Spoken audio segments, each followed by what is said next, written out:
It appears we are almost ready to depart. It's a pity we didn't have a bit more time to spend on spellcasting. I presume you've been practicing the spells we worked on. I have, Professor. Well, I'm quite sure I've never seen anyone take so quickly to a second-hand wand. You'll be a force to be reckoned with when you get your own. Thank you, Professor Fig. I appreciate you working with me before the term begins. Oh, Eleazar! George! Glad my rather cryptic description of our location did not thwart your finding us. I've apparated to more vaguely defined destinations than this. Though I confess I may have miscalculated slightly on my first try. Gave quite the fright to some theatre-goers in the West End. It's been much too long. When I received your owl, I must say I...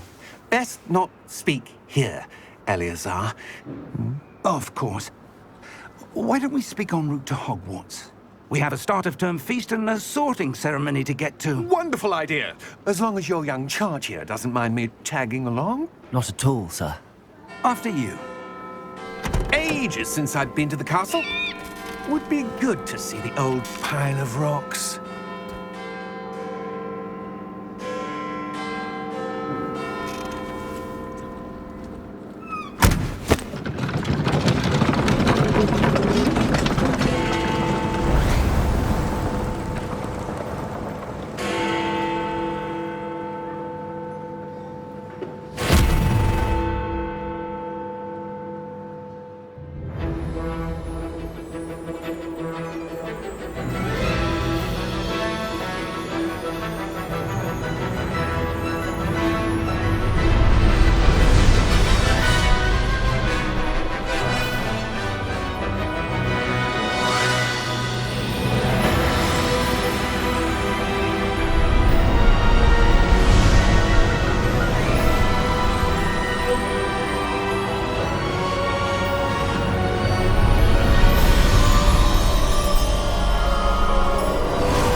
Before you left for Scotland. Just barely. And who is your traveling companion? A new student. New? Yes, sir. I'm starting school as a 5th year. How extraordinary. It is indeed. None of the faculty has ever heard of anyone being admitted to Hogwarts so late. Nor have I. Of course, as the other 5th years will have been honing their magical skills for 4 years now, the headmaster asked if I could get our new student up to speed a bit before the term begins. Well, you couldn't have asked for a better mentor. Professor Fig is not only an exceptional teacher, he's also a remarkably intuitive and gifted wizard. Mr. Osric is prone to flattery. I dare say it's one of the reasons he's risen so far at the ministry. Have you seen this? I have. Opinions differ as to how great a threat Ranrok really is. Although I've yet to convince my colleagues at the Ministry, I believe he is a significant threat. And it was your wife, Eleazar, who alerted me to his activities months ago. Miriam? How? She wrote to me about Ranrok before she died, wondering what the Ministry knew about his activities. Before I could respond, I received this. It was the last thing she sent me, Eleazar. It came to me via her owl, but with no correspondence. I can only assume that she had to get rid of it quickly, to keep it safe. Presumably from Ranrok. I cannot open it. Whatever magic protects this is powerful indeed. It looks like goblin metal. That symbol. What's that glow? I don't see a glow. Nor do I.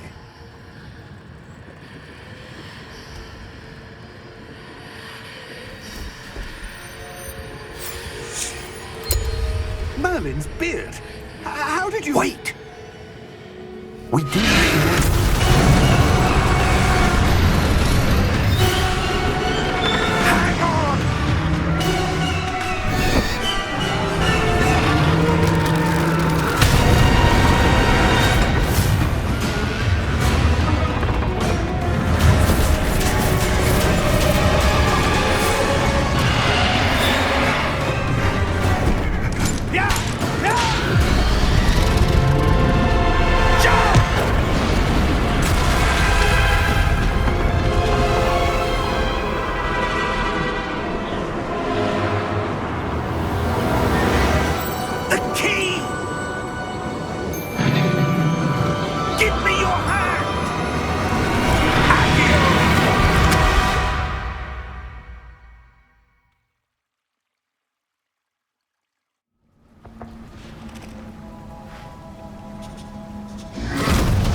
Are you all right? You're hurt. Perhaps a bit. Take this. It's Wiggenweld potion. That stuff will right you in a second.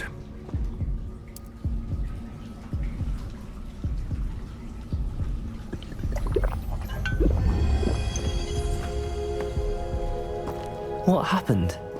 Poor George. I can't believe he... What the hell got into that damn thing?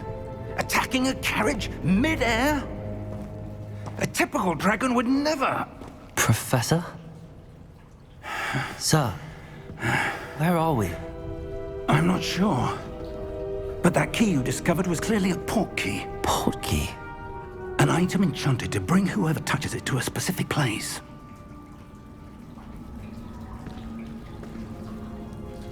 I'm feeling better, sir, if you'd like to look around a bit. I would. But stay close. We've no idea who created this port key. Or why.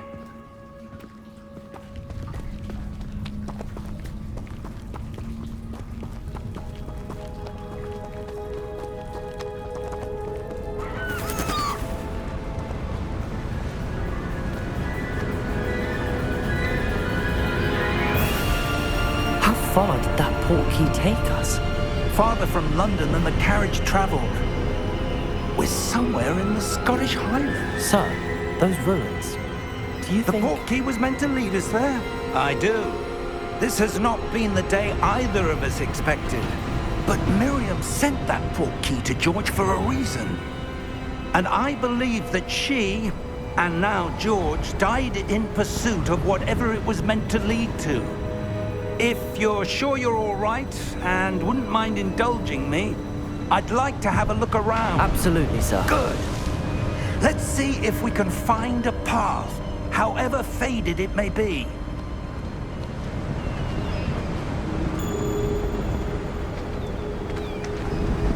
Mind your step.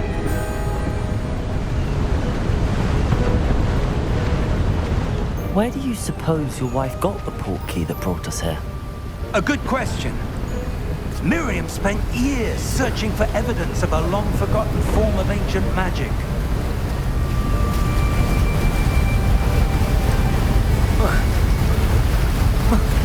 Ancient magic?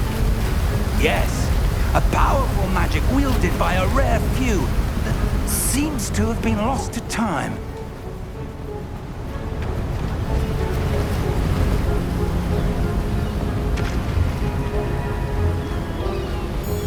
Hogwarts Castle was built by, and is itself a stronghold of that ancient magic.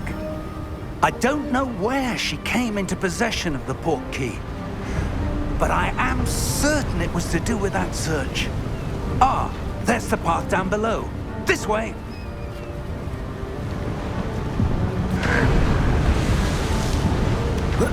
But sir, why was your wife searching for evidence of lost magic?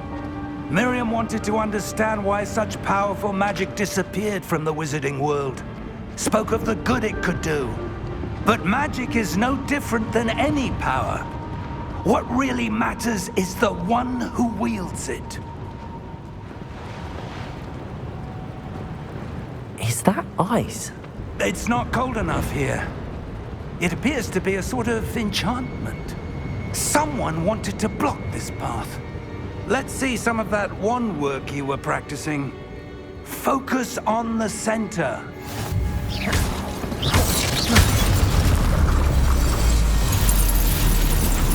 Excellent!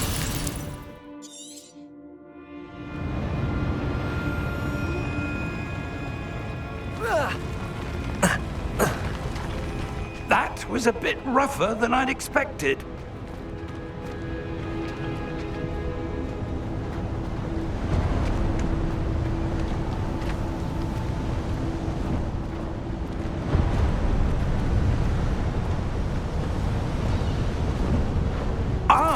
Up there!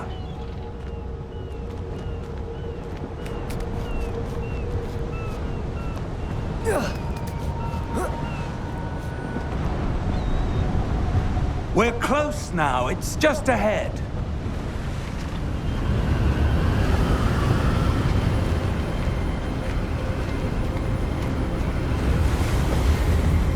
Steady yourself!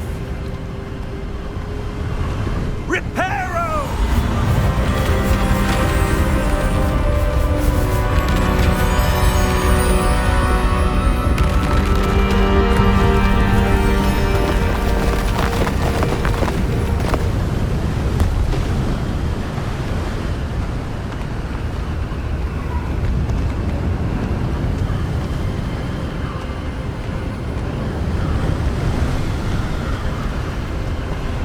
Almost there!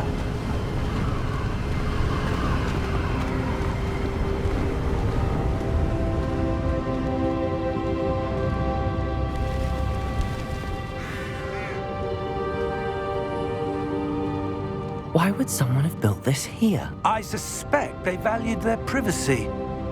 That portkey led us here for a reason.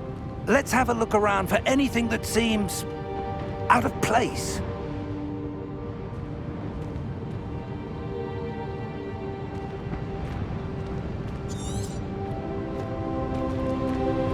Professor, it's a mural of some kind.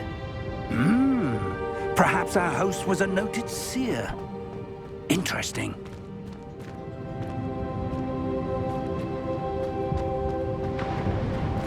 Professor, this statue... This may have been his home.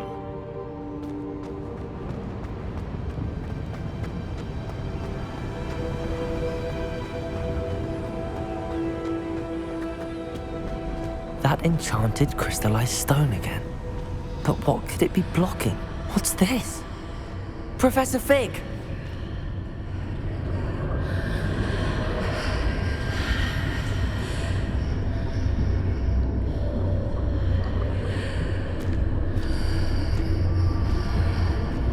How odd.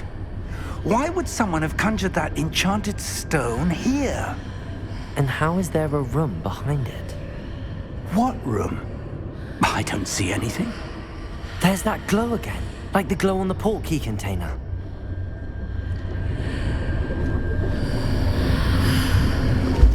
What in Merlin's name? Godric's heart. Where are we? I don't believe it.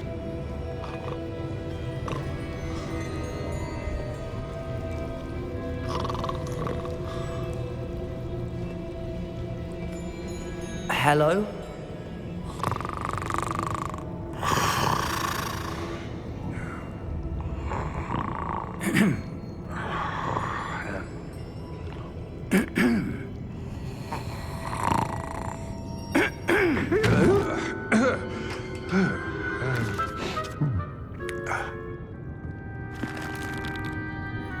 It can't be.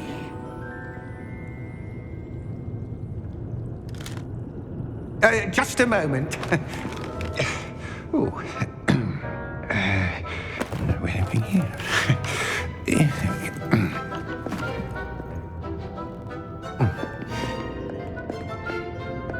Welcome to Gringotts Wizarding Bank. Vault number 12, I presume. Precisely. The key? Your wife's portkey. Oh, yes, of course. This way, then. Stay close.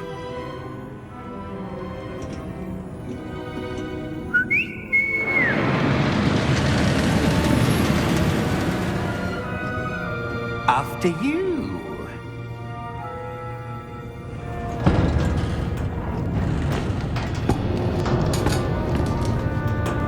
Keep your hands inside the cart if you don't wish to lose them.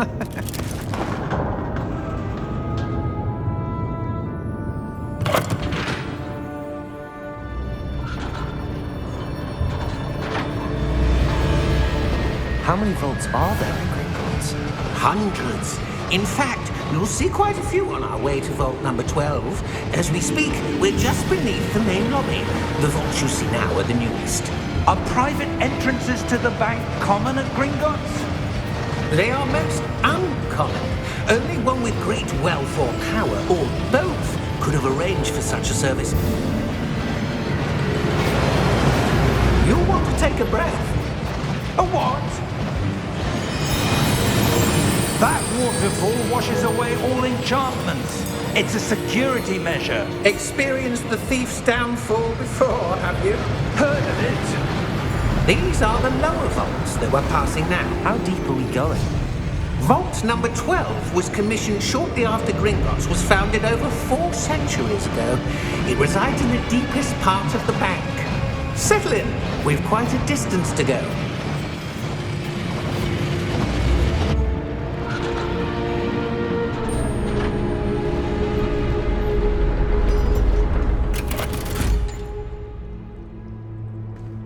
Vault number?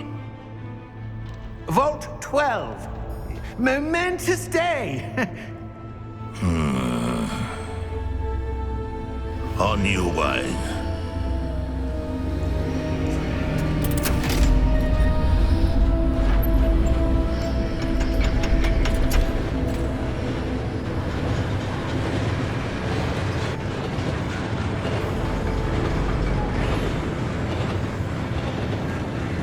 Professor, the armband that guard was wearing was glowing. Like the glow you saw in the porky container? No, darker. I saw that same glow on the dragon's collar. Yeah, what was that? We were just wondering about that goblin back there. He watches over the oldest section of the bank. Rare anyone goes there anymore.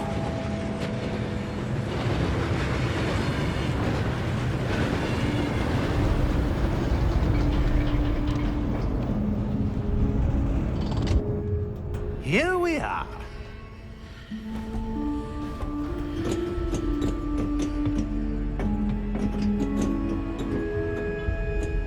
When was the last time this vault was accessed? A goblin has been stationed at my desk for hundreds of years. In that time, no one has visited Vault 12 until today.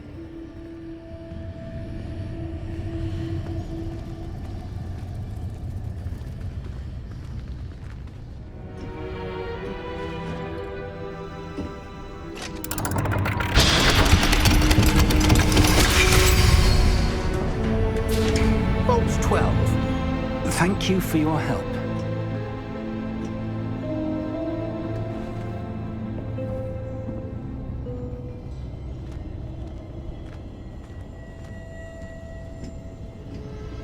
What do you suppose we should be looking for? I'm not sure. Sir, I wonder if you The might... instructions for Vault 12 indicate that I am to grant access to the holder of the key and then close the door. Wait! Best of luck. Professor? That was certainly unexpected. Let me think. There must be something here. Revelio, perhaps? Revelio? Yes, a revealing charm. No time like the present.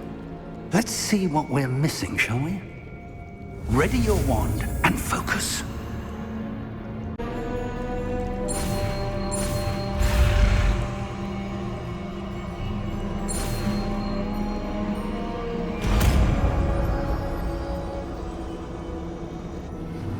Revelio.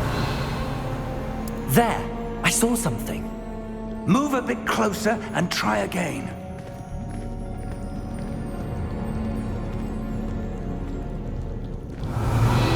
A door. Well, that's a start. There's that symbol again. I don't suppose you see a way to... I do, Professor. That symbol has the same glow as the one I saw on the port key container. If what you can see reveals the way forward, then I dare say we are about to discover the secret of this vault. Lead the way.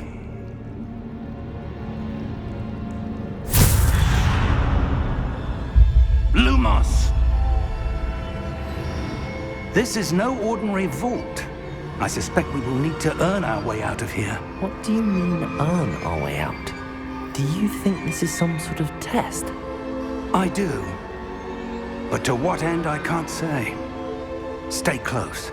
There will be no disapparating if things go poorly. Not out of Gringotts.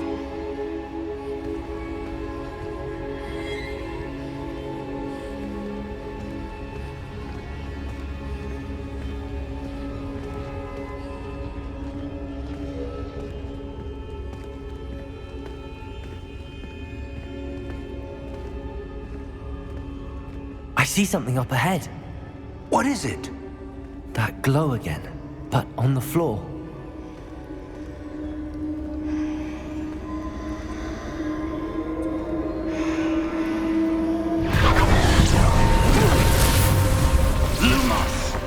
What happened? When I moved towards the glow, it suddenly seemed as if the ground was swirling about. Are you all right? Yes, sir, I'm fine. You seem to have caused the floor to change. That statue? What statue? I see some sort of statue, but only as a reflection in the floor. Revelio! I presume this is what you saw reflected in the floor. It is. The reflection's still there, but the statue's positions don't match. Wait, when you moved, the reflection turned in the direction of the light. Perhaps you should cast Lumos.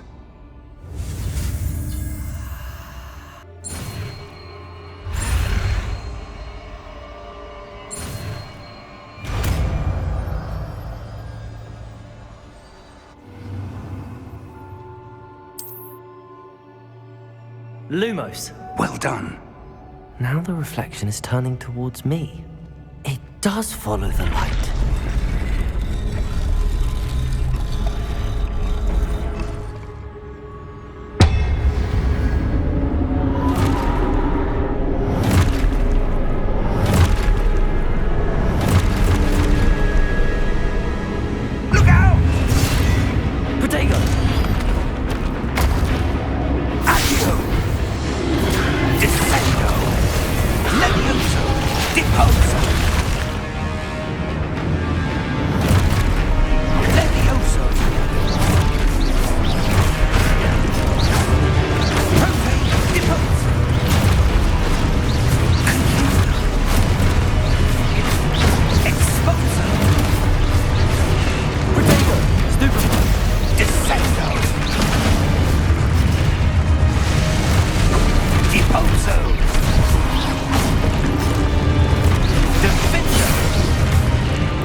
Professor! Professor Fig! Professor, where are you? This isn't good. Lumos! Where am I supposed to go? What's happening? The wisps of magic seem to be leading me somewhere. Ah, that's where they're leading me. That glow again.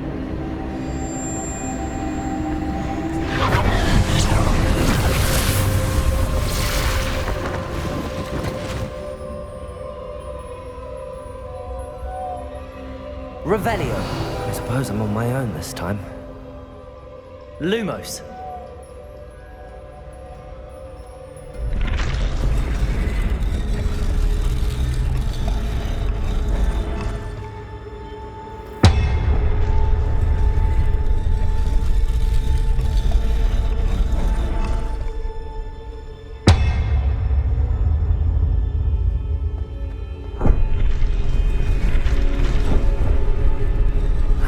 Align these statues with their reflections.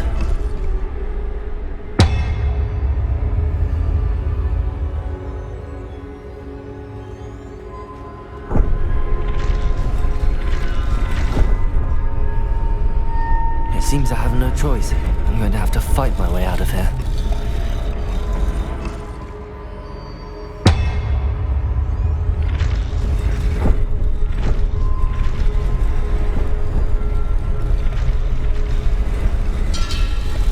Perhaps I need to get them all to stand at once. Potato! Stupefy! Stupefy! Stupefy!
Lumos.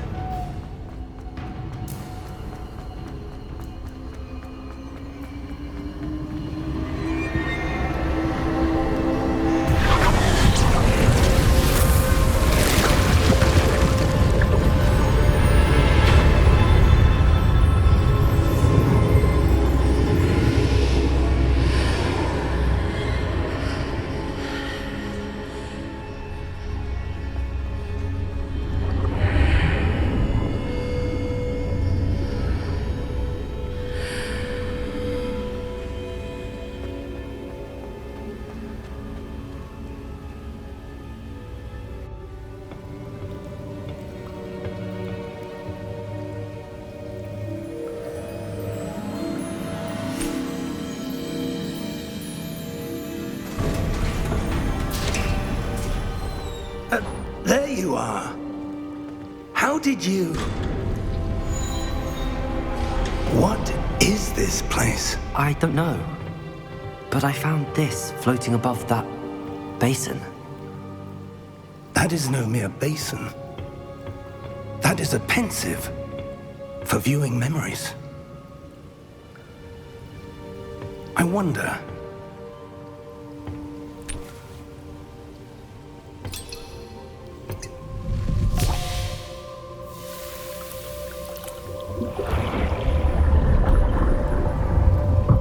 Follow my lead.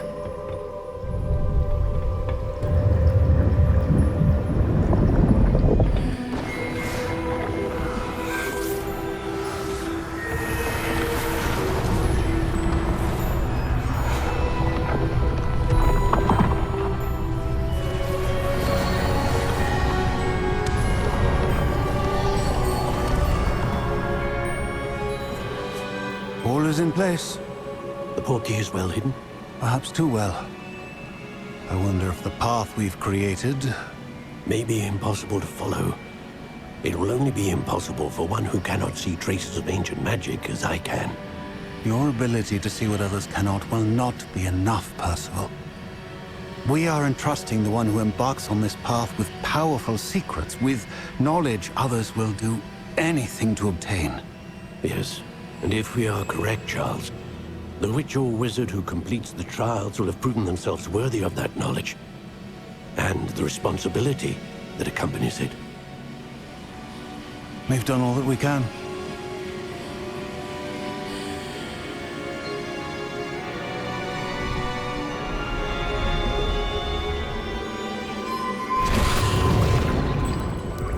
That's what you're seeing. The glow that surrounded them. Yes, sir. Astonishing. Can I see magic? Traces of an ancient magic, to be precise.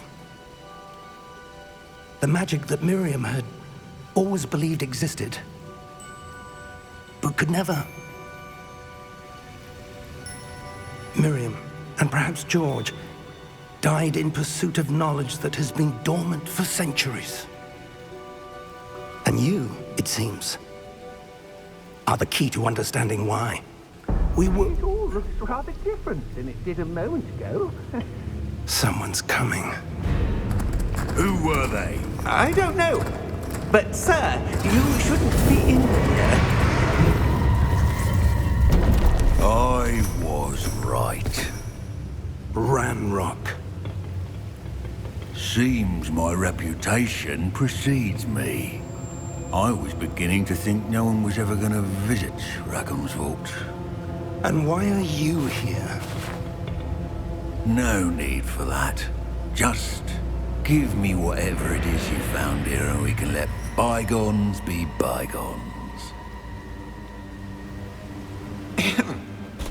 Sir, they have the key to the vault.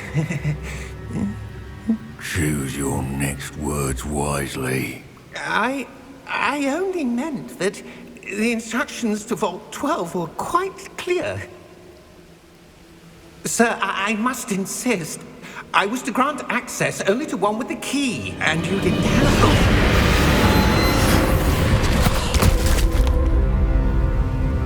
I have no patience for traitors.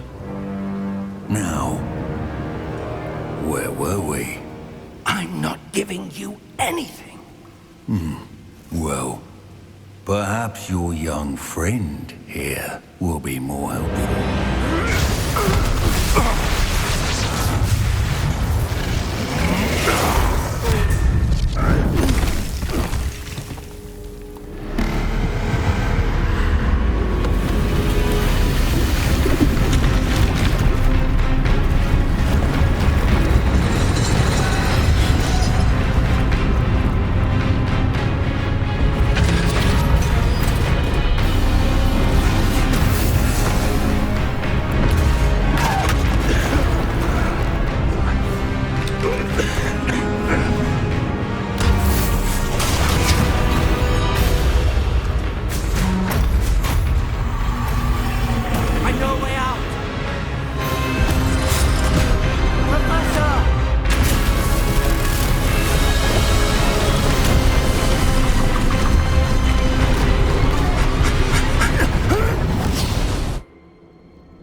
Are you all right? Fine, sir. I've never seen so powerful a goblin. He seemed wholly unaffected by my magic. Where are we? It can't be. It seems those who set up the Pensieve, the Locket, and the Path to Both wanted someone with your ability to end up here. Come. We have a sorting ceremony to get to.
Oh, good.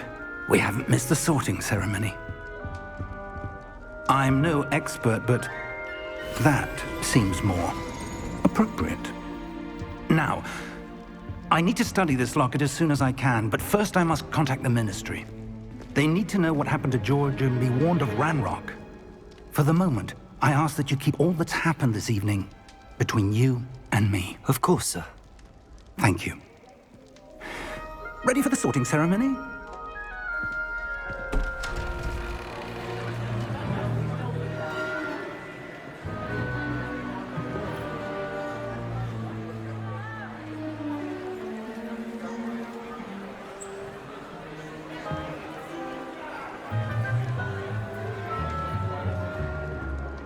Phineas, Nigellus, black.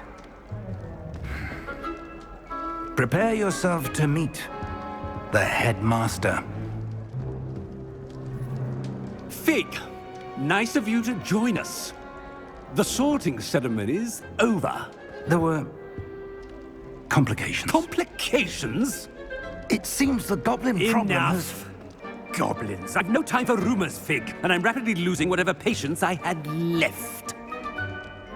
If you're lucky, we might still be able to get you sorted this evening. I'll be in touch.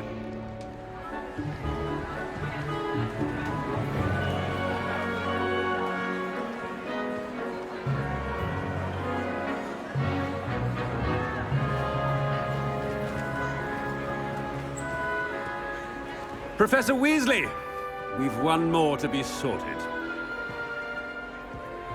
Welcome. You're just in time. Have a seat.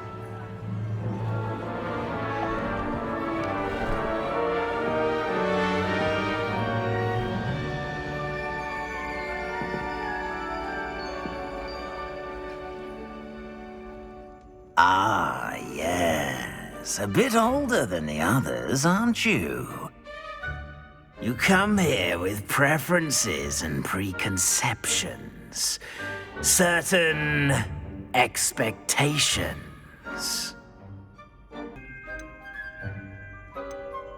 I'm looking forward to meeting my professors and learning all I can at Hogwarts. Indeed. Hogwarts has much to offer a dedicated student. And what you learn in class will prepare you for challenges outside the classroom as well. I wonder... I detect something in you. A certain sense of... what is it? A desire to learn? I do enjoy a good puzzle, and I believe I have a ready mind.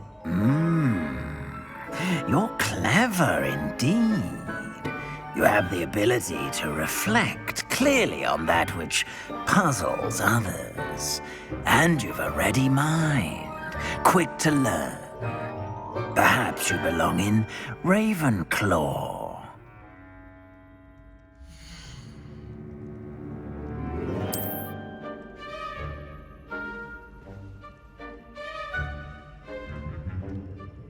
You belong in Ravenclaw!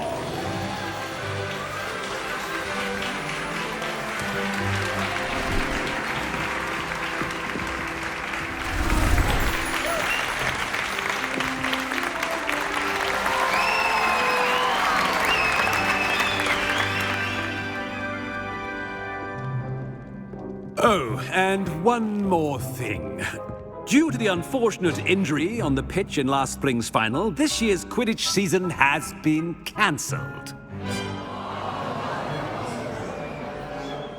Enough! It's not as though I've banned flying altogether, but don't tempt me. You are here to focus on your academic futures. I'm sure you will have plenty to do before classes begin tomorrow. I said, I'm sure you all have plenty to do before classes begin tomorrow.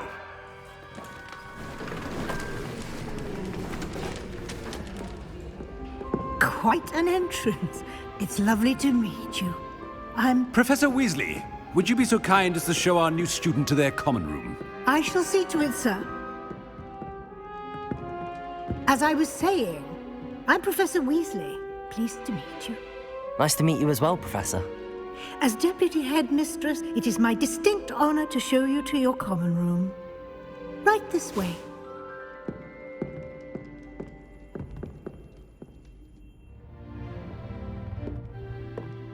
It's quite uncommon for a student to begin as a 5th year. Might be a bit of a challenge, but one I'm sure you're up for. I am, Professor. This is the entrance to the Ravenclaw Common Room. You must solve a riddle to enter. I won't be of much help, I'm afraid. This sort of thing has always confounded me.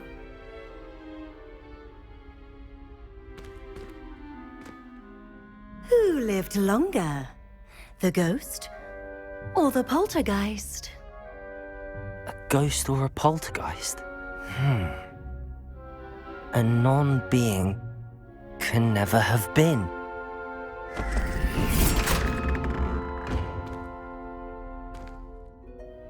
Well done. Now, go on in and get some sleep.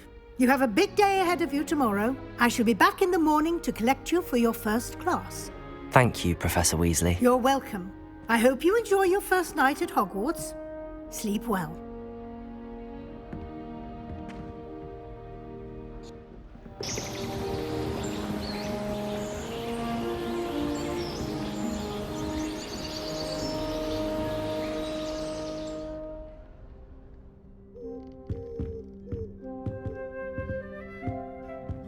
Looks like everyone's gone. Better head to the common room.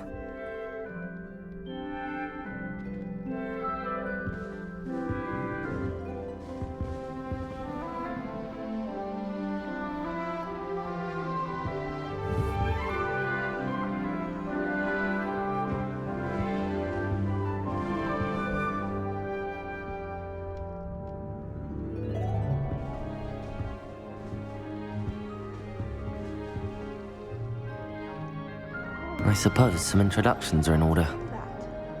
This should be interesting. Must be different, starting Hogwarts in your 5th year.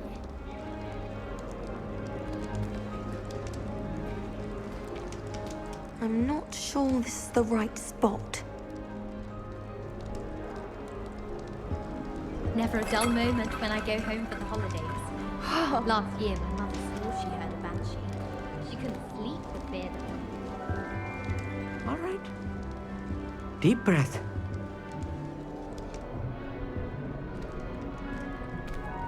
Why, hello. Would you like to take a look?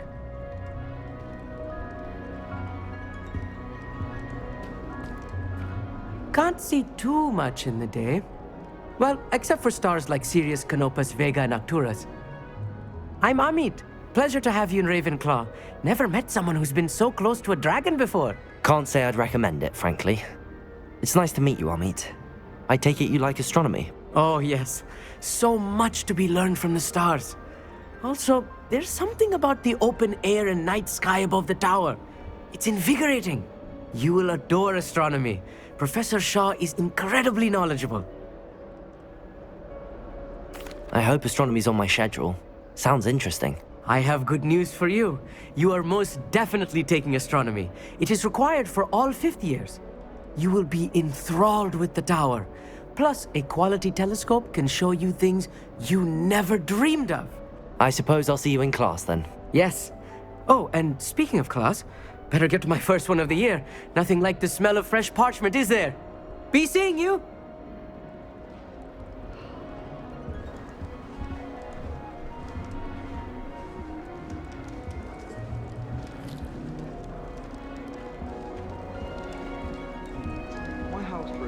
That's not right either.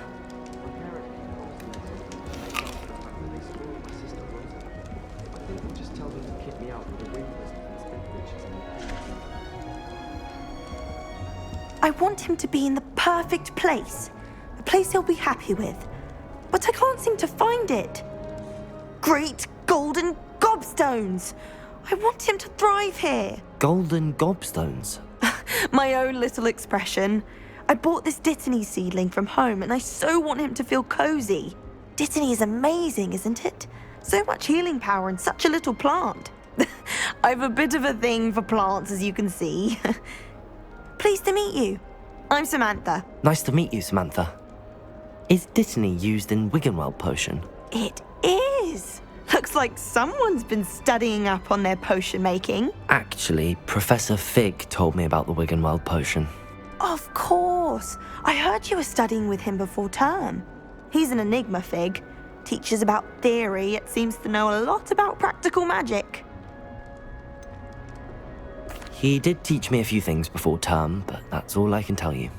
Well, I hope he told you about more than Wiggenweld. You've lots to catch up on, I'm sure.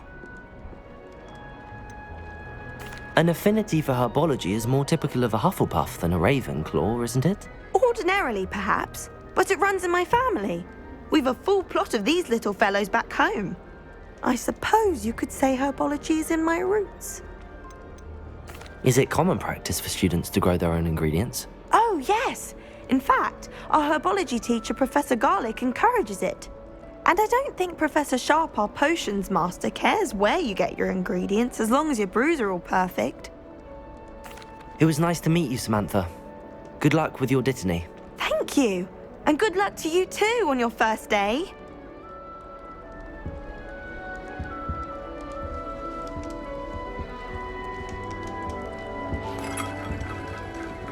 Just have to wait for the right moment.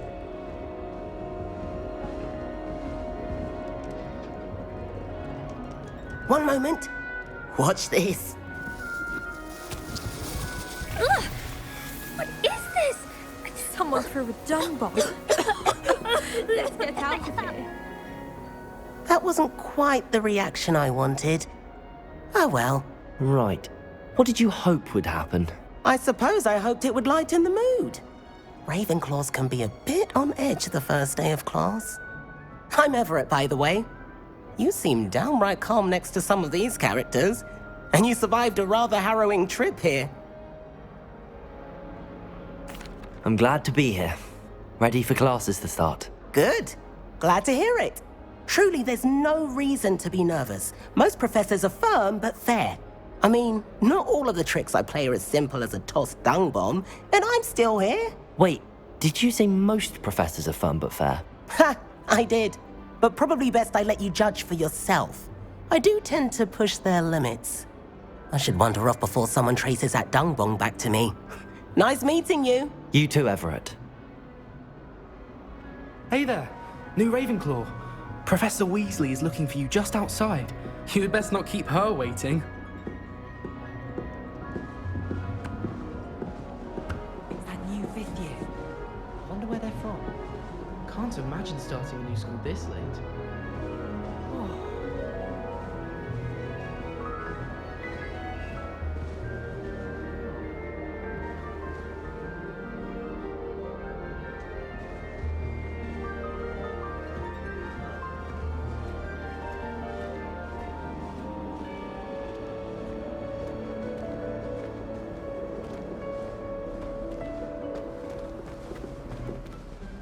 Good morning. I trust you're ready for your first day at Hogwarts? I've been dreaming of this day for a long time. Can't believe I'm here. Well, you are here. Make the most of it. You only have one first day at Hogwarts. Now, in light of your unique situation, joining us as a 5th year, you'll need to catch up with your classmates and not fall behind. Especially as you'll be expected to complete your OWLs at the end of the year. OWLs? Owls? Yes, your ordinary wizarding level exams. They will determine what type of career you can have when you leave here. After much discussion with the headmaster and the Department of Magical Education at the Ministry, we've devised something extraordinary to ensure your success. Here you are.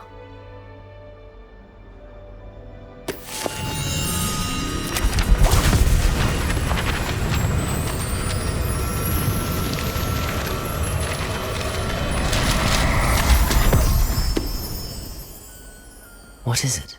It is a wizard's field guide. It will help you to keep track of what you are learning so that you master all that's expected of a 5th year. You would be wise to take full advantage of this exceptionally valuable resource.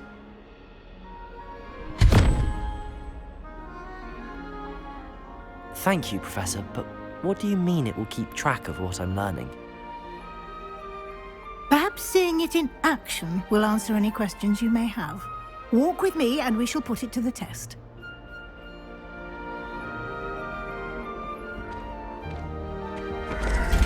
This way. The guide will give you opportunities to practice your magic and educate yourself about wizarding lore.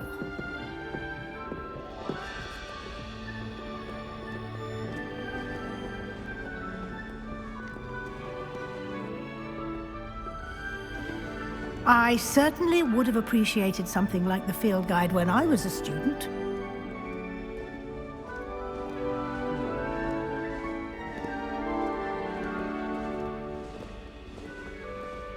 Why don't you cast Revelio on this bust and see what details the field guide can provide? Revelio.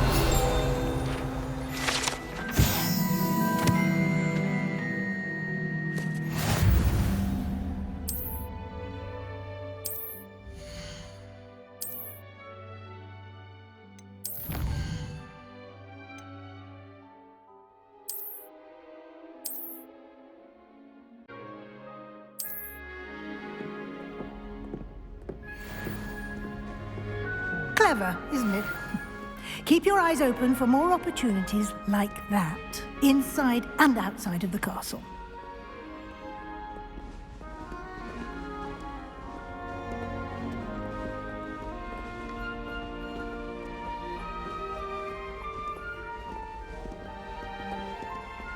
No time to waste. You've classes to attend.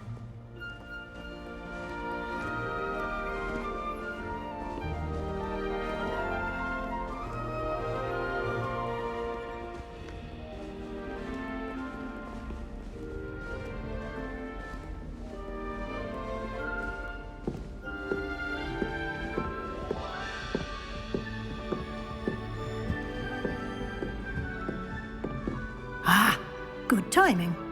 Perfect opportunity to show you how to use flue flames to get around a bit quicker. Your field guide contains a map of the castle. Open it up and find Central Hall.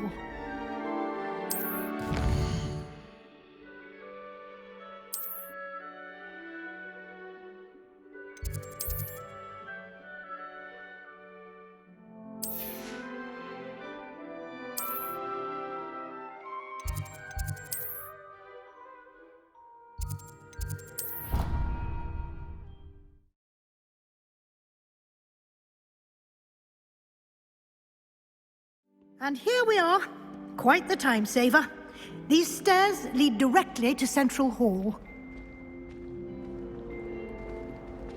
You can get almost anywhere in the castle quickly from Central Hall.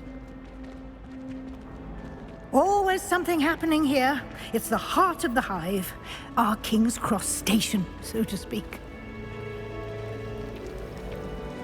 That should be all for now. You'll be expected to attend both Charms and Defense Against the Dark Arts classes today.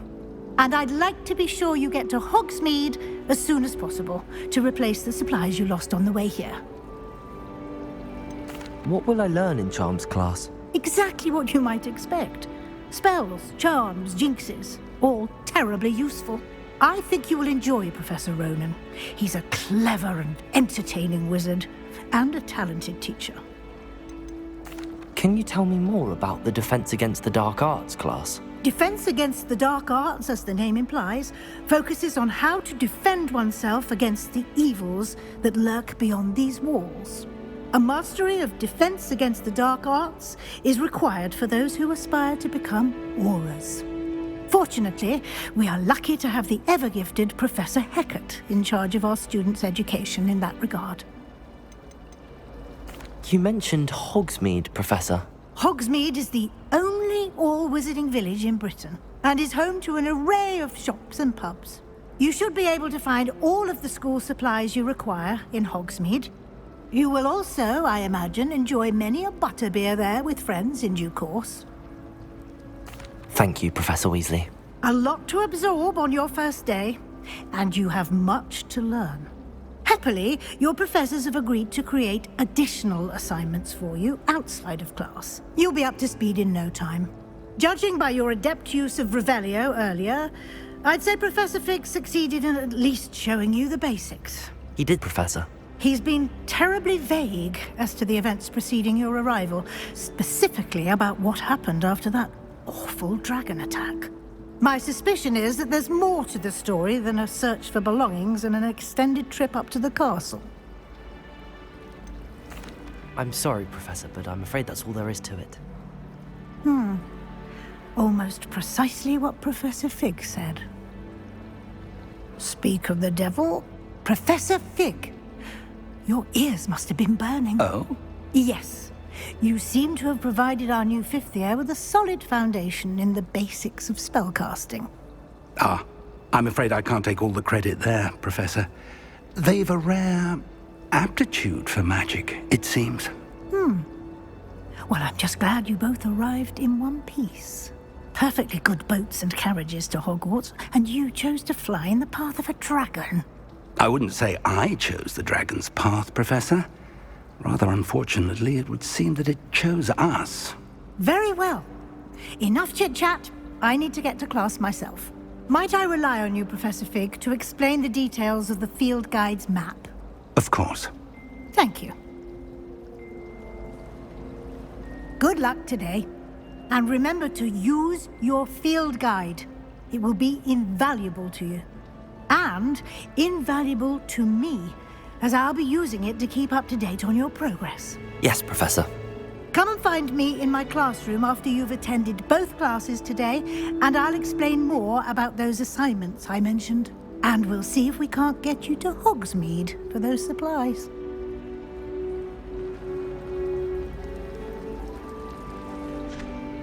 It's good to see you, Professor. And you.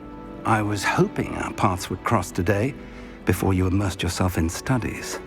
Did I hear you masterfully evade Professor Weasley's interrogation regarding our late arrival? I did my best, but I'm fairly certain she suspects that we're not being entirely forthcoming. Yes, well, Professor Weasley is a brilliant and astute witch. It was right to keep the details to yourself for now. We don't know where this path we've embarked upon will lead. It may require a bit more flexibility with your time than she would approve of. And she may feel obliged to share details with the headmaster that would be better left between us. Understood, Professor. Good. Now, as capable as you are, I believe the ability you possess obliges you to be well trained. Happily, you have the benefit of an exceptionally skilled team of witches and wizards to guide you. Speaking of guides, and so that I may avoid another not-so-subtle reproof from Professor Weasley, why don't I show you the clever enchantment we included in the field guide's map? Unfold it and have a look.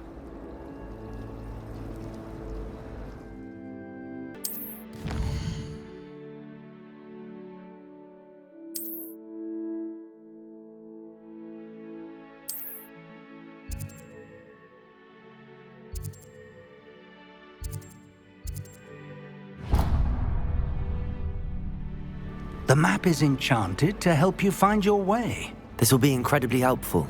Thank you. Now, sounds like you've quite a day ahead, what with classes and a trip to Hogsmeade for supplies, including your own wand. You'll enjoy Mr. Ollivander. He's an exceptional craftsman and a good friend. I shall reach out when I have more information about our mysterious locket. For now, focus on your classes and pay attention. More than your owls may hinge on the magic you are able to master within these walls.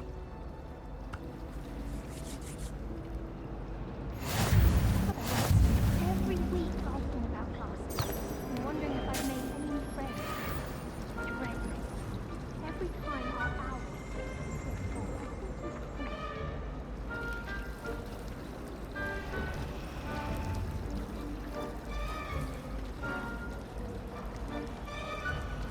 Why is she always holding his hand? I've seen them. When someone says something nice to you, it's only because they want something. The best greenhouse is the one with the dangerous plants. I'm not looking for it.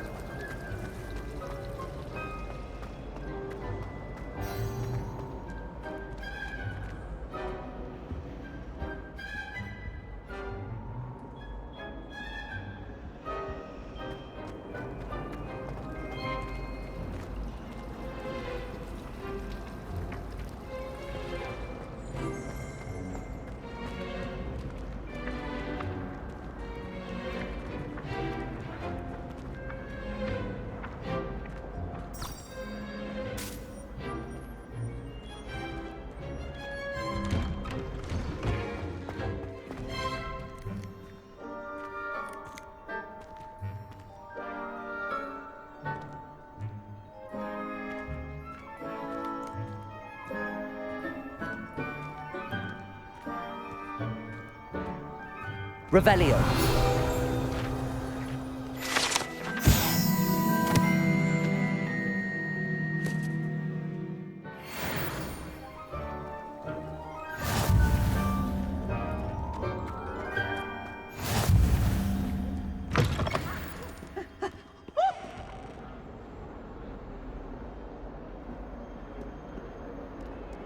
What did you think? Why do students always frown? Peace should burn the castle down.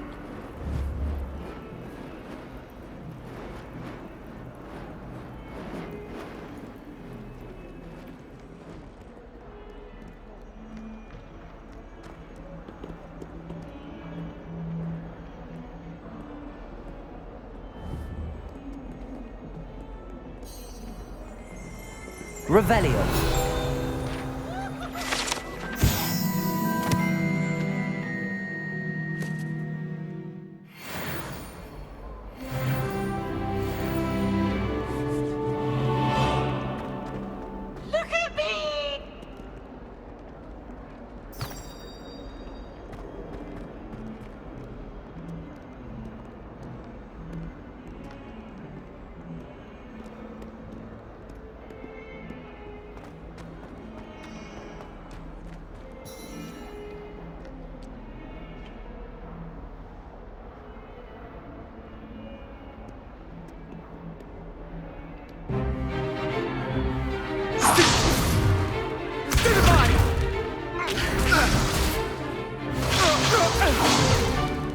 Is that all you've got?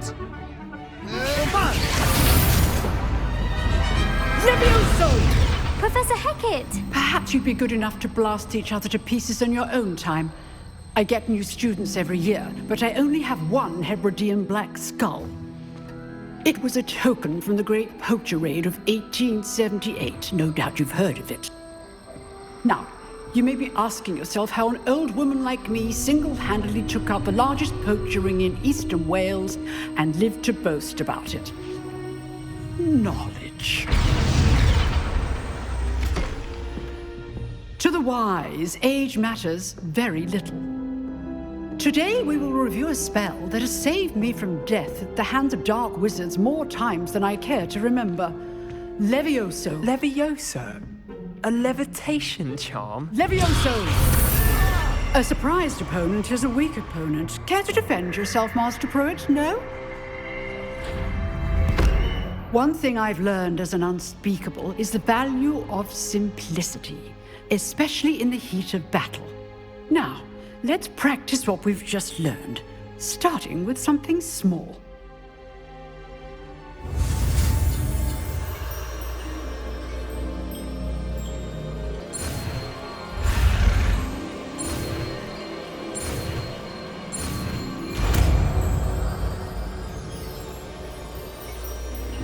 Levioso.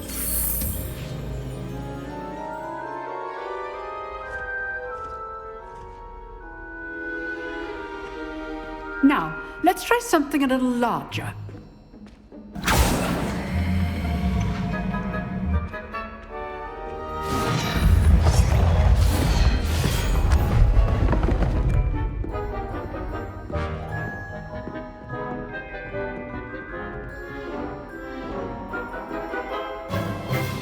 Let us begin with the basic cast.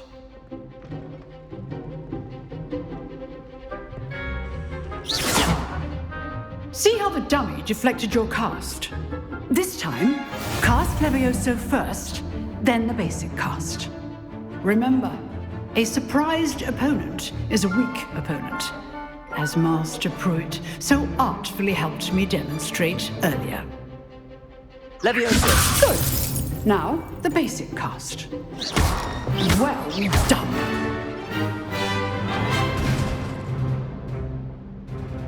Very good. But the best way to practice is by dueling. We'll start with you two. Duelists, take your marks. Time for a proper Hogwarts welcome. Now, I want a fair duel, using only Levioso, basic cast, and Protego. You may begin.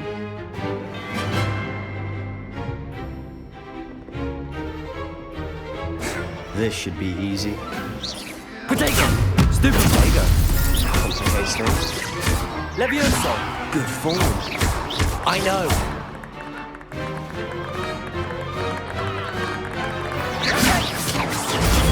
Stupid class, I hope you were paying attention. That is how you cast Levioso. Stupid one. This can't be your first. Let's just say I'm a quick learner. Not bad for a beginner. You give as good as you get.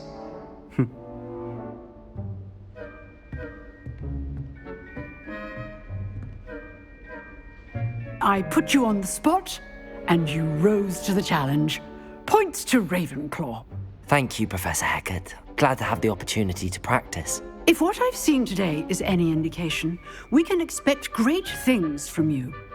I demand excellence from my students. They are capable of achieving it, and they must achieve it. A classroom duel is one thing, but battling dark wizards, or as ever more likely, goblins, is a different kettle of Grindylows entirely. Understood, Professor. So, I'd advise you to keep practicing whenever you can. Perhaps Mr. Sallow will have some ideas for you. Again, well done today. I shall reach out soon with additional assignments. All right. That's enough spectacle for one day. Class is dismissed.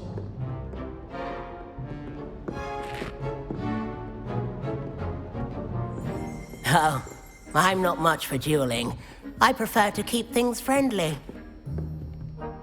I'd hate to face Professor Hecat in a duel.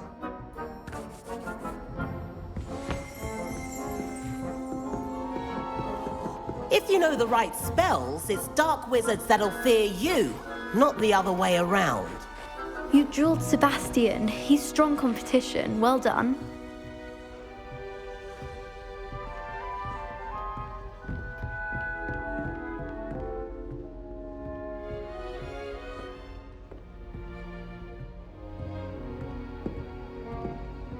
Huh. Always thought Levioso was for first years. Not anymore. Nice work. I enjoyed that. Well, that duel was quite something. Everyone will be talking about it. It was certainly good practice. Practice? It felt more like I was dueling an expert. Sebastian Sallow, by the way. Didn't expect a new student to be so deft with a wand. Then again, perhaps this wasn't your first duel. I've dueled enough. Consider yourself lucky I held back. Huh, fair enough. You owe me an honest duel when you aren't. You know, you might be a perfect fit for a certain exclusive, unsanctioned dueling organization. Unsanctioned? I don't know. School rules are in place for a reason. Yes, to keep students in the dark. So many things we're deemed unprepared to know. If you want to get the most out of your time at Hogwarts, you're going to need to break the rules now and then. Whether it's joining a secret dueling club, or sneaking into the restricted section of the library, you just have to be clever enough not to get caught. Thank you, Sebastian. I'll keep that in mind. Good. Pleasure chatting with you. I'm sure I'll see you soon. Perhaps somewhere unsanctioned? We'll see if your performance today was sheer luck, or actual skill. Look for Luke and Brattleby near the clock tower entrance. If you're interested. Till next time.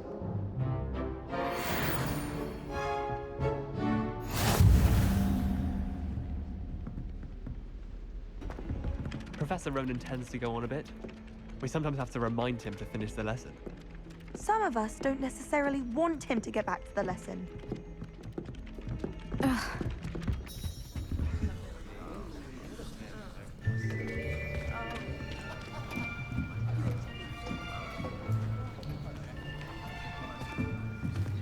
Here, behind you.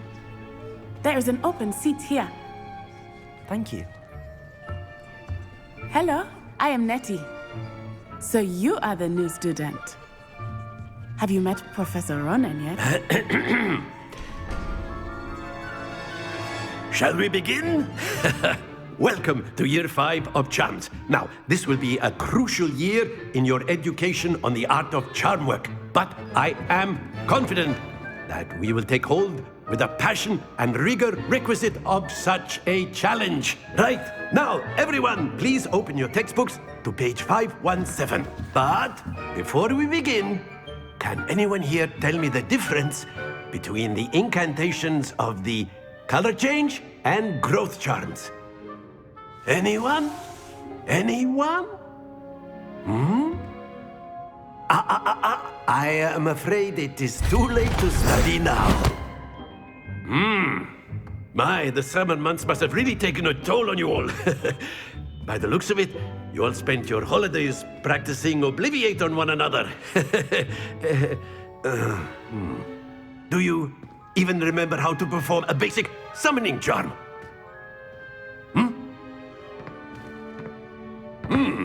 Well, it seems that we are in dire need of review. Everyone get into pairs and take positions on opposite sides of the classroom. Now let's put those textbooks to use as the blunt objects you so believe they are, and take turns summoning them out of one another's hands. Only one book will be needed per partnership, Miss Dale. Thank you. Get into place now.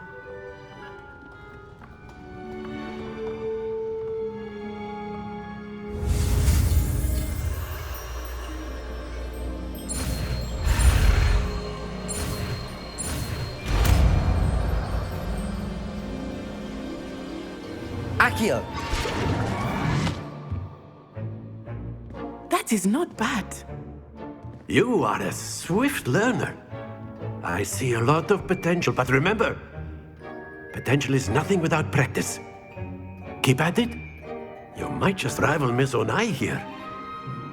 Very good, everyone. That's enough of that. Well, as you all seem to have the basics down, and it is an exceptionally lovely day, I was thinking that we might have ourselves a little excursion outside for a spot of fresh air. After me.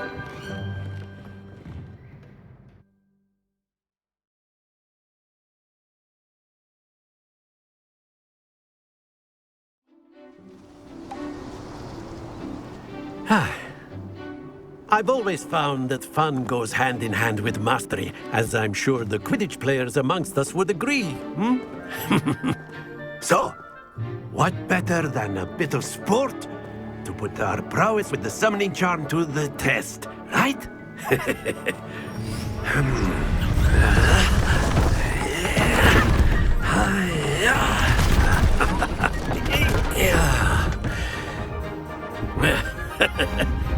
So why don't we have our newest student start us off?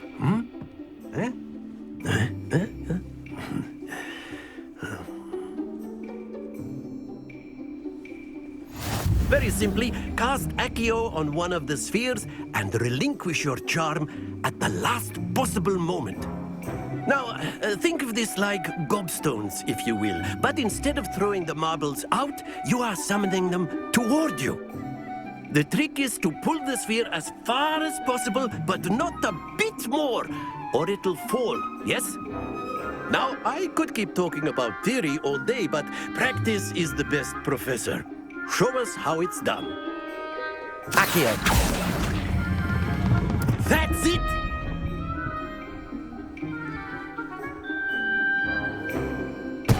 Not to worry.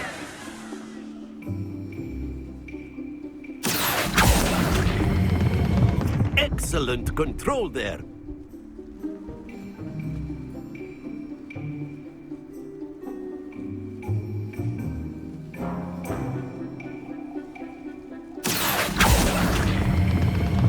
Very good.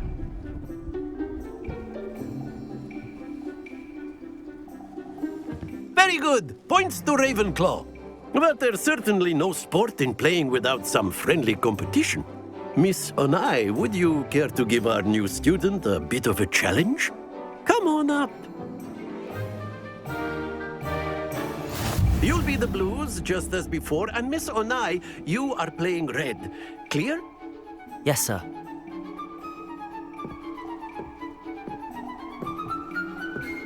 Here we go!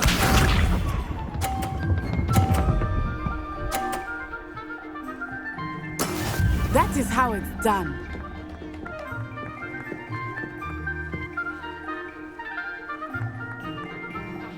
Accio!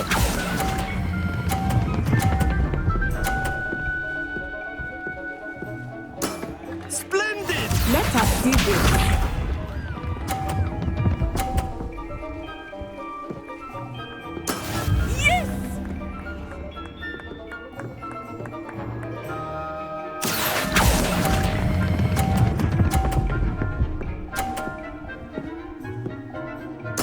Nicely done. Be sharp.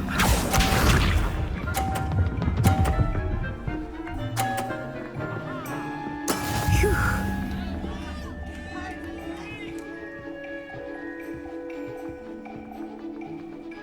Accio!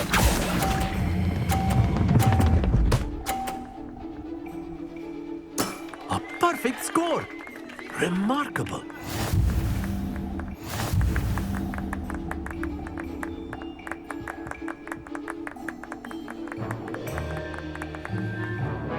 Let us make this a bit more interesting, shall we?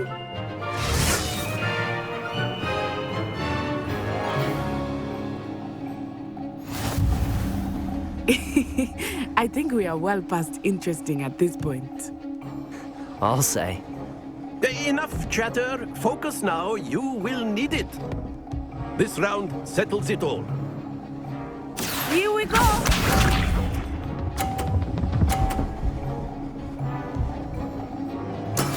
That is how it's done.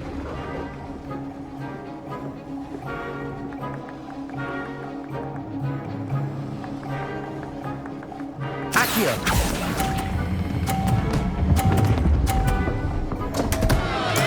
Don't lose your composure. Watch this.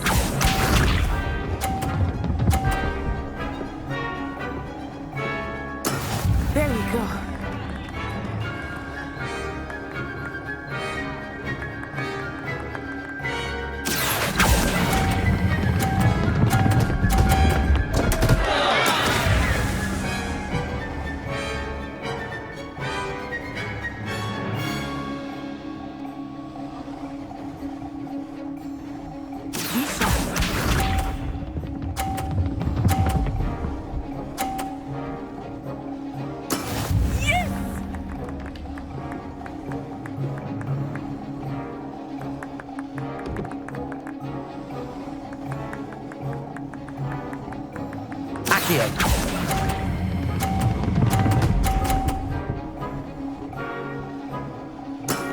Excellent control there.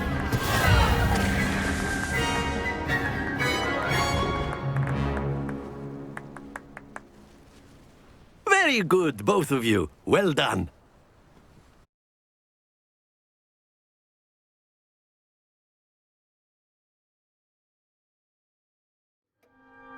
Class is dismissed. Gather your things on the way out.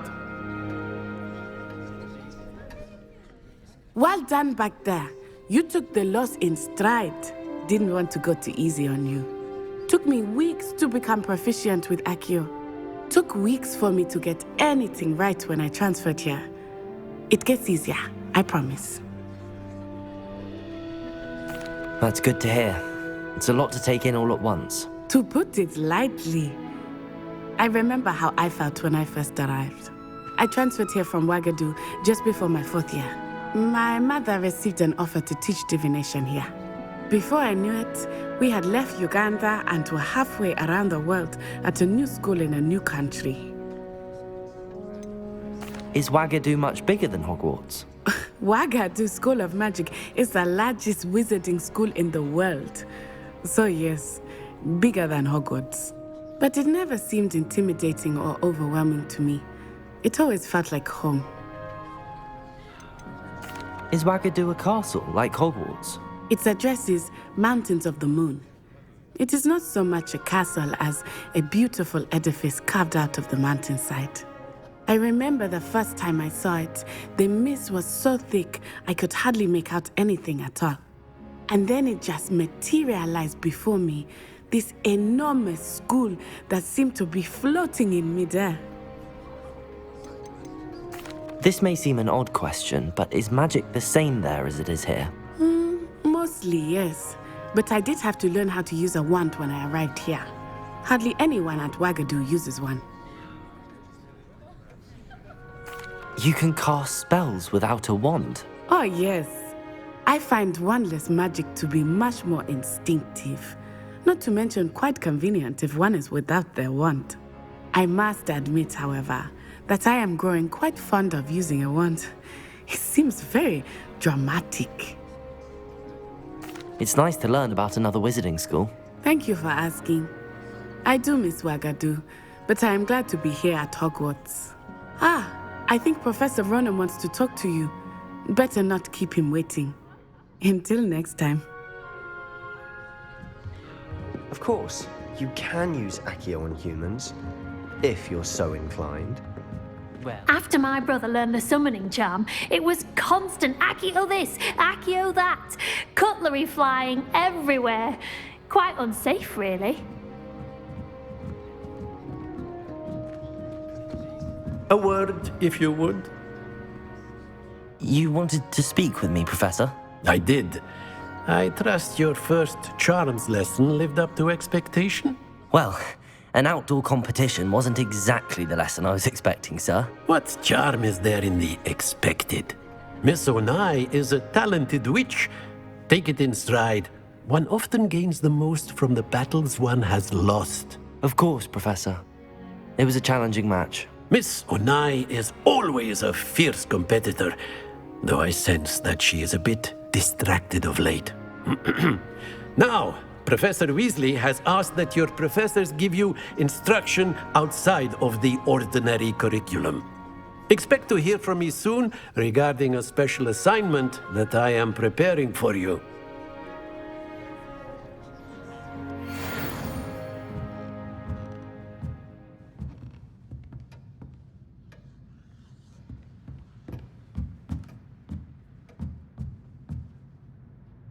Revelio.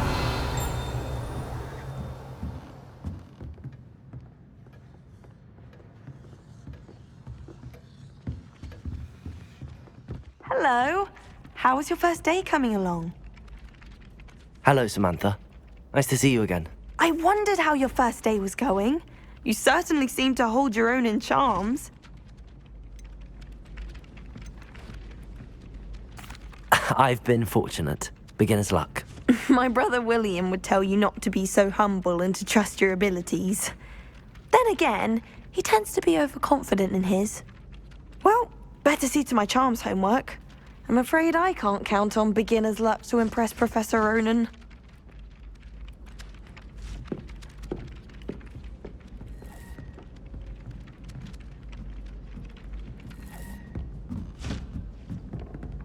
My sister read my diary.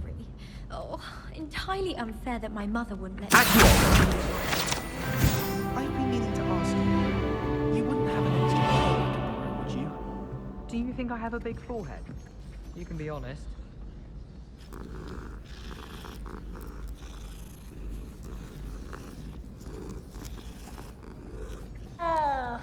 the late ones wanted to have a thing. Do you suppose Black's children are as condescending and ill-tempered as he is?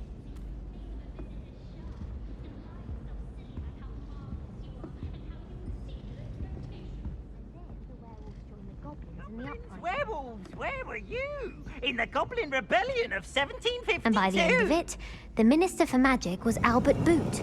No, it wasn't. Oh, what fun! I won't say my goodbyes. I shall cheer for the boy who says you're telling lies. I'm not telling lies, Peeves. It was Albert Boot. No, it wasn't. It was Basil Flack. Ooh, fight! It's a bold attack. Was the Minister a boot or the Minister a flack? Stop it, Peeves. You'll get us in trouble. In trouble you will be, but you can't give Peeves a smack. She says it's a boot, and he says it's a flack. Peeves, enough. You'll get us all detention. And you're both wrong anyway. It was Hephaestus Gore. It wasn't boot and it wasn't flack, but you're all in trouble with Professor Flack.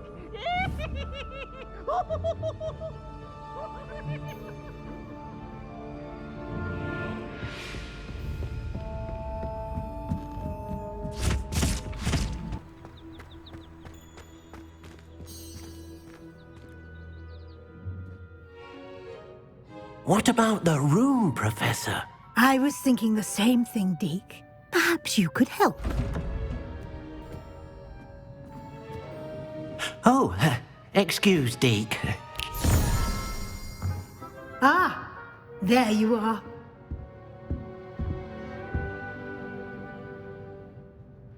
I trust your first classes went well? They did, Professor.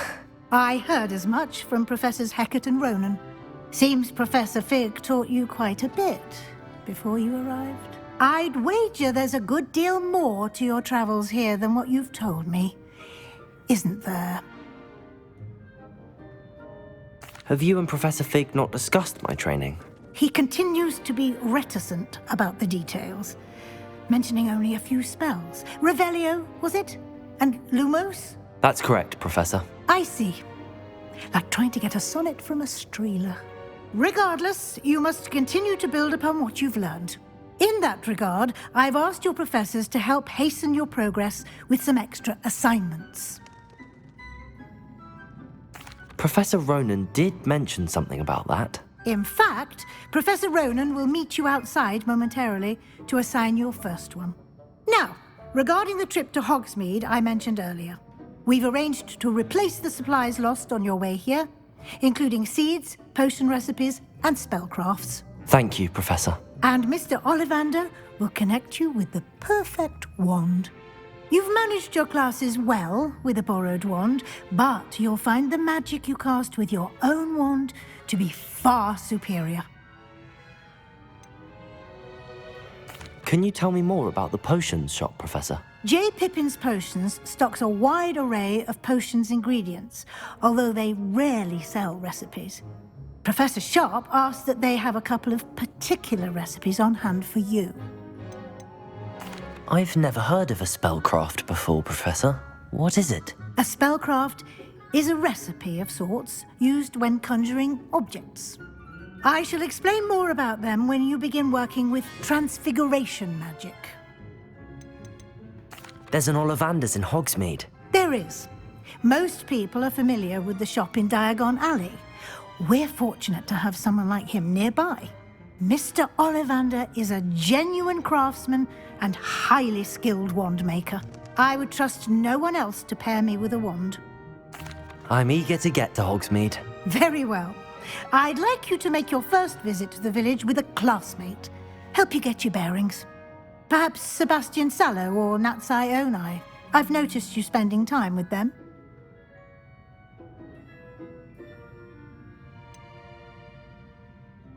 I'd like to go with Sebastian. Glad to hear it.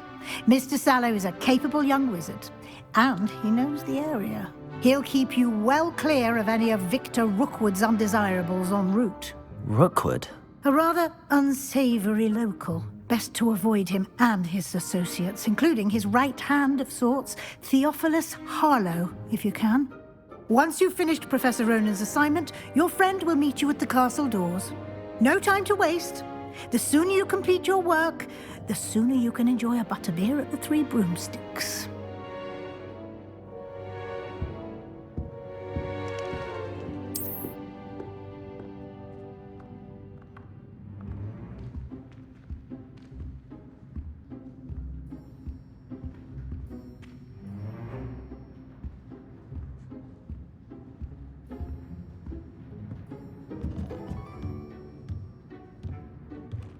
Revelio.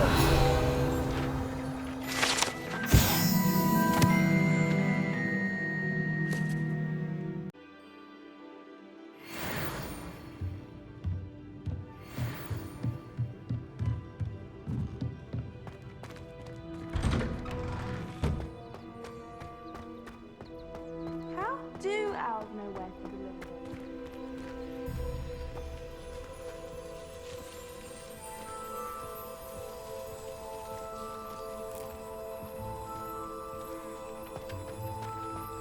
Ah, there you are. You have a new spell to teach me, Professor. Indeed I do, and an exceedingly useful one at that. The Mending charm, Reparo. Fixes things right up, makes a broken object good as new in the blink of an eye. It seems as if that might come in handy. More frequently than one would imagine. As Professor Weasley mentioned, I am not the only one who will be teaching you spells outside of class in an effort to catch you up with your peers. A number of your professors have agreed to do so as well, but first, each shall ask that you complete a few preliminary tasks to hone your magic. I have arranged some for today. See them through and then report back to me. We will have you casting Reparo in no time.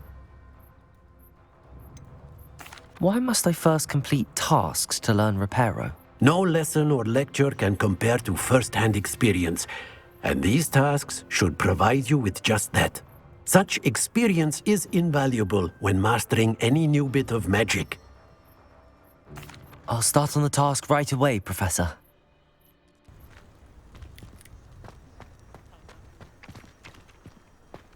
This is the right area. I wonder where the flying page is. Accio! Got it.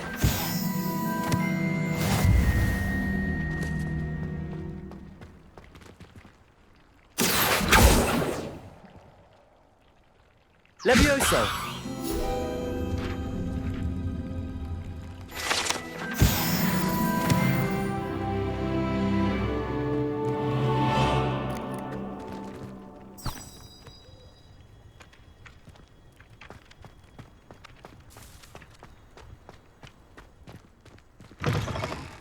A flying page must be around here somewhere. Accio! Brilliant. Never forget what that Hufflepuff girl said in 1420. What a lovely stone. Oh, that's class, that is.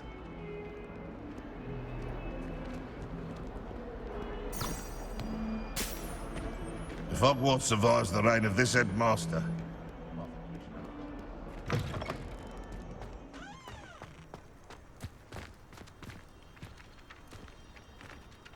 I trust the preliminary tasks. I completed the assignments, Professor. Marvelous. You clearly know your way around basic charms. Let us give the old mending charm a try then, shall we?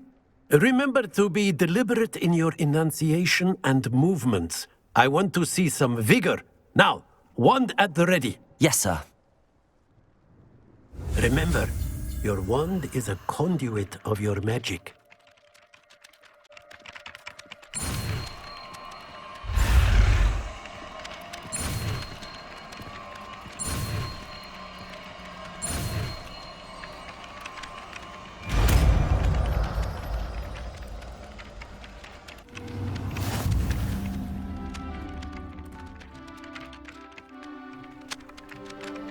That's it! Very good. If you would like to practice mending something, have a go with that broken statue in the alcove by the water. It allegedly symbolized heartbreak. Perhaps a jilted lover thought it too accurate and lashed out.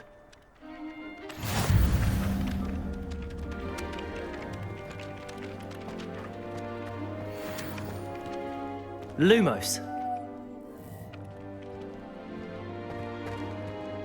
Levioso. Reparo. Nicely done. Works like a charm, doesn't it?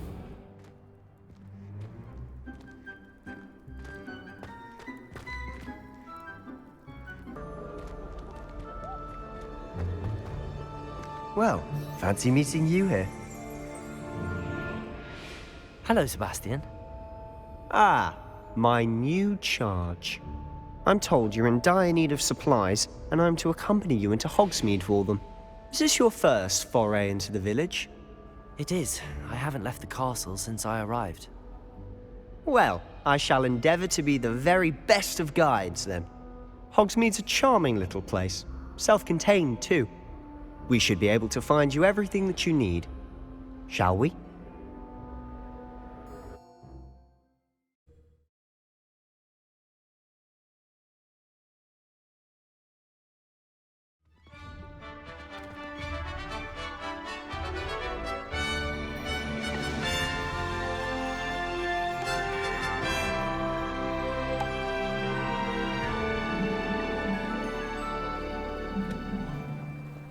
I was glad Professor Weasley asked me to join you today. As am I. Thank you, by the way. Of course. You're the only one who's ever bested me in a duel. The way I see it, I'd be wise to keep an eye on you. The Wigan World potion. That's my stirring technique's bit off.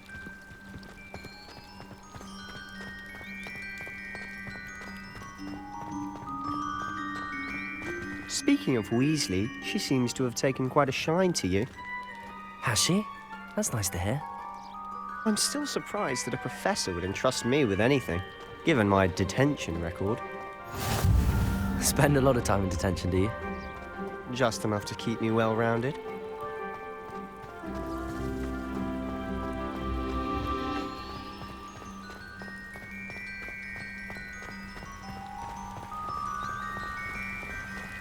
Speaking of detention, this trip to Hogsmeade might have saved me from one. Glad I could be of service. Madam Scribner, the librarian, was on the hunt for me, as is often the case. Professor Weasley came to retrieve me, and I was able to convince old Scribner that I had somewhere to be. So how did you manage to get on the librarian's bad side? Well, I suspect it's a matter of differing opinions. She thinks I shouldn't be allowed in the restricted section, and I, on the other hand, am inclined to disagree. Oh, just one moment. This is an excellent spot to gather lacewing flies. They're pretty to look at. If you stew them long enough, they make a powerful potion ingredient.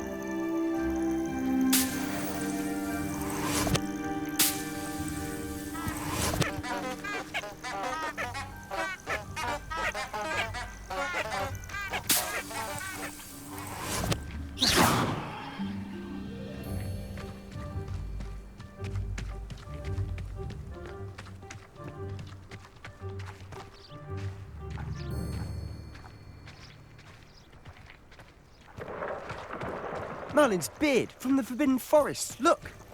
What's going on? See for yourself. Quite a sight, isn't it? You certainly don't see that every day.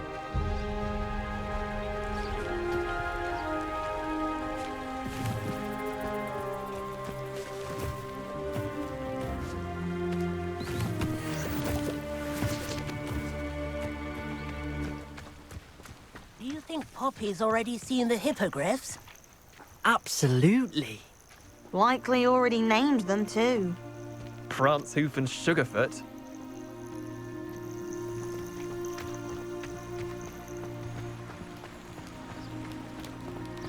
To the left is the Forbidden Forest.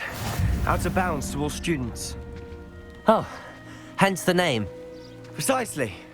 They think it's too dangerous. I think they need to have more confidence in our defensive abilities. Ah!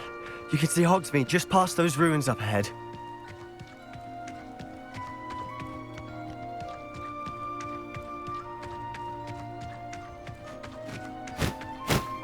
Have you had much of a chance to explore the castle? A little. It's positively enormous. It is that. I've been there 5 years and barely scratched the surface. Loads to see, places to discover. Oh? Any you'd like to share with the class? Perhaps one day. I can't go around telling you all my secrets now, can I? You still haven't told me how you became so good at dueling.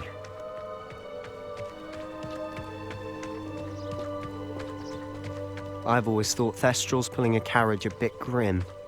Though I suppose most people don't actually see them at all.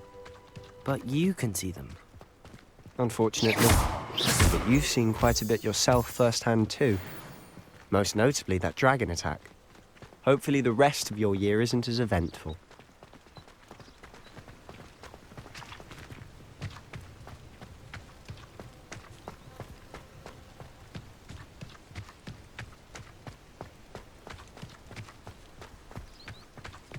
Mr. Moon!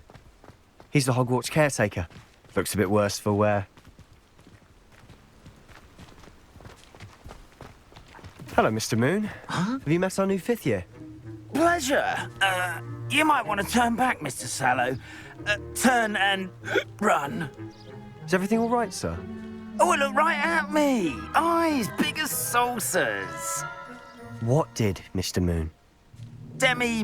Guys. Ugly and airy and terrifying.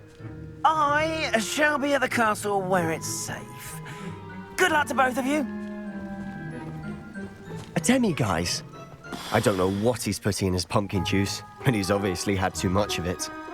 I've never seen Mr. Moon in such a state. Mr. Moon is quite the character. My sister Anne thinks he's lovely, but I'd say he could improve a bit as a caretaker. Oh, is your sister in Slytherin too? She is, or rather, she was. She's not well at the moment, but she'll be better soon and back at Hogwarts.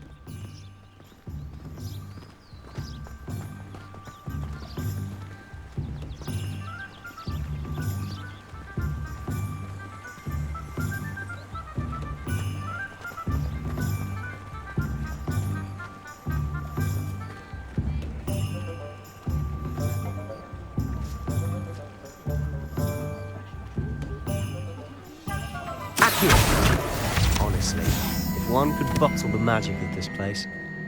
I don't know if it's the shops or the people, but there's just something about Hogsmeade. We all flock to it like moths to a flame.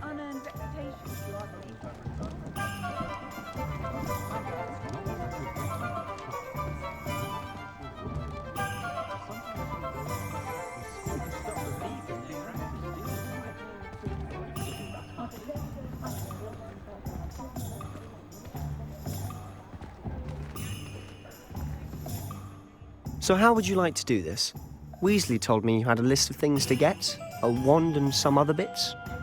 Yes, Dittany seeds, some spellcrafts, and some potion recipes.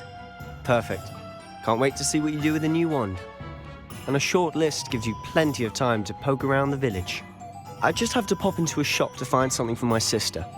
Let's meet up in the town circle when you're finished. Remember, have fun. It's Hogsmeade.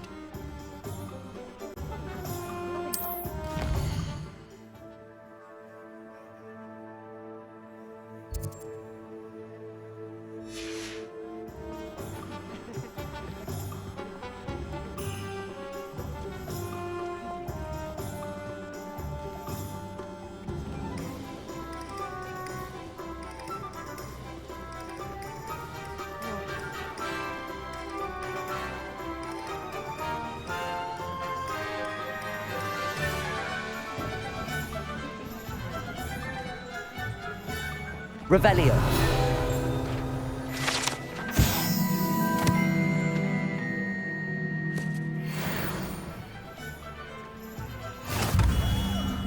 Merlin, blooming pig, not again.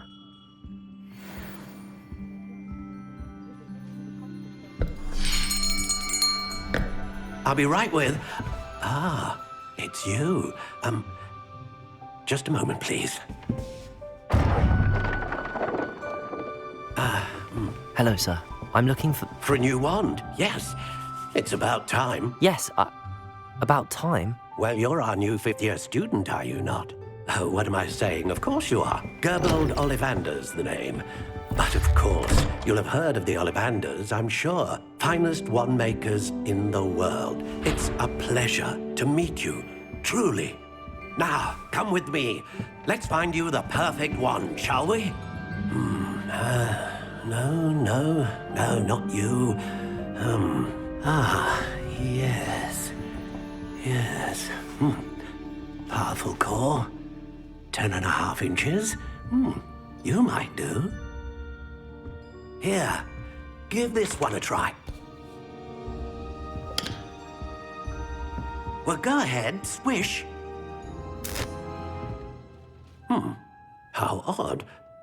Once more, come on, really swish it.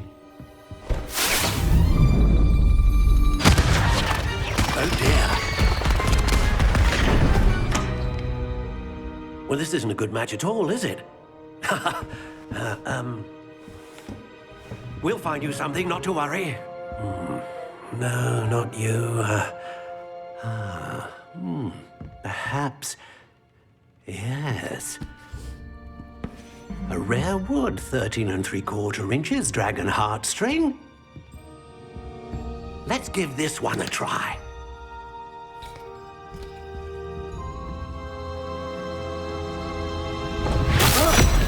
Oh, goodness. Looks like it's back to the shelf for you. This is proving to be trickier than I had anticipated. How perplexing. Where are you? Perhaps you? There you are.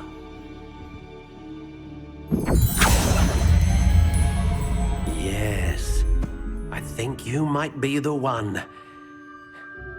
Here, take it.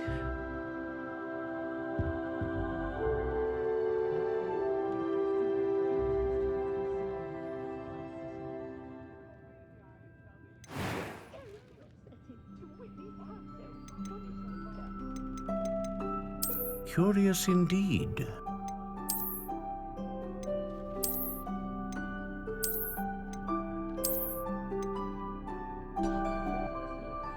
What do you think?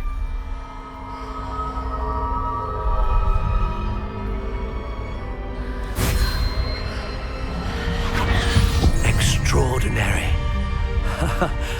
Another wand, another beginning of a bright and magical future.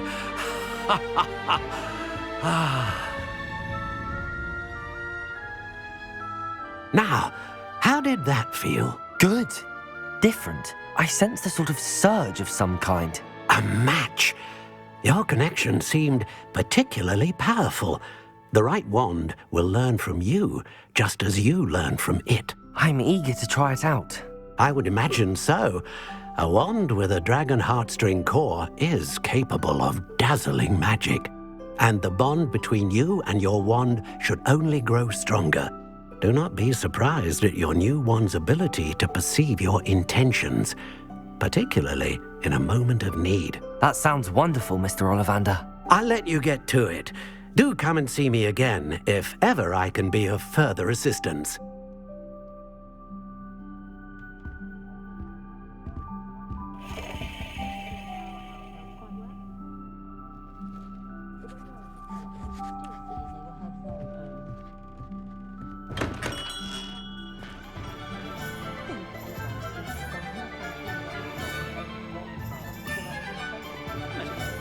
Revelio.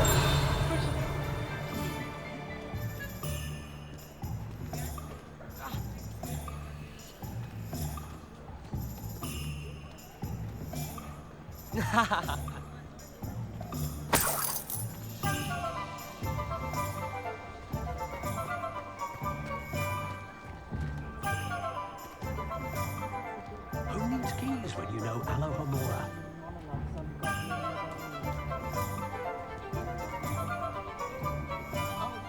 You can stop a thief in their tracks or stupefy, or just run a course.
Unicorn blood will keep you alive, certainly, but at what cost?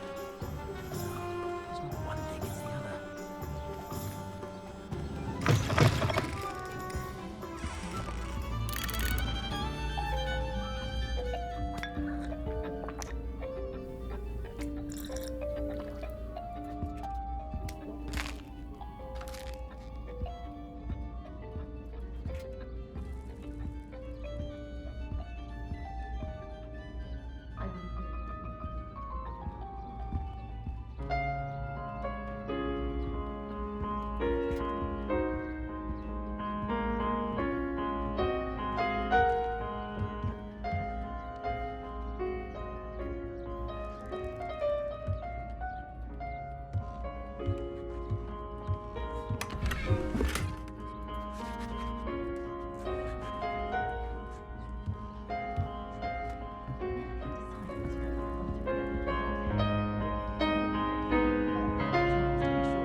far-reaching defense against dark arts.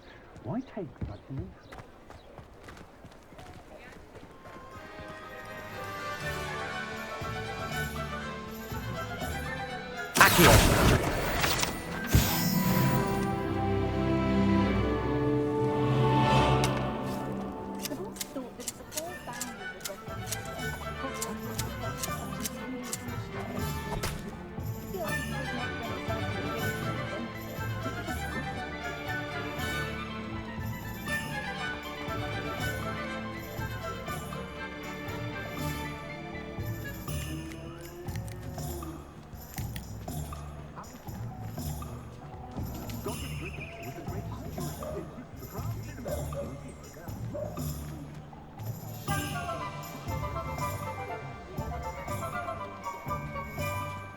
Revelio.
Revelio.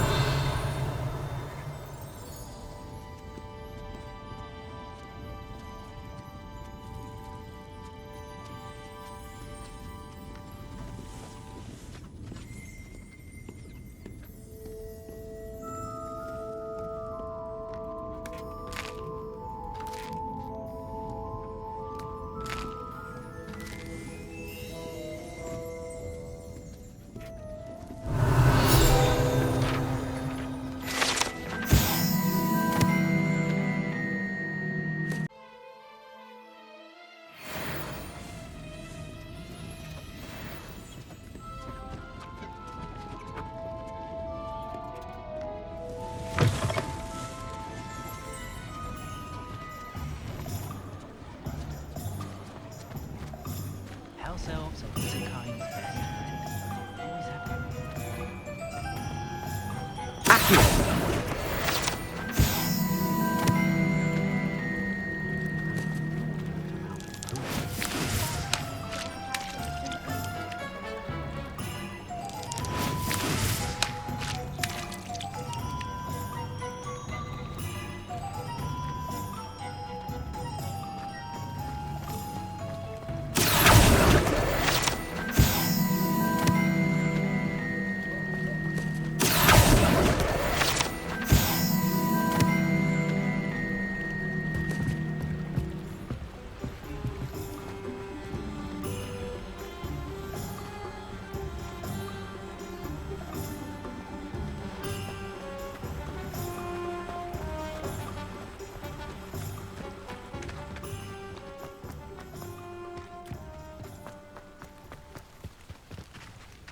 Chores aren't so bad.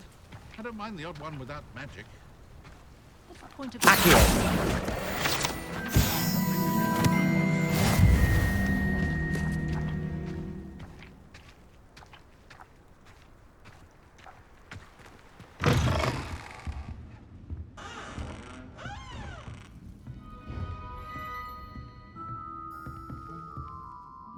Hello. Oh, hello. Whew. Sorry I'm in a bit of a tizzy. I was just scolding some of the plants for spitting and nipping. I suppose it's my own fault for putting more than 4 to a tray. By the way, Beatrice Green is the name, but you may address me as Madam Green. Welcome to Dogweed and Deathcap. Oh, mind you don't knock the mandrakes. Oh, if there wasn't the constant demand for antidotes, I wouldn't need to stock so many of the little dears. Except, of course, for curses. And, well, if you've been petrified, then obviously you've come to the right place. Mind you don't knock the mandrakes. Oh, if there's an uprooting, you'll be the next one to drop dead, and I'm in no mood for a clear-up. Someone died here. Aye. Fortunate, really, that it was just the one. Now then, how may I help you today? I think I'll just have a look around for now. Very well. Let me know if you see anything you like.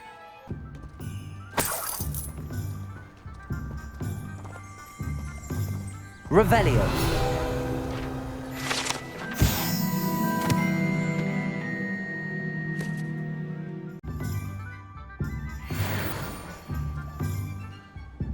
Pardon me, sir. I'm here for the seeds Professor Weasley arranged for me to collect. Ah, the dittany for the new 5th year. I take it that's you, then. Merlin's beard.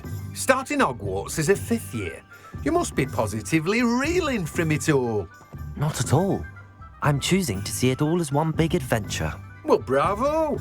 Not everyone has the temperament to take things as they come.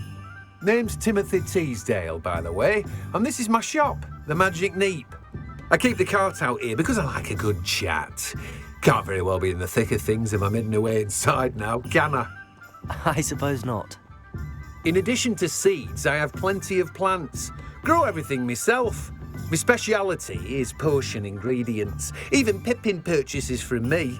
But what say we get you a packet of dittany seeds?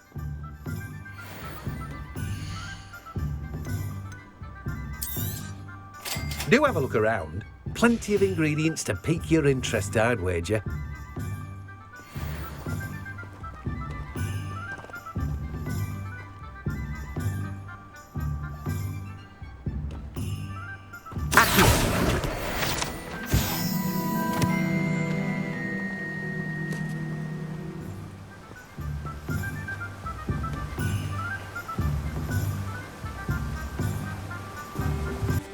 Not saying I don't cast the odd cleaning spell when no one's looking.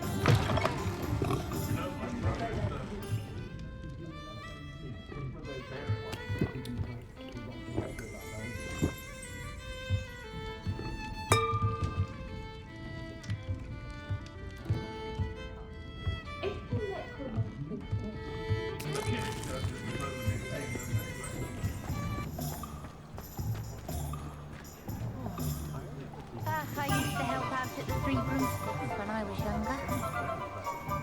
I have a terrible curse where I can't lift tools or do work.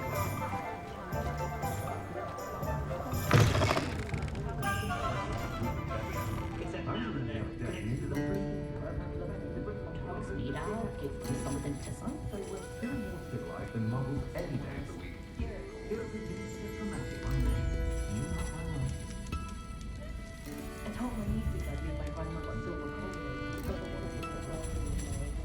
The tales of Beetle the Bard still ring true today. Ah, the secret is do the hard work first and let the easy bits take care of themselves. I was the victim of a pinpointing at school.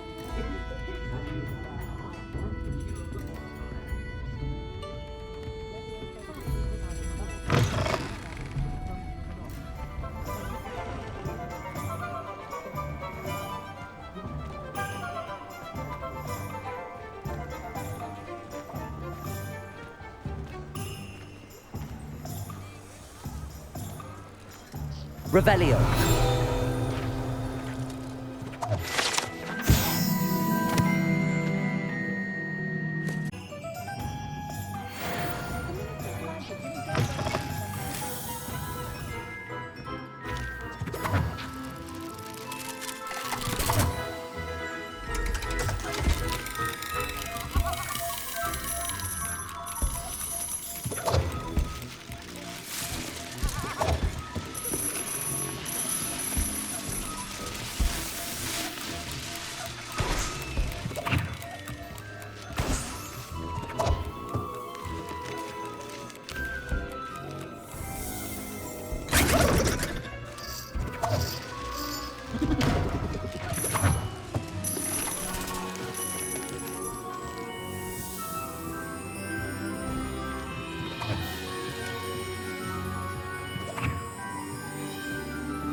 Revelio.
Welcome to J. Pippin's Potions.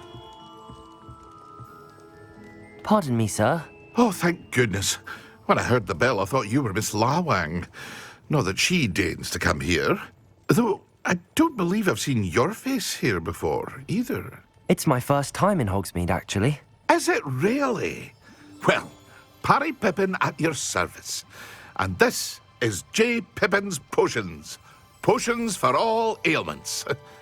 You'll have read it on the sign, of course, but Grandfather always made me say it in full. How may I help you today? Professor Weasley sent me to collect some recipes. I'm new at Hogwarts.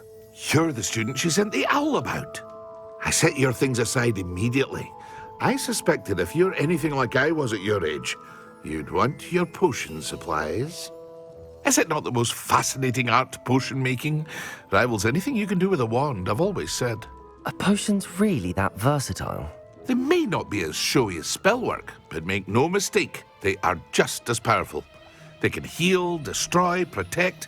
You'll discover all of this soon enough. As it's your first time in, I should mention that it's not just potion recipes I sell. I also offer ready-made drafts for all manner of uses, and I unveil new ones from time to time. Pop in when you can so you don't miss out on anything. But for now, let's get you those recipes, shall we?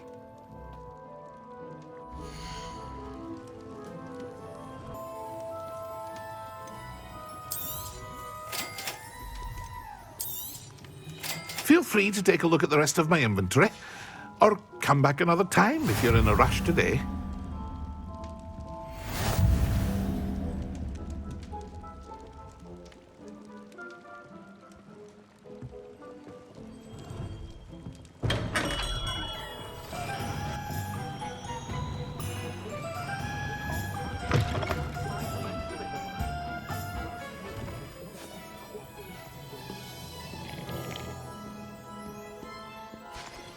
Hello. Oh, come in, come in. Welcome to Madame Snelling's Tress Emporium. I'm sure I've no need to introduce myself. They used to call me Snelly. Oh, Snelly, why aren't you studying to be an aura? But I showed them. They're stuck in the dust at the ministry and I'm here thriving. Absolutely thriving. But look at you. Look at you. I can certainly see why you paid me a visit. Looking for a change, are we? I'm not sure what you mean, but I'm quite all right as I am. Some are going for that muggle with consumption, sort of death becomes me allure. But you won't find poisons here. No need for chloride of lime or ammonia when you have magic. Why don't you spend a moment choosing how you'd like to look? You can change your hair too if you'd like. I should be going now. Thank you.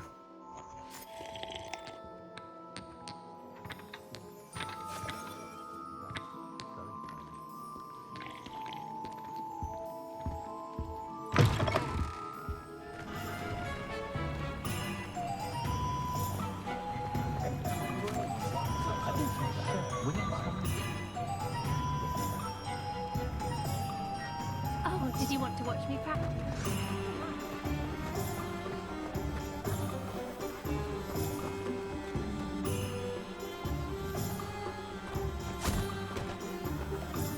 I told you not to go down that path. Miss Peck from Brood and Peck said a customer lost a diricle around here.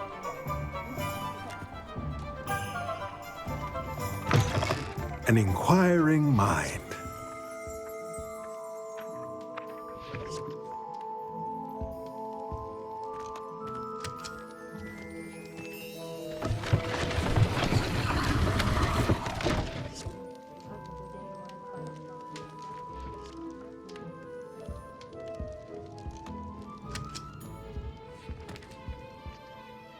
Pardon me, sir. I'm here for the spellcrafts Professor Weasley ordered. Matilda's student. I thought I might be seeing you soon. I am the proprietor here, Thomas Brown. I take it you've had a conjuring lesson then? I'm afraid I haven't yet, sir. Ah, but you will soon enough. It is magic at its purest, creating something out of nothing. Of course, it is not without complexity, but that is where my spellcrafts come in. Stay the course, and you could soon impress even Professor Weasley. That's certainly something to aspire to, Mr. Brown. I look forward to that day. And I, too, seeing it. Spellcrafts are incredibly useful for conjuring unique items like custom pieces of furniture or decoration. But I shall let Professor Weasley do the teaching. For now, let's get the spellcrafts you need. A potting table and a potion station, yes? I believe so, sir. Good. Nothing like being able to grow your own ingredients and brew what you want, when you want. Let's have a look.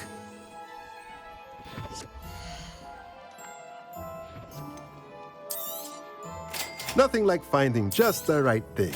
If you're interested, feel free to take a look around at the rest of my inventory. Well, that's everything. Better go and find Sebastian.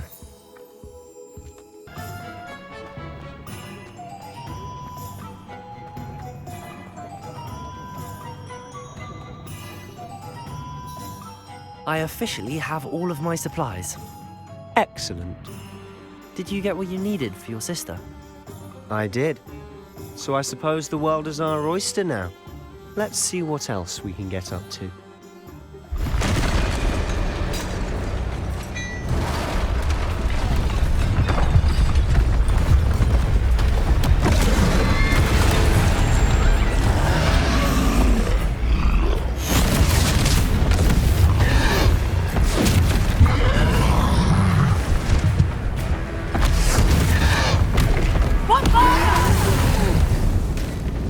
Draw it away from the building!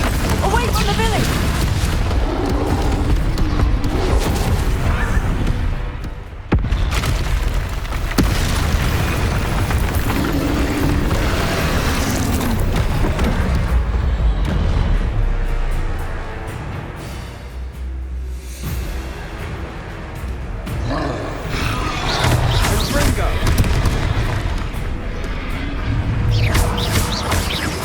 Are we weakening him at all?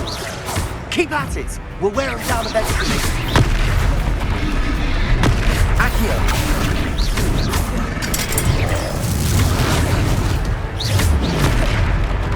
What was that? A taste of his own medicine. Nicely done!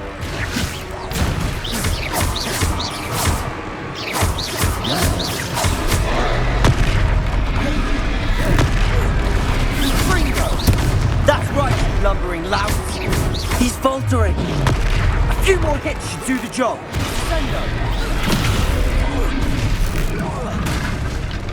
Incendio.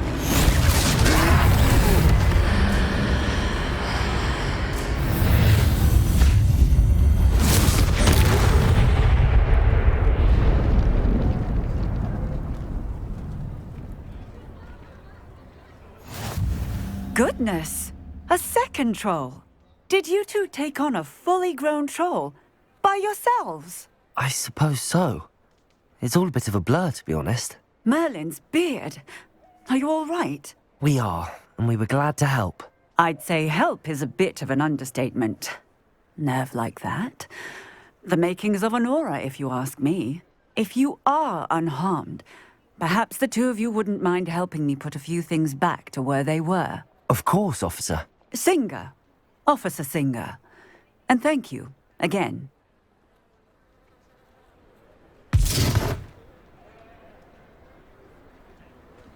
Reparo. Oh, hello there. Lucky they didn't do more damage. Go and see what he wants.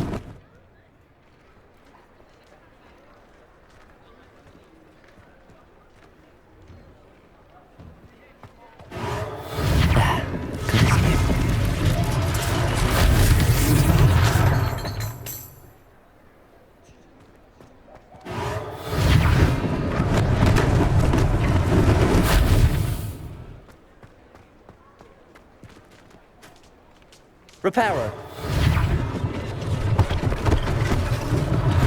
One less thing for Officer Singer to worry about.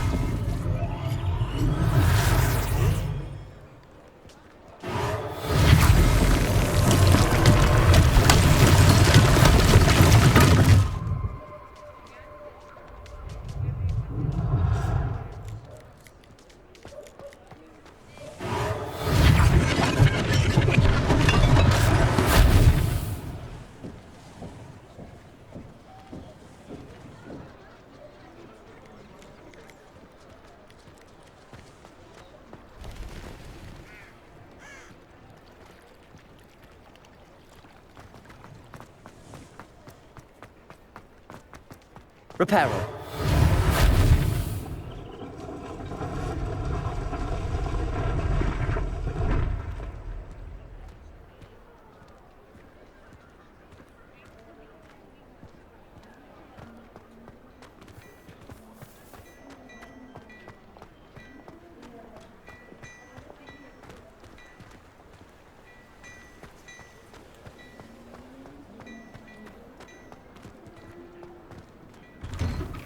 Mr. Hill was just singing your praises.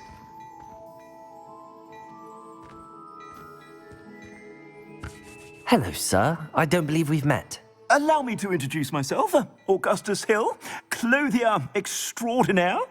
I should like to thank you for your remarkable bravery in fighting those trolls, and not to mention your help restoring Hogsmeade to its rightful state. I was happy to help. Frankly, you deserve an Order of Merlin.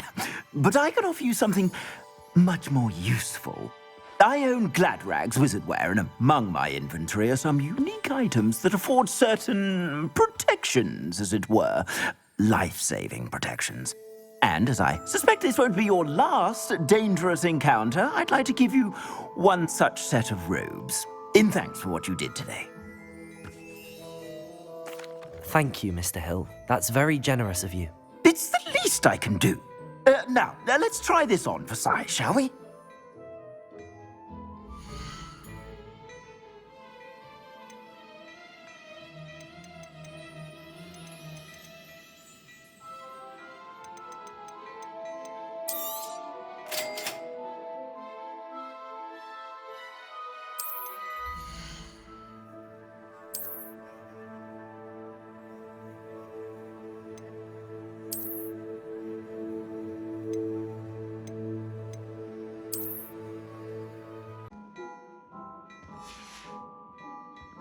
suspect you have a sharp eye for fashion. I'd say we've earned a butterbeer or two, wouldn't you? Might help me forget that I was almost pulverized by a troll. I'd say that I agree with you. Perfect. The 3 broomsticks is just this way. I sell even more battle-worthy items. Should you be inclined, you're most welcome to peruse my shop at your leisure.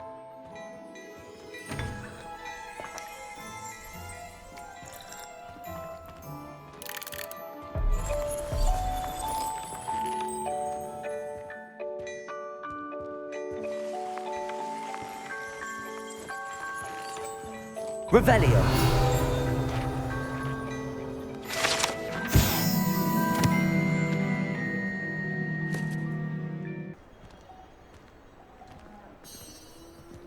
Assuming it isn't utter bedlam in there, you might even meet Sirona, the owner. She's a good one to know.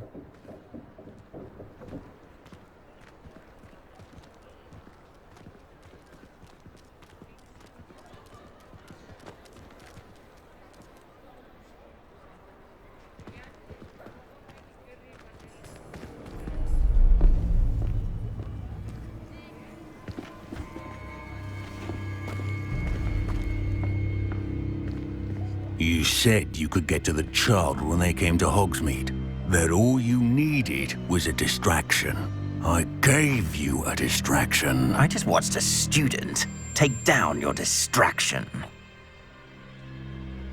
Who's this child? What are you not telling me?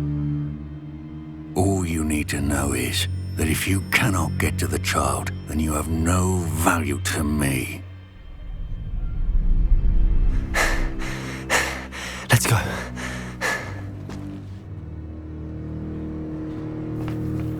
Did they see us? I don't think so. What was that goblin doing with Victor Rookwood? Ranrok is working with Rookwood. The goblin from the Daily Prophet. I knew I'd seen him somewhere. Quickly, let's get inside the 3 broomsticks.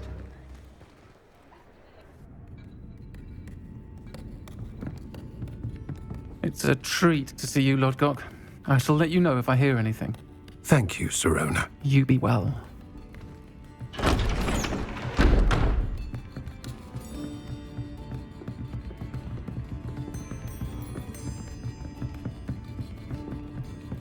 Now, what can I...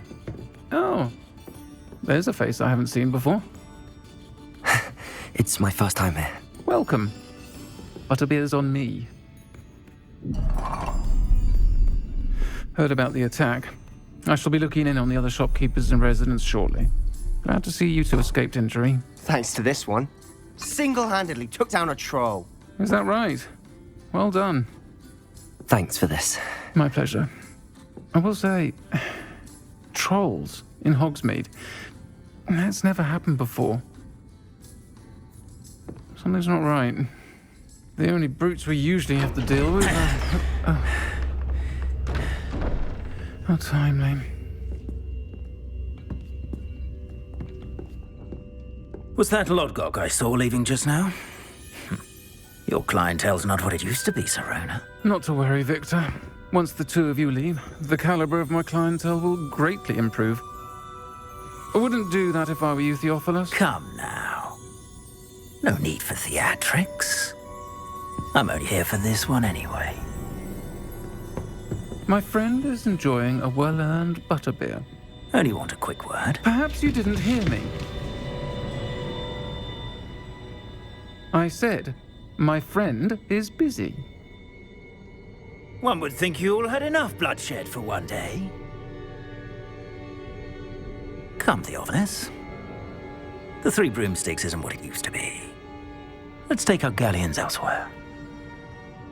Can't drink butterbeer forever.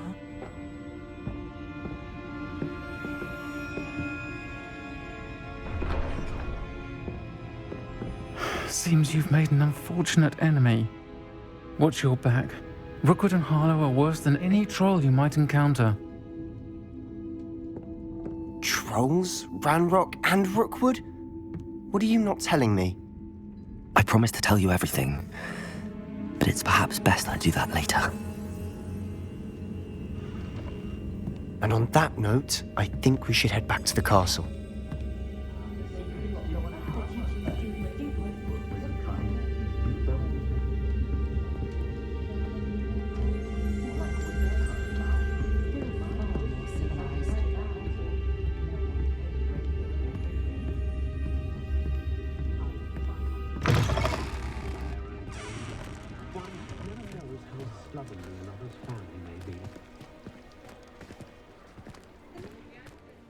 I'm certainly glad Sirona was there. Told you she was one of the good ones. I can see that. She didn't seem at all intimidated by Rookwood and Arlo. I think you'll need to tell me why Victor Rookwood has you in his sights. But we can talk later. For the moment, we should return to the castle. Professor Weasley's certain to hear about the troll attack soon if she hasn't already. Don't want to risk another detention for getting back after hours.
Professor, I'm glad to see you.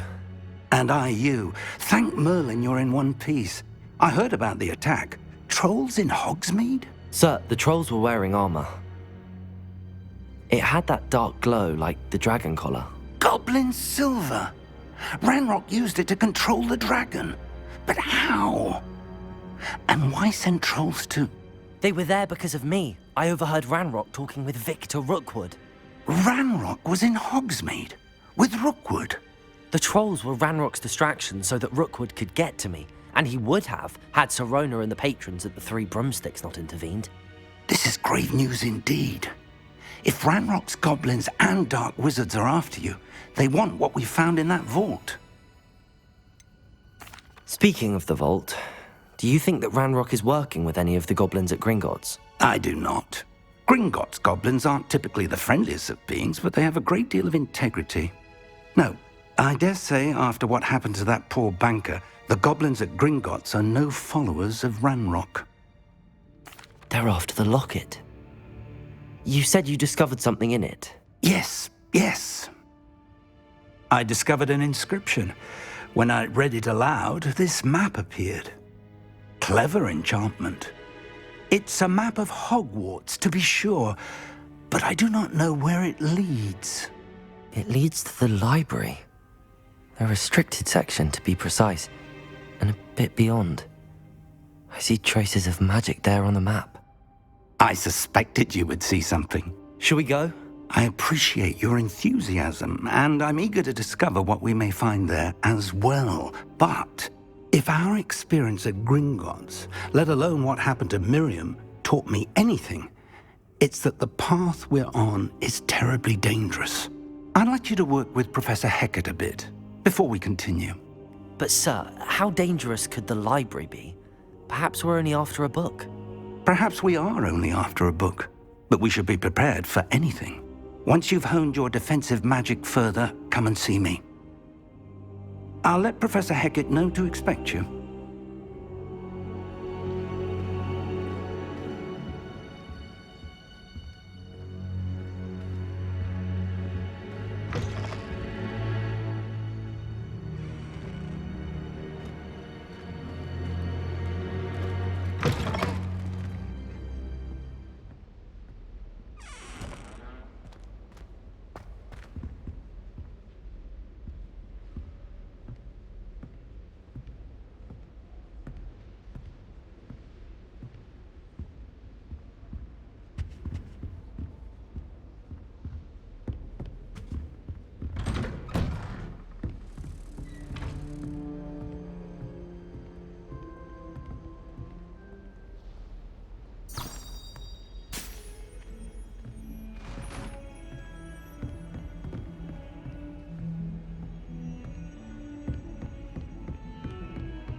student were to help me with my sad predicament.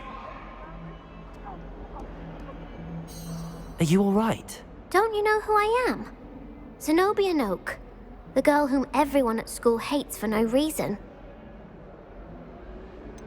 Everyone hates you. Why? Because Hogwarts is full of bullies and spoilsports. Leander Pruitt's one of the worst, that no-talent moon mind. I wanted to make some new friends, and so I brought my collection down to the common room. My Gobstone collection, that is. I was hoping someone would want to play. Are you familiar with Gobstones? Little balls, like marbles. Grand game. And if you lose, they spray you with a foul-smelling liquid. Gobstones? Sounds like a fun challenge. That's what I tried to tell everyone. People can be so cruel. Just because they're sprayed all over with smelly gobstone spit, it's their own fault for losing. Imelda is one of the worst losers. Everett and Astoria are terrible as well. And now those poor losers have taken my gobstones and hidden them in very high places all over the school. Rather an overreaction on their part. I'll say. Anyway, I can't work out how to get them back on my own. I don't think I know the necessary spells yet. I need someone, perhaps a selfless and talented 5th year to help me. Haven't you any friends at school? Not really. Natty said hello once, but not a word since. I'll see what I can do. I'd appreciate the help. If you do find all of my gobstones, do come and see me again. I'll be back to playing Snake Pit and Jackstone by myself in no time.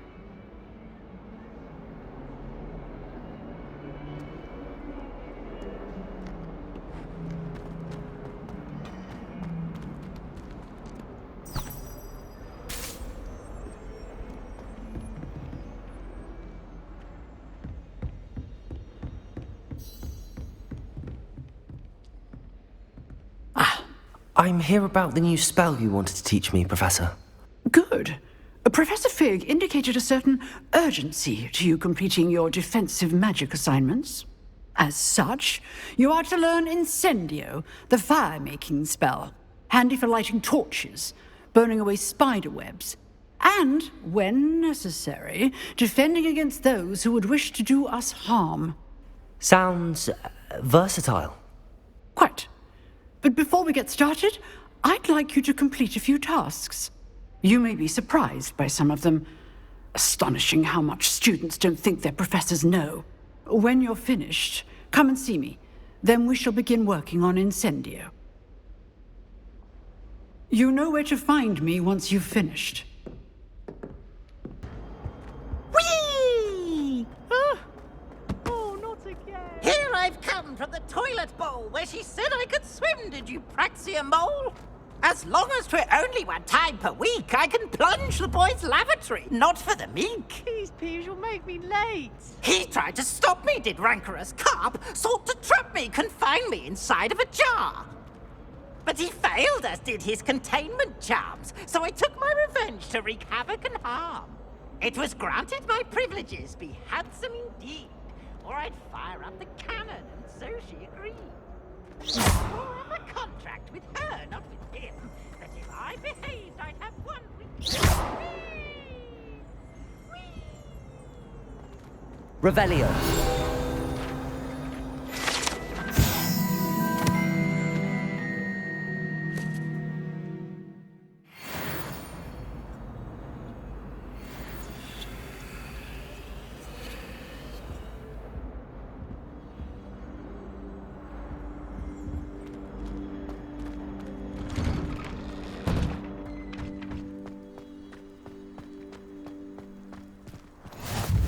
Glad you could make it. Lucan's just over there.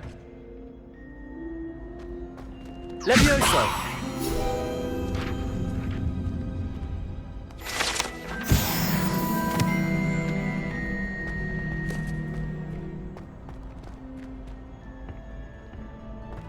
Can I help you? Sebastian told me to see you about a club. If Sebastian vouches for you, that's all I need to know. I coordinate duels for crossed wands. A dueling club of sorts. It's invitation only, so you must have really impressed Sebastian. I'm flattered to hear that. Sebastian's not a bad duelist either. Imagine it's quite something to see the two of you duel. How does cross wands work exactly? You show up, I match you with other duelists, and whoever is still standing in the end wins. It's our way of determining the school's greatest duelist once and for all. And to liven things up, the winner is awarded a prize. Interested? Of course.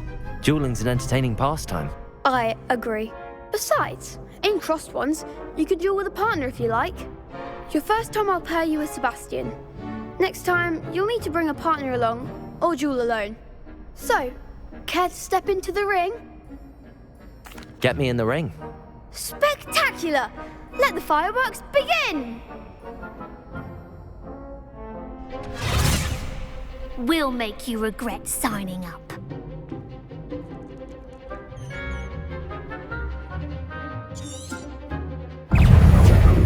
Lumos. Expulso! There goes my way. Expulso! Act like a winner!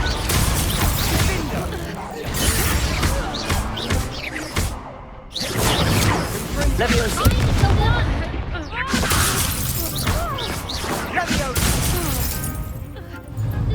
You're better than that! Accio. Don't shy away now.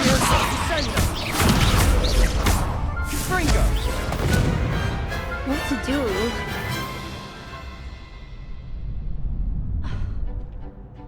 Nice work. Sebastian wasn't wrong about you. There's strong competition ahead, but keep this up and you could be the next school champion. Brilliant. Count me in. I shall. In fact, the second duel is ready when you are. And as a fully initiated member, you now have access to the official Crossed Wands training dummy. Very good way to master spell combinations. Come and see me, and I'll set it up.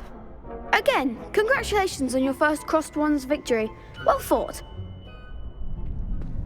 Hope to see you back here again.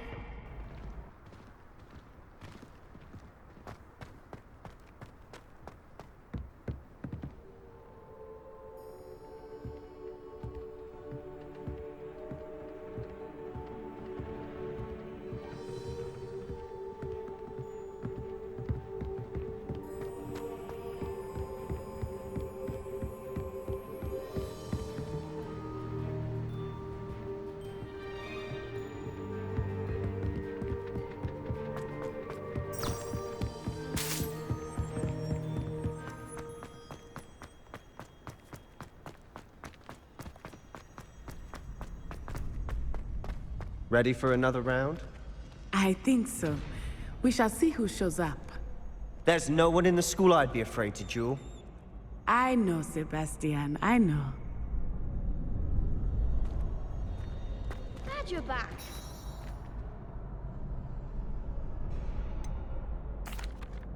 Hello, Lucan. Is the next round of Crossed Wands all set? Why, yes it is. I've got a great match lined up. Ready for another round? I'm ready. Let's do it. Brilliant. Are you dueling with a partner? Yes, Natty. Then let's get to it. Ready to get thrashed? Apologies in advance.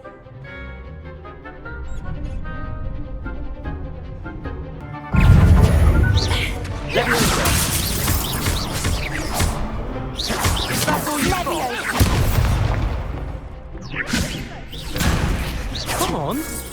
Potato! Stupid one! Stupid one! Give them more balls! Potato! Accio!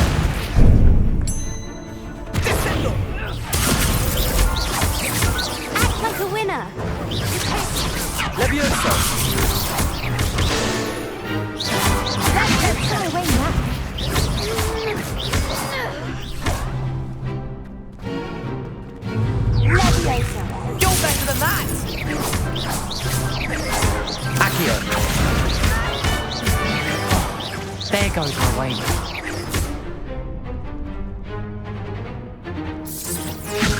Potato! Mind the one! Accio!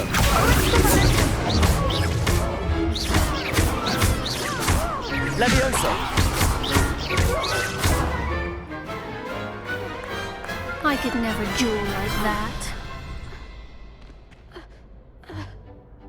Bravo! I gave it my all. You did indeed.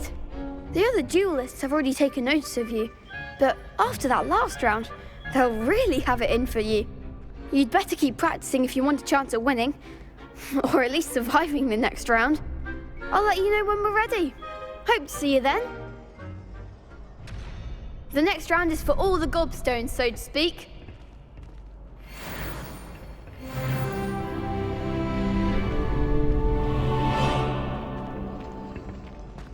Perhaps I should stick to potions. Seems I'm out of the tournament thanks to you.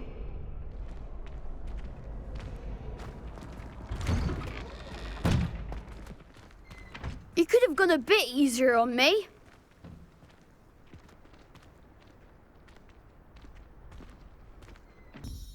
I trust Mr. Brattleby was able to accommodate you and that you found success in your endeavors.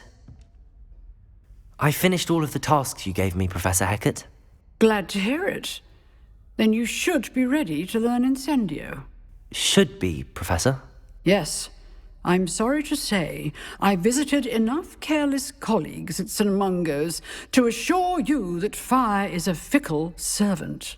Your spellcasting has impressed me thus far, but please maintain focus. I would rather we not end today's lesson with your robes aflame. Let us begin. And remember, focus on the proper wand movement. Concentrate, and keep your wand steady.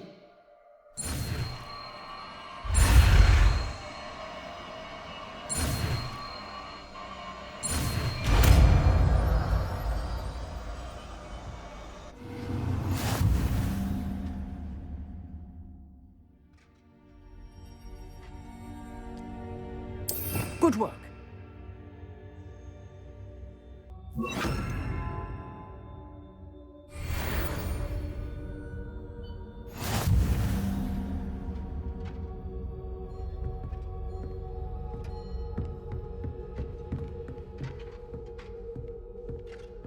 Incendio! Getting it. Keep at it. And do try not to incinerate yourself.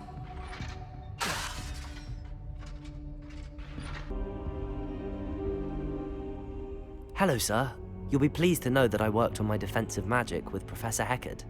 So I hear. She tells me you've taken rather well to your new wand. You must continue to work with her and your other professors to improve your skills. That said, I don't wish to postpone our visit to the library any longer. So, shall we proceed? Fig! I have work for you. Come. Headmaster, I'm with a student and my schedule Your schedule will wait indefinitely, as will your student. I would think that after all the trouble you caused me with Osric, you'd be eager to make amends. My office, 5 minutes.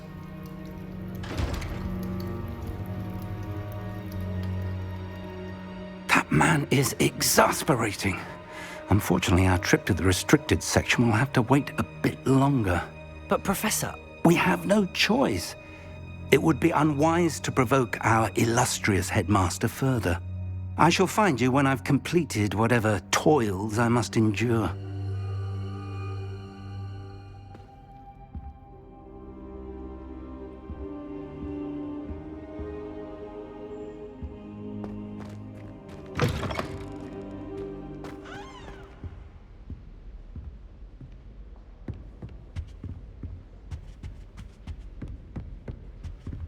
Sebastian mentioned sneaking into the restricted section.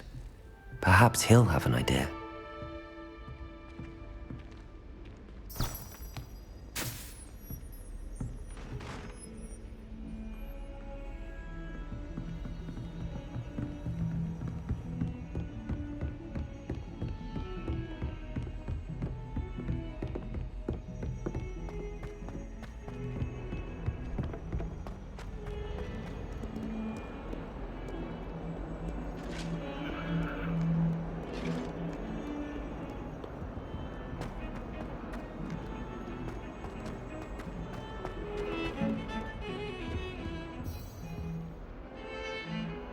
Sebastian, there you are. There you are. You promised me an explanation for what happened in the Three Broomsticks. Not many students have Victor Rookwood's attention. What was that all about? Seems he's working with Ranrok, and Ranrok is after something I found at Gringotts. Ranrok? And when were you at Gringotts? Professor Fig and I ended up there after the dragon attack. It's quite the tale. Fig had this port key. A port key? To Gringotts? I'm not sure I follow. I barely follow myself, and I was there. Anyway, we ended up in an ancient vault where we found a map. That map leads to the restricted section. You can't be serious. Deadly serious. Professor Fig has insisted that I not tell a soul about any of this. I've probably said too much. Understood. Your secret's safe with me. Whatever it is. Thank you, Sebastian. You mentioned being clever enough not to get caught in the restricted section. And I am. Meet me outside the library tonight, and tell no one. What will happen if we're caught in the restricted section? Detention, no doubt. But a word of caution or two will help. For one, avoid Peeves, the poltergeist. Aside from wanton destruction of property, he loves nothing more than telling on the likes of us. How concerned should I be about the librarian? Madam Scribner doesn't take kindly to clandestine activities taking place amongst her precious books, so do all that you can to avoid her. She and I have had our entanglements, but I can hold my own against her. You may not be so lucky. Thank you, Sebastian. I'll meet you later.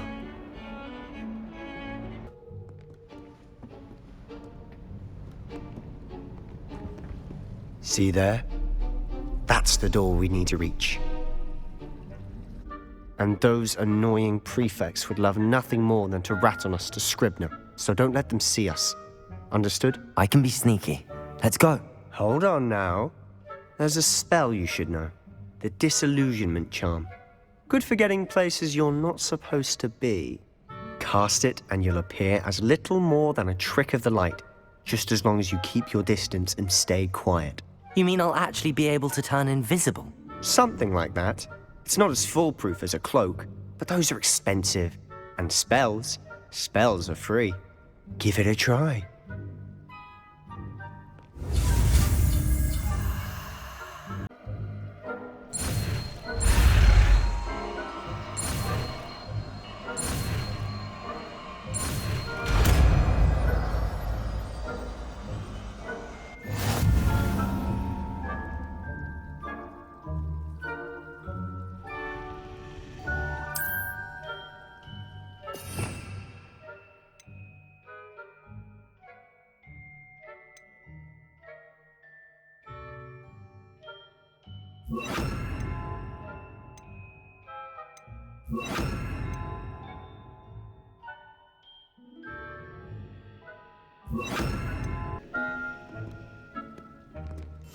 Silent as a grave.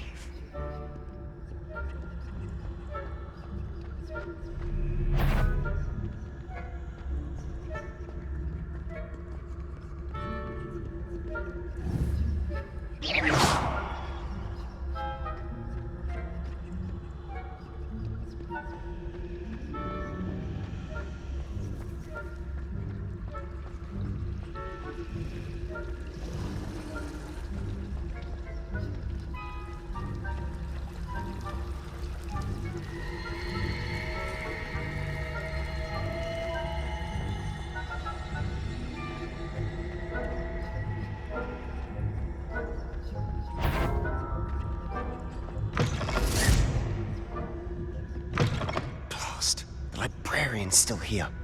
Quick, behind the bookcase.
told me the librarian would be gone by now.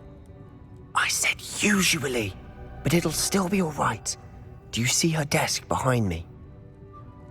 The key is in the drawer of that desk. Now, here's what we're going to do. I'll create a distraction to draw her away. You focus on getting the key. I'll meet you outside of the restricted section.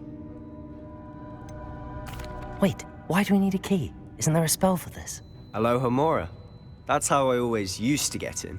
But the librarian twigged that I knew the spell and cast an anti-Alohomora charm on the lock. So now it's just this key. But don't worry. I said I'd get you in, and I always keep my word. Trust me.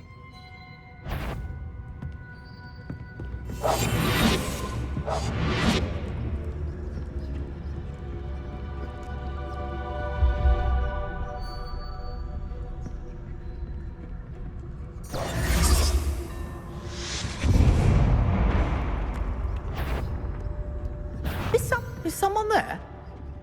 Is that you, Pete? The key. Here it is.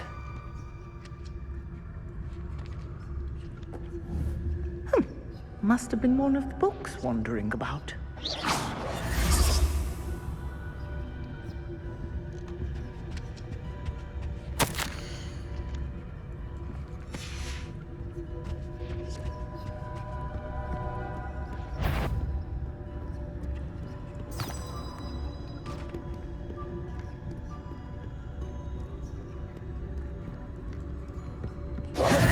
That wasn't so difficult after all. Now to find that book.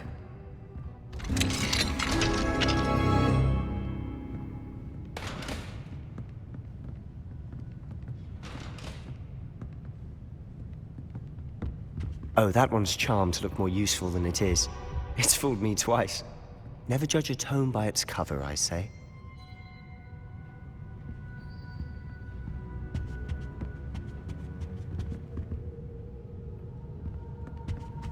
Lumos.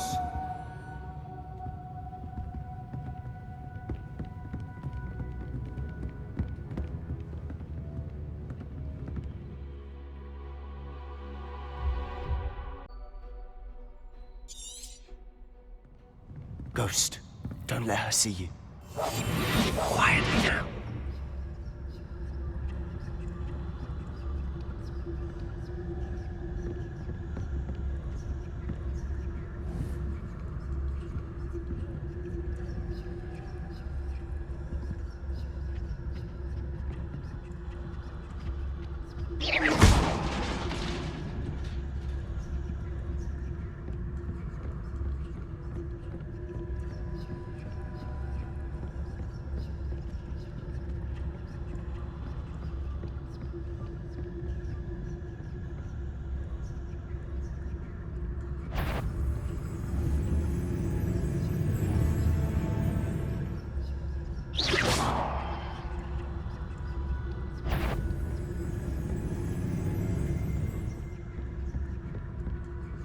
Should be in the clip. No need for us to be skulking about. So what is it you've been looking for? I'm looking for a cure to help my twin sister, Anne, so that she can return to Hogwarts. Because Merlin knows everyone else has given up. Why do you think we'll find a cure in the restricted section? Does the Hogwarts matron have nothing that can help Anne? Lumos! No, we've tried everyone from Nurse Blaney to St. Mungo's. But I can research on my own. No need to concern yourself with that right now. Let's focus on what you're after. Which is what, precisely? I'll know it when I see it. You're being awfully cryptic. Revelio.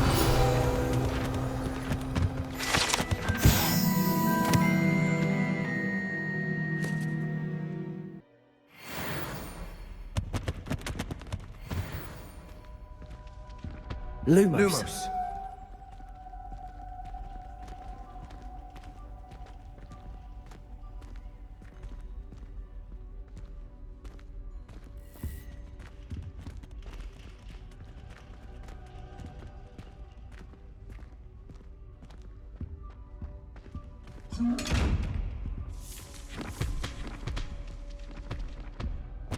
Secrets of the darkest arts. I'm impressed.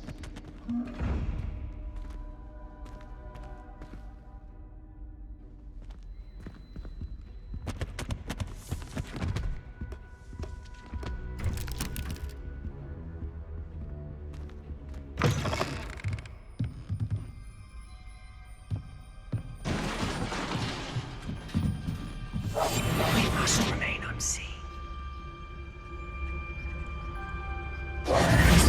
Lumos! Lumos.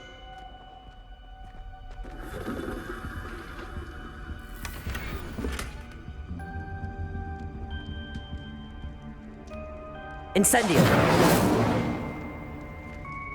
Who have we here? Sebastian Solo and his new little friend.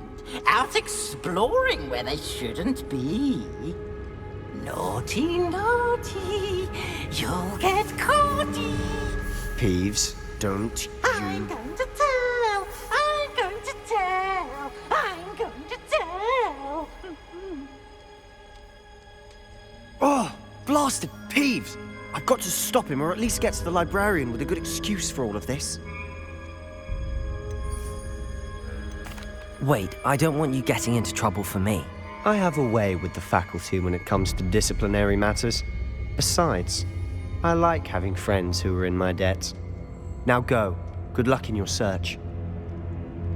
Now, where's that damned poltergeist got to? I know just the spell to repair this armor.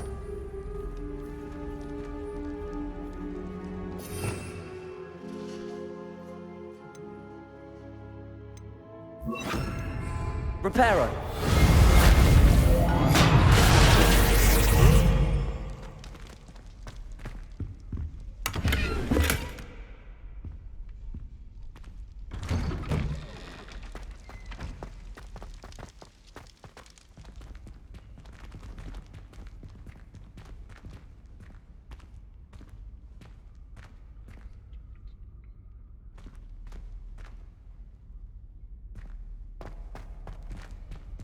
Incendio!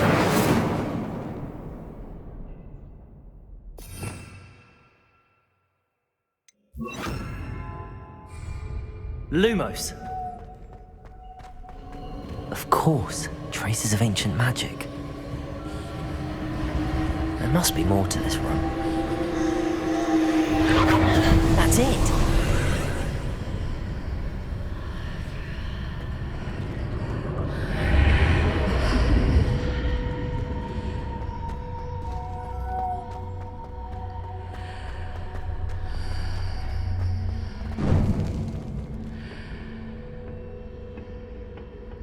Where might this lead?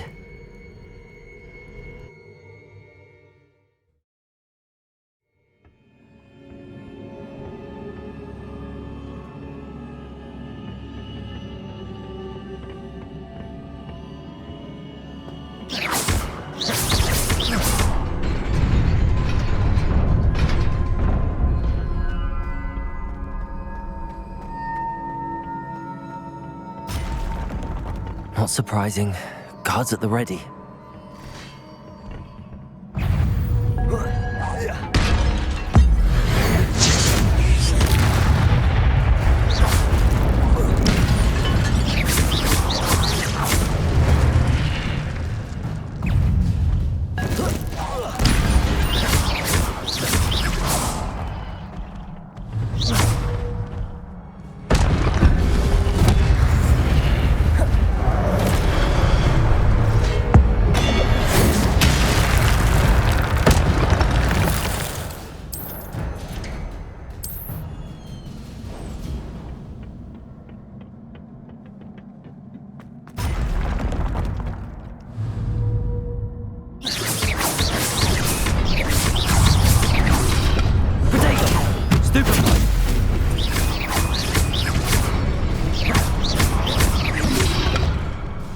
Incendio!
This must be the way forward, but to where?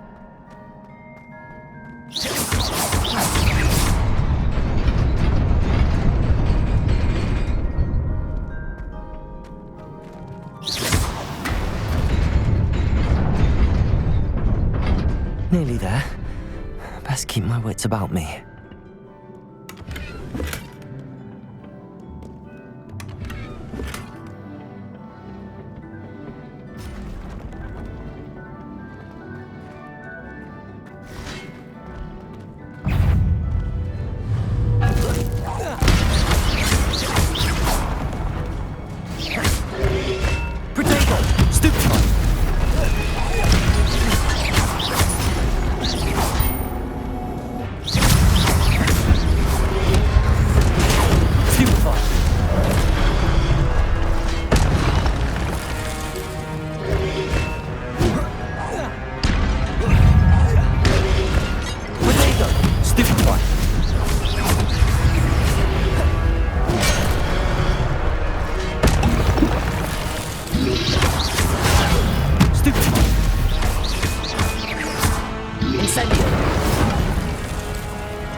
Is a book after all.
You wanted to see me?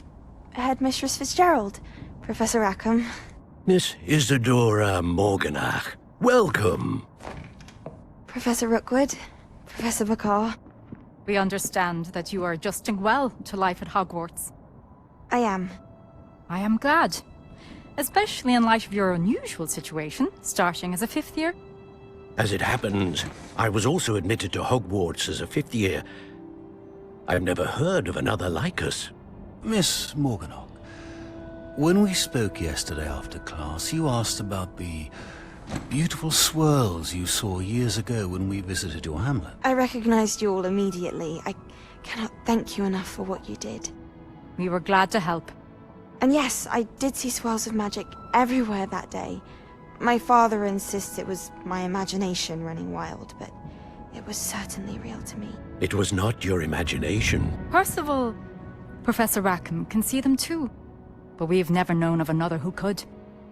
I don't understand. What are they?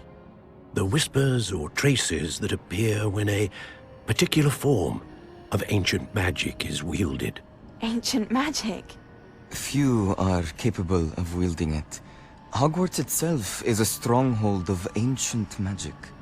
So if I can see traces of ancient magic, does that mean I can wield it too? With the proper training. But let us not get ahead of ourselves, Miss Morganach.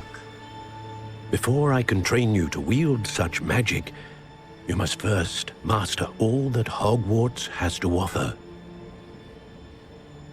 A magic this powerful can do great harm in the wrong hands. It must be wielded by a select few. As such, we ask that you not speak to anyone about what we have discussed here today.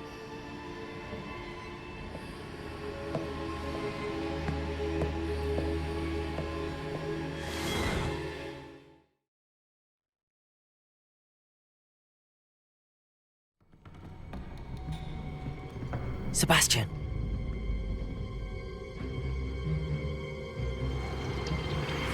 Sneaking in the restricted section again!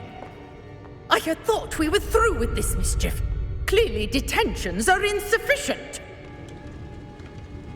I'm afraid I must take this to the headmaster. But that being said, Peeves informs me that you didn't come alone tonight. If someone has coerced you, I would have you tell me. You're a bright boy. Don't waste this. There was nobody else. I came alone. Oh, Sebastian. What will your uncle say?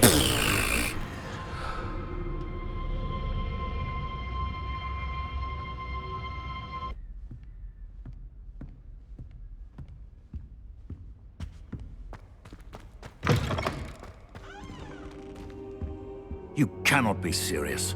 Goblins working with Rookwood makes no sense. It is rather unorthodox, to say the least. Unorthodox?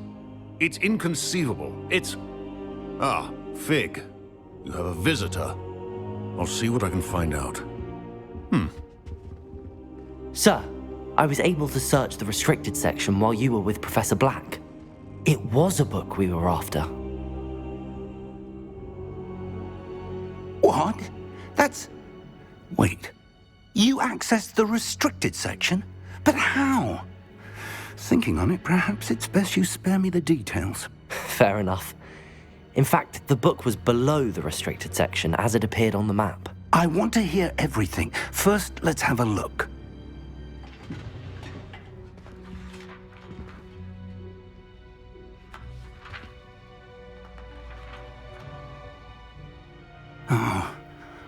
Oh dear. Some of these pages seem to be missing. It appears someone has got to the book before us. Still, I will need time to study what remains. Perhaps we can still salvage something useful, though it may take some time. I wonder why it was here, below Hogwarts. I think I know, sir. I saw 2 more memories where I found the book. Another Pensieve. Godric's heart. The man we saw before, Percival Rackham, was a professor here. The first memory showed him and 3 other professors using ancient magic to restore a hamlet from a drought. Miriam was right. And the second memory? They were talking to a student who started as a 5th year, like I did. She could see traces of magic too. Why those memories? Perhaps this book will explain. I'll have to take it with me to London. The headmaster has insisted that I speak directly to the minister about George's death. What will you tell them about Mr. Osric's death? I don't know how much I dare say. George tried to convince the ministry about Ranrok, but to no avail. My instinct is to follow the path we are on for the moment and keep the details to ourselves until we know more. I understand. I'll see what I can learn about the missing pages while you're gone. Good. Don't neglect your studies. Your wand work is improving by the day. But you'll want to pay attention in herbology and potions.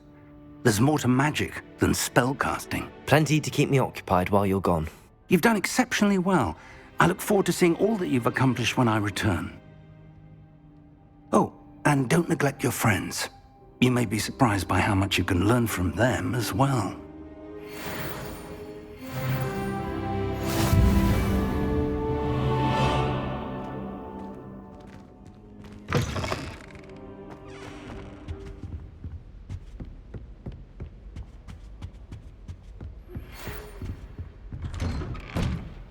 It's time to prove your dueling mettle and see if we've a new school champion. Meet me at the usual place for the final round of crossed wands.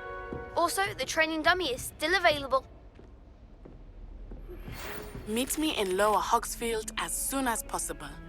I would like to talk to you about Rookwood and Harlow, and it might be best to do so outside of the castle.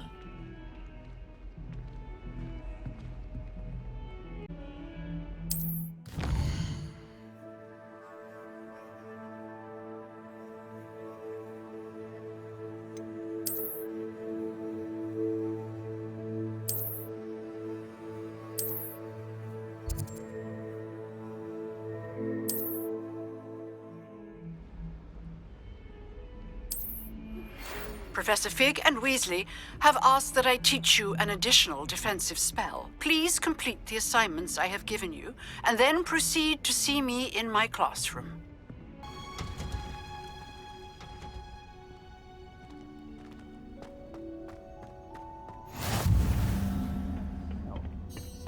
Is she growing Punja's onion again?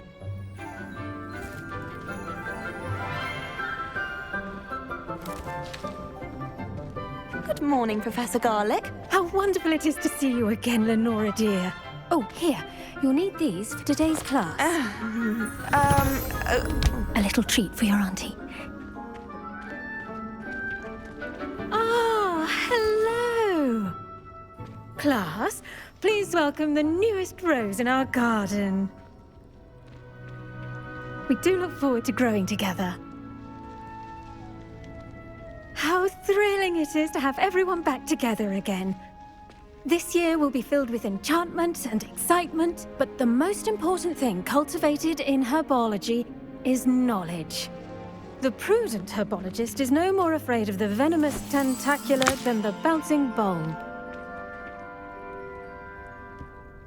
Now then, today we will be acquainting ourselves with the mellifluous tuber known as the mandrake root. Accio.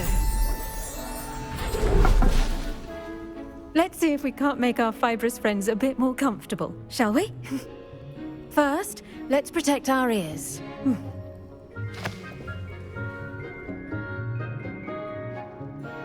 Now, everyone, grip their mandrake by the tendrils and give it a firm tug.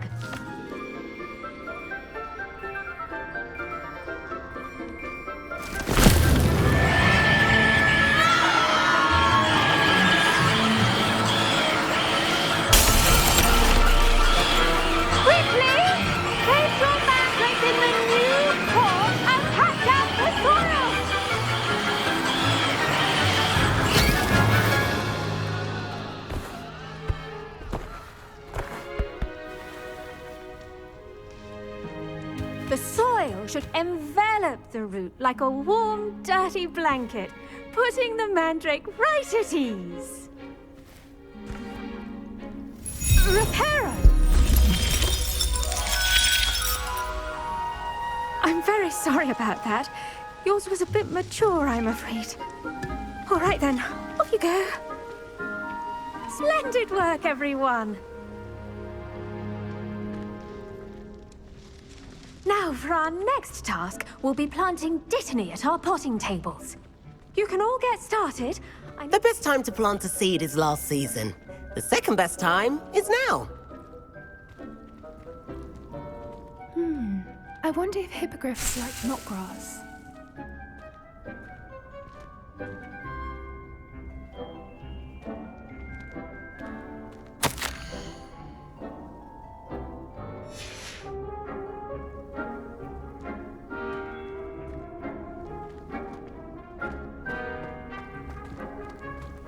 I should think Professor Garlick would be more careful with her mandrakes.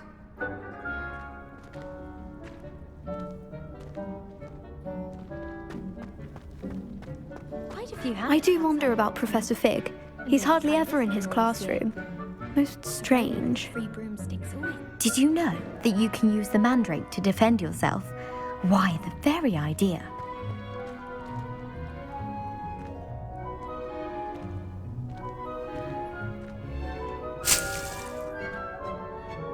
Yes, Professor? Firstly, well done with your mandrake. They can be rather difficult to get a grasp of. I'll say. Nearly went deaf. Well, yes. Of course, the cry of a mature mandragora can be fatal, so remember to keep those ears protected. Now, as I mentioned, next we'll be planting Dittany. Let us find you some seeds. I already have some, Professor. Picked them up in Hogsmeade. You visited the Magic Neep. Wonderful. A prepared student is bound to bloom. I've arranged for you to have your own potting table here in the classroom. Wasn't easy to spare one on such late notice. Plant the seeds there now, and you can return to harvest them later. Even with soil, sunlight, and a bit of magic, they will take time to grow. Let's see how to balance my star thistle arrangement. Niffler's fancy or roses?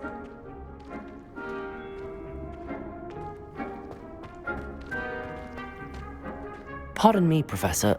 What am I supposed to do with the Dittany seeds? Your part in all this floral alchemy is simple. Take the seeds to your potting table, plant them, and then wait for harvest time.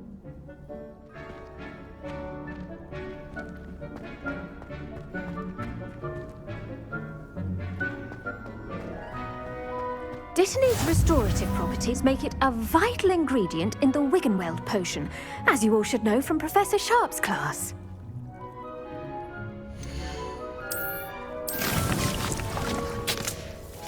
Well done! Once it can be harvested, your Dittany will be ready to use in Wiggenweld potion.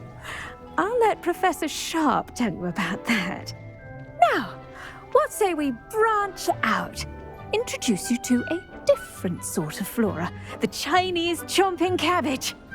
You'll find that some plants are better suited to uses outside of a cauldron. The cabbages do get testy without something to chew. Fortunately, I have a dummy for them to gnaw on. Be a dear and let them have a good chomping. Yes, Professor.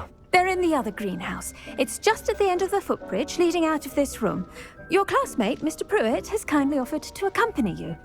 Come back and see me when you're finished. Oh, and mind your fingers. They do bite.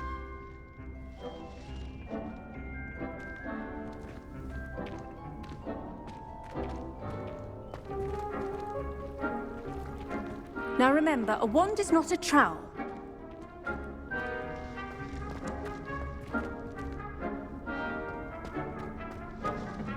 Hello. Saw you on your way to Hogsmeade the other day. Nice to meet you. I'm Leander. I'll be showing you the Chinese chomping cabbages. Up these stairs will take us there, but your lead. Nice work in Defense Against the Dark Arts, by the way. Excuse me? Your duel with Sebastian! And he's good. Thinks he's really good. But you outright slaughtered him. It was brilliant. Oh. Well, thank you. I nearly put Sebastian in his place myself. I mean, I would have, if Hecate hadn't stopped me. Didn't she stop that dragon skull from crushing you? Typical Slytherin trick, dropping a dragon skull on someone during a fight. We Gryffindors fight with honor. And, Ravenclaws too. At least you did. Here we are, home of the Chinese chomping cabbage.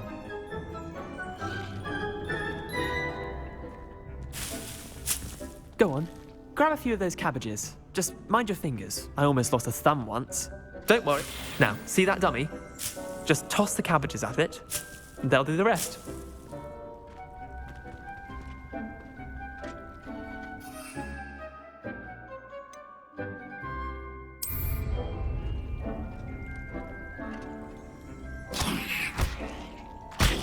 Look at that. They'll chomp on anything they can get their mouths on. Mum planted some in her garden last year to keep the gnomes out. did save her the denoming, but they left her honking daffodils in tatters. Vicious little bastards, aren't they? My kind of plants. Not like stupid booba tubers and bouncing bulbs. The kind of plants that'd have your back in a fight. Not saying you can't go it alone, but, well, imagine that wasn't a dummy.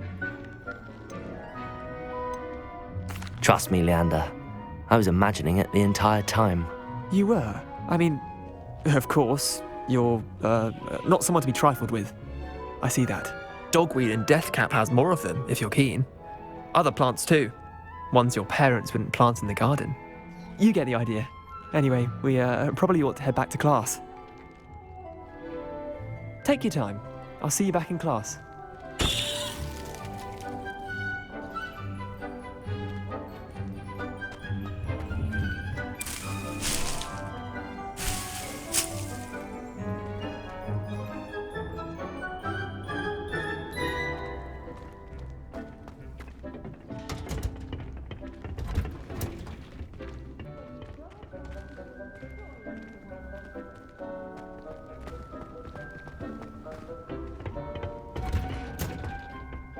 Helpful reminder as to why we should always wear our dragon hide gloves. I shall end our lesson here. Terribly sorry, Mr. Clopton.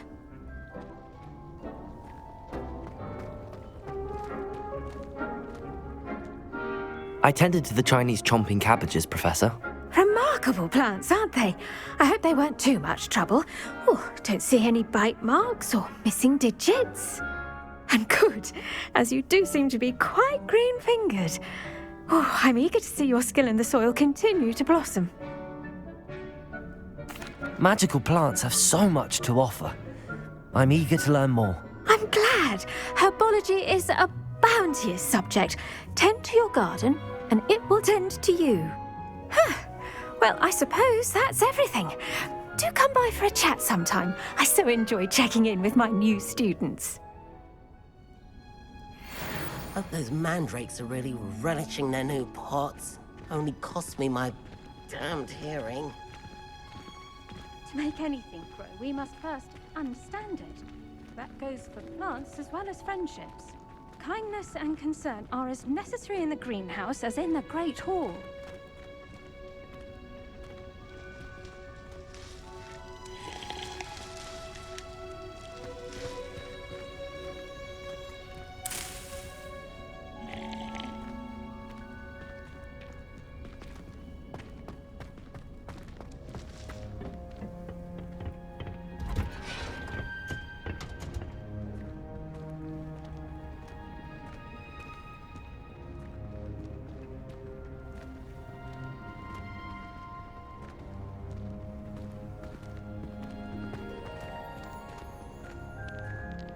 I don't know why Sharp's always referring to standard ingredients. Couldn't there be auras or someone from the Ministry guarding the school after the incident in Hogsmeade? Professor Black would never allow that. It would make him look completely incompetent, which he is.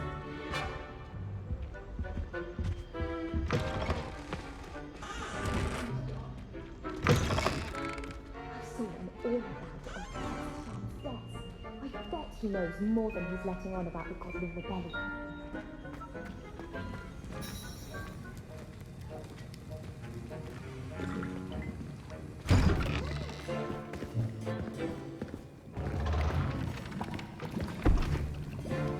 Potions is one of the most challenging and hazardous subjects taught at this school. As fifth years, you will be required to reach new heights of both discipline and intellect. You will begin this term by brewing a Wigan-Weld potion. Mr. Takar, can you tell us why this particular potion might come in handy? Yes, Professor Sharp. The Wigan-Weld potion can be used to sterilize and even heal a variety of injuries. It can heal some injuries, but not all. Point for Ravenclaw. Before today's class is completed, each of you will have brewed a Wigan-Weld potion of your own. You never know when you might need it. Please begin.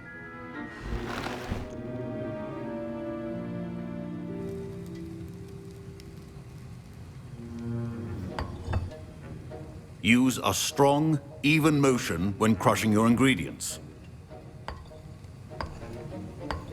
Please be meticulous when adding powder to your potions. One errant sneeze could be disastrous.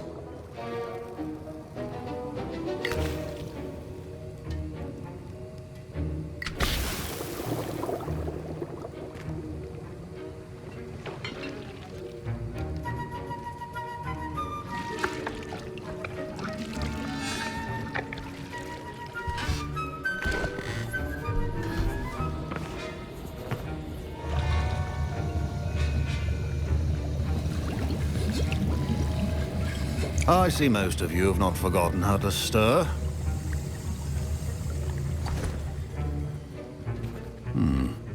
Not an easy potion to brew. Well done. And from what I hear of your recent exploits in Hogsmeade, you'd also do well to practice brewing the defensive Edurus potion. Professor Weasley had you acquire the recipe from J. Pippin's, correct? Yes, sir. Good. For the moment, you can find the ingredients you need in my office. But in the future, you'll be expected to provide your own ingredients. Some can be harvested from the plants you grow in your Herbology class, and rarer ones can be purchased. Others, however, may be harder to obtain, and will require you to be a bit more resourceful. Come and see me when you've finished brewing, and we'll see if it was skill or luck the first time around. Professor Sharp said that Wigglewell... My parents considered keeping me home from school this year after the rumors of a goblin rebellion.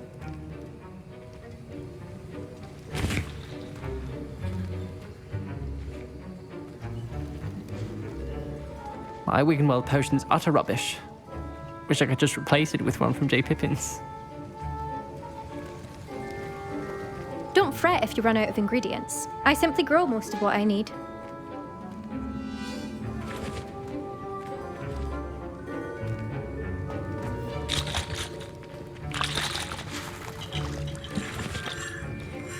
Fine job brewing your first Wiggenweld potion. But there are many potions yet to learn. This is going to be a busy year. Did I hear Professor Sharp say that you have permission to go into his office? He did say that. He wants me to get more ingredients to brew another potion. Brilliant! You, my friend, have been presented with an extraordinary opportunity. I'm Gareth, by the way. Gareth Weasley. Bit of a prodigy with potions, if I do say so myself. Pleasure to meet you. Wait, are you related to Professor Weasley? She's my aunt. Keeps too close an eye on me for comfort. Ugh. But she can't be everywhere. Listen, anyone with a troll-sized brain can brew an Edurus potion. I'm working on something that's certain to be spectacular.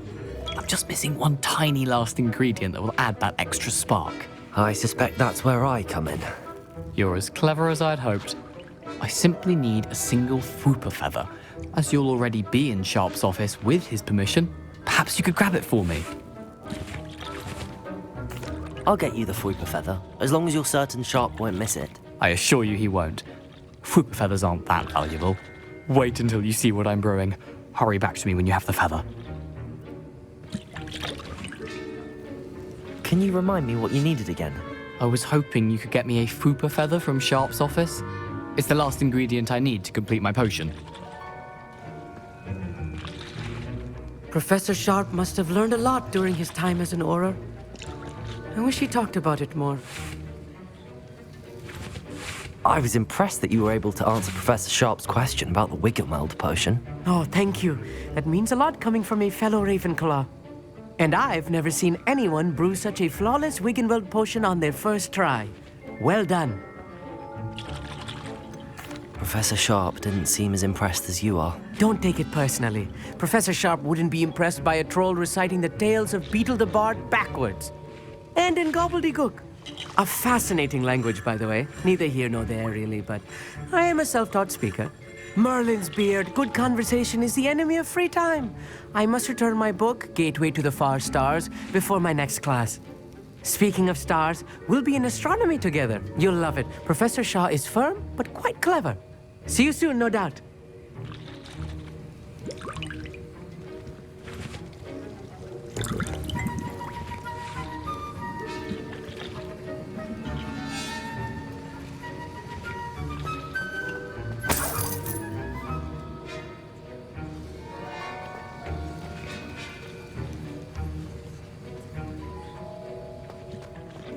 Keep your potion stations organized and free of clutter.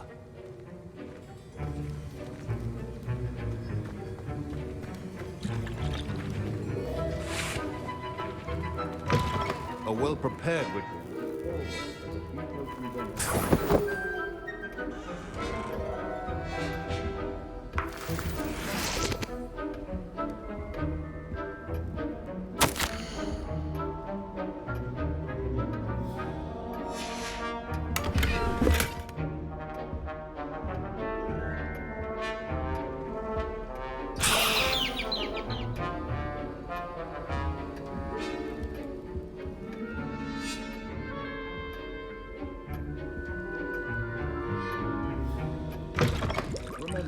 Precision is key when brewing potions.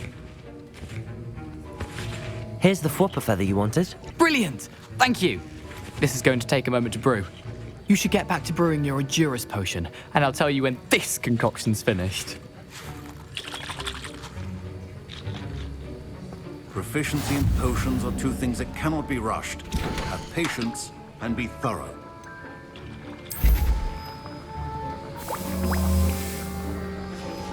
And now we add the mallow sweet, and...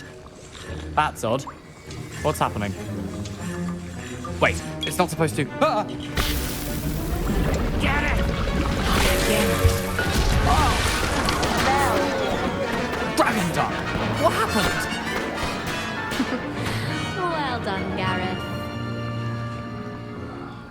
What now, Mr. Weasley? Sorry, Professor. That'll be points from Gryffindor. Again.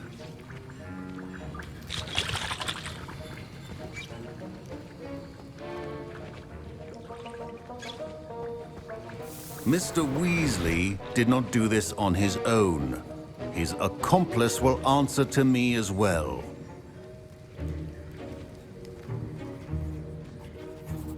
I brewed an Endurus potion as you asked, Professor. I'm surprised you had the time. You seemed rather busy helping Mr. Weasley brew chaos. I'm sorry, Professor. I was merely trying to help a friend. Taking responsibility for one's actions does go a long way with me. I shall assume that you've learnt a lesson. As for the work you did today at your own cauldron, I will say you've done well. I confess I was skeptical, given the advanced nature of this class and the fact you're a new student. I'm glad I was able to meet your expectations. A rare occurrence. And you do well to remember that you're not a potions master quite yet. In addition to having a solid grasp of how to combine various ingredients, you should gain an understanding of the ingredients themselves. Pay particular attention in herbology. The plants you nurture there are often essential to the potions you brew here. Now, I recommend that you find a safe location in which to practice brewing. You cannot leave a hot cauldron simply anywhere. That'll be all. I think each of us has had enough excitement for one day. Class is dismissed.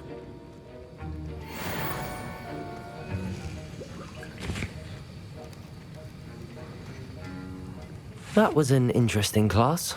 Thanks to you. Wasn't precisely what I had in mind, but it was still brilliant. I appreciate your help. I hope Sharp wasn't too disagreeable when you handed in your potion. Heard him talking about taking responsibility. Professor Sharp was annoyed, but we sorted it out. No harm. Cheers to that. He probably had a good chuckle after we left.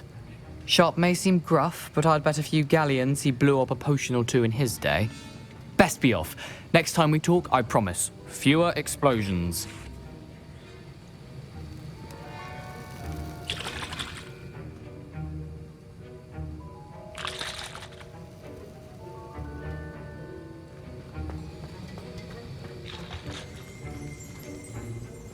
Revelio.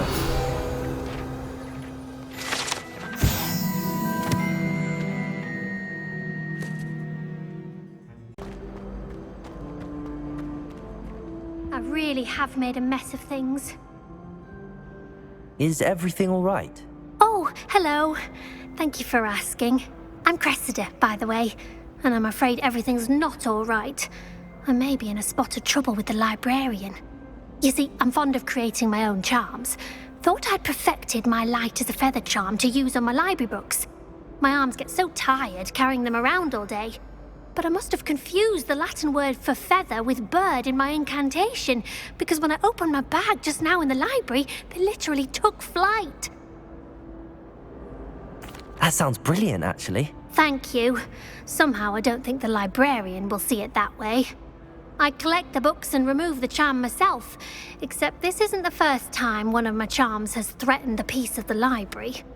Our meet told Madame Scribner they were my books flying around, so she said that if I caused her any more trouble, she'd write to my parents. Perhaps you could get them for me. There are only 5. She won't be suspicious of a new student looking around. Why did Army tell Madame Scribner that they were your books? Oh, to be perfectly honest, I don't think he meant any harm. I think he was impressed, bragging on my behalf. Amit spends a lot of time gazing at the stars, but he knows a good charm when he sees one. I suppose I could help, if I have the time. Oh, I'd very much appreciate it. One of the books is my diary. I'd rather it not fall into the wrong hands. If you could collect them and bring them to me, I can remove the charm.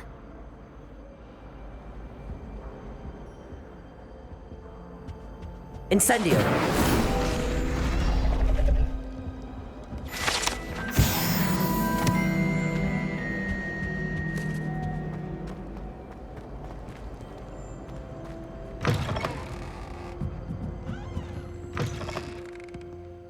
I'm going to have to use Accio to get to those books.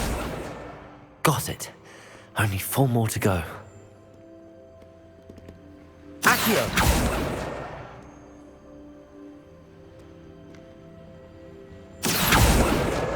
This must be Cressida's diary. I'd want this back too if I were her.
That's the last book.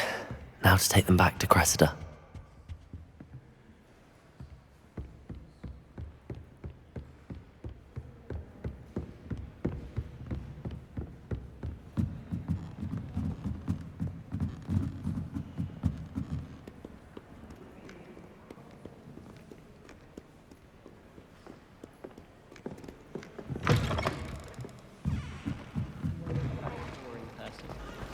Saying you have to be boring.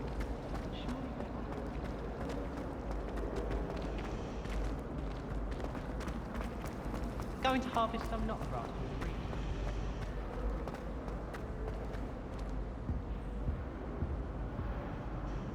Hello, Cressida. I collected your books, including your diary. Oh, what a relief. Thank you. I'll happily take the heavy lot off your hands now. Unless you want your classmates to know how you really feel about them, you might reward me for my time. Oh, you're not at all who I thought you to be. I wouldn't do that to you, Cressida. Only trying to teach you to be a little more careful. Well, lesson learned. I certainly won't be practicing any charms in the library again anytime soon. Now, to work out where I went wrong. Perhaps I should start brushing up on my Latin. Thank goodness some people are trustworthy. Certainly wouldn't want anyone but me reading my diary.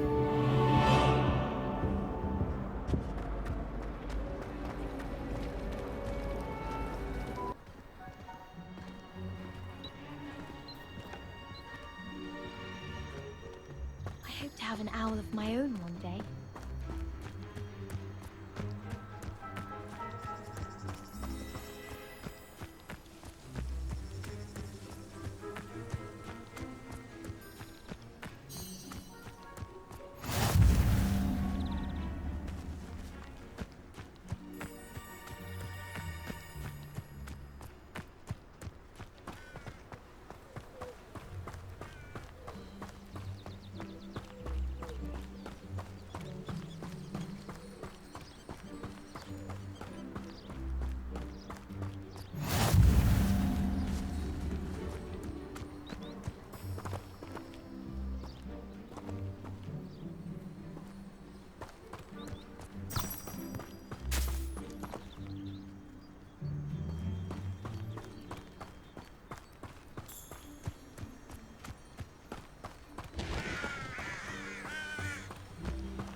This looks intriguing.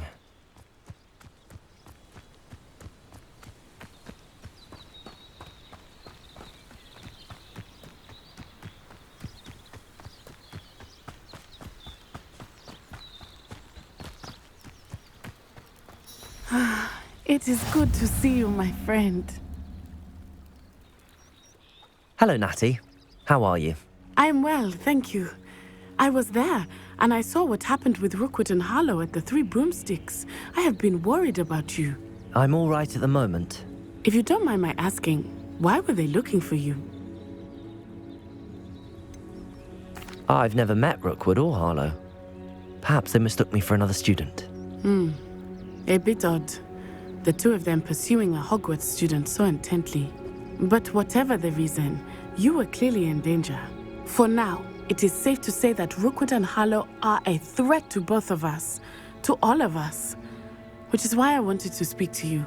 Everyone has been talking about you defending Hogsmeade from that troll attack. And I shall never forget watching Serona stand up to Rookwood and Harlow in the Three Broomsticks. Both of you have inspired me to take a stand of my own. What sort of stand? Men like Rookwood and Harlow are the reason my mother and I left Matibililand. I am not going to sit by and watch them destroy my new home. Good. Rookwood and Harlow are a dangerous pair. And you should know that Rookwood is in league with Ranrok. I had heard they were seen in Hogsmeade together. All the more reason they must be stopped. Rumor has it that Theophilus Harlow runs Rookwood's day-to-day operations. Taking him down would cripple Rookwood's entire enterprise. That may be true, but shouldn't Officer Singer handle someone like Harlow? I spoke with her. She was polite, but perhaps understandably would not discuss details with a student. I overheard some of Rookwood's lot talking about a massive poaching operation that Harlow is planning. I was thinking that we could investigate a bit, try to get the evidence that Officer Singer needs. All right, but how? I am going to watch and listen, find out precisely what Harlow is up to. I shall reach out when I know more. In the meantime, remember, I am here if you need me. Thank you, Natty. Be on your guard. I beg your pardon. How dare you threaten me? What's going on here?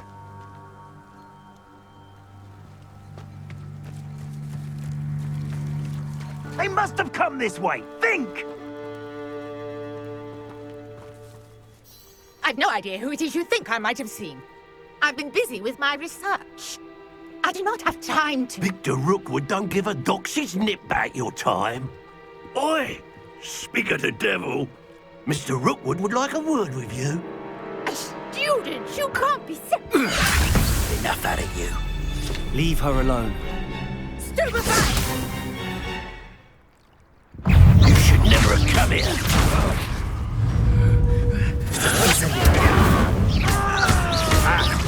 You will pay for that. Pretend! Stupid! Do not toy with me! Incendio!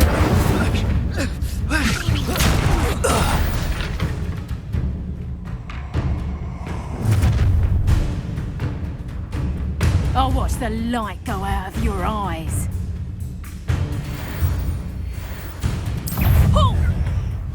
We can hold them off! I'm not going anywhere with you. You take this shit over my dead body! Incendio! You're going to regret that. Novice! Accio! Come on, you're afraid to fight back. Release me!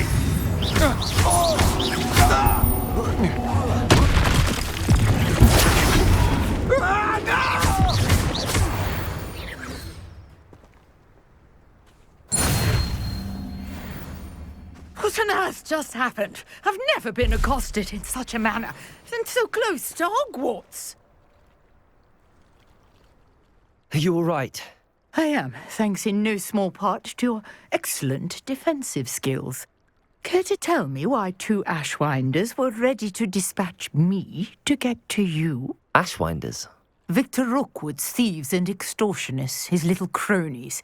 They seemed quite keen on you. It's a long story, but thank you for your help. Well, you've avoided them for the moment. Priya warned me things were getting dangerous. Best get moving on my research before they return. You mentioned someone named Priya. Yes, my wife. She's the one who piqued my interest in Merlin. Gave me a book when we were students at Hogwarts. Typical hard-working Hufflepuff, brilliant potioneer, has her own shop in Nocturne Alley. She's a travelling vendor. Hears what's going on in the Highlands before I do. You're a researcher? Nora Treadwell at your service, historian and archaeologist specialising in Merlin's work and life. Merlin? Of the legend of King Arthur? The very same.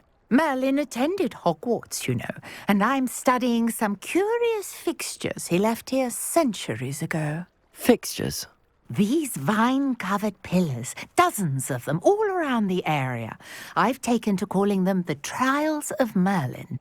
I believe he created them as a diversion for his fellow Slytherins. He was terribly fond of puzzles and enigmas. I'm not sure old vine-covered pillars are worth studying. Well, I think anything concerning Merlin is worth pursuing, and I shall have you know, no one has yet managed to figure out how they work. But I believe I have just unlocked a crucial clue. I suspect that Mallowsweet is an important component in getting the trials to work. Mallowsweet? Versatile herb. Merlin repeatedly mentioned it in his writings.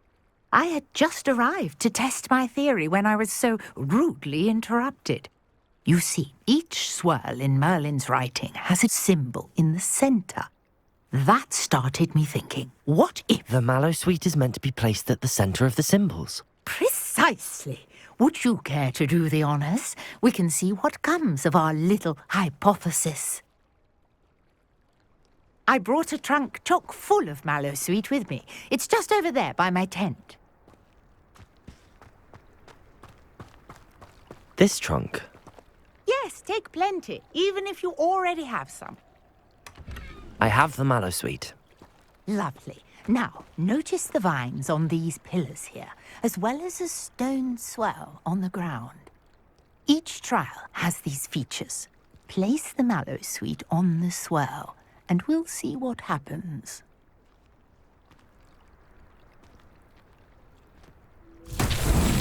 My word! Did you see that? The vines disappeared. What should I do now? This is uncharted territory. I am curious about these pyres. Incendio!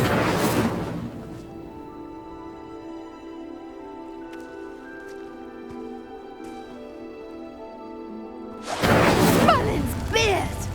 The flames make the pyre sink.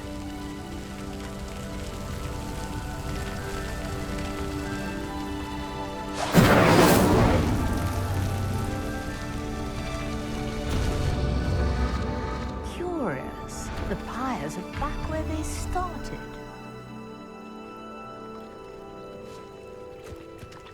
Incendio!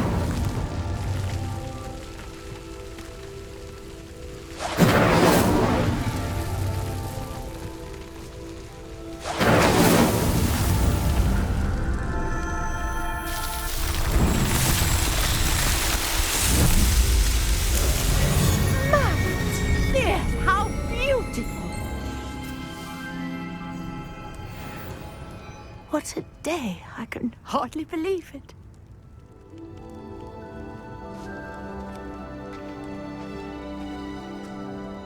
I take it we can call that a success?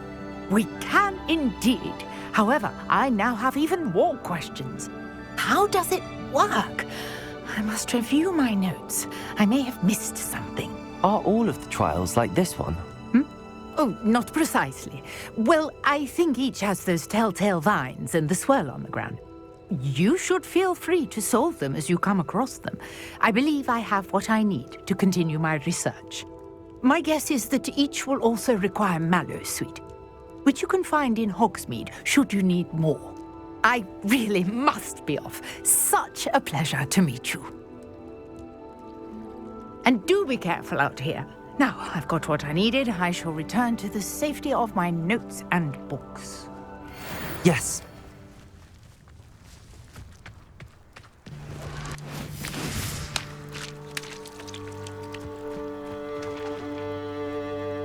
I never thought Ranrok's loyalists would go this far.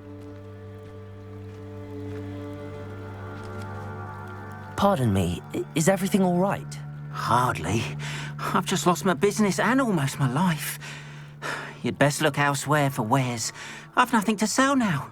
I never thought it'd come to this. Be on your guard. Ranrok and his loyalists will spare no one. They attacked you. Oh, Ranrok has no patience for goblins who won't join him. While I too would like to see goblin kind treated by wizards as equals, bloodshed is not the answer. When I said as much, they turned on me, struck me till I nearly passed out. Took my carts, my belongings, even that which is most precious to me, my paintings. You mentioned that your paintings were taken. Are you a painter? I am. It's my calling, though most would think it an unusual path for a goblin. Most of my family work in metal, or associated with Gringotts.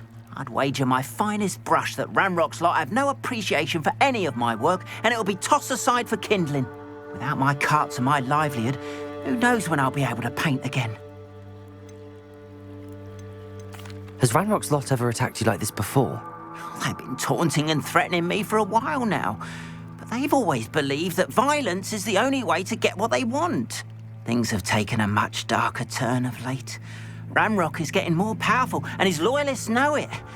They feel untouchable. Ranrok assumed that all goblins would agree to follow him, but he was wrong.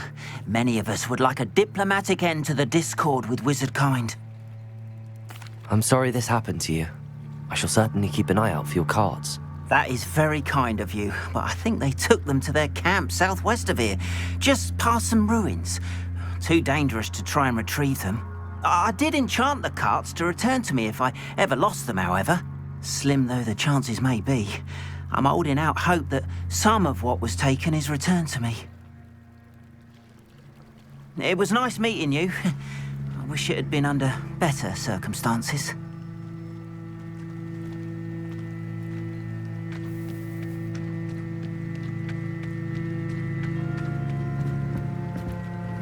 Hello, sir. What do you sell here? Hello, I'm Jalal Semi, and this is my potion shop. I can answer any questions you have about the town. Any whispers going about the town? There's a thief on the loose by the name of Katrin Haggerty. She's an ashwinder. She's stealing everything that's not nailed down, and people have had enough. Katrin's hiding in a camp just southwest of town. Can you tell me a bit about yourself? Oh, let's see. Well, I am Lower Hogsfield's preeminent potioneer. But I was once a lowly Hogwarts student like you. In fact, I'll give you the Hogwarts discount. It's the standard price. My prices are low enough already, you see. What do you have for sale? I hope to see you again sometime. After what Ranrok did to that goblin banker at Gringotts, I shouldn't be surprised at what happened to Arn.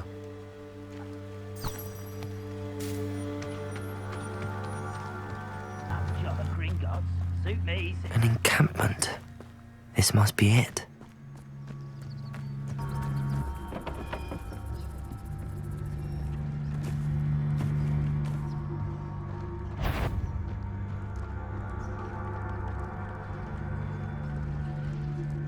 Reminds me of the time I nearly fell out of a cart at Gringotts. I was only young, mind. Quite an enchantment. The carts are returning to Arn.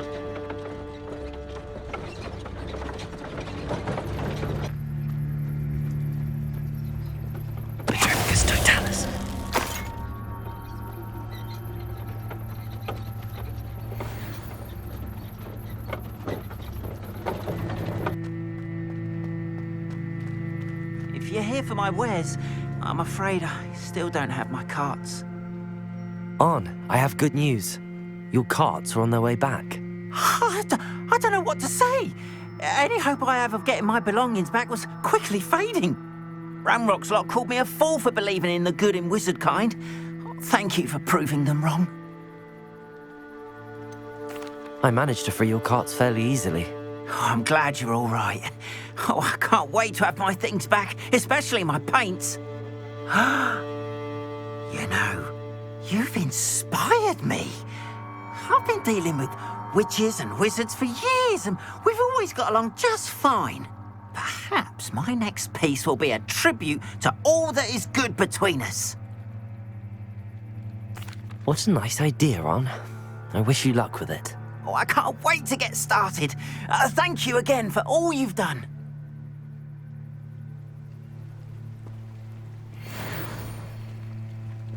All the best to you. Once my carts arrive, I'd be happy to show you my wares. You'd think knowing spells would simplify things. Never seems to work. Good of you to come. My friend, Professor Fig, speaks highly of you and your resourcefulness. He was vague as to details, but mentioned your having tracked down a difficult-to-find book. I wondered if you'd be willing to do a little detective work on my behalf. Of course, Mr. Ollivander. Sounds most up my street. Wonderful. You see, about a century ago, an heirloom applewood wand with a fairy wing core went missing from this very shop. My great-aunt suspected a student named Richard Jackdaw. He'd been serving as an assistant here and suddenly vanished. Richard Jackdaw? Like the bird. In fact, he was known to frequent the Hogwarts Owlery. We searched there, of course, but found no wand. We did find a series of statues similar to Jackdaw's. I'm certain they're a clue, but I cannot figure out where they lead. Jackdaw was last heard tittering about some pages with a map he'd stolen from Peeves. As you can imagine, the poltergeist was less than helpful. Surely you could continue searching the owlery? Oh, one would think. However, the headmaster does not take kindly to an old wand-maker loitering about the place. Can't say I blame him. Also, I have perhaps been looking for too long. I feel a fresh set of eyes, and a bright mind like yours is sure to solve this riddle. Is there anything special about the wand? Oh, yes. It's terribly special. But not in the way you might think. It won't grant special powers to the caster, no. Nothing like that.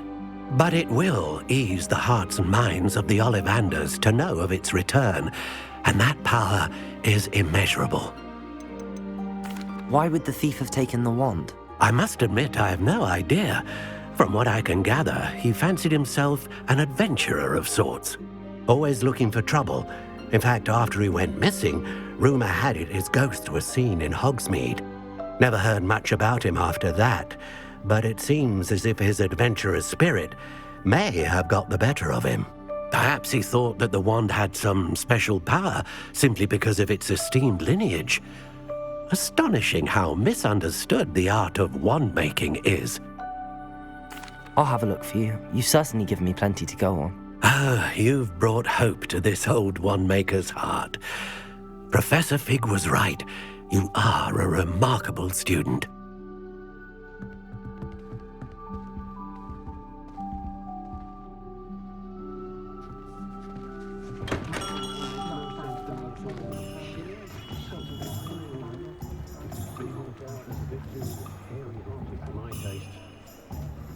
Nothing warms a body like Incendio.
statues Mr. Ollivander mentioned must be upstairs amongst the owls.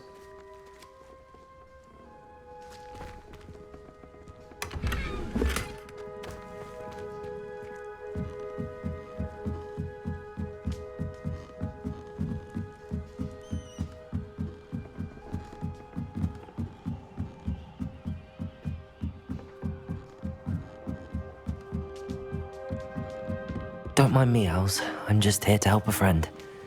Now, where are those statues?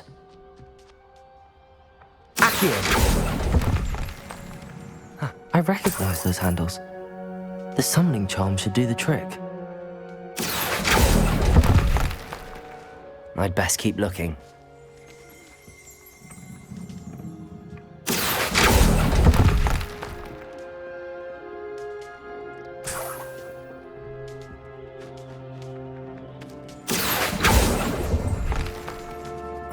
No statues here.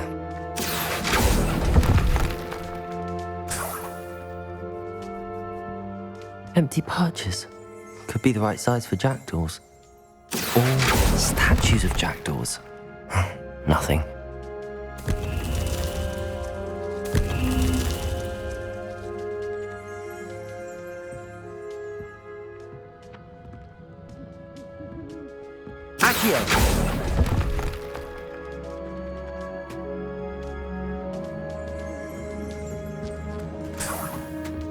Revelio.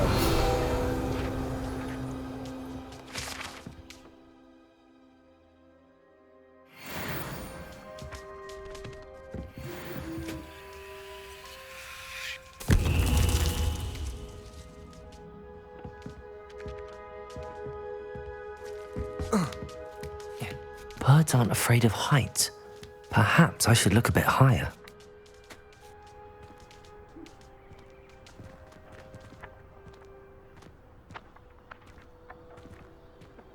Levioso.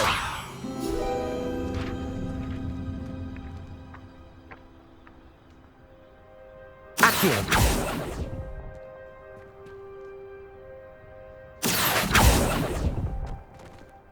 I'd best keep looking.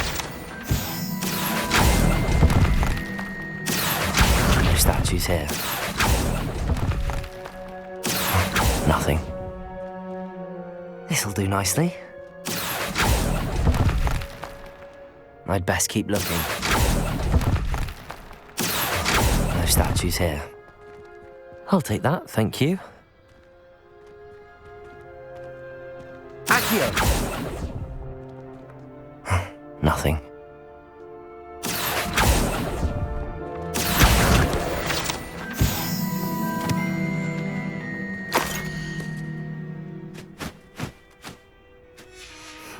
A map. It doesn't appear to be connected to the missing pages. Best hang on to it for now.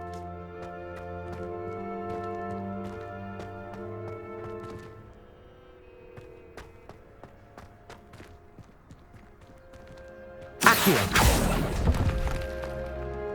Here's a welcome surprise.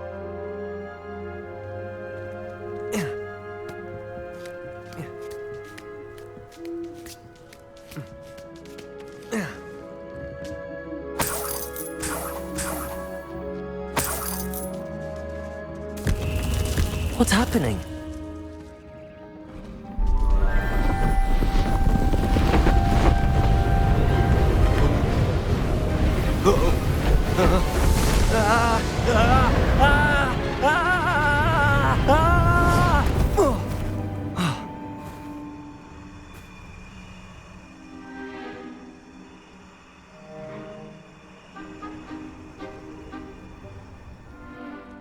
Could it be? Has someone solved my puzzle after all these years? Well done indeed. Good news. If you've got something to hide, you found the perfect spot. Richard Jackdaw, at your service. The Richard Jackdaw. So Mr. Ollivander was right. He wants his family wand back. Goodness, I'd forgotten about that wand. I assure you I don't have it on me. I'm almost certain I dropped it the moment I was beheaded in that cave. Oh, it was sheer folly to follow that map. What map? Ridiculous, really. Found it on some yellowed old pages Peeves had pilfered. Thought I could impress a girl. but that's a story for another day. So, you stole a wand and then followed a map on some pages that you took from Peeves and followed that map to your doom. Odd to hear it all reduced to such absurdity, but yes. Why do you care about some old wand? I don't really. Ollivander does. It's the pages I'm after. Might they be with the wand in the cave? Indeed. Say, here's an idea. Why don't you meet me at the edge of the Forbidden Forest? I'd be happy to show you where to find them. I think I can guess how you died, but who did it to you? I was having a look about when I suddenly sensed a refreshing breeze, after which I felt, well, lightheaded. That's all I remember. Hence, if you do visit the cave, be prepared. I can't tell you what for specifically, but you seem a perceptive sort. Beware a light breeze. Why would you steal Mr. Ollivander's family wand? The family were always going on about how special it was, so I took it. Who could resist? Sadly, it wasn't special enough to save my neck. I fully intended to return it once I learned it was only special for sentimental reasons, but as you can see, I never got the chance. How is it possible to steal from Peeves, a poltergeist? I didn't steal the pages from his ghostly form. I merely found them in his wake of destruction. He's got a penchant for wrecking things. Books, bottles, suits of armor, whatever's likely to cause the most chaos. I doubt he even noticed they were gone. If that's the only way for me to get those pages, I'll meet you there. If you don't mind the sight of my decapitated skeleton, the wand and the pages are yours for the taking.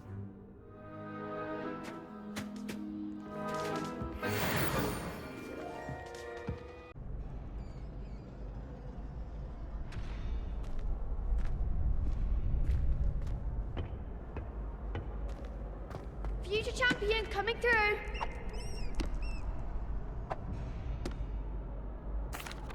Hello, Lucan. Is the final round of cross wands ready? Big match today. It all comes down to this. The moment that we find out if your training and dedication is enough to win it all. Ready for a shot at glory? I certainly am. Brilliant. Are you dealing with a partner? Yes, Sebastian. Then let's get started. We can make this a real victory. That's the spirit.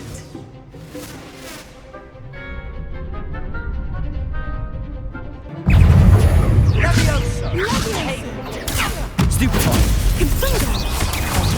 There goes my right. Stupefy. Accio. You're better than that! Incendio. Mind the one! That's all you've got? Accio. Incendio. Leviosa. Act like a winner. Accio. Protego. Stupefy. Stupefy.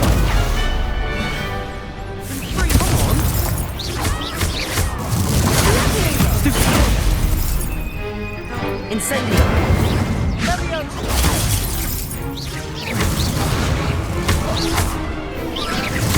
Accio! Gringo! Protego! Incendio! Gringo!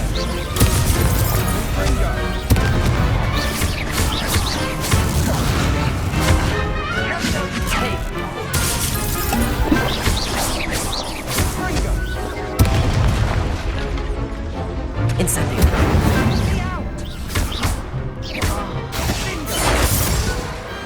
What to do?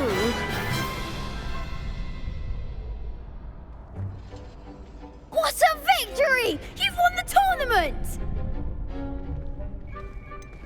It was mostly luck, that's all. Please, you wouldn't have got this far on luck alone. Now, to the victor goes the prize!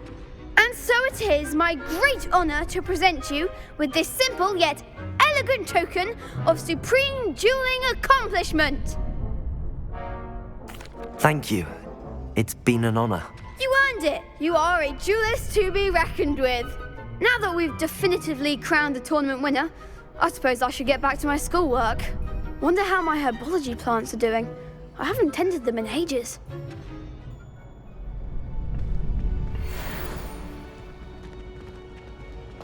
The best duelist won, I suppose.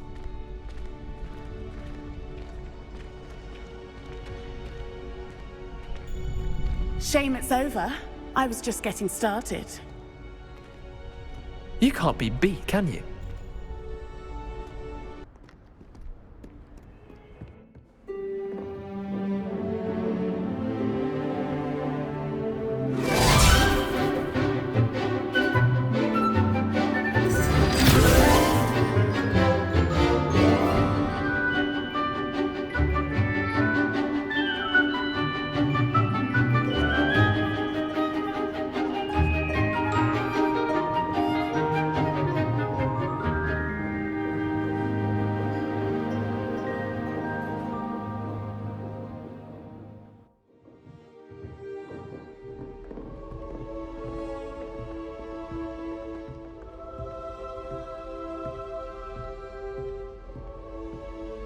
I hope you were able to take care of everything I had asked you to do.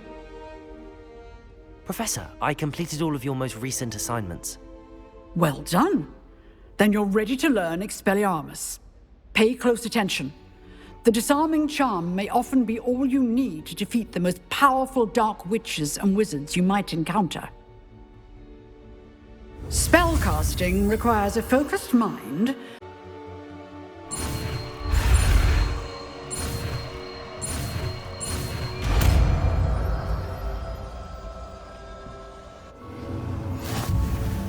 Good work. The dummy is here if you wish to stay and practice.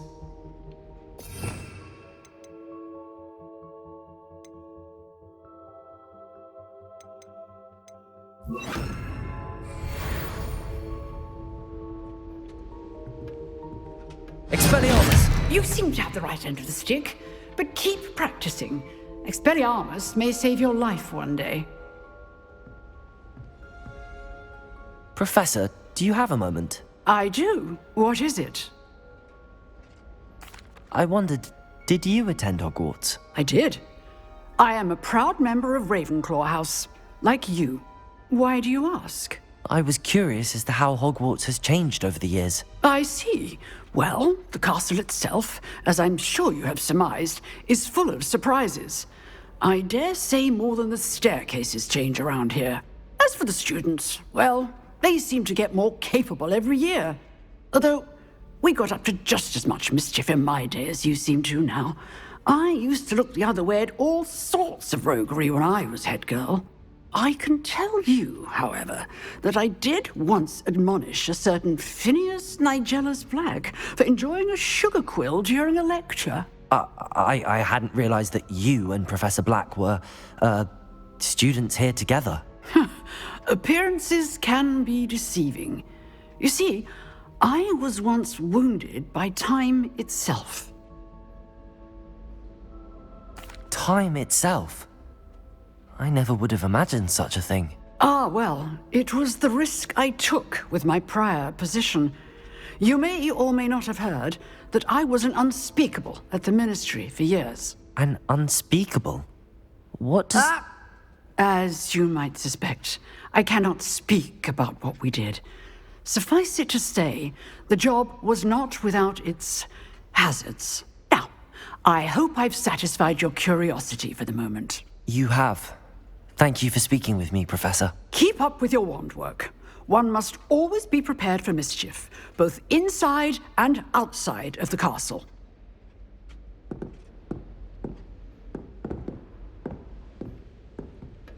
Expelliarmus! Still at it, I see.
Here I am, as good as my word. We meet again, Richard Jackdaw. I suppose I shouldn't be surprised to see you. Only a Ravenclaw would travel this far in pursuit of knowledge. Well said. Now where do we go from here? Follow me. I shall lead you as far as I can, but I fear I may remain a tad reluctant to revisit the scene of my demise. Keep your eyes open for a bird bath. When you find it, say intramuros. I think it's Latin. Or Greek. As you can imagine, I never paid much attention in school. Shall we? Lumos. Aside from the bird bath, anything else I should look for? Indeed. A few landmarks, a stone bridge, a waterfall, and, if I recall, a lake. You'll see. You've been very helpful. Thank you.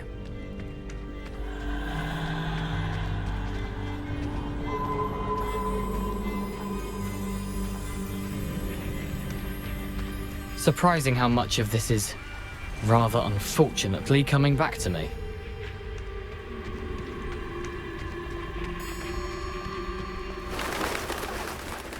Yes. You know, the closer we get, the more I'm remembering. Probably best I leave you to it. Simply stick to the path and keep a sharp eye out for that bird bath. Adieu. Is that Latin? Or Greek?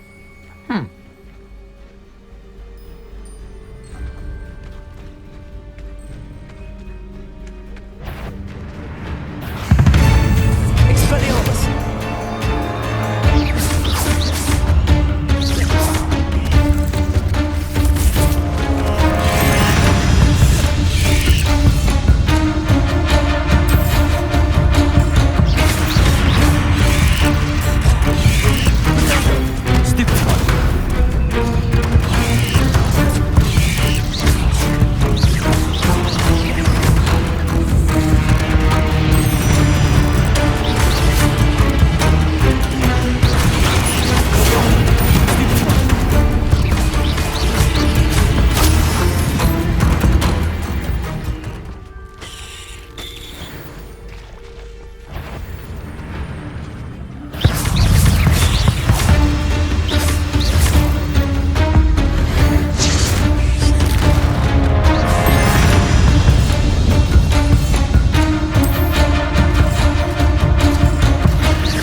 Nothing to do now but keep going.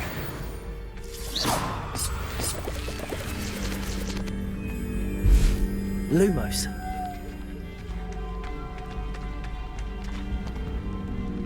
Incendio!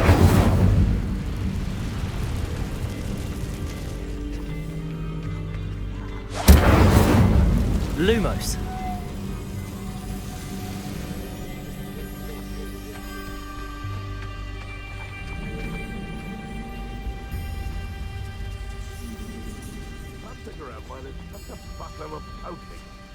The waterfall.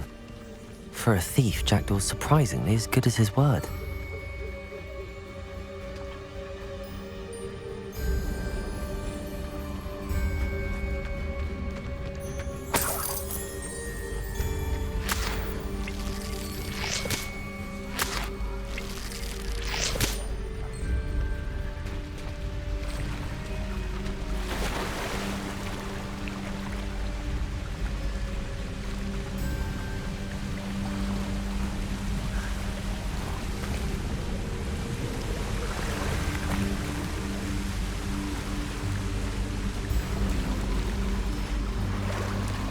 Lumos.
Lumos.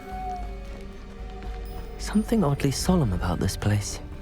Such regal creatures, stags.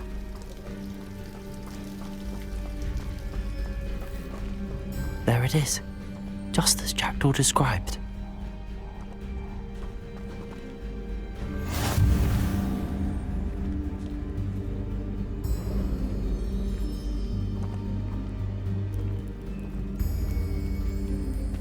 Intramuros.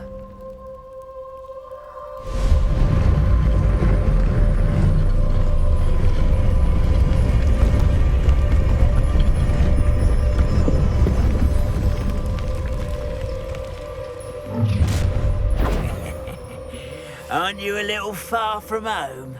Ranrok knew you'd eventually lead us to whatever it is you're hiding.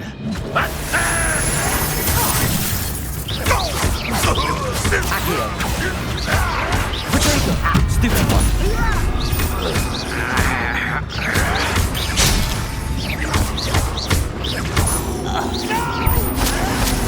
Won't get away with that.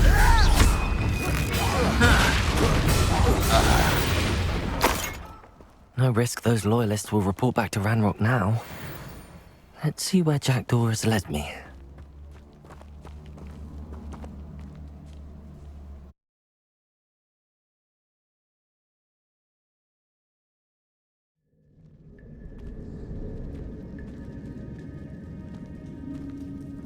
I wonder how big this place is.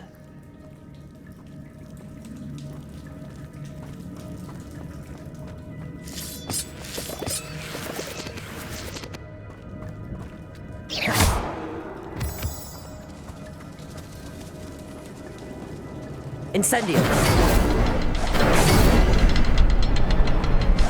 I can shoot the symbol, but it doesn't stay lit for long.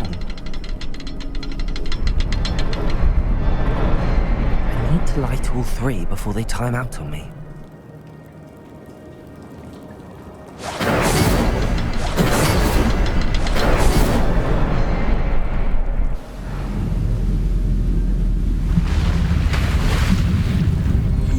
Impressive. That must be where all this leads.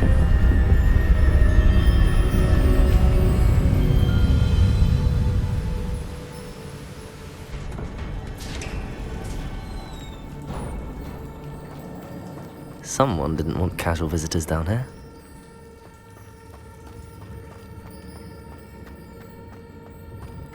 I wonder if any of my spells will help me through this.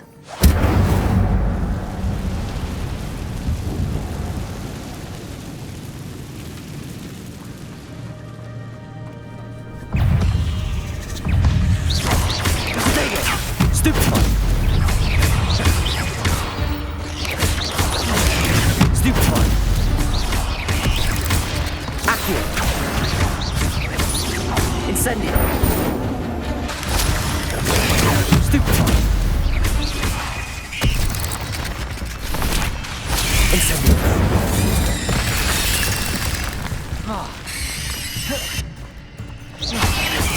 Potato! Stupefy!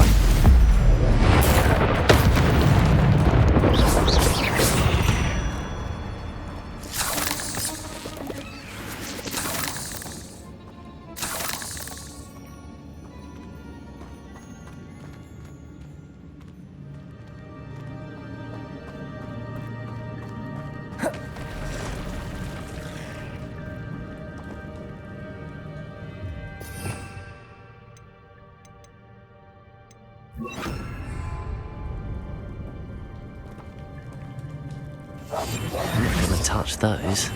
Ugh.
Incendio!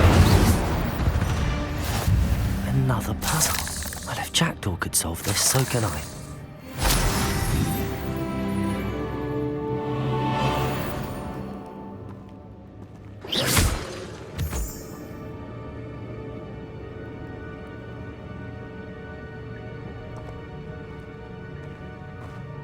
Expelliarmus!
Not a headless skeleton in sight.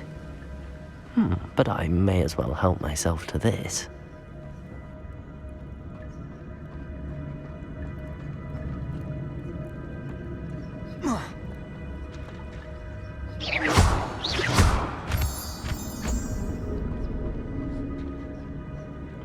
It's a good thing Jackdaw didn't fall down there.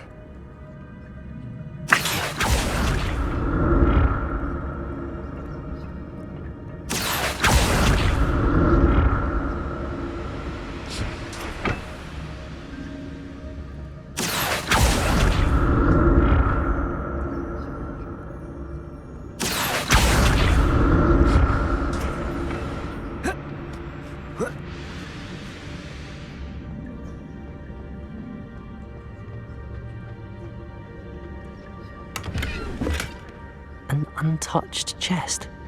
Jackdaw wasn't very thorough in his search of this cave.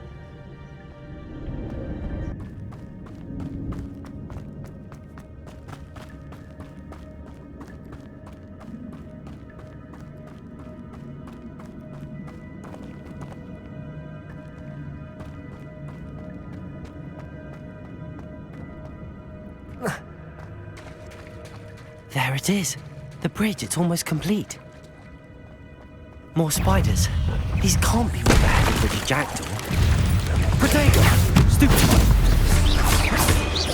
Expelliarmus! Stupefy!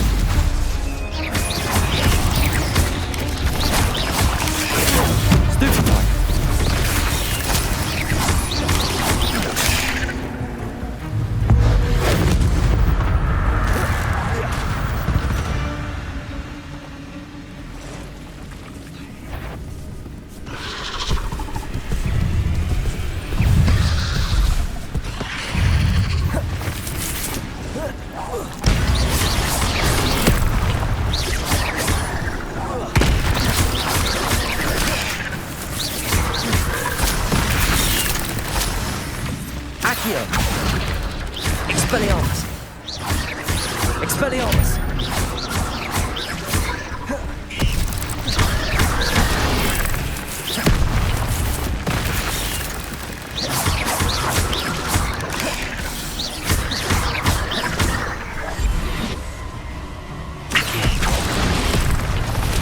Expelliarmus!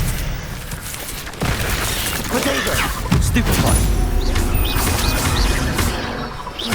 Accio!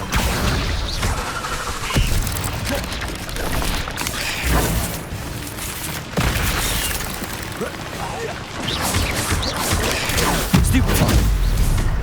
Expelliarmus!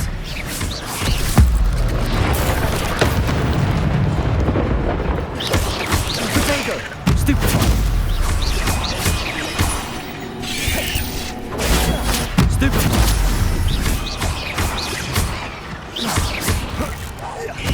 Farewell, monster. I can only imagine how the spiders have multiplied since Jackdaw came this way.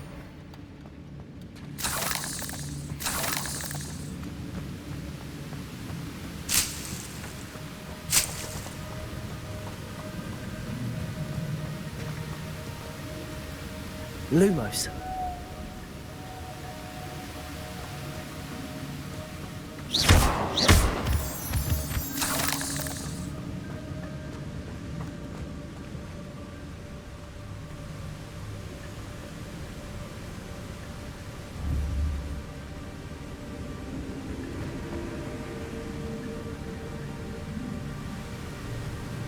I'll need to look around for the symbol.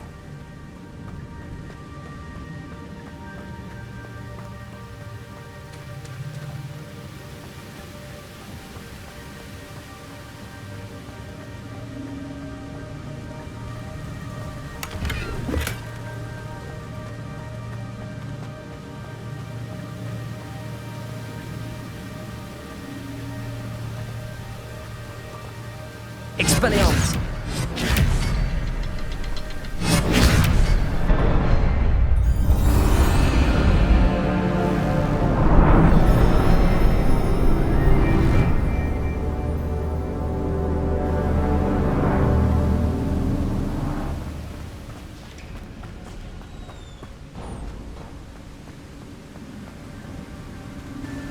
Must be getting closer to Jackdaw's remains and those pages.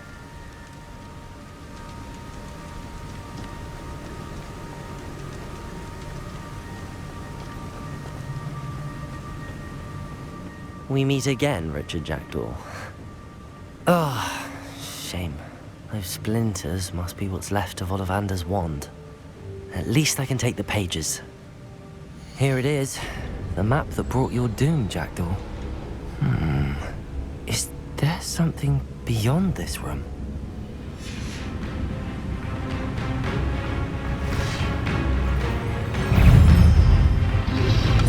Potato! Stupid one! Expelliarmus! Stupid one!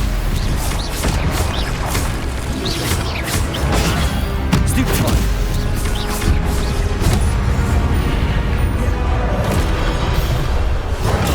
Stupid one! Expelliarmus!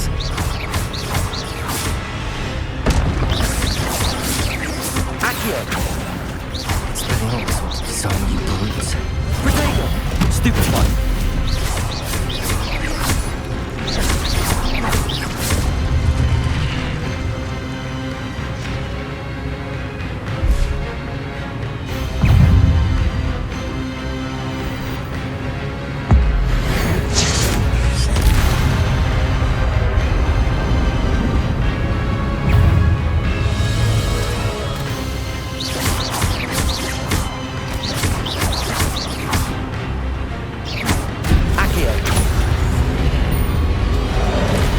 Expelliarmus!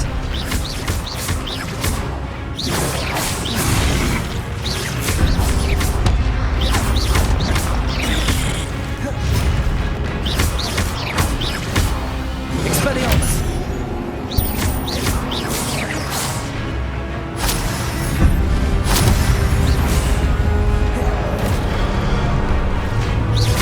Expelliarmus!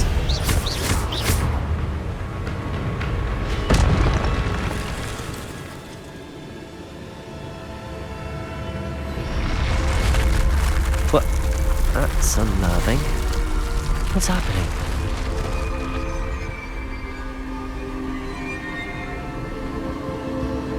I've seen this before. In Gringotts and the restricted section.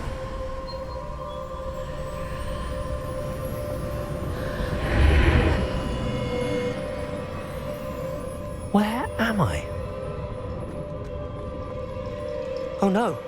The room's starting to flood.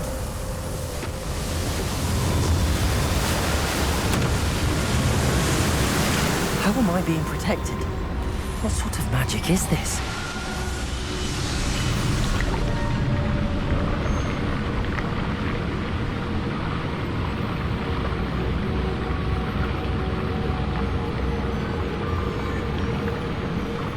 I can only hope this magic protects me until I'm able to make my way out of here. What is this place?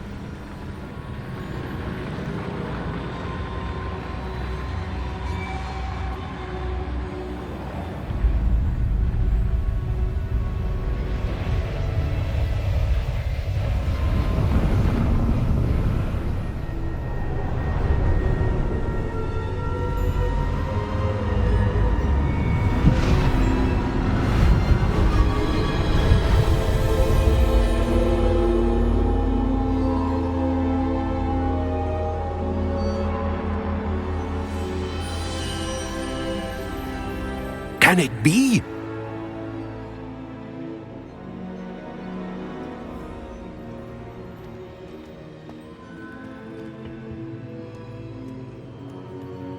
It's you. Has someone finally found our map chamber? I recognize you from the Pensieves. You're Professor Rackham. I am indeed. I must confess that I am surprised to see someone so young standing before me. I'm the same age that you and Isadora Morganach were when you started at Hogwarts. You've paid attention, and might I presume you share our ability? To see traces of ancient magic? Yes, sir, I do. As you have likely realized by now, our ability gives us a unique relationship with all forms of magic. We can access expressions of magic that few others can. Opportunities will arise that allow you to sharpen this rare talent. Do not squander them. I won't, Professor. Thank you. We have much to discuss. But first, a map found in a certain book led you here. Place the book on the pedestal. I don't have the book with me, sir. That is unfortunate. I'm afraid we must pause our conversation until you return with the book. I'm a bit confused, sir. Why is this room called the map chamber? I assure you that all will be clear once the book has been placed on the pedestal. The statues and carvings in the house on the cliffside, those are of you. Are you a seer? I am. Did you know that I would be here? I cannot say more at present, except to say that your presence here does not entirely surprise me. Very well.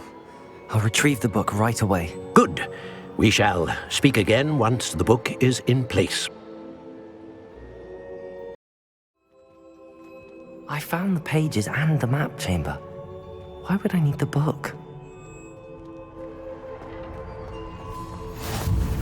You can't imagine how inconvenient travel was before I invented flu powder.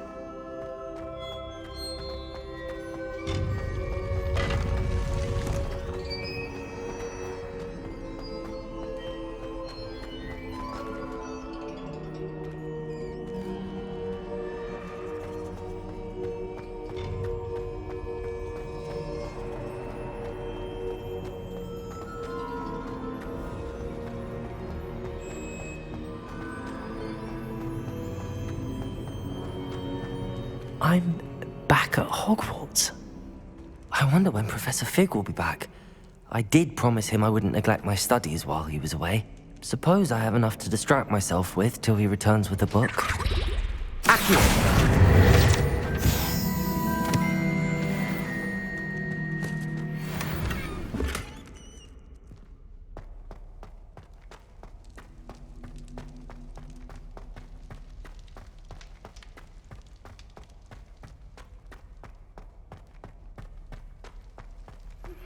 You need to learn Depulso, the Banishing Charm.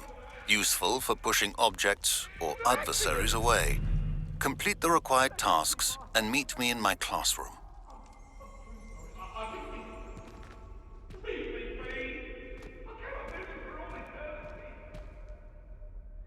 Expelliarmus! Revelio.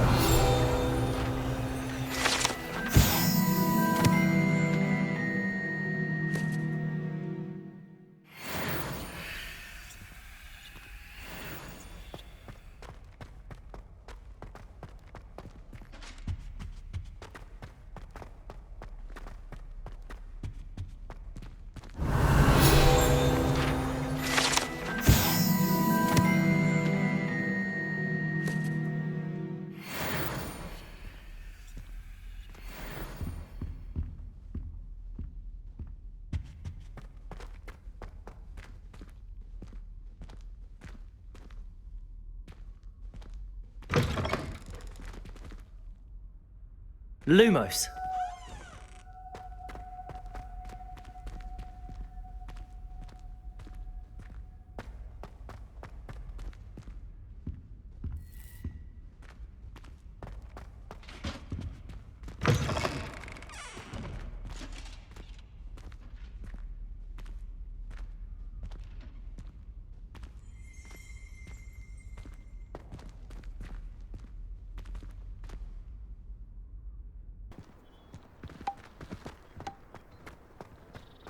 I asked to meet Takata Tutor in Transfiguration.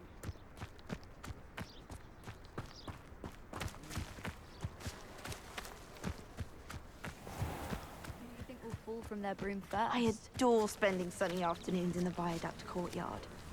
Wonderful place to practice Accio on other students' books. Wish I could see what Hogwarts looks like to muggles. Bet it's terrifying. Everybody grab a broom, and we shall get started.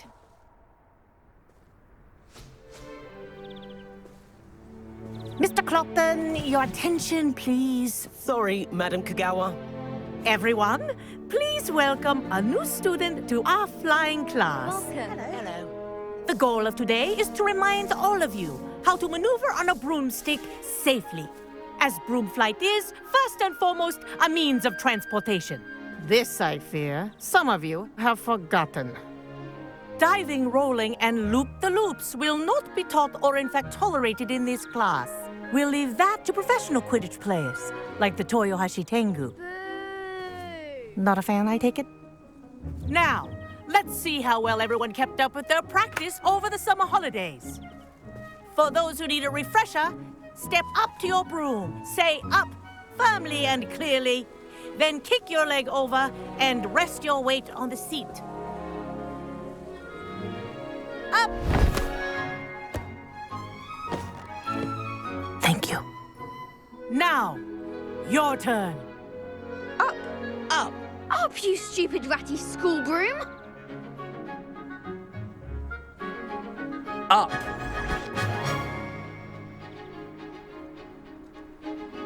One leg over, so there's a leg on each side. None of that side saddle nonsense. A gust of wind will throw you right off.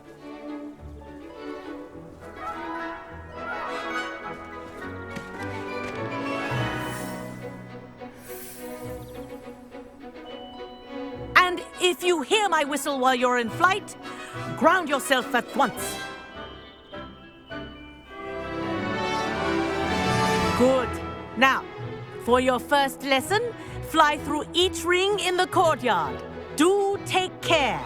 The brooms are school property. I want them returned in one piece.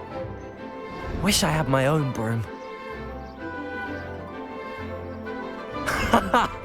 This is brilliant!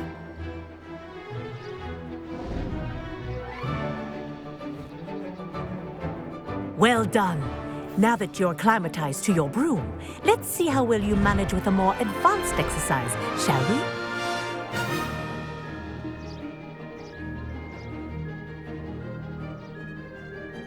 This next set of rings will take you around the grounds for more of a challenge.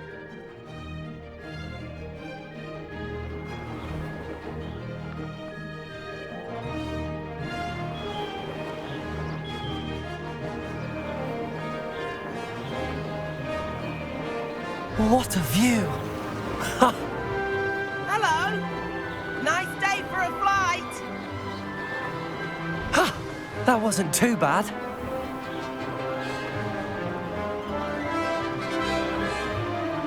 Ah, the old boathouse. Wish you could have experienced crossing the lake as a first year.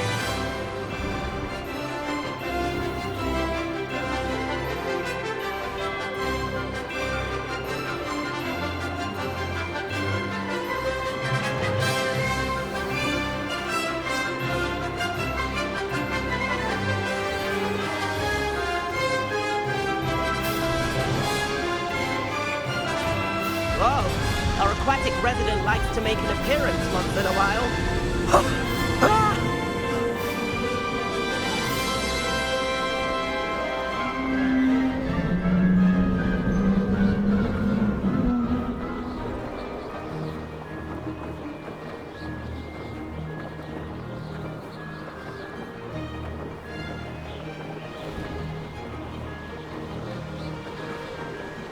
Aha! Brilliant!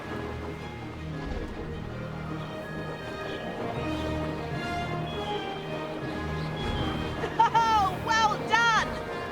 Have a moment?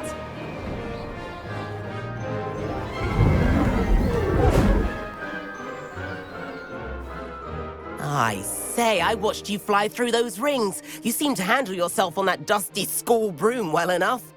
I'd imagine you're ready for something a bit more challenging. But I'm getting ahead of myself. We met in the common room. I'm Everett Clopton. So, care to join me for a bit of high-flying fun? Can't say no to that. What did you have in mind? A bit of a detour, so to speak. Follow me. The tour is about to begin. Follow closely now. Right now, we're flying over the Transfiguration Courtyard. Lovely as ever.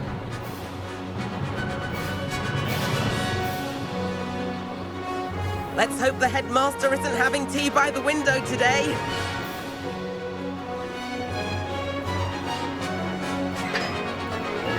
Nice to get above it all, isn't it?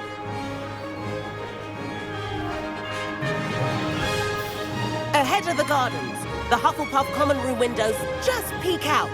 Bit claustrophobic for my taste. How is Everett flying so quickly? Here's something handy to know. Lean forward for a burst of speed. Helpful if you need to escape a tricky situation. Ha ha! Now that's more like it! You sure you're not part hippogriff?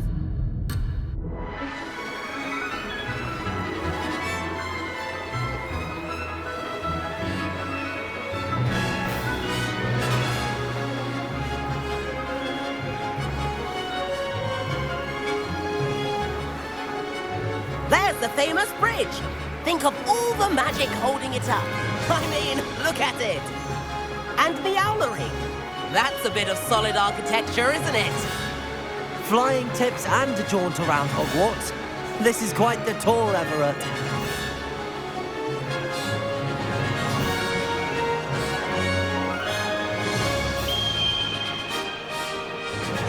That's Kagawa's whistle. This concludes our tour. Let's hurry back.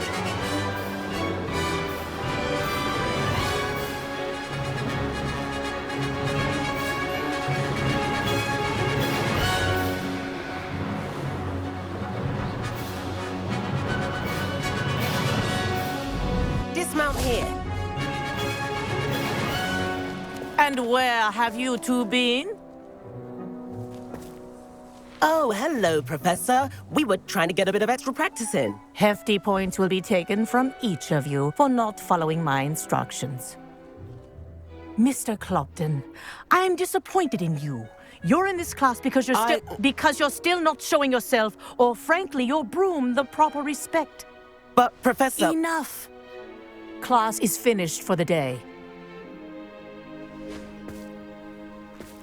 As for you, you do well to use better judgment in the future. Chin up. That was some rather good flying.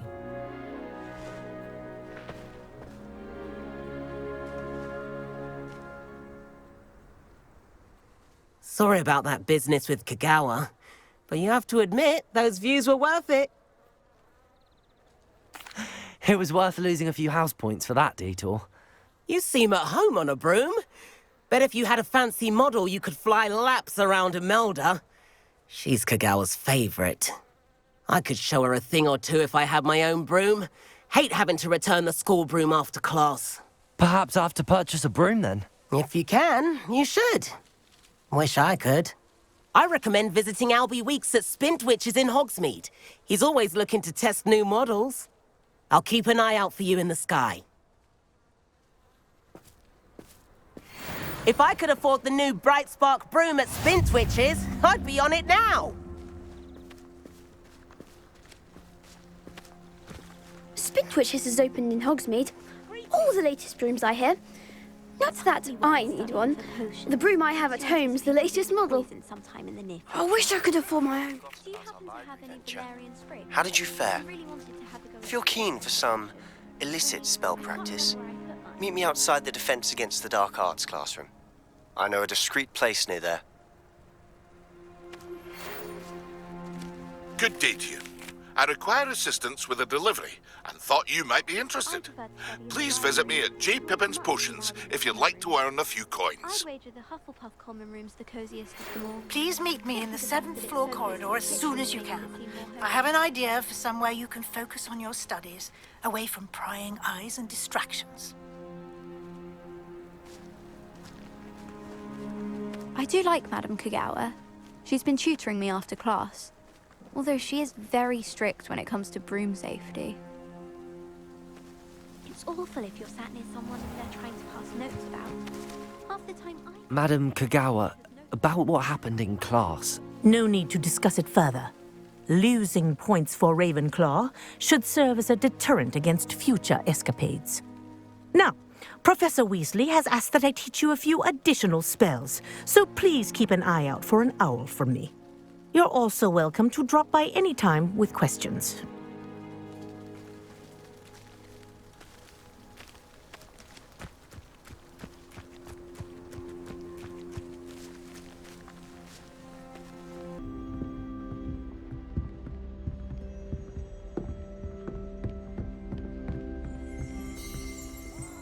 Revelio.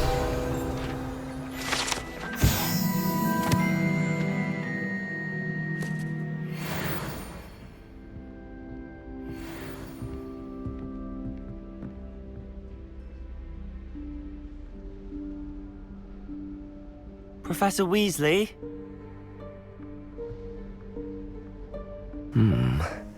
Somewhere away from prying eyes.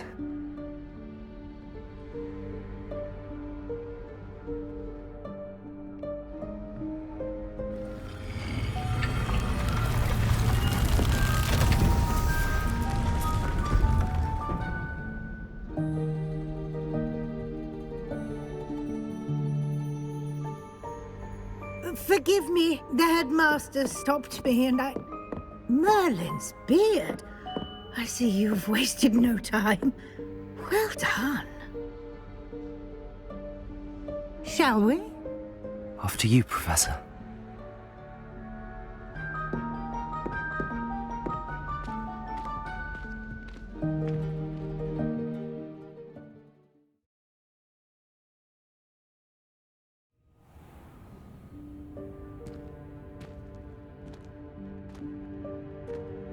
What is this place? This is the Room of Requirement. It only appears when one is in real need of it.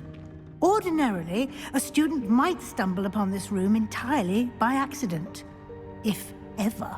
I'd only planned to suggest to you how to find it by walking past that bit of wall, focusing on what you need. But you've managed to reveal the room on your own. While I'm here, we should take advantage of the moment. Now, where is Deke? He must have sneaked past and gone ahead. Deke, Professor. The house elf I was speaking to in my classroom your first day. Thought he might help you use the room once you've found it.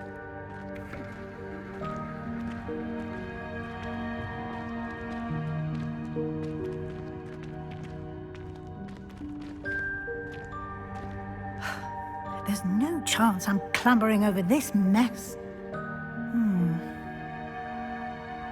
This presents the perfect opportunity to teach you Evanesco, the vanishing spell. You can cast Evanesco to vanish certain objects, such as these chairs and other things here in the room. I suggest you practice the wand movements first, then you can clear the chairs away.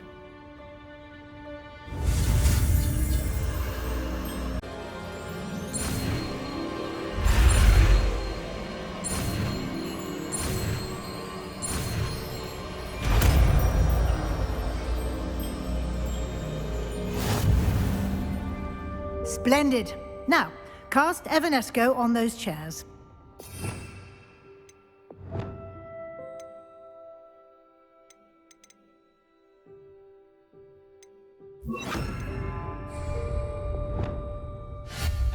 Excellent work. You'll note that you are now in possession of Moonstone. We shall discuss its uses later. Let's move on. Where in Merlin's name is that elf?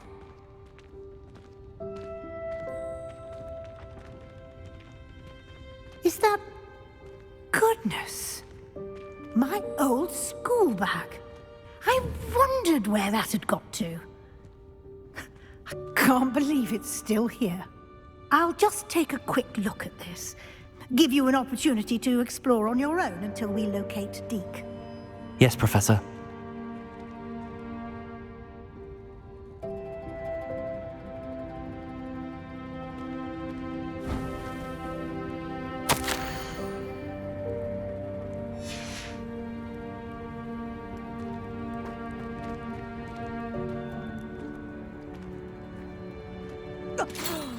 Dear me. Can't you keep it down? Some of us are trying to rest.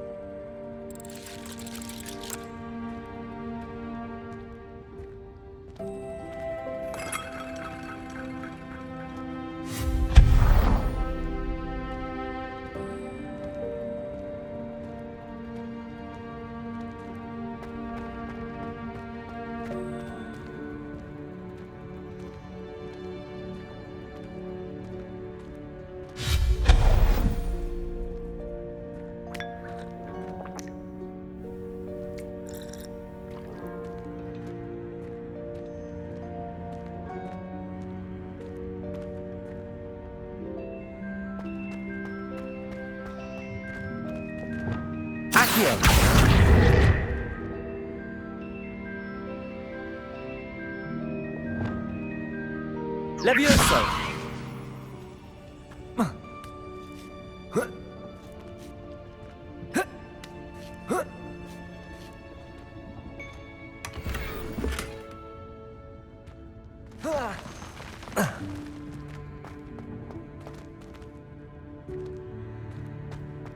Hope this isn't as precarious as it looks. An intruder! Stop them! No, not... that's not helpful, you worthless pile of tin!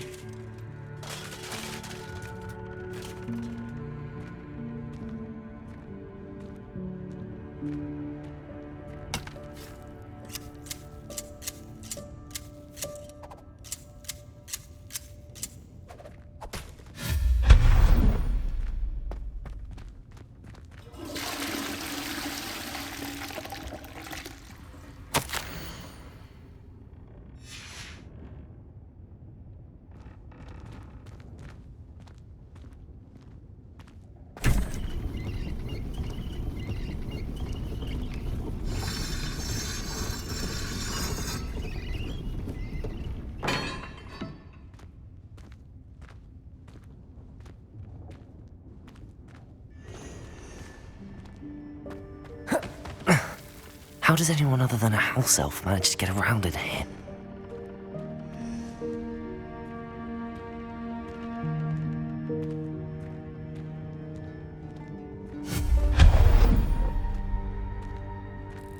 What was that? Was that a golden snitch?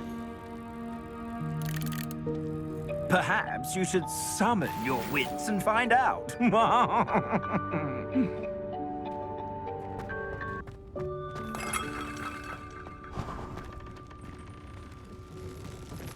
I hope that house elf can find us in here.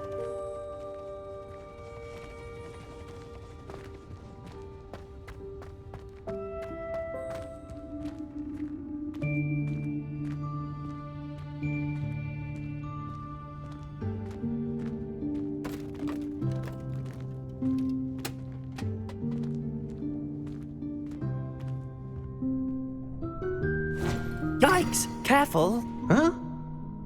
Oh, there you are. Wait right there. Deke will come to you.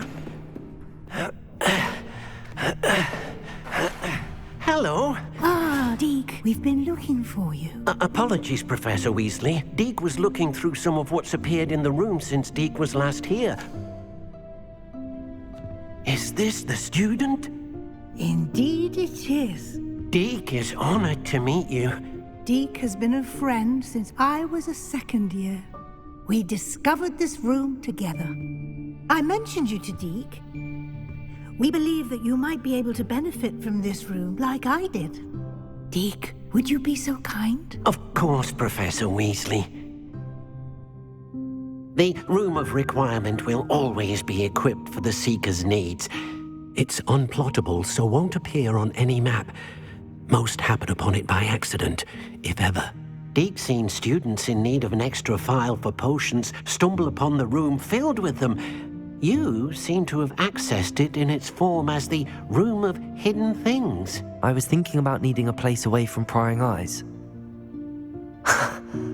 Brilliant. Oh, that explains it then. What I need specifically is a place where I can catch up on my schoolwork without distraction. Well then, the room can provide you with precisely that. Now, it's time to focus on what you need. Just close your eyes. Imagine the room precisely as you need it. The room will do the rest.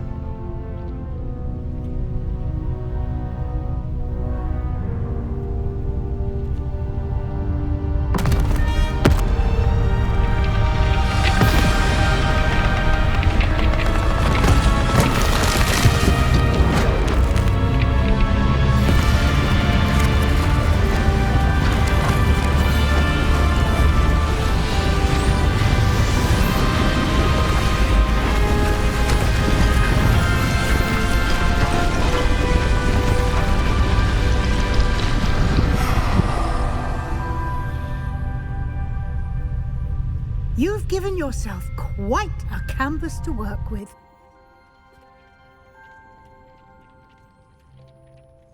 I look forward to seeing what you do with the space.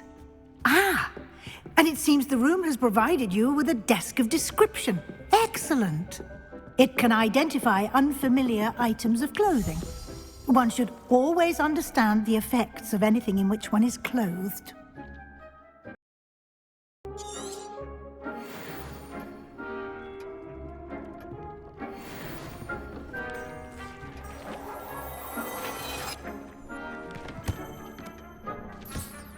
You'll find plenty of items of clothing that need to be identified. The desk will be an invaluable resource.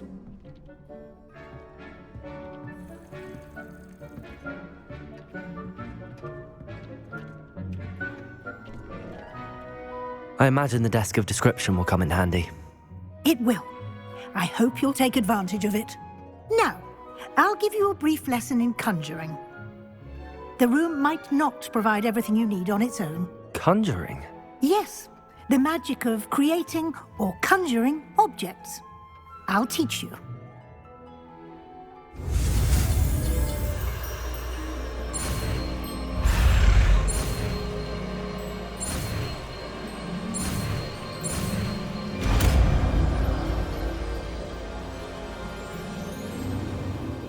Very good.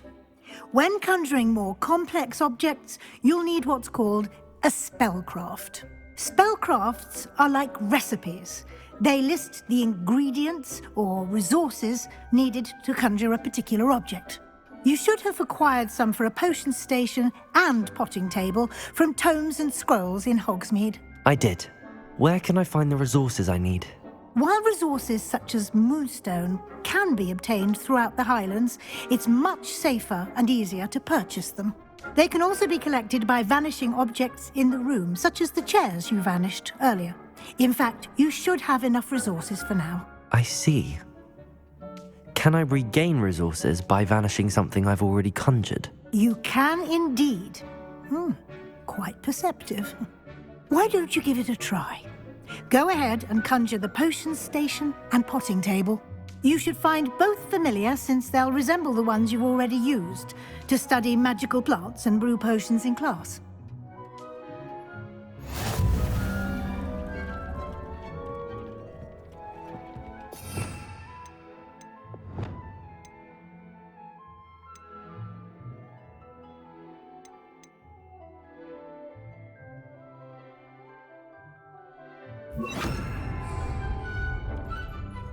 Expelliarmus!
Well done.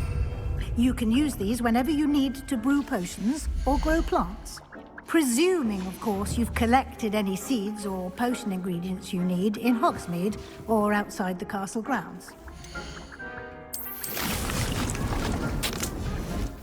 Deek will be here to answer any questions you may have. Do not underestimate his insights. Can you tell me a bit more about Deek? He's been at Hogwarts longer than I have, and seems to know its every nook, cranny, and secret. We discovered this room together when I was a student. Deek has had a good deal of experience, both here at Hogwarts and at a previous post. I shall let Deek tell you more when he's ready, but again, you would be wise to listen to any suggestions he may have. Can I use this type of transfiguration magic outside of the room? Conjuring and vanishing are strictly forbidden elsewhere in the castle. We've charms in place to enforce that. It would be exhausting to reverse the errors in both judgment and magic. But the Room of Requirement has its own rules. I will be sure to speak with Deek if I need anything. Thank you. Good luck. I shall linger a bit longer in case you'd like to learn another transfiguration spell for use in the room.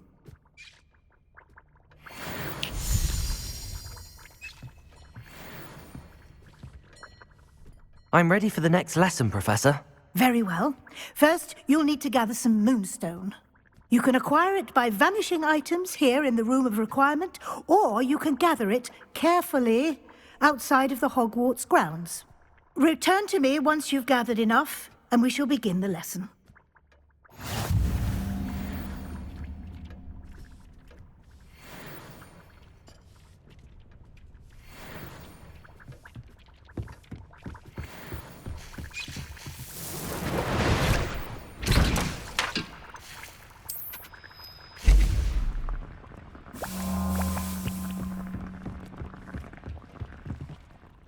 I have the moonstone you requested, Professor. Good.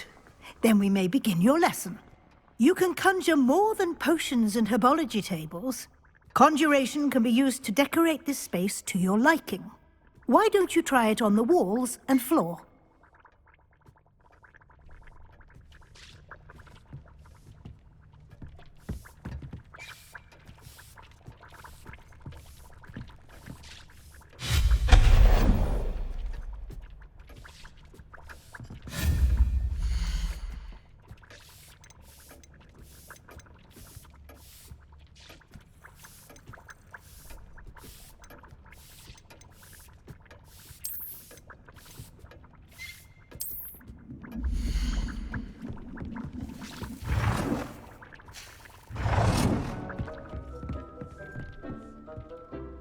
I've conjured everything I can.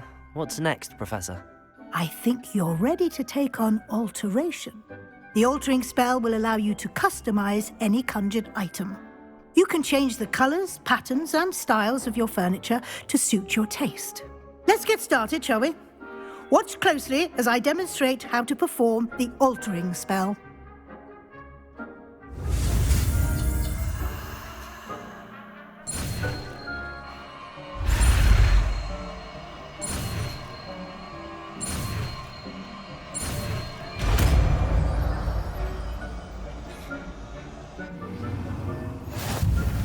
Just aim your wand at any conjured item and perform the altering spell to customize it.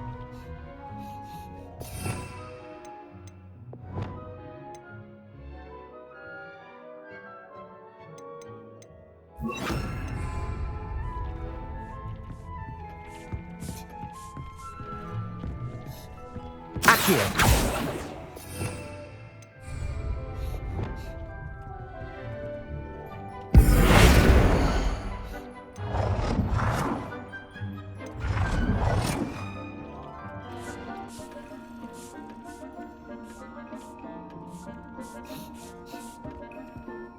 Professor Weasley said I should ask you about changing the room's ambience? Of course. What sort of overall look most appeals to you?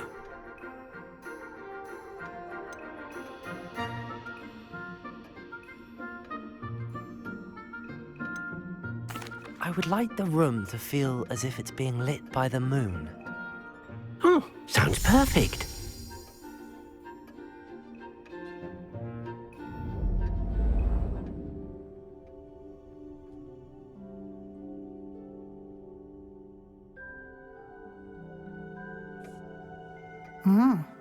Quite a difference. Of course, you needn't keep this style if you don't like it. You can always ask Deke to change it back. Now you have learnt a good bit about alteration. Thank you, Professor. The room is full of possibilities. Indeed. No matter how much time I spend here, the room always manages to surprise me.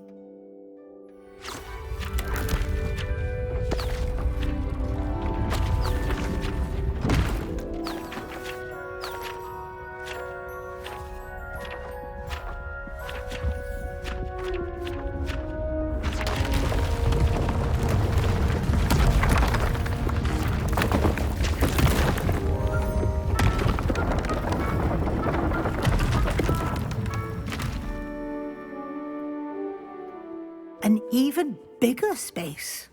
How did that happen? The room equips itself to your needs. It must have sensed that you needed more space to practice spellcasting. If you'd like to customize the space further, you can use these spellcrafts. You'll find more of them both inside and outside the school.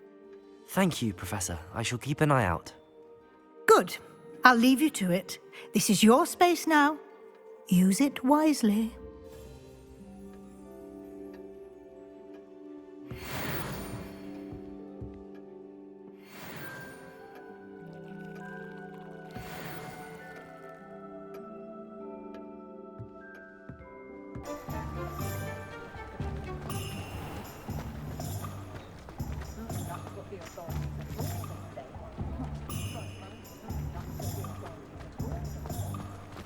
Nothing warms a body like Incendio. That's what my mother used to say. Ah, new face. Wonderful.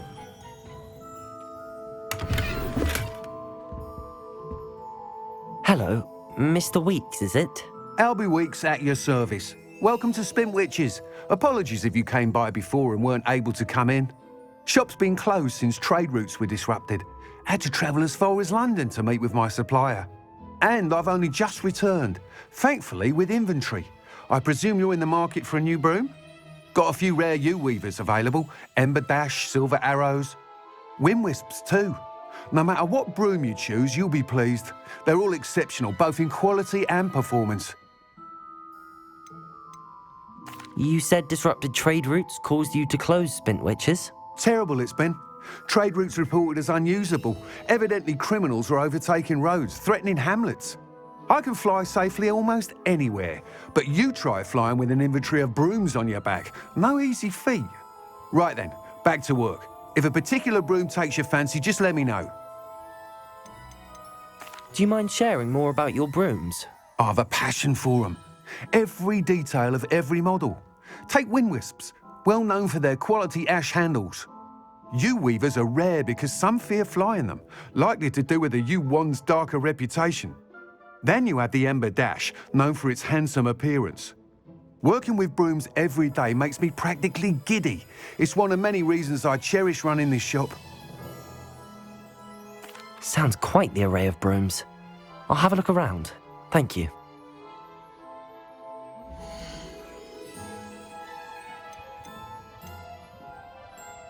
You'll be thrilled with that broom, I promise you.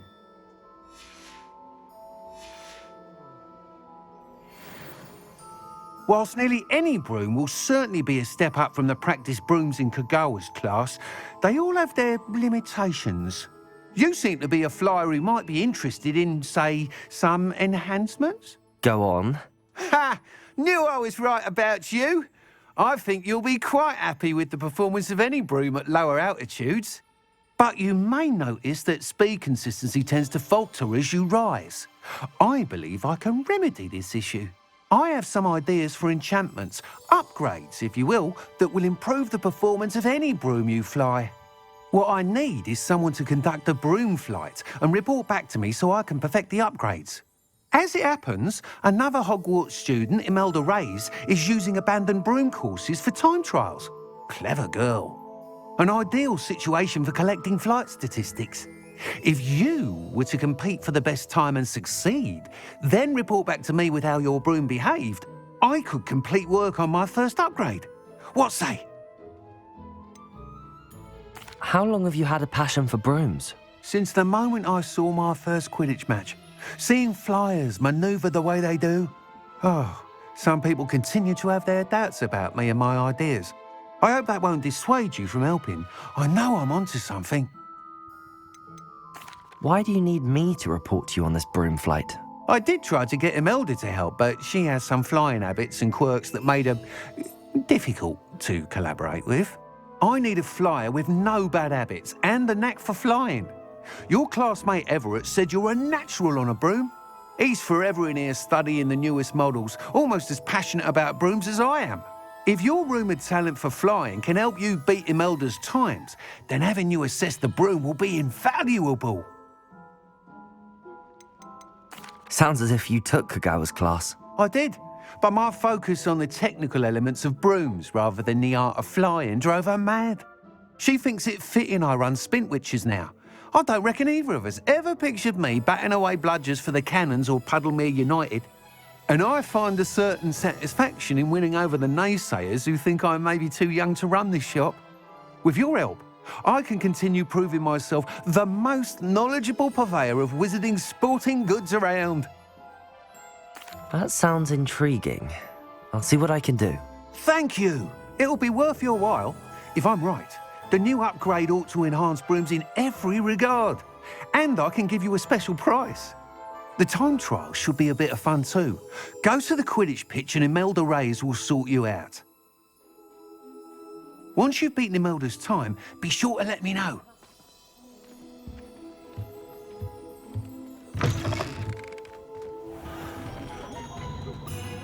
I can't help but admire Mr. Weeks' enthusiasm.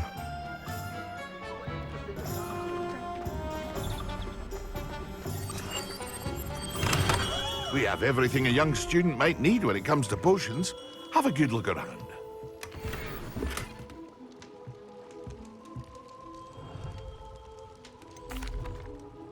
Hello, Mr. Pippin. You need help with a delivery? Yes, I do. A capable student such as yourself should have no trouble making the trip to Cambridge. It's just south of Hogwarts. What do you need delivered? Fatima Lawang ordered a few invisibility potions.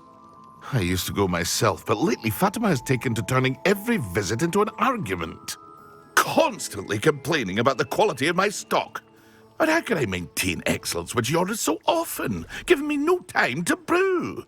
If you take this rather irritating task off my hands, I'd happily allow you to claim the delivery fee from Fatima. I'd be happy to help with the delivery. You've no idea how grateful I am, truly. Here are the invisibility potions she requested. Hopefully she won't give you too much trouble.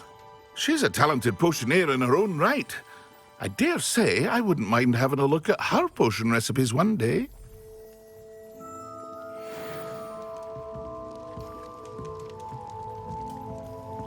Revelio.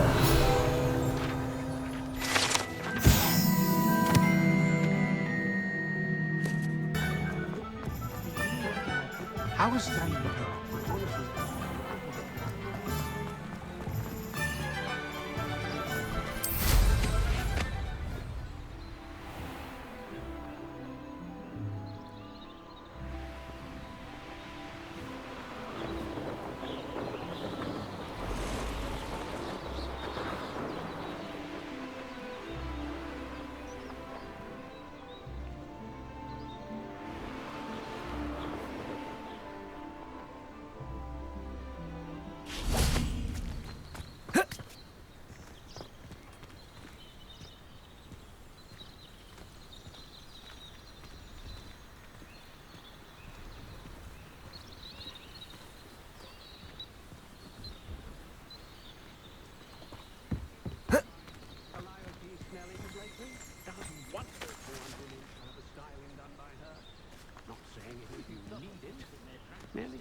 No, I swear I won't be wasting your time, and I'm grateful for the opportunity, ever so. Come on then, what you got? It's Why is it moving? What, I bet... Your bag, it's wriggling. What you got in there? Not rats, I hope. No, it's a niffler! What do I want with a niffler? He's sharp. Stole from me, he did. He was robbed by a niffler. That's what I'm saying. He's a natural, worth his weight in galleons. Go on then, show him to me. I must... You're wasting my time. Ow! No, I would never scratch waste me, your... you little rat, scratch me! Come on, What potion can't even keep hold come of on, a where rat? are you? If I He's ever not catch a your rat. rat, it's dead. You hear me? Dead! I Get swear out of he's here! not a rat. Amateur.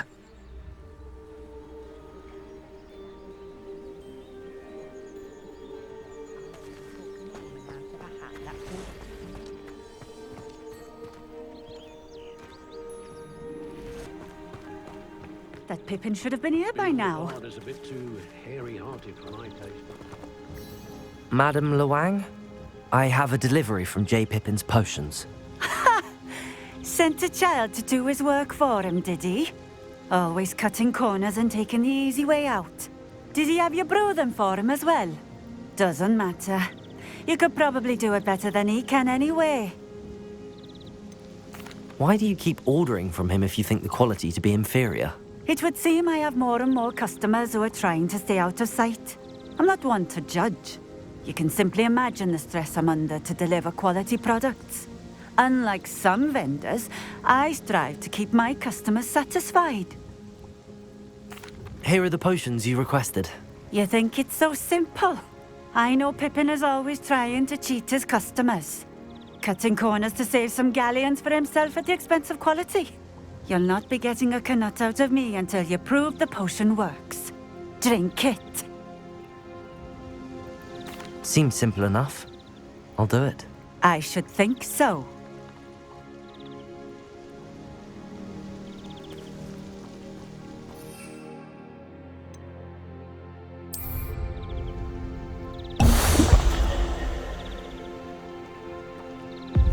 It seems to have worked.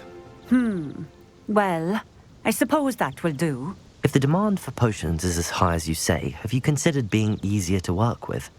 Perhaps combining your recipes and skills? Not a chance. That ne'er-do-well had his shop handed to him. The rest of us had to make our own way. I'll not give him the benefit of my hard work and gumption. If he fails on his own, so be it. You mentioned that more and more customers are trying to stay out of sight. Why? Well, I can't speak for all of them, but certainly my Ashwinder customers have their reasons. If I were you, I'd forget I heard that. Very well. I shall let Mr. Pippin know I delivered the potions as requested. You do that. What do you have for sale? Thank you for stopping in. I appreciate it.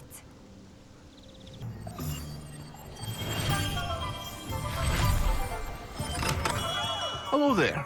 In the market for potions, are we? I delivered the potions to Fatima Lawang. Very good. And did she cause you any trouble? I can see why you didn't want to go. She was quite cantankerous. I do truly appreciate your help. And at least it's done with.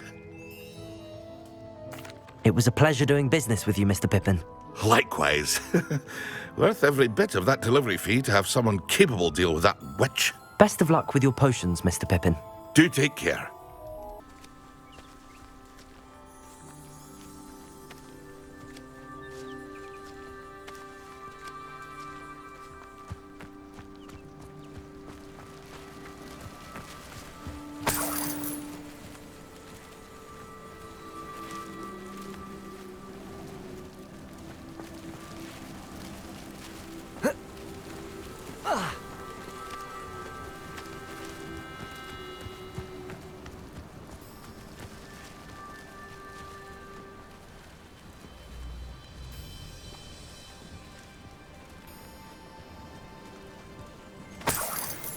Revelio.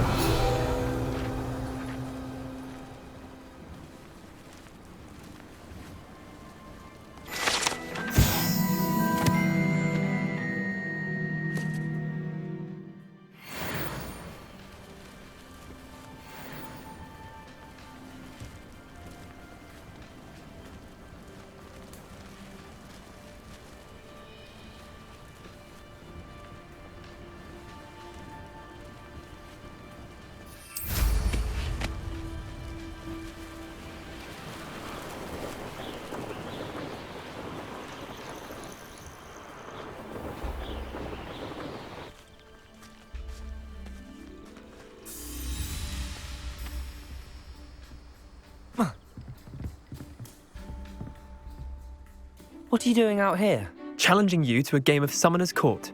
I think it's time you faced a real opponent, outside of Ronan's little lesson in charms class. Summoner's Court isn't just a game. It's a battle of skill. A test of a witch or wizard's mettle. What say? I'm in. Let's do it. Brilliant!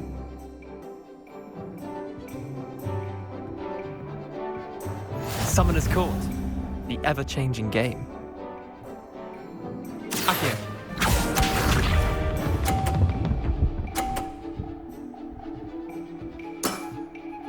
All in the wrist.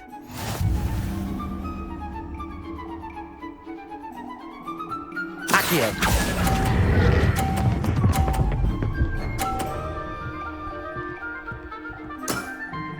That was one for the ages. Accio.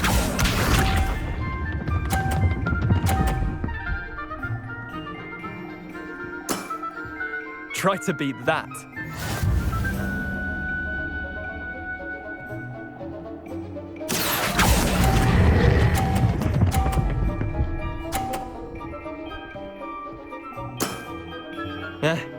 Lucky shot. Accio.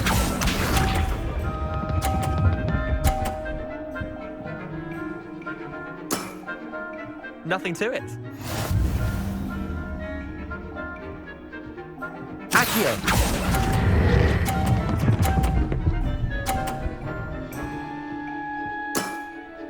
I'll let you have that one. Well done. You beat me.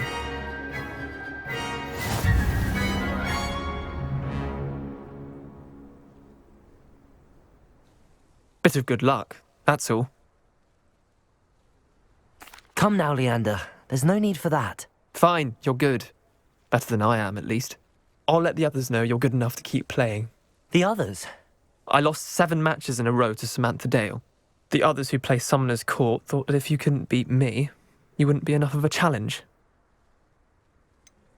Leander, there's no easy way to say this. Well, actually, there is. You're not cut out for it. Well, you could have found a harder way to say it. But perhaps you're right. I'll let the others know you're good enough for them.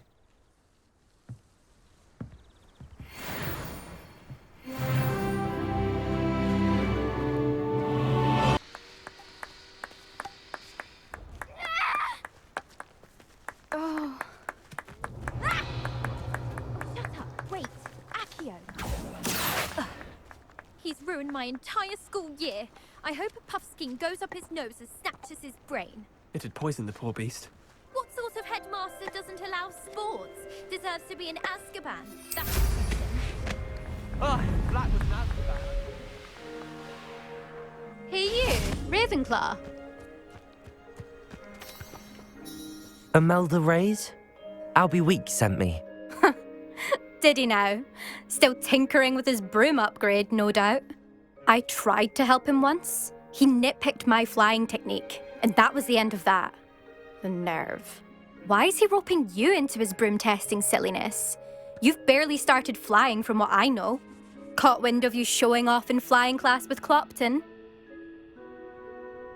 I don't know what people have said, but I certainly wasn't showing off. Tell that to the rest of the school. But it doesn't matter.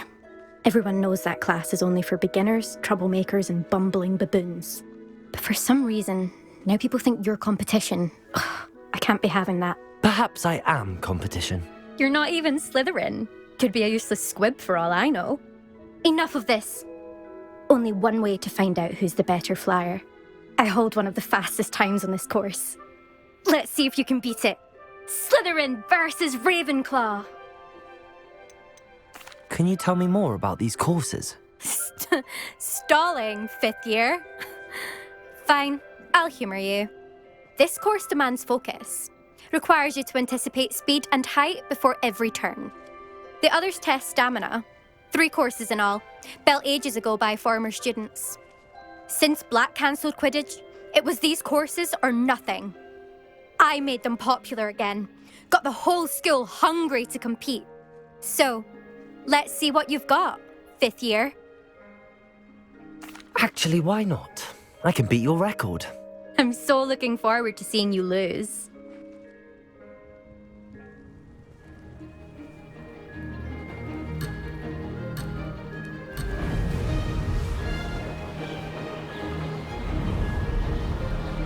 Did it! Brilliant.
That wasn't too bad.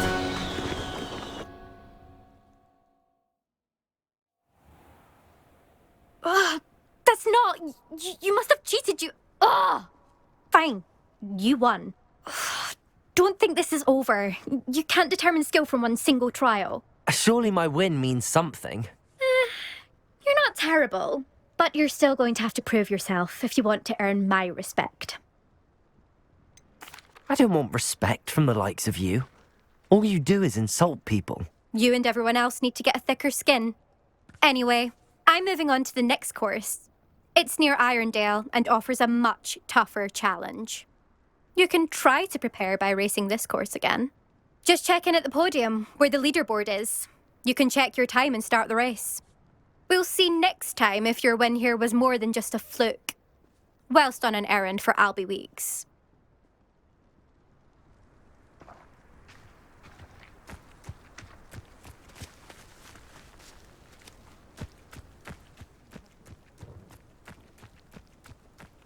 I suspect Mr. Weeks will be glad to hear how I fared.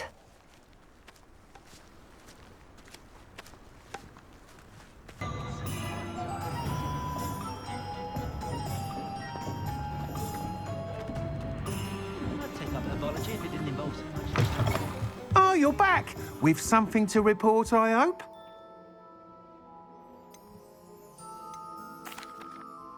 Mr. Weeks, I was able to set a record on my broom. Incredible! Miss Ray's must have been shocked. Tell me, how was the broom? A little turbulent, and it's wanting for a bit of speed, but it fared well enough. I will say that it tended to drift a bit to the left on certain turns. Heard a slight swoosh when I dipped. Oh, thank you. That's precisely what I needed to know. Drifted, eh? I shall get to work immediately. Even the naysayers will be forced to admit that my work's had potential all along. Why would anyone doubt your ability to upgrade brooms? No, you'd be surprised. People get set in their ways, worry that fiddling with what's working fine will somehow ruin it. Those people don't appreciate the sense of freedom that comes with quality broom flight, nor do they appreciate all that's involved in the creative process. I have a friend in Rome runs a shop like mine, says it's worse there. Of course, they do nap in the afternoons from what I hear. And where would we be without enhancements? I mean, if Elliot Smethwick had let the naysayers get to him, we would never have had the cushioning charm. I don't listen to him. I'm excited to hear more. I have a very good feeling about this upgrade. I guarantee you'll be pleased. Expect to hear from me soon. How to address the issue of altitude as it relates to speed?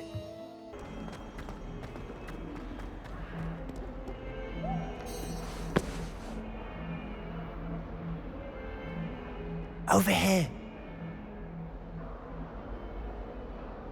Sebastian, it's been a while. It has. Glad you received my owl. I have something to show you. First, let me thank you for what you did in the library. Of course. Scribner tried to give me detention, but I have ways out of these things. Well, you took the fall for me, and that counts for something.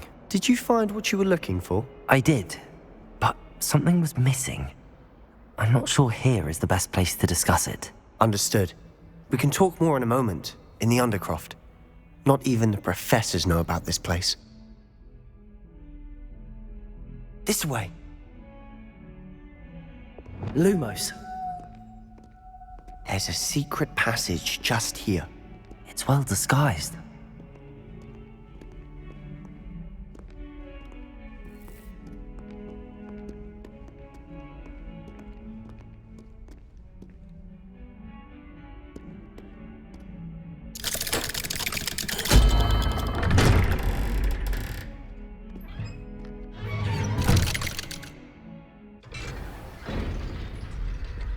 How did you find this place? My friend, Ominous Gaunt. He named it the Undercroft. We used to play Gobstones here all the time.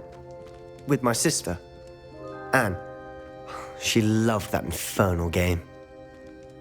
What I wouldn't give to lose to her again. I should tell you, I swore to Ominous I would safeguard this place. So please, keep this between us. He never confides in anyone. but he's trusted me since the day we met. I wouldn't want to jeopardize that. Lumos. We used to sneak in here almost daily. We've never been caught.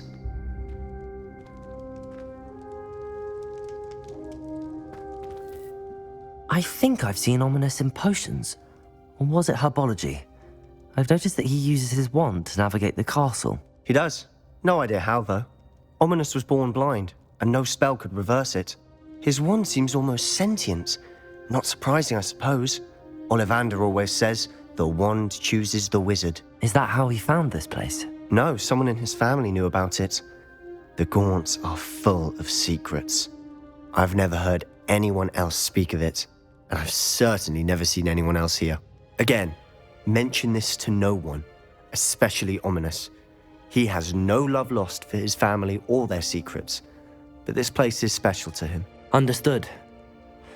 But why does Ominous have no love lost for his family? His father's family are direct descendants of Salazar Slytherin, one of the 4 founders of Hogwarts. Obsessed with blood status, most of them. Ominous cannot abide them, as he'll be the first to tell you. Anyway, the Undercroft has been a perfect place to sneak off to, away from prying eyes, and even practice otherwise forbidden spells. Really? Like what? Like the Blasting Curse. Professors say it's not an appropriate spell to teach students. A proper magical education ought to include all magic. My thoughts exactly. A spell like Confringo is only truly dangerous in untrained hands. Such spells should be properly taught, not banned. To be fair, I'm admittedly partial to more fiery forms of magic, but you should learn it. I can teach it to you safely here. It may take a while to get the feel for it. Mimic my wand movement. The incantation is Confringo. Very well.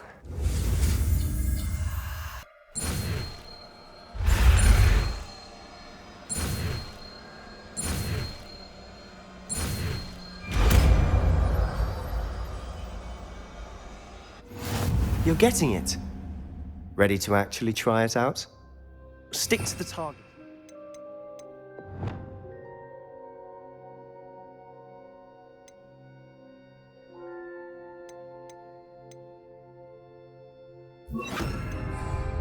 Best to keep the Undercroft intact.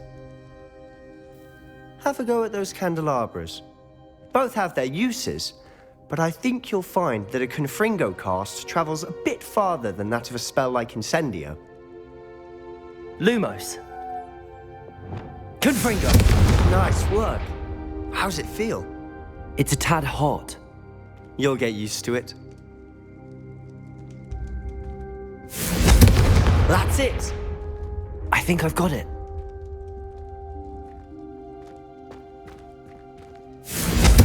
Well done.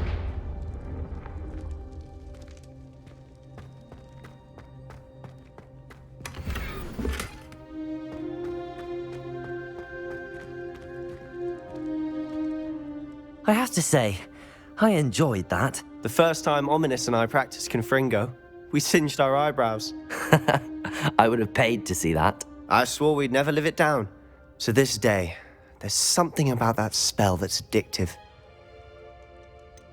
This is exactly the type of magic I've been hoping to learn.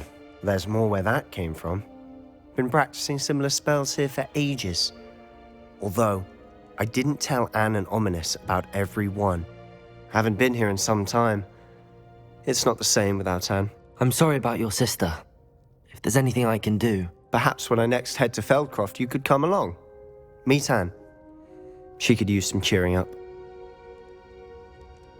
Just let me know when and I'll meet you. Oh, she misses Hogwarts. She's been stuck at home with our guardian, Uncle Solomon. Unfortunately, you'll have to meet him too. Well, meeting a new student will be precisely what she needs. I shall look forward to it. Cheers. By the way, what was it you couldn't discuss out in the hall earlier? I'm not sure where to start. You said something was missing from what you found in the library. I assume it's to do with what you told me. About the Portkey, and Gringotts, and Ranrok. Nothing gets past you. And yes, it is. As I'm sure you suspect, there is a bit more to all of this. I'm listening. You must promise to keep this between us. I trusted you with knowledge of the secret undercroft. You can trust me. All right. I can see traces of ancient magic. Ancient magic? I don't know what I was expecting you to say, but it wasn't that. What does that even mean? Honestly, I'm not entirely certain. All I know is that I can see whispers of an old magic that hardly anyone else can. Fig and I think that Ranrok has somehow found a way to harness that magic's power. Are you telling me that goblins may be wielding some sort of wizard magic? That's what we're trying to find out. And this ability of yours, does it allow you to wield this magic too? I don't know. Well, when you do know, tell me. I've been studying archaic forms of magic for ages. Perhaps we can help each other. In the meantime, with both Rookwood and Ranrok after you, I suspect a bit more time practicing the blasting curse is in order. Spend as much time here as you'd like. And remember, keep this place between us. When I head to Feldcroft, I'll send you an owl.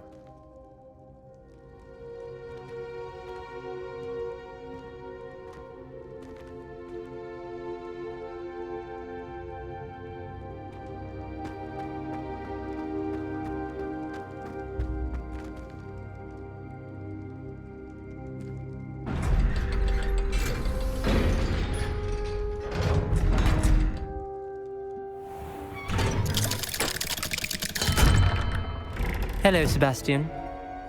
Wait. You there? I can hear you. Oh, hello. Ominous, isn't it? I believe we have potions together. And herbology?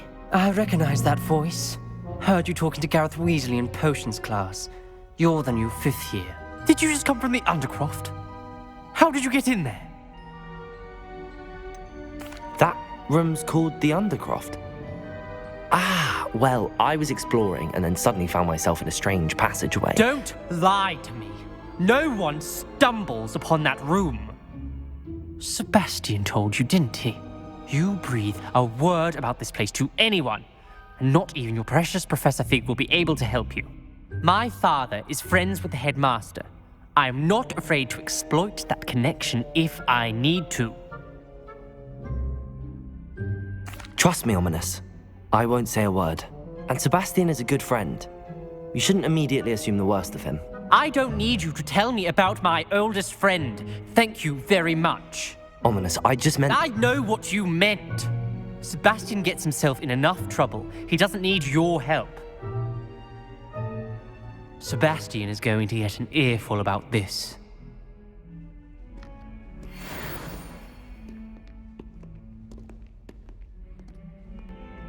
Come and see me as soon as you can.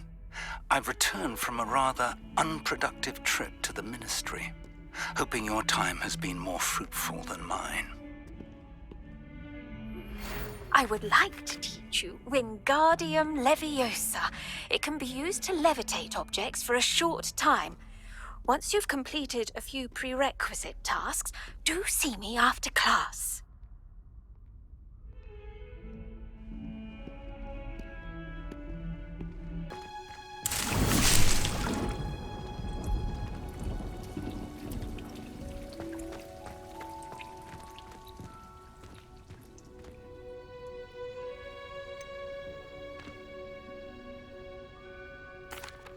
Professor, what made you want to teach herbology? How lovely of you to ask.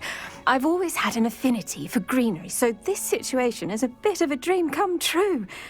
After graduation, I was thrilled to be asked to step in for my old herbology professor. He'd had a slight accident, you see. Oh dear. A shame for him, but it worked out well for you. Well, he never cared, but really cared for the plants, and they could sense it. Oh, you'd be surprised how perceptive a plant can be. At any rate, the trouble began one day when he cut into a wigan tree. Unfortunately for him, its leaves were hiding a bowtruckle. You may recall the marvellous creatures that resemble a twig. The little beast gouged the professor's eyes quite fiercely, but terrifying, I'd imagine. Likely for the professor, too. And that's when you took over as the herbology professor? Well, not quite. After 3 weeks at St. Mungo's, my predecessor regained a tiny bit of his eyesight. He insisted on returning to the greenhouse.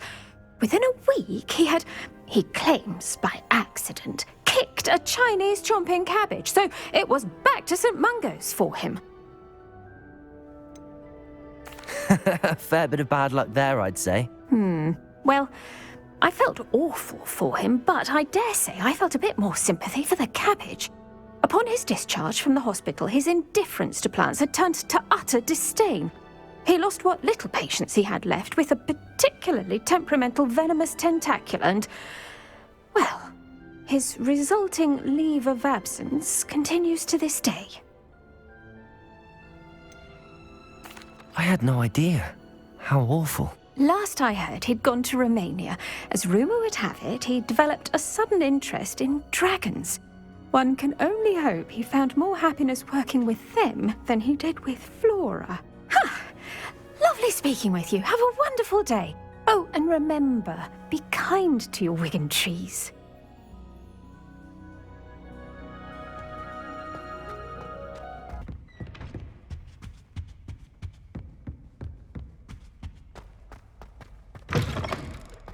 I was hoping to see you. You're back. Finally. Minister Spavin talks more than he listens. Ranted on and on about rogue dragons. Wouldn't listen to a word about goblins. Speaking of which... Listen, Professor. So much happened while you were away. Your friend, Mr. Ollivander, sent me an owl asking for help finding an heirloom wand that was stolen from him. He did he? And so I went to the owlery like he said, and there were all these statues. What do you mean, statues? In the owlery? Yes, which led me to a secret hideout where I found Richard Jackdaw's ghost. Who on earth is Richard Jackdaw? He was a student here long ago. Anyway, he told me about a secret cavern. I went there, and right next to Jackdaw's skeleton, I found the missing pages. You found the pages? I did. And because Jackdaw had followed the map they contained, when I found the pages, I found the location on the map. Believe it or not, it's a room below Hogwarts. Why am I not surprised? Shall we? I was hoping you'd say that. Oh, and we'll need to bring the book.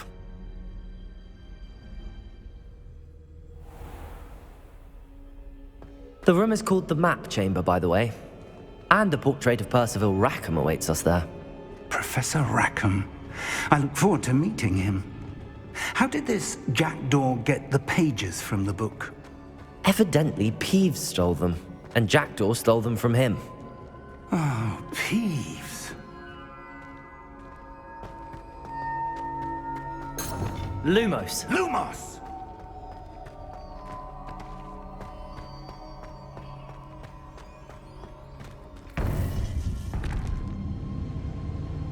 To think it was beneath us all this time.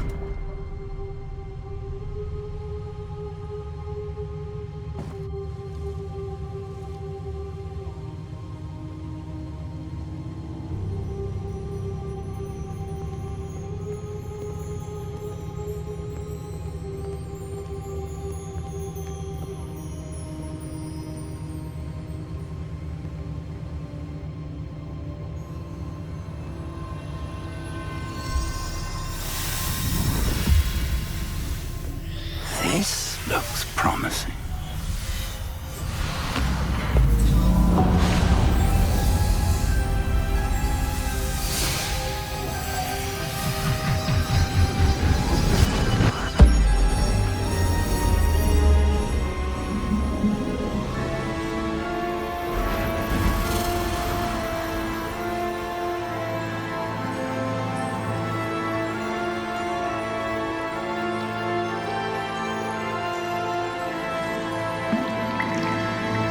Map. There's Hogsmeade. And over here, the Forbidden Forest. And, of course, Hogwarts. It's magnificent.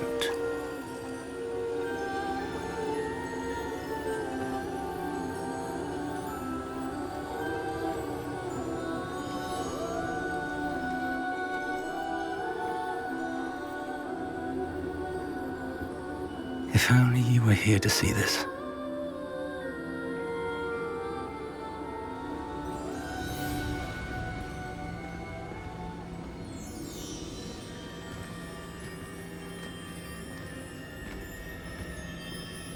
Hello, Professor Rackham.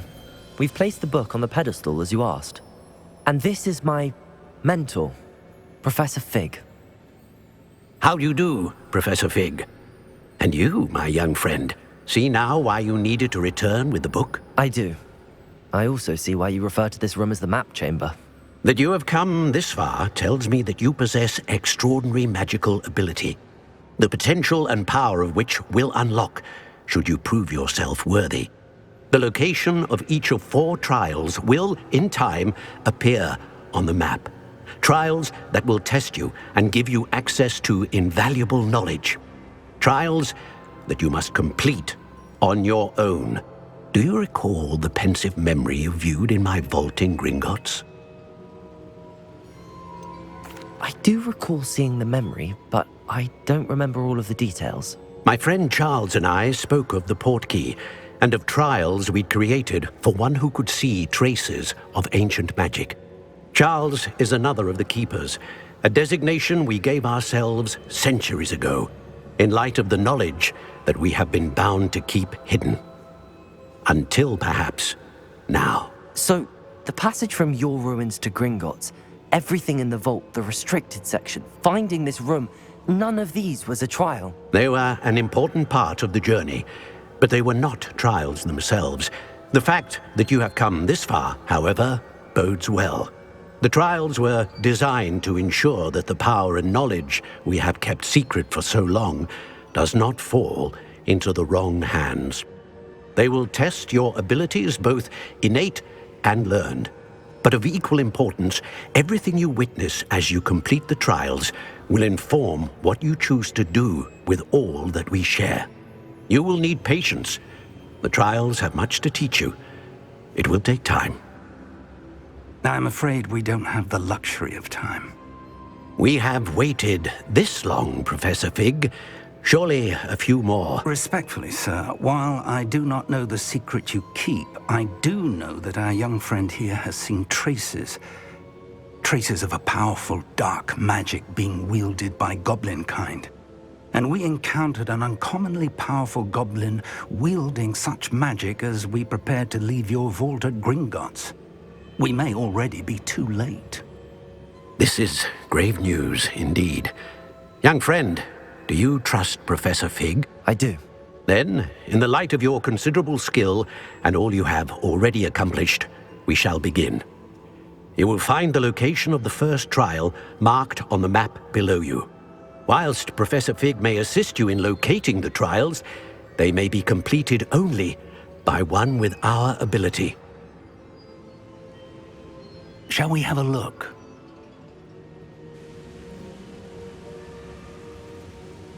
I know that tower. It's not far.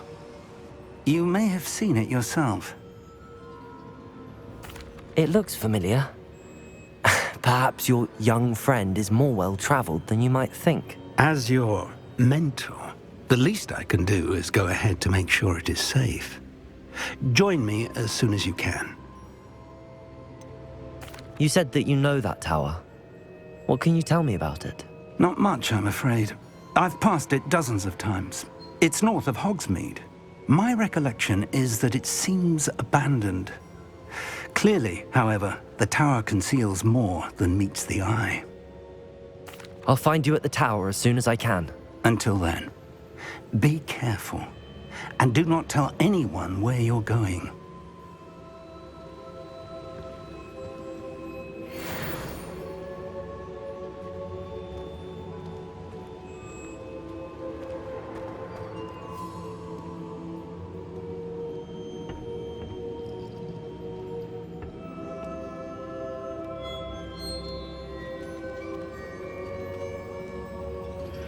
It's time you learned, Glacius, the freezing spell.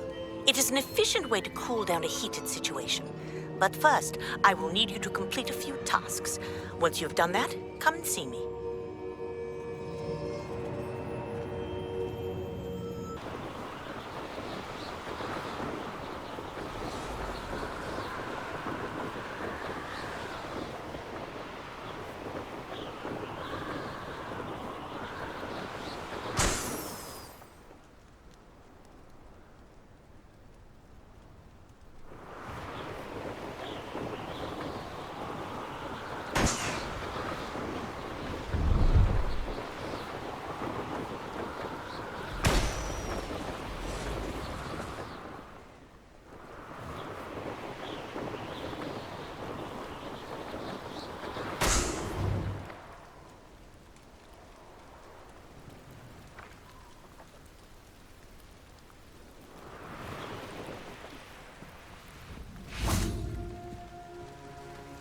Pleased to see Arn has his belongings back.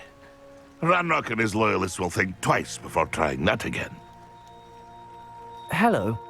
Do you have anything for sale? That I do, but what's a student like yourself doing out here? Got yourself lost, did you? Just exploring the countryside a bit. Aye. Nice to break the routine now and then. Bit of a wanderer myself, in fact. Name's Leopold Babcock, and I am indeed here to sell. Now, for someone like yourself who is also prone to wander, I cannot understate the importance of keeping some Wiggenweld potion on hand. I wouldn't dare set foot in a place like the Forbidden Forest without a steady supply. What do you say, my young friend? A measure of safety for the path ahead? Something to consider. Thank you for your help, Mr. Babcock. Aye, let me know if you see something you like.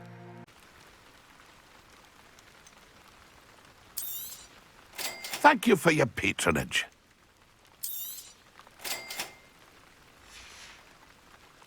It's been a pleasure. Pleased to see Arn has his belongings back. Ranrok and his loyalists will think twice.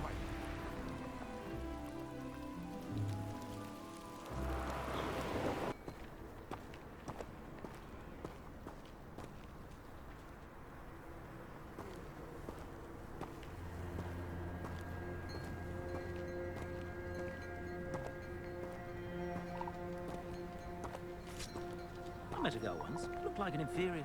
Pretty though. Didn't eat much.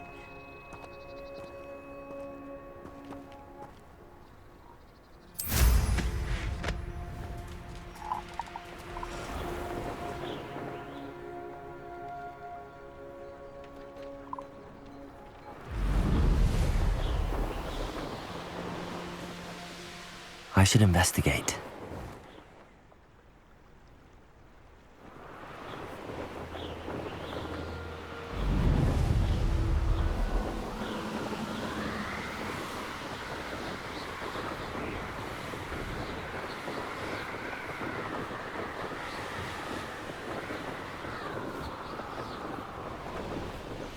Intriguing place, Zanbakar's tower.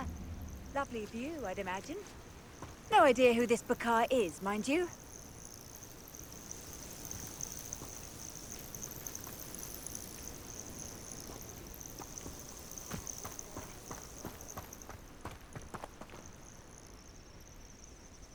Over here. We're not alone. We are not. Ranrock's loyalists. Around a dozen I can see, but could be more. Can't we apparate past them into the tower? We could, but we've no idea what's in the tower. More importantly, however, I'd like to know why they're here. They've set up camp just ahead. I suggest we investigate a little before doing anything else. Let's go. Well, this isn't ideal. No, it isn't. This way. And I'd suggest we use the disillusionment charm here. No sense in announcing our arrival. What I wouldn't give for a cup of mushroom tea. Quickly now!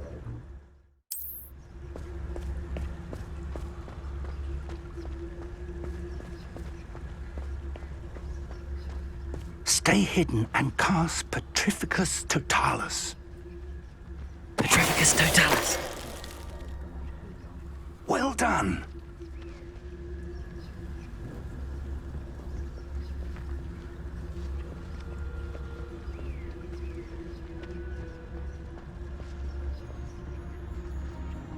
There must be something here. Ranrok said so.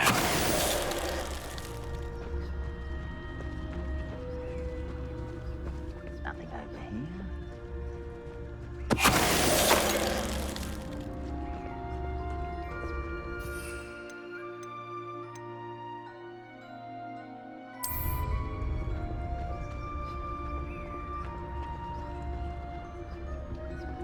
Petrificus Totalis.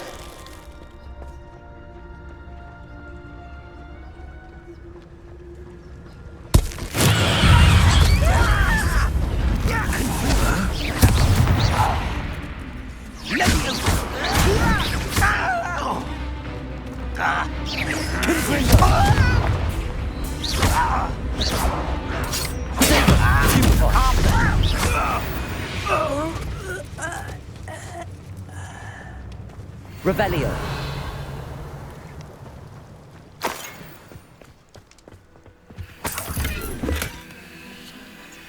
Revelio.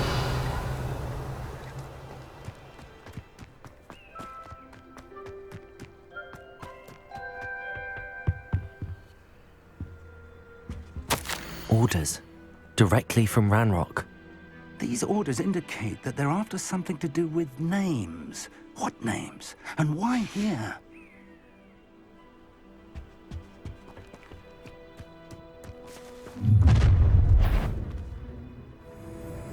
I will draw blood.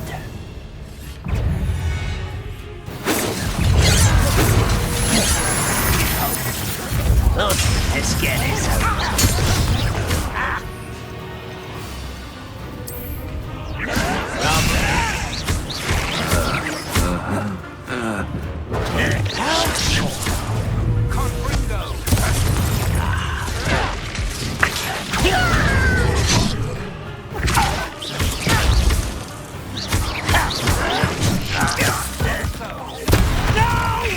Expelliarmus. Many goblins have always been antagonistic towards wizard kind, but this is different somehow. Oh, I'm glad that's over. Let's head inside.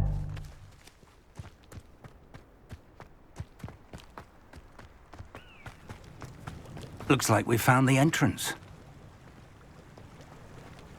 It's locked.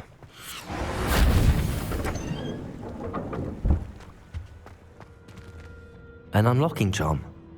Very handy. No time now, but if you don't learn it soon enough, we can work on it back at the castle.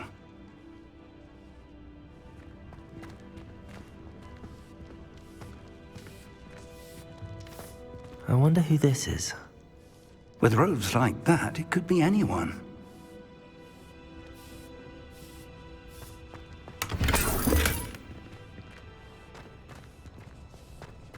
Someone was an avid reader. Can't say I'm familiar with many of these titles.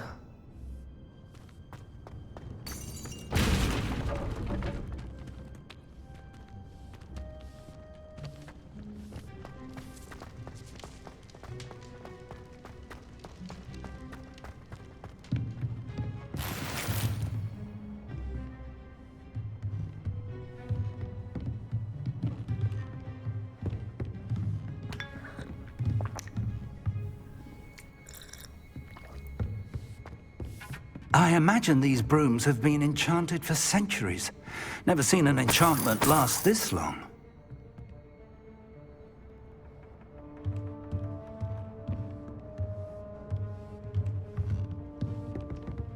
Welcome to San Bakar's Tower. Hello, Professor. Did you say San Bakar's Tower? I did. Professor Bakar is a keeper you have yet to encounter. I'm glad to see that I was correct in presuming that we would meet again soon after our last encounter. Though I surmise, based on the commotion I heard, that you did not have an easy time getting to me. We did not, Professor. We encountered goblins outside the tower. That goblins were aware of my vault is disquieting enough. But if they have also made a connection to this tower, then the threat may be greater than I thought. All the more reason for us to move forward. Downstairs, near the entry, a reservoir of ancient magic, like those you've seen before, has been unlocked. Command it to access a doorway. I'm afraid I cannot say more. As Professor Fig cannot join you, he and I will, in time, see you back at the map chamber. Remember what you see. We're going to need to understand how Ranrock's loyalists knew about a tower that once belonged to a keeper. For the moment, however, you've more important things to set your mind to. A reservoir of ancient magic, I believe? Yes, sir. Then I shall leave matters in your increasingly capable hands. That said, be careful. I will, sir. I'll see you back in the map chamber.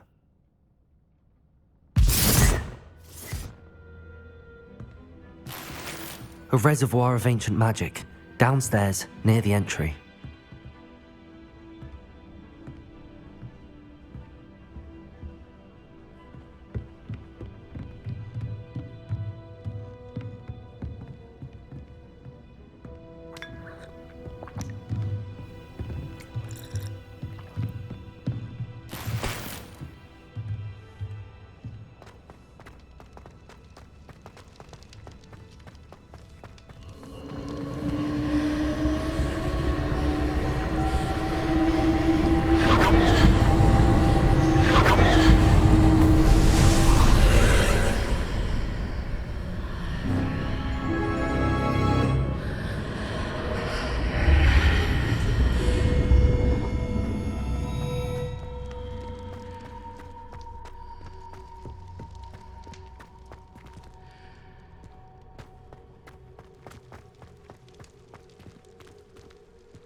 I've seen this before, in Gringotts and the restricted section.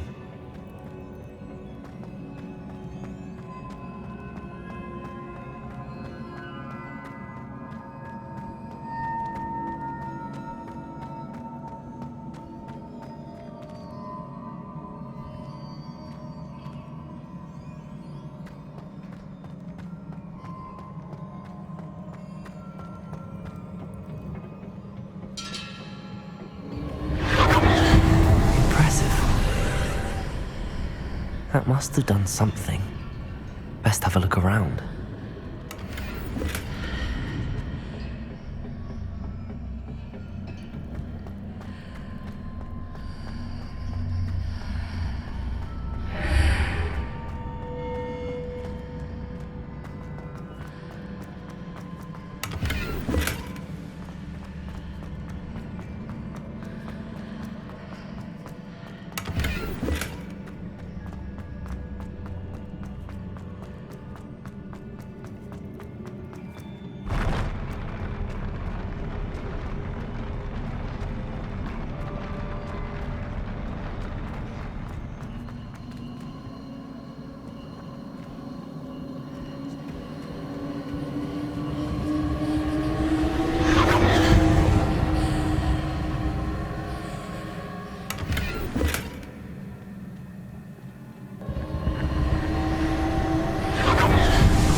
Traces of ancient magic.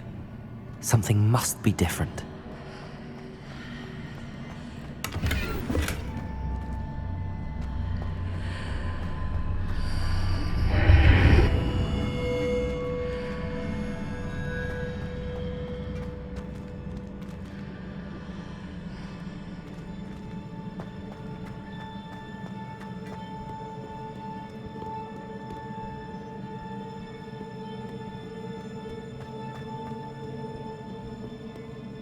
These are never a welcome sight. At least I know what to expect this time.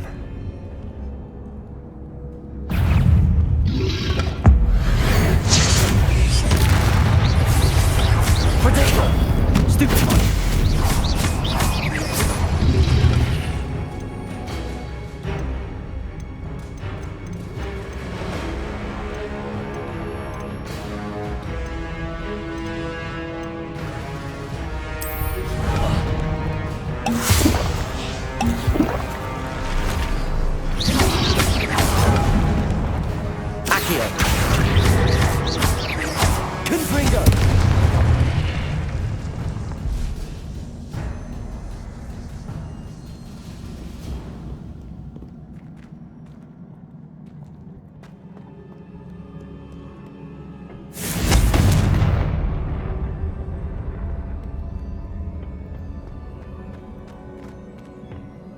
These look familiar. Accio!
More statues.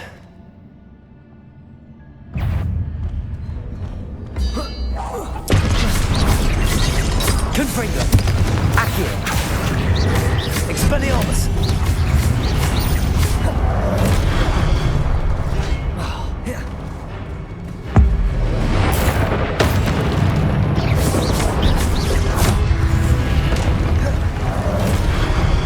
Expelliarmus. Not making this easy on me. Accio.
Seems I ought to explore this archway from both sides.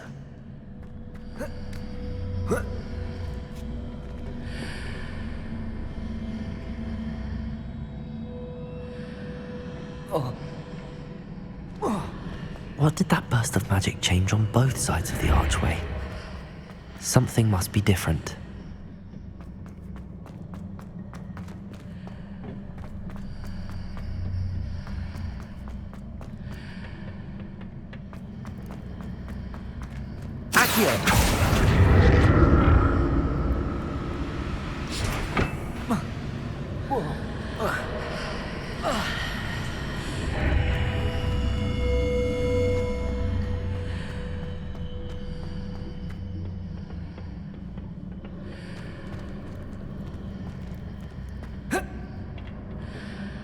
I need to see how the room changes when I move in and out of the archway.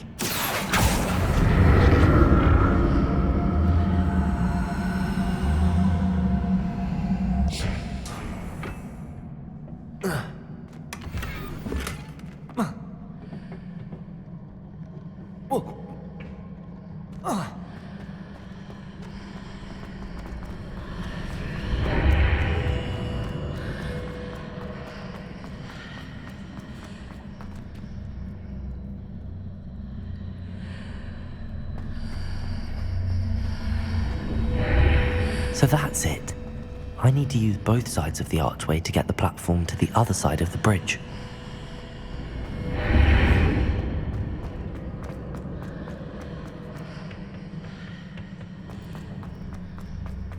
Accio.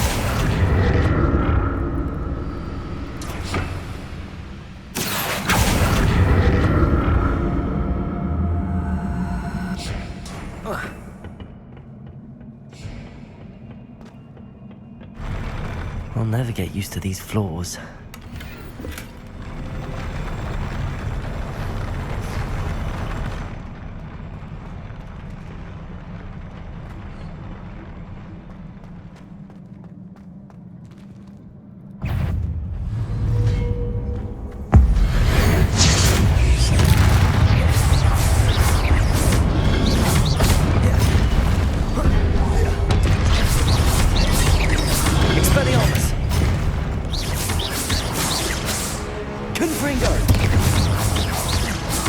Incendio!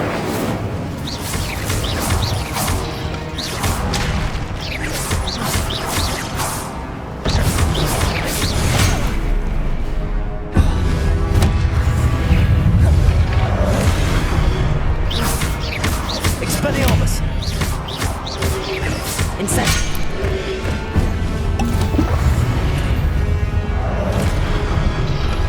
Potato! Stupid one!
see what's changed on each side of this archway.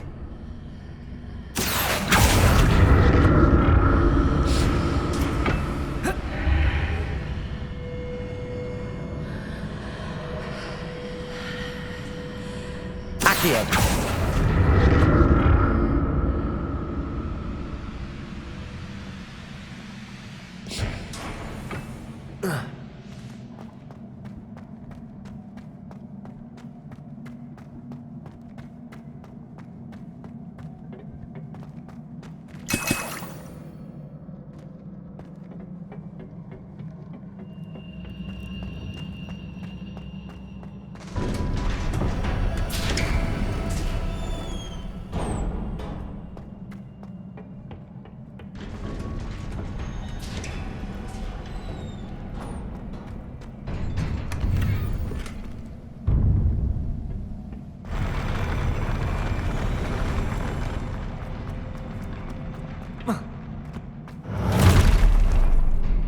Don't like the look of this.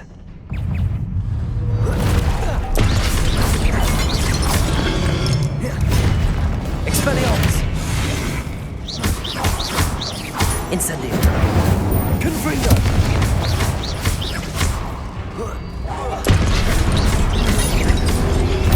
Protego! Stupefy! Expelliarmus! Incendio!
What a relief.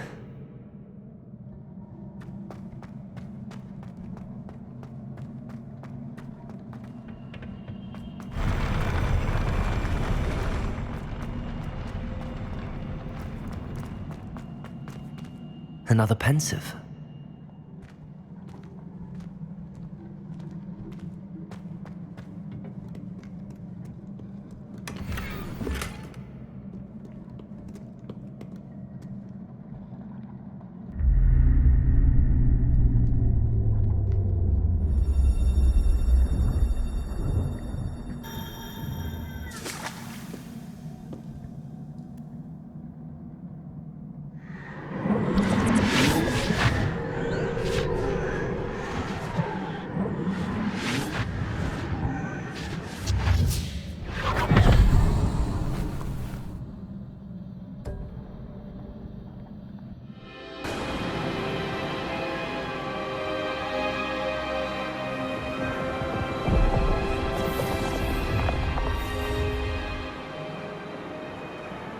Your ability to transfigure the world around you is remarkable.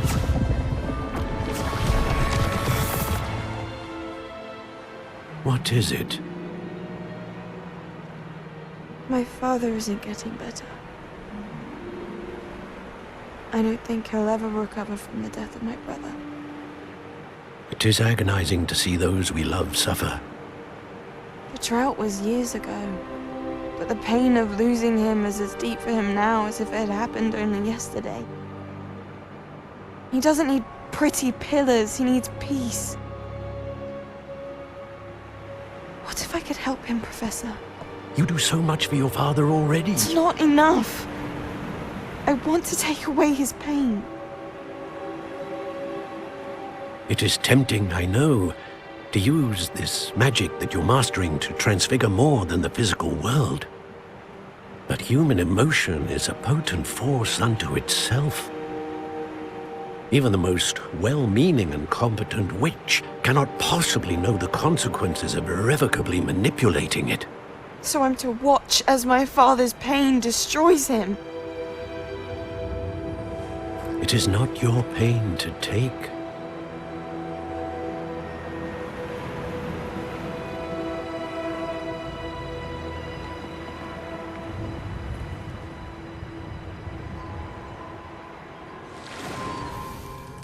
Every year, a student sees something sillier than I could ever imagine in their tea leaves.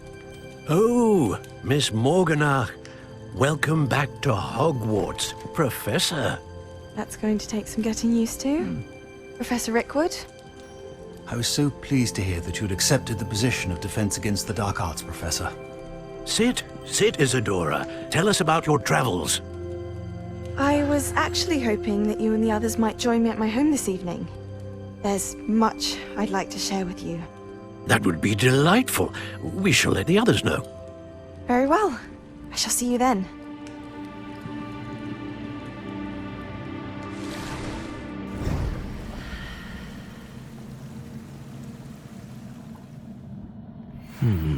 Another memory. Now to find a way out of here. More crystallized stone. That must be the way back to the map chamber. Revelio.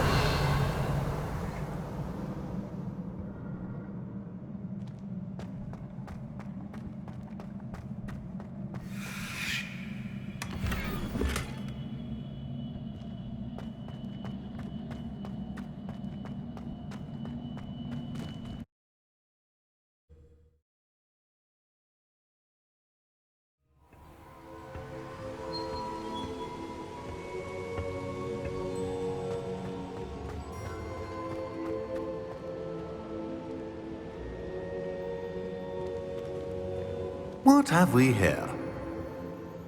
I'm a student at Hogwarts, sir.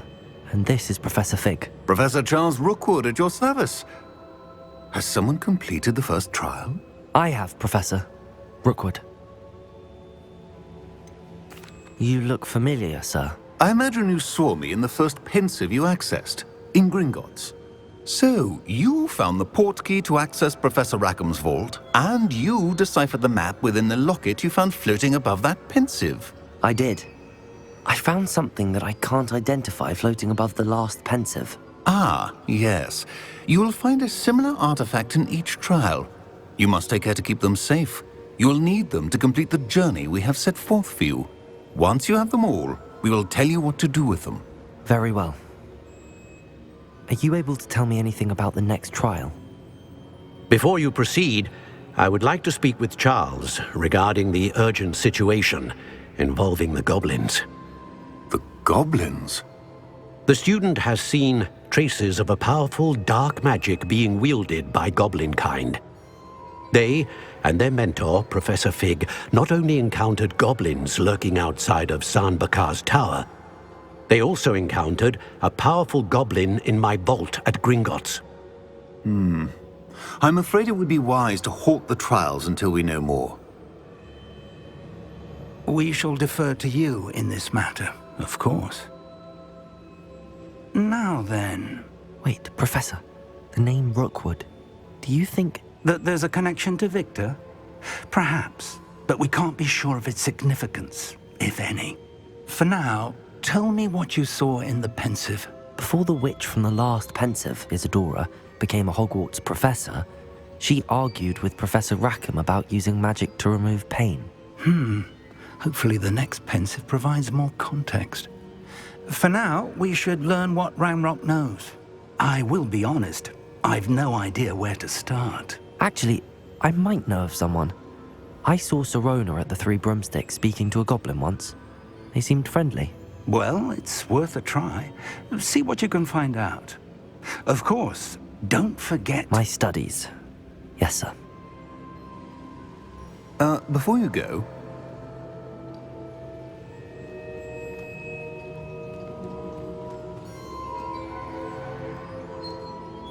Professor? Have you encountered swirling traces of magic in the world? Aside from those along our path? Not that I recall. What are they? Evidence of the Keeper's efforts to manipulate the power of ancient magic during our time. If I am correct, and I usually am, you should be able to use them to inform and enhance your own magic. Thank you, sir. I will look out for them.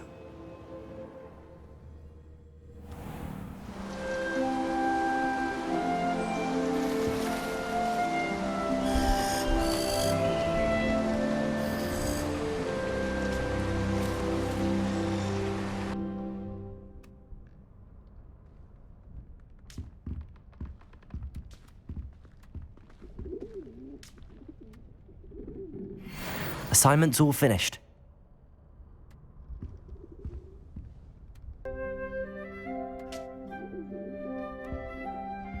I should ask... Spectacular news! The broom upgrade's ready. Stop by the shop when you can. I hope you will come and see me about a pressing and highly confidential matter at your earliest convenience. I believe that we may be able to help each other. Please see me after class once you have completed the tasks I've set for you. I would like to teach you Descendo, useful for pulling objects to the ground.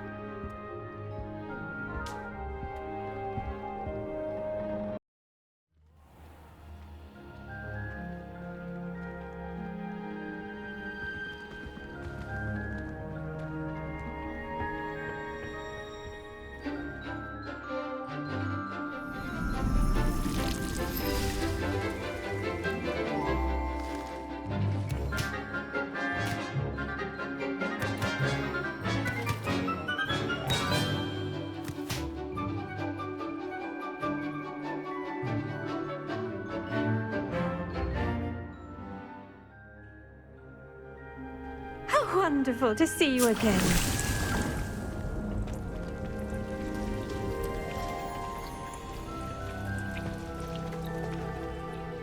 I've completed my assignments, Professor. Pleased to hear it. Professor Weasley will be too. I'll be sure to let her know how well you're coming along. Thank you, Professor. Professor Hecat tells me she taught you Levioso, so you should be ready for a more advanced levitation charm. Wingardium Leviosa requires a bit of concentration and a nice, graceful wand movement. Let's see you try your hand at it. When executed correctly, you should be able to pick up boulders as though they were sprigs of sneezewort.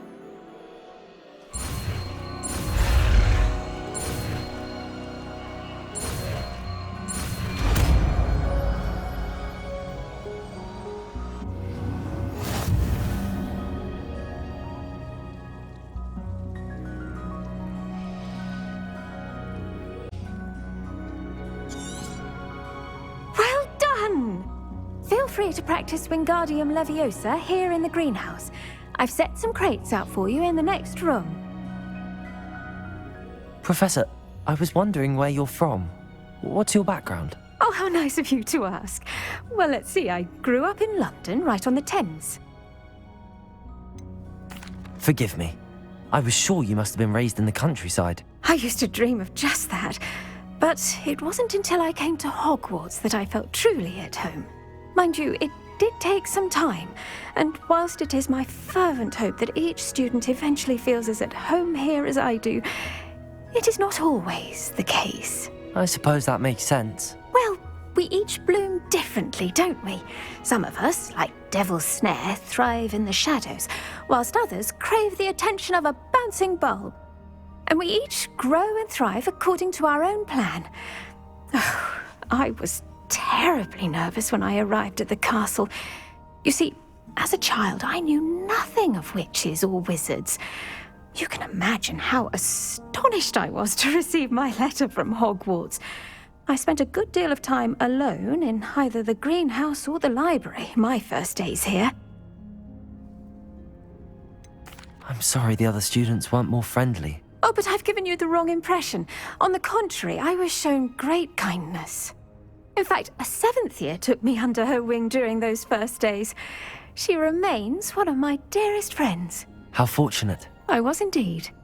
I dare say you'll find that the friends you make here at Hogwarts will last a lifetime. Now, I'd best get to my recent delivery from the Magic Neep. Mr. Teasdale promised me quite an assortment of seeds this week. Lovely to see you.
How are your assignments coming along? I completed your assignments, Professor. Good. You should be ready to learn Depulso. Let's see what you can do. Concentrate. Do not let your mind wander.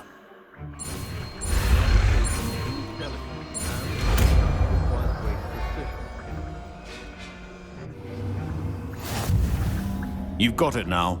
If you'd like to practice, and I think you should, perhaps best not to go flinging your classmates about the halls. I suggest having a go at the enchanted books here.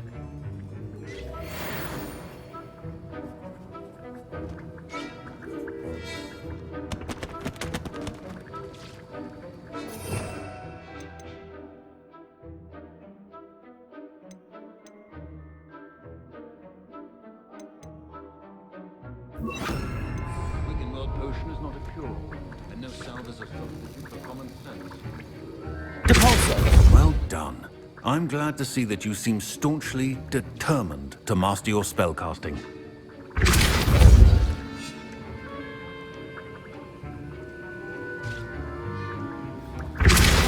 Still at it, I see.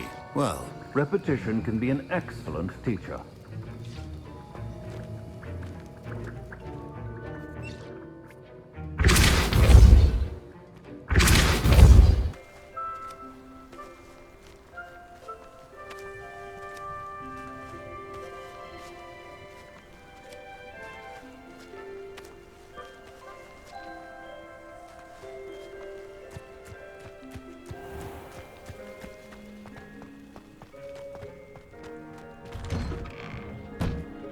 How did you get on with those tasks?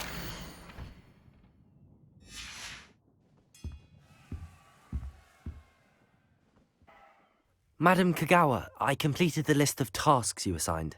Wonderful. I trust you became more familiar with your broom through the process?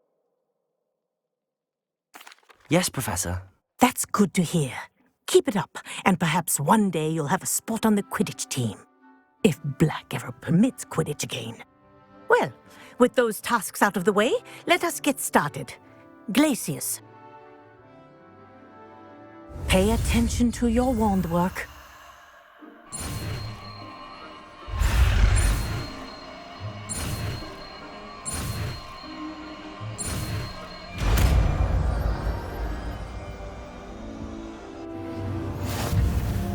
Well done.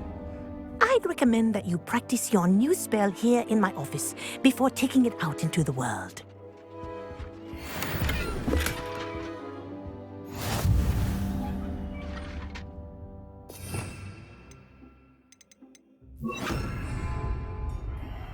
Glacius! There you go. Catching on quickly.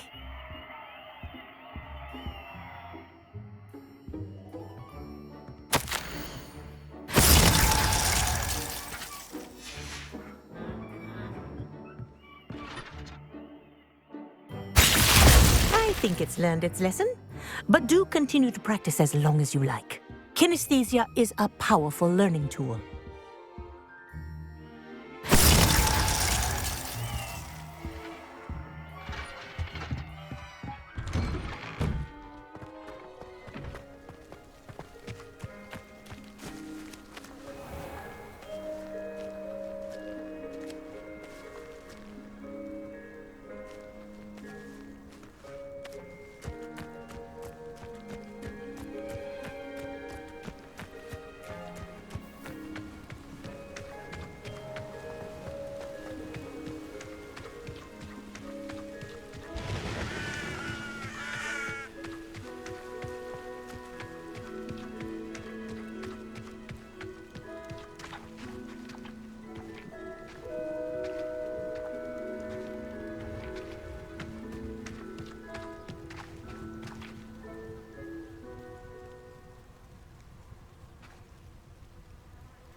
Welcome, everyone.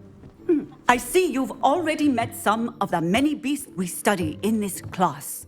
Though be advised, none of these creatures should be taken lightly. They are all in their own way dangerous, especially if one does not know how to handle them properly.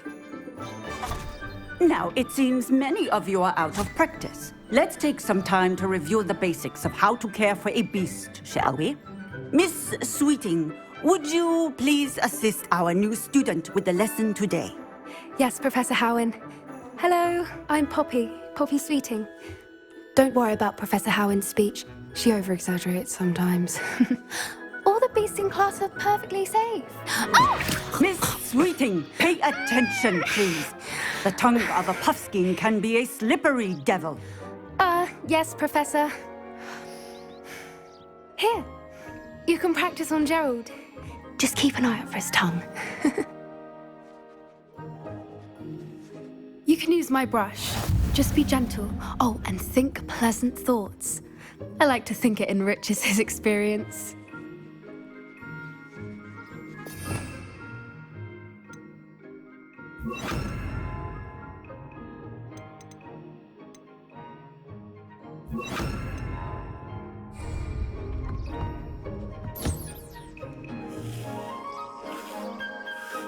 That's lovely. I'm sure he feels much better. I think he might be hungry. Would you mind giving him some beast feed?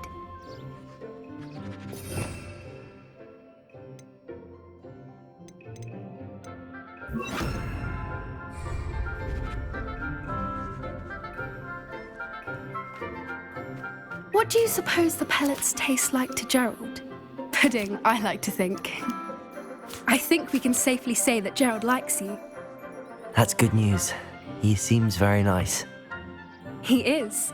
Kindness is one of his best qualities, right after ambition. And cleanliness. Good work, everyone. Now, let's make our way to the pens and select another beast. And please, do be careful as you feed and groom them. Miss Sweeting, why don't you show our new student to the Neasels in the farthest pen? This way. The Neasels are over here.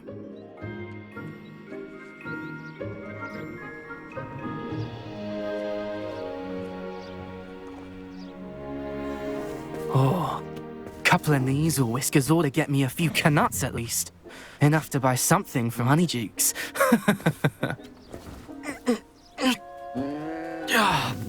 Stupid thing.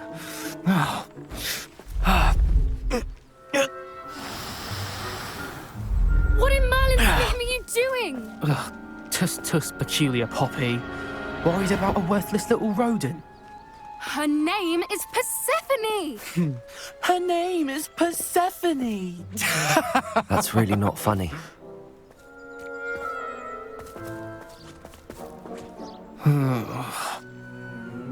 Let's go.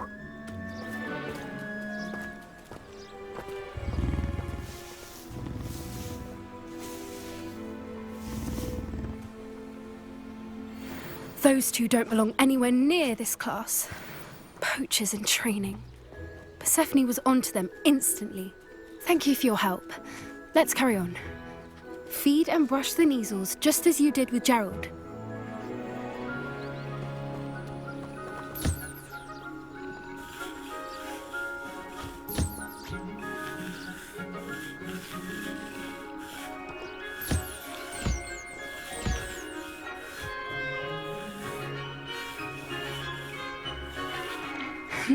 The Neasels really took to you. They know a good egg when they see one. As do I. It appears our time has come to an end.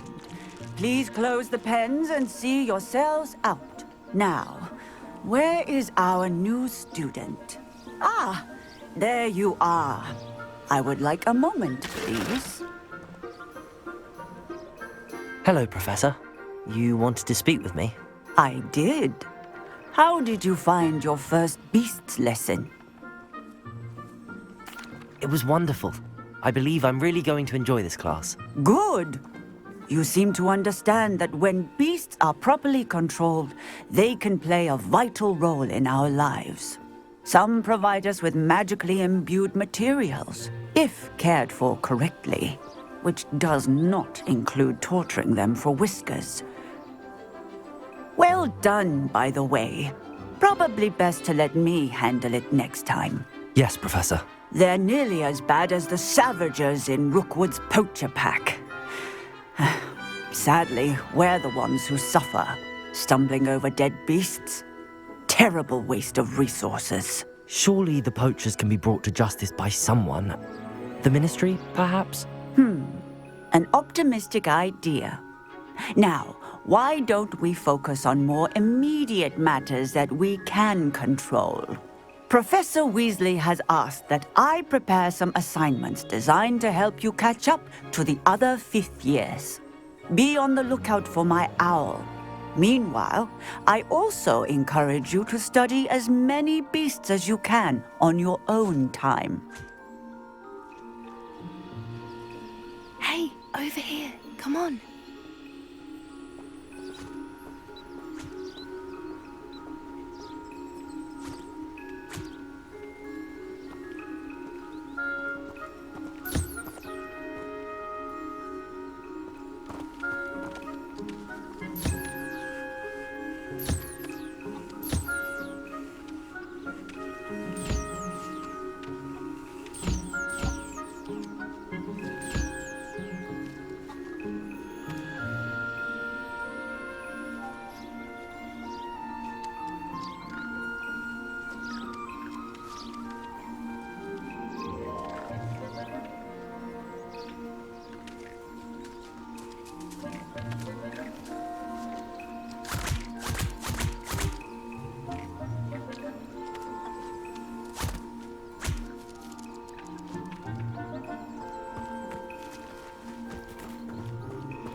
Do you need something, Poppy?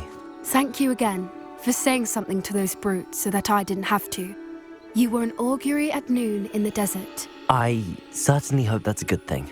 It's something my gran and I say. It means that something or someone is a welcome surprise. At least, that's what we decided it meant. I couldn't stand there and watch them harm the poor thing. We're of a similar mind. Actually, in light of that, there's someone I'd like you to meet. In the forest. I'm not sure. What's this all about? You'll see. I promise you have nothing to fear.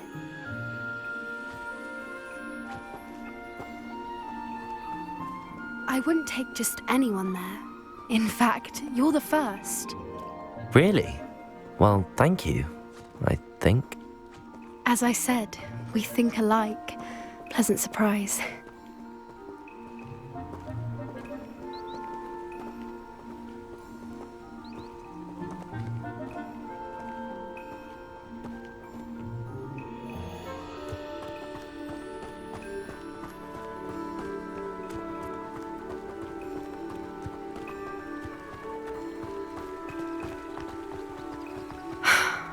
Quite the weather we're having, don't you think? Poppy, where are you taking me? It really is much better if I just show you. Don't worry, we're nearly there. It's just ahead.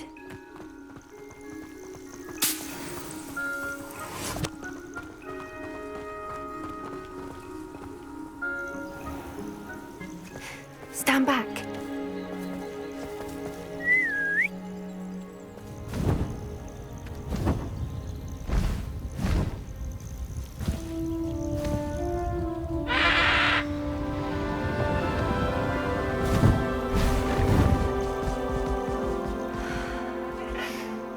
Please meet Highwing. Isn't she just magnificent?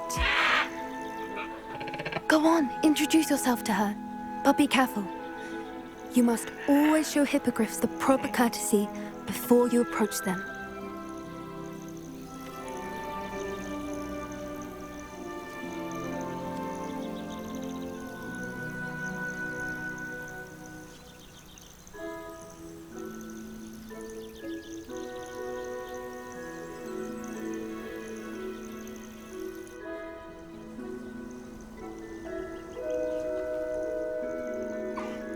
I knew it!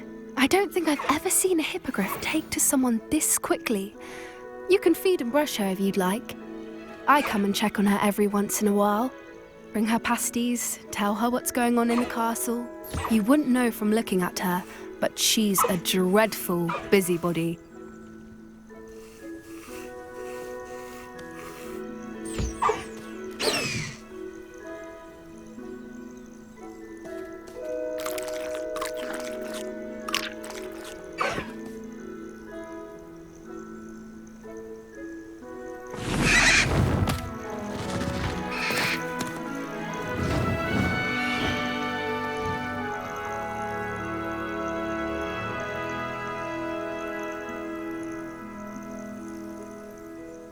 So, what did you think of Highwing? I thought she was brilliant. Can't believe you introduced me to her. I suspected you two might get along. Are you the reason students have been seeing hippogriffs flying above the Forbidden Forest? Perhaps. Did you know that once you earn a hippogriff's trust, they'll always be there for you?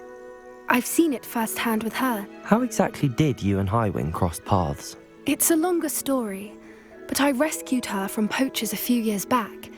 Got her to safety and, well, she was fine until recently. You may have noticed that poachers are something of a problem in the area, so I worry they could get her again. And I might not be there next time. Professor Howin mentioned the poachers as well. She seemed to imply that we couldn't rely on the ministry to help. I don't often agree with Professor Howin, but on that, I fear she's right. The poachers' influence is growing. I see them every day in the village, lingering, talking to people. They're up to something. I'm just not sure what.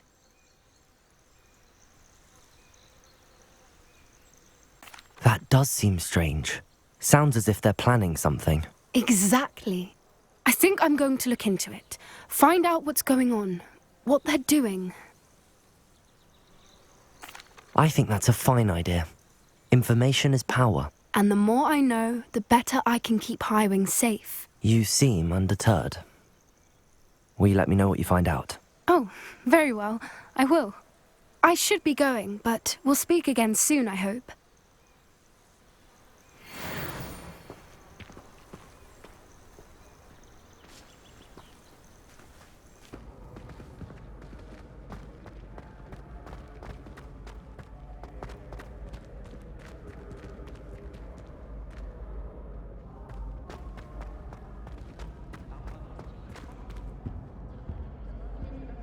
Revelio.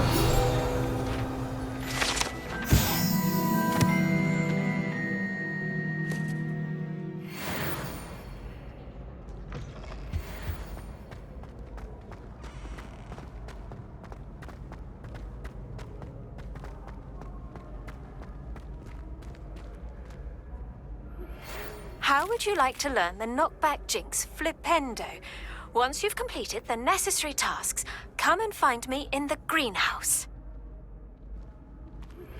Complete the tasks I've given you and then meet me in my classroom to learn Defendo, the severing charm. It's typically used to cut an object, but can be a powerful weapon when needed.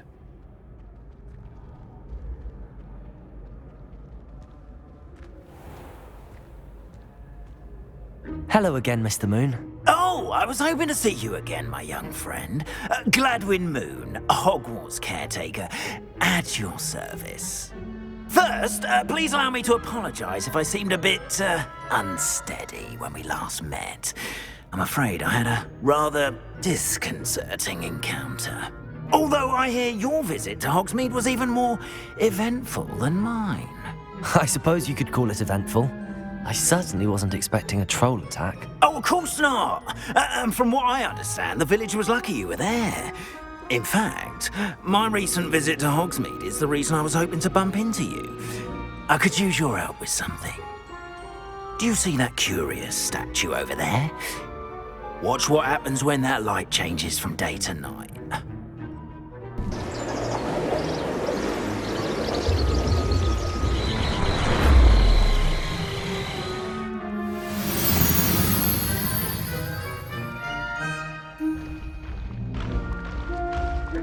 Now, if you wouldn't mind humouring me for a moment, see if you can remove the moon from the statue.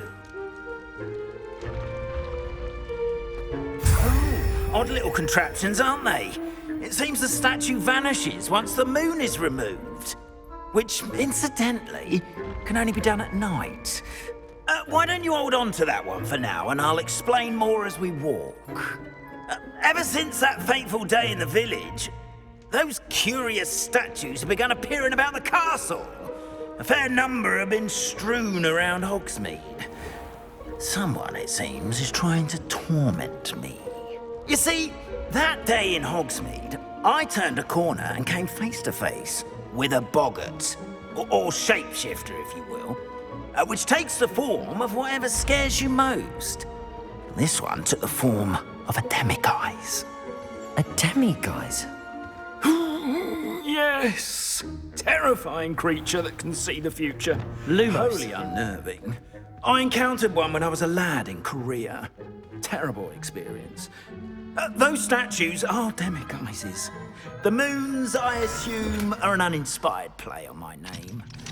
Some jackanapes used a boggart to learn my greatest fear and use it against me. I have my suspicion as to the scoundrel or scoundrels responsible. It is my hope that they will slip up and reveal themselves as the statues disappear. That is why I need your help in removing the statues. Why me? A couple of reasons, frankly. First, your daring do against those trolls in Hogsmeade has gained you a reputation for fearlessness. Second, as macabre and hideous as a demiguise is, most would find my fear of them unwarranted. You, however, have seen how they affect me. I'm at my wit's end, young friend. I simply can't bring myself to go near them. In fact, I know of two statues right here in the faculty tower. Perhaps you could start simply by removing them, so I can go about my evening duties.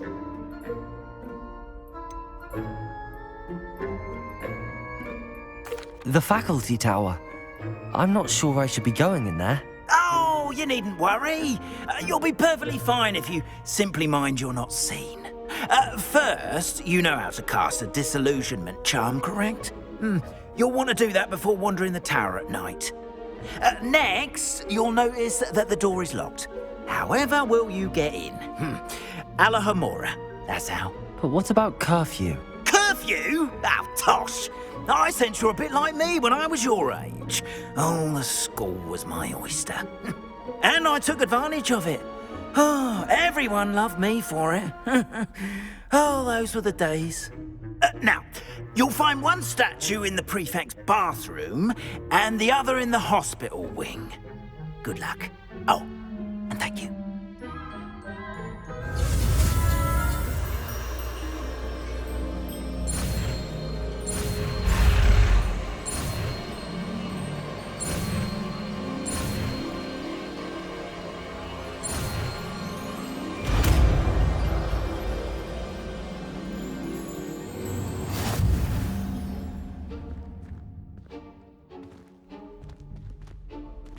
Aloha Mora.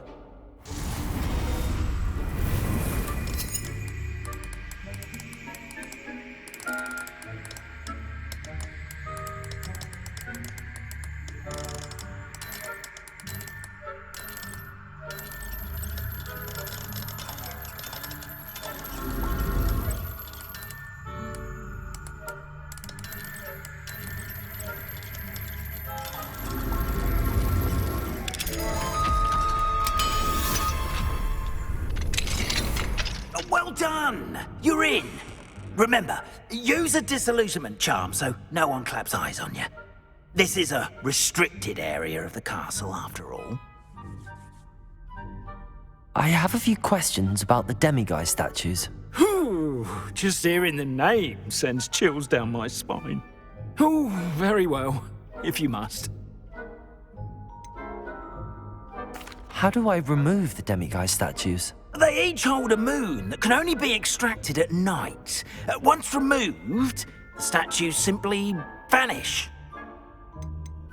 Why can't you get the demiguise moons yourself? As I mentioned, I have an intense aversion to demiguises. Perhaps one day I'll tell you more about it. Whoever planted the statues everywhere knows about my fear and is seeking to make it my ruin.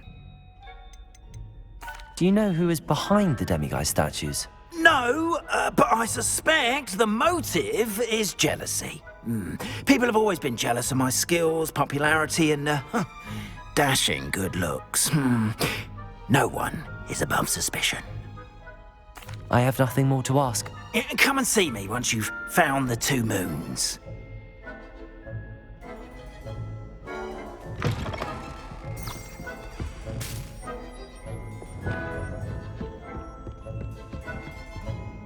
Aloha Mora.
Revelio.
Hello, Hamora.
Revelio.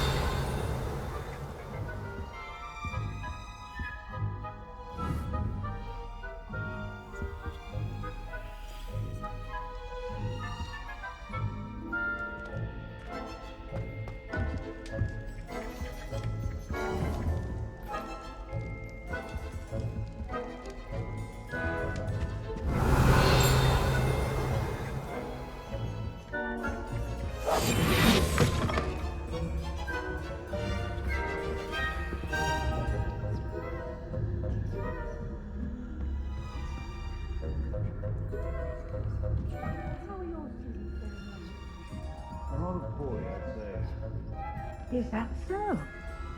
We're raising a generation of coddle cape masters that can scarcely tell the difference between Arcanite and Asphodel. Yes, well, it's still early. Perhaps they'll improve. You say that every year, Matilda.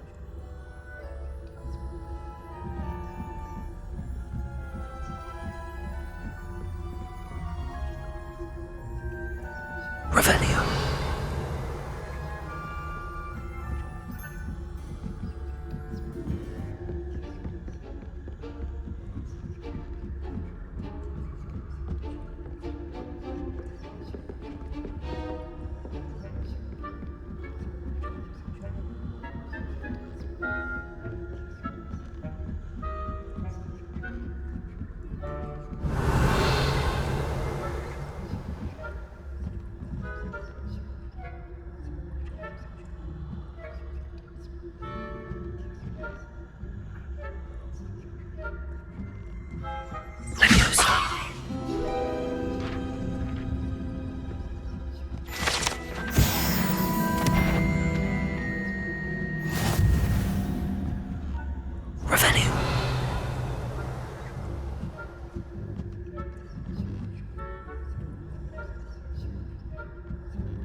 Students from the hospital ring on account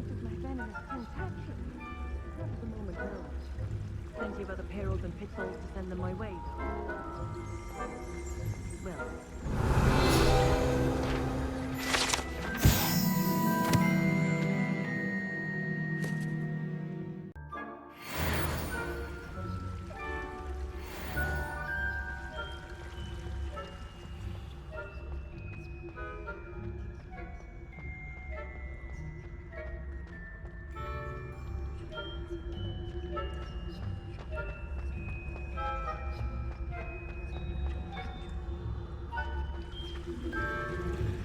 I'm partial to Hufflepuff myself.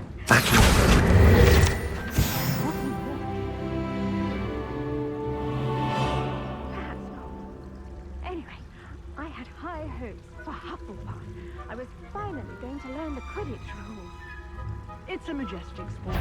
Encompasses the whole of the human condition. Well, all of the teams flying about and the golden snitch. Rather a lot like life, isn't it? Oh, I suppose I should pay close attention to the next match.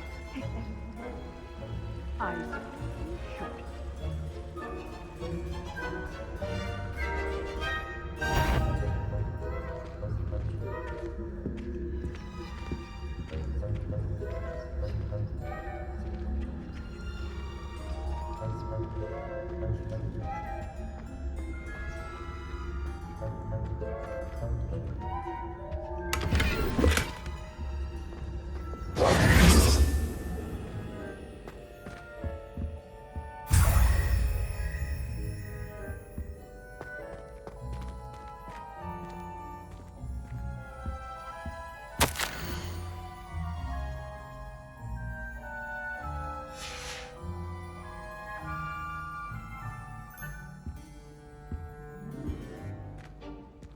Revelio.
Revelio.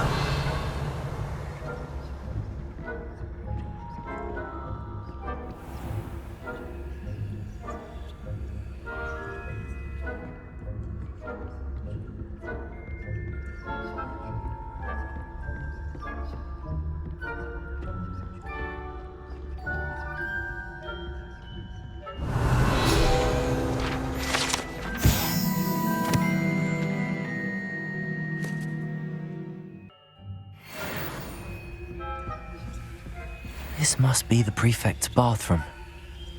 Hello, Homora.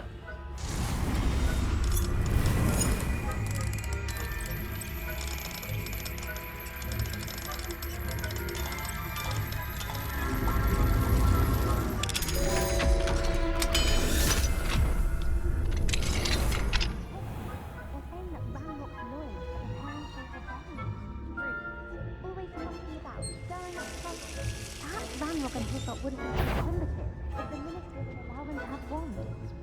One of those goblins comes near me, I'll hand him his hat. Or helm, I suppose.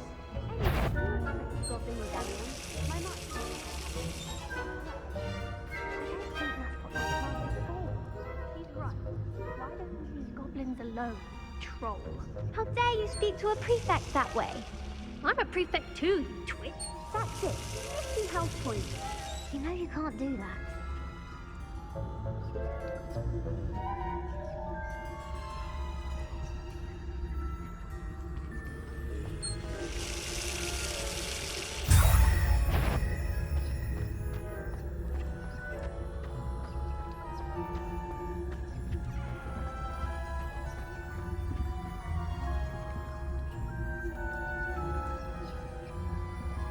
Revelio.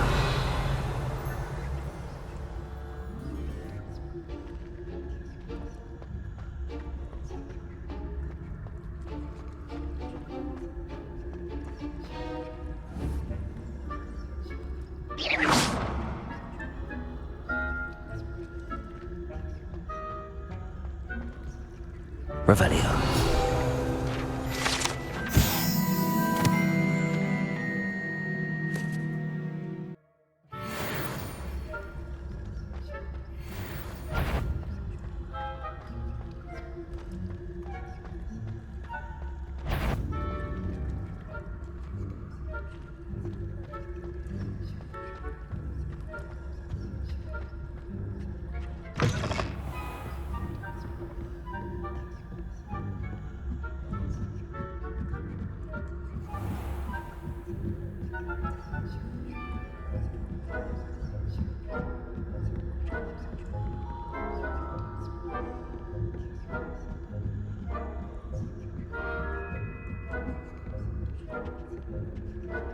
Revelio.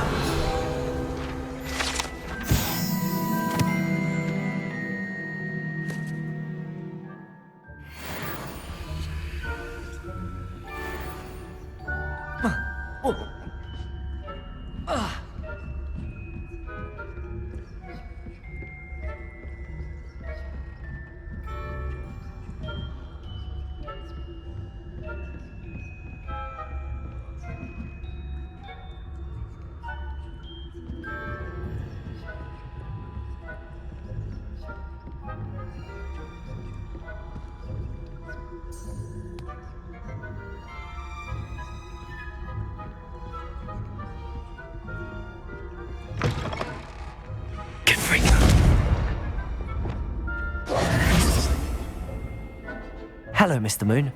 I have the moons you asked me to collect. Oh, goodness! You're as fearless as I'd hoped. An excellent start. If we can collect more, it may shed some light on who's behind all this. Of course, I first suspected Peeves. He drove the previous caretaker, Rancorous Carp, to an early retirement with his intolerable buffoonery. But that does not explain the boggart in Hogsmeade, does it? No. I am determined, with your help, to discover the identity of my tormentor. It's definitely intriguing. I'd like to help you solve this mystery. You, my friend, are a gentle person and a scholar, and I have something to offer in exchange for your assistance. Now, remember, the moons are only retrievable at night. Thus, I encourage you to use a disillusionment when necessary. How many statues are there to find? I don't know precisely, but I've spotted dozens. Seems they're everywhere I look. You have your work cut out for you, if you were to ever unravel their meaning. You mentioned offering something in exchange for my assistance? I did. Once you've brought me enough moons, I'll show you even more powerful forms of Alohomora. Not every lock is as easy to pick as the faculty towers. Understood. I shall keep an eye out. I appreciate that. Oh, and I knew you were the one to ask for help. Keep at it so we can solve this mystery.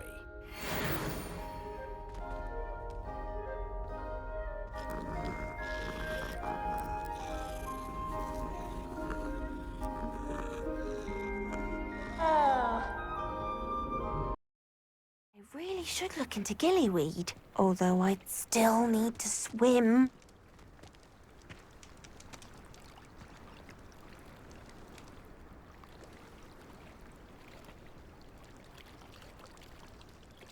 Going for a swim? Goodness, no. Though I'm beginning to think I really should learn how to swim. Can't very well be liaison to the mer people if I don't know how to swim. You're a liaison to the mer people? Well, not technically, no. At least not yet. The position doesn't actually exist at the moment, but I have a plan to change that. I'm Nerida, by the way. Nerida Roberts. We didn't officially meet, but we duelled in the Crossed Wands Club. Yes, of course. Good to see you again. And you. You seem quite interested in mer people. I am. And they're as misunderstood and disregarded by wizard kind as goblins and centaurs are. I feel that if goblins and centaurs have liaison officers at the ministry, then the mer people should have one too. I'm impressed. I think reaching out to the mer people is a grand idea. You do? Oh, thank you. Of course I haven't exactly done anything just yet. I presented them with a gift a few weeks ago, and they wanted to leave me one as well, in one of their caves. Reciprocity and an offer to visit. I tried telling them I couldn't swim, but I'm afraid that bit got lost in translation. Mermish really is tricky. How has wizard kind fallen short in its treatment of mer people? Well, we've consistently deigned mer people as being beneath us despite the many similarities between our cultures. One can hardly blame them for declining being status by the ministry years ago. Who are we to classify those of such beauty and intelligence? What do you imagine a liaison to the mer people would do? Oh, so many things. I want to know everything I can about them. After I've mastered swimming, I perfect my mermish, of course, and I'd share with them anything they wanted to know about wizard kind. My hope is that by understanding each other better, both of our societies could grow. What is it about the mer people that interests you so much? I can't begin to tell you how brilliant they are. I mean, rumour is that tales about them have infiltrated even the Muggle world.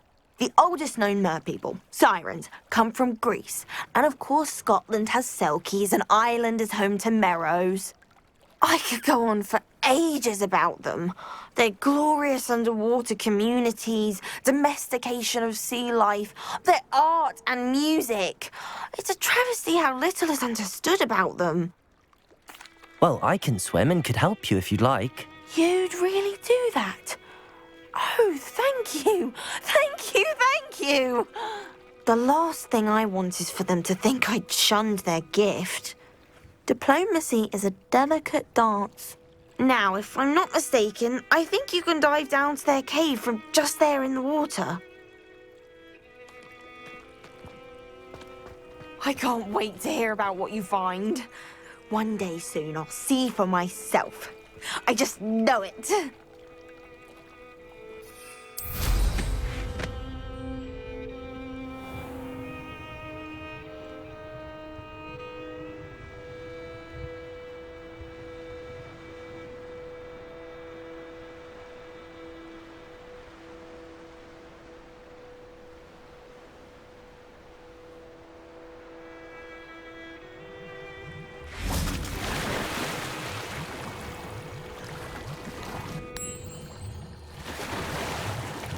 Look at this place. Did the mer people really leave Nerida an artifact? Lumos!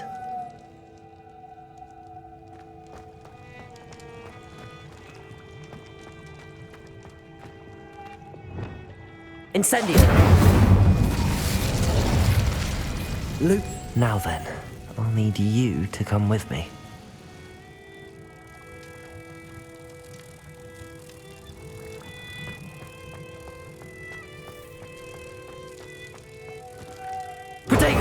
Now for the rest of you.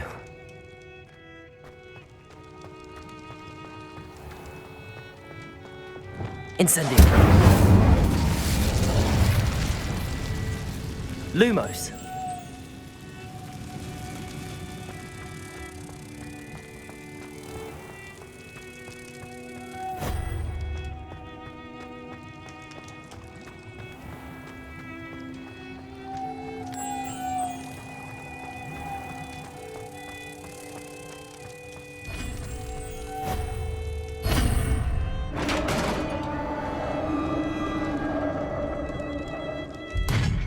What do we have in here, then?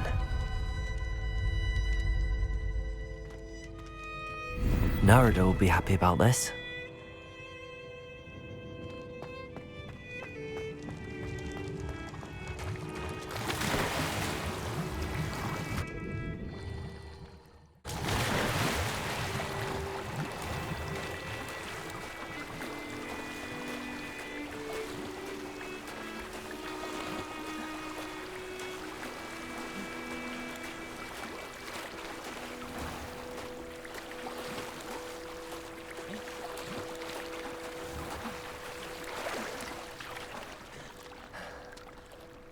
Your gift from the merpeople was exactly where they said it would be.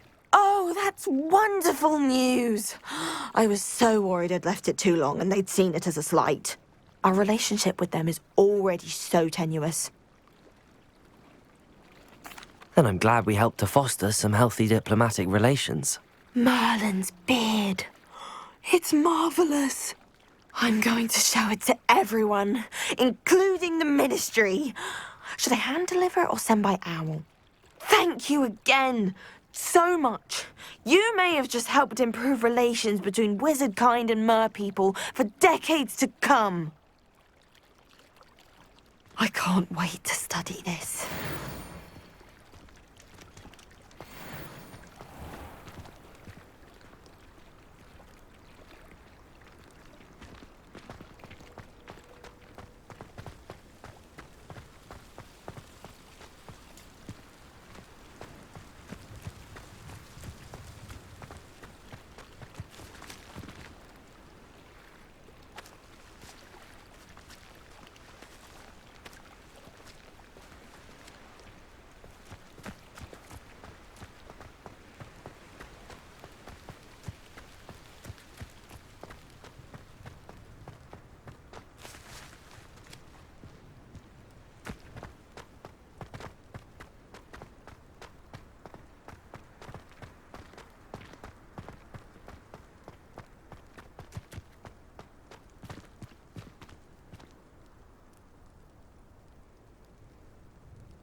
When I'm in Hogsmeade, I always pay a visit to Dogweed and Deathcap.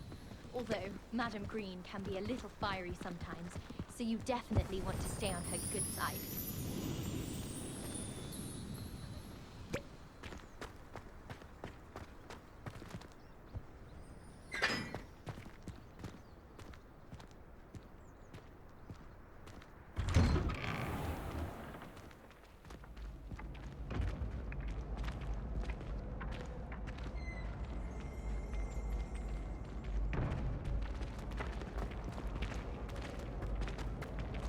Leviosa!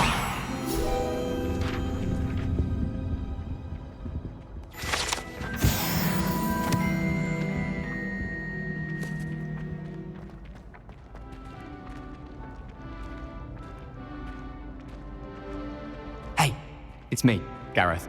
Do you have a moment?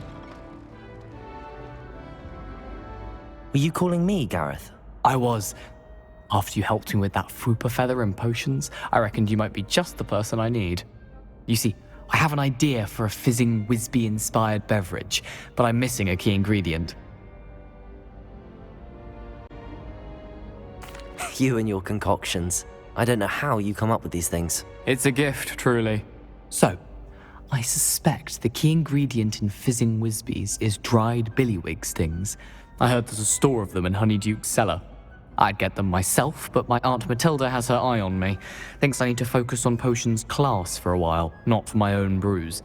I was hoping you could follow a secret passage to Honeyduke's cellar and grab a few dried billywig stings for me. Of course.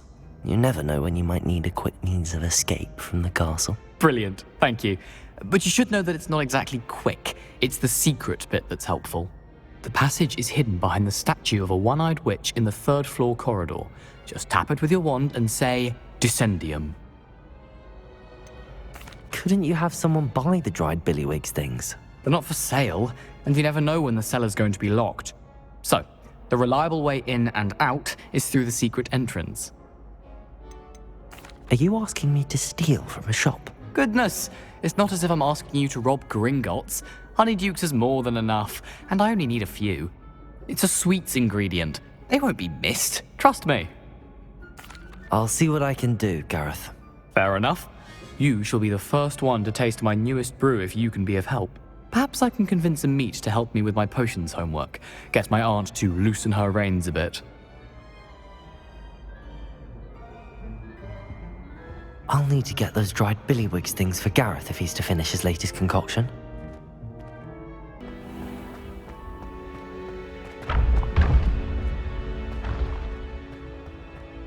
This looks like the right statue. Now, what was the password?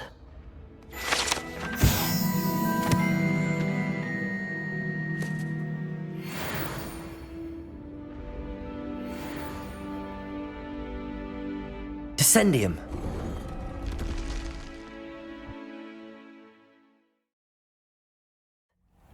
Who knew this was all down here? Lumos.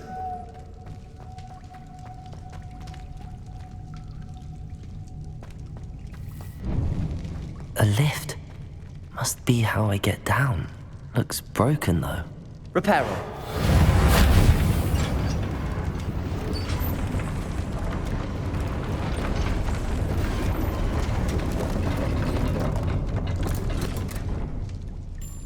That seems to have done the trick.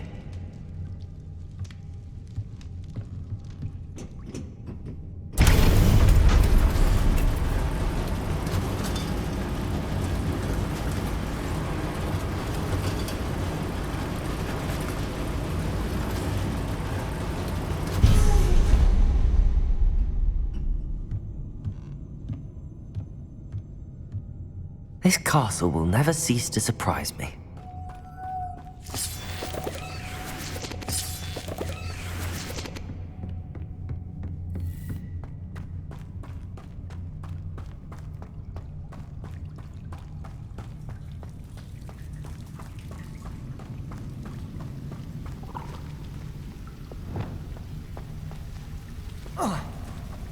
Incendio!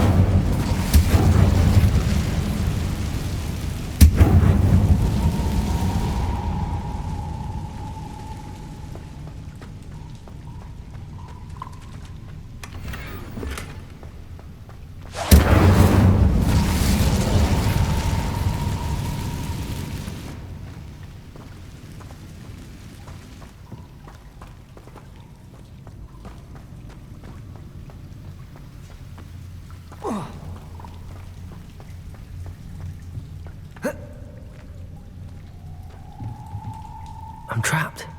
How am I supposed to get out of here?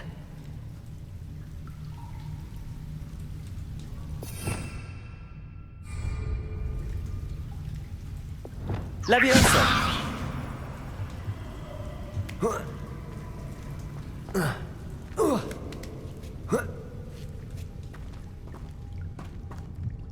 I'm going to have to get past this.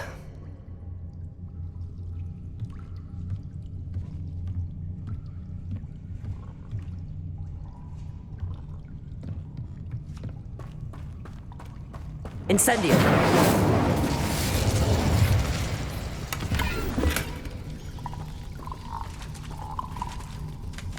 Lumos.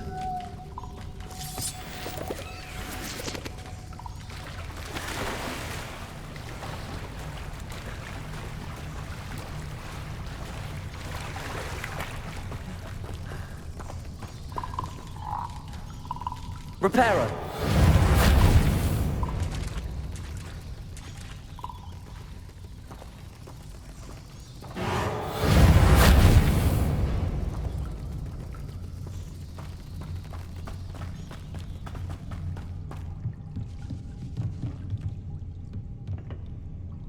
Leviosa!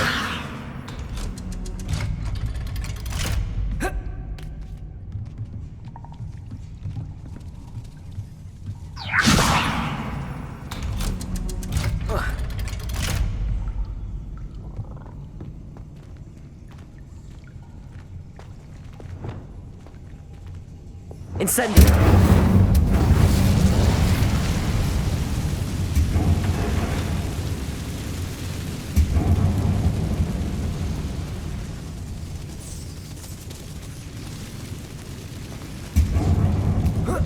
One more to go and I'll make it across.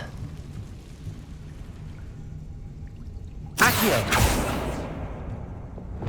Leviosa! Something is getting in the way of that platform. Accio!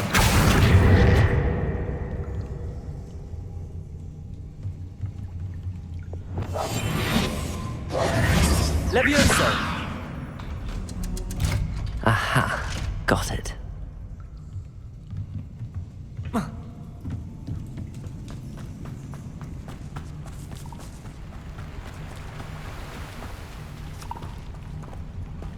This must be the way out. I need to find a way to open that gate. Incendio!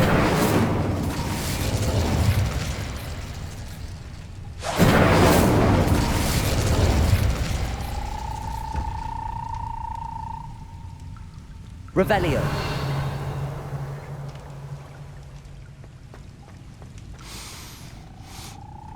Something smells sweet. Must be close to Honeydukes.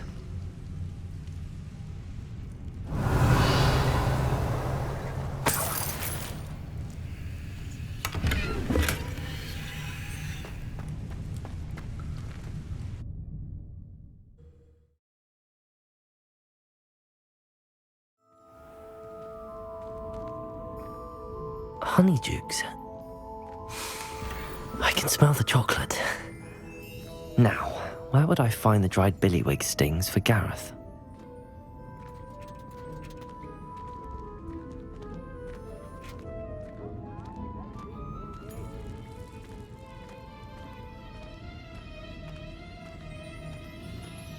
I have the dried billywig stings. Now back to Gareth. I can only imagine how his new recipe's going to turn out. Hello again. Were you able to get to Honeydukes? Hello, Gareth. I have those dried billywig things. You got them! Incredible. Getting them was more work than I expected. I'd like to be paid for my time. Course. Didn't think it would be that much trouble, but I'm happy to pay for your help. Thank you again. I'll let you know when I brewed my first batch of fizzing whizbeer.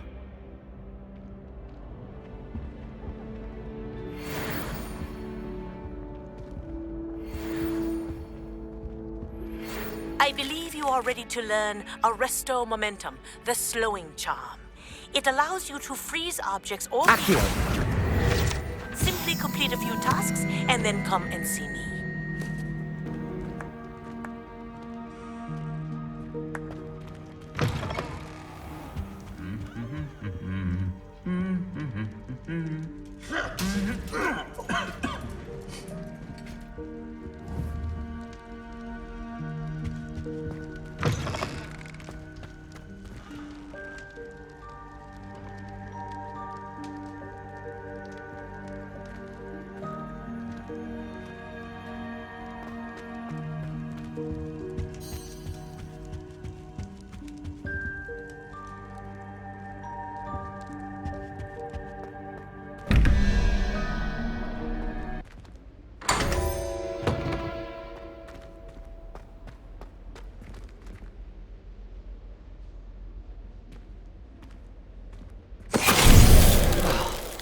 Finite.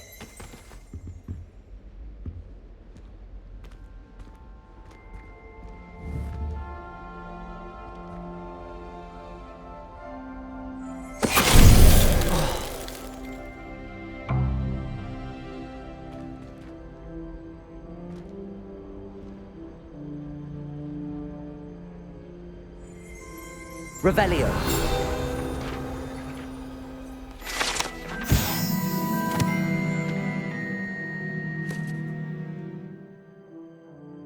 Mr. Weeks and I do make a good team.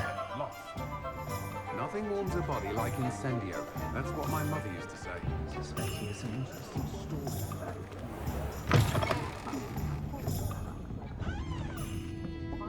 Hello there. Nice to see you. Hello, Miss Ryan. I wanted to thank you again for your help with Rookwood and Harlow the day of the troll attack. Serona, please. And I was happy to help. Oh, those two are nothing but trouble. Glad you and your friend were here when they found you. I am too. You were speaking to a goblin here that day. Yes, Lodgok. He's a friend. I was surprised that you seemed friendly with the goblin.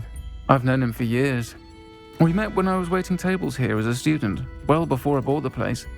He was cordial enough, but we weren't friends then. His mistrust of wizard kind ran deep. But you're friends now? We are. Hadn't seen him in years when he came in a few months ago. But he recognized me instantly, which is more than I can say for some of my own classmates. Took them a second to realize I was actually a witch, not a wizard. Not all goblins are like Ranrok and his loyalists. Lodgok is as worried as the rest of us about what's been going on. In that case, I'd like to talk with him, about Ranrok in particular. Where might I find him? I assume your interest is to do with the rumors I've heard about Ranrok working with our friend Rookwood. It is. If he's not here, you might find him doing business at the Hog's Head. He's a trusted metal trader. You should mention that we spoke. He can, understandably, be wary of witches and wizards, even ones as young as you. That said, if you're looking for information on Ranrok to help rein him in, you'll find an ally in Lodgok. Have you heard what Ranrok and Rookwood are working on together?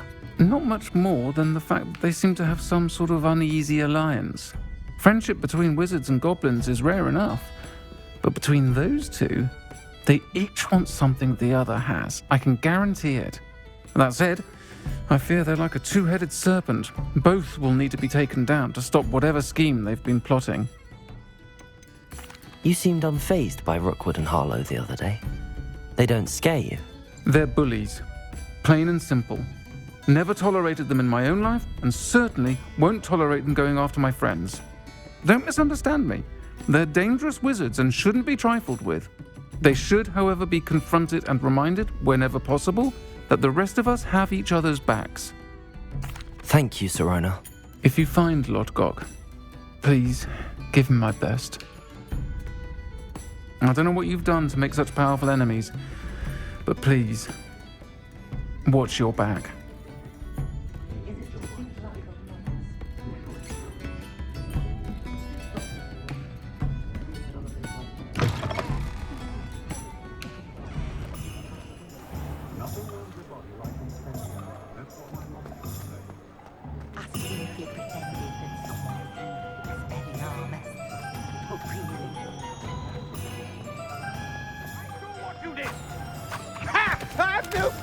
For thieves! Hand them back! Hand what back, sir? We've not took a thing. Hand them back! There's nothing to give, sir. It was only the one. That's all of them, sir. Honestly, I swear. How many times are you pair going to keep pilfering my shop? I swear it was just those ones, sir. We promise, sir. We'd never take more than those. I tell you this, they'll not appreciate your antics in Azkaban. You just wait till I see your mother. That was a bit harsh.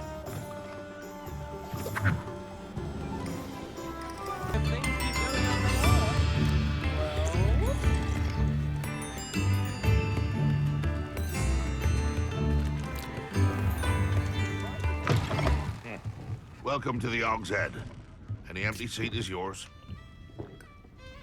You look familiar. Hello, Lodgok.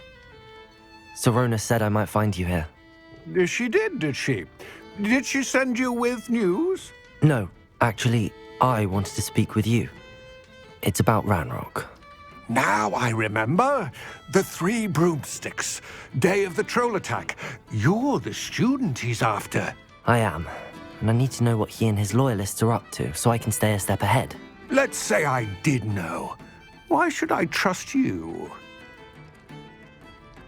Sirona trusts me, and she thought our interests may be aligned. Well, if Sirona trusts you, very well. I may know of something that could help us both. A way to get Ranrok to confide his plans to me. I'm listening.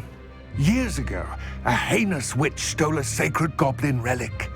Rumor has it that it now rests in her sarcophagus, in a tomb accessible only by wizard kind. Ranrok and I had a falling out a while back.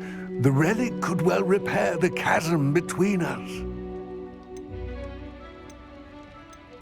If I retrieve the relic, how do I know you'll tell me the truth about what Ranrok says? We will have to trust each other. I, that you will not abscond with the relic, and you, that I'll share what I learn. Gather whatever supplies you may need, and meet me near the witch's tomb.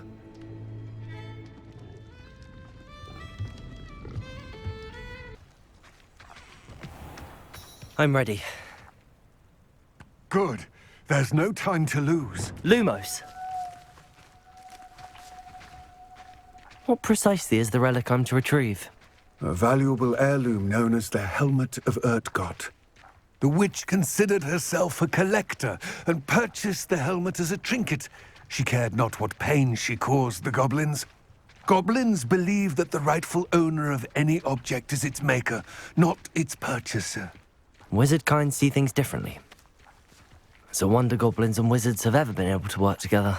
The differences between our kinds are myriad. They seem to be.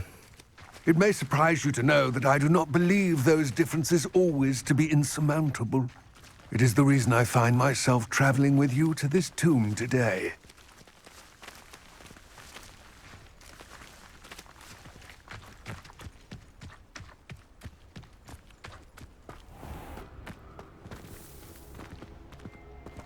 Ah, and there it is, the witch's tomb.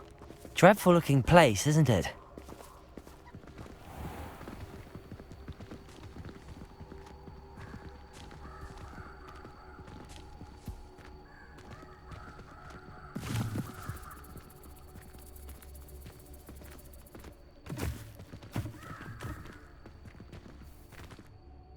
I wish you luck retrieving the helmet. As a wand carrier, you should have an advantage. Now, before you set off, do you have any questions? What about this helmet makes it so special? The Helmet of Urtkot is an ancient and storied relic, forged during a time of unity among the goblin clans. It inspired greatness, that is, until it was no longer ours. Then it became something else. A symbol of what has been lost, of all that wizard kind has taken from us. Reclaiming it would mean a great deal to goblin kind, and to Ranrok. He would be grateful to me should I return it. It seems Ranrok and Rookwood are conspiring. Why would that be? I had heard this. When the dark-hearted conspire, they seldom make their full intentions clear to one another. I can only speculate, but I imagine their alliance is uneasy and quite fragile. Let us hope that ours is less so. Don't suppose you have any idea what could be waiting for me inside the tomb? Considering a dark witch was involved, I suppose there's a chance you may encounter the Dark Protectors, known as Inferi. The foul creatures thrive on darkness and the cold. Vanquish them with light, force, and most effectively fire. It all seems clear to me now that we're here. I do hope our alliance proves fruitful.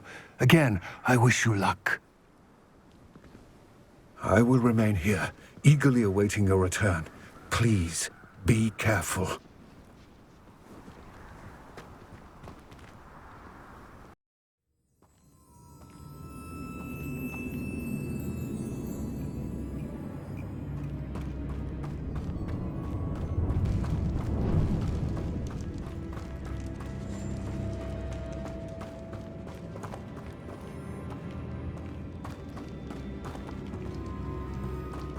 It's sealed.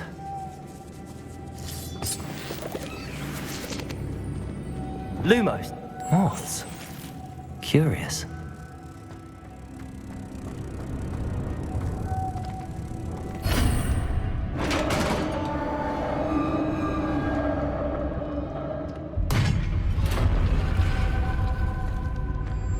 Merlin's beard.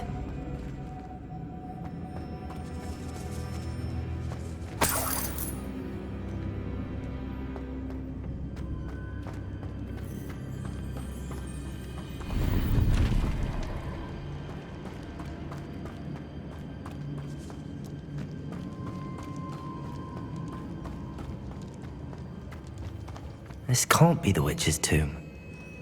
Likely I need to go further.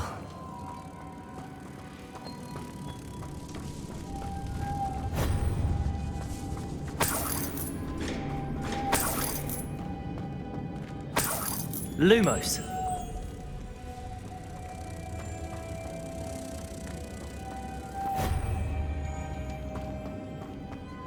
Reparo. Depulsor. Lumos.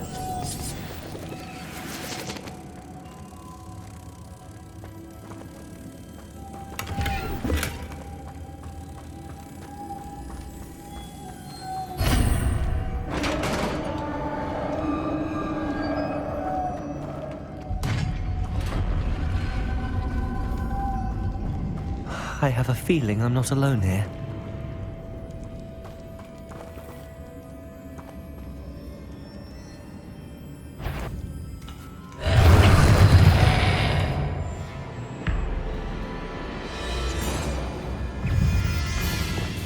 Confringo! Incendio! Accio! Depulsor! Confringo! These inferior horrible! Accio! Confringo! Incendio!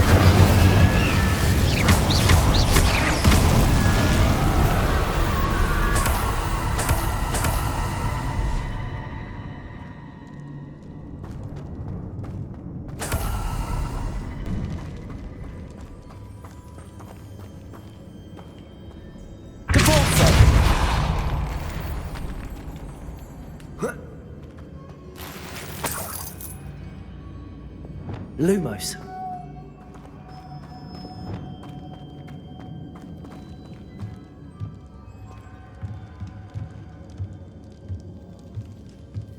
Revelio.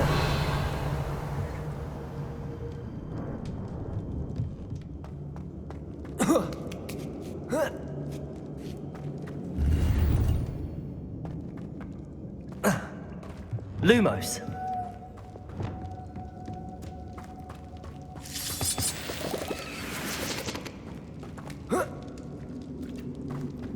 Incendio!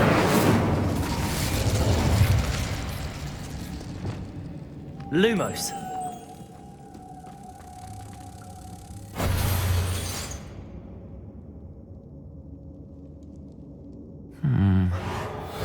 If I could power it somehow, it looks like it could be rotated.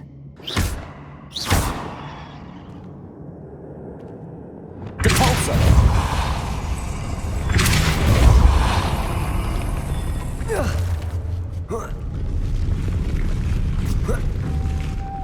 Lumos.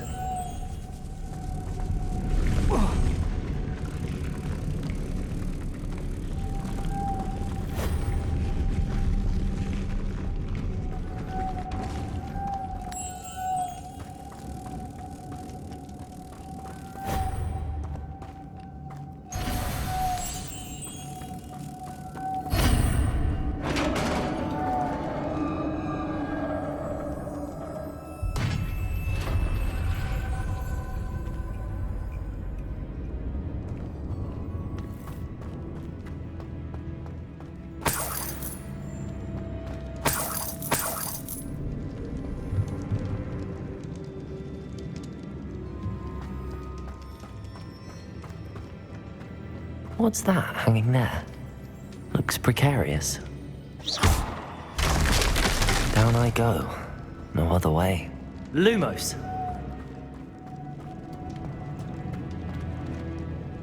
Depulsor!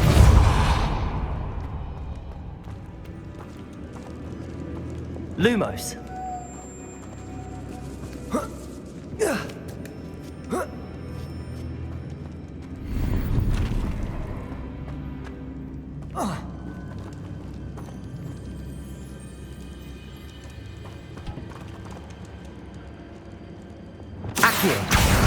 Wingardium Leviosa.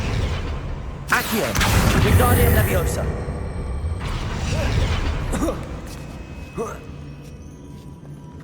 Lumos.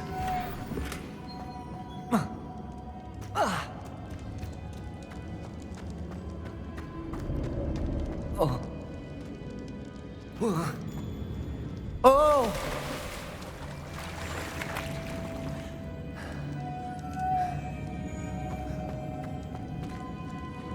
Revelio.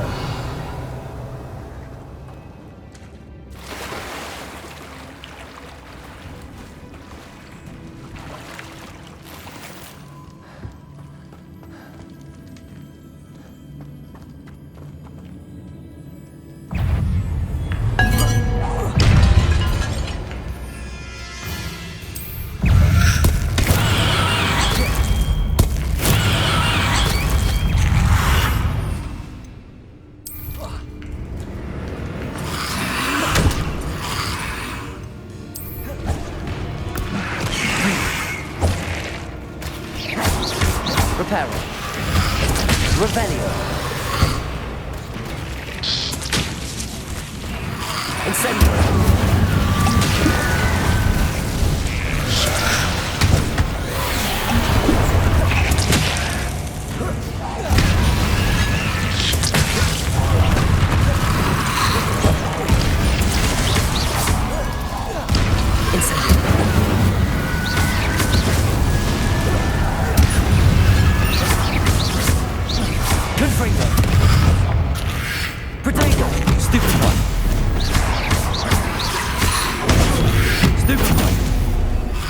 Incendio!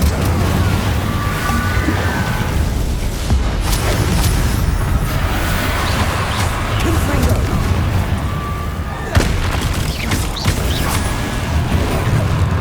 Accio! Devolso!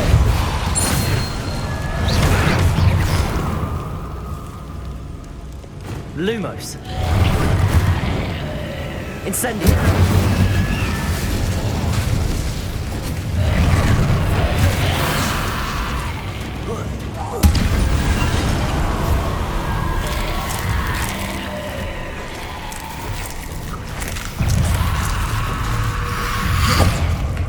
Incendio. Confringo. Potato. Stupefy.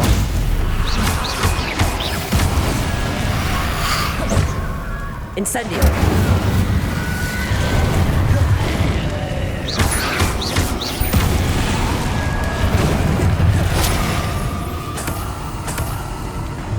Confringo.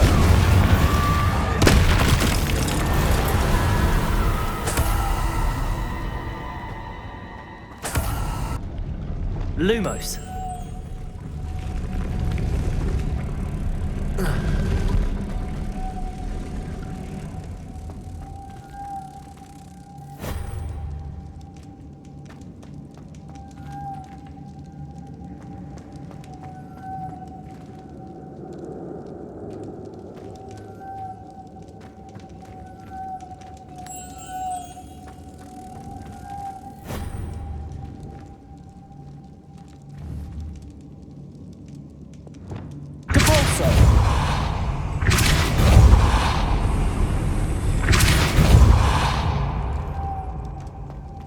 Lumos.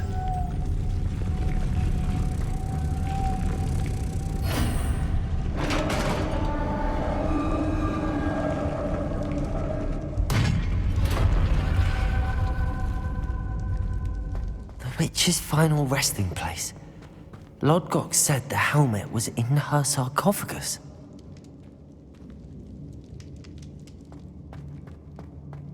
A dead Ashwinder. Your compatriots might better show this to Lodgok.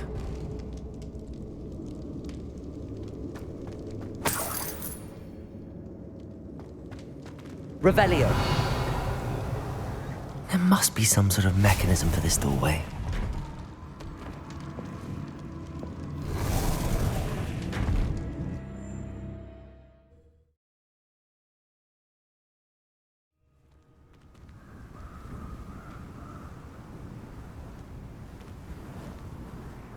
Lodgok, the sarcophagus had been raided. I found no helmet, only a dead Ashwinder. Damn! They got here first! We need to get it before Rookwood uses it to further ingratiate himself to Ranrok. I saw one of their campsites not far from here, but I fear you must go in alone. My fighting days are behind me. I'll head there now. Good. There's no time to lose. Get to that helmet before Rookwood does, or we will lose our chance at any leverage, no matter how small, with Ranrok. To think those wretched thieves have their hands on such a relic.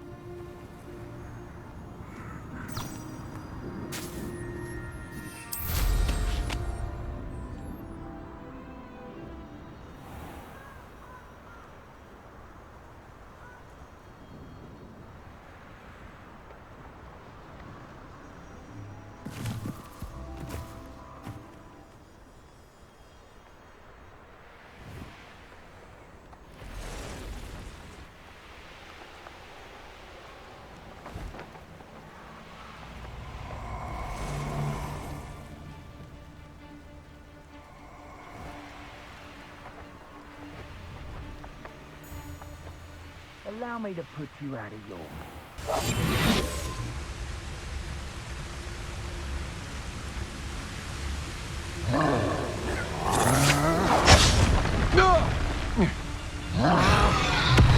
Expulso! No! Incendio! Potato! Incendio!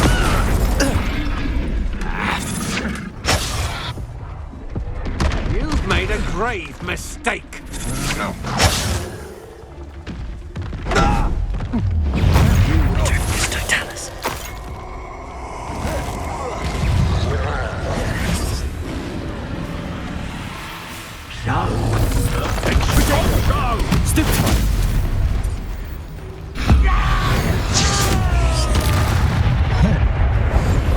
Expulso! Now to finish the job. Expulso!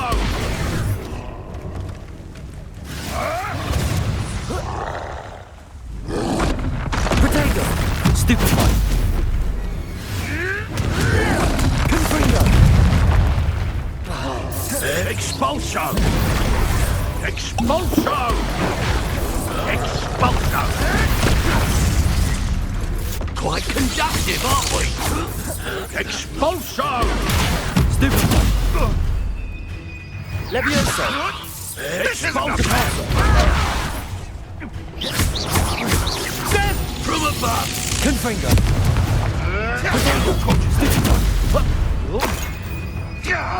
Yes! Confringo! You'll have to do better than that! Stupefy!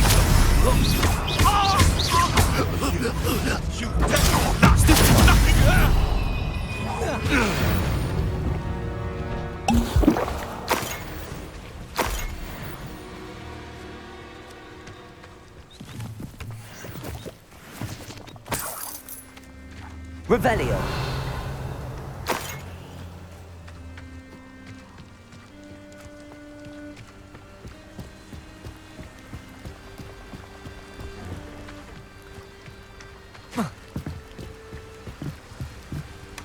That's it. This is for Rookwood! Ha! Another pigeon. I'll watch the light go out of your eyes.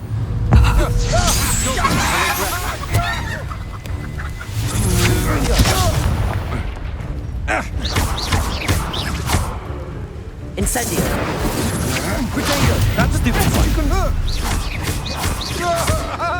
Levioso! Stupid one!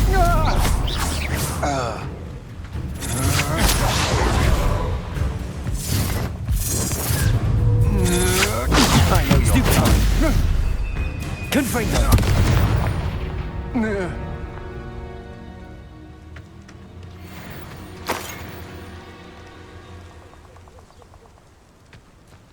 Never stopped me before. I retrieved the helmet from the Ashwinders. Well done. This is sure to impress Ranrok. The helmet shines even more brightly than I imagined. The etchings, the contour of the profile. Remarkable. It just looks like a helmet to me. Ah, you're looking at what it is, rather than what it means. To most goblins, this is more than a mere helmet. You did the thieves a service by recovering it. I know many a goblin who would have killed for it. Ah, then I'm glad to be rid of it myself. Thank you. This should earn Ranrock's trust. I will take it to him immediately. It may distract him from his search. His search? It is merely an inkling. You have impressed me greatly, friend. I am glad that I trusted you. We shall speak soon. Best to keep our arrangement quiet for now. Many will not believe that our aims might possibly be aligned.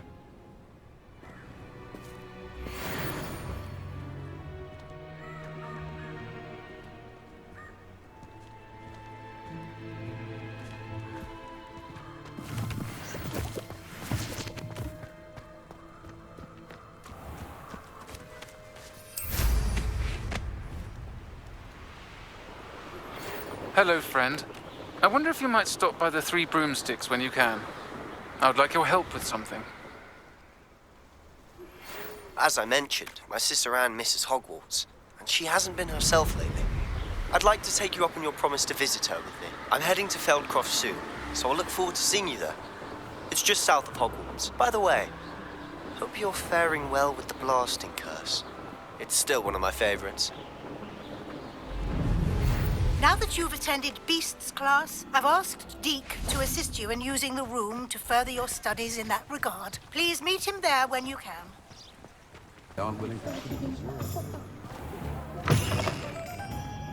Glad you came. I've met some physics has got half a chance. Hiring the on-your-mind boat truckles to Doxy wonder if Augustus needs to simply go and live a muggle. Hello, Serona. I received your owl. How are you? Hello, my friend. Did you ever find Lodgok? I did, thank you. We had a good conversation. He sends you his best. Glad to hear it. I shan't ask for details of your little chat, and I'll refrain from telling you to be careful yet again. But I hope you will be, whatever your plans.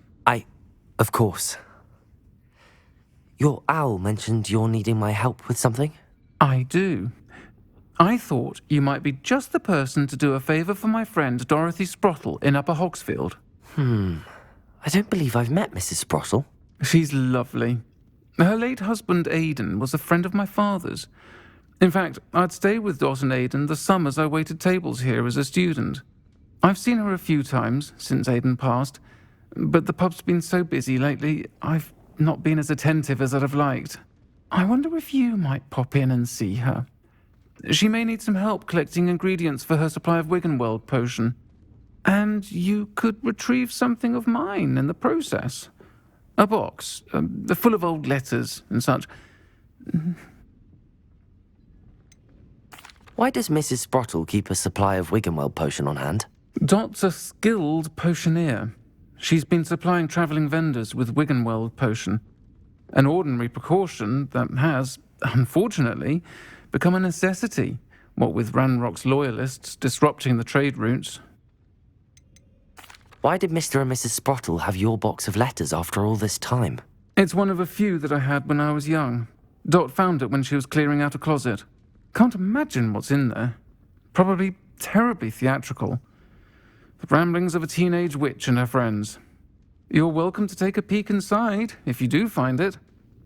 To be honest, I'd imagine it contains some lovely memories. I'll try to go and see her when I can. It would mean the world to me, and to Dorothy. Aidan was bringing the box of letters to me when he was taken ill. Dot can tell you where he might have dropped it. You'll find the hamlet just north of Hogsmeade. Please do give Dot my love.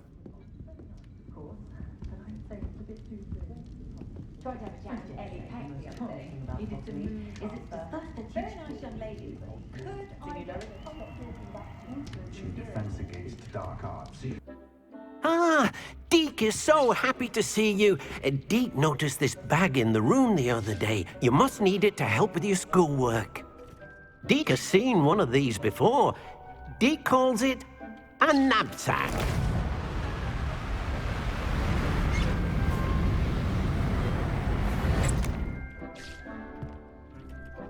Perfect for gathering and transporting beasts. Pleasant little breeze. I have been thinking about something Professor Howin said in Beasts class, that I should study as many beasts as I can on my own time. She also mentioned that poachers have been active in the area. So, Perhaps the beasts will be safer with us than out on their own. Precisely what Deke was thinking. You see, the room knew exactly what you needed, and luckily, Deke can show you how to best use the knapsack and where. Come along then.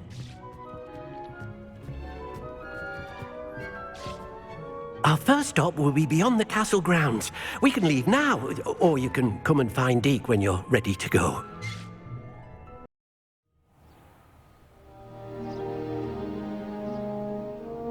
That was a dark time in Deke's life. Deke found himself in service of the cruelest wizard he ever met. A nasty poacher. Deke hated working for him. He did horrible things to beautiful beasts. Oh. It was during those days that Deke first saw a knapsack. It'll be nice to see one used for good.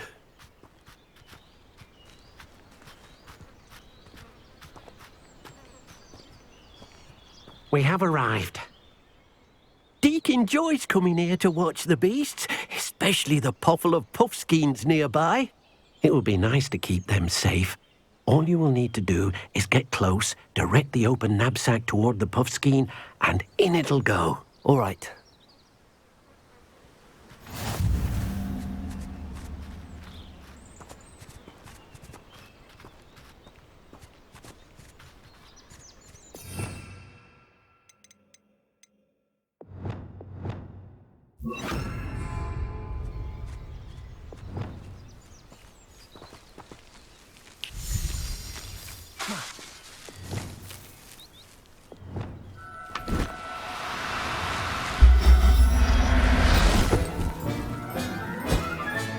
You got one!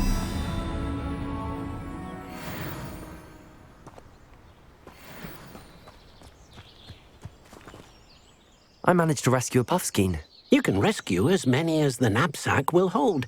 Poachers capture puffskeins and, well, Deke isn't sure what they do with them. Deke is certain they will be safer with you. Now, not all beasts will be as simple to rescue as a puffskein. Deke suggests you next find a beast that can fly. A jobberknoll, perhaps. All right. Where would I find one? Deke knows of some to the west, nesting in a large tree overlooking Hogwarts. But we must be careful. Deke has seen poachers in the area recently. Deke will meet you there whenever you're ready.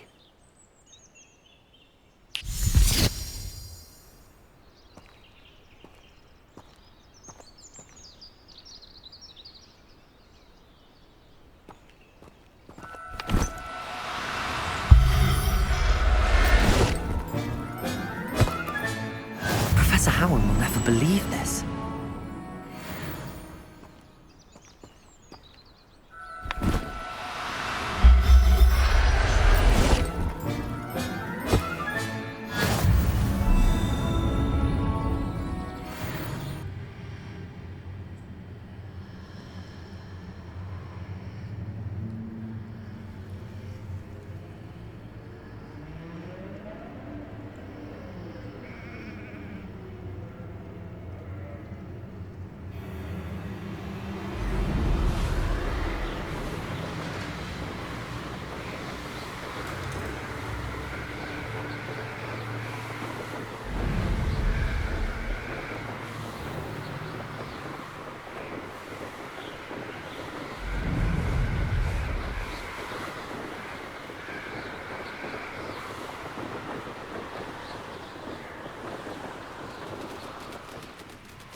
Hello, Deke. Shall we continue? Oh, good. Deke was worried about you, what with all the poachers in the area. Perhaps we should work quickly. The jobberknolls are just here, in this large tree. If it's helpful, Deke has seen Levioso used to slow flying beasts. Easier to get in close and use the knapsack. What if I can't find any beasts in their usual habitat? Beasts won't stray too far from their homes. Look nearby or simply wait a moment, and they should return. Do you have any advice on how I can rescue more elusive beasts? Levioso is not only helpful when rescuing flying beasts, it can also help rescue beasts that are generally hard to catch. Try using that spell the next time you encounter a small or otherwise elusive beast. Would you mind talking a bit more about what it was like working for your former master? Deek's master was not kind to beasts, or to Deek. He saw beasts only as a source of income, to be used for potion ingredients and labor, and Deek will not say more. But Deek is grateful to be at Hogwarts, where he can help care for beasts and make amends for the things his master made him do. Then I shall go and rescue a job and all. Good luck. Deek will be waiting.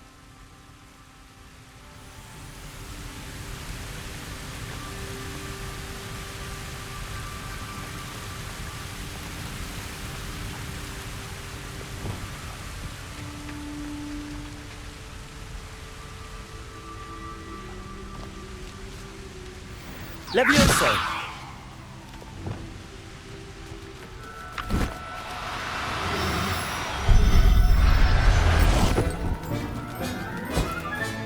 Settle yourself. I mean, you know.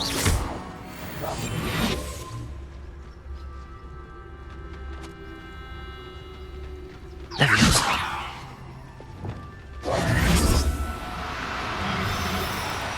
Oh, no, you don't.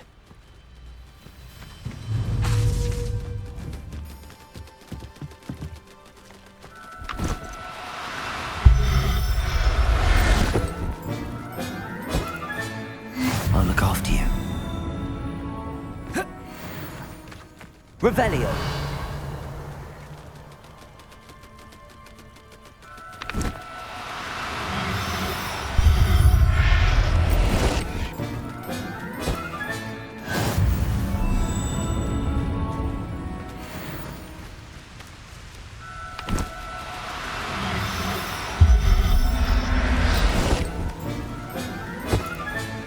Professor Howard will never believe this.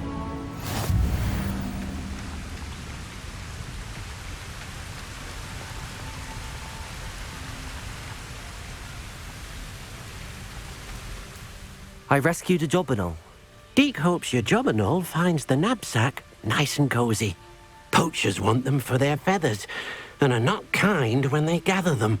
Are there any other beasts nearby? Just one that Deek knows of, a herd of moon calves. They live in a clearing of trees up this footpath. Deek will see you there.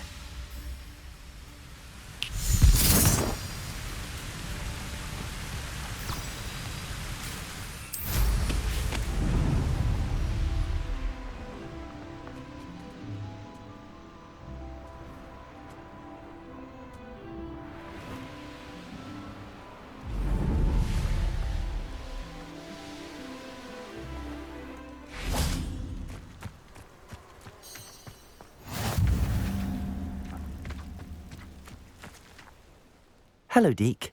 Is this the clearing you mentioned? It is. Moon calves gather near the large tree with the spiral pattern in front, but only under the light of the moon. So, unfortunately, unless you have a way to hasten time, you might sometimes have to wait until nightfall to see them. How did you end up at Hogwarts after working for your former master? Deek's prior master had no family, so when he died, all of his house elves were relocated by the ministry. Deek was the most fortunate one, as Deek was sent to Hogwarts. Deek's friends were not as fortunate. I shall go and find a moon calf then. Deek will be waiting for your return.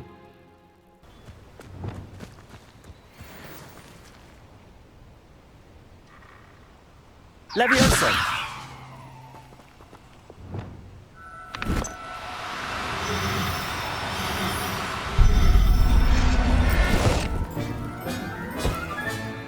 There. I'm not going to hurt you.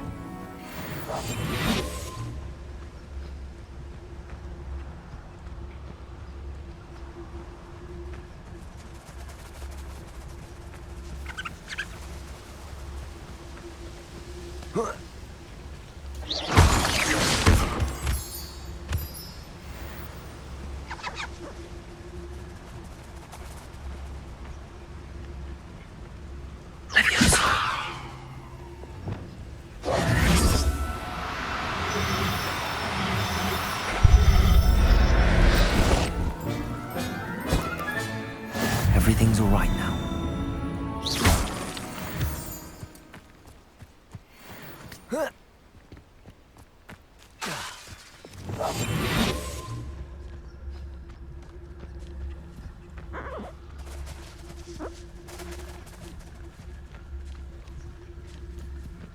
Everyone's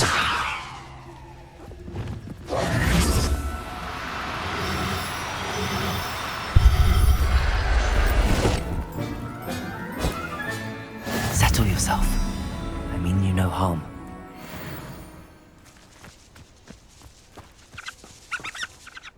It was a bit trickier than the others, but I have a mooncalf now. Another beast, safe and sound. Shame we didn't see the mooncalves dancing. It's a marvelous sight. Deke supposes you're finished here. He'll be able to rescue many more beasts, but for now, let's bring the ones you've gathered back to the room. All right. Deke will meet you back in the room whenever you're ready.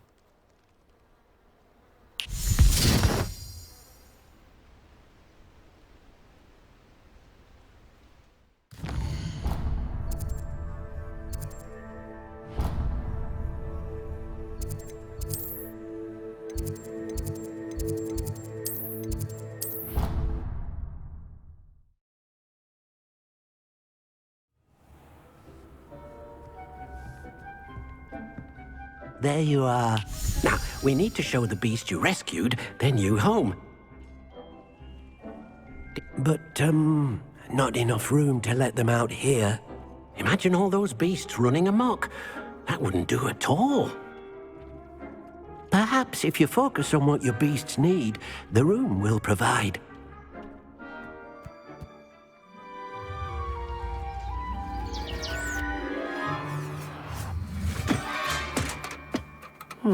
What exactly did you think of?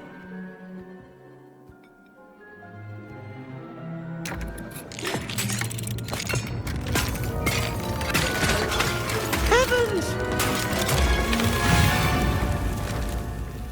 You've done it! But what is it? Deke isn't sure. Only one way to find out.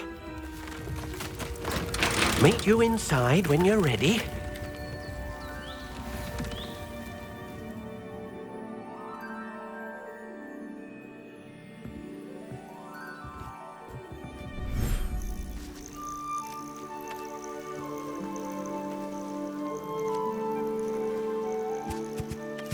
Look at this. It's amazing. Where are we, Deke? It seems to be a place for your beasts to live, a vivarium of some sort. Oh, your beasts will be quite comfortable here. They'll live healthy, safe lives. Perhaps you want to release them, let them see their new home.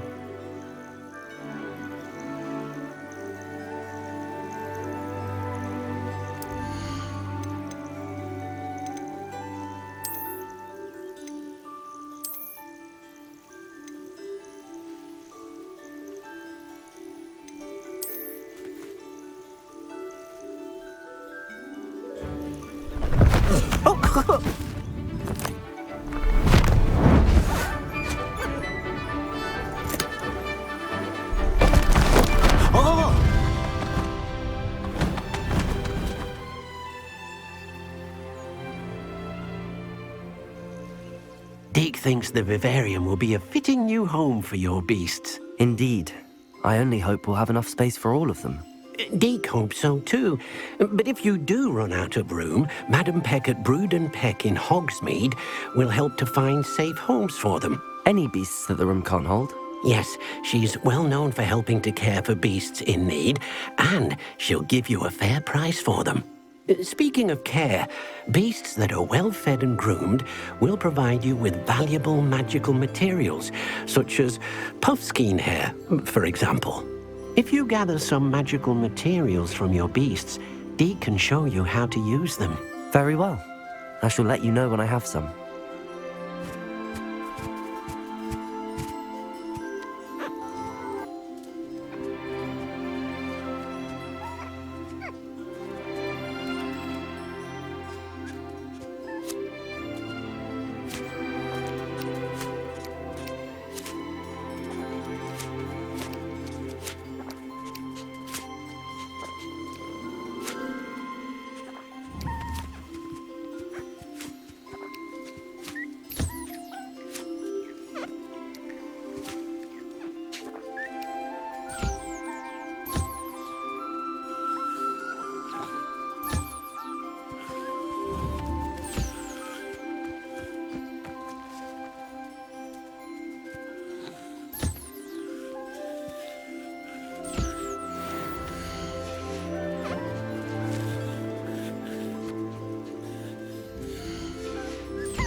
I've collected some magical materials, Deke. Now, Deke can show you how to use them. First, you'll need to use this spellcraft to conjure an enchanted loom. An enchanted loom? Exactly. It will allow you to use your magical materials to weave magic into the very threads of your clothing, making your clothing more useful in a variety of ways. Why don't you try it? Deke thinks you'll be impressed with what the loom can do. I'll go and experiment with the loom now.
I used the enchanted loom, Deke. Wonderful. Will I be able to weave even more powerful magic into my clothing with the loom? You will, by rescuing even more powerful beasts. For now, however, Deke suggests you explore the vivarium and get to know the beasts you've already rescued. Can I use the loom to enhance any item of clothing? The loom will only enhance clothing of a certain quality. Deke suspects you'll find more valuable clothing as you explore. Deke also knows that some of the shops in Hogsmeade can provide you with a variety of clothing for you to enhance. Thank you for your help, Deke.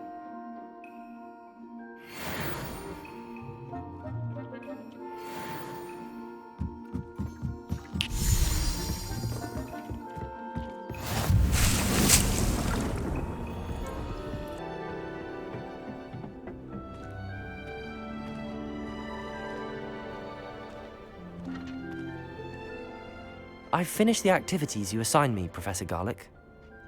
Wonderful! I hope you gained a greater appreciation for the flora in our lives.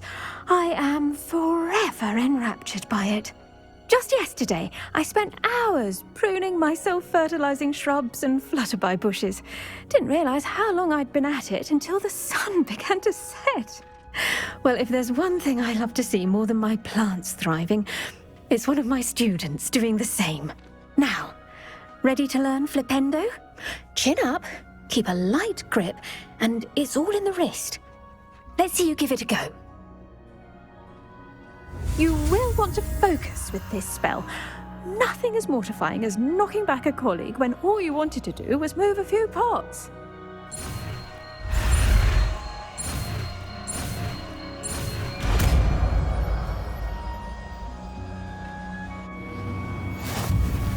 Wonderfully done! If you'd like to practice a bit more, you're welcome to do so here in the greenhouse. Just mind the plants, please.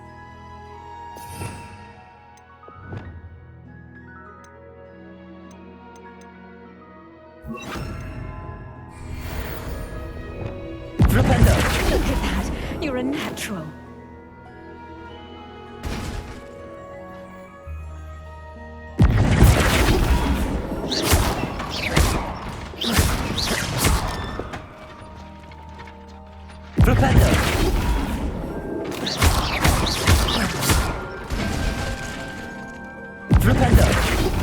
Now, where was I? Oh, yes. The greenhouse won't keep itself in order without a nudge from me.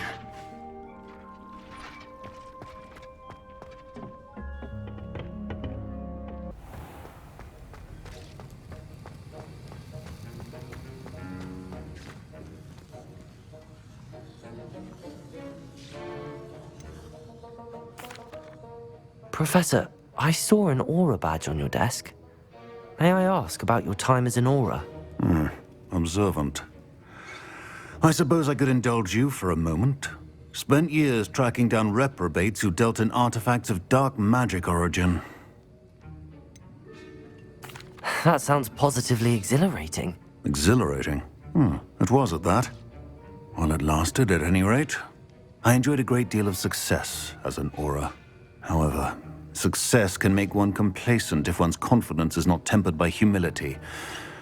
One overstep in battle changed everything. May I ask what happened? Yes, well, I suppose it's a matter of record. My partner and I had tracked a suspect to a harbor in Scarborough, trying to smuggle shrunken heads of all things. I had deduced that he was working alone. I was mistaken, and they knew we were coming. From the moment we stepped onto the ship, well, I barely escaped with my life. My partner wasn't so lucky. I suppose being an aura is dreadfully dangerous. I'm sorry. It is at that. But survival is not guaranteed for any of us. Pay attention. And not just within my class. This is what I must impress upon you all. A potion and a poison may be a mere breath apart, until you consume the wrong one. Well said, Professor.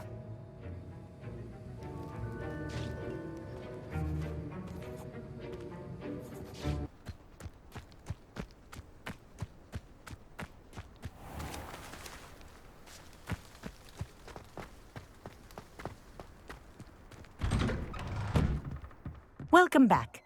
Have you finished your assignments? Reporting back, Professor. Assignment's all finished. Well done. Shows good discipline. Wisdom is a golden snitch, as they say, and you're proving a skilled seeker in that regard. Let us practice our restore momentum.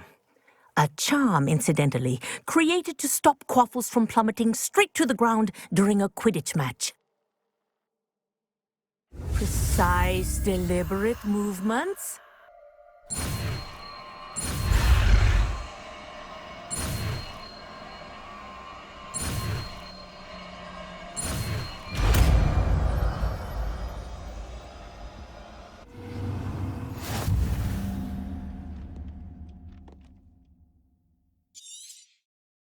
Very good. I recommend practicing your new spell as much as possible. Perhaps before you leave here.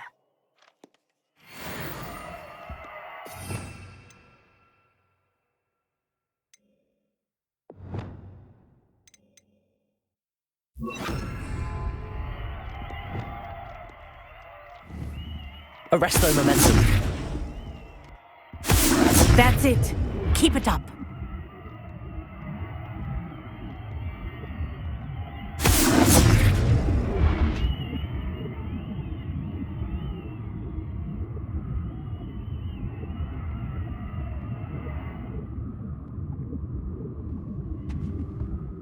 Professor, do you have a moment? Yes, what is it? In class, I heard you mention the Toyohashi Quidditch team. I did. The Toyohashi Tengu are from Japan. Dominant, known for their rigorous training. They practice near the Mahutokoro School of Magic, often battling both tempestuous seas and violent storms, in addition to each other. Tournament play is almost always easier for the Tengu than their training sessions. I take it you're a fan. Fan? I was being groomed to play on their team. And I would have been a Tengu, if not for a bit of bad luck.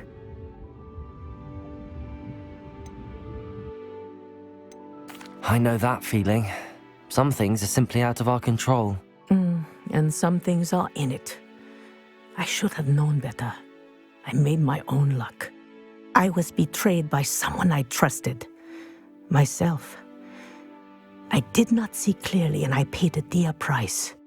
My best friend Asuka and I were being groomed to play on the team together. I as keeper, and she as chaser. She was breathtaking. She once corkscrewed through 3 players and scored before they even turned their heads. But as tryouts for the Tengu got closer, she panicked.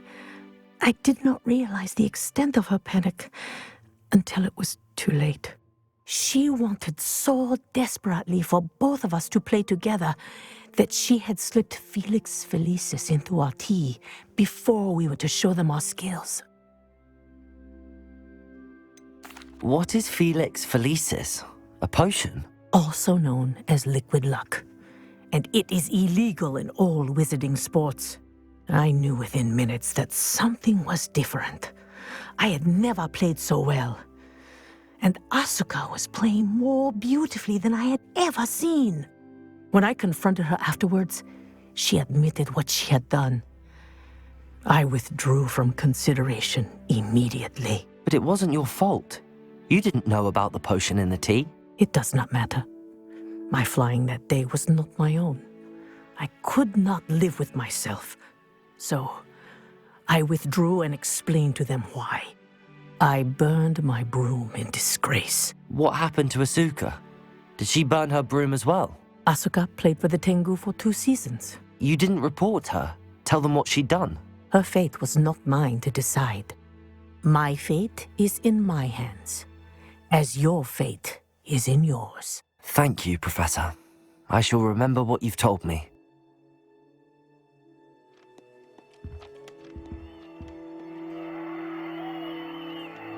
Arresto Momentum. Well done. You are on your way to mastering Arresto Momentum.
So knowledgeable.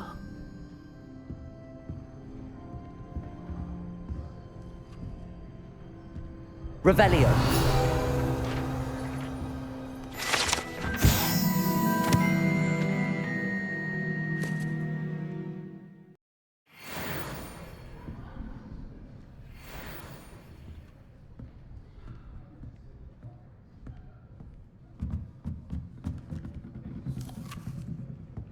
What do we have here? A demiguise.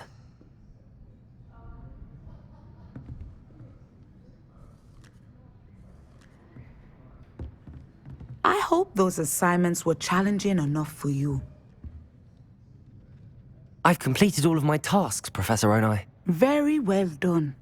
Although I must admit, I did have something of a premonition that you would follow through. Now, as you have no doubt sharpened your perception by completing my assignment, I am curious, based upon the knowledge that one's present and even one's past may reveal traces of what is to come. What do you see in your own future? I see good things. After all, the future's mine for the taking, and I shall take what I must. The future is not etched in stone. It can be carved out by those with very strong wills, and you do seem to possess one. But this talk of tomorrow should not divert us from your present success. I shall inform our good deputy headmistress of your exemplary performance. And if that performance is any omen of what your future may hold, then I, for one, see great things. I hope Adelaide's Uncle Roland is all right. She seems very worried.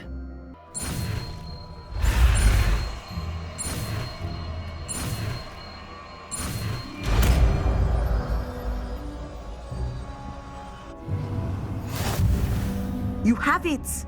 Now, why not practice the new spell on the training dummy?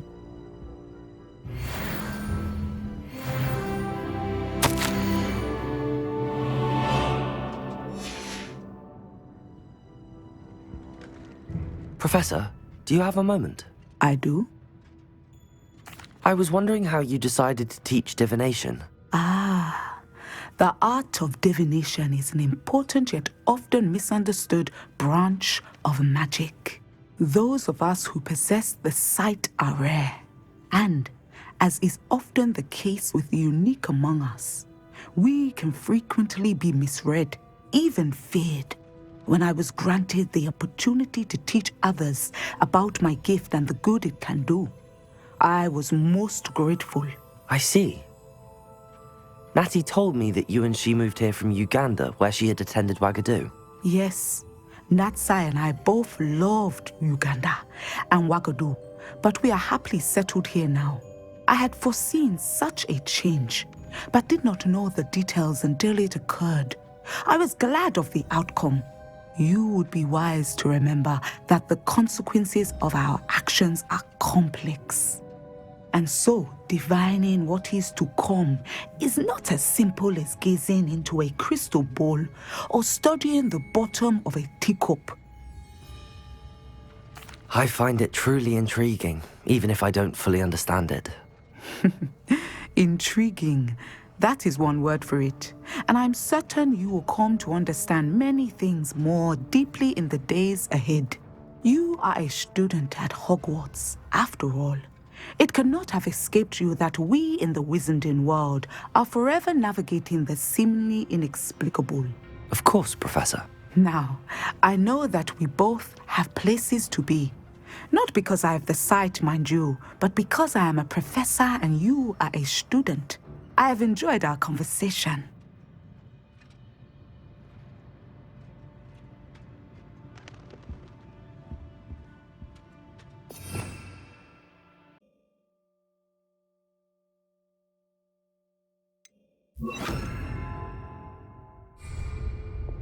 Descendo! Excellent. I think you have it.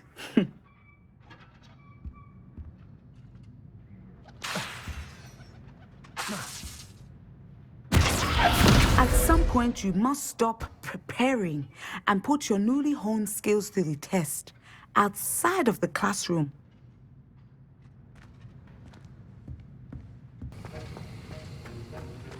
Have you finished your assignments? I finished the tasks, Professor. Well, well. I trust you are meticulous in your efforts. After all, shortcuts only ever lead to shortcomings. Well, I don't know about meticulous, but I did as I was asked. I'd advised doing more than the bare minimum if you want to hone your skills as quickly as possible. Talent and resolve are a potent combination. It would be a shame to let that go to waste. Thank you, Professor. Don't let it go to your head. Now, let's see how you fare with Diffindo. Wand at the ready. Focus. Diffindo can be dangerous if you're not paying attention.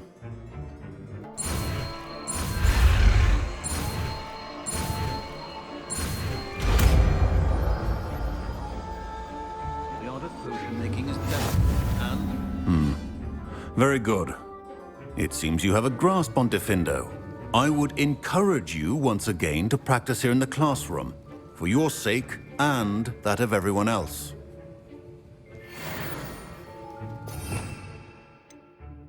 Levioso! Diffindo! It's a pleasure to have a student who actually heeds instruction.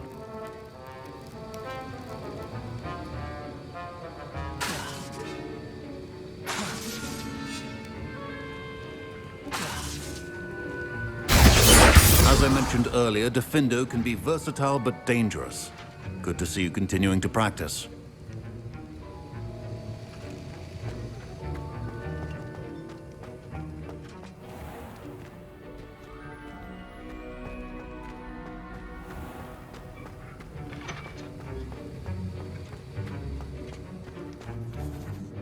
Professor, do you have a moment to speak again? You do realize I have classes to teach.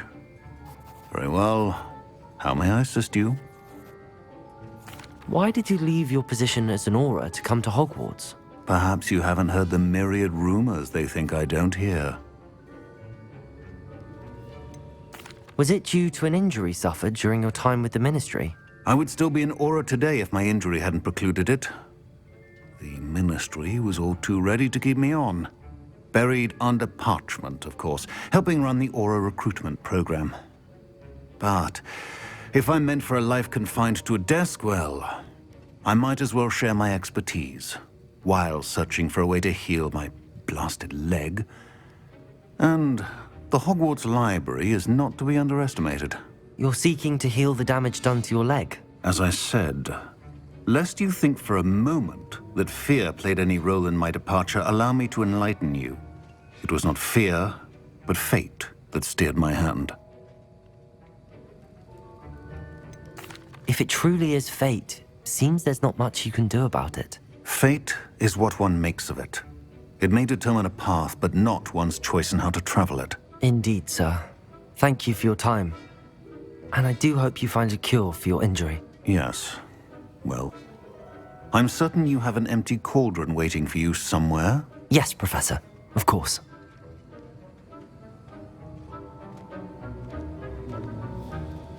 Lumos.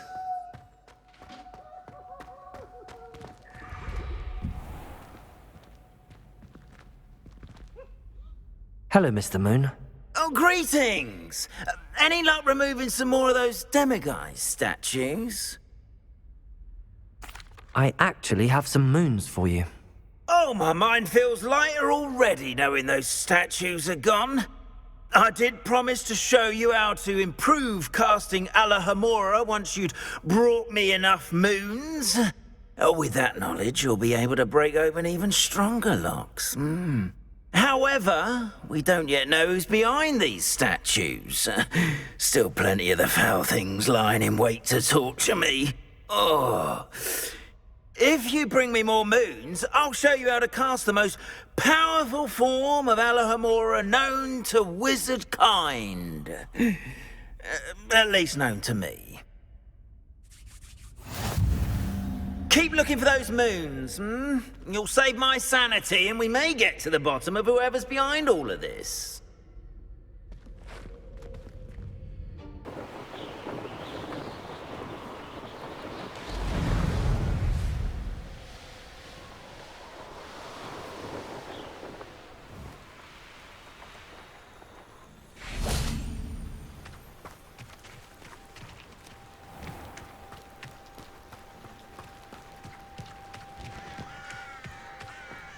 Advice when dealing with untoward matters is... Now you should be able to travel to and from Feldcroft in an instant.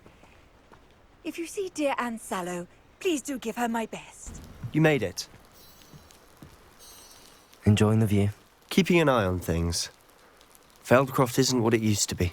No one has felt safe here since Ranrok's loyalists took a peculiar interest in that castle over there. Rookwood Castle. My uncle Solomon is a former Aura and refuses to look into it, even after Anne was cursed by one of them. Possibly with a wand, no less. I heard a goblin refer to wizard kind as wand carriers. Are goblins forbidden from carrying wands? Precisely. That's why I'm on the hunt for answers. If I'm to cure her, I need to understand what happened to her. Anne was always the most mischievous of the three of us. Which is saying something, knowing me and ominous. I'm hoping a surprise visit from me and a new friend from Hogwarts will help lift her spirits. Bring back the Anne I used to know. Come on, I'll take you to my uncle's. This way.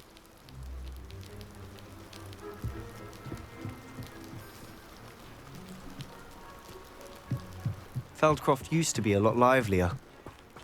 With Ranrok's lot wandering about all the time, everyone stays out of sight.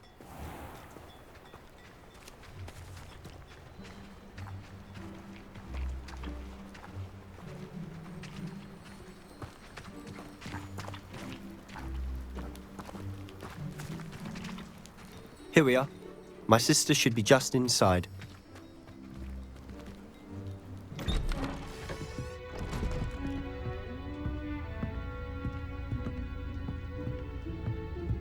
Aha! Sebastian, where did you... Is that what I think it is? We've been over this, boy. Hey. Shrivelfigs cannot reverse a curse. Nothing can. The sooner you accept that reality, the better. But we haven't tried everything. There is no cure! When will you accept that? Never! I can never accept it.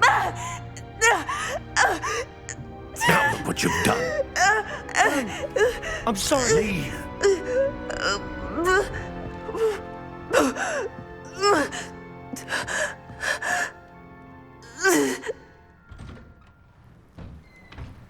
I'm sorry you had to see that. If you don't mind, I just need a moment alone. Poor Sebastian. Not the visit he'd hoped for.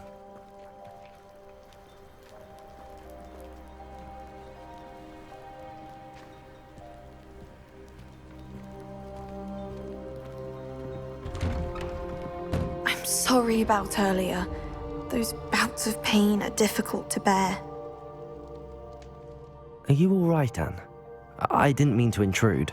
You didn't, truly. And I'm all right. The pain from this curse comes in bouts, and often suddenly. It's not anyone's fault. It's nice to meet you, by the way. You must be the new 5th year Sebastian told me about. I am. Sebastian and I met during a rather lively duel in defense against the dark arts. Oh, dear Professor Hecat.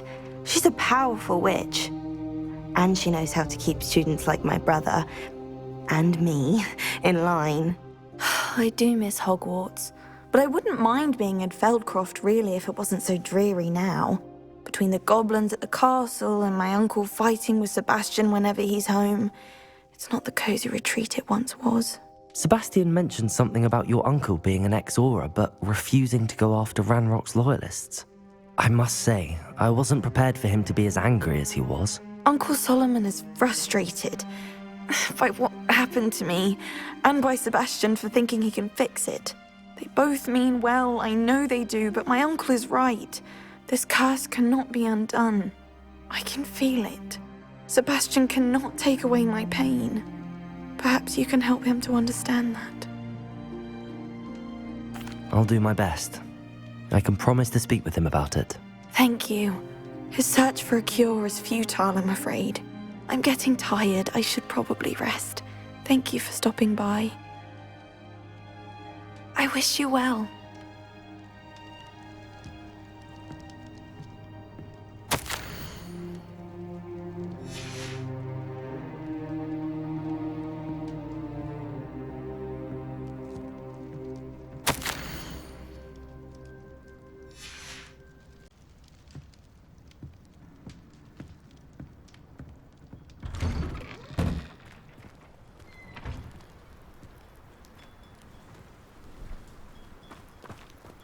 That boy will fray my last nerve. Excuse me, Mr. Sallow. Oh, yes, Sebastian's friend. I apologize on behalf of my nephew. He doesn't know when to stop. I was about to check on Anne. Did I see you come from the house? How is she? She's all right. She said she was going to rest. Nothing can be done for her. I understand you've tried everyone from Nurse Blaney to St. Mungo's to no avail. We have. My nephew thinks he knows better than the healers. Perhaps the healers don't know everything, sir. Sebastian is single-mindedly focused on finding a way to help his sister. If there is a cure, he will find it. Your faith in Sebastian is misplaced. Some sort of dark magic cursed Anne, and the goblins aren't likely to explain themselves anytime soon. Giving her hope is cruel. The only thing to do now is keep Anne comfortable and stay out of the Loyalists' way. I understand what you're saying, sir. Good. I know what's best for Anne and Sebastian. They are my stubborn brother's children. Especially Sebastian. If you really want to be of help, you'll make sure Sebastian does what he should do, not what he wants to do. He's no idea the harm he could do if he doesn't stop. I hope you remember what I've said. Good day. I ought to see how Sebastian's faring. Why will he not listen to me? She's my sister. How are you doing, Sebastian? You got a first-hand glance at what I'm dealing with. I apologize for my uncle. I'll admit, I wasn't expecting him to be so angry. He's always angry. He's been angry since my parents died. After Anne was hurt, he only grew worse. It's as though he blames me somehow, always calling me my father's son, as if that's an insult. I'm the one trying to help her. He's simply given up. Both Anne and your uncle seem genuinely convinced that nothing more can be done for her. I refuse to believe that. Anne's pain is more than physical. It has changed her entirely. I miss my sister. And I'm going to get her back. Come with me. I need to show you where it happened. Ranrok's loyalists are capable of so much more than people realize. They should not be underestimated.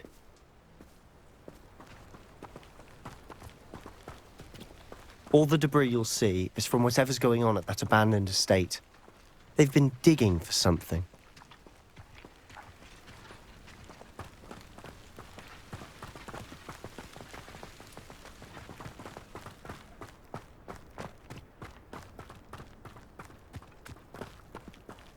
Up there, on that plateau, is where they cursed Anne. This way.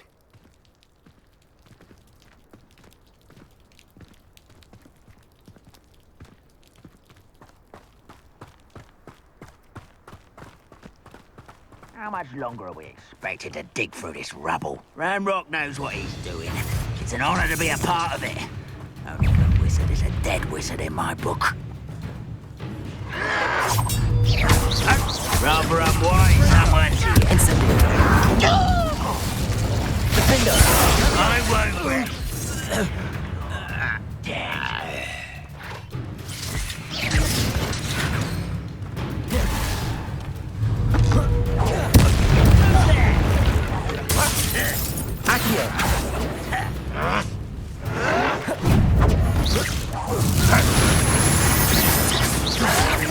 Why can't I hit you? Arrest their momentum.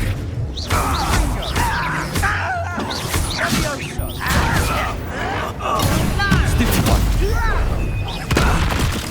Childish.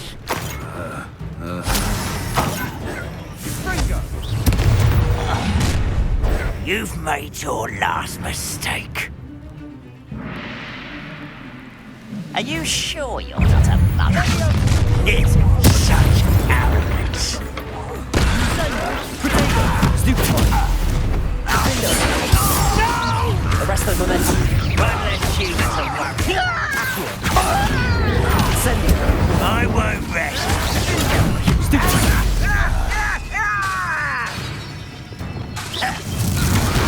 Incendio.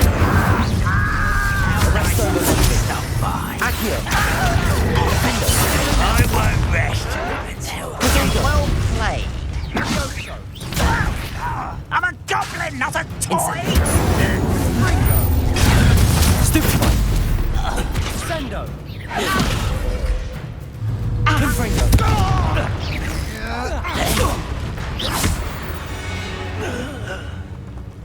I confess, that was a bit more than I'd bargained for. I tried to warn you.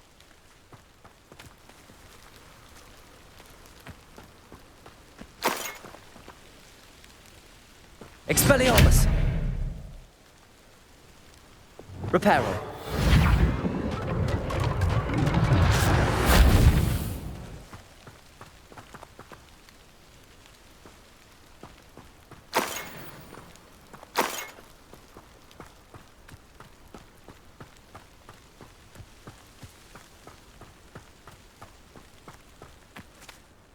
Those loyalists deserved what they got. Couldn't agree more. This is where it happened. We smelled smoke in the middle of the night. When we looked outside, flames were shooting from the estate.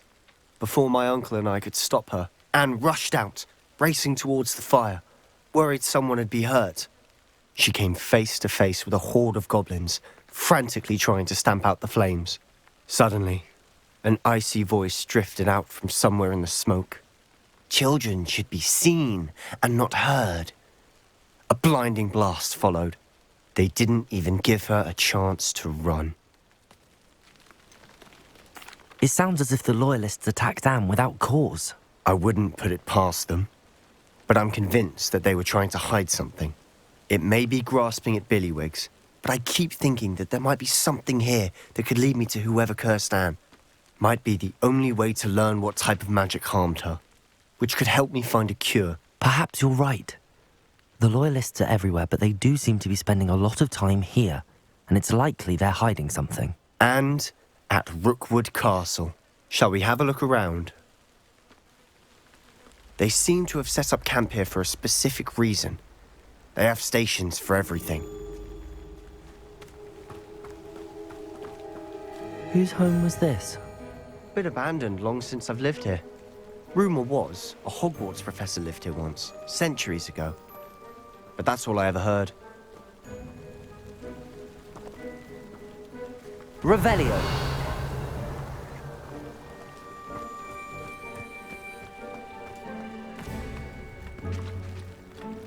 I've heard that goblin dig sites like these are popping up everywhere. It's a wonder the Ministry isn't doing more.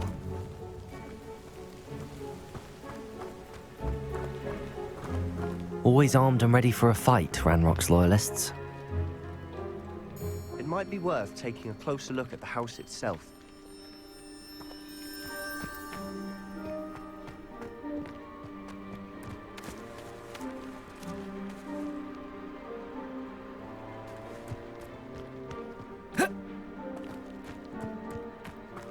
This well looks familiar. Revelio!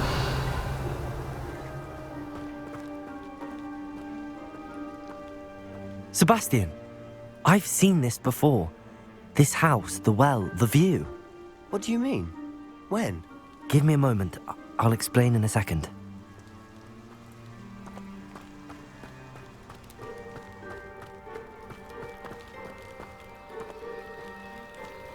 Sebastian, over here. Do you think that this was damaged by the fire the night that Anne was cursed? Could be. But it looks to me as though this was intentional.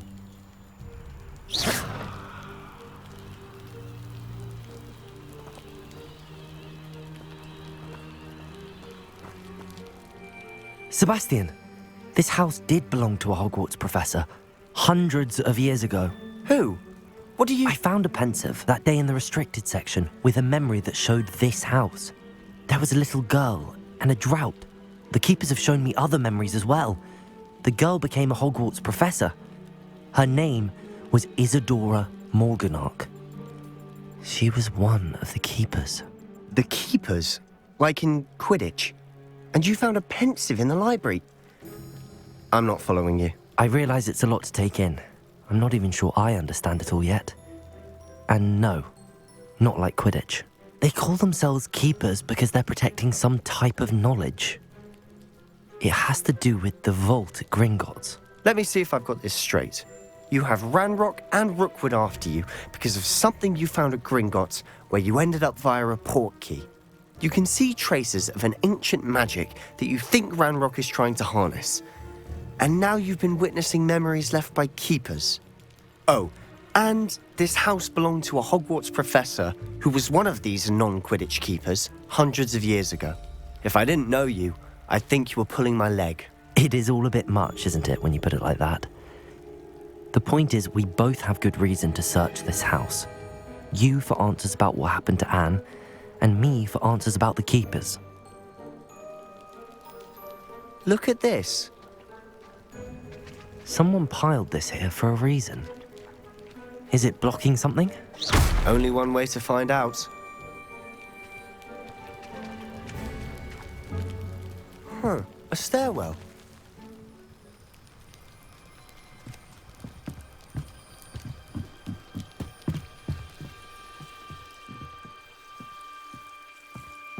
Lumos.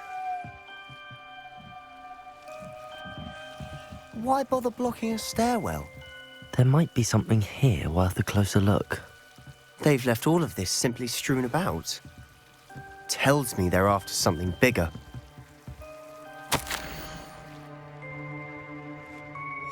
Seems these journal entries are from Isadora's travels.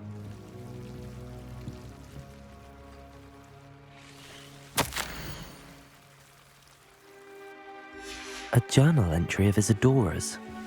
I should hold on to this. Incendio! Lumos. Revelio. Lumos.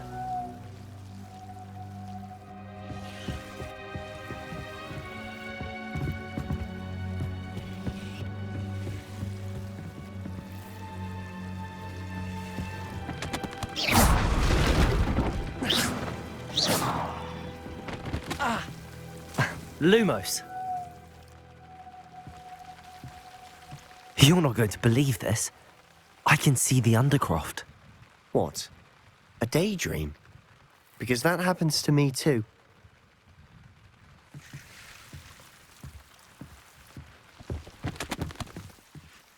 I know it sounds strange, but... Honestly, nothing you say sounds strange to me anymore. Fair enough. I can see the Undercroft through this stone wall, as though it's a window. This has happened before. I'm listening. I think it's to do with my ability to see traces of ancient magic. But you said you didn't really understand it, and that you couldn't wield it. That's true, and I'm still not sure what it all means. What I do know is that my ability allows me to travel through these windows I see. Wait. We can get straight to the Undercroft from here. Ominous will be flawed. We can. But perhaps best not to tell anyone else about this for now. Even Ominous. Understood. Well then, invisible, secret, ancient magic passageway? Here we come. I'm tempted to hold my breath.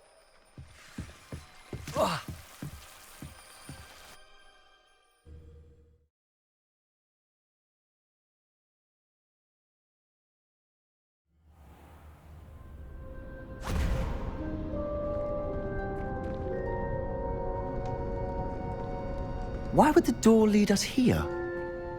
Sebastian, look.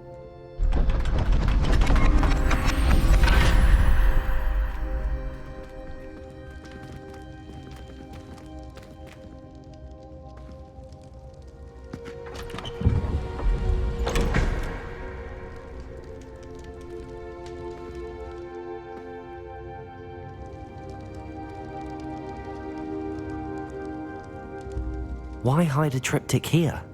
Seems as if something's missing. A note. Let's have a look. Anything helpful in the note? A rune symbol. I've seen similar symbols used by the keepers. I've been thinking. A keeper lived in that house centuries ago, and Ranrok and his lot have been searching there.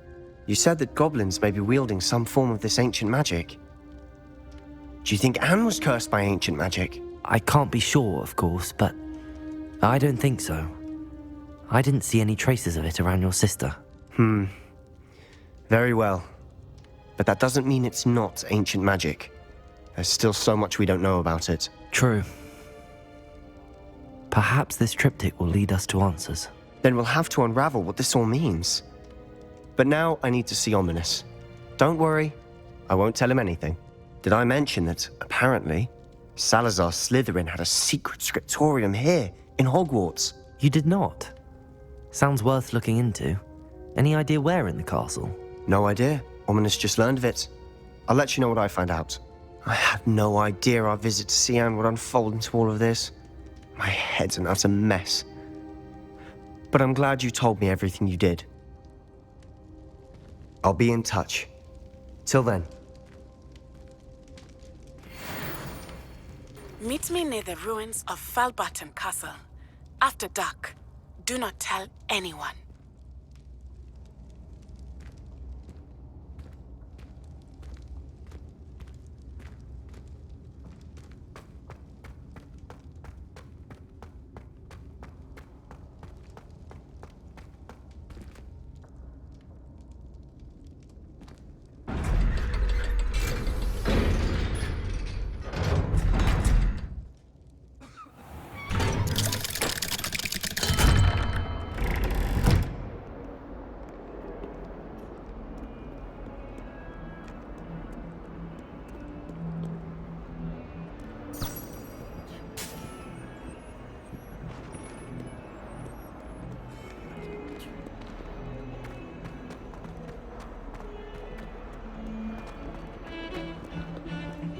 You idiot!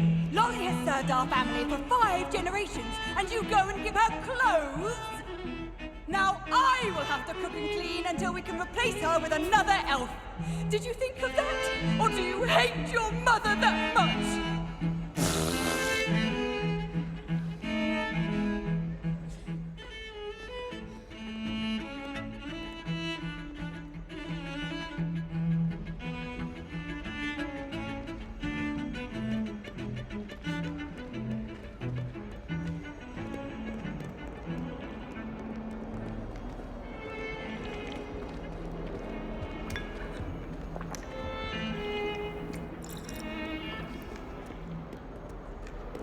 I thought Professor Black would get rid of all the Muggle-born students. Too much to hope for, I suppose.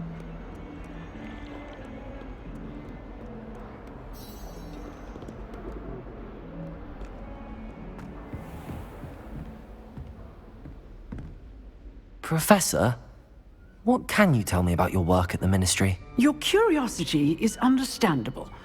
Well, although I can't speak in any detail of my work, I can tell you certain interesting facts. Unspeakables work in the Ministry's Department of Mysteries. Dangerous work at times, as you've no doubt guessed. Yes, Professor. Now, you needn't concern yourself with my injury.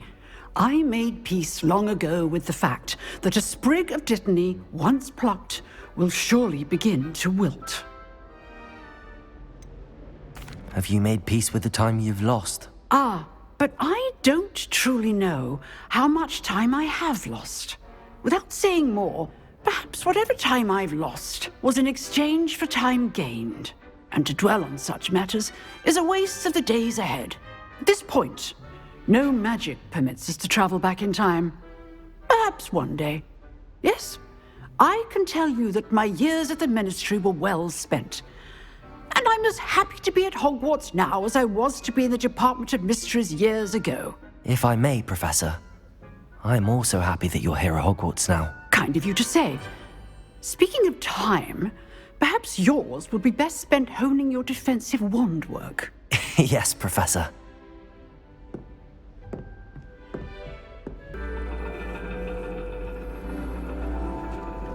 And your reading is the dragon. That's exciting, I suppose. Perhaps you're due for an adventure.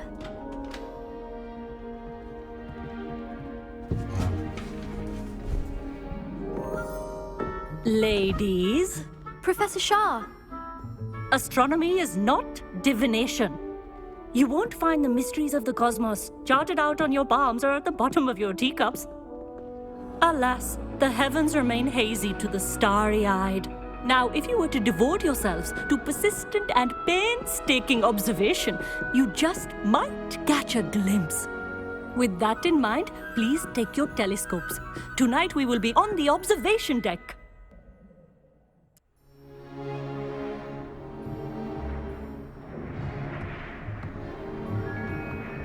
Still don't have your own?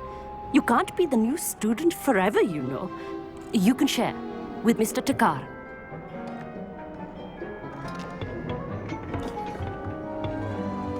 Here, I can adjust that for you. No, bring it into focus on your own.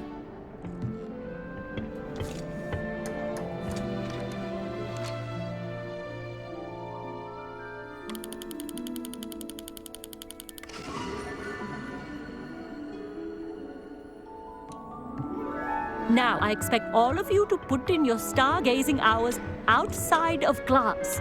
Is that clear? But, Professor, it's freezing out. Mere cold didn't stop the great stargazers of the past. Look only to the astronomy tables they erected throughout the Highlands from which they gazed millennia ago on the very self-same stars above us. Is that clear?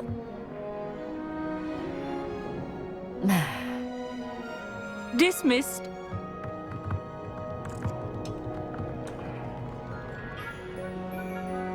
Hello again. Brilliant class, wasn't it? I prefer astronomy over potions, don't you? Of course, we Ravenclaws tend to do well in any class. Oh, hello, Hogsmeade. Nice to see you again. did I hear Professor Shaw say that you don't have your own telescope? I have a spare one you could borrow for the rest of term. That's very kind of you, Amit. Are you sure you won't need it? I'm certain. It's my old one. I finally got my hands on the new Celestia Contemplar. You've heard of it, I assume? I mean, of course you have. It's only the pinnacle of all personal stargazing implements. But my old model's not too shabby either. Goblin-cut glass, first-rate optical enchantments. Hate to think such a fine instrument is just collecting dust. Well, thank you, Amit. Think nothing of it. Anyway, the telescope's in the storage room right underneath us. You can't miss it. I have some, reading to finish on the lower deck. Come find me there afterwards, and bring the telescope. There's something I want to talk to you about.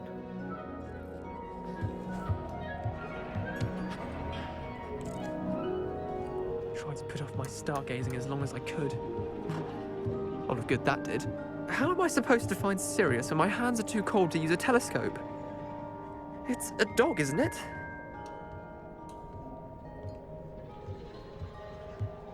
Not sure what you can learn from these astronomy tables that you can't learn from a cup of tea leaves.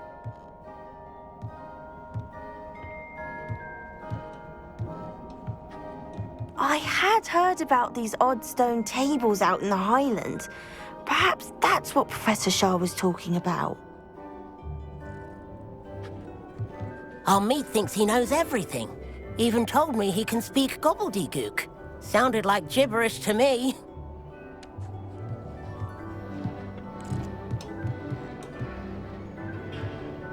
Professor Shah's just about as cold and distant as the bloody stars she wants us to chart. Ugh, not how I wanted to spend my evening.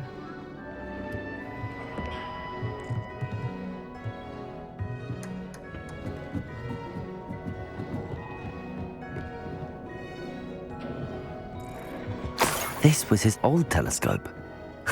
Looks practically brand new. A pristine night for stargazing. Do not let it be wasted. Professor Shah, I'm interested in learning more about astronomy. It is increasingly rare to find a student who seeks after things celestial, of their own accord.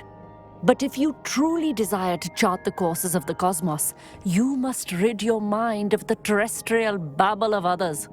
We ourselves are not unlike blank star charts, you know?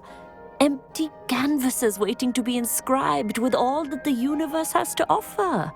Do you understand? Am I right in thinking you are unimpressed by divination? Of the many other so-called disciplines taught here, divination is perhaps the most feeble, especially in its nonsensical practice of astrology. Do not confuse astronomy and astrology. One is concerned with mysteries stellar and lunar. The other is mere lunacy. You mentioned astronomy tables earlier, in class. What were you talking about? Long ago, devotees of the astral arts set up stone slabs across the countryside. They are ideal for studying constellations near and far. For centuries, wizards made use of these astronomy tables for stargazing. Sadly, they have since become mere monuments to the intrepid intellectual pursuits of a bygone epoch. Thank you, Professor. I look forward to stargazing. I am glad to hear it. Should be a stellar night for it.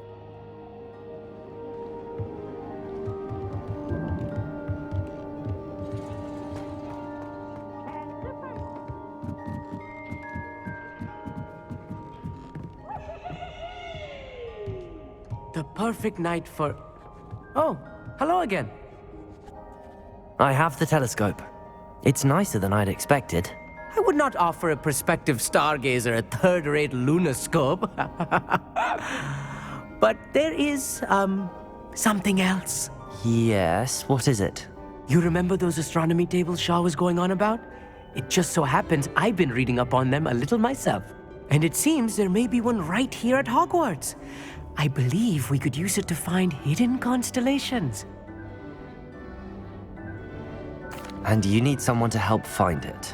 I do. Are you in? No one from the Gobstones Club will go with me. Said they'd rather get spit at by a stone than...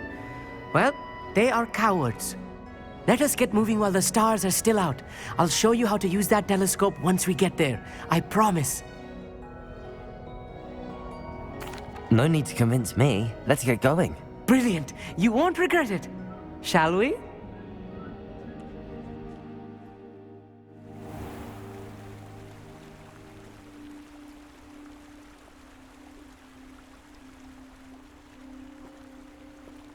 The table is on a castle wall ahead. Look for a stone platform, something that doesn't quite belong. We'll know it when we see it. Onwards we go then. Some say the locations of the tables were originally marked by centaurs for ritual stargazing. It is nice having a fellow stargazer to explore with. Happy to be here. It is good to leave the classroom now and then.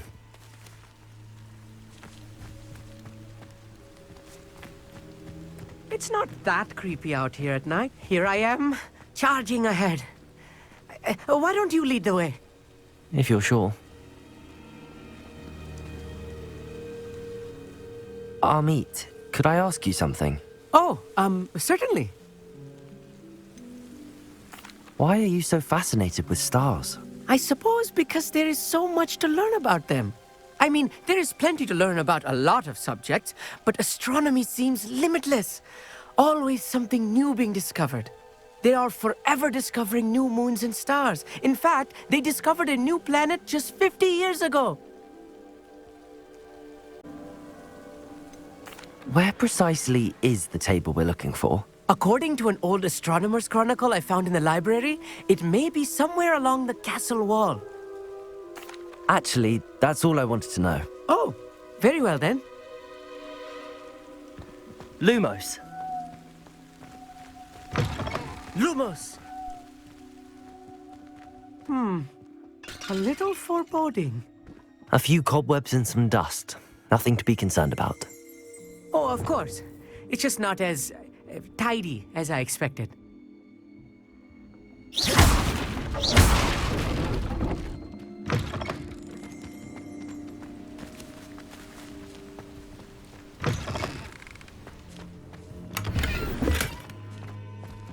Incendio! More cobwebs. You don't think any spiders might be lurking about? Oh no, Lumos. Not this close to school, Amit.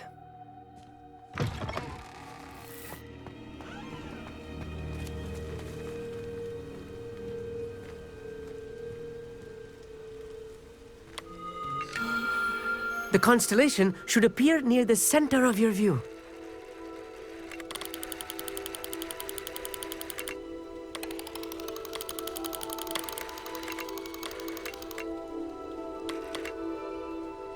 As soon as you've lined up the telescope, we will be able to fill out our star chart. I was right about the tables. They really are gateways to the far stars, just as the book said.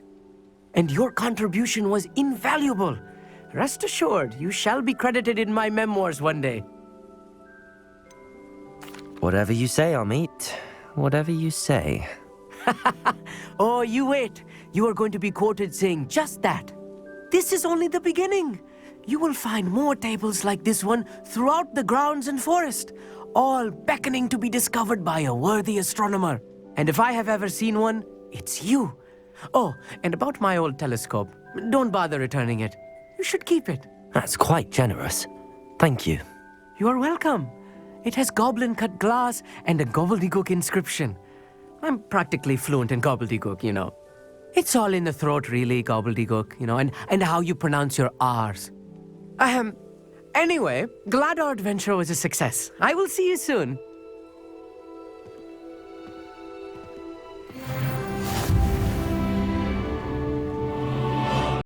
Off on another adventure, are we?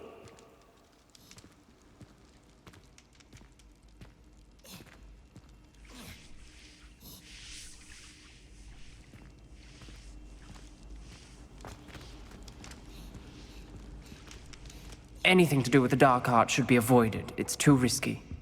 Anything to do with Salazar Slytherin is worth the risk. I can't agree. And I'll not say a word more. I'm sorry. I won't give up.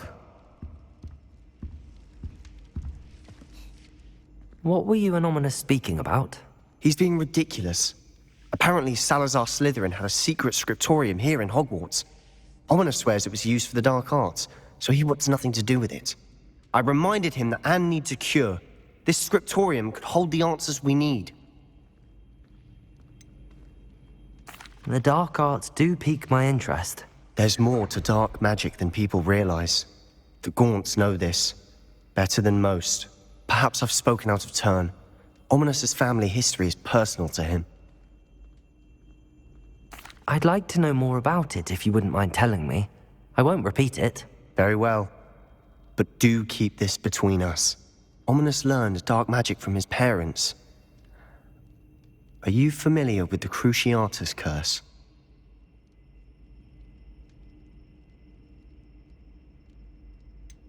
What does the Cruciatus curse do? It's known as the torture curse. Crucio. It inflicts intense, excruciating pain on the victim.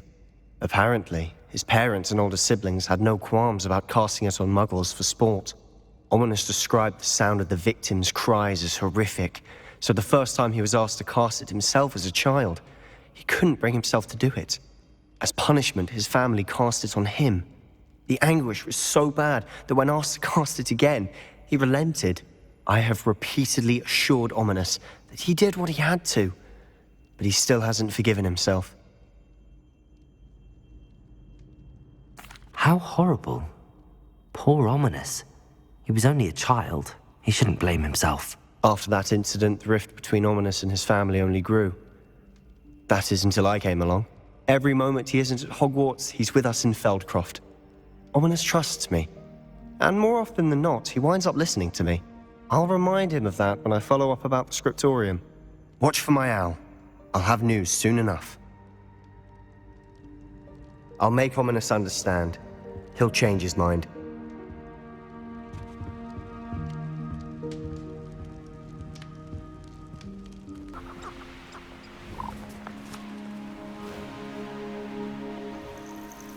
The castle must have been quite stately in its time.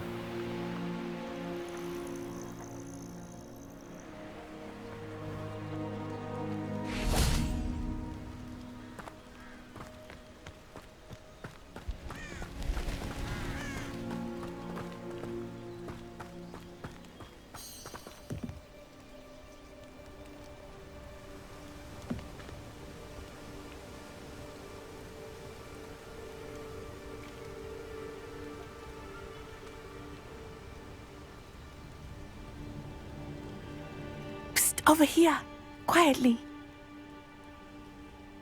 I'm glad that you received my owl. We need to stay low and remain quiet. Natty, what's going on? Why are we all the way out here? As promised, I did some investigating to find out what Harlow is up to. I followed him to the Hogshead. I noticed him reading a letter. All I could see was that it was signed by and bore the seal of Victor Rookwood. And one other thing. Harlow mentioned you to his colleagues. They did not mistake you for someone else, did they? No, they didn't. Rookwood and Harlow are after me. Why did you lie to me? And what do they want with a Hogwarts student? Professor Fig told me to keep things quiet, but I know I can trust you, Natty. Rookwood and Harlow want something Professor Fig and I found at Gringotts. When were you at Gringotts? Just before I came to Hogwarts. In fact, it's why I was late to the sorting ceremony. A portkey brought us there after the dragon attacked our carriage. What on earth? There's one more thing. It's a bit odd, if I'm honest. Professor Fig says I have a rare connection to a powerful form of ancient magic. What does that mean? I'm still learning, but I can see traces of it. And I've cast magic I can't otherwise explain. I know it's a lot to take in. It is. And I will have more questions. For now, it's safe to say that Rookwood and Harlow are a threat to both of us, to all of us, and we can help to take them down for good. That letter is the tangible proof that Officer Singer needs. It is why I followed Harlow here and why I wrote to you. I need your help to retrieve it. Can't we just bypass Officer Singer and go directly to the Ministry? Do you think they will listen to a student? Only Officer Singer can start an investigation. The Ministry will come in later. You seem to be very determined in stopping Rookwood and Harlow. Why? I knew men like him in Uganda.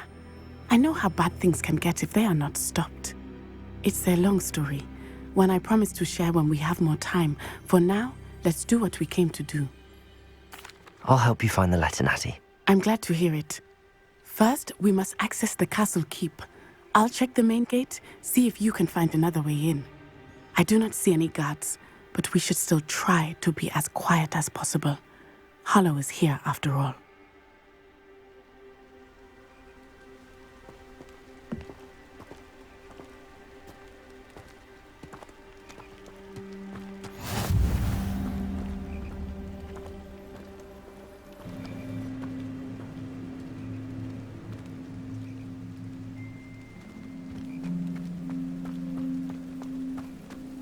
Venite. Oh, nothing.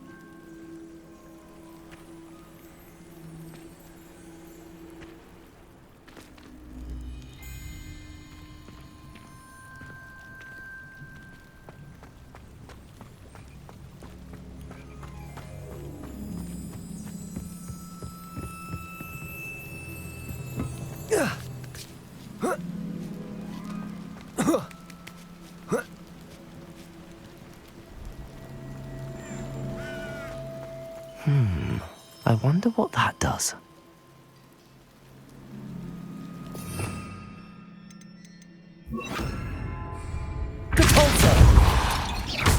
That did it. Accio!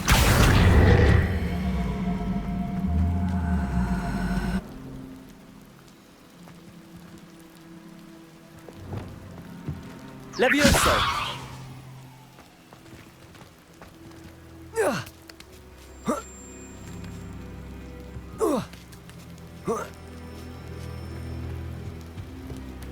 I need to find a way into the gatehouse to open the gate for Natty.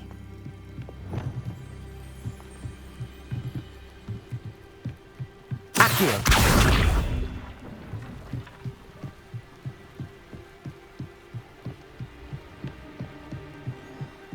Dead end. Must be another way in.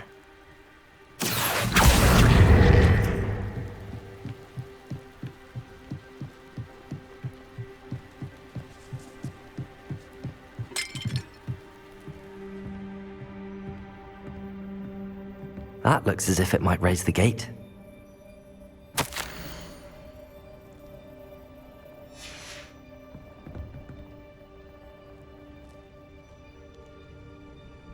Depulso! Accio! Well done. I will be right up. I knew you could do it. This way. I will get the door.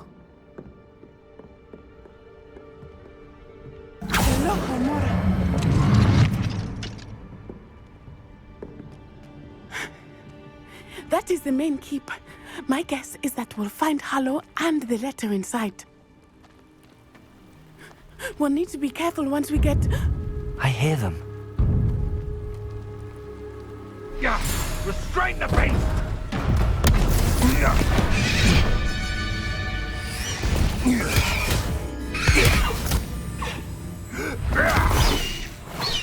High Wing.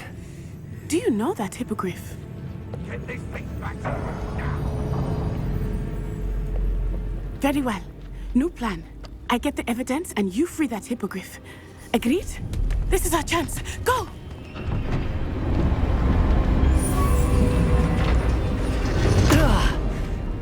Blast it!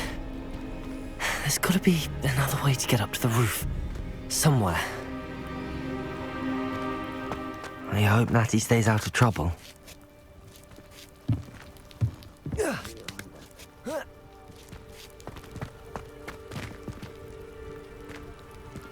Accio!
Leviosa! Accio! Wingardium Leviosa!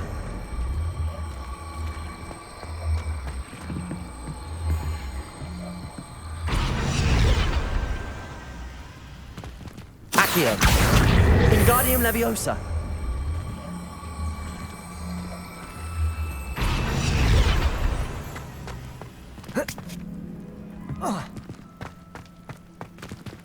Accio! Wingardium Leviosa!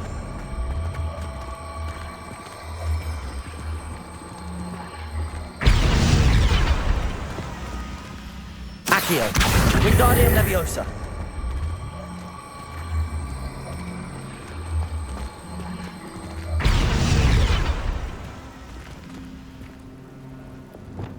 Leviosa!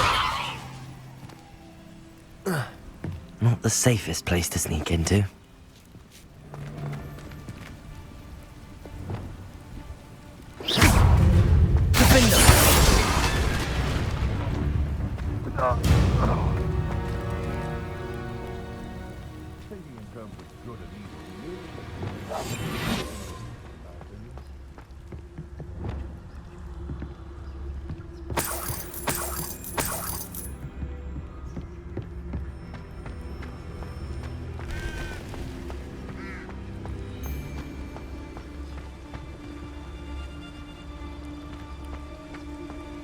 Totalis.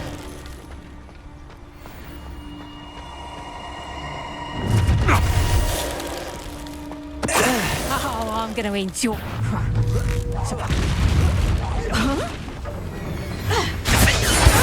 Tiger! Reduction!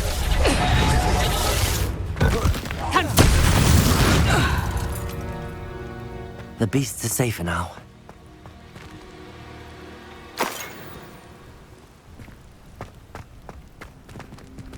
Aloha Mora.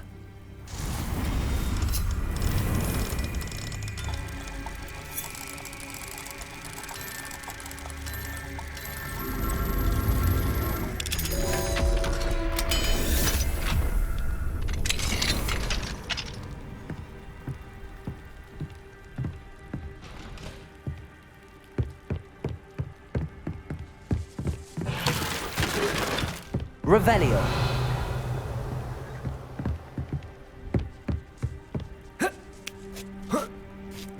I hope Natty's having an easier time of it. Aloha Mora.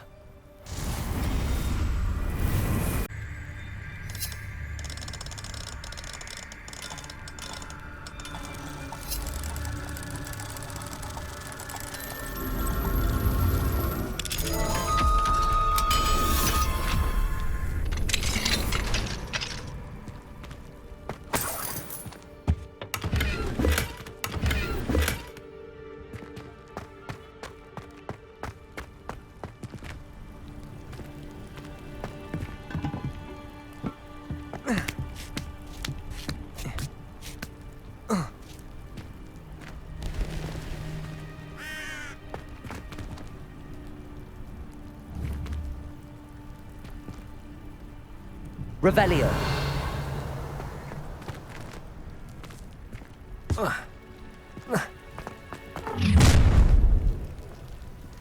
You're going home in a wooden box! Levioso! Levioso! You will pay for that. Protego! Levioso! Incendio! Incendio! Thought you had me there. That's the best. Cabrigo! Protego! Stupid one. Cabalso!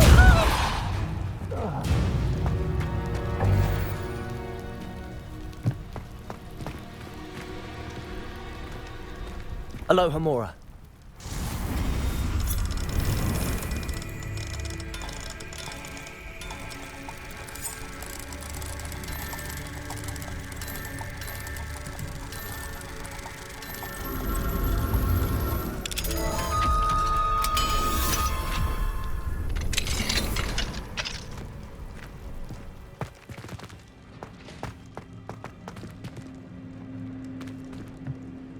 Revelio.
Revelio.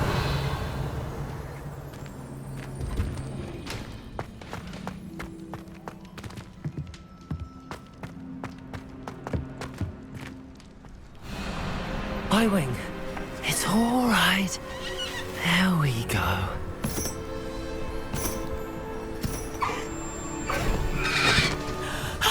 There you are.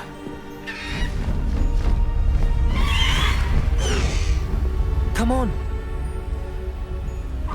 Hello, Mom. Hurry.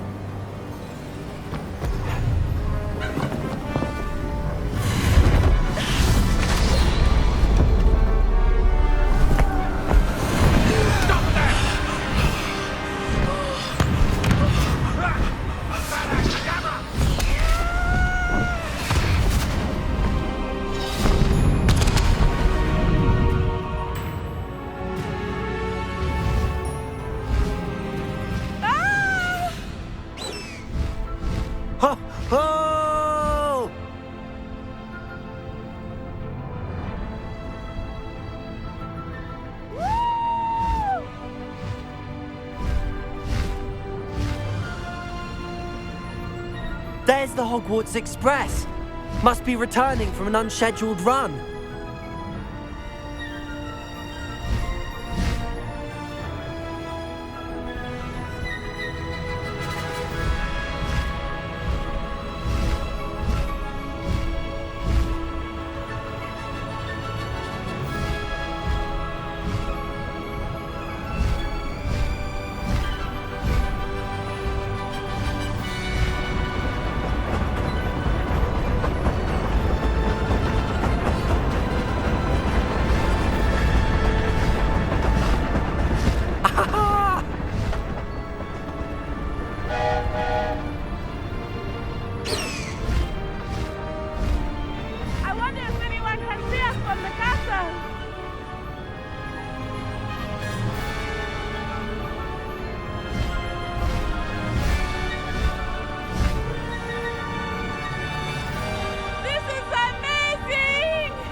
It's incredible, isn't it?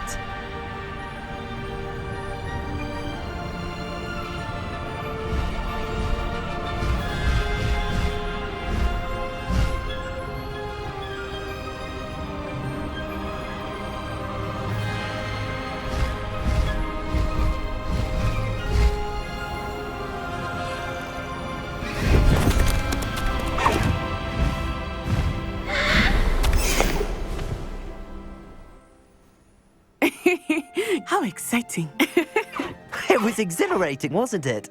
I wasn't sure we were going to make it out alive. There was no need to worry. I had it all under control. Were you able to find the letter? Summoned it straight out of Hallow's hands. I will say, I did not expect to see him cast the killing curse at us. He won't forget this. Be on your guard. Of course. What did the letter say? That Rookwood's looking for a phoenix. Not sure where he will find one. But it also included Hallow's orders to inspect that castle for the poachers.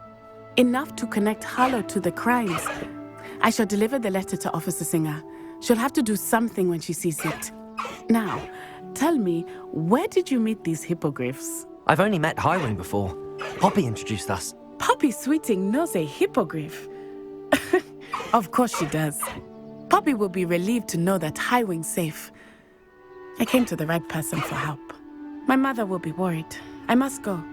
Seek me out soon. I shall have much to tell you.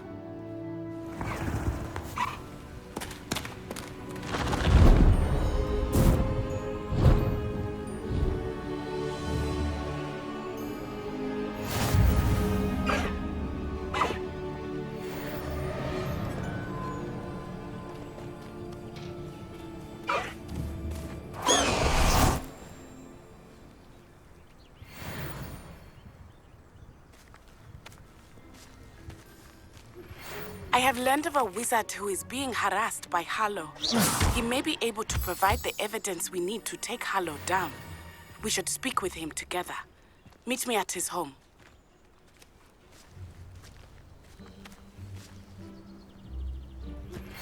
When you have a moment, please stop by the Room of Requirement.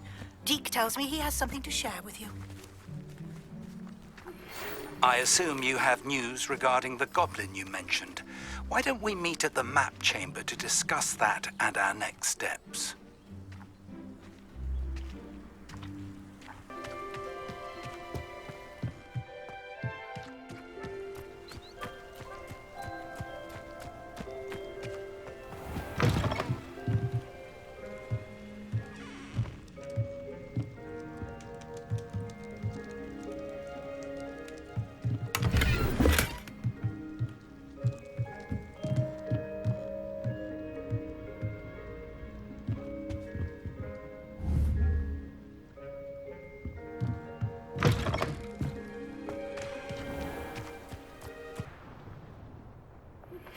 I pressed Ominous regarding Salazar Slytherin's Scriptorium, but my efforts were in vain. Meet me outside the Slytherin common room. We need to talk. I'd die of embarrassment if my mother called it Hogwarts. There you are. The Cross Wands duelist to beat. How do you do?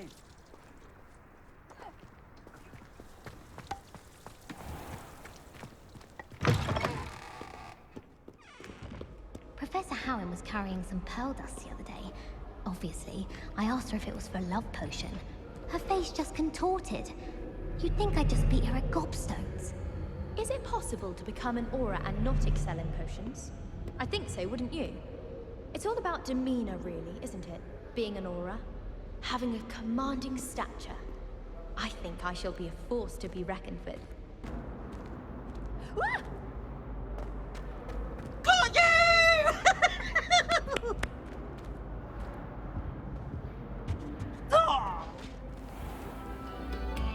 Away from me! What do you want? You've made your point!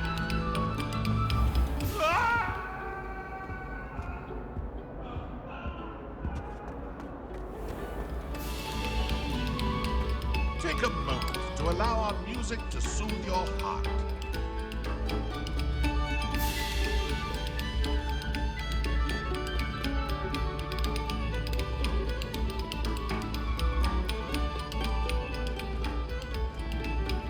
Another selection for you all. This was composed long before any of us were even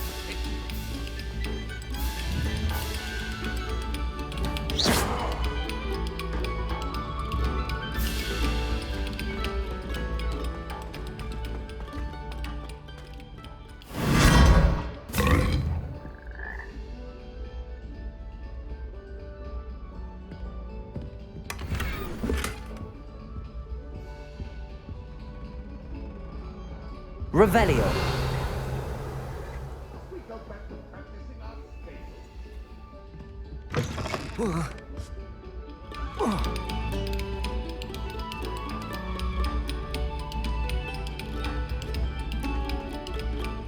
You're here. Brilliant. I received your owl. What happened with Ominous? I told him none of us will be able to avoid dark magic forever. So the more we know about Salazar Slytherin and the dark arts, the better prepared we'll be. Unfortunately, only a Gaunt knows the location of the Scriptorium's entrance, and Ominous won't tell me. Perhaps I should have a chat with Ominous. You?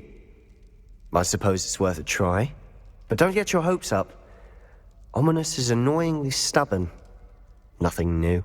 I know where he is. I'll lead you to him and then leave you to it. Come on. He's this way. Lumos.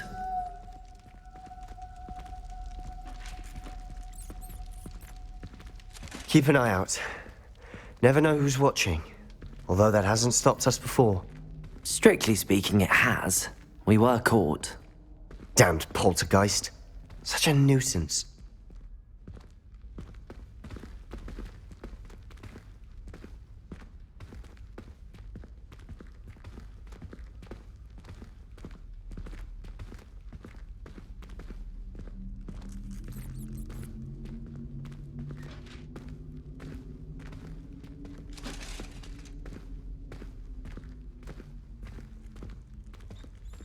There he is. Good luck. What are you doing here? Hello, Ominous. Do you have a moment? What is it? What have you and Sebastian been up to now? I owe you an apology, Ominous. I wasn't honest with you before about the Undercroft. Sebastian did show it to me. He wanted me to have a safe place to practice some spells, to try and catch up to the other 5th years. He didn't think you'd mind. I suppose that makes sense. It's just Sebastian's been pestering me lately about something and I'm frustrated with him. Don't tell me he's still going on about, what was it, a Scriptorium? He told you about that? He did. We were talking about Hogwarts founders and he mentioned it. Wouldn't say much more, though. Yes, well, he seems to think it contains the answer to saving Anne. I think it's likely full of dark magic that is better left untouched. Wait, you've never been inside? Of course not. I only know about it because of my favorite aunt, Noctua. She thought like I do. Didn't agree with the family on the use of dark magic. In fact, she'd hoped to convince my family that there was more to Salazar Slytherin than worshipping pureblood status. She'd heard of this Scriptorium and thought its contents might shed some light on him. She even found the secret entrance in this very corridor. She wrote regularly to my father about her efforts to gain access, and then she simply vanished. No one else ever tried to enter. I'm sorry about your aunt. Don't you want to find out what happened to her? Aunt Noctua went down this path with good intentions and lost her life. I don't want the same to happen again. You don't know that history will repeat itself. Besides, you said your aunt thought like you. This could honor her memory, get you answers about Slytherin and Sebastian answers for Anne. Your aunt pursued this alone. We could do it together. I see what you've done here, and I confess, you've convinced me. I didn't think it possible. Very well. I shall tell you what I know. Fetch Sebastian, I'll wait. I hope we don't regret this. Sebastian! Over here! These braziers grant access to the Scriptorium. Now you'll share? You wouldn't tell me when I practically begged. It wasn't you who told me what I needed to hear. Opening the entrance has something to do with 3s. Well, 3 heads are better than 1. It's 2 heads are better than 1. And by that logic, 3 is better than 2. Simple mathematics, Ominous.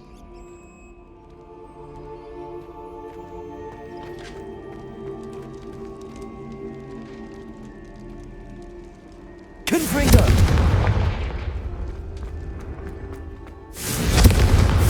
That brazier went out on its own. I wonder if it's a clue. Something's happening. I hope we're ready for this.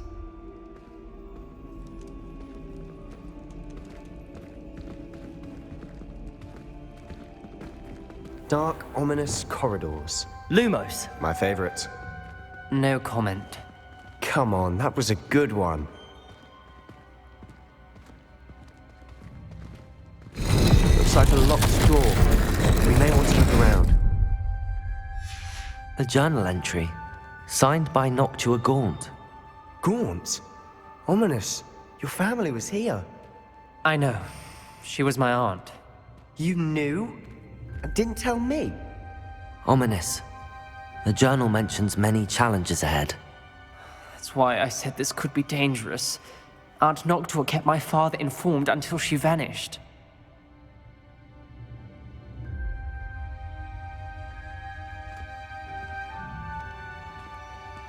Revelio! There may be something to this pile of rubble. Expelliarmus! Reparo!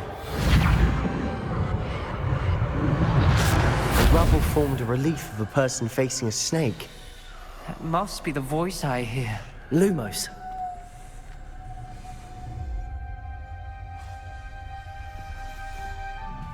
The voice is ink. You hear a voice? It started when you repaired that relief.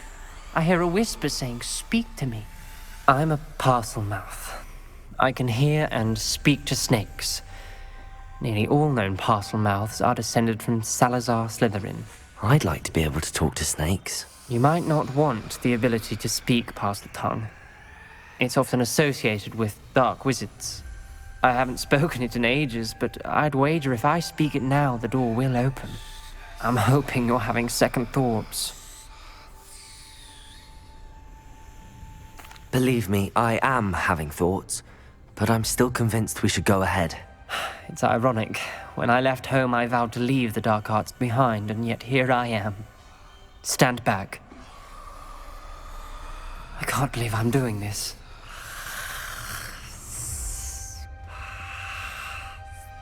It worked! Ominous, you possess a rare ability indeed. Between the two of you, I'm starting to feel left out. Between the two of us? Never mind.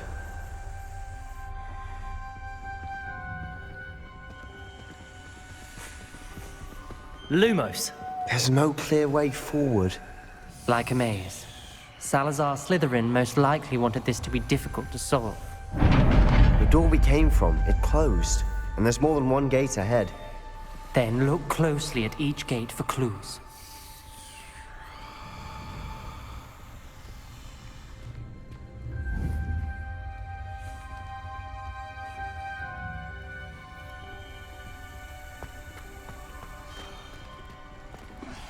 The brazier. When the door closed, it lit up. The dial requires focus. Art Noctua said the same. It may take practice to solve it.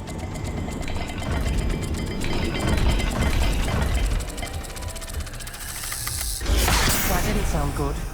Salazar Slytherin didn't make this easy. Confringo!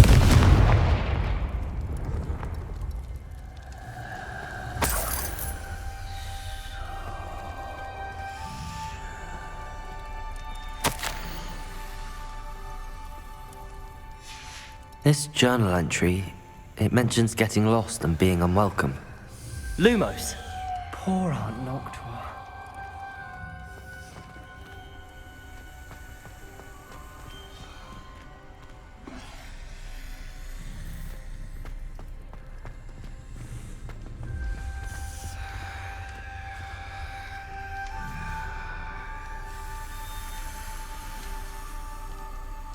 Another gate. Seems Slytherin like to play games. Must run in the family. Look in a mirror, Sebastian.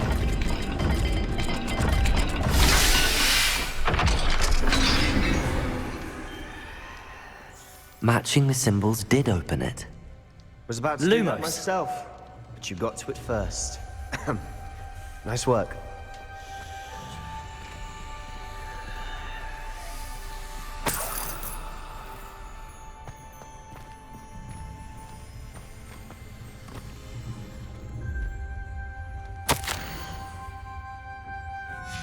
Ominous, your aunt wanted to change your family's traditions. She did, and she was my favorite person in the world for it.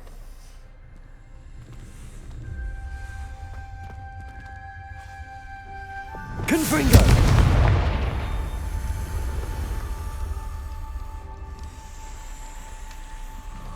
Another welcoming sword, was it?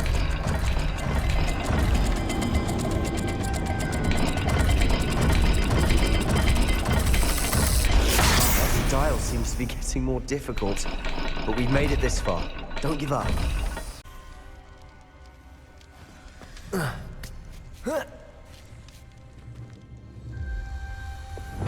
Lumos.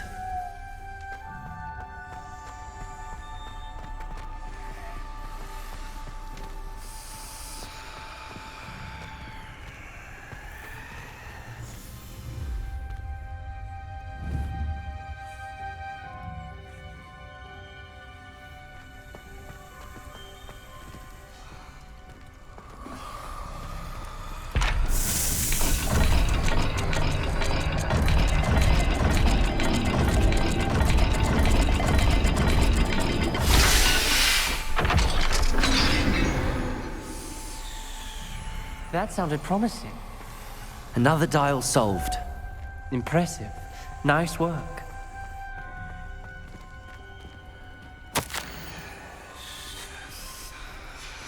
Noctua references painful and arduous challenges, but also rewards.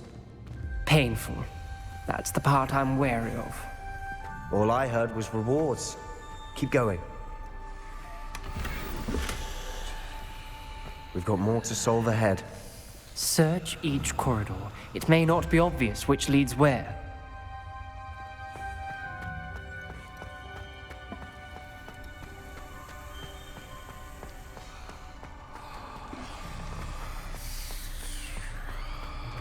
Lumos.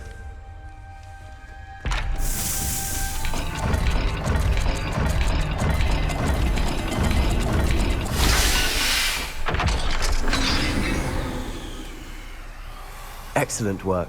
We're another step closer to the Scriptorium.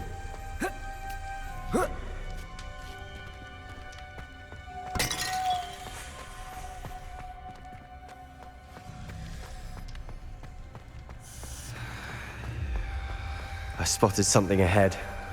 Looks troubling. This whole place is troubling, but for my aunt's sake, we cannot stop now.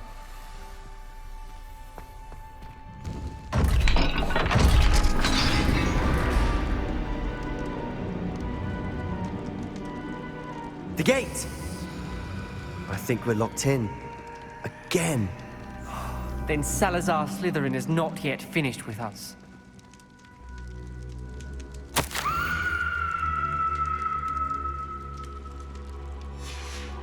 Ominous. Her skeleton. And Noctua's last journal entry. She mentions being trapped here, blocked by an unforgivable curse. This is where she died. This is where we'll die. I shouldn't have listened to either of you. Ominous, I'm truly sorry about your aunt. But I know what to do. It's going to be difficult. You said you know what to do. Tortured faces on the door and Crucios etched into the stone. My guess is if we cast the Cruciatus curse, the door will open. That's why Noctua died. She had no one to cast the curse on. Ominous has the most experience with this. He should cast it. You seem to be in Ominous's favor. Will you ask him about this? He does seem a bit cross with you. I'll speak with him. Good. Work your magic, so to speak. Wish we had some liquid luck. All of this could have been avoided. Ominous. I hadn't imagined we'd end up trapped like this. Salazar Slytherin did. He's to blame for many unimaginable things. I overheard you and Sebastian, and I won't do it. The Cruciatus curse is pure torture, I would know. Sebastian told me a little of what happened when you were young. Sounds as if you had no choice. Should have known he would have told you. And one always has a choice. I'm as guilty as the worst of my family. Unforgivable curses won't work unless you really mean them. I had to want to cause pain, and for that I shall never forgive myself. That spells the reason I have no family left. You and Sebastian will need to sort out another solution. If you cast Crucio, you will regret it forever.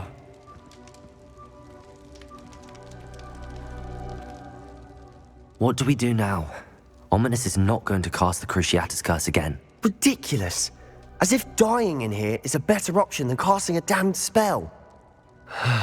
It's up to us. I can teach you Crucio, or I can cast it on you. Wait, you didn't say you knew how to cast Crucio? Because I'm not sure I do. Ominous knows that, yet he's left us no choice. I don't yearn to follow in Noctua Gaunt's footsteps. I think I can cast it if I have to.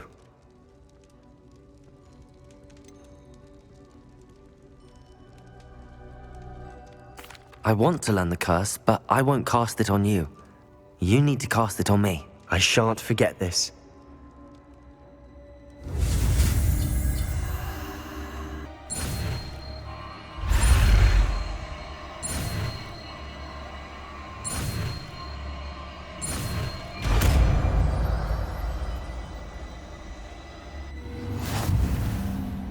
Ready?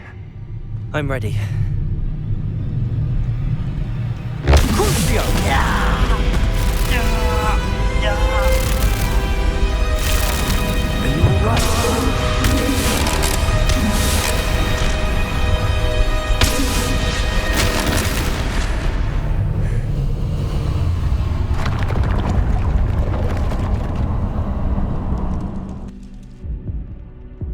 Are you all right? That pain, it was excruciating. But I'll survive. Let's keep moving. We made it. We found Salazar Slytherin's Scriptorium. I can't believe we're here.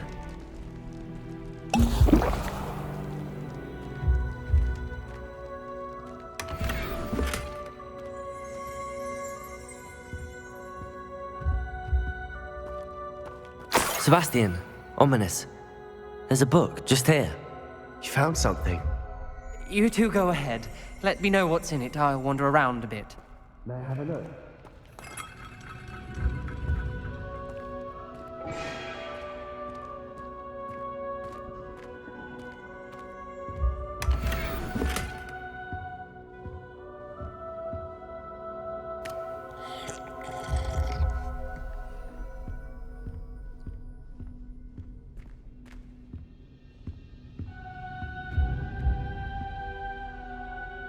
What do you think? Looks like a spellbook of some kind. This is incredible. A Hogwarts founder's possession. What an honor. Still can't believe Ominous never told me about his aunt and what she found. What will you do with Slytherin's spellbook? What I do with every book. Read it. Having professors as parents ingrained that habit early on. But I can do that later. For now, I say we explore this room. It's breathtaking. I've been getting an uneasy feeling about this place. We couldn't linger here. Let's find a way out, please. I don't want to leave, but I owe you. Both of you. Without both of you, we'd never have made it this far. We were lucky. We could have died. We must swear never to do this again.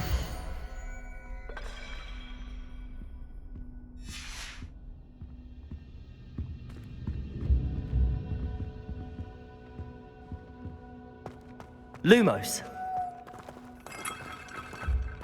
I see a way out. Best news I've heard all day.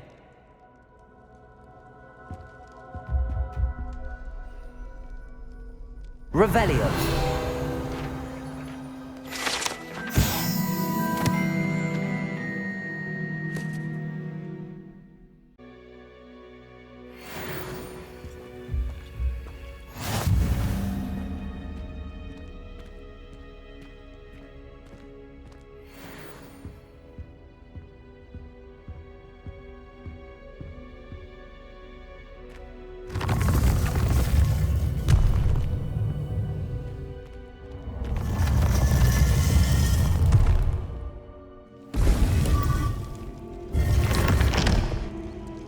Ominous.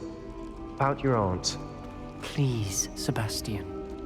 I meant what I said before. We swear, right now, never to engage in anything to do with dark magic again. Understood. I'm truly sorry about your aunt, Ominous. I suppose after all this, I am grateful to know what happened to her. Thank you.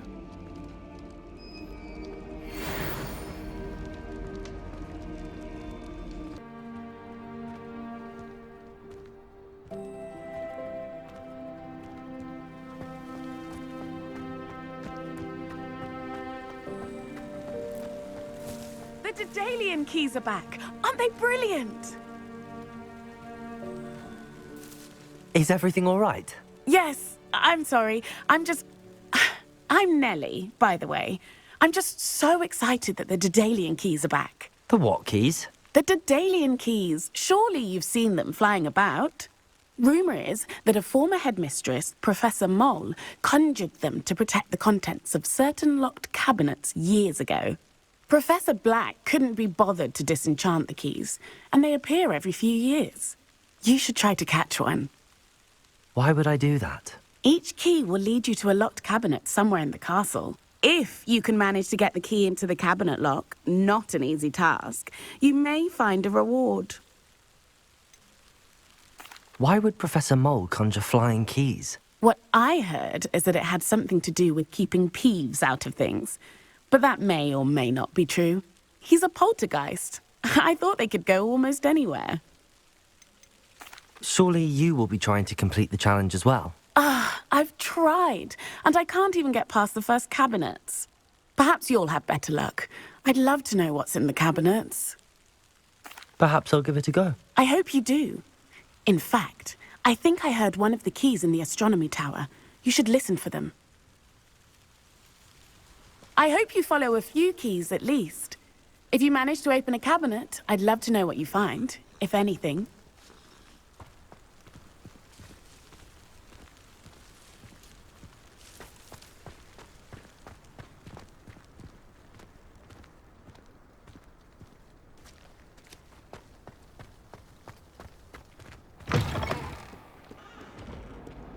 I wonder if you might be able to help me with a small, project.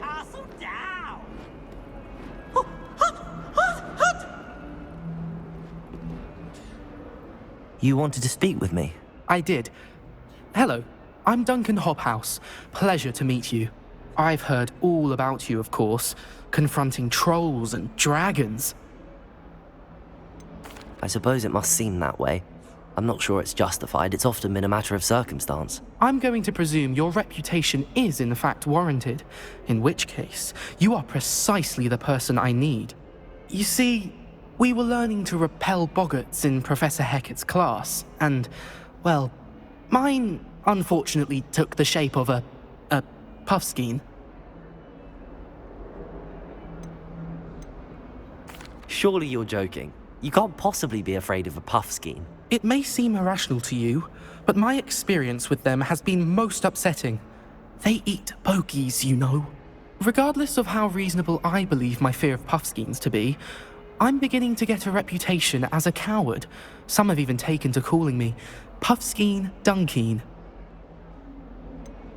I'm sorry, but you have to admit that's rather clever. I do not have to admit that. Everett said the same thing.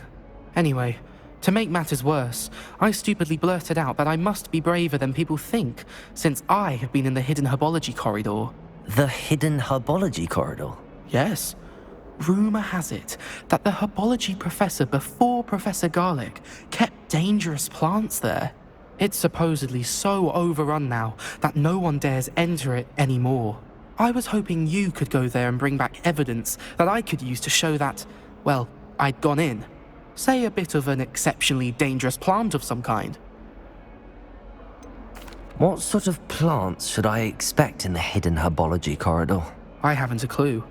But have you seen the kinds of plants Professor Garlic grows?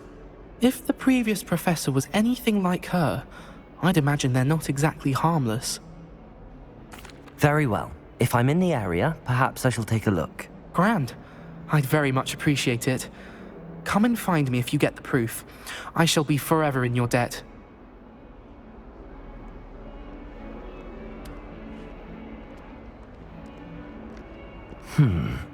Hidden herbology corridor. Sounds intriguing. I can't believe we found ourselves trapped in that scriptorium. Never again. Lovely to see you. I should like to retire to a small hamlet when I'm older.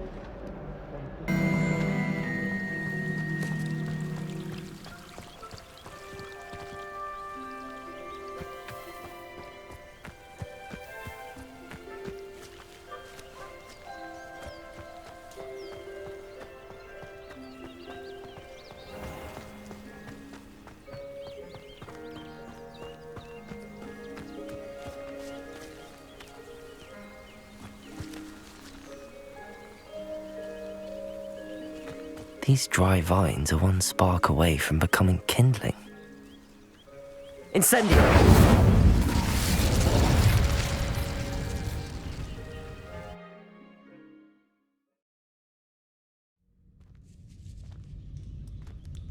This must be the entrance to the hidden herbology corridor. Devil's Snare seems to thrive in darkness. Perhaps it doesn't care for light.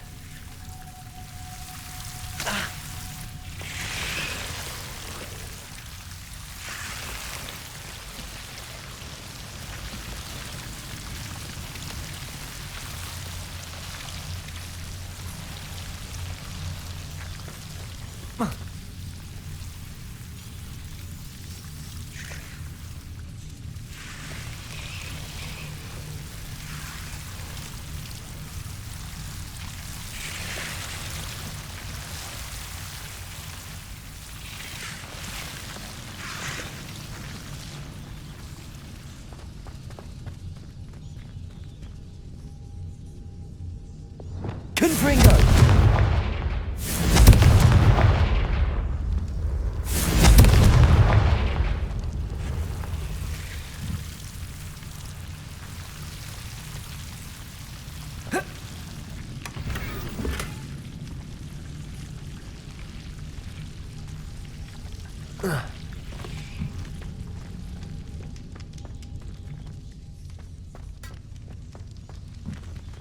Lumos.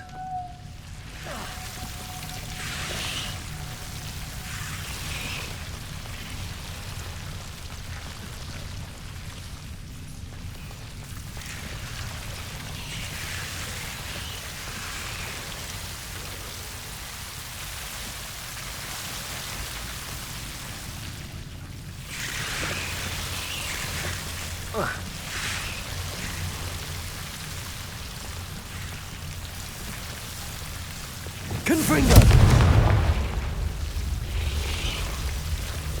Lumos.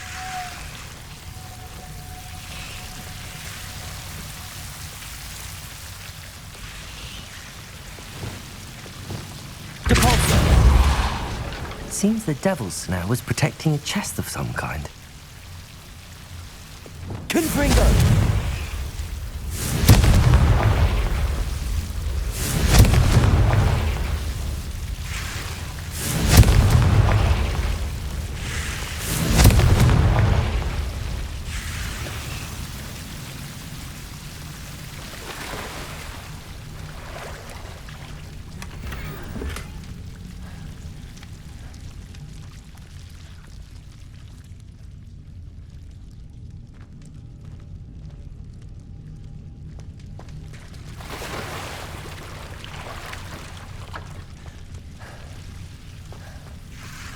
Lumos. I imagine a piece of that enormous venomous tentacular would be enough for Duncan to prove his bravery.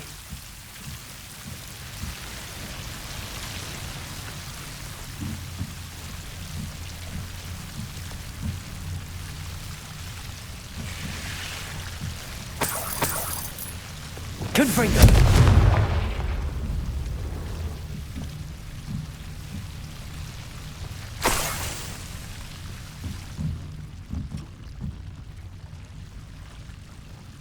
Lumos.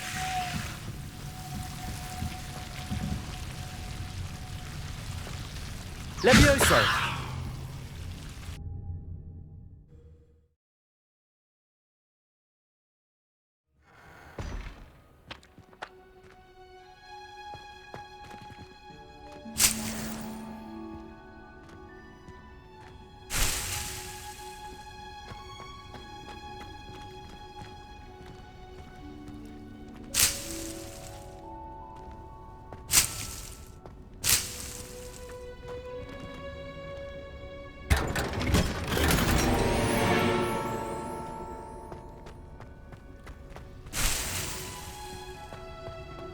Revelio.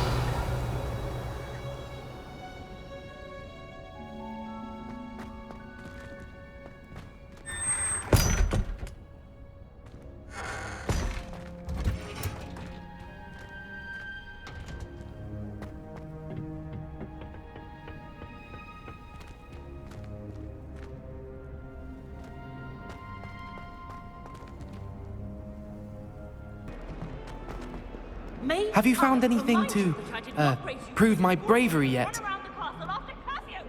Hello, Duncan. I have the proof you wanted. That's one leaf. Must have been a giant venomous tentacula. It's even more than I expected. I knew you were the one to ask. I appreciate you getting it for me. Now that I think about it, Puffskein Dunkeen, I think I shall keep this. You need to overcome your cowardice. You can't be serious. This is awful. I don't know what to do now. Only teasing. We had an arrangement. Ah, thank goodness. This is sure to put an end to Puffskein Dunkeen for good when I show everyone in the common room tonight. This'll show Everett how ridiculous that nickname was. Thank you again, and have a good day. I know I will. Thank you for all of your help. No more Puffskein Dunkeen for me.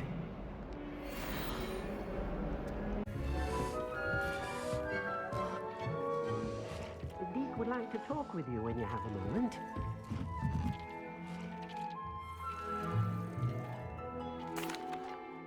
Hello, Deke. Professor Weasley said you wanted to tell me more about the loom. Ah, hello. Yes, about that. Deke has had a thought. He...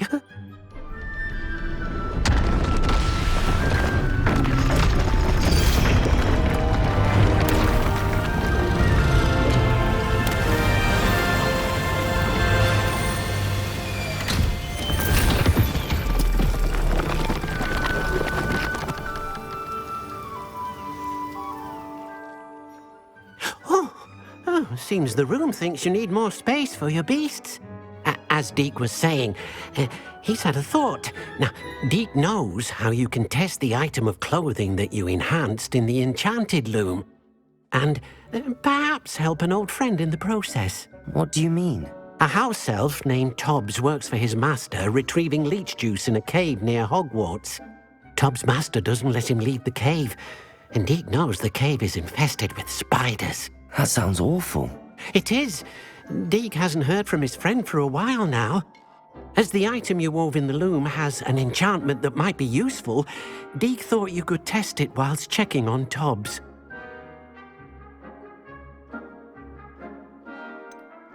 Well, I suppose if looking for Tobbs also allows me to test my enchanted clothing, then I can do it. Oh, thank you. Please let Deke know what you learn about Deke's old friend.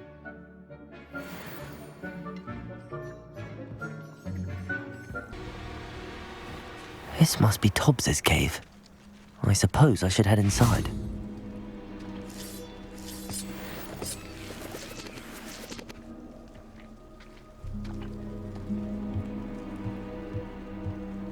Revelio.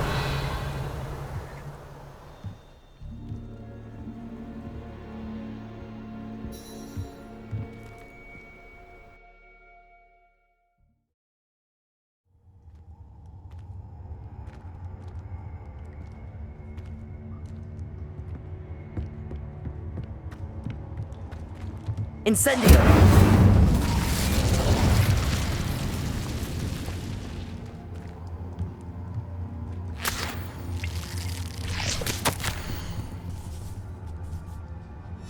Tobbs's master is awful.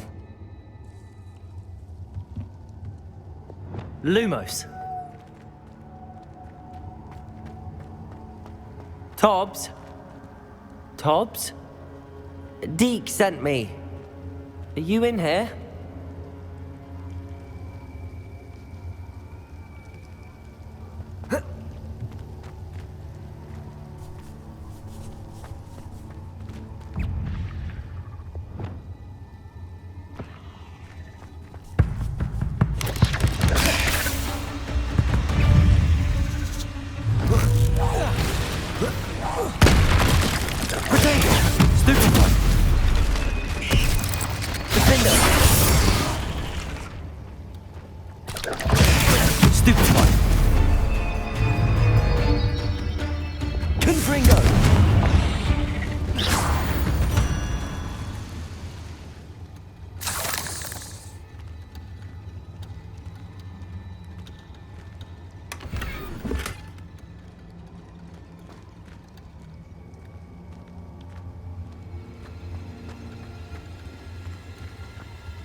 Incendio.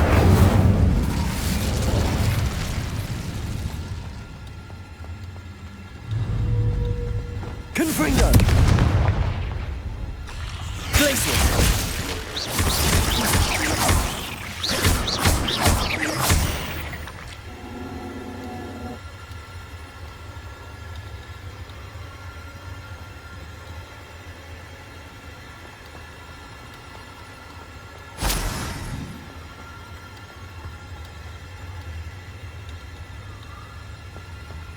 Looks as if Tobbs was here some time ago. He must have headed deeper into the cave.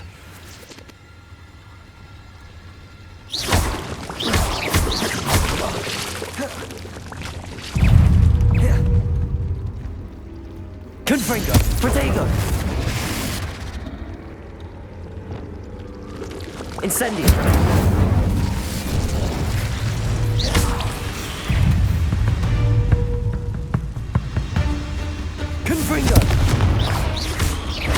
Defender!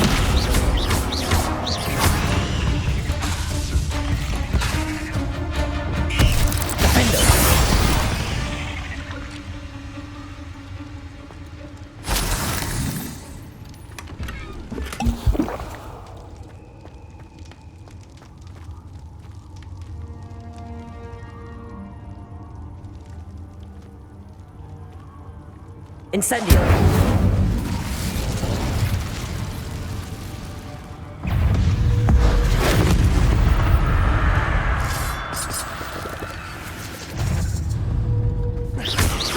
Defender! Incendio!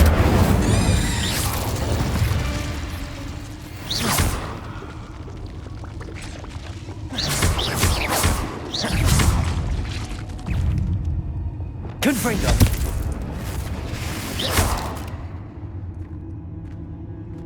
Ugh. Shame you're so foul.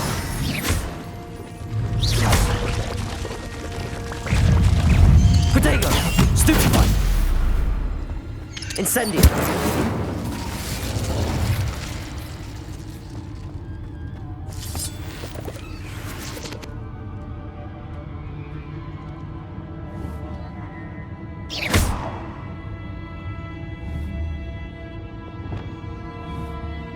Confringo!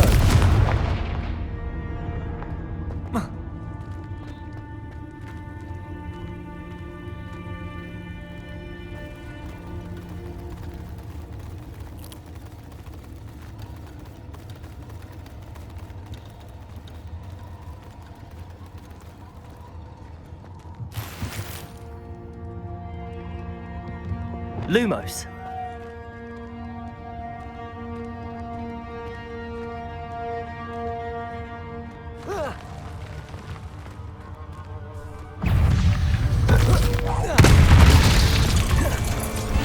Incendio.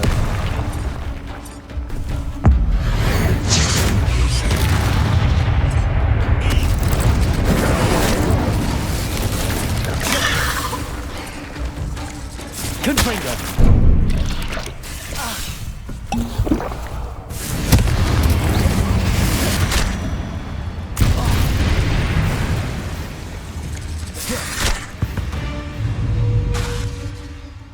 Accio.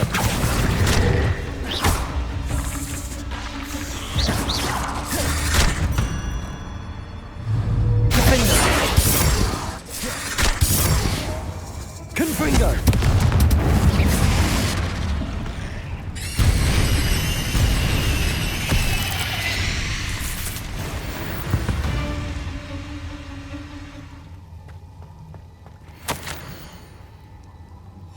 That didn't sound particularly reassuring.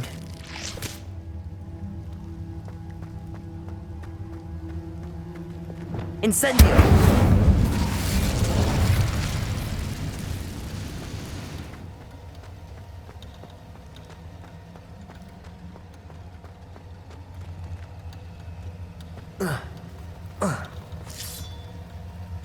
Accio! Wingardium Leviosa!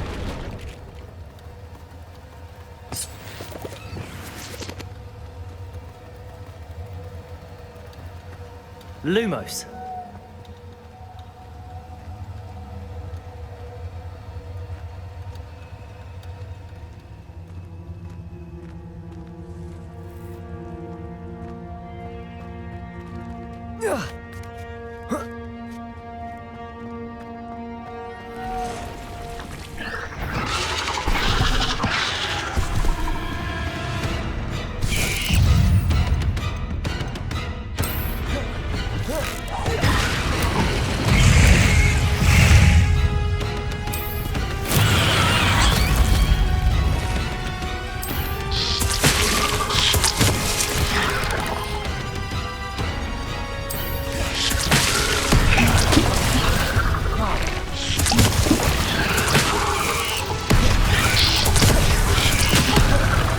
Incendio!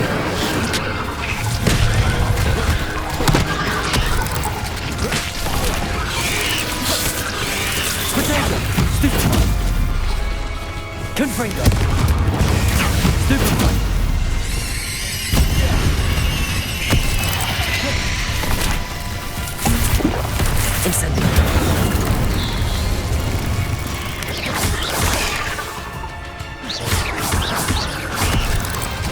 Incendio! Protect!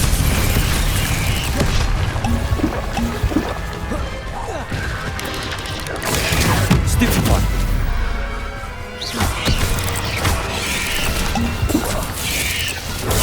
Stupefy! Stupefy! Defender! Confringo! Protego! Stupefy!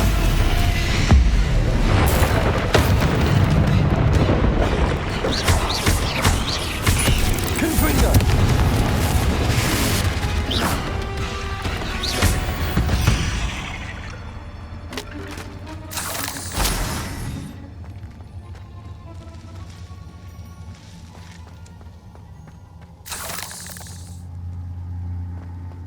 Revelio.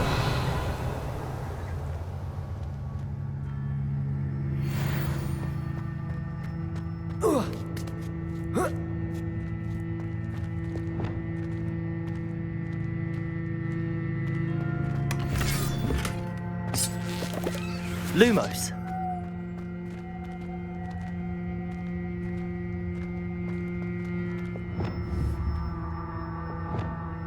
Confringo. Lumos.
Revelio.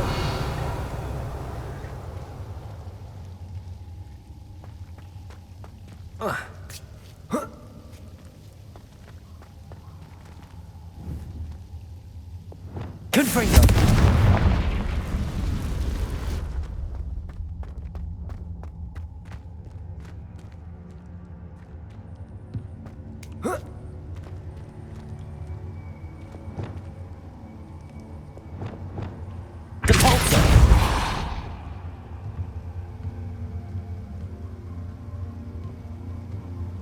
Oh no. I have a feeling that house elf is Tobbs.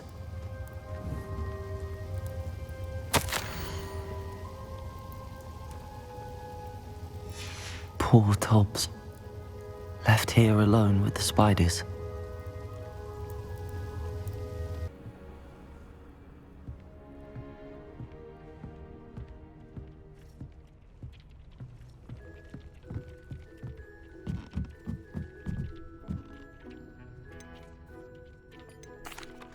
I'm back from the cave, Deke.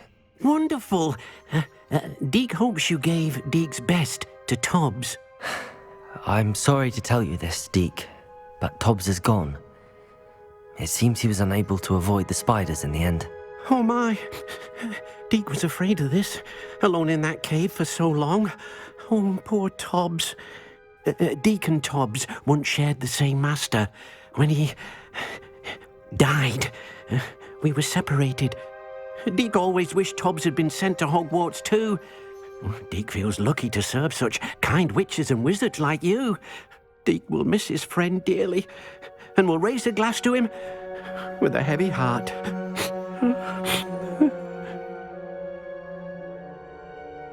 I'm truly sorry about your friend, Deke. Thank you. You are very kind. Deke could use some time alone to think, if that's all right.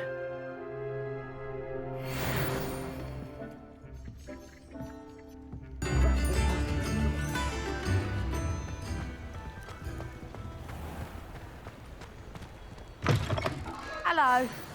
Mind you, don't turn quick. If you're stuck with a Duracell feather, it doesn't half hurt.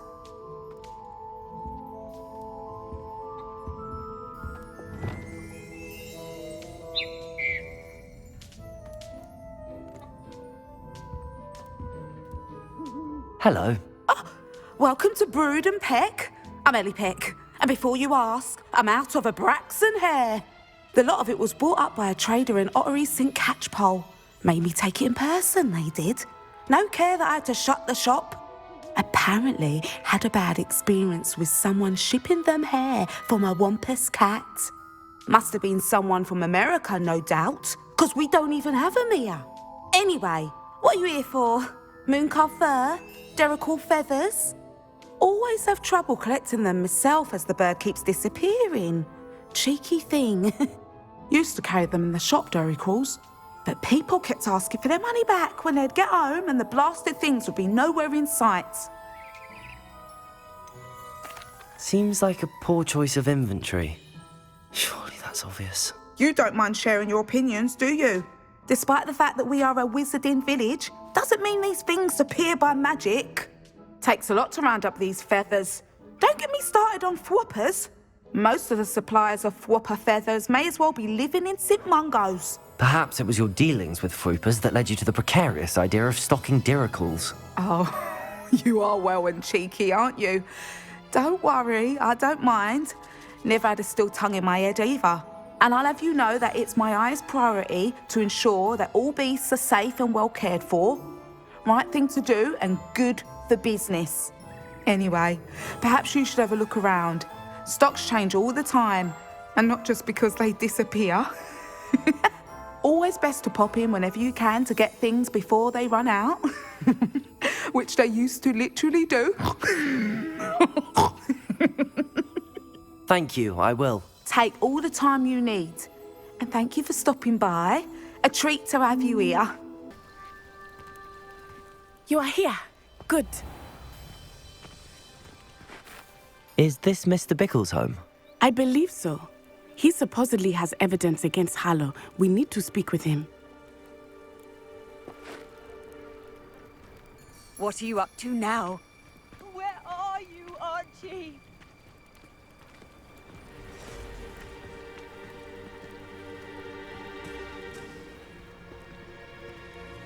Are you all right? We're looking for Mr. Bickle. My husband is dead. He killed him. Oh, I'm terribly sorry, Mrs. Bickle. Who killed your husband? Theophilus Harlow. I'm sure of it. He's been threatening my husband for weeks and... Oh, where is my son? Where is Archie? I don't mean to be grim, but could Harlow have taken him? Archie's satchel is missing, so he may have left on his own. Hopefully he's just gone wandering, as he's prone to do. I hope he wasn't here when when my husband... Do you know which way Archie might have gone? He has a little hideout in the forest south of here. He never wanders far. But if he witnessed Harlow doing something to his father, I'm afraid to leave, in case he comes back home. Is there anything more you can tell me about Harlow? He's Victor Rookwood's second in command. A miserable, awful creature. Vicious and murderous. What reason would Harlow have to kill your husband? My husband had been looking into Harlow's dealings and discovered some of what he's been up to. I begged him to leave it alone, but he was convinced that... We'll find your son, Mrs. Bickle. Thank you. What am I going to do?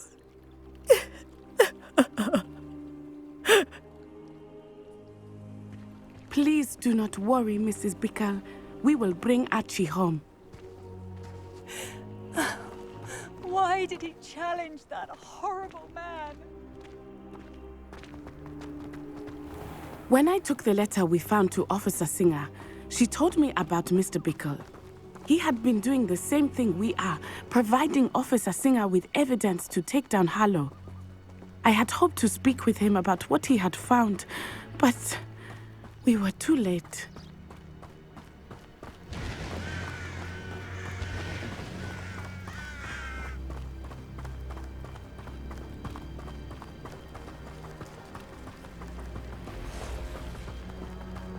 What did Officer Singer say about the letter you brought her?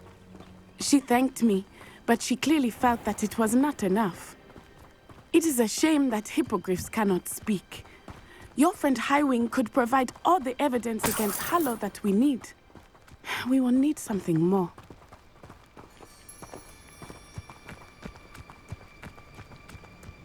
This must be little Archie's hideout that Mrs. Bickle mentioned.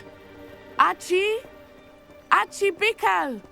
He would not have done this to his own hideout. Someone came here looking for him. Revelio may be our only hope of finding out which way he went.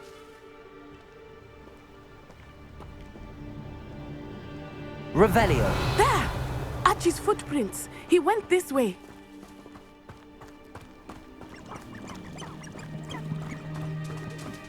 I thought we would have found Archie by now. I suspect he'll keep running if he's being followed. If it is Harlow that's pursuing him, I only hope you're right. Men like Harlow would not think twice about killing a child. We must find Archie quickly.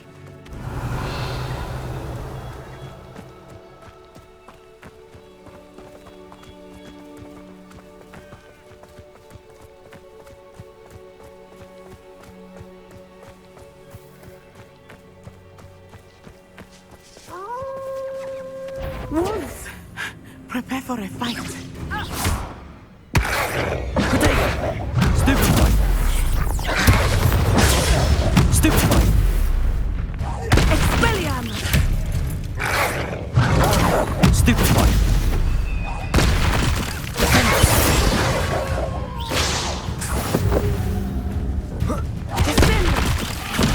Accio! Ringo! Potato! Stupid fight! I hope Archie didn't cross paths with that wolf pack. We should look around. Revelio!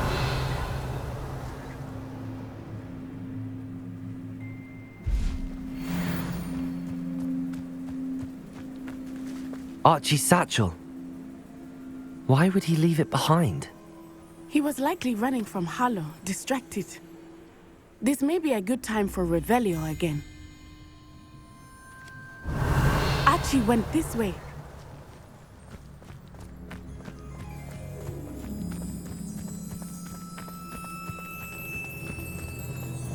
I have a bad feeling about this. Harlow must have a reason for pursuing Archie. I wonder what Archie saw.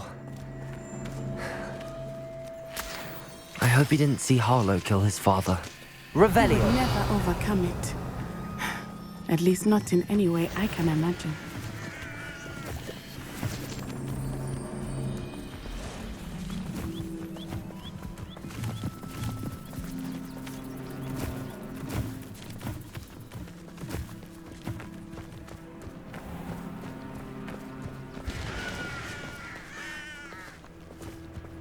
A fork in the road. We will need Revelio again.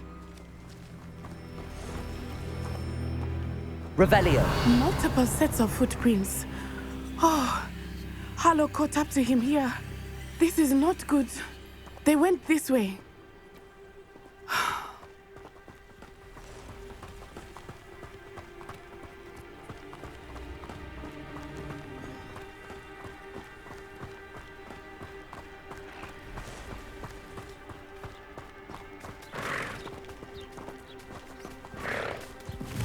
Thestrals. They are beautiful, are they not? You can see Thestrals too. I witnessed death when I was 9. Saw my first Thestral shortly thereafter. I found comfort in it. I still do. I think those of us who have witnessed death deserve some comfort.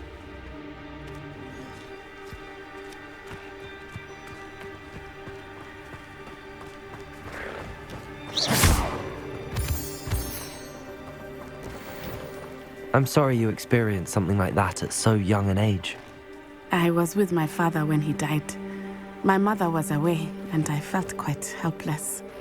It was a long time ago in some ways, but in other ways, it seems like it was only yesterday. I still see him so clearly.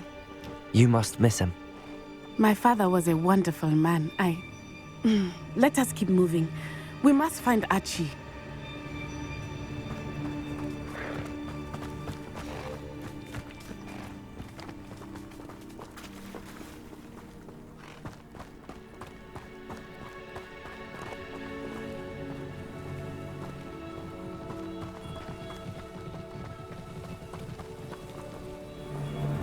Go lightly. Be as a shadow. Taking in children now, are we? Better not be expected to feed him. It is as I feared. They have Archie. Be on your guard. There can be no mistakes.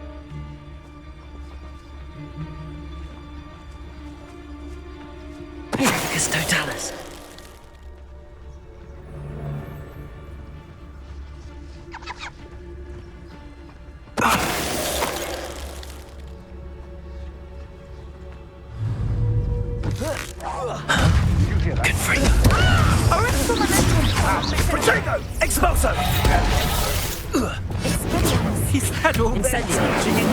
Incendio! Missile? Try. Expulso! Descendo!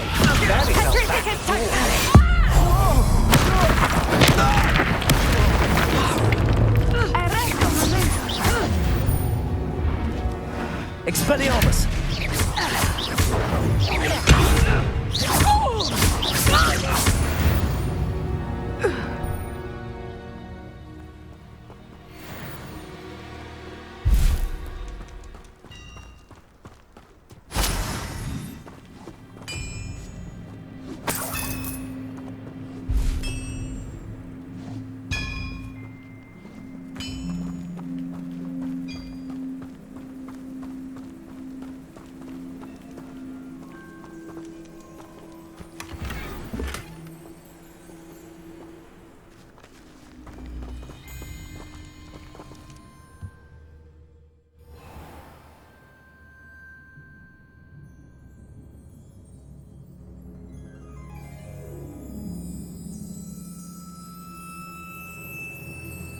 I did not expect this tent to be so large on the inside. That complicates things a little.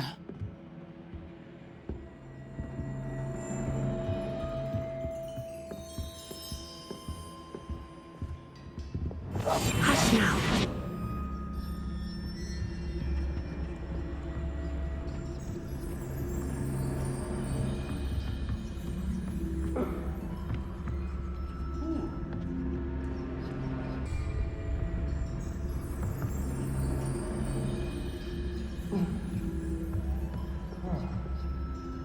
You don't think he saw it happen, do you? Of course he did. Why else would he have run?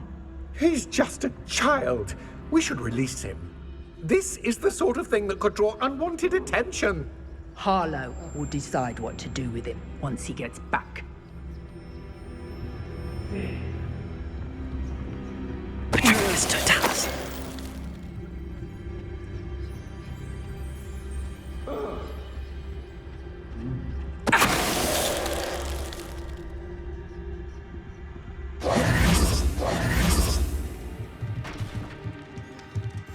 I understand.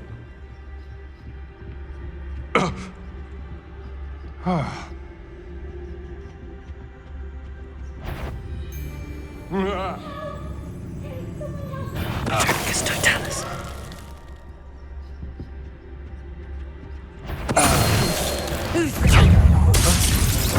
Lumos. Big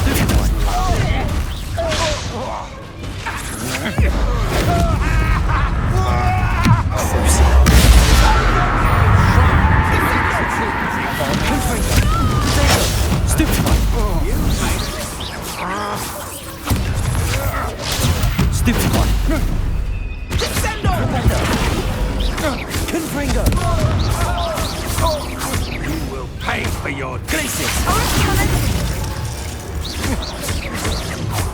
Confringo!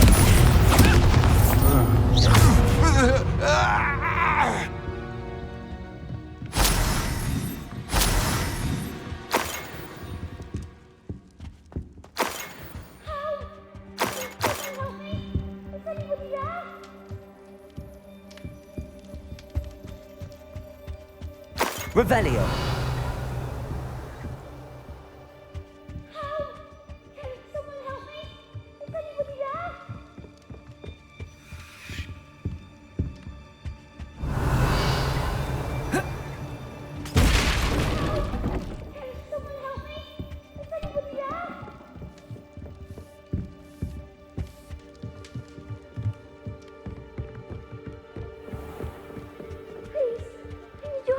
Archie. Archie Bickle. How do you know who I am? Your mother sent us to find you. Oh, I'm so glad to see you. Not too loud, Archie. Sorry. We need to get this open. Aloha, Mora.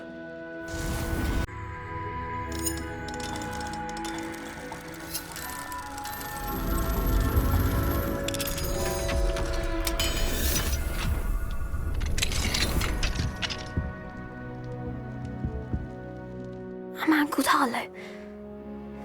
He killed my father. We're so sorry, Archie. We won't let him get away with it. But first we need to get you home to your mother. Thank you for saving me. We wouldn't have it any other way, Archie. Now let's get you home. We know a safe way back.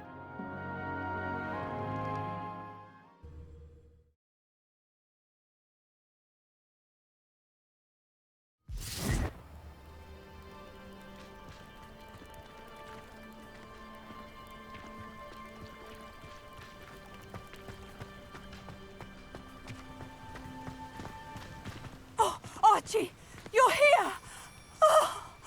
Oh, you're safe. Mother? Oh, Mother. Father's friends are in danger. I heard the people who took me talking about them. Which friends, darling? Mr. and Mrs. Rabe, Mr. Filbert, and I think they also said Otto's name. Oh, I shall speak with them. You run inside. Yes, Mother. Your husband's friends may be in danger. Just as he was. How can we help? You've done enough. My husband was a powerful wizard and couldn't defeat Harlow. The last thing we need is that monster coming after you. It may be too late for that. I'm afraid Harlow's already after us. Then you needn't anger him further. I assure you, the threat could be a lot worse. Please, please keep your distance. I'm sorry again about your husband, Mrs. Bickle. Thank you. And thank you for bringing Archie home. I can never repay the two of you for your kindness. Not to worry, Mrs. Bickle. My father used to say that rain does not fall on one roof alone. We are here to help each other. I must learn more about Mr. Bickle's friends and why Harlow is after them. You'll be hearing from me as soon as I know something. Thank you for your help today.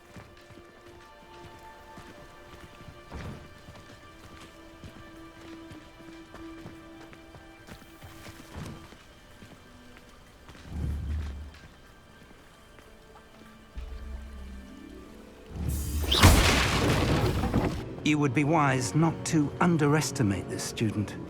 Their aptitude for magic is beyond anything I've ever seen, and I've been teaching a long time. It is a joy to have such a student. It can be. There you are. I've received your owl. I was able to speak with Lodgok, the goblin I mentioned before. What did you learn? He and Ranrok were close once, but they had a falling out. You believe he can be trusted? He seemed trustworthy. Difficult to know, really. But Sirona Ryan trusts him. Well, that's something, I suppose. Supposing he can be trusted, will he help us get to Ranrok? I retrieved a stolen helm. He hopes to return to Ranrok in order to regain his confidence. You have been busy.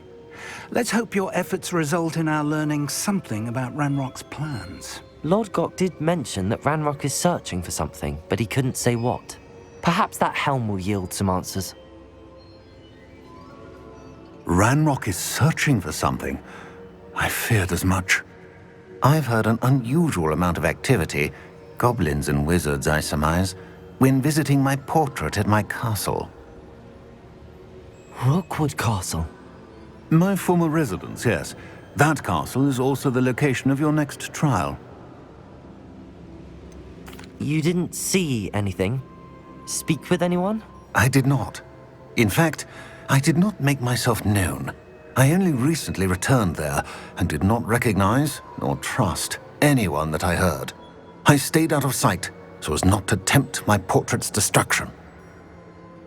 I'm sorry to tell you that Victor Rookwood, evidently your descendant, is a dark wizard in league with Ranrok. My descendant? A dark wizard? I'm afraid we've no time to waste. Despite the obstacles that clearly await you, you must get to Rookwood Castle immediately. Not only is it the location of the next trial, it is home to a source of power that would be devastating in the wrong hands. I do wish we had the luxury of time. However, I do not doubt your abilities. Find my portrait there as soon as you can. Very well, sir. I'm on my way. Best of luck. No time to waste. I'll meet you at Rookwood Castle.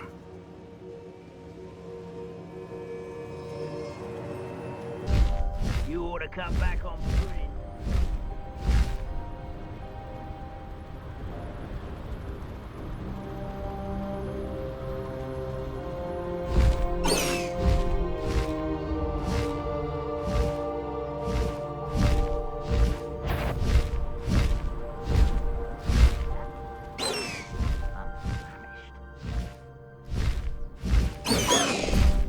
Slow down now. There we go.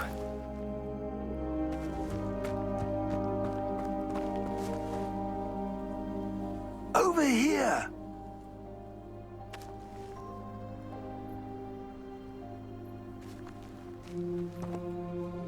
What's going on here? Professor Rookwood was right. The place is crawling with Victor Rookwood's lot and Ranrock's loyalists. They're working together, all right, but it is not a friendly alliance. I'm sure you'll agree that we need to find a way in other than the front gate.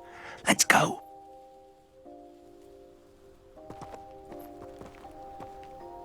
Oh, this day's gone on too long.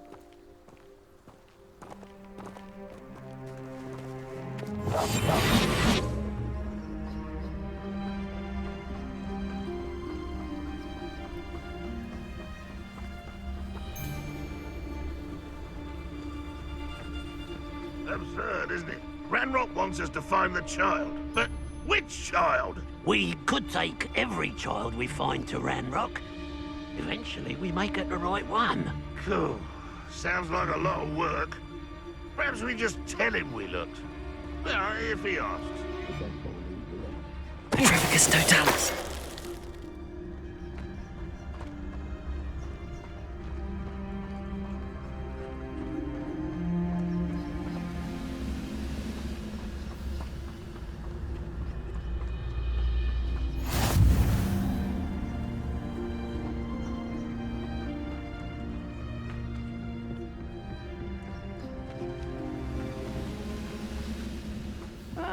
Wouldn't mind a blood job at Gringotts. Suit me, sitting around all day.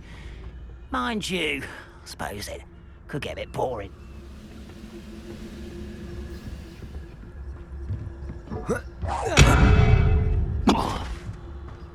Arrest them.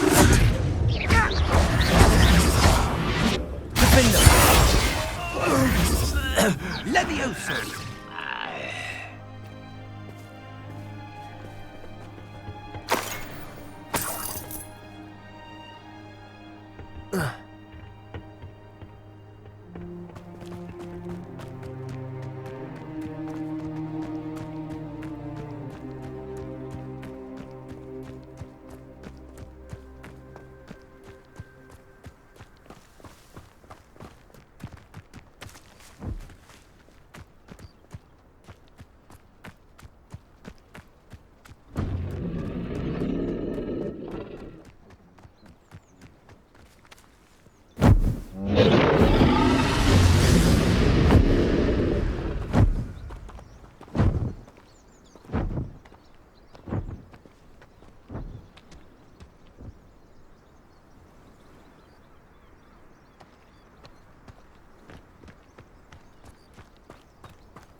You can't stop Ranrok's rebellion! One of the best meals I've ever eaten.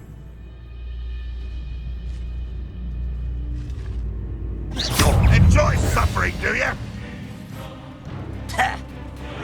Potato! Stupefy! Incendio! Defendo! Up there! That's our way! Accio! Depulso! Incendio!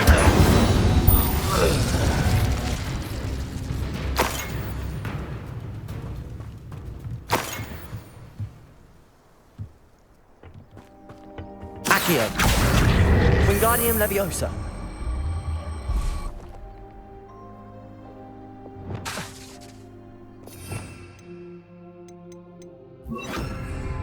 Leviosa!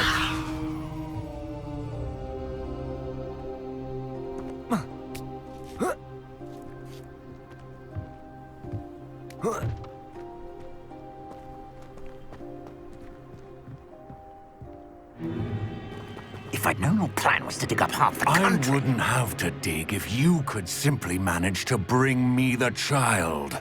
We wouldn't need the child if you hadn't sent a dragon to retrieve the container I spent months and countless ministry favors tracking. You let them board the carriage. My options were limited once I knew it would be inconveniently beyond my reach at that infernal school. Have you not acquired enough power here?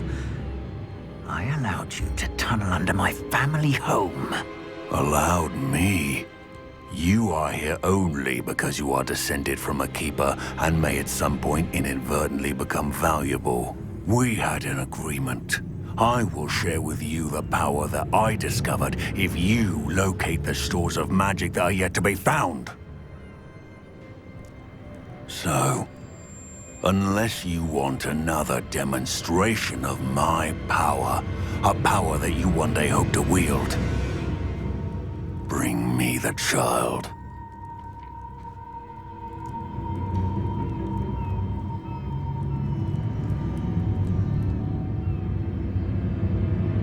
We already knew they were after you, but now we know they're digging for stores of magic. And Ranrok knows about the Keepers. Yes, I caught that too. Professor Rookwood said that you'd understand more once you complete the next trial. Let's get into that castle.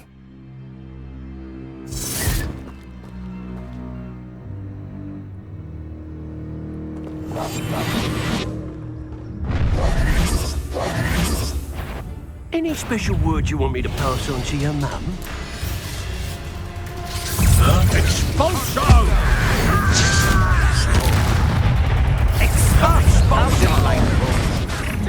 What are you...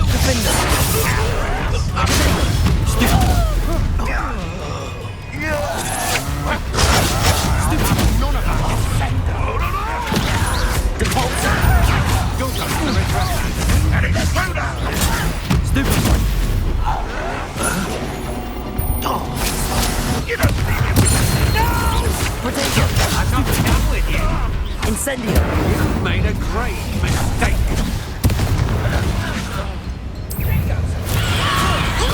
How embarrassing! I'll make you wish you were back at school! Lumos. You undermine! I should have been... Potato! Stupefy! Ah, no!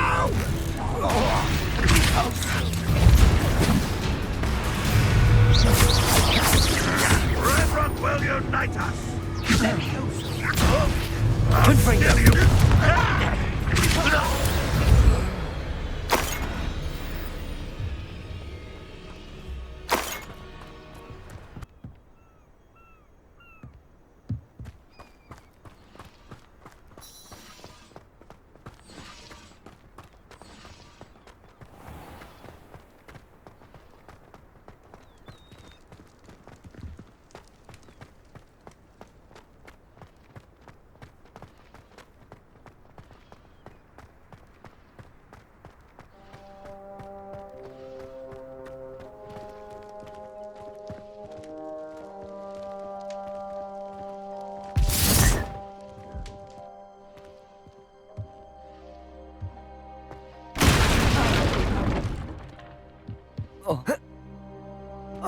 I suppose that's the quick way down. Confringo!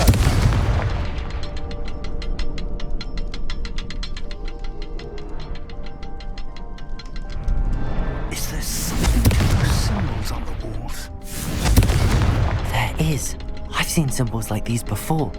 I need to find all of them, then cast at them quickly in succession.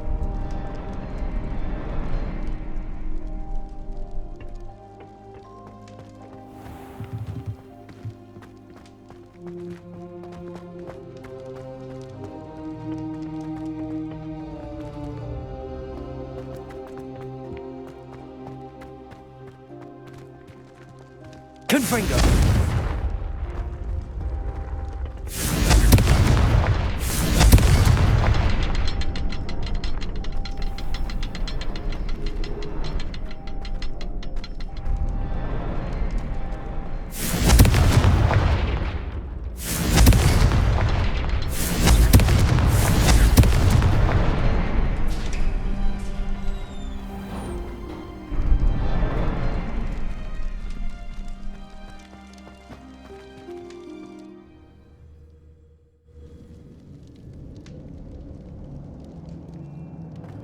Goblin tracks. They're a step ahead of us. Let's see where they lead.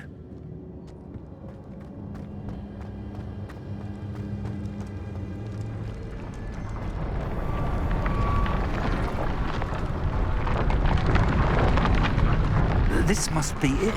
The store of magic and the source of Ranrok's power. It looks empty. If they've taken all of it, why are they still here? Ranrok said there's more to be found, and if he's right about that, it may or may not be located here. Wherever it is, we need to find it before they do. Where is that portrait? Revelio.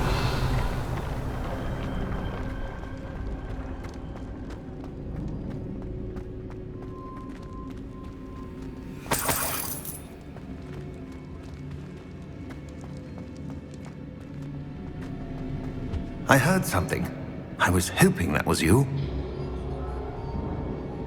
Professor Rookwood, the goblins and dark wizards who've overrun your castle are digging for stores of magic and have broken open some sort of container. No! Things are more dire than I could have imagined. If, as you told Percival, a goblin in his vault was wielding a powerful magic, then they have somehow learned. It cannot be! And sir, they know you were a keeper. Ranrok used the term. This makes no sense. How did... We shall discuss this later. Right now, you must complete the next trial. Sir, surely I've proven myself. In light of what's happened, perhaps you should tell me everything now. The power you stand to wield must first be fully understood. The trials will ensure that. Power without knowledge is dangerous indeed. In the wrong hands, we will simply have to outwit Ranrok and my unfortunate namesake. Very well, Professor. Tell me where I need to go. I shall reveal the path. Professor Fig must leave you now.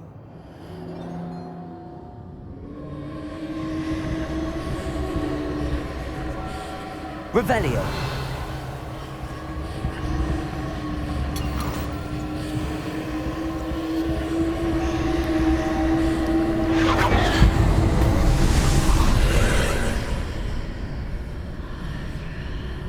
I would join you if I could.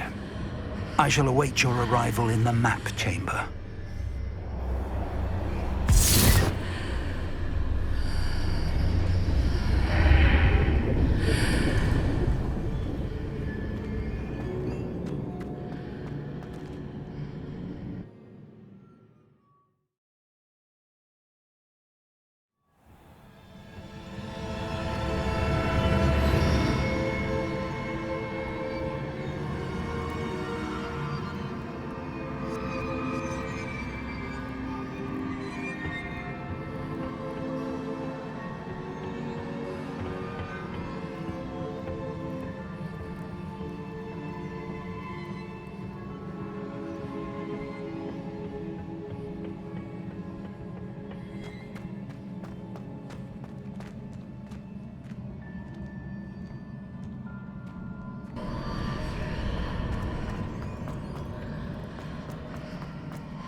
Accio. Wingardium Leviosa.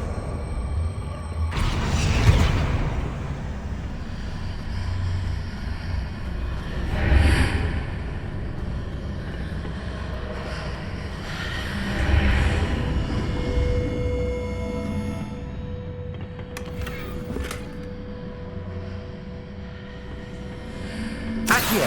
Wingardium Leviosa.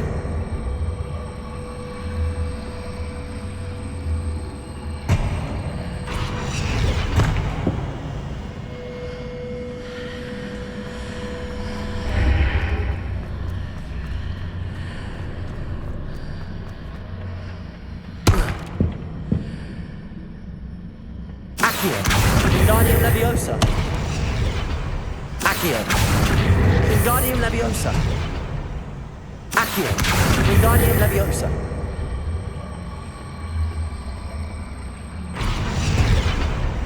Confringo. Glacius. Levioso.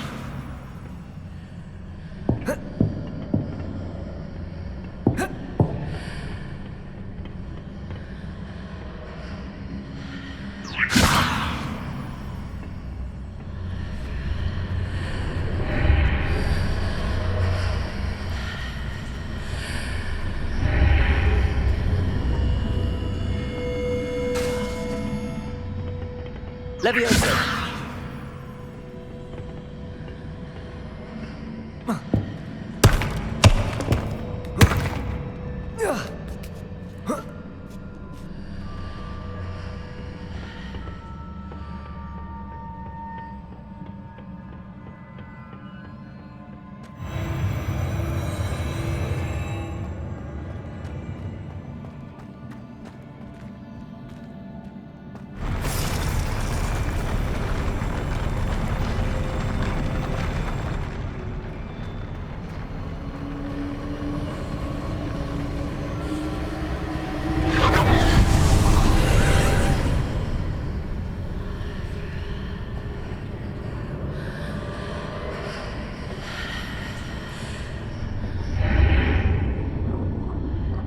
That pillar is blocking the path. I'll need to move it.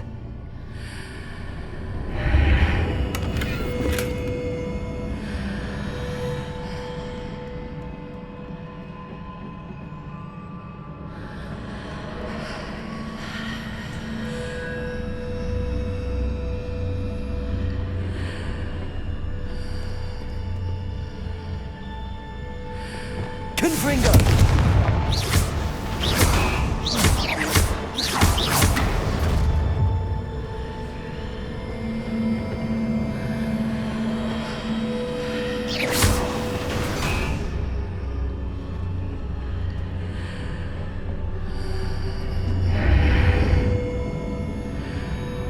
Flipendo! Accio! Wingardium Leviosa!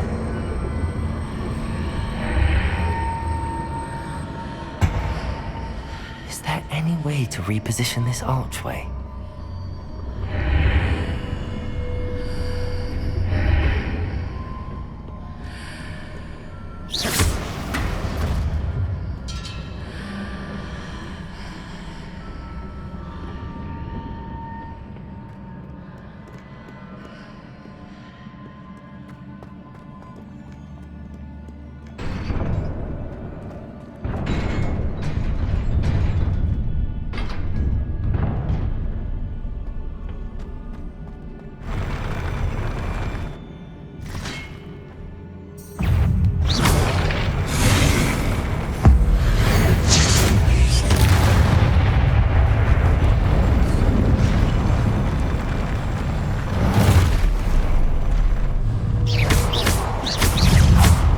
Incendio!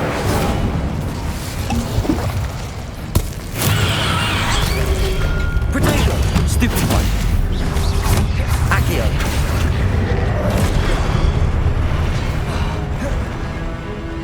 Revelio! Stupid one! Incendio! Stupid one!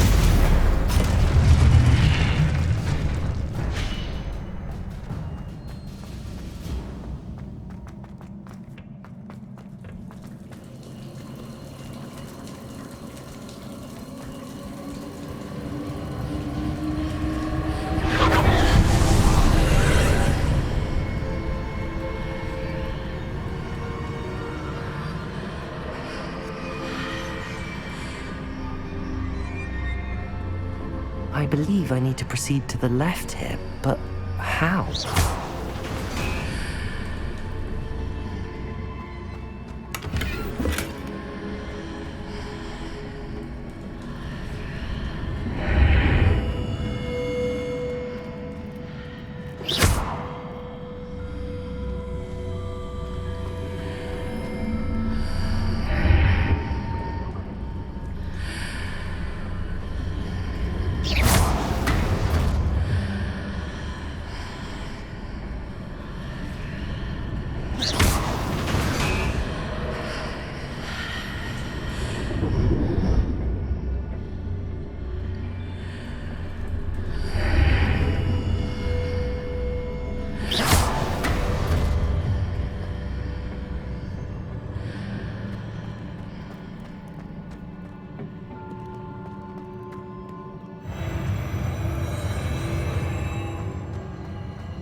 Hitting those marks readjusts the archways.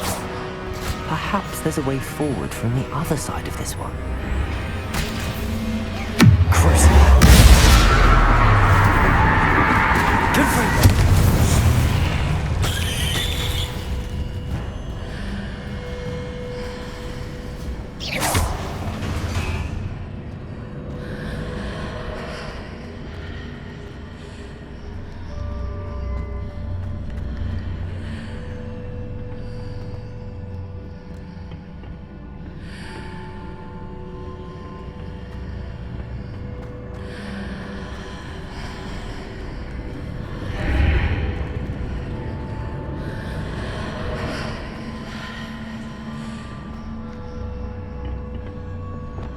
Levioso!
Incendio!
What a relief.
I must say I'm curious to hear of Isadora's travels. Do come in.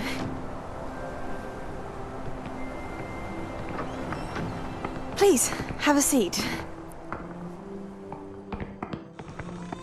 Isadora, we are all most intrigued to hear. We're ready. I've something to show you. Father, these are my colleagues from Hogwarts.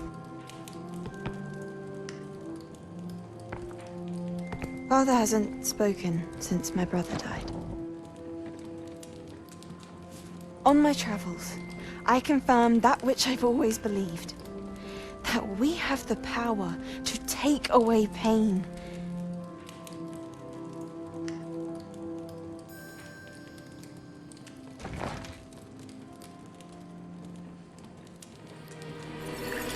Isadora.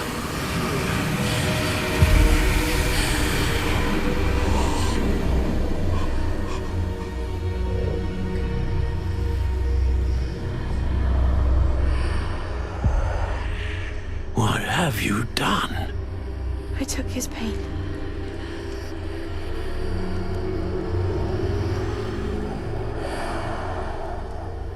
This is uncharted magic, Isadora. You can only see what has been sealed in the jar, and we do not know what power that may hold. But the traces of that magic are different from what I've seen before. Thank you.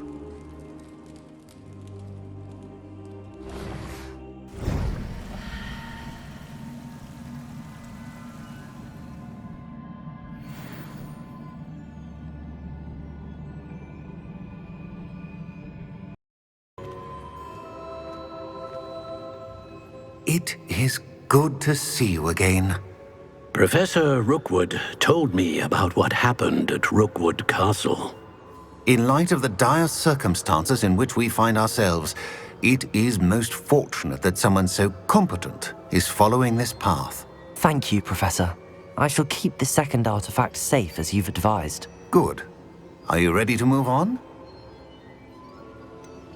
What was the glowing strand that Isadora pulled from her father's chest? It was pain. You will understand more about her actions as you complete the trials. I'm ready for whatever comes next. In that case, introductions are in order. Allow me to introduce former Hogwarts headmistress, Neve Fitzgerald.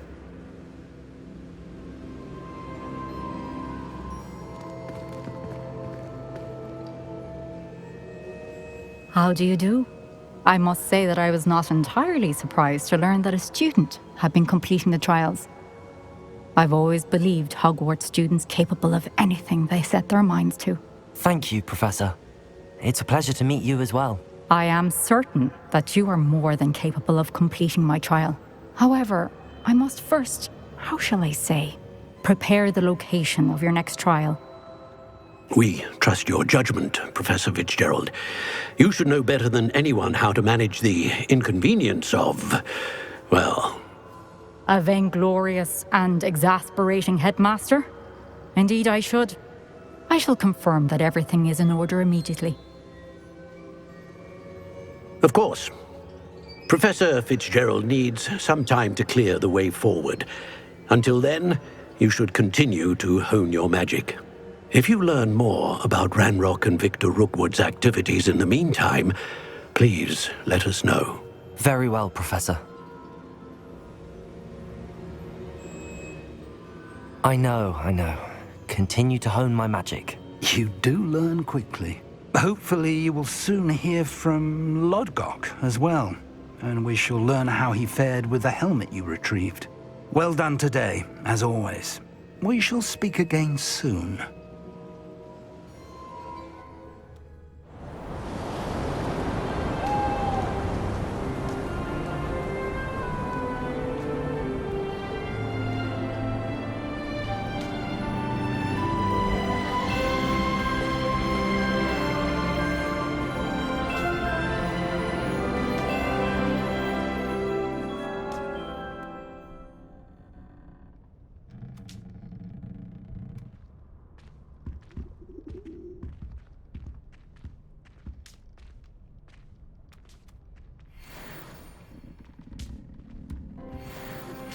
Natty told me about your run-in with the poachers. I have some news about them as well. Can you meet me soon? I fear that some of what I uncovered has to do with you.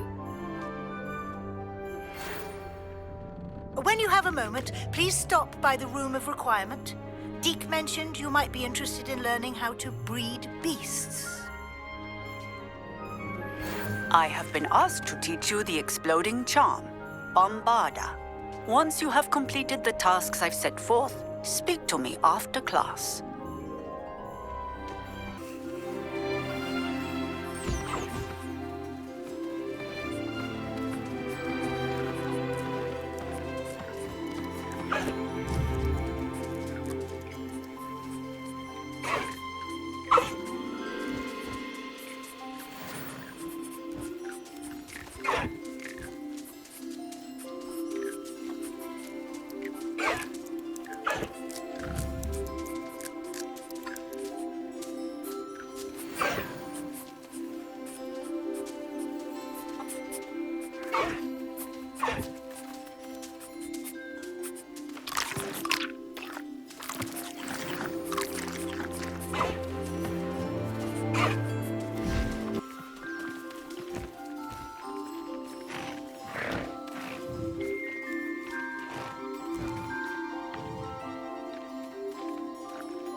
Hello, Deke.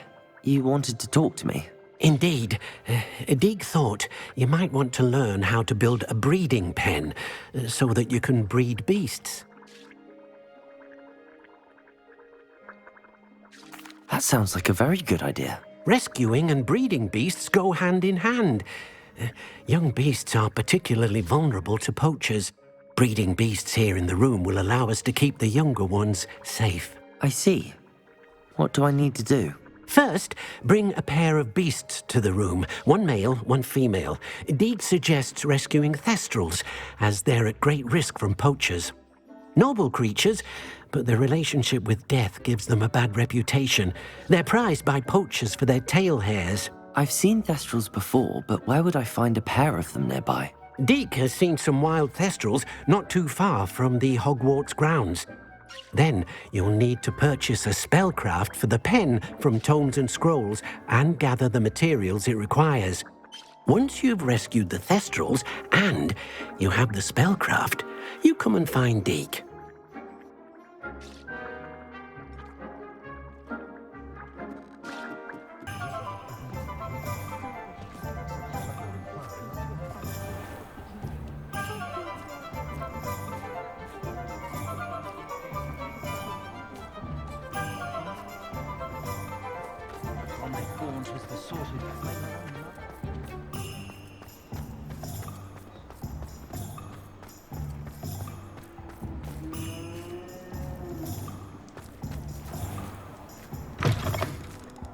Just let me know if there's something in particular you're looking for.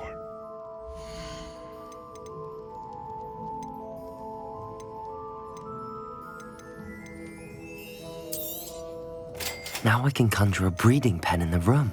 Best get back to Deke with the thestrals. Let me know if there's anything else I can do to help.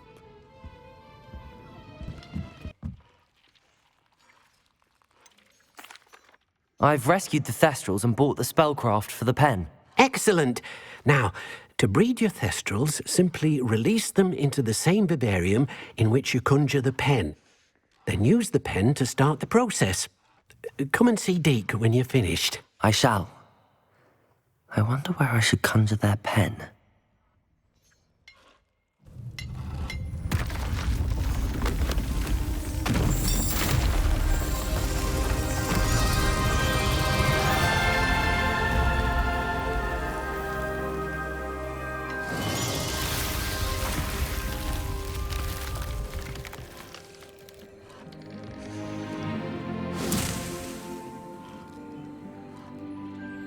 Deke never grows tired of the room's surprises. We now have the perfect place for those thestrals.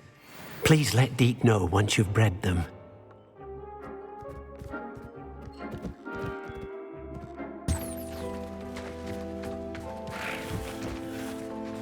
I should let Deke know about the newborn thestral.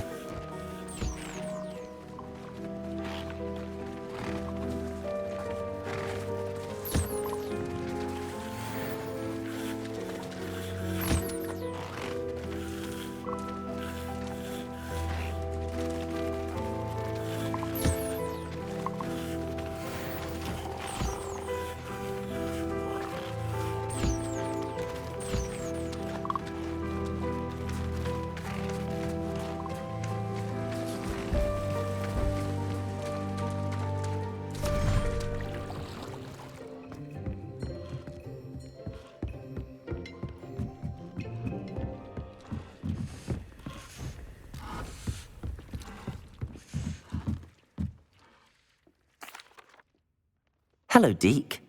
You'll be pleased to know that a little thestral was born. How wonderful to have more thestrals in our world. Such misunderstood beasts. I'm sorry that we can both see thestrals, Deke. Deke is privileged to see such majestic beasts, but sometimes wishes Deke couldn't. Deke is to blame. What do you mean, to blame? Years ago, Deke's master ordered Deke to help him capture a phoenix, the rarest of all beasts, that Master had spotted high on a cliff. The phoenix was the most beautiful beast Deke had ever seen. Deke begged Master to leave her be. When Deke hesitated to climb up the cliff as ordered, Deke had to punish himself. As Deke punished himself, Master grew angrier and angrier, and in his frustration cast at the regal bird. Deke suspects the phoenix was protecting eggs when it swooped down in fear and fury. Before Deke could reach him, Master fell from the cliff. Deke stayed on that cliffside for days, punishing himself, before Tobbs found him. It sounds to me as if your master got what he deserved. Deke never wanted anyone to get hurt. Not the Phoenix, not Tobbs, and not even Master. Deke often wonders what became of that Phoenix. Deke feels fortunate to be at Hogwarts now, helping you rescue beasts. Perhaps Deke can make amends for what came before.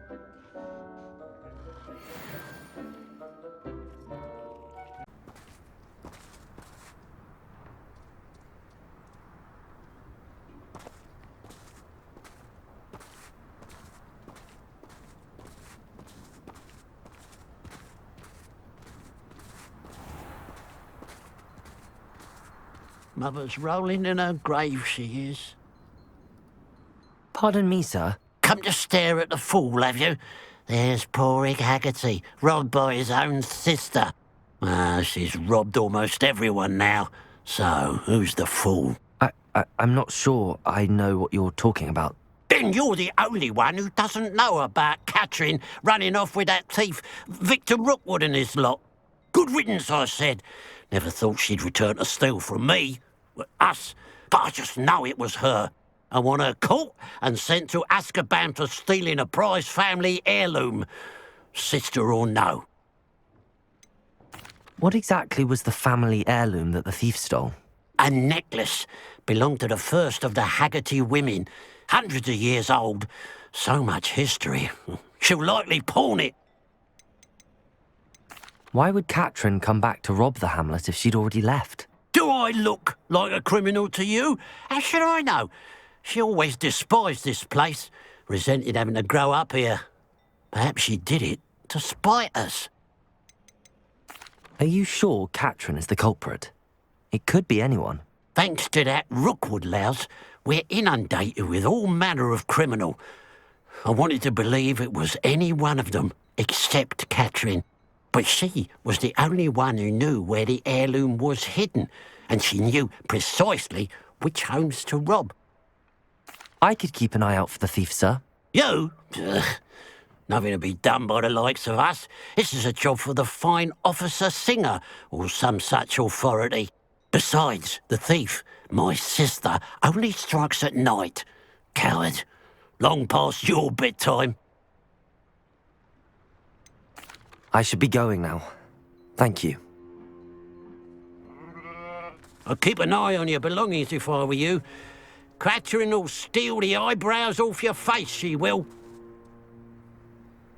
I ought to look into this thievery business for Mr. Haggerty once night falls.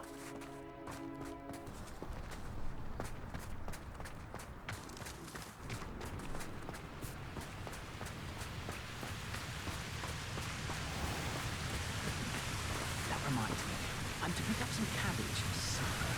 Hopefully I'll come along some sweets for the children.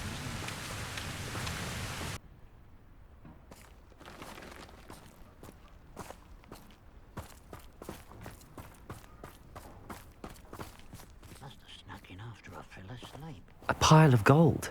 I must be on the right track. It looks as if the thief took more than they could carry. Revelio.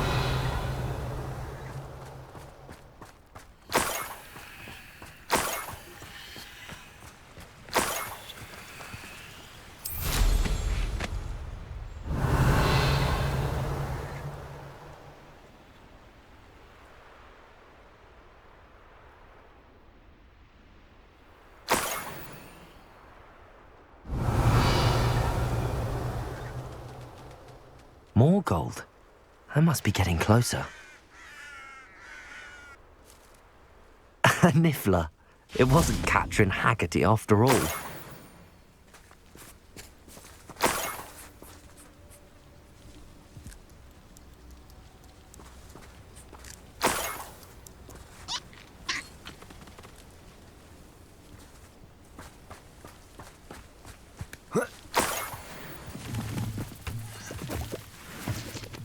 Revelio.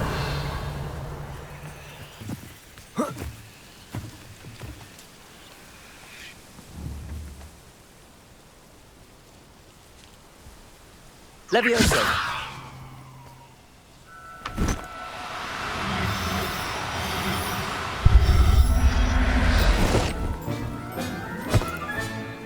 I wonder how Mr. Haggerty will take this news. His sister wasn't the thief, and his heirloom's coming home.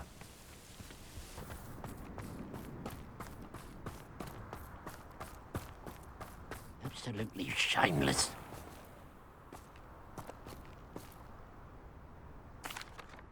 I have some good news, Mr. Haggerty. I unmasked your thief. Nothing to unmask, was there? We all know that the thief was my sister, Catherine. Actually, sir, the thief was a niffler. A what? You know, small, furry, pilfering. I followed it to its lair. Catelyn was the only one who knew how to get into our homes, where to find our treasures. But, I suppose, mangy little blighter. Well, if you found the niffler's lair, as you say, you must have found my heirloom. As a matter of fact, I did. Thank you. You don't know how much this means to me. Catherine's a disappointment for certain, but I never wanted to believe she was behind this.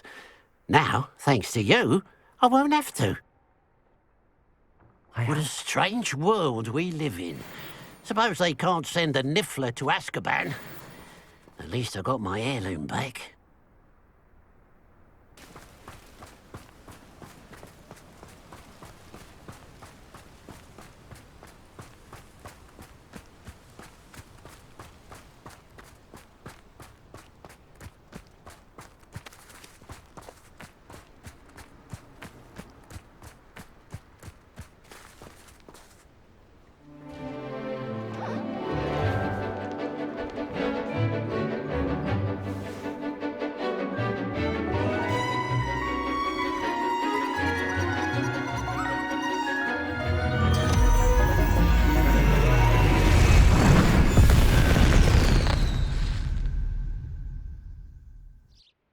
Excellent work today. Class dismissed. Ugh. Can't say I'm terribly fond of all the dung in this class.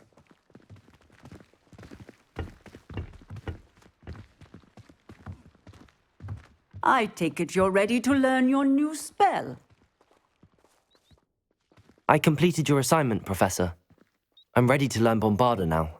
Good. Now, this spell comes with a caveat. It should only be used when necessary. The exploding charm, as you might suspect, can hurt people. Use caution when casting it. Is this something we should be learning in school? Better for you to learn it in school, where we can instruct you properly as to its use. Now, you must be precise in your wand movements.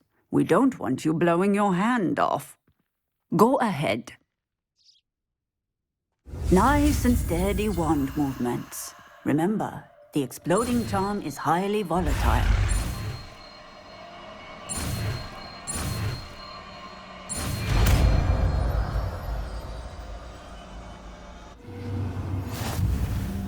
Well done. Now, let us put it into practice, shall we? Go ahead and try it on the pumpkins.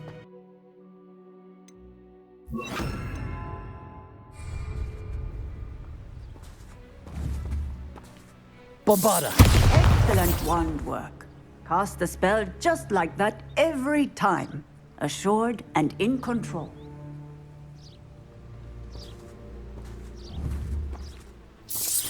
Excellent. You have it well in hand.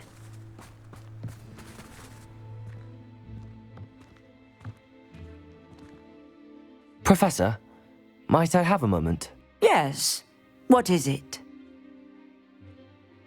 I was wondering what inspired your interest in magical beasts. Are you considering some sort of profession in the field? I haven't decided quite yet, but I do find magical beasts fascinating. You do seem to engage well with the beasts in class. I believe that when choosing a path, particularly of a scholarly nature, one must take into account both one's enthusiasm for a particular subject, as well as how one may best serve the students to whom one is obligated to both inspire and teach. Of course, Professor. When did your path become clear? I recall it quite vividly. It was the summer between my 6th and 7th years. I read in the Prophet about a wizard who'd been selling alchemy eggs and disappeared in the mountains near my home. I knew of the alchemy, of course, from my studies, but they are native to lands east of here, such as India. I wondered if it was possible that an alchemy could be so nearby. Hence, I went to find it. What type of beast is an alchemy? It is a spectacular beast. A feathered, winged serpent-like creature that can grow or shrink to fit a particular space. Its eggs are made of pure silver, hence the desire to trade in them. Seems quite a challenge finding an alchemy in the mountains. It was.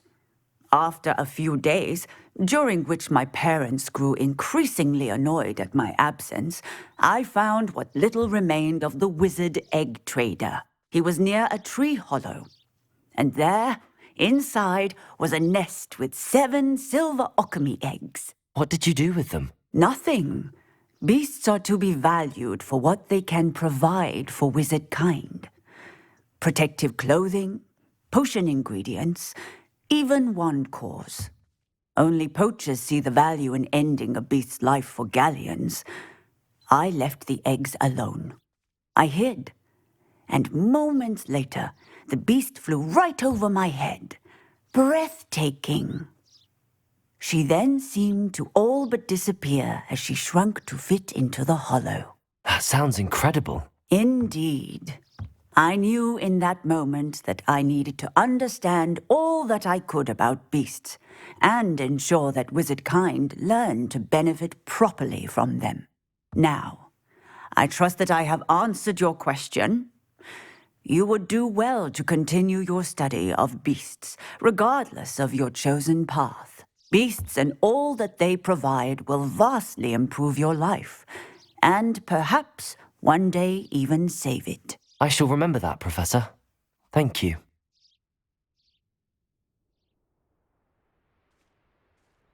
Bombarder!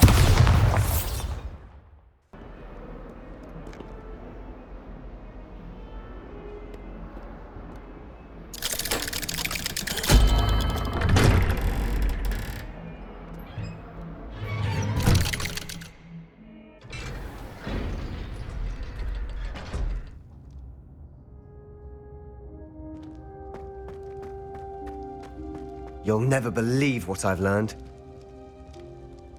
What did you discover in the spellbook we found in the Scriptorium? Salazar Slytherin's spellbook was a little difficult to interpret, but fascinating.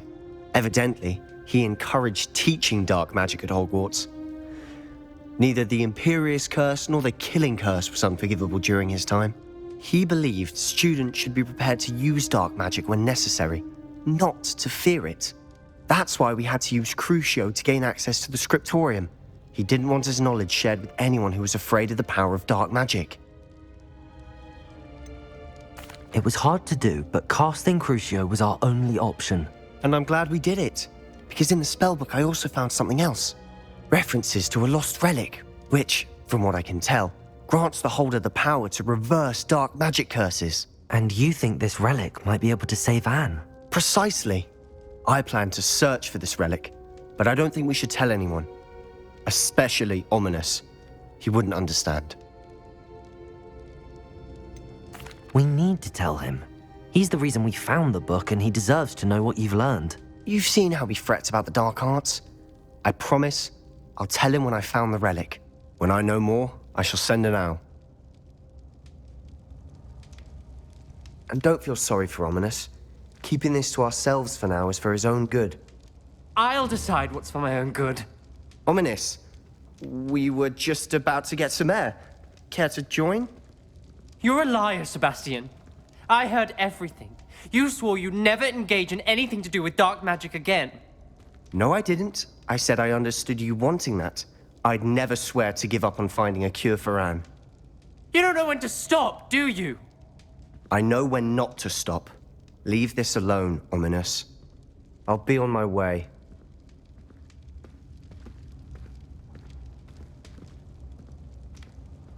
I am not letting this go.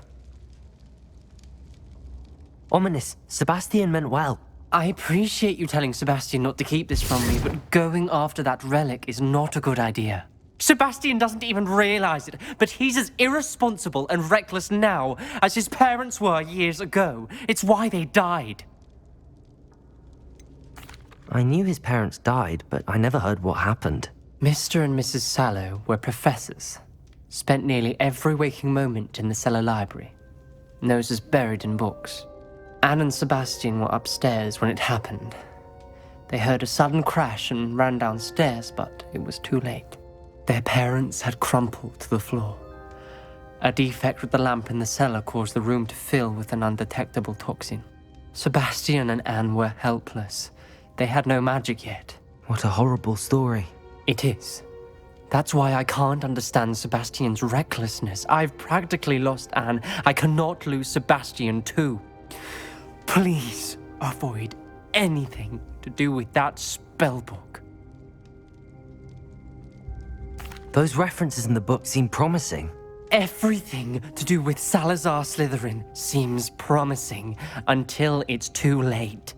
I hope Sebastian pursues this no further, but if you think he might, please let me know. It would mean a lot.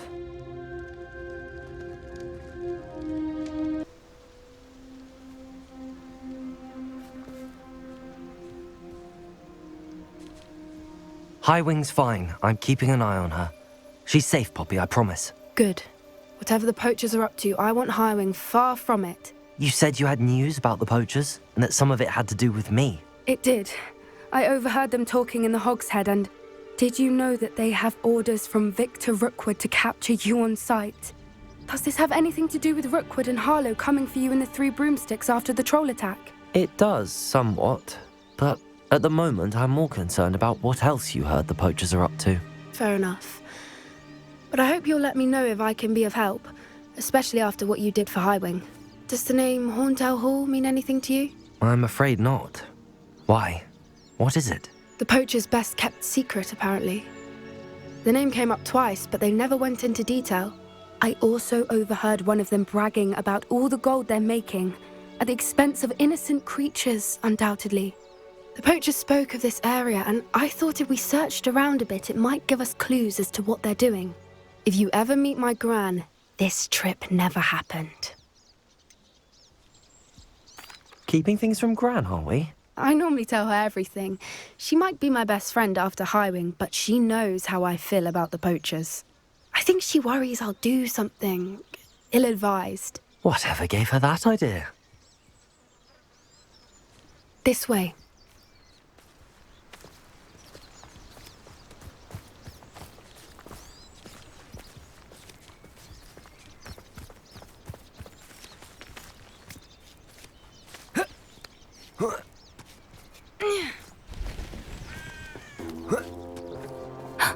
A centaur. Tread carefully.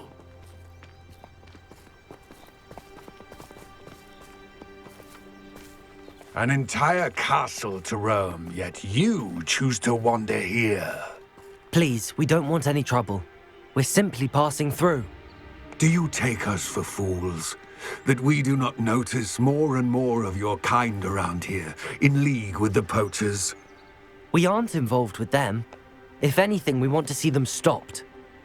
I hope for your sake that is true. Our kind is swiftly losing patience with the poachers and those they work with.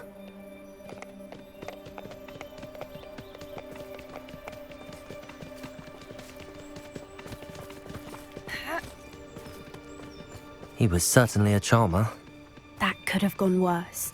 Centaurs aren't exactly fans of wizard kind, and the poachers aren't helping matters. But why would he think that we had anything to do with poachers?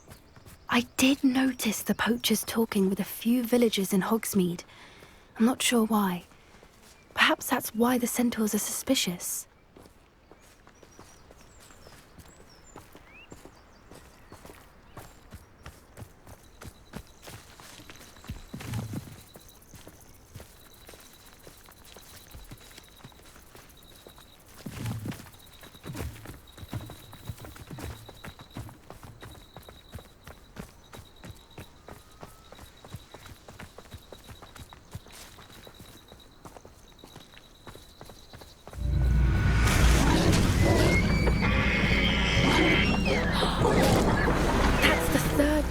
Seen a dugbog behave that violently.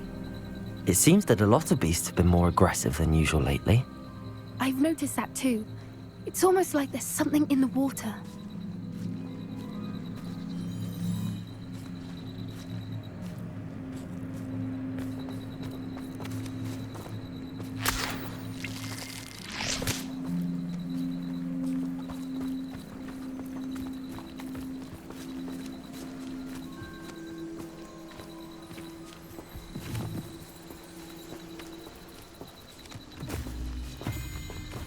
This is odd. What is it? Not entirely sure, but look around. If the poachers were here, perhaps we can find out why.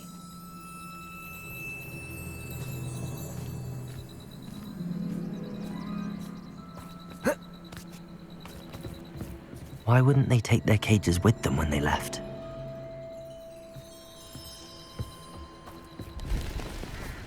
Pelts. Poor beasts. Still smoking. They can't have been gone long.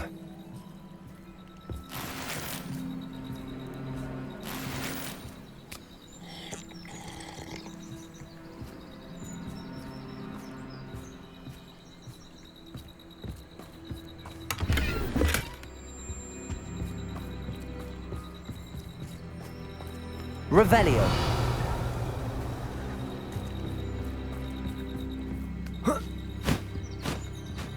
This is goblin metal. Seems out of place in a poacher camp. I should tell Poppy about it.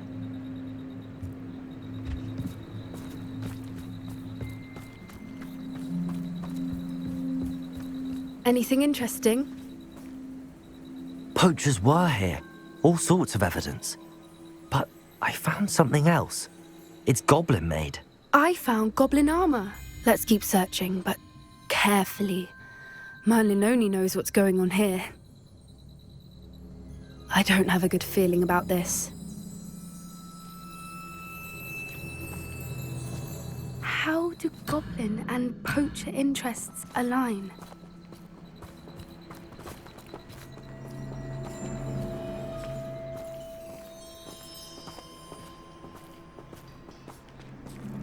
Look, down there. Definitely poachers. No creatures, though. So what are they doing out here?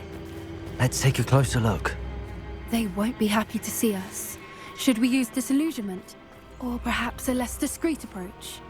Hard to say from up here. Let's get a better lay of the land. Worth poaching their crack crop.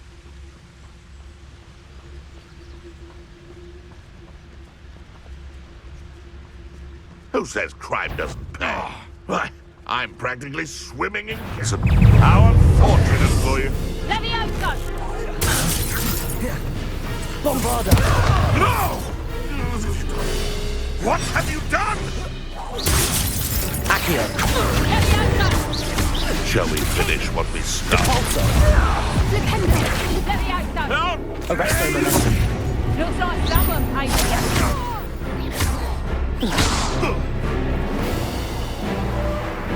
Expelliarmus! Accio! Bombarda! Merlin, you'd think they were guarding the Minister for Magic himself. What is going on here? Only one way to find out.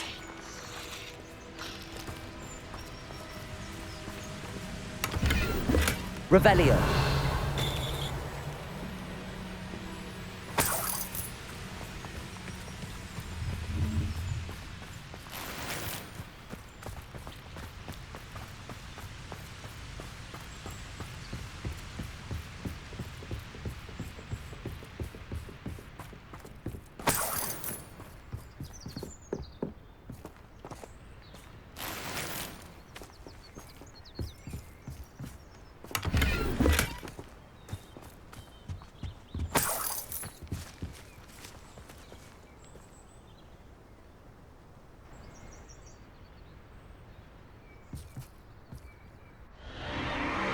What in Merlin's name? Are those dragons?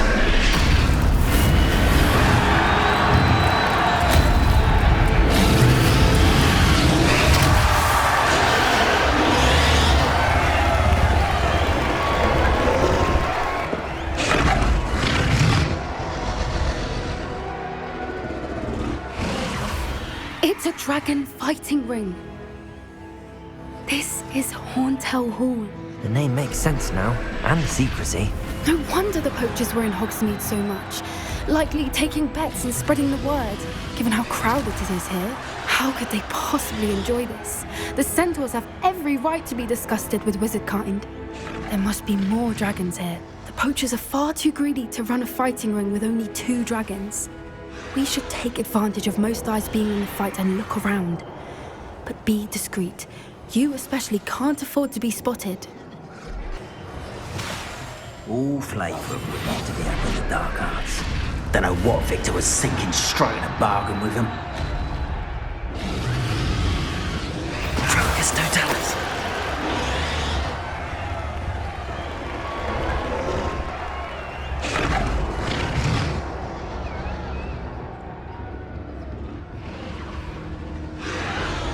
Lumos.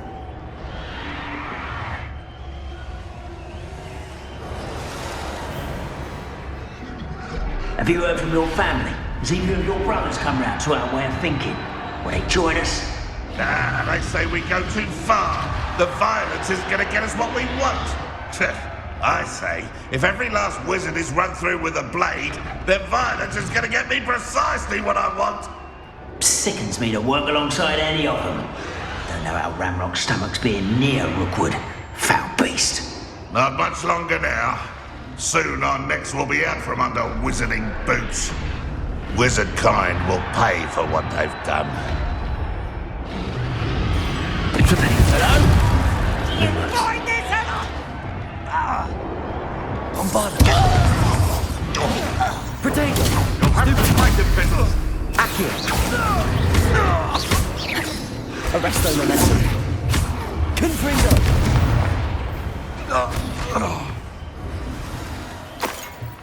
Getting in a bit of practice, are we? Yes. A more hushed approach is likely wise. Lumos. Lumos.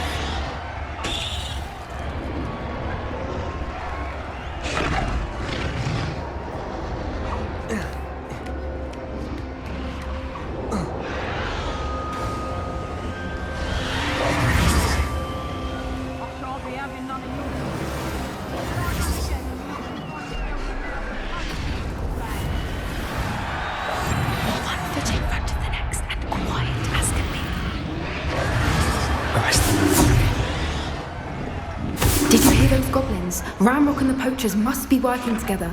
Poppy, something's going on behind you. What's going on down there?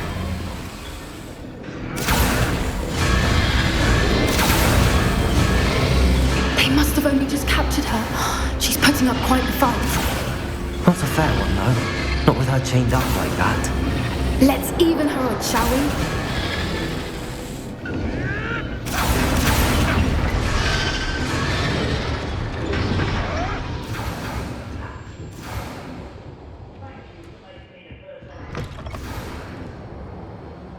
They've got a dragon egg. Herbology from the looks of it. We can't leave it here, not with the plans they likely have for it.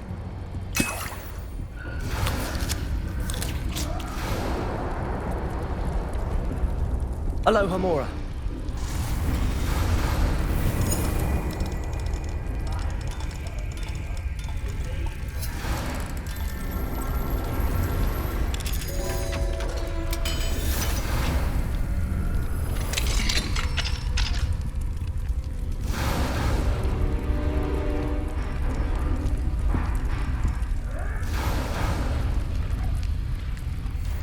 All right, I have the egg. Ready. The element of surprise will only buy us a few seconds. Let's make them count.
You're the one we're looking for, ain't you? You're a friend.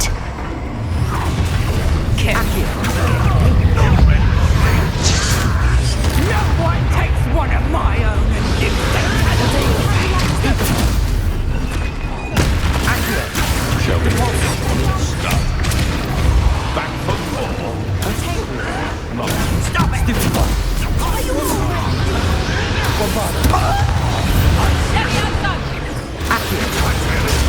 Stupid one.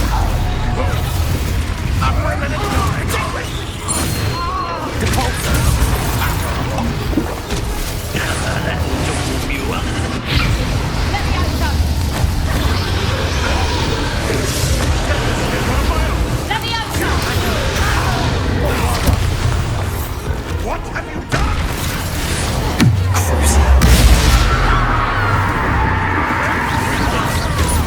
This is not going well for you. Try dodging this lot.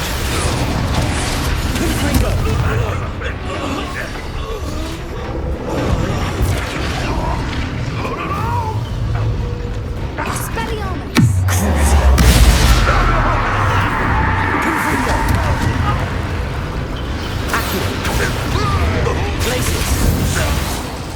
We don't have time. We need to free her now before more show up.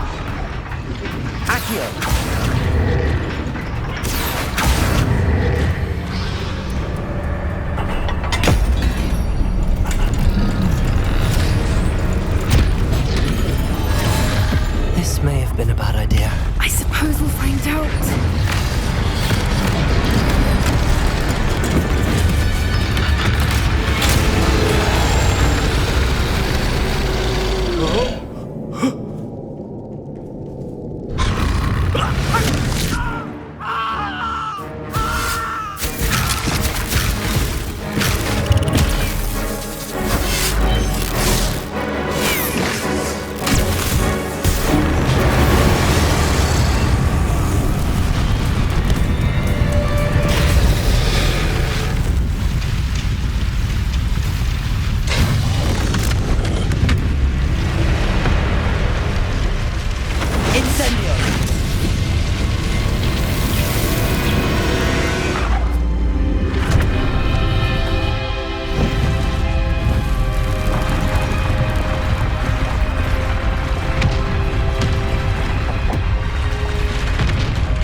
This way.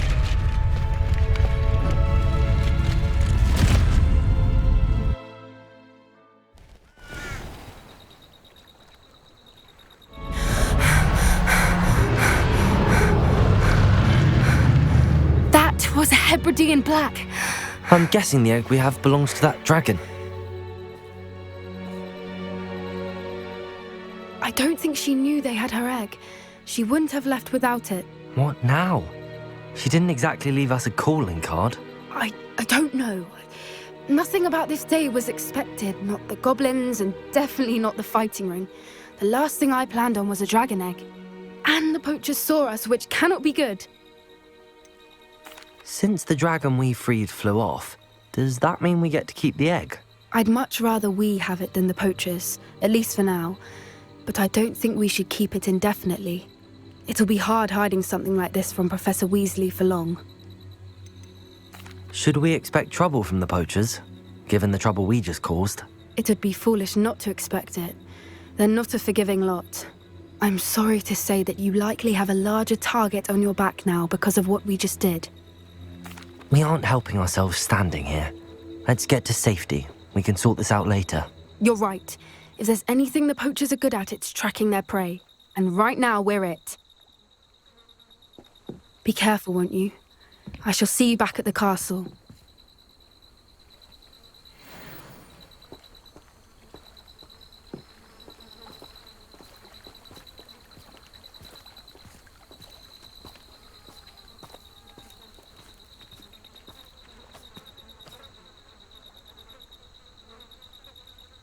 Revelio. It's time you learned the transformation spell. After you've completed the required tasks, which I'm certain will prove useful in finishing your field guide, attend my class to learn the new spell. Afterwards, we will discuss your progress thus far in the term. My mother would like to speak with me. I believe she has learned about some of what we've been up to. I'm hoping she may be easier on me if you are there. Can we meet at the Three Broomsticks? It may finally be safe since we rescued the dragon from Horntail Hall. I'll say it again. Can't thank you enough for helping to save the village from those trolls.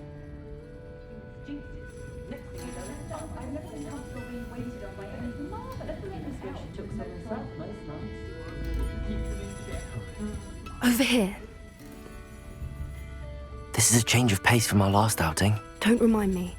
The thought of that tent still makes my blood boil. I've been thinking about those poor dragons in the fighting ring. The collars they were wearing, they appeared to be goblin silver.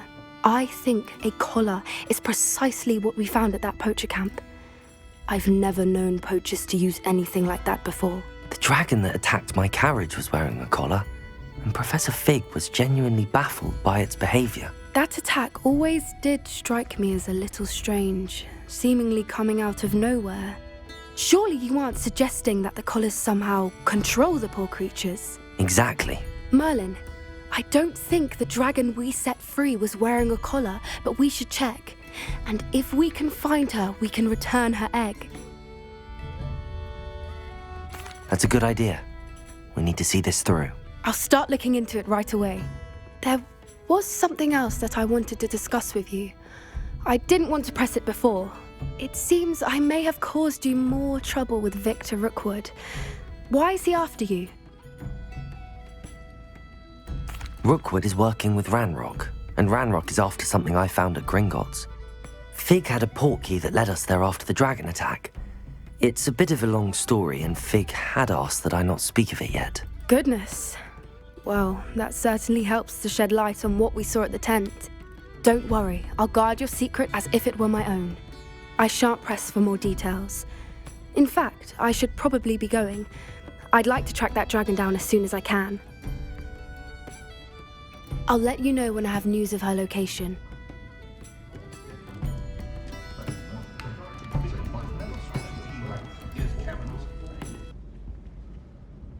You wanted to speak with me, Mother? I had hoped to speak with you alone, Natsai.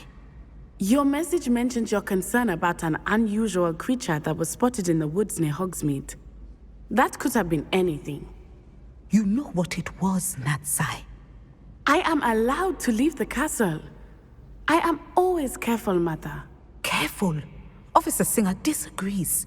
She sent me an owl telling me that you have been trying to collect evidence of some kind against dark wizards. She berated me for not keeping a closer eye on you, and she is right. I do not want you visiting Hogsmeade for the near future. But Mother! My little gazelle, you are well-intentioned, but you must not meddle in the affairs of dangerous people. If someone had meddled in Matabeleland, Father would still be with us. I must get to class. Perhaps your friend can get you to listen to reason. So frustrating. She never listens to me. She called you her little gazelle. Is that a term of endearment where you're from? It is specific to me. I am the unusual creature in Hogsmeade she mentioned. Self-transfiguration is not taught at Hogwarts, so I am gently discouraged from practicing it.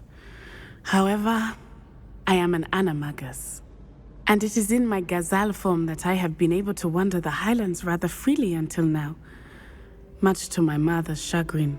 That is how I managed to spy on Rookwood and Harlow. Were you born an animagus, or did you learn to become one? Animagi are not born. The process is quite elaborate. It involves holding a mandrake leaf in one's mouth for an entire month, then placing the leaf in a crystal phial so that it is imbued with moonlight, then adding one of your own hairs. And that is just the beginning. Self-transfiguration is common among students at Wagadu, but Professor Weasley considers it much too dangerous to teach at Hogwarts. Can you choose what form your animagus will take? Oh no, a person's animagus form is determined by their personality.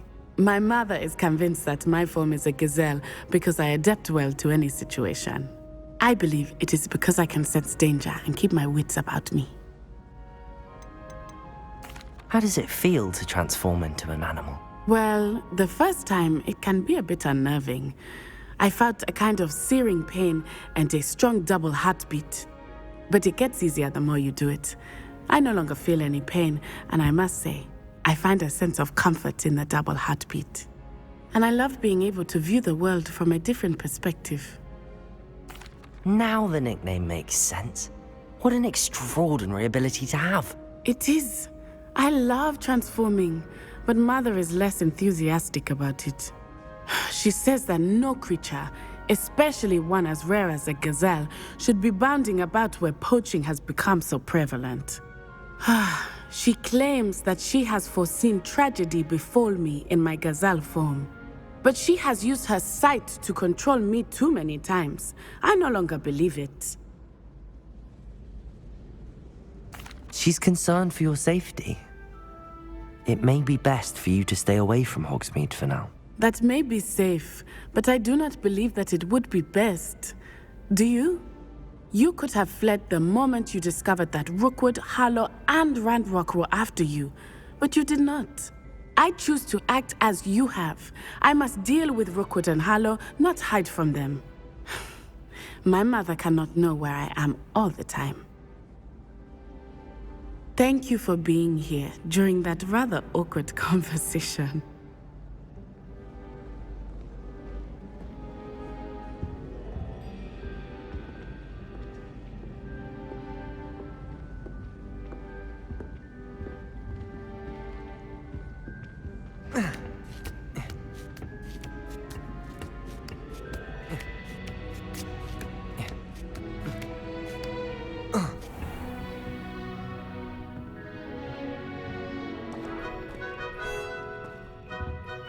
Professor, could you tell me how you and Natty ended up at Hogwarts? I can.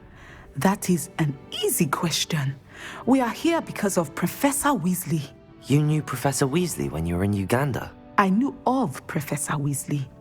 As you may or may not be aware, Professor Weasley's work once took her around the globe.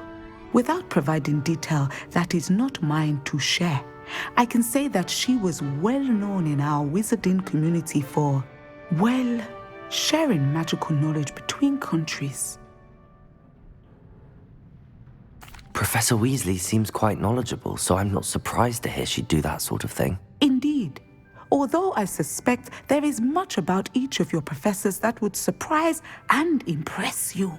Such exchanges of information, ministry-sanctioned or not, have occurred for centuries. It was an African sorcerer, in fact, who shared the unlocking charm with a certain wizard from London. A thief, rather unfortunately.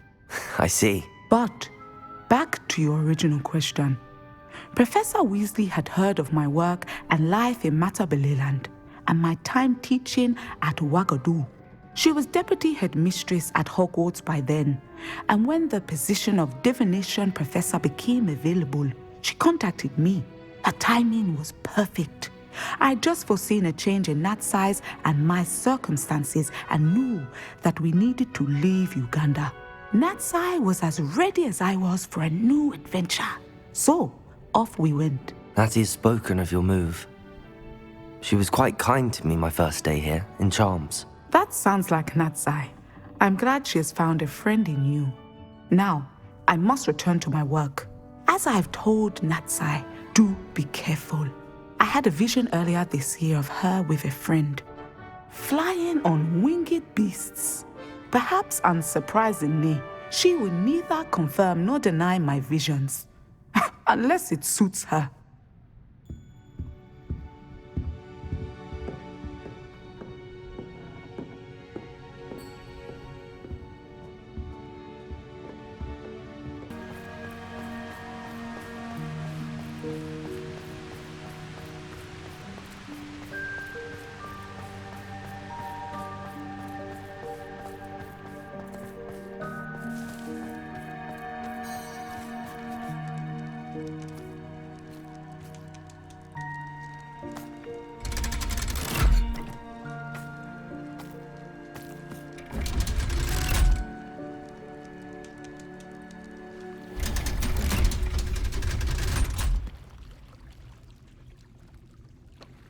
So this is the underground harbour.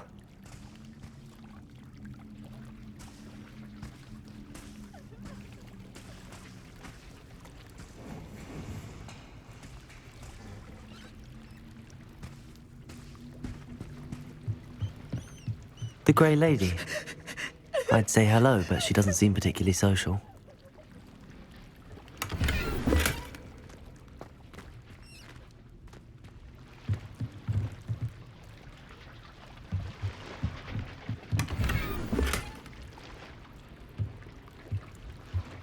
Revelio.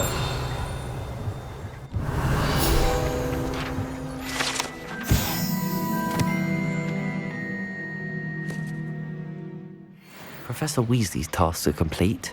I should attend Transfiguration.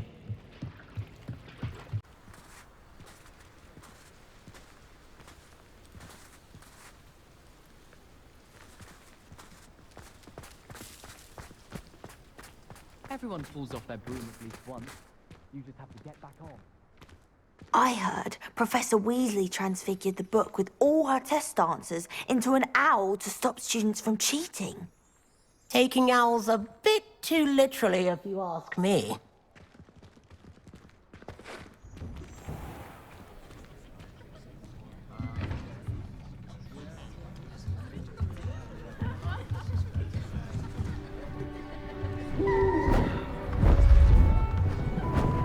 Beautiful.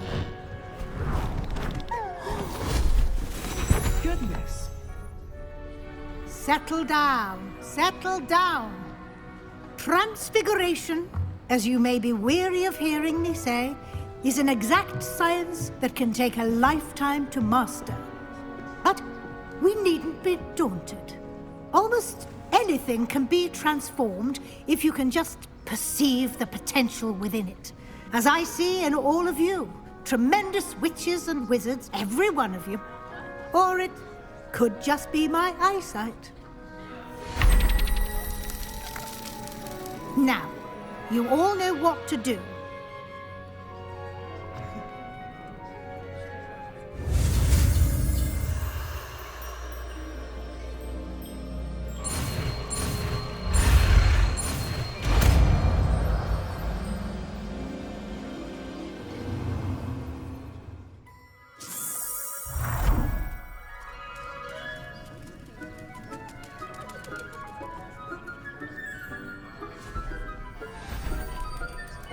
Beautifully done.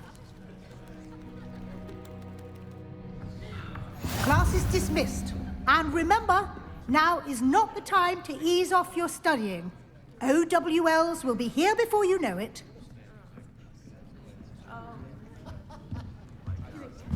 You're quite close to Professor Fig, aren't you? I've always wondered about him. Never see him actually teaching.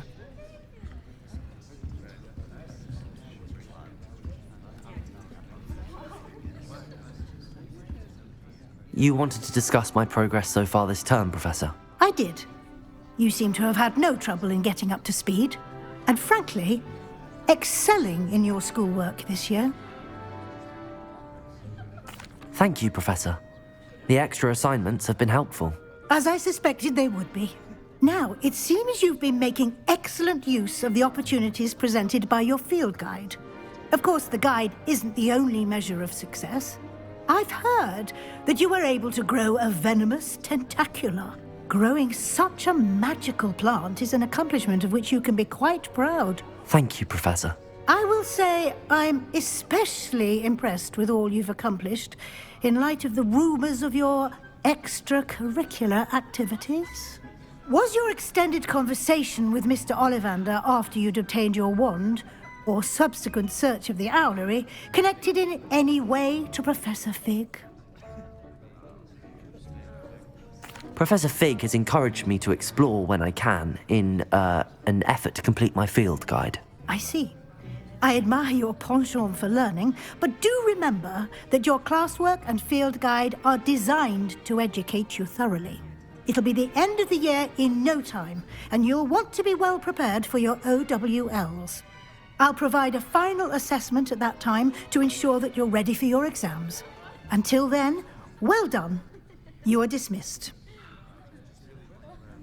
If you wish to practice the spell you just learned, the training dummy is available.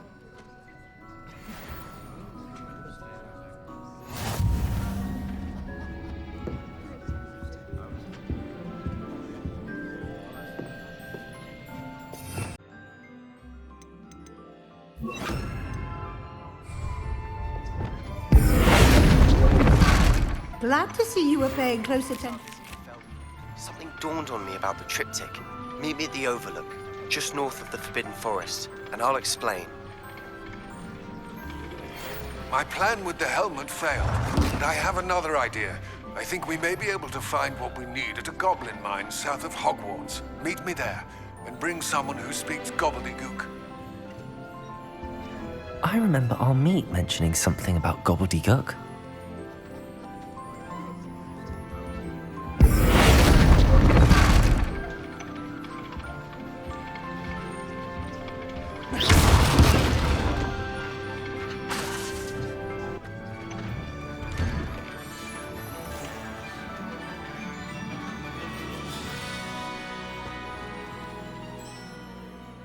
Hello, Gareth. So, has your aunt been taking it a bit easier on you lately? Unfortunately, no. In fact, a few days ago, she gave me a detention. I was only testing a new recipe in a mostly empty classroom, and the fire was put out quick enough. If you're setting things on fire, then perhaps you ought to rethink your choices. That's exactly what Aunt Matilda said. Can't let the doubters sway me. When they taste my latest brew, they'll forget their criticisms and the fires. It'll be bigger than butterbeer. Oh, that gives me an idea. Better write it down. Best of luck to you.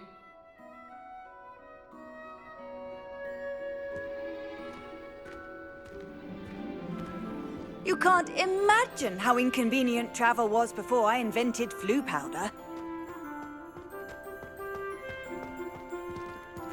Weasley's always been my favourite professor, although I've never liked transfiguring creatures. Anne is getting worse. If there is any chance that the relic from Slytherin's spellbook can help her, I must find it. I'm requesting your help. Meet me outside of Feldcroft, near the Catacomb. I have some promising news about the location of our Hebridean dragon friend and where to return her you-know-what. Meet me in the town circle in Hogsmeade.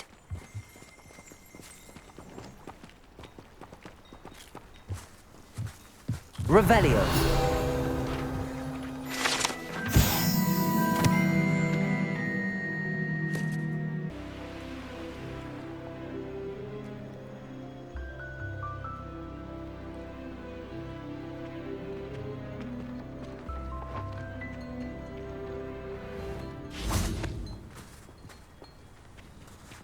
I'd be terribly grateful if you could help me and my friend with a time-sensitive delivery.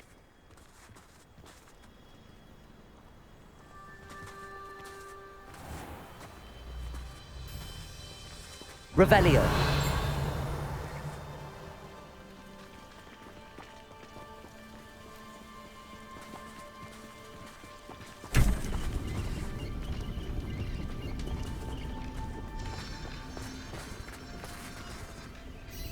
You sound as if you could use some help. Oh yes, I could. Eddie Thistlewood's the name. A dear friend of mine in Feldcroft is at his wit's end due to the relentless attacks on his hamlet by Ranrok and his loyalists. I sent 2 crates of Chinese chomping cabbages to help, but they've gone missing. You sent crates of cabbages to battle Ranrock's loyalists? I did indeed. You see, I know plants, and I believe the goblins will be so irritated by the onslaught of ferocious vegetation, they'll simply leave Feldcroft alone. I wonder if you might track the 2 crates down and deliver their contents to my friend Bernard Indiai. I simply can't leave my shop at present. Why would the goblins target Feldcroft? My friend Bernard says they've been seen in the area for a while. He seems to think they're looking for something, but lately they've become more aggressive. Could you not grow or buy more Chinese chomping cabbages? I suppose I could, but that would take time. Time we do not have, what with Ranrock's thugs posing new threats every day.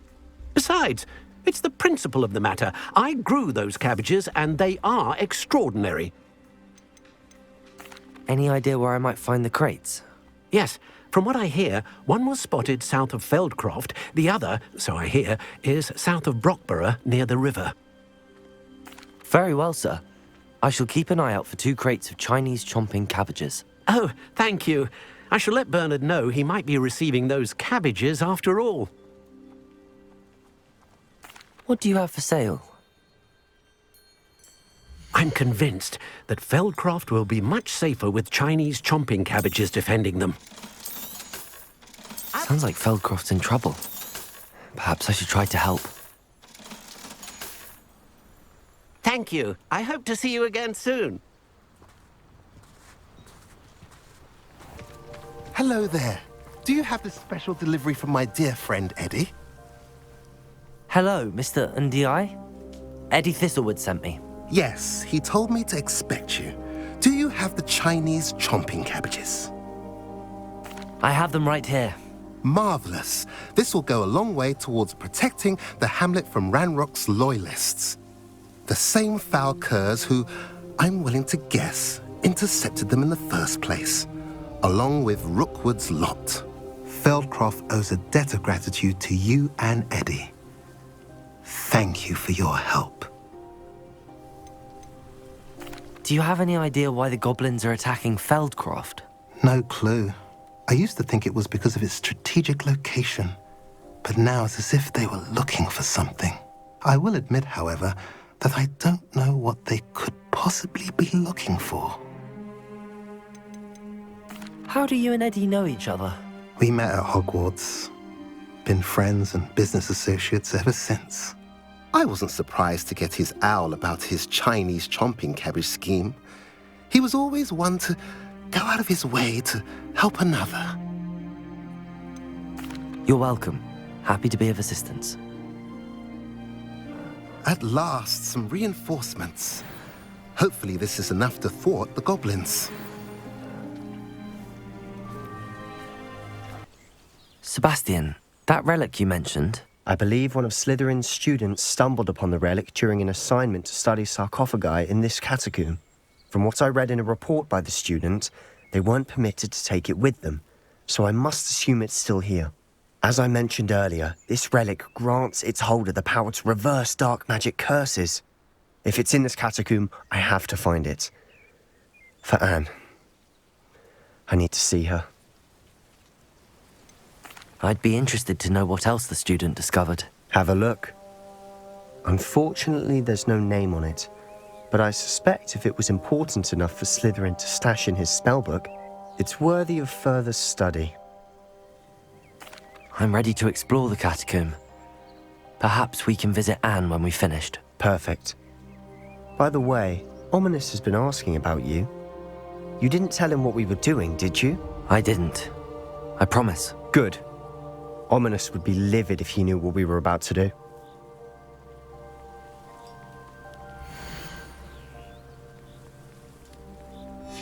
I'll be interested to compare what lies inside to what I've read about this catacomb.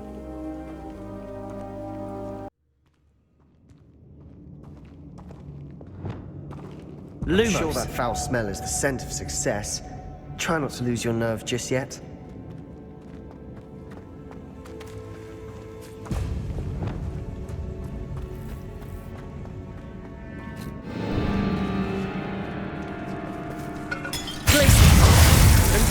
Incendio!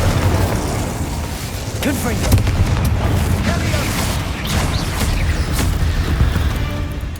At least now we know we're not alone in here. Perhaps that was it. And the rest of the tomb will be insect-free. Yeah, spiders aren't insects. Don't start. Accio! Opening all of these is tempting.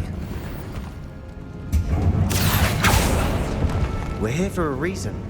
I'd say opening them all is justified.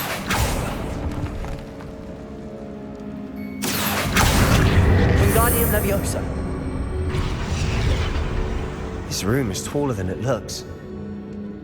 Accio. Wingardium Leviosa.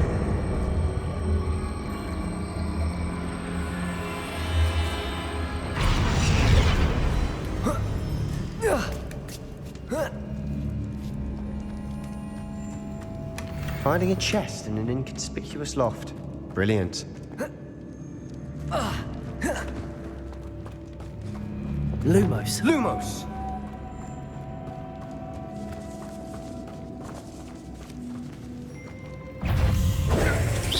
Confringo! Defender! Incendio!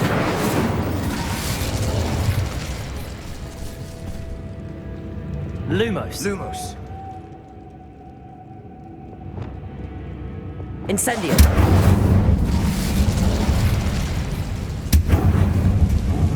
Expelliarmus! Accio!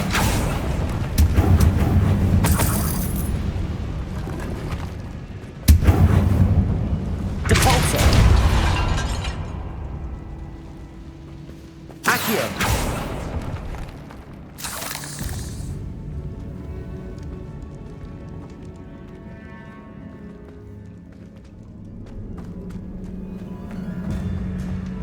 Watch your step. I nearly slipped there.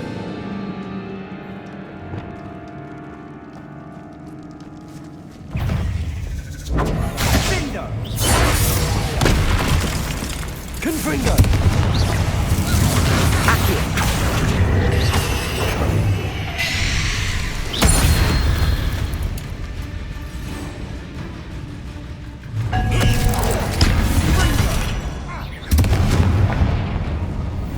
All this grass. It no longer feels like a tomb. I've read about catacombs that underwent expansion efforts and ran into problems. Often cave-ins. And then were abandoned. Exactly. We'll be fine, though.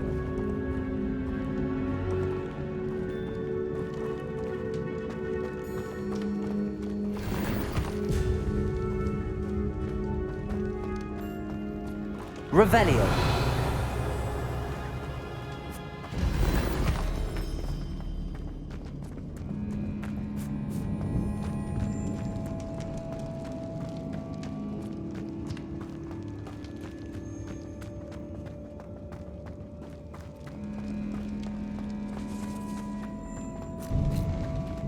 Now this is the sort of great room I want to be buried in. Surrounded by grandeur. Grandeur and then some. Even an altar with a pile of bones. Lovely. Bones outside the sarcophagus? Seems odd.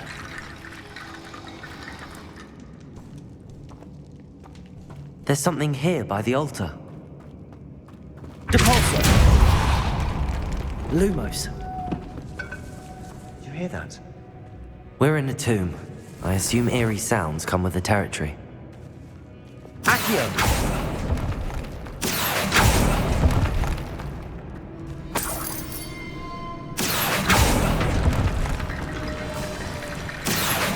Wingardium Leviosa!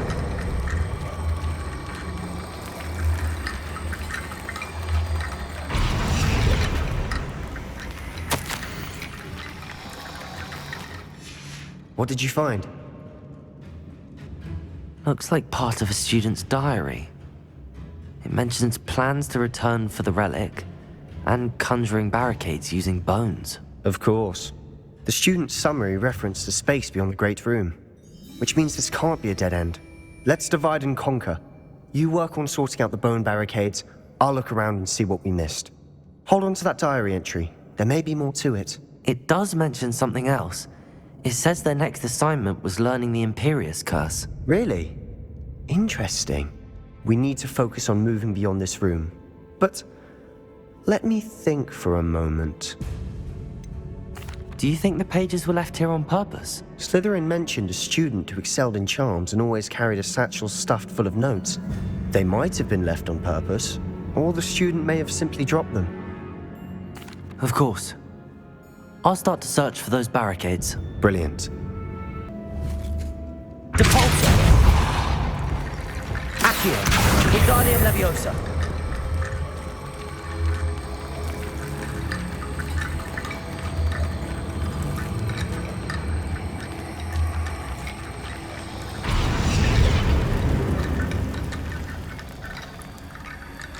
Accio! Wingardium Leviosa!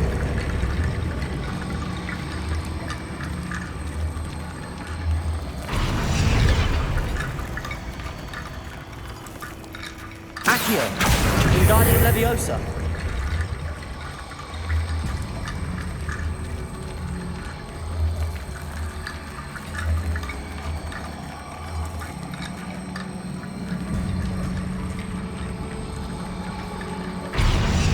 Accio! Wingardium Leviosa!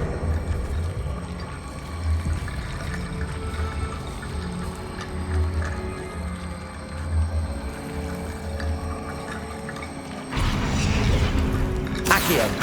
Wingardium Leviosa!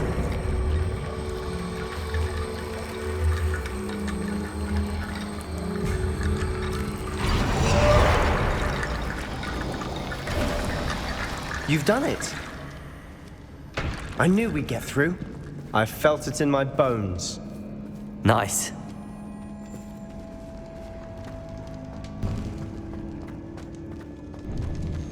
Before we trudge on further, I've just realized something. The student's diary mentions the Imperious Curse. I wouldn't be surprised if we're going to need it here. It's an unforgivable, but useful when you're outnumbered. Places the victim completely under the caster's control. So, if you'd like to learn Imperio, I can teach you.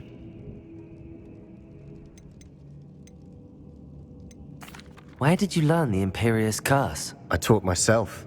Don't tell Ominous that I've told you. It's not exactly something I can brag about, but it may come in handy. I think you ought to know it. Shouldn't I know more about what the curse entails? Remember the blasting curse? Same idea, except when it comes to unforgivable curses, your intention has to be clear. You have to mean it. It's probably wise to know the spell. I couldn't agree more. A spell that could save your life shouldn't be unforgivable. You have a lot at stake. You have an ability that evidently no one's seen for centuries. Focus your wand movement. It's not an easy spell to master.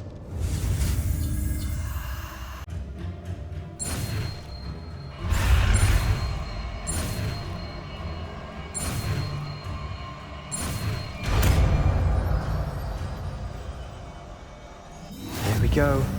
Something troubling ahead. Be on your guard.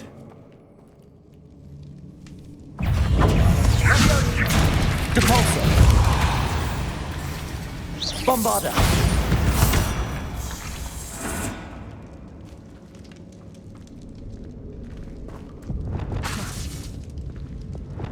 Incendio!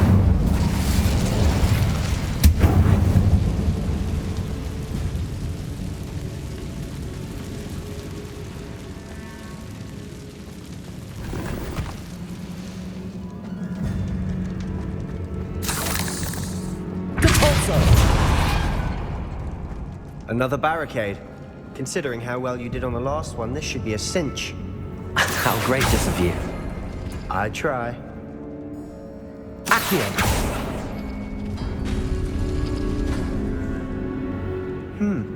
This looks different than what we faced before. Now we're also dealing with rune symbols.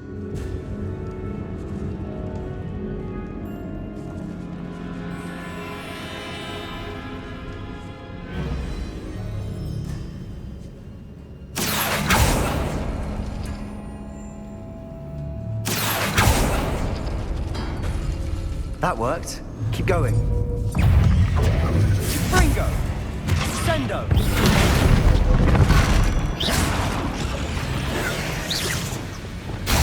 Confringo! Incendio!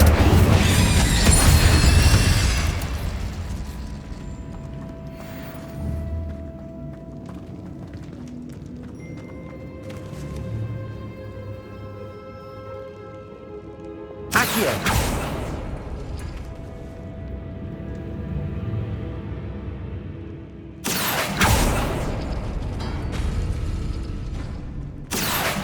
Wingardium Leviosa.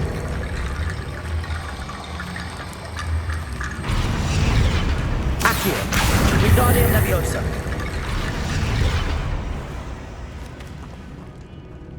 Accio!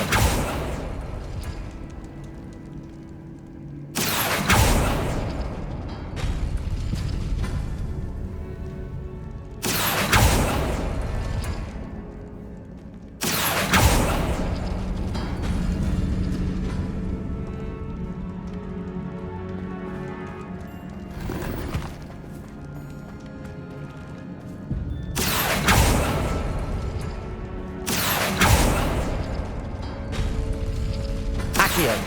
Wingardium Leviosa.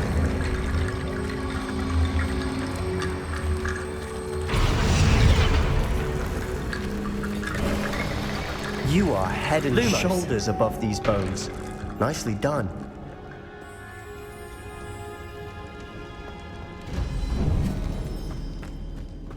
I see why Slytherin's student was so entranced with this place.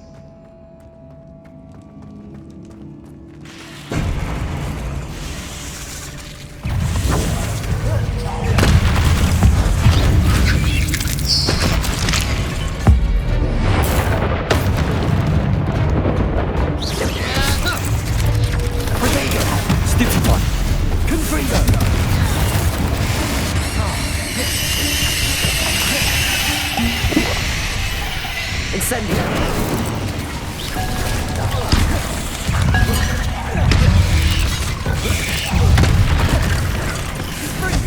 Leviosa. Bombarda. Expelliarmus. Incendio. Defender. Stupefy. For a moment there I thought that'd never end.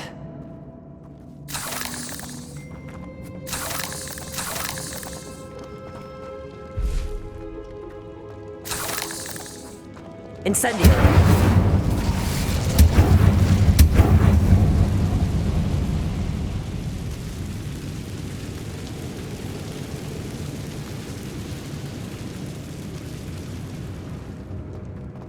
Accio! Dead end. Nothing. All that for nothing. Hold on. Don't give up yet.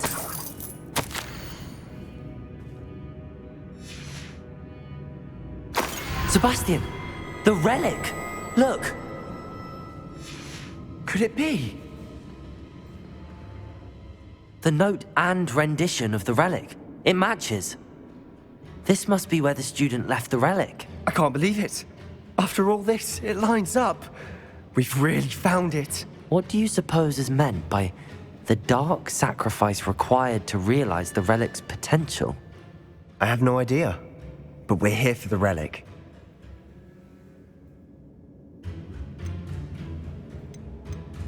I'm willing to ignore what the journal entry says.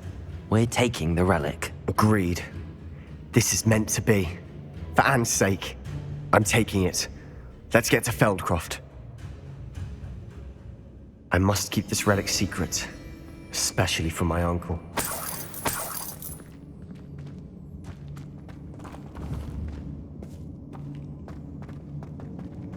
Is that ominous? Lumos. Lumos. Ominous. The sounds we kept hearing. It was you. You gave me no choice. I had to follow you. Sebastian, please, leave the relic alone. We can find another way to help Anne. I'm sorry, Ominous, but I'm taking it. No, you're not. If you won't put it back, then I will. Hold on, both of you. Sebastian, please, take a step back. Fine, but Ominous knows I won't step back from a fight. Can't believe this.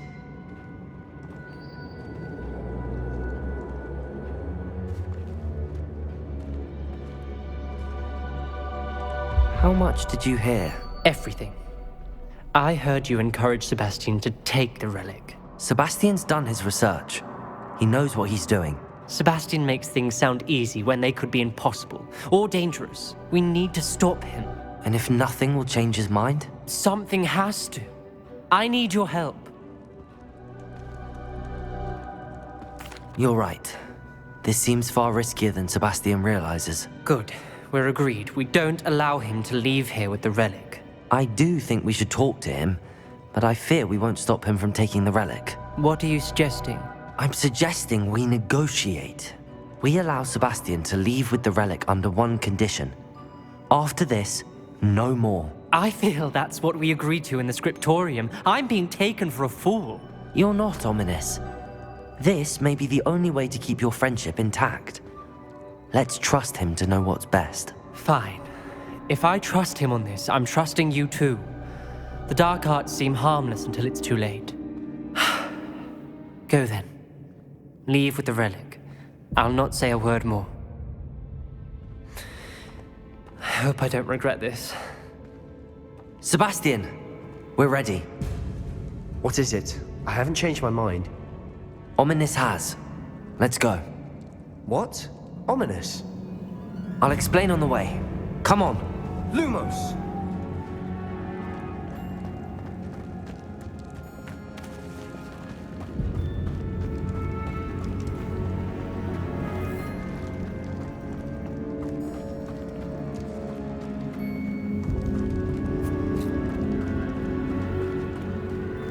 Well, what happened back there?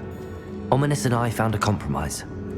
Ominous simply needs a moment with you and he'll change his mind. Is that it? I told him we ought to give you this chance, that the relic is too important to ignore. There has to be more to it than that. Tell me. We agreed on what was needed, Sebastian. You have my word.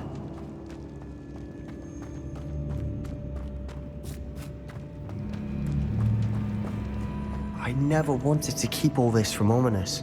He just doesn't understand. And I didn't want to worry him all over again.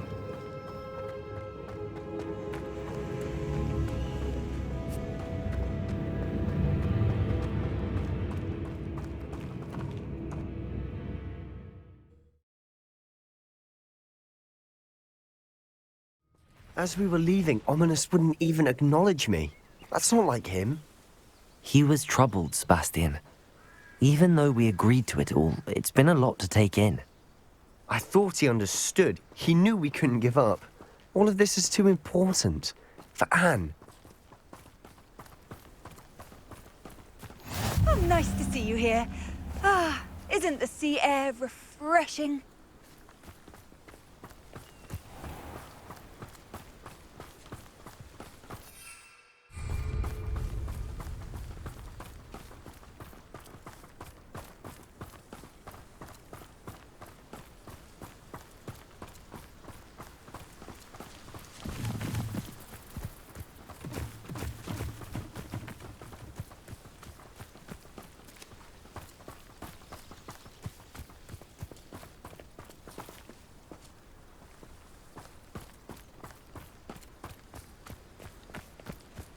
When we get to Feldcroft, I'd rather Anne not know what had to be done to get this relic.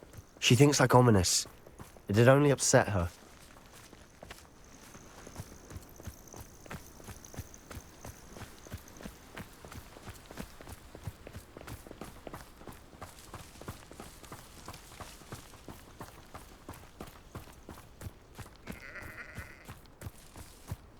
Oh no, this isn't good. What is it? Feldcroft's in trouble. Smoke. Over there, by the hamlet. Let's hurry.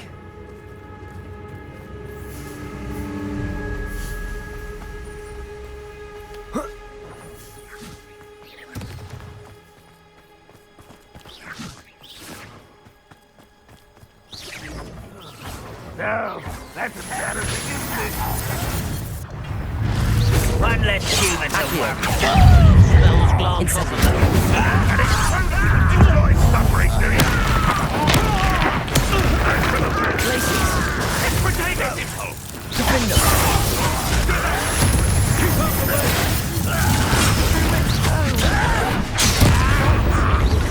Keep up your reach. Confront them.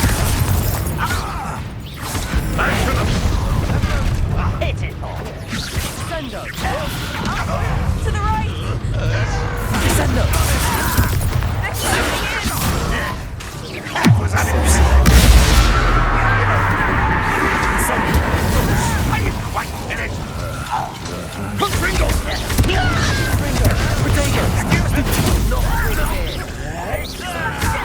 Be careful. Mine. Expelliarmus. They'll retreat. We'll make them. Stop provoking. Accio. Bombarda.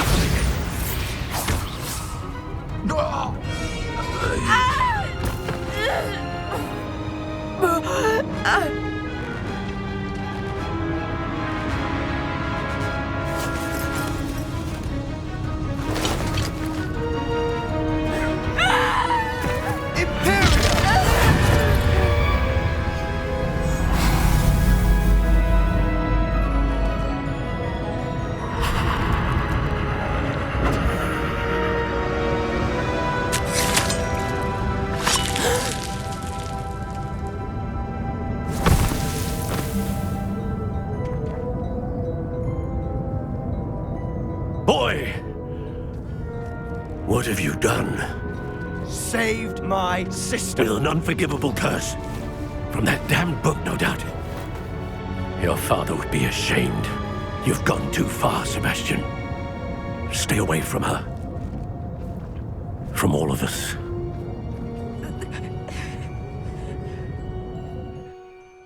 What did my uncle expect me to do? The Imperious Curse saved Anne's life. That goblin was going to kill her.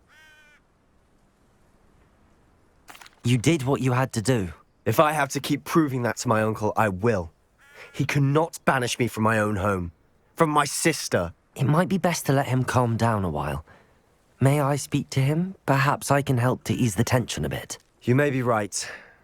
Very well. Probably best if I get away from here for a while. I'll head back to Hogwarts.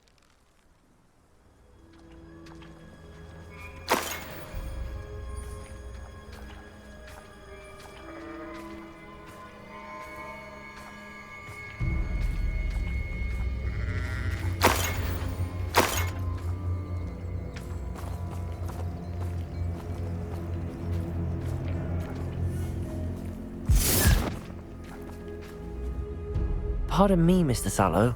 What Sebastian did was inexcusable. You cannot possibly be about to defend him. Sebastian and I have encountered Ranrok's loyalists before. That goblin would have killed Anne. This family does not resort to using dark magic even against our enemies. What Sebastian did cannot be undone. That you are defending Sebastian's behavior at all tells me everything I need to know. You are as guilty as he is. Sebastian is to come nowhere near Feldcroft, nowhere near Anne. Unforgivable curses are so named for a reason. If I hear that either of you continues down this path, if either of you uses dark magic, I will notify the headmaster immediately. Why, Sebastian?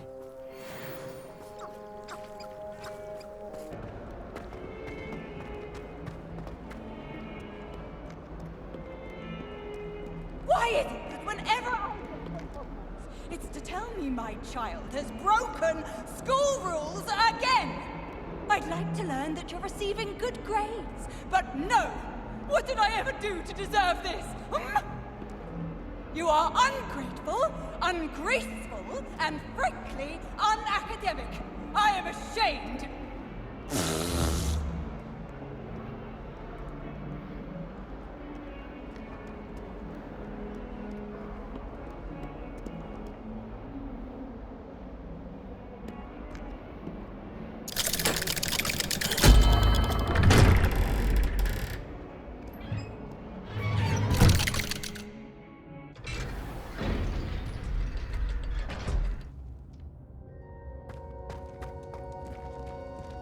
Did you speak with my uncle?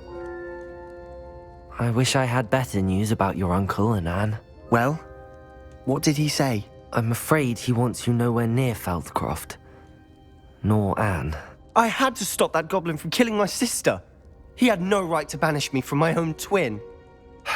If he thinks banishing me means I'm going to give up on Anne, he's sorely mistaken. He also said he cannot excuse the use of dark magic in any form, and that if he hears of either of us using it, he'll go straight to Professor Black. Huh? That relic, dark magic or not, is the key to saving Anne. To reverse that curse. I will not lose Anne for good. I should send the crest to Anne. She'll know that we need to meet. I'm afraid I don't follow. Nothing, just a thought. Now I'm more determined than ever to learn what power that relic has. What did you mean you'd send Anne a crest so that she'd know to meet you? We just lost our parents, and we were packing up to go and live with Solomon. We couldn't take everything. She was carefully organizing her prized possessions, a box of artifacts she'd collected to do with our family. Jewelry, cards, old photographs. She got to her favorite, a handmade crest, and without a second thought, she handed it to me. "This will keep you safe," she said. "It holds no enchantment, but I've kept it with me since. That's how I can reach Anne. I'll get the crest to her with plans to meet." Be careful, Sebastian. Your uncle could intercept it. We'll be expelled. Even if Ominous is upset with us, he has no love lost for his family. He'd use their connections to the headmaster if we needed his help. I shall wait to hear from you then. Thank you. I very much appreciate you standing by me through all of this. I'll send you an owl when I have news.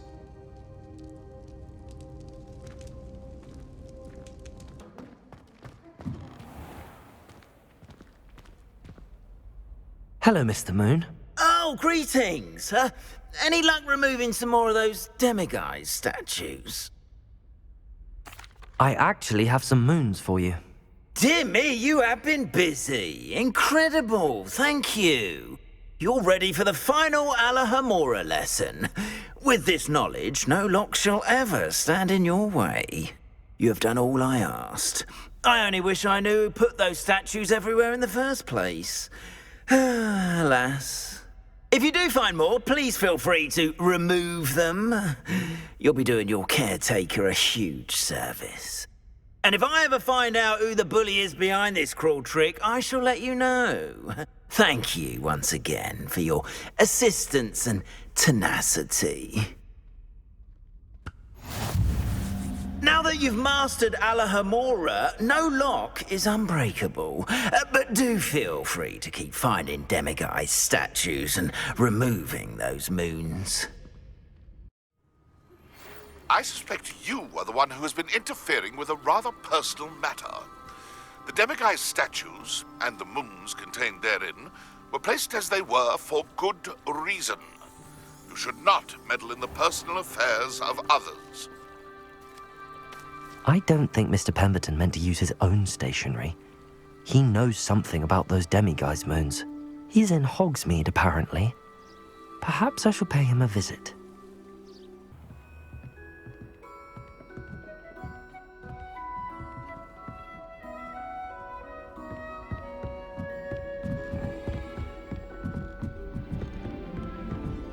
A Dalyan key.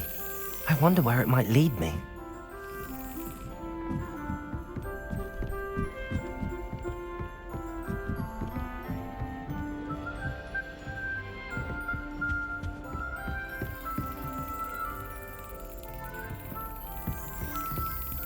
There's the cabinet. How do I get this key in there? Brilliant. An old coin. Perhaps Nellie knows what it means.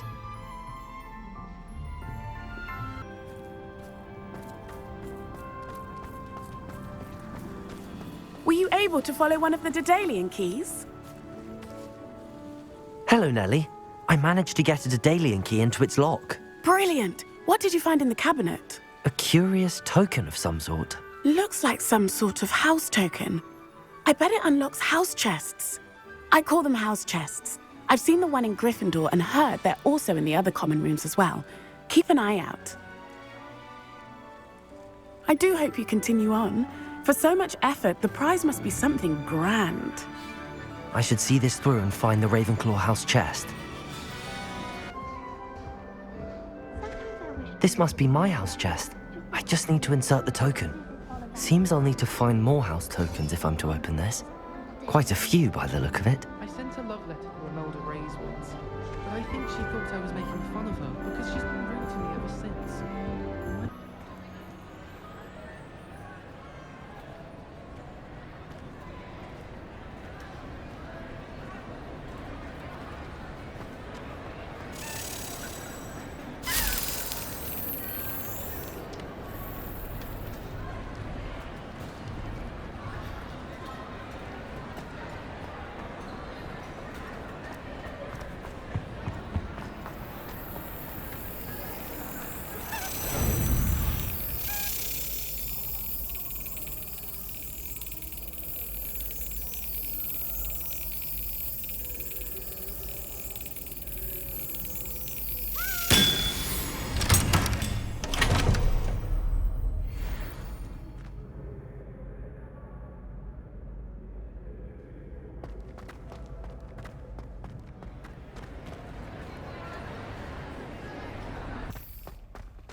I used to like Transfiguration. This looks like the portrait from the map. And where's the treasure? Revelio.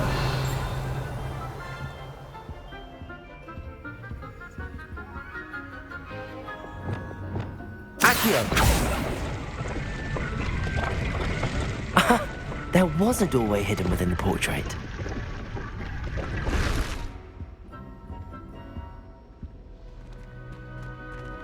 I wonder what came of Arthur's search.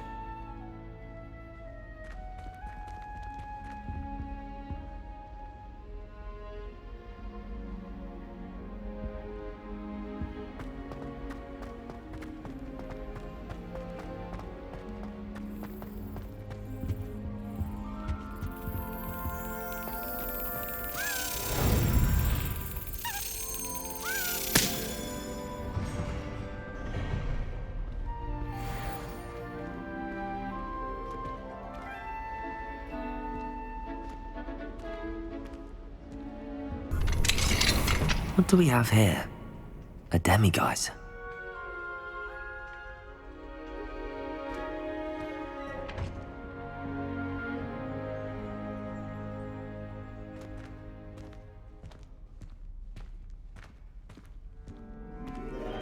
Revelio.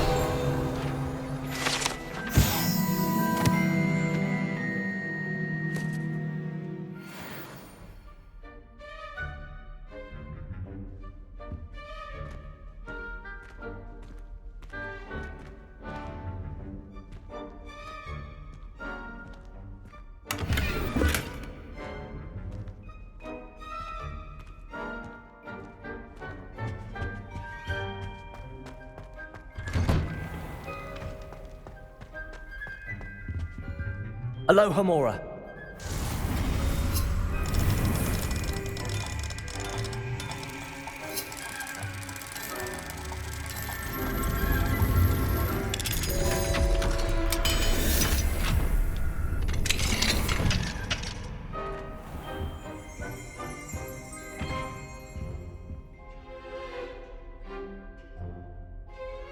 Revelio.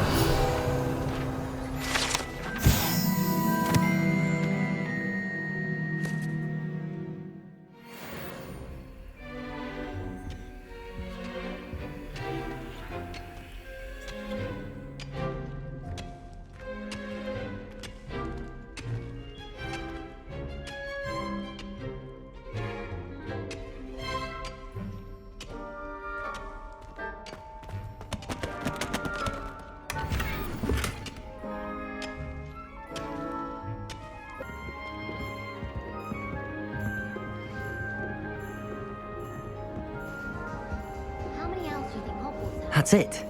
I'm making good progress with those tokens. Don't misunderstand. I adore the title. And you suffer. I suppose you wouldn't, though.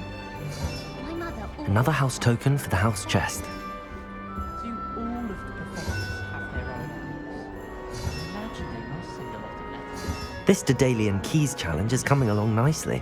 It's always so exciting to see the owls come swooping into the Great Hall. I used to write to my parents every That's it.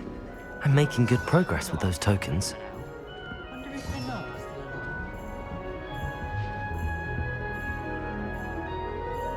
the Here we go, the last house token. Time to see what's inside.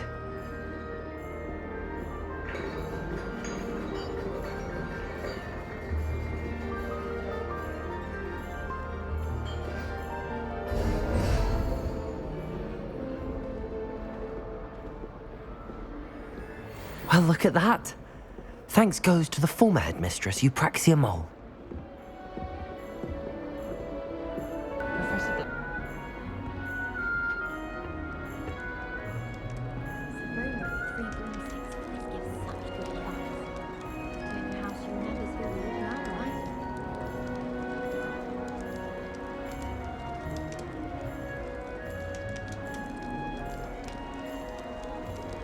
I'd like to do some window shopping in Hogsmeade this weekend.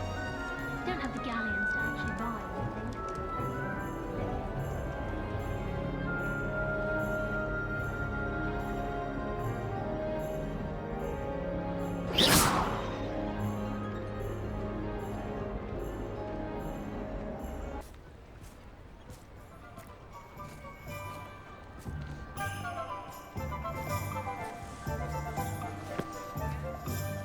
I didn't keep you waiting, did I? Not at all. I was just at the post office. Gran told me to expect a package, but it looks as if she forgot to send it. She didn't send me an owl this week either. Perhaps she's busy with her research. What was she sending you? Only some feed she's been developing. I was going to give it to Professor Howin for the measles. What kind of research is she doing? It varies from week to week, but it's always to do with creatures. Last week she was studying Gringotts in Plimpies. What did you find out about the dragon you were tracking? I realised that she didn't know the poachers had her egg, so when she left Horntail Hall, she would have headed straight to her nest. I went back to the tent and tracked her flight. How do you track a dragon long after she's gone? Tree canopies, burn marks, things like that. Well done. You certainly know what you're doing. I can't be certain, but I have an idea of one place she may have been heading. I thought we might go and see it for ourselves. Of course. Shall we leave now? If that's all right. I want to see how she's faring if she had a collar on. And she's likely frantic about her egg.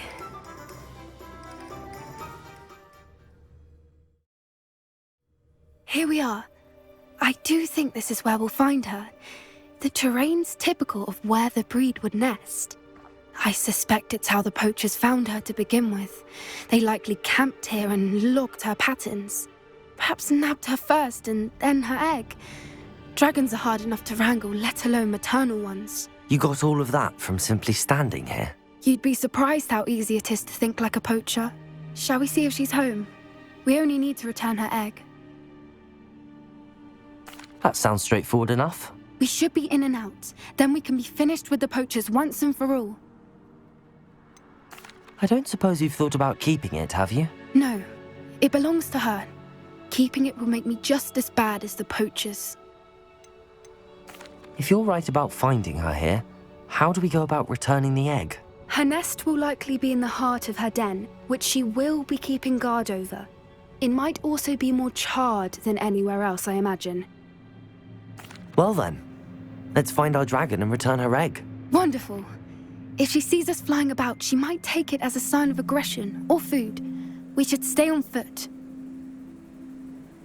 Oh, and one more thing. Let's not agitate her. Goodness knows she's been through enough already.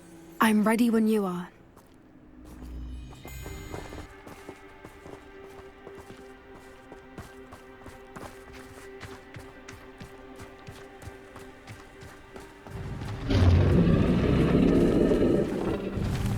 There she is, above us. She did make it home safely. Oh, good. It looks as if she wasn't collared like the other dragons.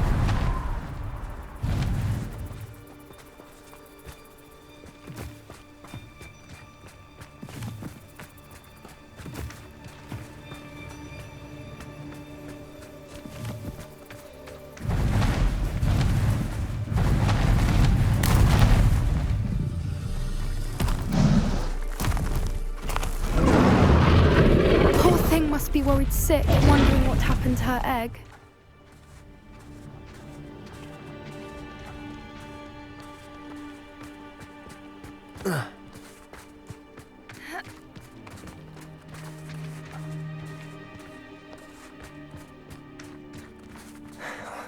For what it's worth, she doesn't seem to have spotted us yet. Let's hope it stays that way. At least until we've done what we came to do.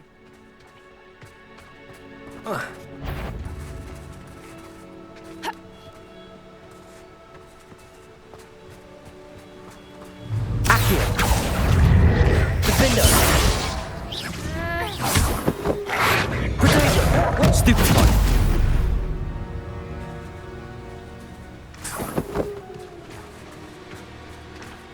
I wonder how many they brought to capture her. At least 10 usually. That's a brilliant idea.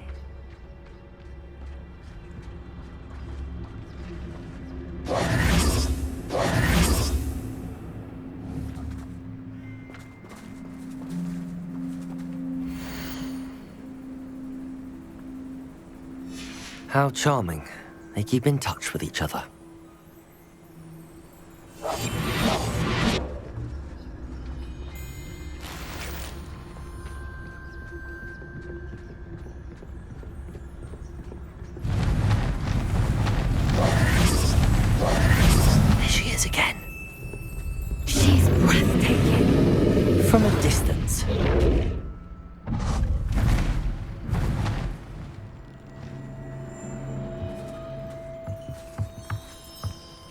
I see the bridge wasn't spared her wrath either. Good thing it's fixable. Reparo. Fantastic.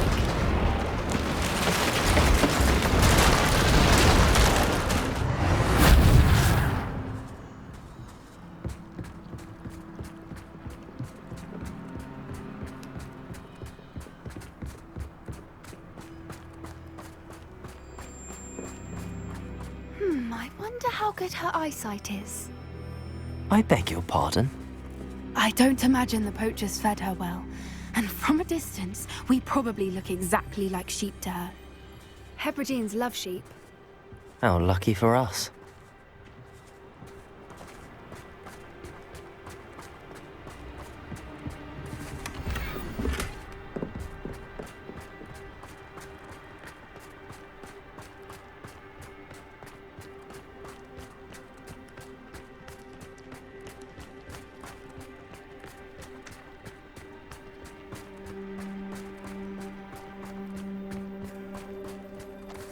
Watch your step.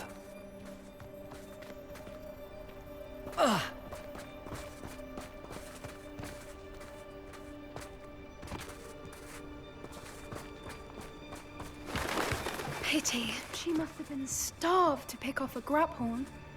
Or just raring for a fight.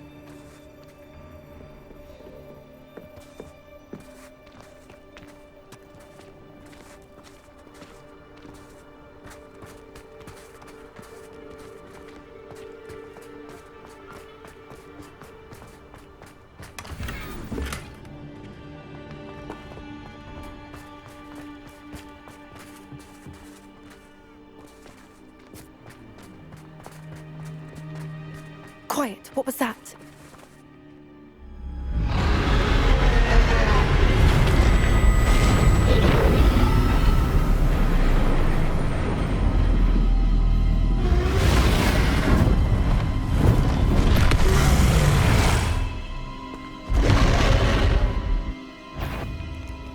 Well, there's no turning back now.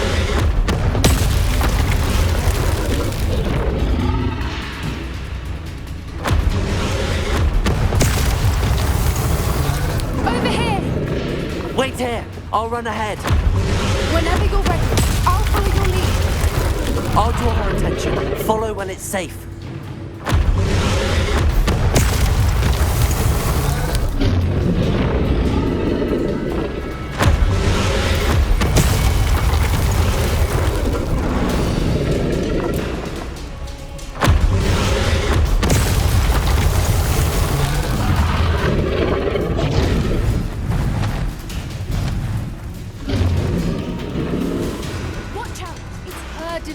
She'll make sure we know it.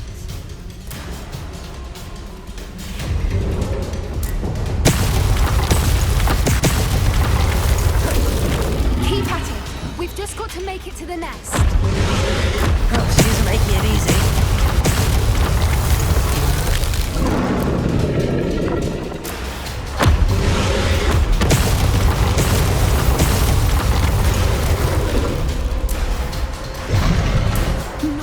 Welcome. It's a little too warm, if you ask me.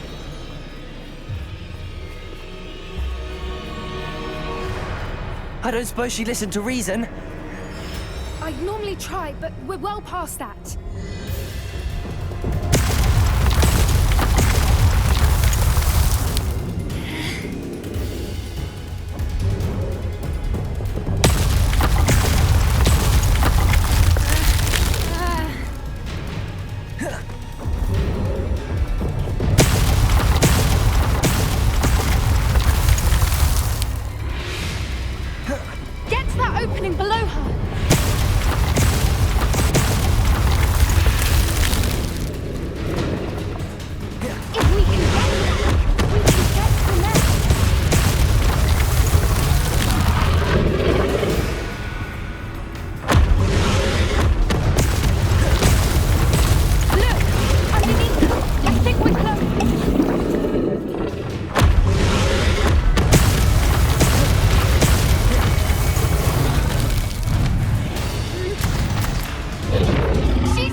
There's the nest. We're almost there.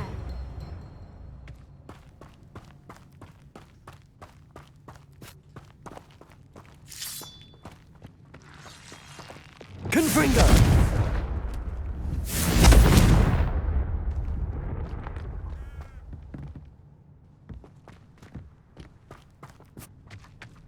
Why is every bridge here broken? Reparo.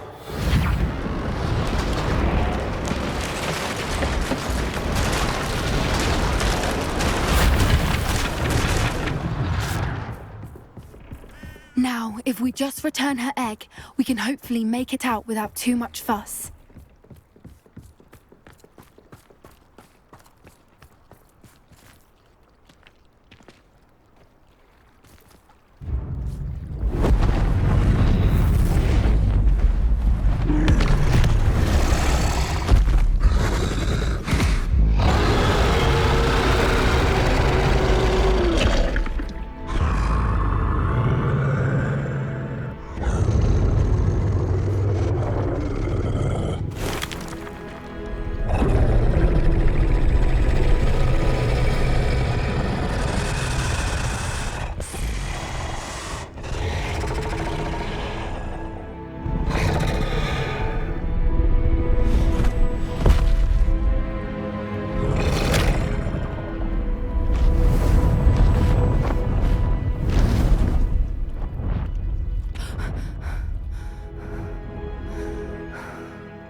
That was brilliant!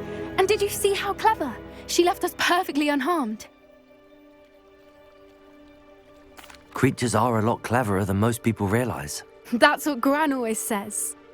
The important thing is that we survived it, and we returned her egg. Thank you for doing this with me. Wouldn't blame you one bit if you wanted to head back to the castle and never think about dragons again.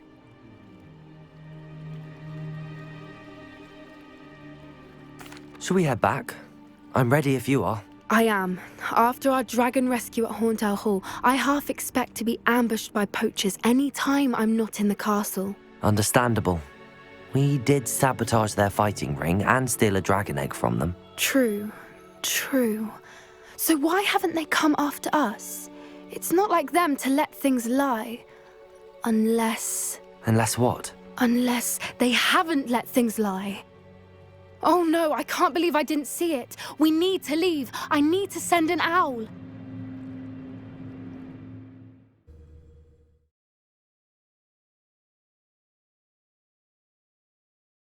How could I have been so blind?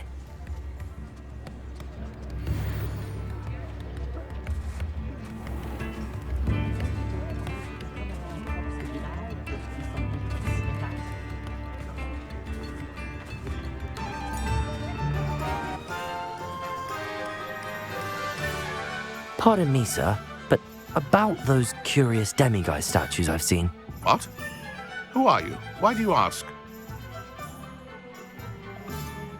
They're causing Mr. Moon terrible distress. Ha! Good. That was the idea. So you did create them? Yes, I did. It was a ploy to give that pathetic oaf Moon a taste of the grief he caused me years ago. You are the one who's been pilfering them. I am, at the request of Mr. Moon. I received your owl on your stationery. Ah, well, fitting Moon would enlist a student. Too cowardly to do it himself. Hasn't changed a bit. Even when we were at school, he was a cowardly bully. Gave me a horrible nickname, which I shan't repeat. I was thrilled when we left school and he seemed gone for good. Then I started seeing him around Hogsmeade.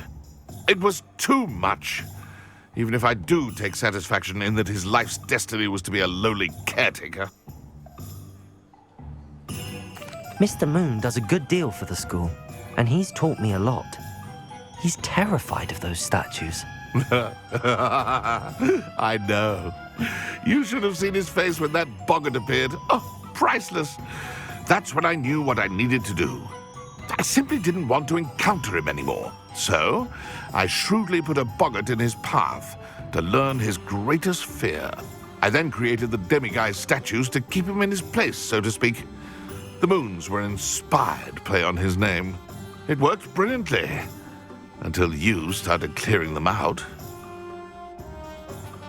Sounds as if Mr. Moon deserved what he got. But perhaps it's time you both moved on. Fair point, I suppose. If they've terrified him, as you say, he may have learned his lesson.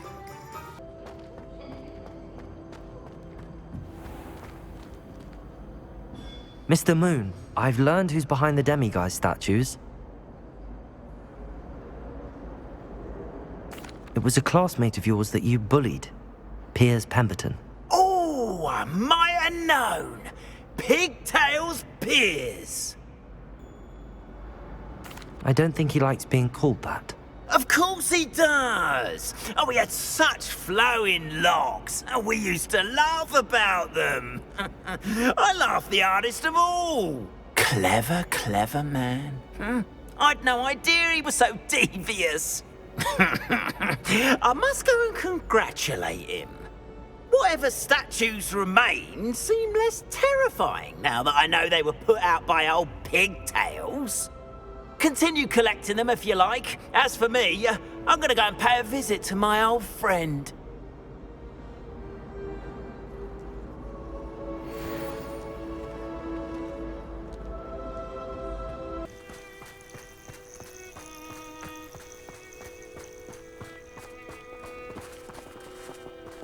Oh, good, you're safe. There you are. You were in such a state when you left. The poachers got to my gran. Someone recognized me in Horntail Hall and they got to her. What do you mean? Is she all right? She's fine, thank goodness. But they were at her house, our house. They assumed I'd sent the egg there.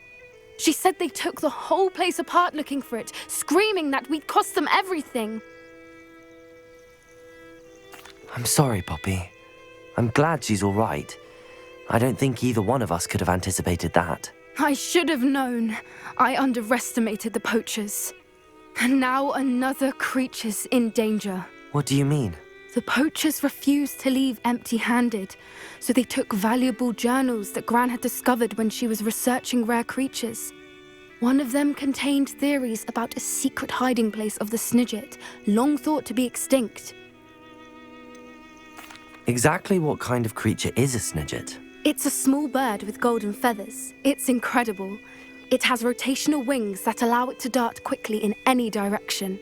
In fact, the golden snitch in Quidditch is based on the Snidget, which barbarically was actually used in the sport hundreds of years ago. Why would Snidgets be valuable to poachers? They could make more money with Snidgets than they ever would have fighting dragons. The golden Snidget's feathers and eyes are incredibly valuable. That's why they're believed to be extinct. They were hunted out of existence by wizard kind. If the poachers found some now, I can't bear to think about the horrific way they'd be bred and killed for profit. Where exactly are these Snidgets allegedly hidden? Gran says the journals were a bit cryptic, which is good. Perhaps the poachers won't be clever enough to find the birds. From what she recalls, the journals only noted that the key to finding them lay in the moonlight. Gran thinks it can be narrowed down to a handful of locations.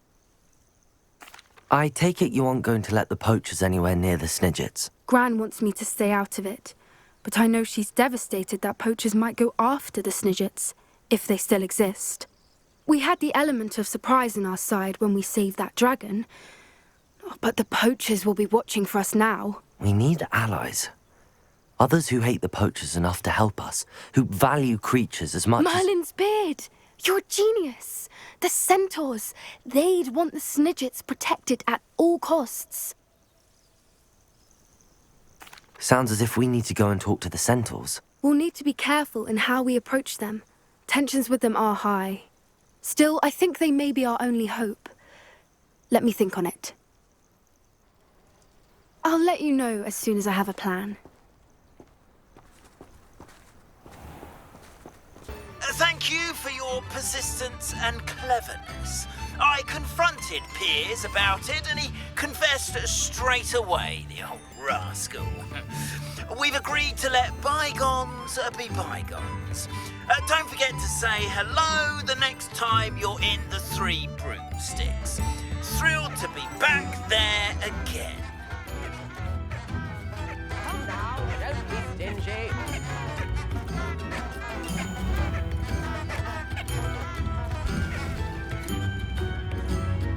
I could use some gold.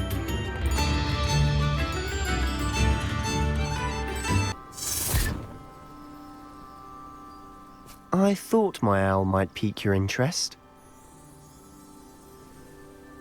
I came as soon as I could. I'd been so preoccupied by all that happened with Ominis in the catacomb, not to mention my uncle's reaction, that I'd almost forgotten what it was that struck me about that triptych. This is the view painted on the canvas that was left on it. That's incredible. You know this area well. And while I was waiting for you, I scouted around and discovered an abandoned mine nearby, surrounded by Ranrok's loyalists. Do you think there's a connection to the triptych? I've no idea, but perhaps they're searching it, the way they did Rookwood Castle and Isadora's Manor. How do we want to handle this?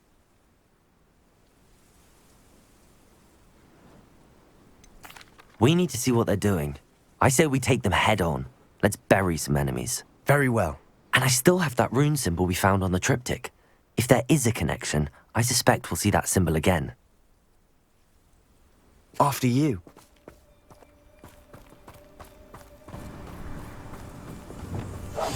Silent as a grave.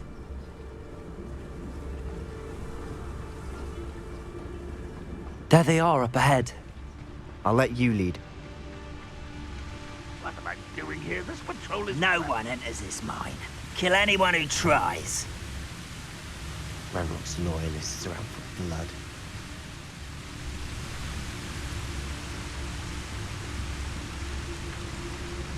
Totalis. I shall avenge your death. You won't get away with that.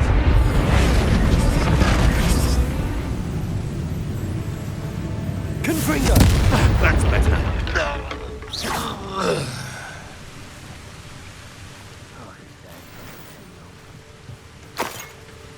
I should investigate.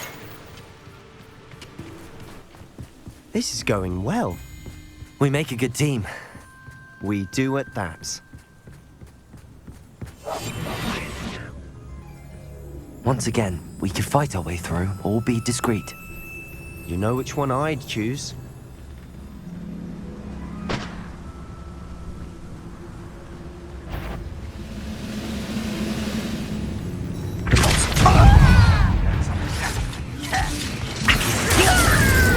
Bombarda!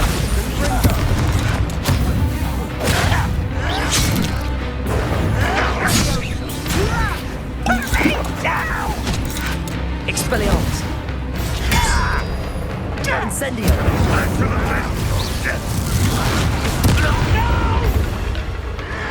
Descend! And the fun is over. Fun is a relative term. It is. And that was relatively fun. Not sure what I did to deserve that. Revelio!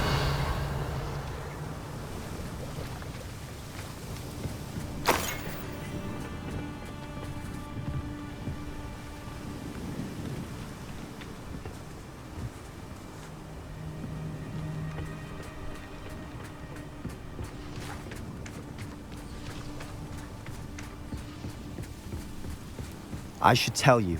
Rumor is this mine was closed long ago due to an Lumos. infestation of spiders. How nice. Nothing I haven't seen before. That's the spirit.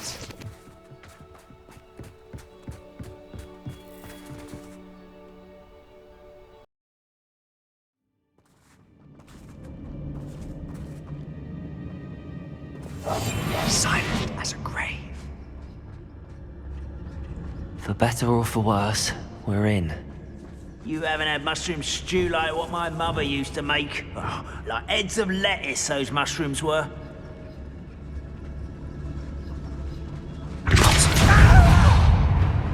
I won't rest. This mine looks like a tomb. It was closed after accidents were reported. Now I see why.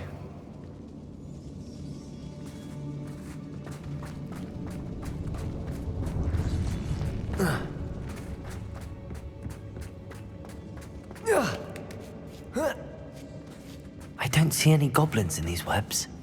Too disgusting for even a spider to prey on.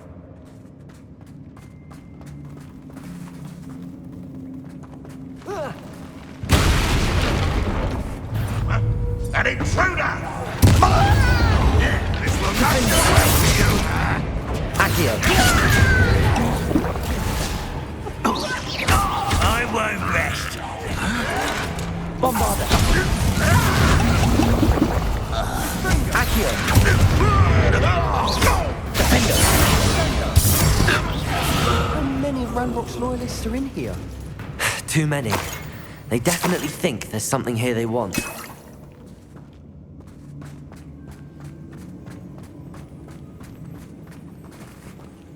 Accio!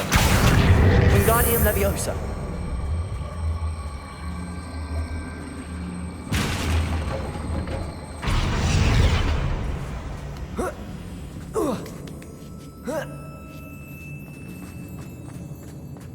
It's no wonder spiders give people goosebumps. Could be the hairy legs, or the soulless eyes, or the venomous fangs, or any number of endearing qualities, really.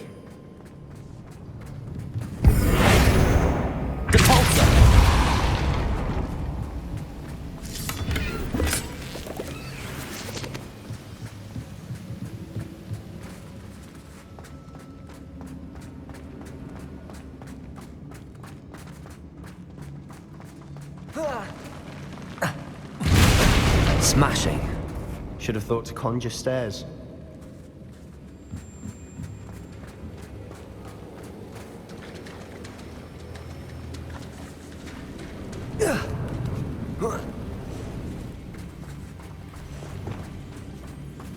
Reparo.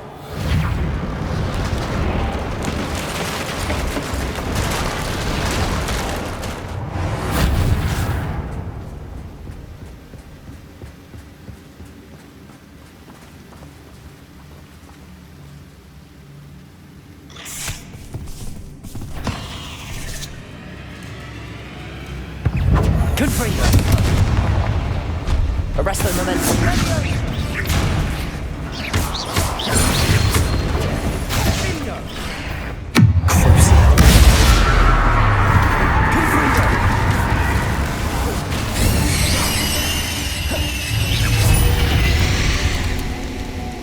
Not sure what I did to deserve that. Confringo. Incendio.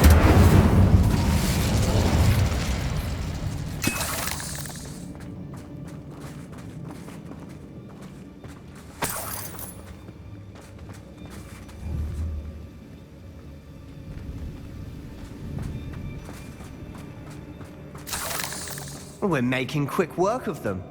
Professor Hecat would be proud. She would at that. Ranrok's loyalists have all but declared war. Cabolso!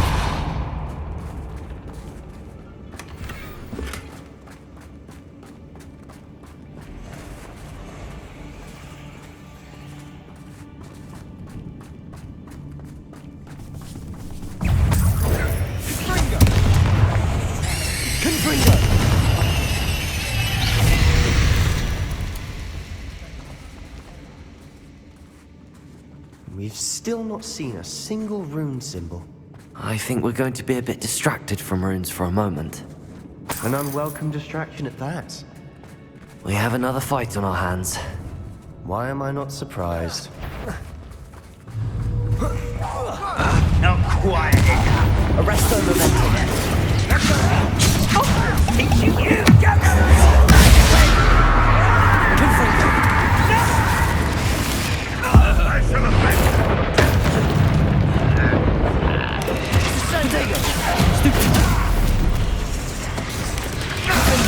We're not finished yet.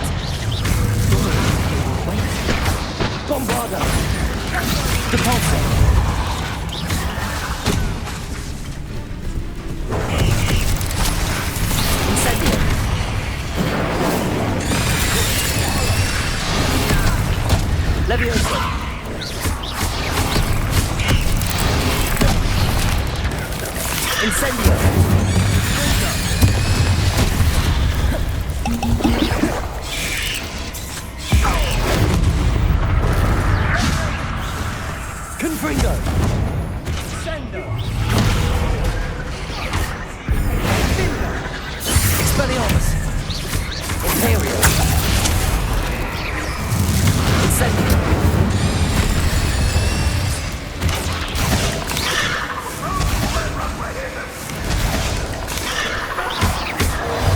what I did to deserve... We certainly cleared the room. You're not a bad chap. For a Slytherin. For a Ravenclaw, you certainly have a lot to learn. A rune symbol above the cabin door. Ranrock's loyalists never knew to look for it.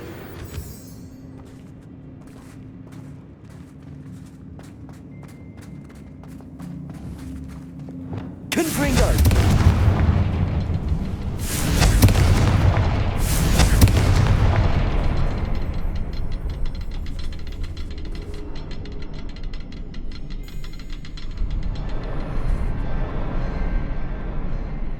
I wouldn't be surprised to find a couple more rune symbols.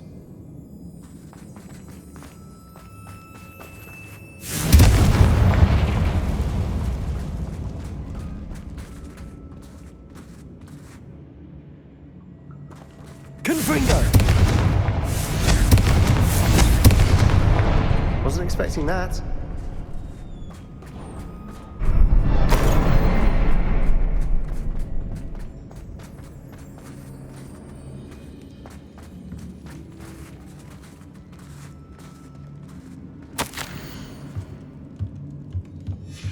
What do you have there?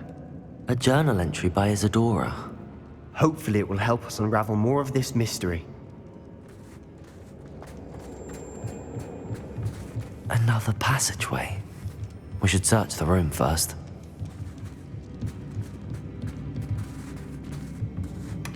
Sebastian, I think I found something. A canvas piece. Brilliant. Our efforts weren't in vain after all.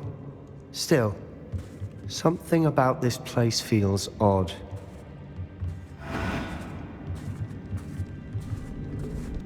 If the triptych led us here to find this bit of canvas, we can probably assume that Isadora Morganach was here. She seems to have been everywhere. But if she was using the Undercroft, and the cellar beneath her manor in Feldcroft, why would she create this space? And why hide it behind cryptic rune symbols? And ancient magic that no one but you could see? Isadora and Percival Rackham, another of the keepers, could see traces of ancient magic too. Rackham? I haven't heard his name before. Here's are some of the memories I've seen. I don't think he and Isadora saw eye to eye on how this magic should be used. This is all rather baffling. Let's take the canvas back to the triptych. Perhaps the answers are there. This place is odd, to be sure, but I'm fascinated by it. Now, for the trek back out of here and to Hogwarts. Unless we can find another passageway to the Undercroft. Let's have a look around.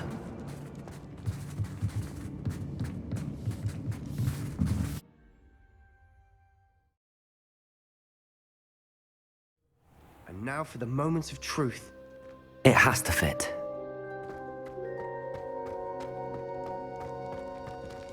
Please tell me you recognize the location in this bit of canvas. The good news is I do, in fact. And the bad news? We're in for more trouble.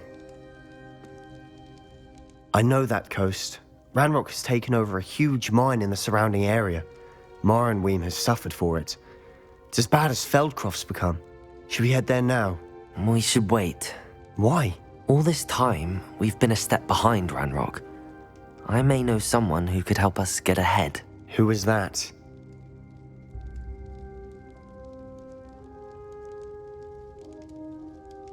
A friendly goblin. He wants no part in Ranrock's fight. A friendly goblin? You know, goblins cursed my sister to shut her up. Said she should be seen and not heard. I do, but not all goblins are... Not all goblins what? Have you forgotten Feldcroft? Have you forgotten the mine we just went through? No, Sebastian, I haven't. You're not listening to me. Why would I listen to someone so ignorant? You don't know what you're saying. Take a breath for a moment. Oh, I know precisely what I'm saying. Unbelievable.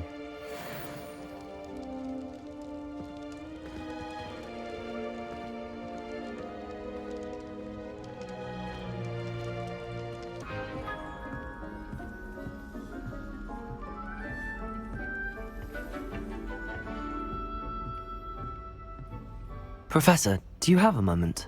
I do. May I ask what attracted you to astronomy? You may. Might I assume from your inquiry that you wonder how anyone may have an interest in astronomy? Apologies, Professor. I suppose I do wonder about its relevance to us. I fear such a perspective is far too common among those who do not fully understand all that can be gleaned from the stars. Misperceptions frequently arise due to the confusion of astronomy with astrology, the ridiculousness of which I shall not deign to discuss. To answer your question, it was my dear sister who first sparked my interest in stargazing. The two of us spent countless nights on our rooftops staring at the cosmos. It was one of the only subjects we could study together. I'm not sure I follow, Professor. Why was that? My sister is a squib. Clever, hard-working, and generous, but a squib nonetheless. The only non-magical child born to our family in generations, poor thing. Although she manages exceptionally well. It sounds as if she's a lovely person and accomplished. She is. And to her credit, while she was once disappointed not to attend Hogwarts, she has excelled in Muggle school. One of the first women, we suspect, to have attended Cambridge, well disguised at the time by our mother as a gentleman scholar. And as astronomy is one subject shared between the Muggle world and ours, she and I have been able to maintain that common interest. We still sneak up to a rooftop now and then to gaze upwards, courtesy of a levitation charm rather than a trellis nowadays. Thank you for telling me about your sister, Professor. I was glad to. It is good to be reminded of all that one can accomplish when one embraces who one is. Now off you go. I am sure you've a star chart to review somewhere.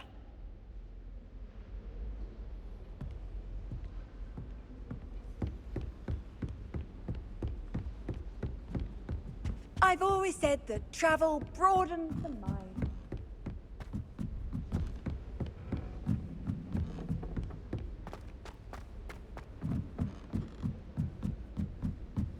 I'd like to retire to Hogsmeade one day. Open a pub.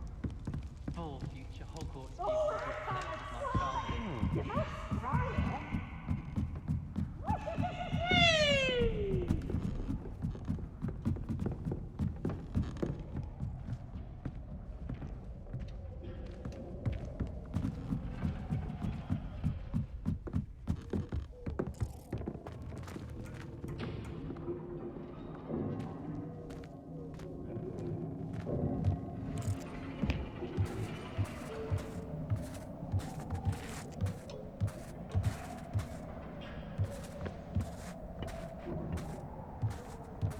Hello there. Hello, Hogsmeade. Do I recall you saying that you speak gobbledygook? I did. I do. Speak it. Is this to do with the goblin I saw you with in Hogsmeade? It is. His name is Lodgok. We could use your help with something. He's waiting for me near a goblin mine. Would you be willing to help? Of course. How exciting. Well, might this be dangerous? I think he simply wants to show me something that involves gobbledygook. If it helps, he's a friend of Sirona's. Good to hear. Good to hear. If Sirona trusts him, then I feel much better. You said you know gobbledygook, but how well? I've been reading it for as long as I've been reading English. My parents have an extensive library. Once I grew bored with the classics, I devoured goblin writings. I'd tell you some titles, but you wouldn't understand them. Have you ever spoken directly to a goblin? Unbelievably, no. I'm so looking forward to it. Actually conversing in gobbledygook with a native speaker.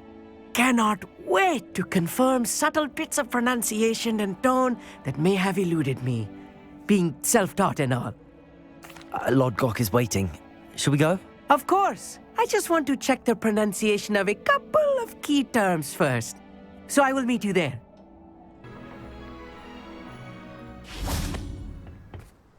A friend who speaks gobbledygook is meeting us. Before he arrives, perhaps you could tell me why we're here? Of course. Unfortunately, presenting Ranrok with the Helmet of Urtkot did not have the effect I'd hoped.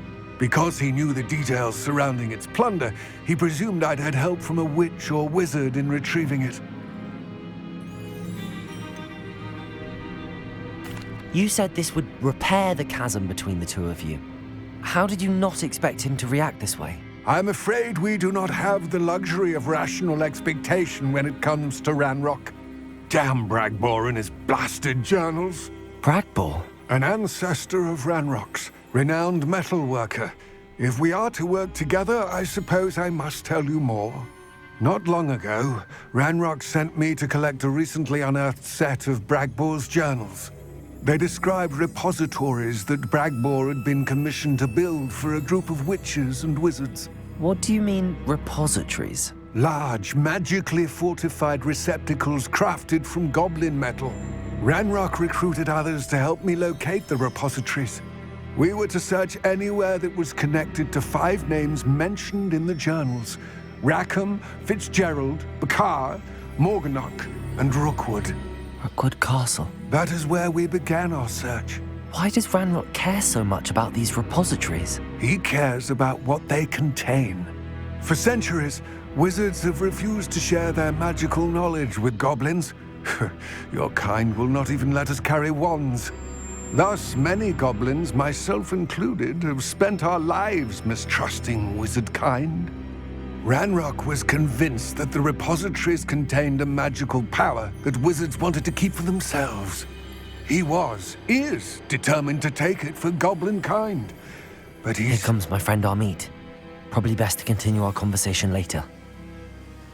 Greetings, Lord Cock. It is an honor, sir.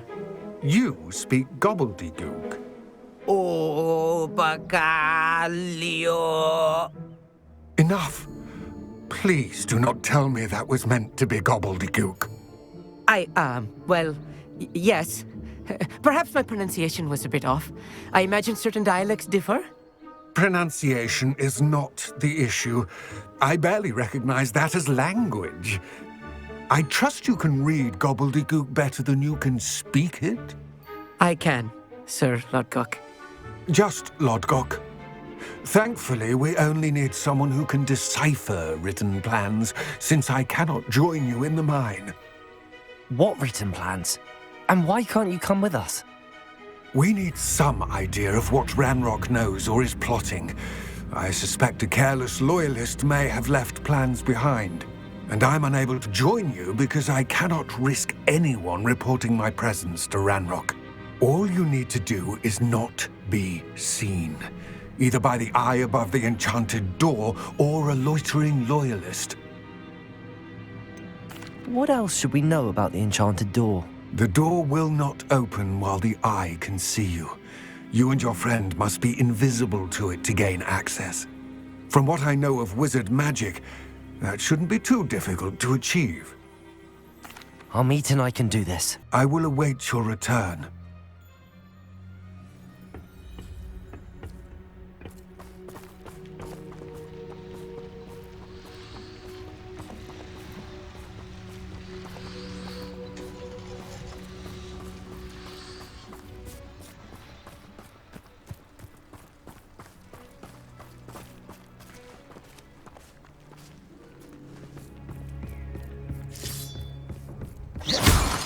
The door is looking at us.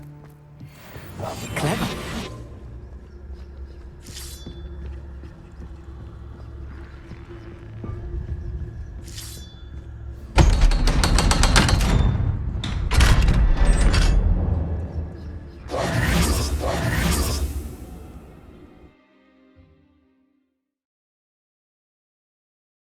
Books so rarely prepare one for reality. A real goblin mine. It's even grander than I had expected.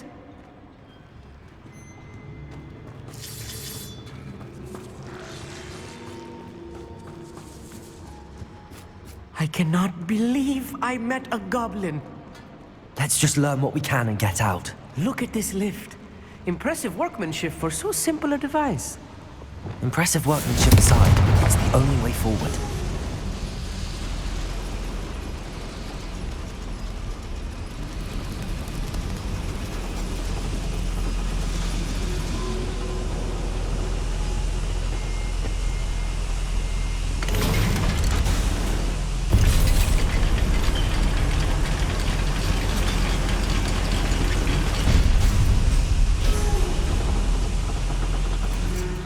still can't believe we're inside a real goblin mine. Accio!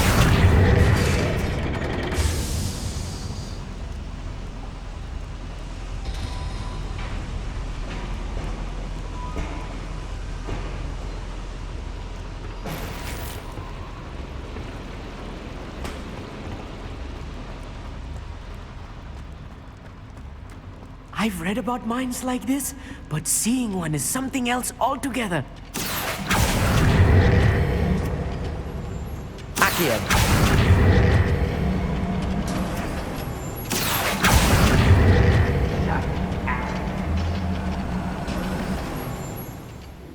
We need to be careful. As I'm sure you know, not all goblins are as friendly as Lodgok, to say the least.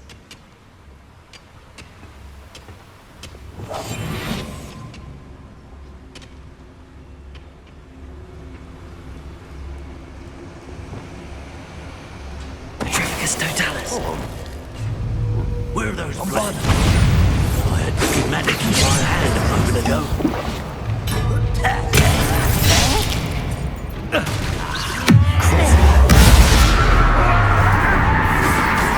Not quite. That was a little more than I'm used to. He'll get us through here safely, Amit. You have my word.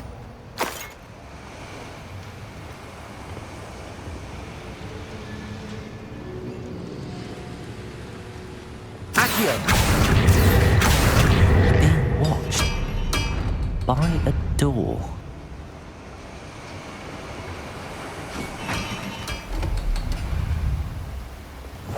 I'll be quiet. I won't go through as long as we can be seen by that eye. Back here.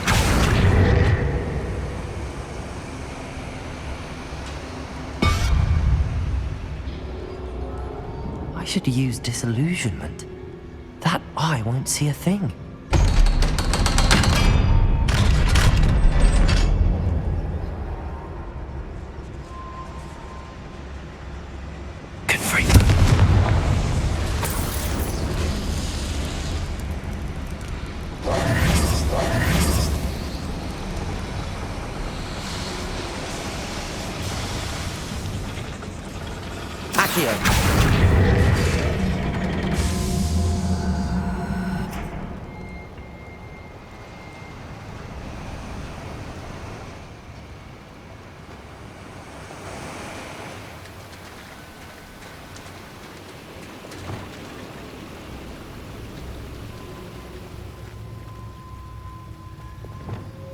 Pulso!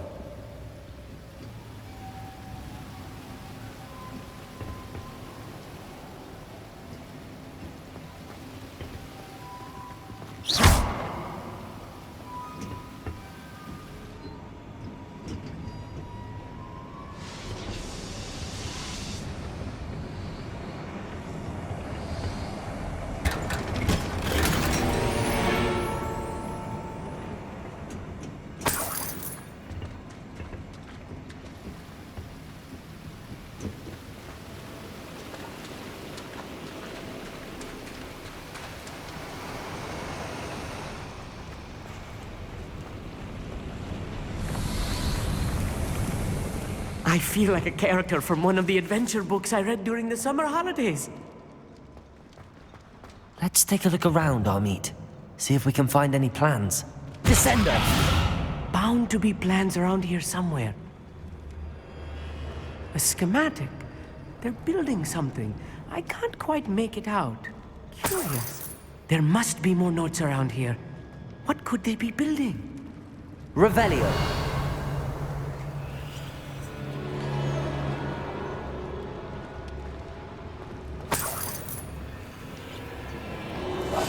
Yes, of course.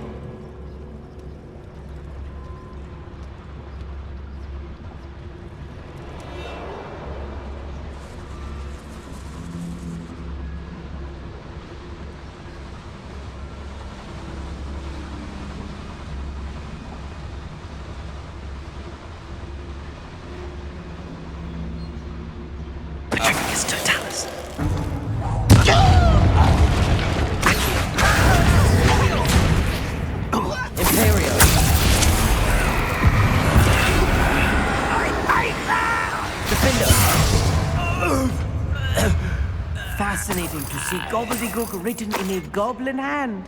The flourishes are extraordinary. Let me know if you see any more Lumos. plans or schematics. We can't return to Lodgok empty-headed.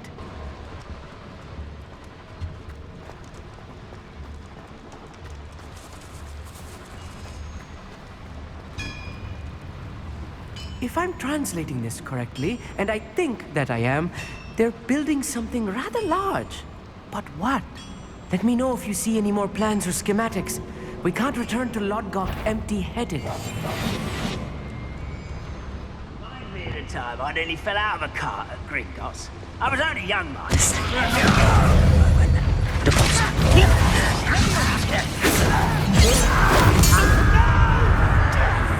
Expelliarmus. I won't rest until you're dead.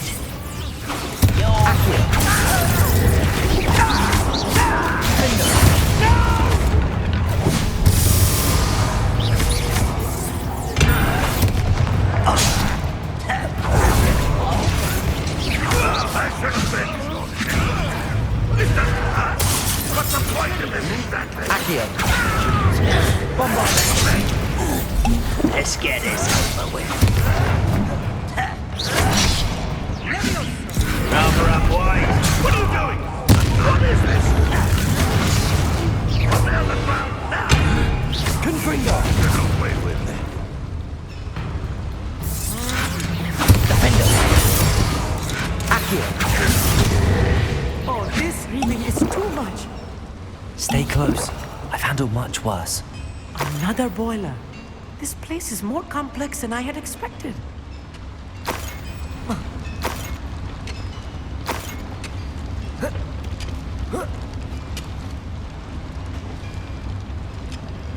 Revelio.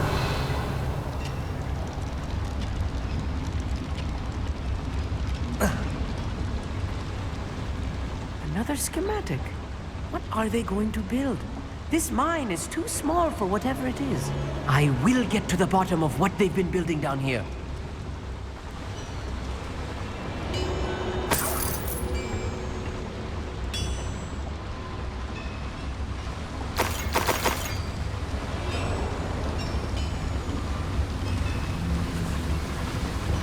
Confringo. Accio.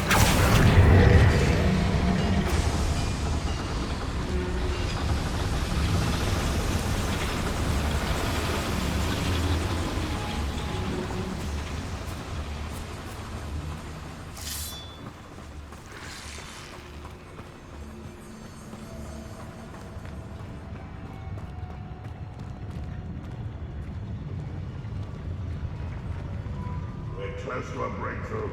I can feel it. Don't wish to be seen, do we?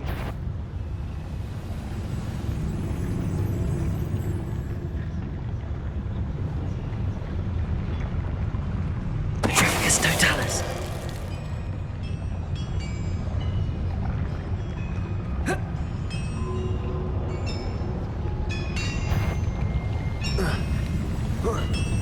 What's that? Aha!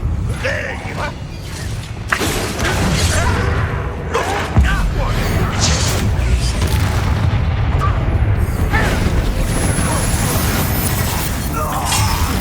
I shall avenge your death. Confringo. That was pitiful! I won't rest. Such arrogance. Accio.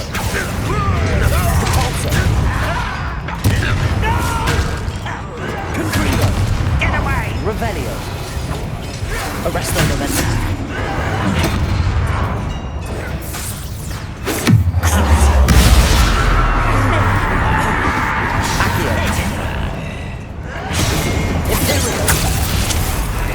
Let's get this. You're making this too easy. Rather unwise coming back this way. One less human to worry about. I'll snap that one up. And you stop!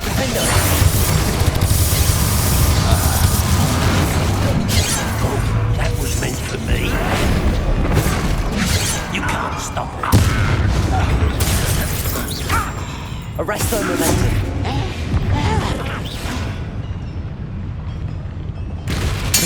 Totalis! How many of them are there? That should be the last of them, Hogsmeade.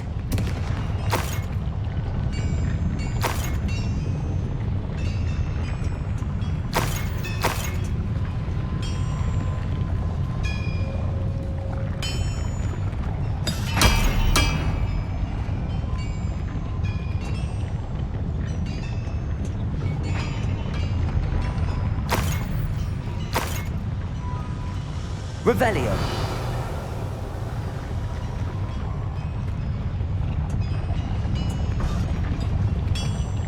Arresto momentum. Accio.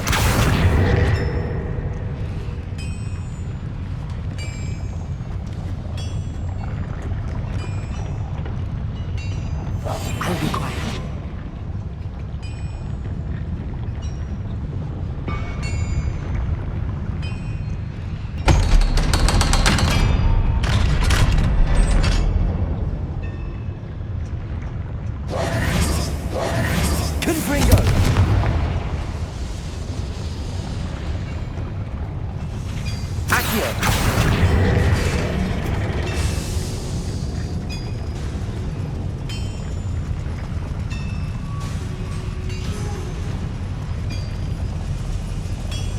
Revelio.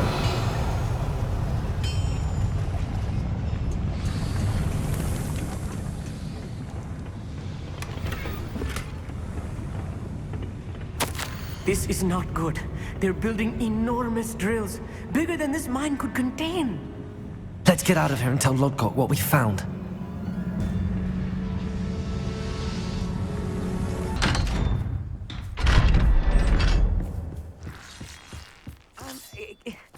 Can we please talk about what just happened? That wasn't so bad, was it? It was. It really was. I'm afraid I've had enough adventure for one day. For a lifetime, perhaps. Thank you, Hogsmeade. I couldn't have done it without you. Now, if you don't mind, I'd like to have a word with Lodgok. Understood? I'll leave you to it. Your goblin secrets are safe with me, but I get to write the book about this escapade someday. Without further ado, adieu.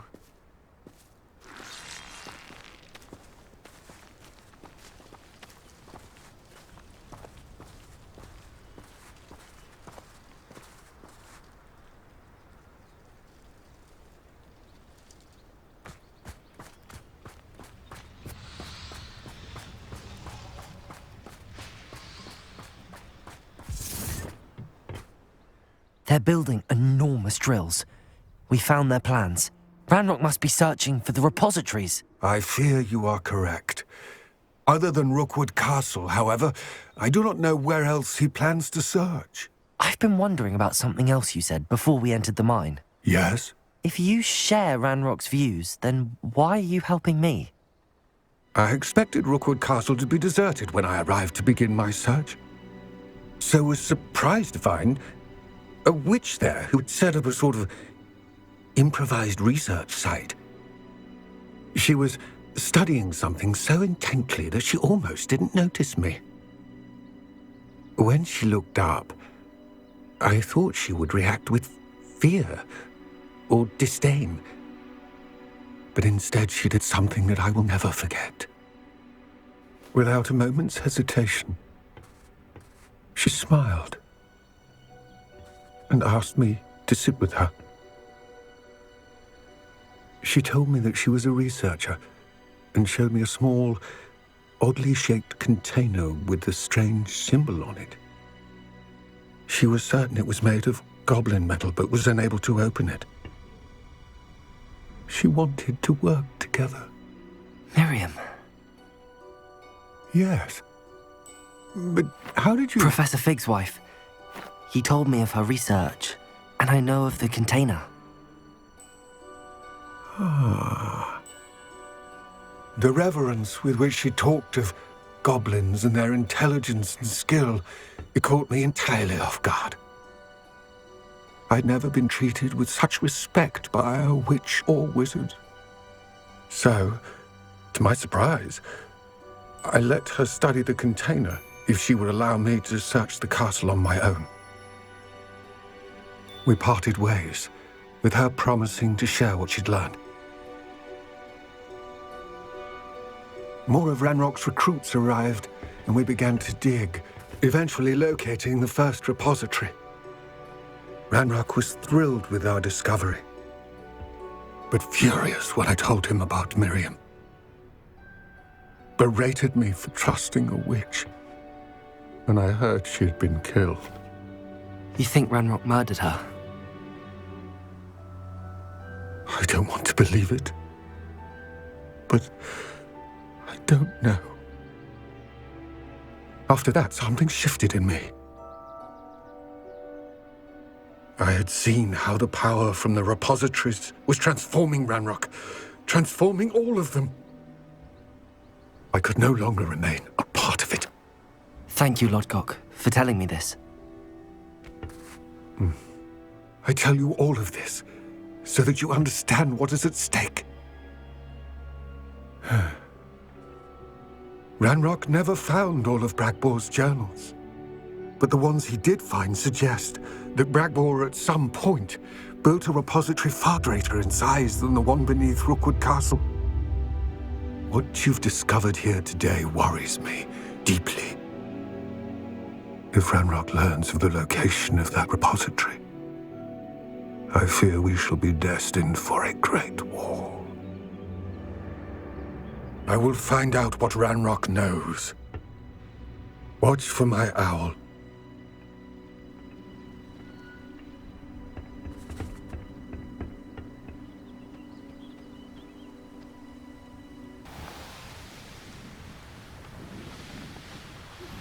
We should speak with Mr. Bickle's friends. I believe I can sneak away without drawing my mother's eye. Meet me near Hogsmeade, and we will devise a plan. I think I know how and where to approach the centaurs about protecting the Snidgets. Meet me in the Forbidden Forest.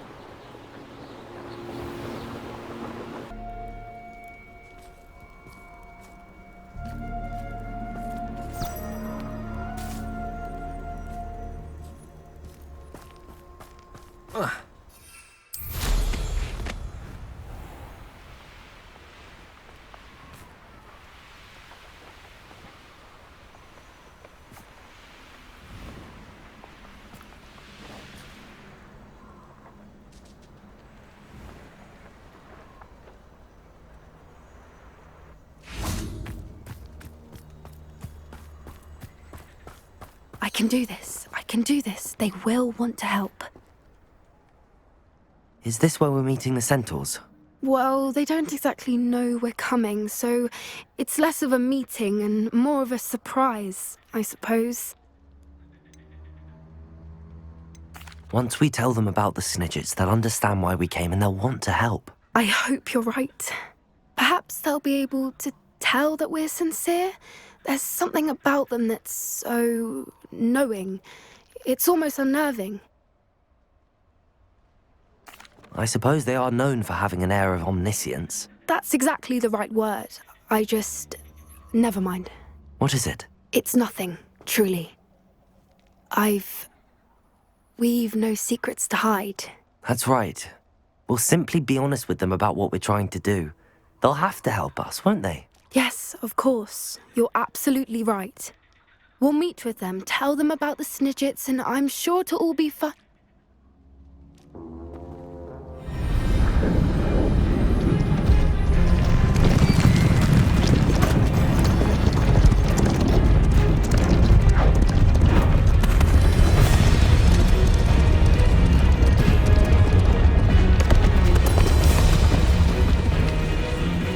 What do you think you're doing here, humans? Please!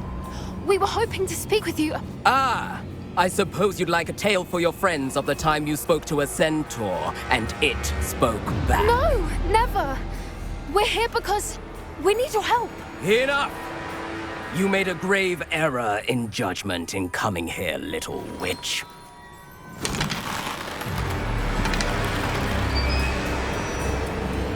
Leave them be, Alec. We do not harm the young. It is not our way. You forget your place, old fool. I'm the leader of this herd, and while you cling to our way, their kind continue to slaughter beasts like us without a care! From what I can see, they have slaughtered no one. They will leave here unharmed. Mark my words, Doran. If I ever see them again, it will be all 3 of your heads.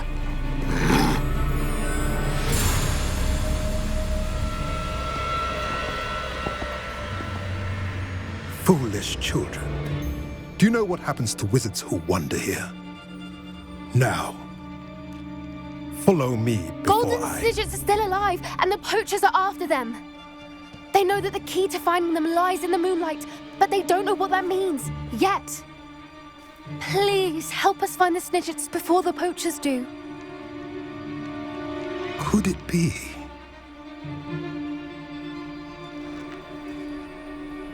In the south, there is a cave within which lies what the poachers seek. A moonstone. Retrieve it and place it in the henge in the forest. I, on the other hand, must go speak with the herd. Find me after you have done this.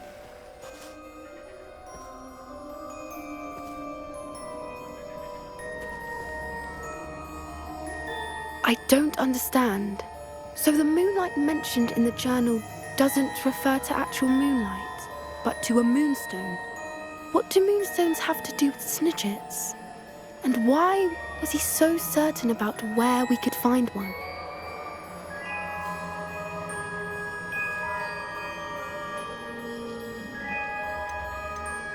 Isn't moonstone all around us?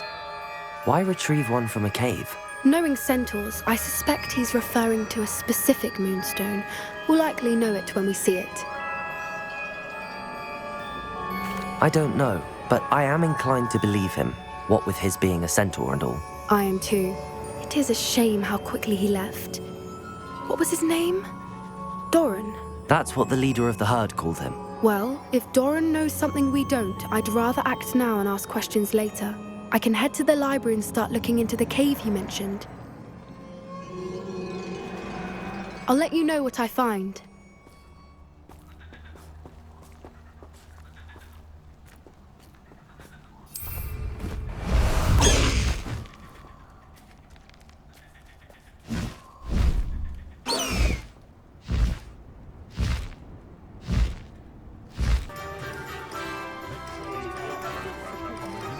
What we're seeing now is an omen.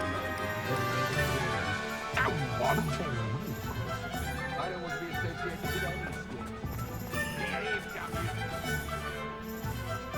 Hello there. Was there something you needed? Hello. I was wondering if you would be interested in having your own shop and a house elf to help you with it. Penny's the name. Penny's mistress is selling this shop. And Penny is most eager to start working with the new owner. It might surprise you to know that Penny can sell practically anything. Oh, it would be wonderful to have a place to sell things and someone to help me. You'll be able to give Penny almost anything that you want to sell. It will be no work at all for you once the shop is up and running. If you want the shop and Penny hopes that you do, you should talk to Penny's mistress as soon as you can. Her name is Cassandra Mason. Why is your mistress selling the shop? And you? Penny cannot be certain as Mistress Mason so rarely confides in her.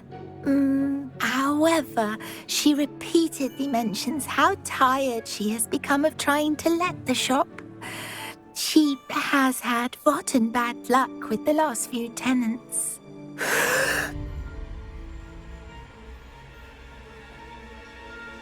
Are you all right? Are you holding your breath? Penny's fine. Sometimes Penny simply needs to remind herself to stop talking. What kind of things would I be able to sell in the shop? All kinds. Anything from essence of Disney to mooncalf fur. If a buyer exists for something, then Penny can sell it and get the best price.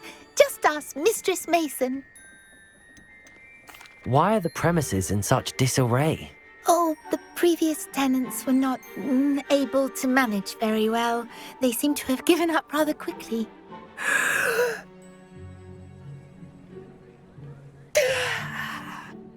Penny is perfectly capable of helping clean and repair, so the shop will be ready for business in no time.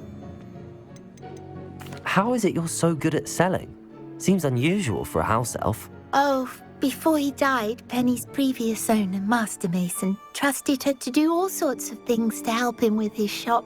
Penny supposes it is a bit unusual for a house elf to possess such skill, but Master Mason commanded it, and Penny was happy to oblige. Master Mason was a wonderful master. All right. I shall go and find Madam Mason. Oh, this is splendid news indeed. You won't be sorry. You can find Mistress Mason at her home on the north edge of the village. Penny does hope she gets to work with you.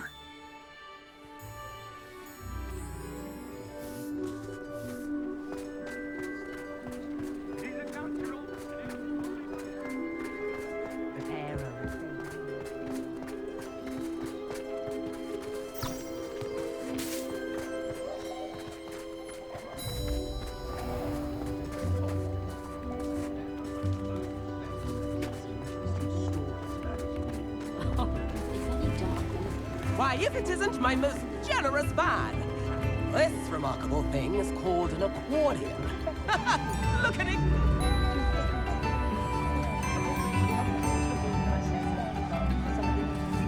Come now, I'm very stingy.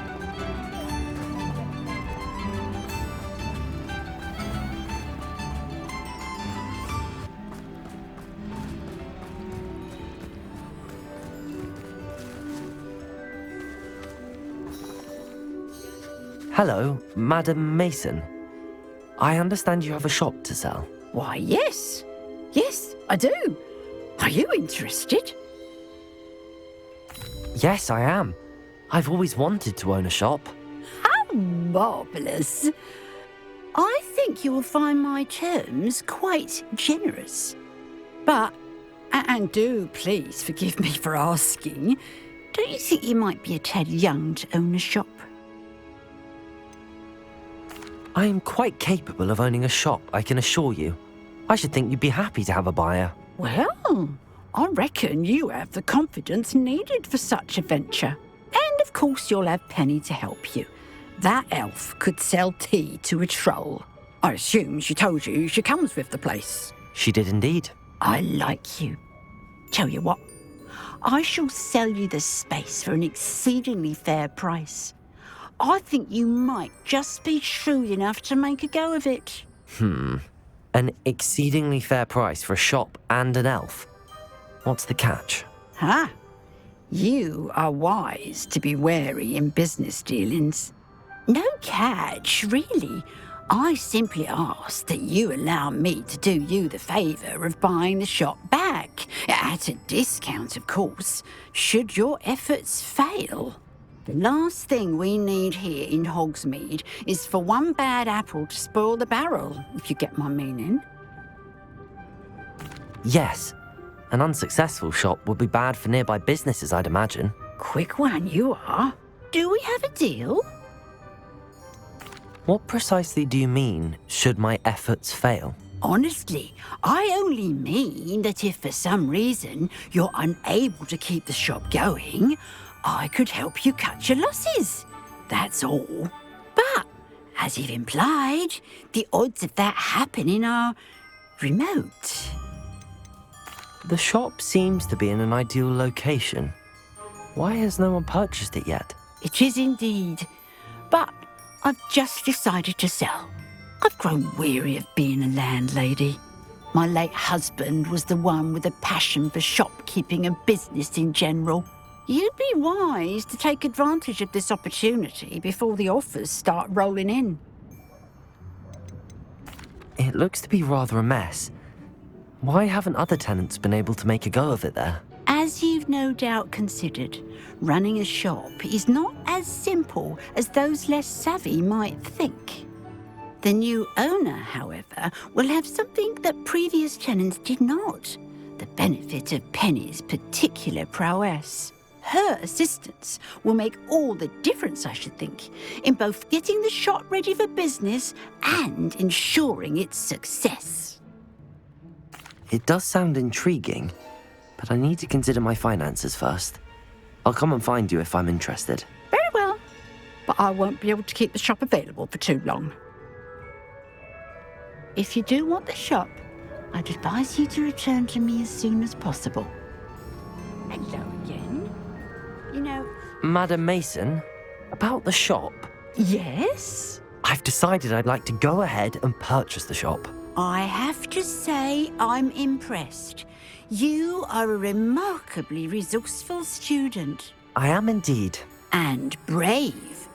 You won't be sorry. Give me the money, and I shall get the paperwork filed immediately. Wonderful. Shall I head directly to the shop? Please do. Oh, one more thing. Since my husband died, I've not been able to bring myself to retrieve some of his personal items. They're in a chest at the back of the shop. Penny has the key.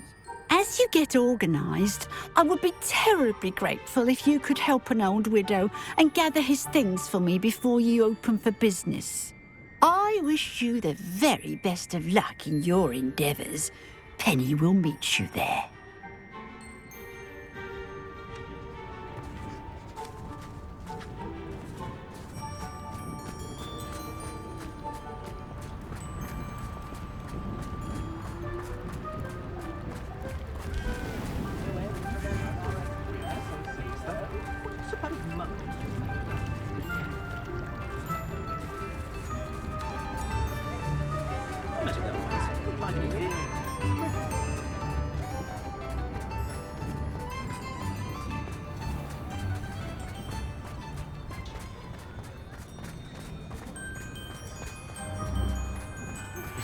I'm truly awed by what we've accomplished.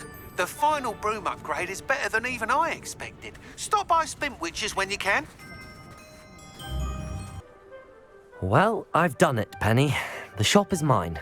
Oh, Penny is so pleased. Penny was hoping you would be the one to purchase it. I'm glad you're here to help me. Goodness, what a kind thing to say. Penny will do all that she can to make this a success. There is much to do. The last tenant left in a bit of a rush, so we'll need to clean up and do some repairs. Well then, let's get to it. Penny is ready. Between the two of us, we should have this place up and running in no time.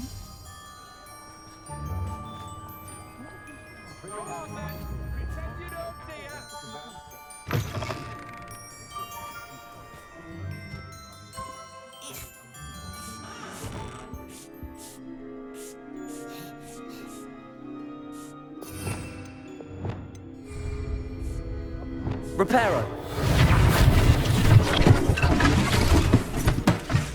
Oh, Penny can already see the potential.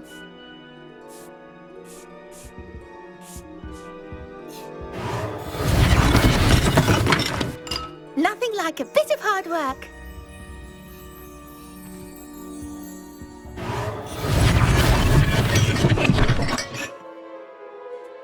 Mistress Mason wanted Penny to be sure and give you this key. It opens a chest in the back room of this shop. Oh yes, she mentioned it to me. It contains some of her late husband's belongings. Penny wonders if you should open the chest.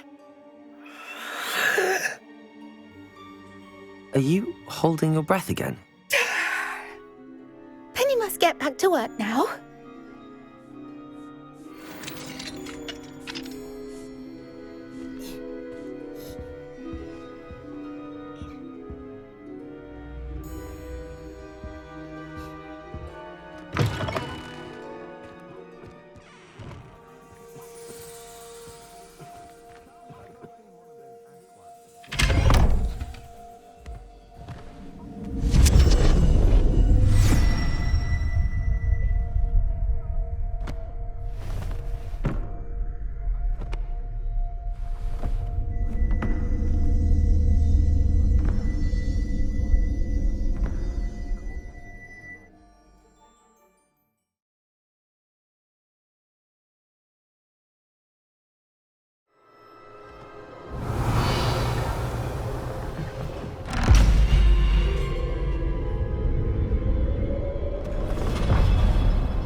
Lumos.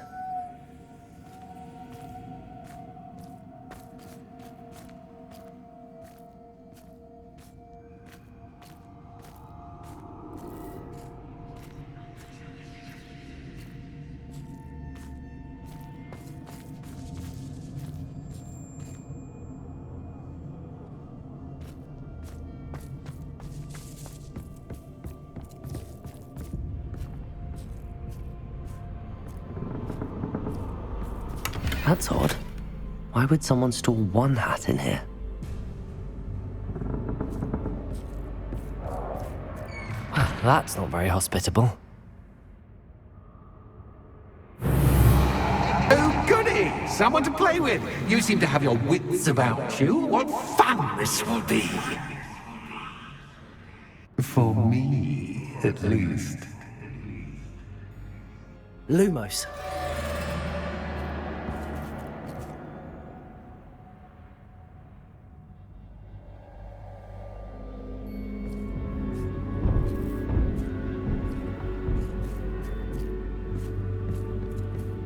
That's new. Onwards, I suppose. What in the... Who's there?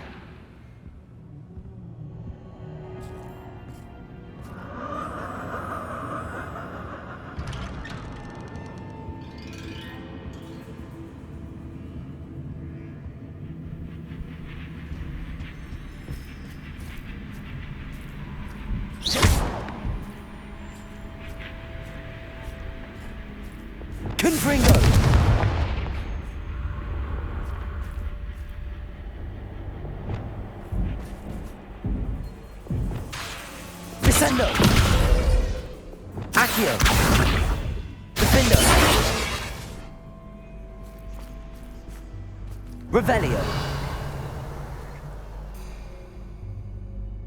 Lumos.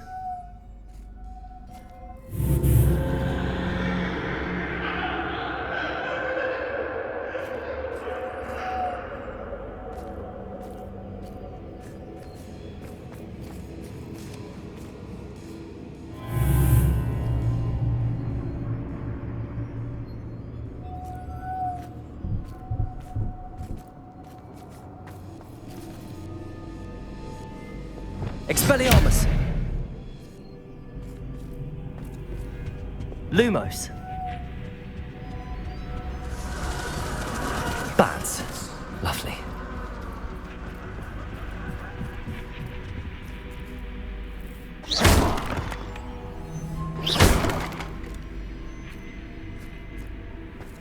Confringo.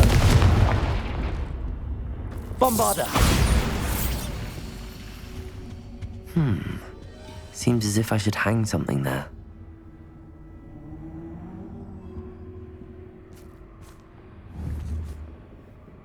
Accio.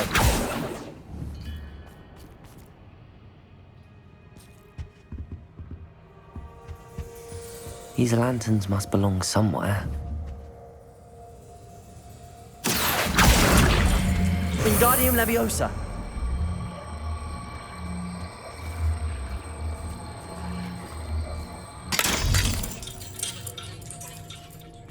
Perhaps the lanterns are meant to be hung on the hands. How enlightening! You might survive a bit longer than the others.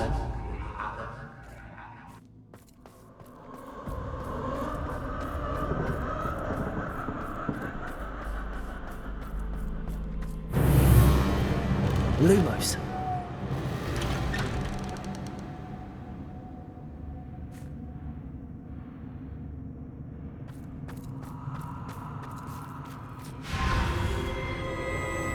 Oh, you've come so far, so quickly. Well done. You might be just the playmate I've been looking for. I do hope you enjoy my playground. I encourage you to tell everyone about it, if you make it out, that is. Please try. If you get to the end, perhaps we can come to some sort of arrangement. I do want your shop to succeed, after all. What's the saying? Two sides to every story. unfortunately for you, both sides here are to my story. And you'll have to complete both to get to the end.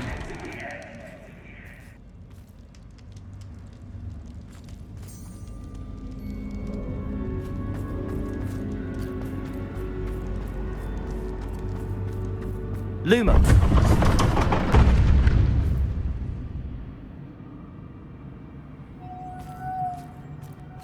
Ah, you've chosen the scholarly route. You'll need more than you've learned from books to best me.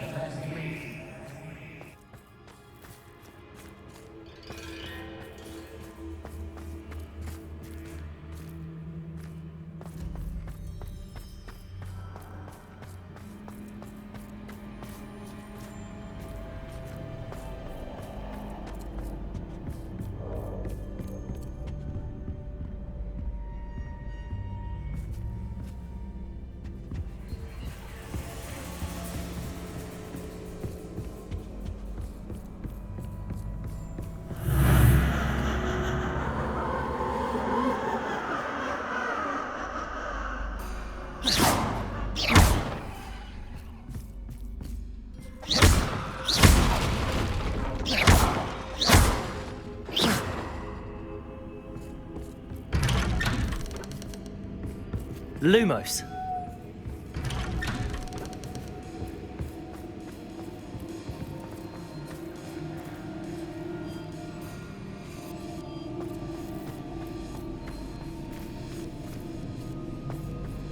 Oh, déjà vu.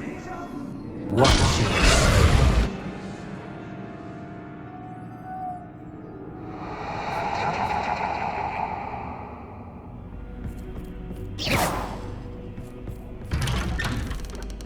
Lumos.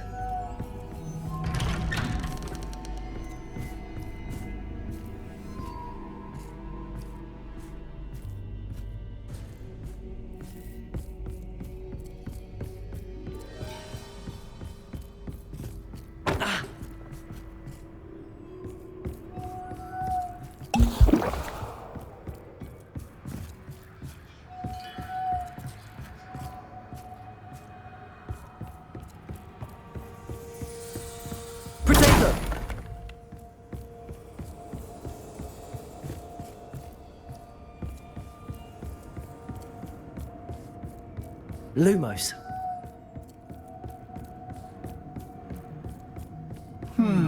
Running in circles, are we? Perhaps you should retrace your steps.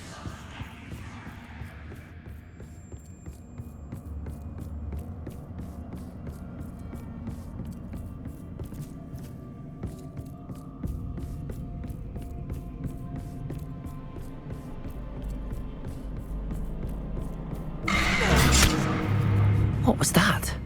Lumos.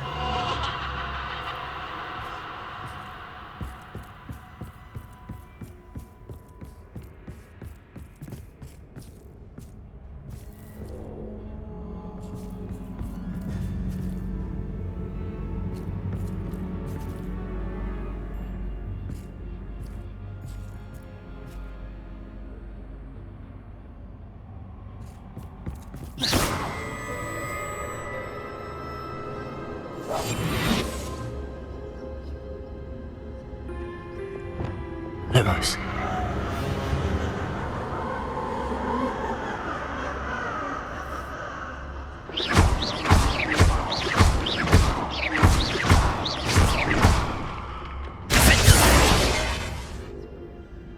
Lumos. Lumos.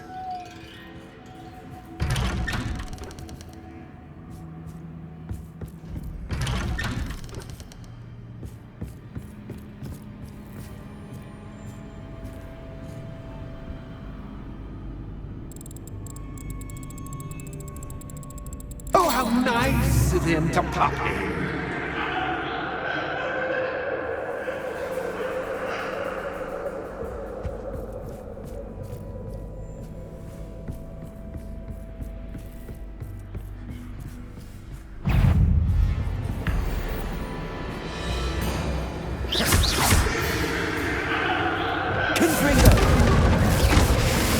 Potato! Stupefy!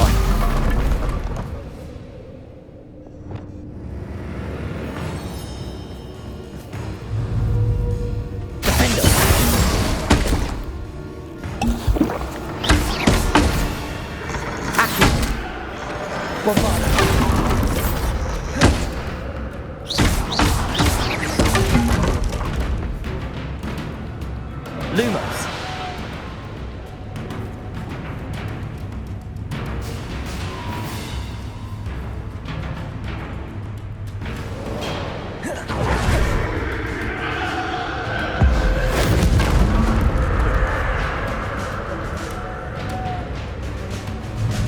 Descender. Lumos.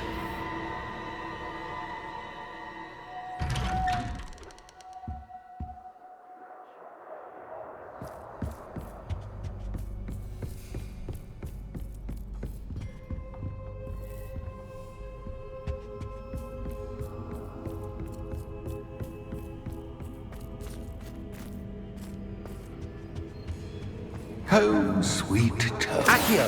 Wingardium Leviosa.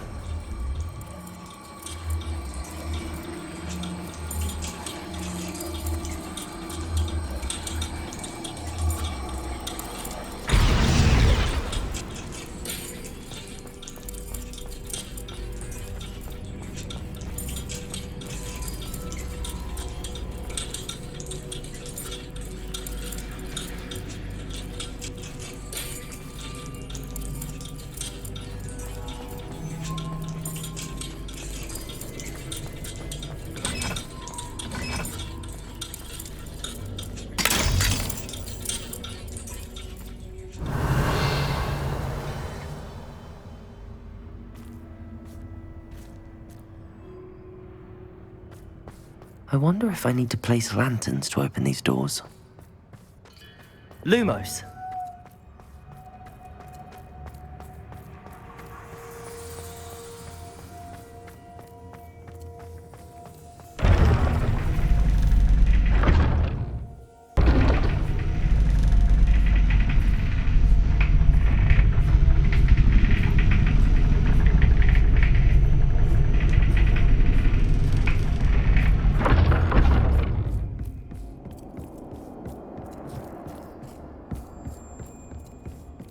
It's always good to have a different perspective on things.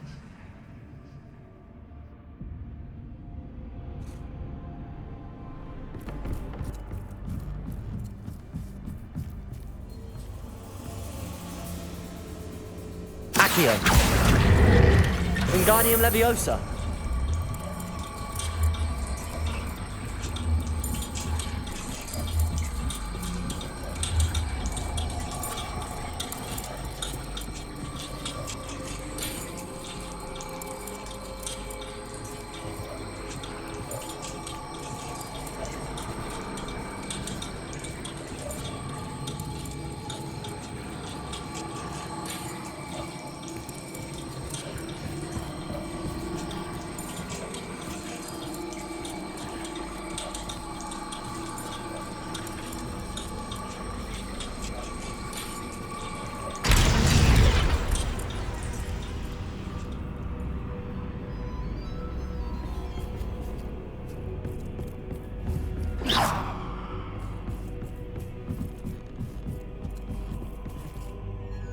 Accio.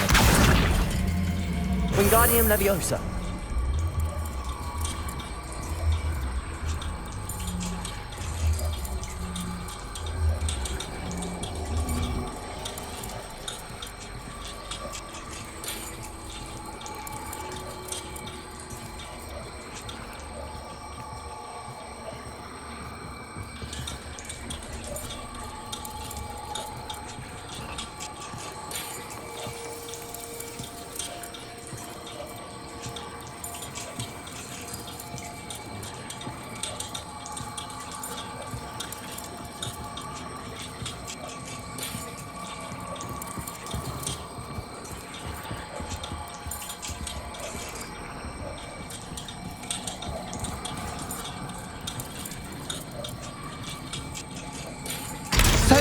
fun to be had. My head is spinning.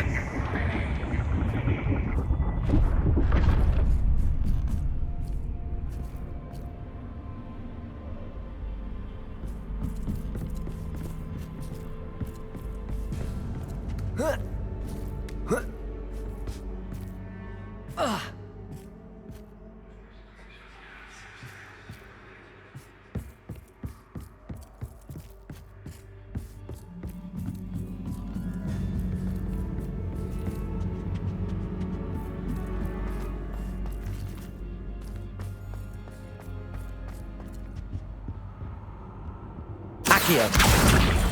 Wingardium Leviosa.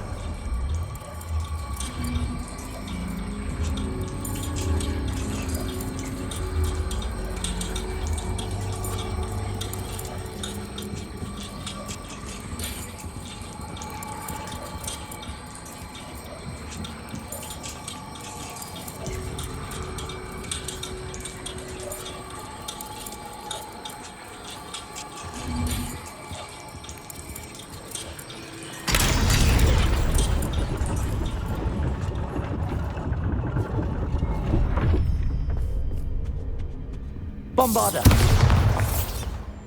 Lumos.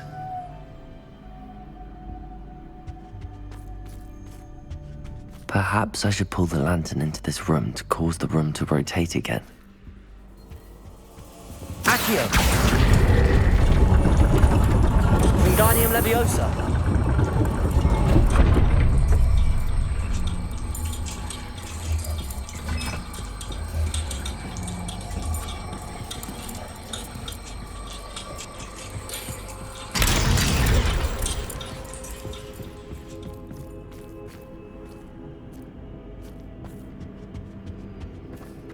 All books and no clay make one quite dull indeed. Accio. Wingardium Leviosa.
I'll give you a moment to collect yourself, if you can.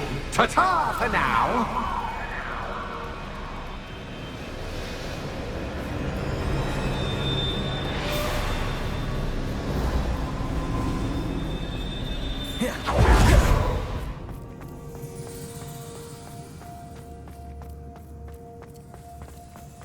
Lumos.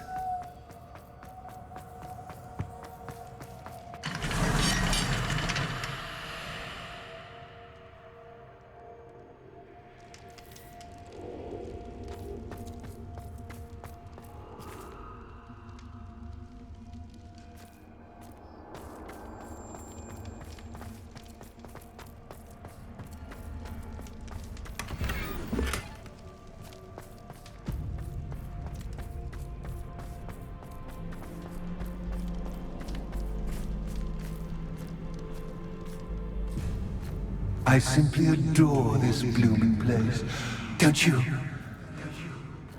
You know, foliage, like most living things, won't survive for long in the darkness.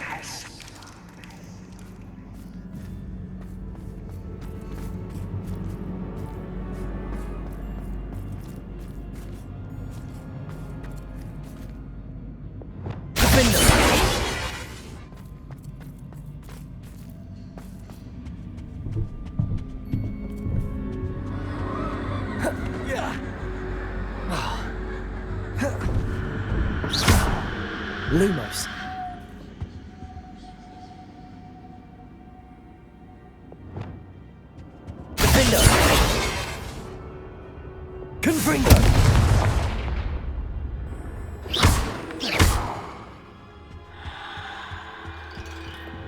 Depulsor!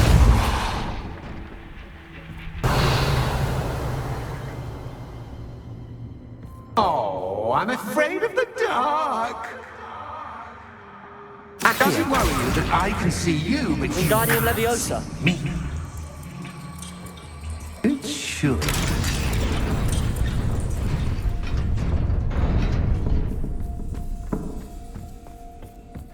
I'd offer you a seat, but I'm rearranging the furniture. But I don't want you getting too comfortable for what's in store, do I? Accio! Wingardium Leviosa!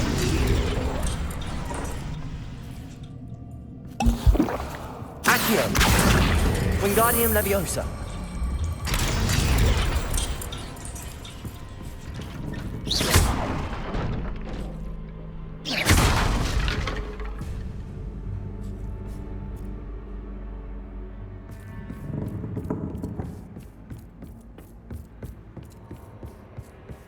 Lumos.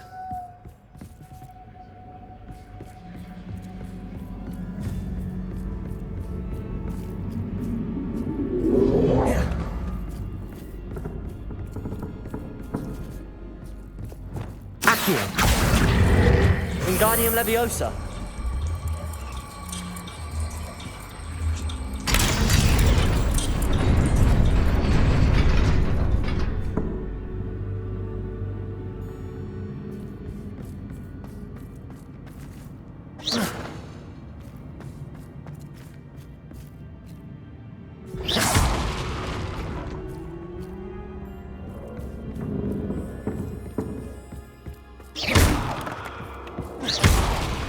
Lumos.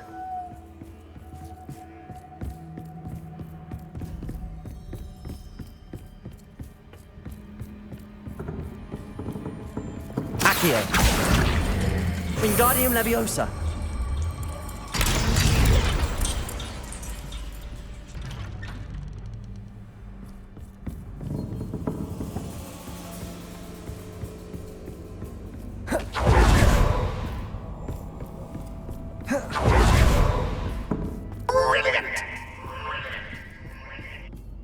Bombarda. Ah, a worthy playmate. Well done, me.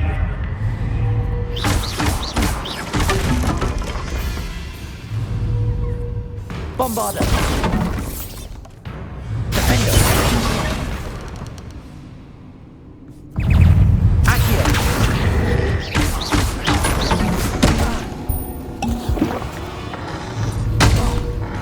Protego. Stupefy. Defender.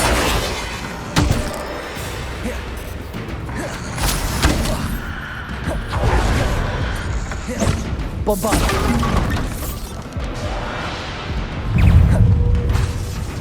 Depulsor. Defender.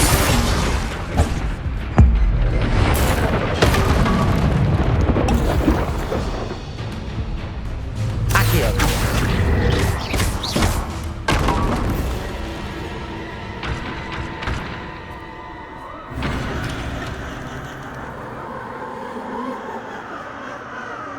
Bombarda.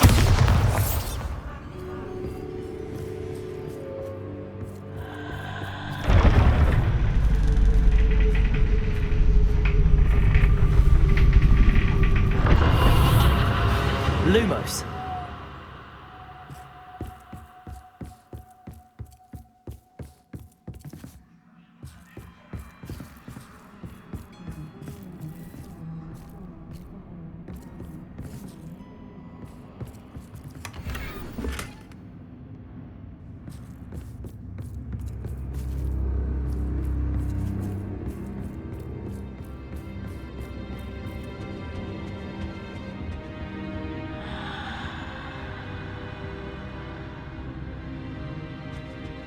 Defender. Accio. Depulsor. Accio. Wingardium Leviosa.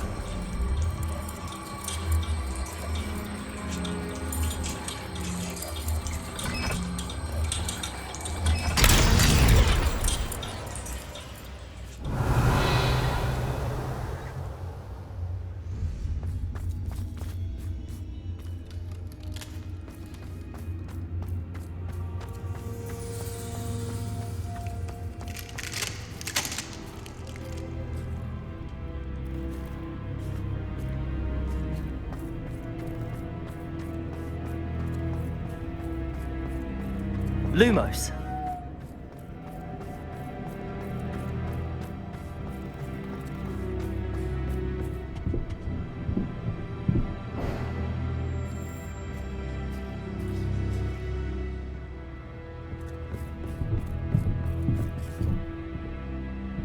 Descendo. Accio. Wingardium Leviosa.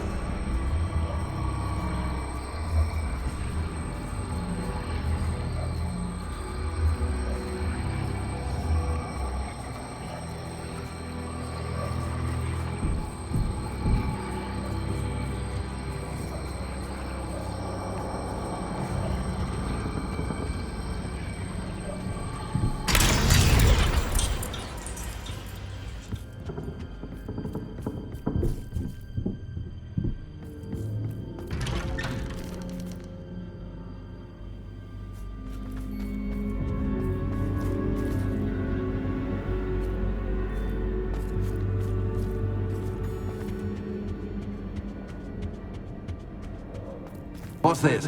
A game within a game? Ooh, knight to H3. Nighty-night!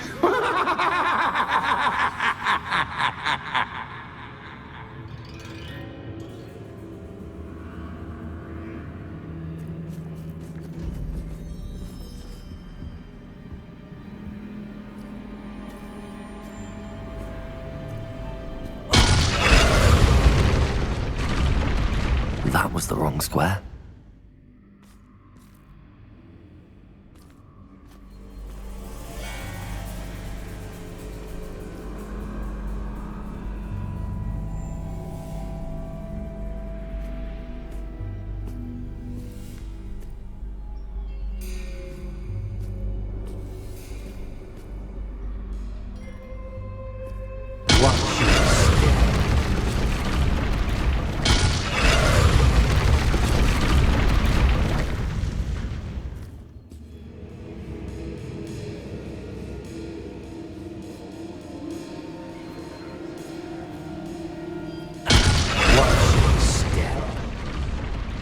I wonder if the chess pieces on the board indicate where I can't go.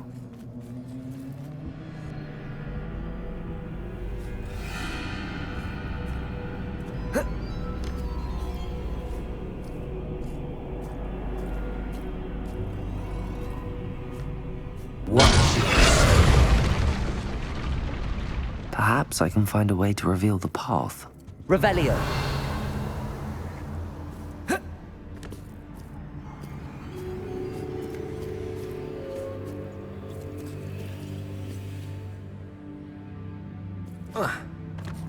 That wasn't too difficult.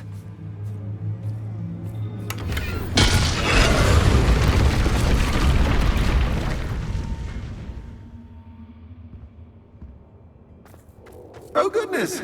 I do hope you're having as much fun as me. I think I'll keep you around a bit longer.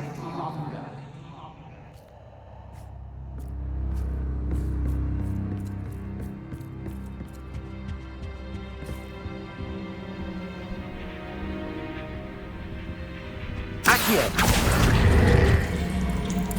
Wingardium Leviosa.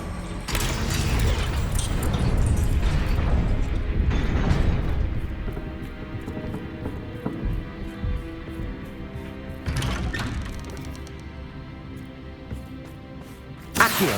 Wingardium Leviosa.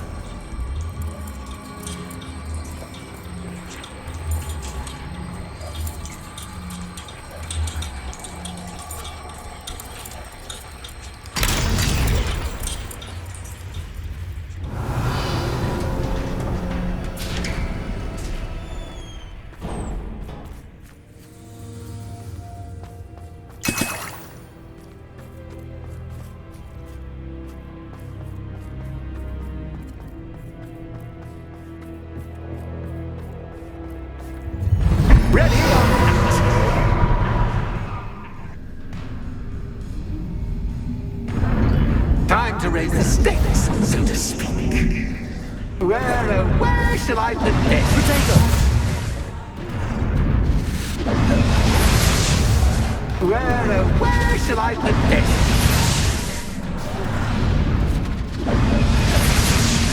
Where shall I put this?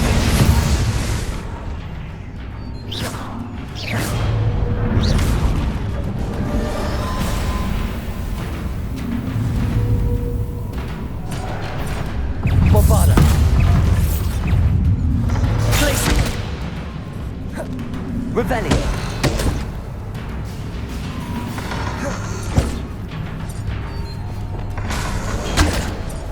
Accio. Defender. Compulso.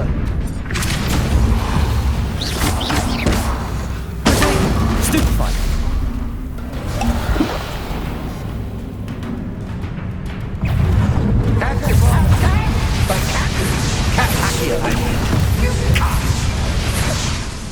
Defender.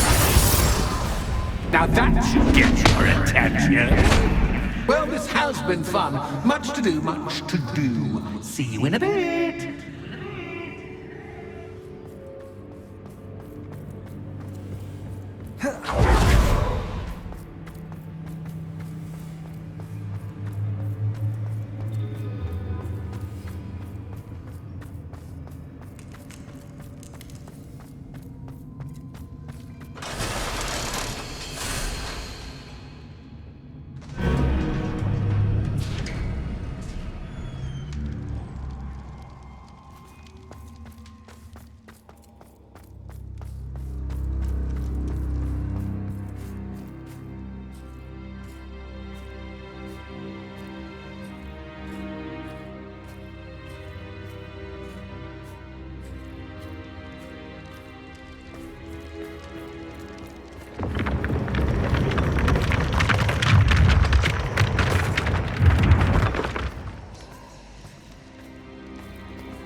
Aha! Finally! You, my inordinately clever friend, appear to have traversed this seemingly never-ending dungeon relatively unscathed. And now I suppose you'll want to go. Everyone leaves me, usually in a straitjacket, never to return. I'm starting to take it personally. I'm tired of having no one to play with. Ooh. Tell you what, I'll make you a deal. If you can match wits with me now and agree to give me unfettered access to the shop for, say, 1 day a month to have a little fun, I'll sign a contract. Pursuant to which, let me see, I will blah, blah, blah, blah, blah, blah. Oh, yes, leave you and your customers alone at all other times, etc., etc. You get your shop, I get my chaos. Sound acceptable? Excellent! Let the games begin!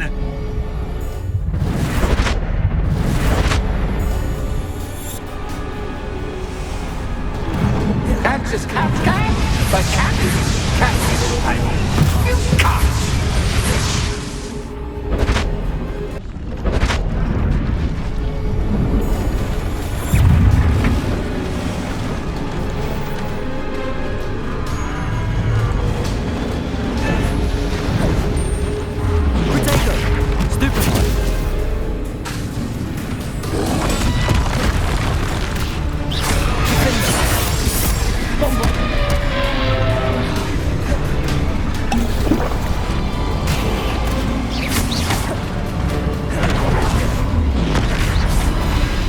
Bombarda. Confringo.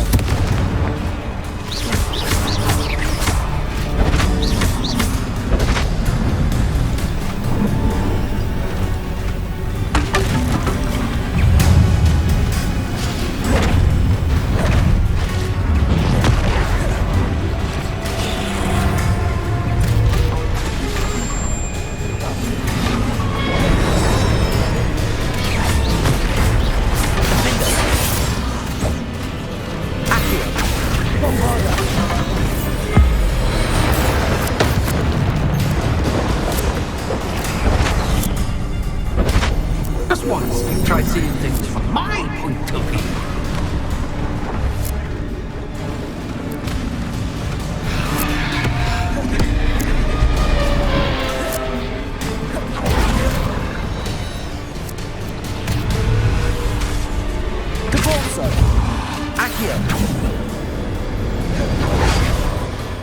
Well, well, finally, someone deserving of the playground I so meticulously crafted. Such a treat to have fun again in my little dungeon. I wouldn't call it fun, really. Wouldn't you? To each their own, I suppose. So, about the contract. I am a poltergeist of my word. Just to be clear, what does this agreement entail, specifically? Pay attention. You guarantee that I can have my fun at least one day each month without fuss. I let you work the rest of the time, mostly in peace. Why would you enter into such an agreement? Much as I love banging about the place, it's no comparison to seeing customers' faces when I bonk them on the heads with a chocolate frog. One doesn't really understand the value of an audience until one is without it. Very well. I shall agree to your contract with one small addendum. Hooray! No more of this unsatisfying banging about all day in a pitiful void. Wait, did you say one small addendum? I did. In order that I have a successful shop with lots of customers, would you agree to causing chaos only after 9 o'clock in the evening? Would you agree to at least 2 days a month instead of one? I would. Pleasure doing business with you. You've worn me out. Well done. I had a feeling about you. I have to admit, Cassandra did a wonderful job finding the perfect playmate.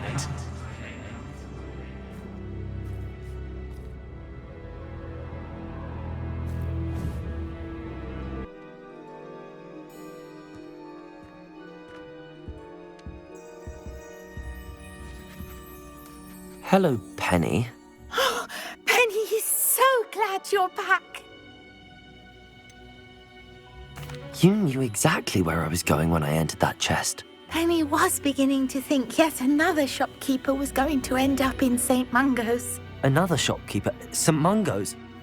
I think you should explain, Penny. Penny, please stop holding your breath. Tell me what's going on. Oh, please forgive Penny.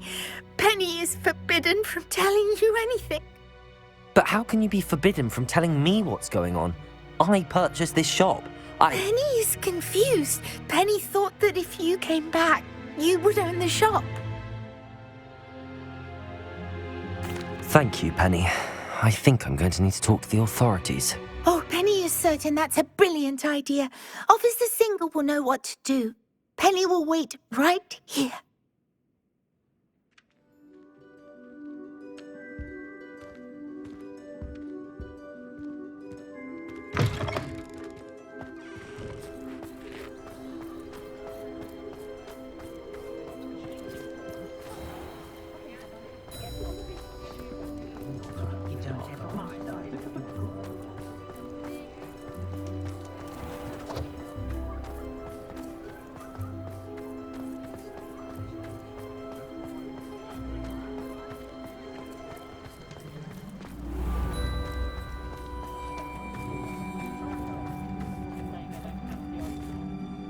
Officer Singer, I have some information you might be interested in. Ah, good to see you again. What can I do for you? Cassandra Mason sold me her shop and then tried to drive me mad in a haunted dungeon. Cassandra Mason sold you her shop?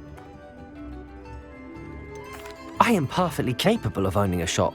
But more importantly, did you not hear the bit about the dungeon? No, I heard that bit too.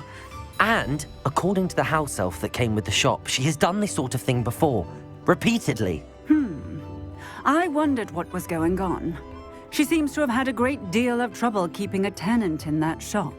In any event, these are serious accusations indeed. Perhaps a little visit with Cassandra is in order to clear this all up. Shall we?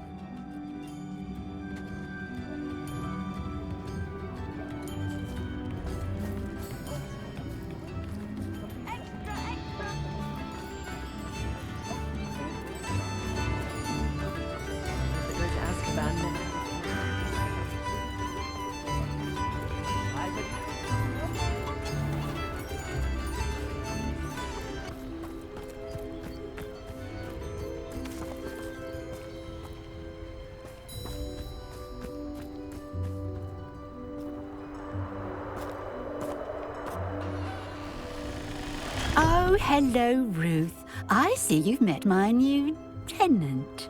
Cassandra, it's my understanding that you sold your shop and your elf to this student. Now, they've been telling me some very interesting stories about your business practices. Perhaps you should come with me.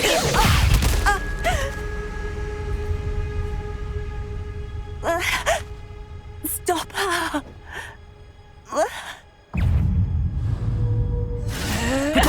Stupid one!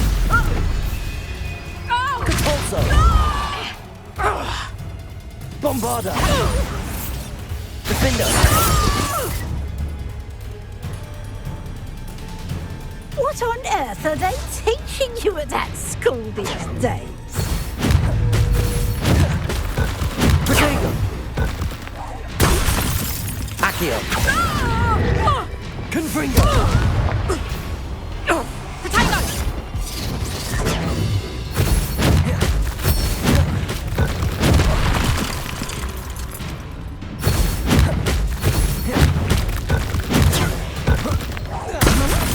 Arresto momentum. Confringo. Defender.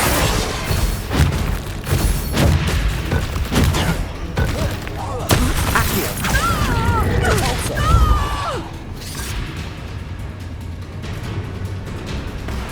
I should have known better than to do business with a wily student.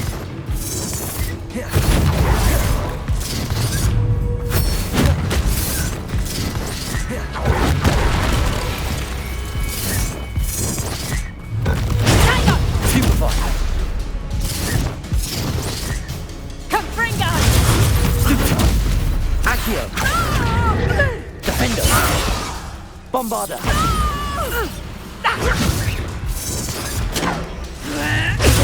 Superfire!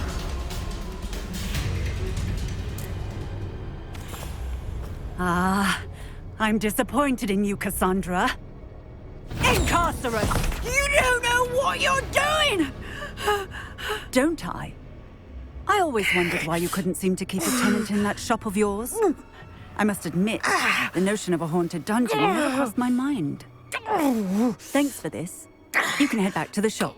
Check on that house elf of yours, she's probably terrified. Scrawny little traitor herself! I should have known it was... Silencio.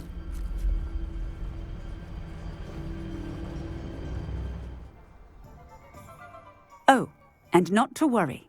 Cassandra will immediately file the paperwork needed to grant you ownership of both the shop and the elf. On her way to Azkaban. Thank you, Officer Singer. Best of luck to you as the newest shop owner in Hogsmeade. Penny, I have what I hope will be good news. Officer Singer confirmed that ownership of the shop has now transferred to me. Oh, well, that is good news. Penny is so relieved. Penny had the most difficult time keeping the truth from you. Penny promises to work as hard as she can for such a kind new owner. Penny, I found an item of clothing in the dungeon that I'd like to give you. Oh, thank you. Thank you. Penny never thought she would be given clothing and become a free elf. It's my pleasure. You deserve it. Of course, Penny will be staying on and managing the shop for you. Penny, you're free. You can do anything you've ever wanted to. But all Penny has ever wanted to do is run a shop with a friend and sell to the villagers in Hogsmeade. If that's what you want to do, Penny, then nothing would make me happier. I'm genuinely glad you'll be staying on. Penny is too. All that's left is for you to choose a sign for your new shop, and Penny will take care of the rest.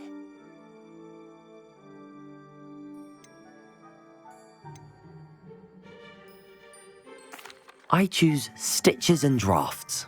Excellent choice. Have a look outside. Thank you. I shall work on collecting items for the shop's inventory. Oh, and Penny, we'll be closing the shop by 9 o'clock every night.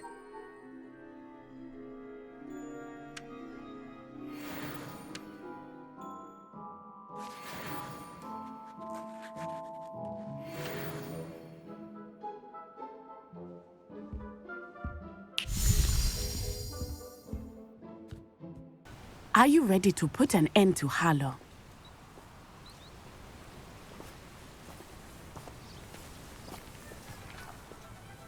I'm ready to do what's needed to take Harlow down. I know you have a plan. We must gather information from the friends of Mr. Bickle that Archie and Mrs. Bickle mentioned. Agabus Filbert, Otto Dibble, and Mr. and Mrs. Rabe. All right. I suggest that you speak with each of them while I head to the Hogshead. I saw some Ashwinders heading there. And as my mother would never go near the Hogshead, she is less likely to learn of my activities than if I were to wander the village questioning its residents. Where am I to find these friends of his? I do not know about Mr. Rabe, but his wife, Daisy, is often in Hogsmeade, as is Agabus Filbert. And Otto Dibble, he works at Gladrags, so you will likely find him there. What sort of information am I trying to gather from these people? They may know what evidence Mr. Bickle had against Harlow, or they may have evidence of their own. We simply need to know whatever they know. Very well. I'll speak with them, see what I can learn. I knew I could rely on you. We need to know how they are being blackmailed by Rookwood and Harlow. Meet me here after you have spoken with them. Hopefully, by the time you return, I will be able to move a bit more freely.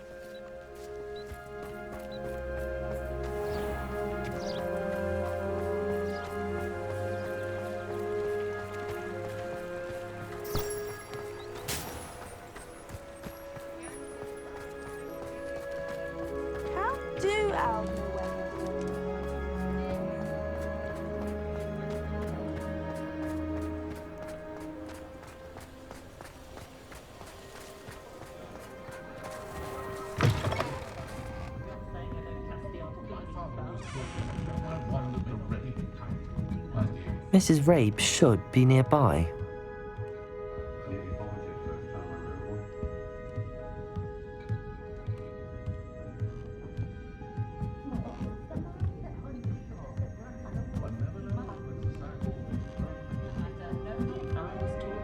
Oh, Isco, what have I done?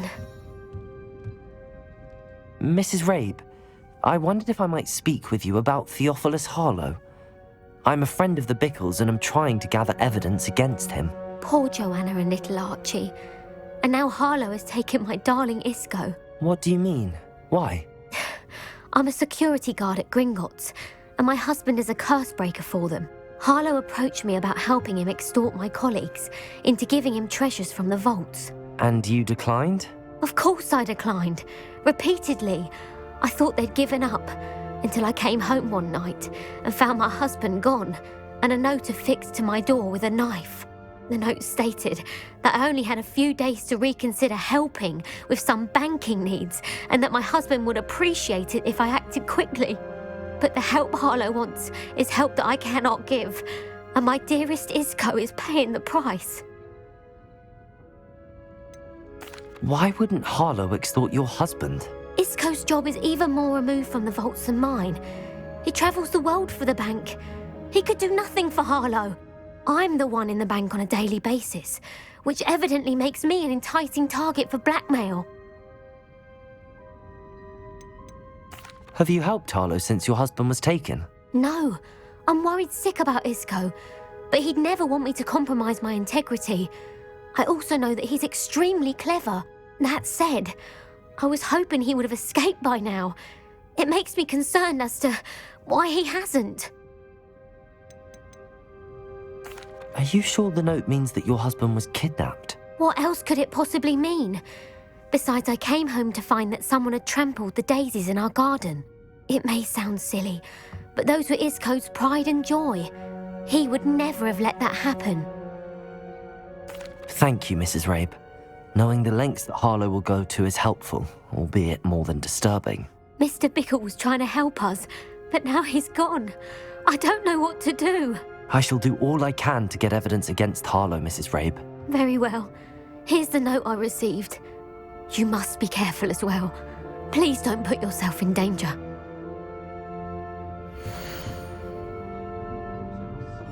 Some evidence worth hanging on to. Thank you. I hope it's not too late. Now, to find Mr. Bickle's other two friends.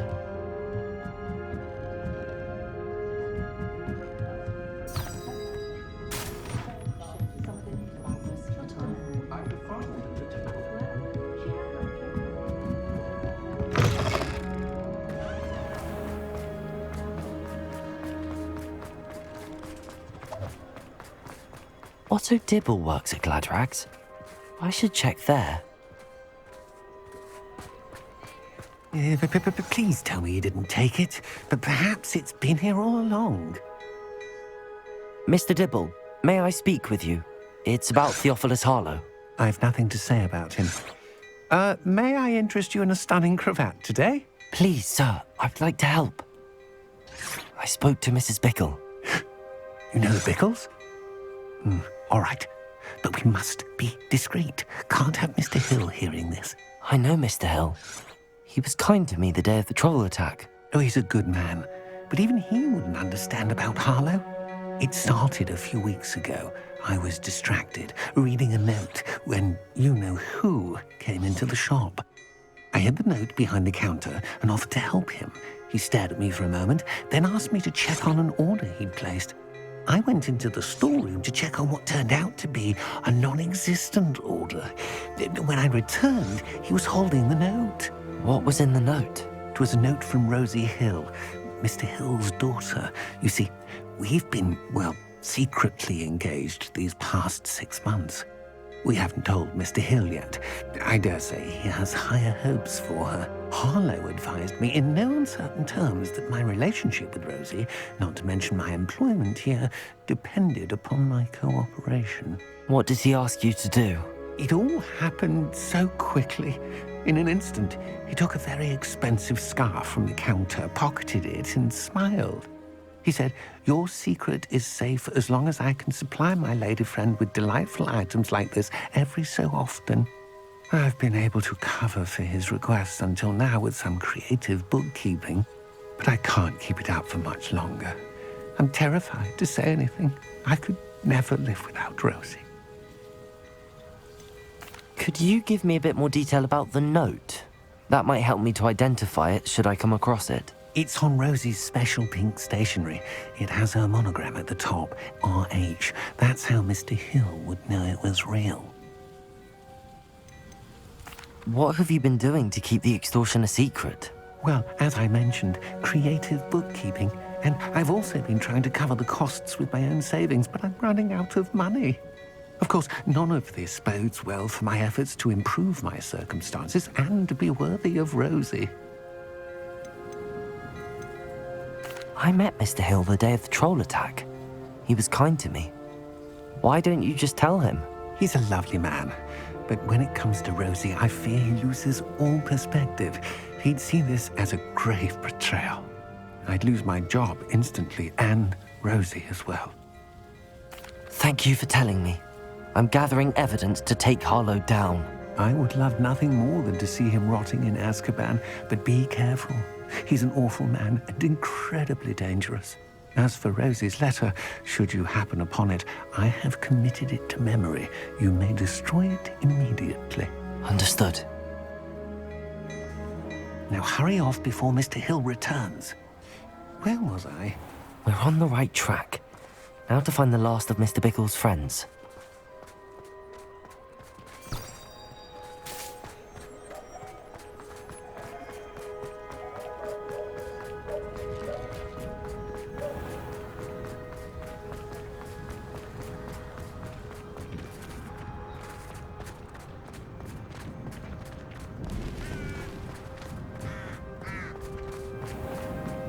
because you know.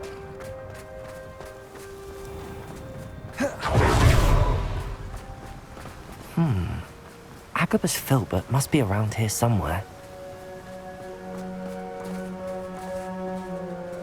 Hello there. Excuse me, Mr. Filbert. I wondered if I might speak with you about your dealings with Theophilus Harlow. I hope to ease Mrs. Bickle's mind by gathering evidence against him. Tragic, what happened to Bickle. He wanted me to speak out against Harlow for an act of violence committed against me. But I feared Harlow's retaliation, and so I refused. If you had spoken out against him as Mr. Bickle asked, perhaps Harlow would be locked away by now. Perhaps. But perhaps I would have suffered a similar fate. You said that Harlow committed an act of violence against you. Could you tell me what happened? Before my extraordinary wife, Dulcibella, passed away, she had just completed a small book of poetry. As a surprise for her birthday, one she never had the chance to celebrate, I had the book beautifully bound and plated in gold. One day, Harlow came calling to punish me for having spoken out against the Neanderthals that comprise Rookwood's lot. Before I knew it, I'd been petrified, and Harlow was rifling through my home. He found the book of poetry, with its exquisite gold plating. I watched helplessly, lying there in my entranceway as he walked away with the book, laughing as he went. I was shaken to my core. Still am, to be honest. I imagine you fear Harlow retaliating again, but do you mind if I share this information with Officer Singer? I suppose I have no choice. This extortion can't go on forever. You can pass it on to anyone who may be willing to help. Harlow does not like people talking, as you already know. I've spoken with Mr. Bickle's friends.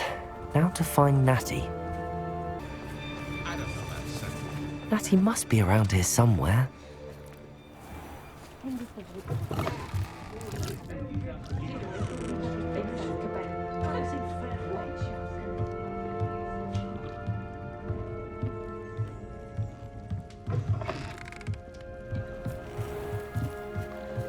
Revelio.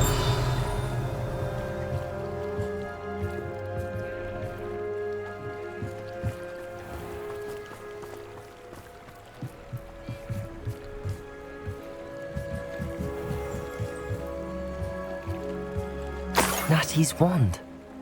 She can cast without it. She wanted me to find this. She's in trouble. Revelio will show me where she was taken.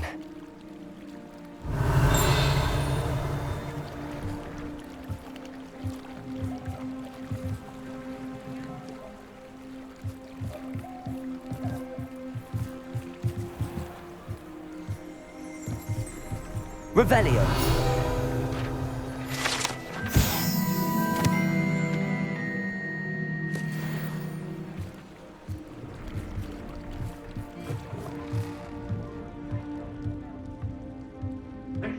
Nosy little students get what's coming to them.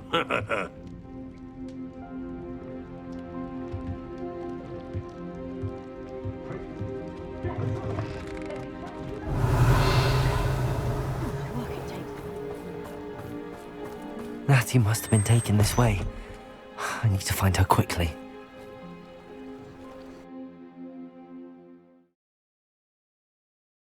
The footprints led to this room. There must be another way forward. Accio!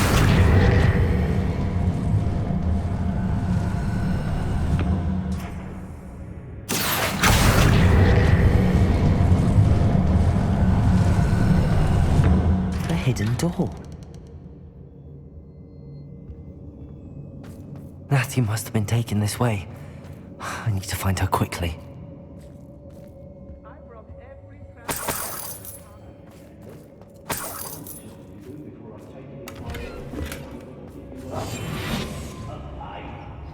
I'd better be sure I'm not seen.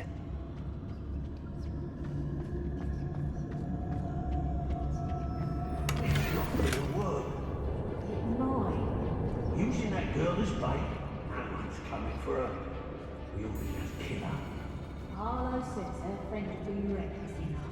He wants them alive. Only a Hogwarts student would be arrogant enough to come in here alone. Just keep an eye out.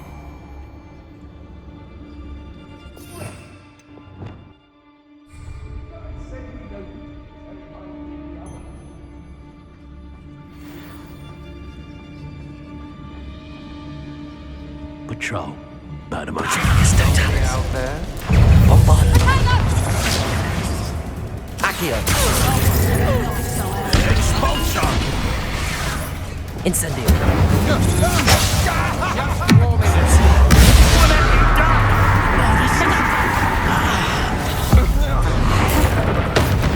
How are you doing this?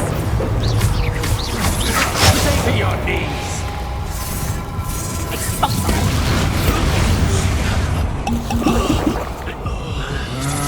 That's just the beginning.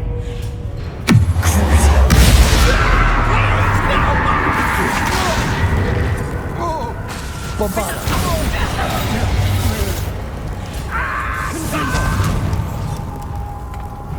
Expelliarmus. Incendio.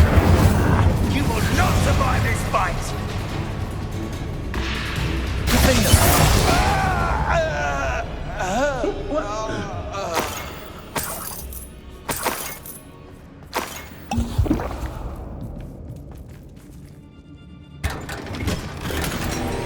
Hey.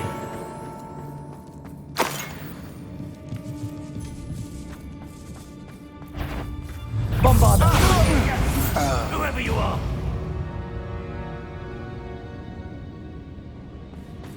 Natty must be here somewhere.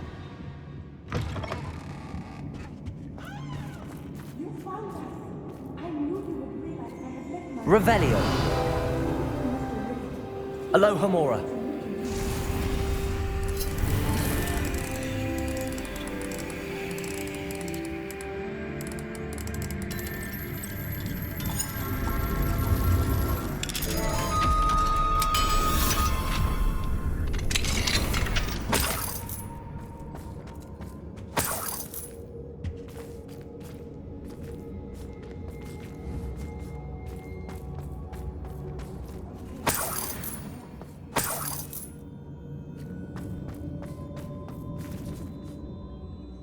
Mr. Rabe, Daisy told me you'd been abducted.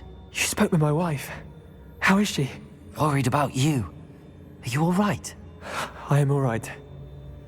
Thank you for coming. These locks are cursed, and there's an anti-apparition jinx on the cells. Even Natty's skill with wandless magic cannot free us.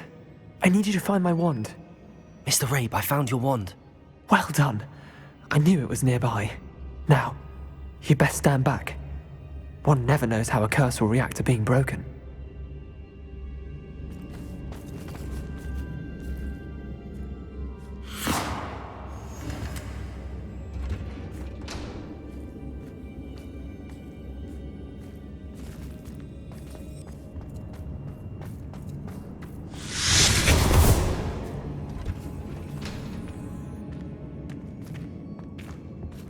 Thank you, Mr. Isco. My pleasure. And thank you, my friend. We owe our lives to your bravery. I may be too weak to disapparate with you both, but I can try. You go ahead. Find Officer Singer. We will get out of here on our own. Very well.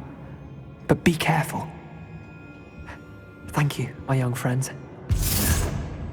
Be prepared for a fight. These Ashwinders must pay.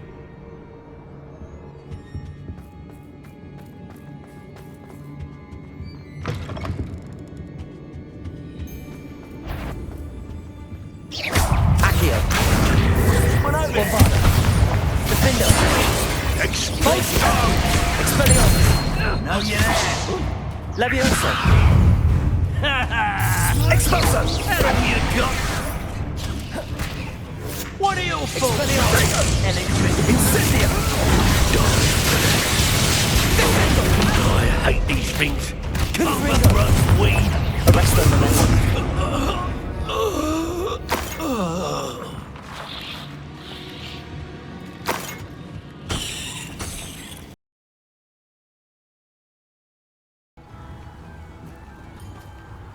Natsai Onai. I should have known.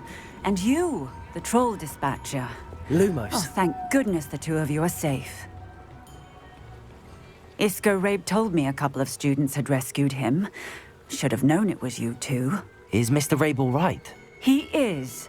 I sent him home to his wife. Miss Onai, your mother will not be pleased to learn that you're still risking your safety pursuing these dangerous men. Actually, Officer Singer, Natty and I learned of several Hogsmeade residents who've had their lives threatened by the Ashwinders.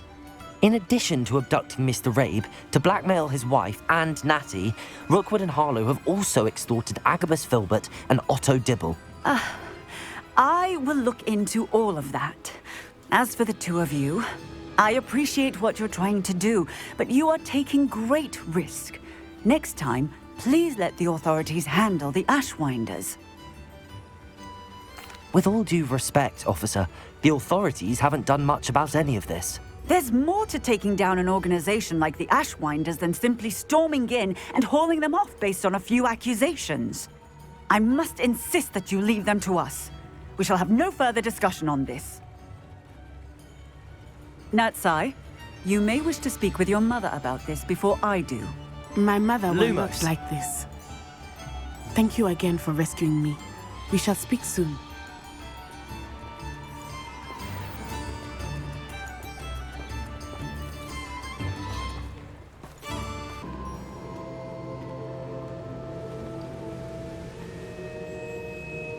Welcome back.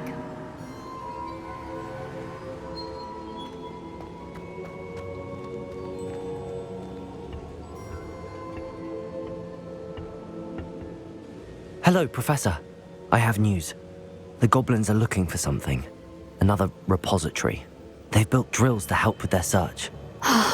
Most troubling. Are these repositories like the broken container I found at Rookwood Castle? They are. I fear we have no time to lose. Have a look at the map. Fortunately, the next trial is fairly nearby. It's Hogwarts. As you know, I was headmistress in my time. My portrait hangs in the headmaster's office. In fact, I witnessed Professor Black learn of your arrival. And I'll confess that I wondered about you. Wait, is the next trial in the headmaster's office? It is. I had hoped that when the time came, the occupant of that office would be of help to us. Unfortunately, this headmaster seems wildly unconcerned with anything but himself. You'll need to access the office while he's away. I understand. Very well. I'll find some way to get in. Good. I shall meet you in my portrait there. Until then.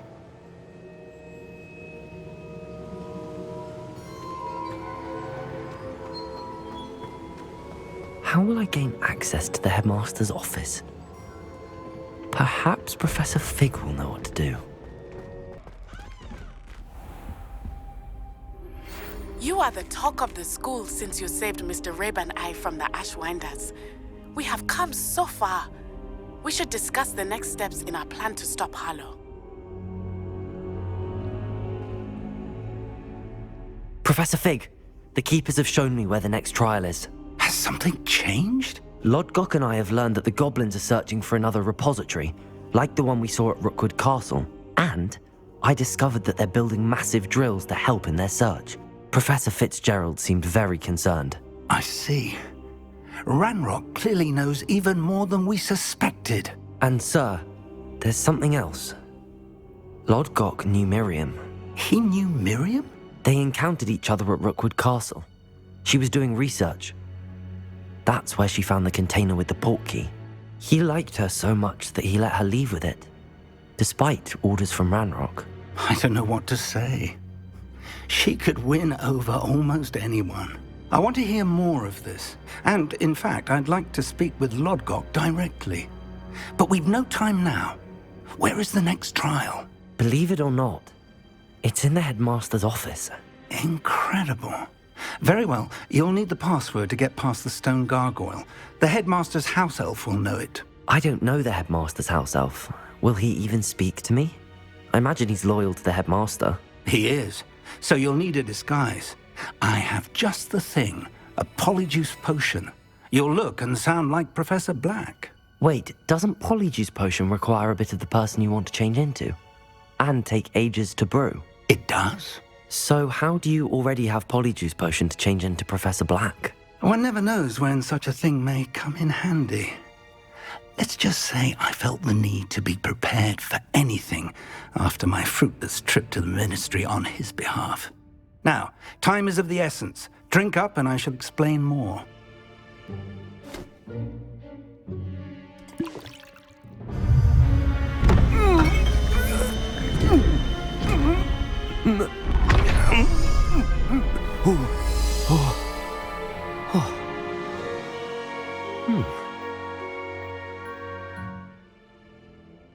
How do you feel? Incredible. I won't forget that taste anytime soon. How do I sound? Convincing. I've taken the liberty of transfiguring your robes. As we discussed, you'll need the password from Scrope, who could be anywhere in the castle. You might look for Professor Kagawa. She's taken to badgering the poor elf about Quidditch in the hopes that he can convince Black to change his mind. Thus far, unsuccessfully. I see. But what if Professor Black sees me? Leave him to me. I shall tell him where to meet a liaison from the Ministry in Hogsmeade. That should give you plenty of time. Thank you, Professor. I suppose we'll meet again in the map chamber. It's rather strange to hear gratitude coming from Professor Black. I'll see you there. Now to find the headmaster's house elf.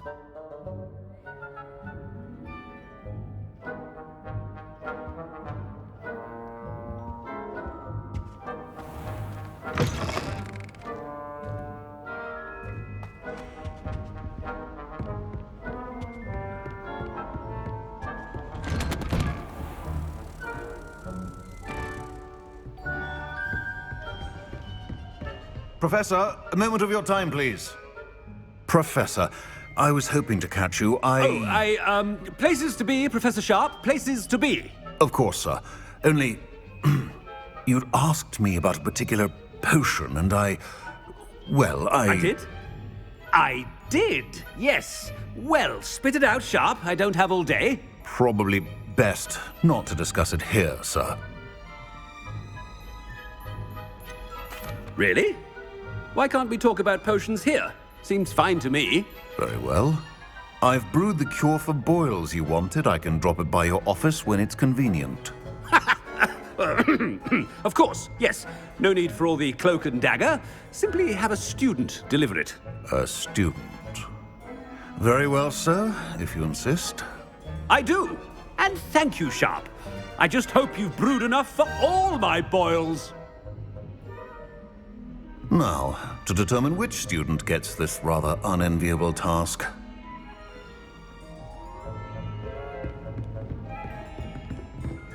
Has anyone seen my ivory-handled hand mirror? Of course you haven't.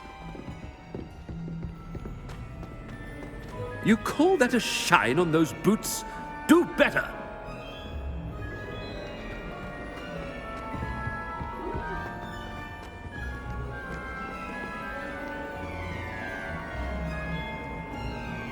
What did you think you were doing? That owl has been in our family for 30 years. And you thought it would be clever to transfigure her into a goblet and leave her in the Great Hall after a feast? I hear the elves have had to transfigure every goblet.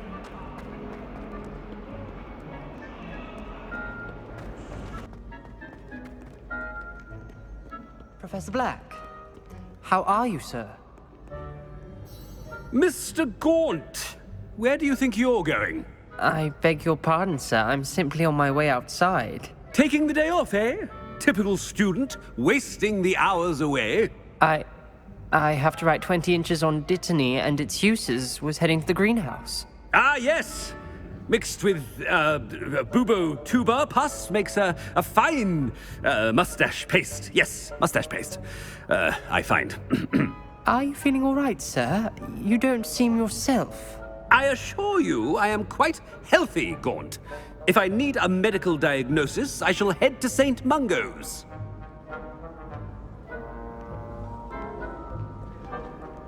Something is very wrong with Professor Black.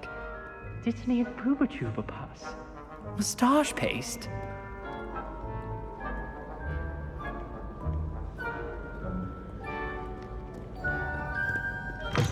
Greetings! I mean, out of my way, children! Professor, a word? Professor Black, again, it is not too late to reconsider your decision regarding Quidditch. We could still have trials and a somewhat shortened season. It would be better than none at all. But the injury, Madam Kogawa. Professor, more than one student has taken a bludger to the head on our pitch. I dare say it knocked some sense into them. And they're fine now. The fact that it happened to be a pureblood, well, that's no reason to... What nonsense! That you would trivialize the health of a student over a silly game. A silly game?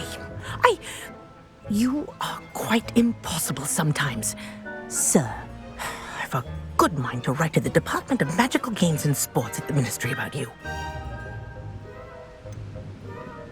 I should think you'd have better things to do with your time. Now, where's my elf? Good day, Professor. And I spotted Scrope in the Great Hall. Seems to be avoiding me. I wonder why. Good day, Madam Kogawa.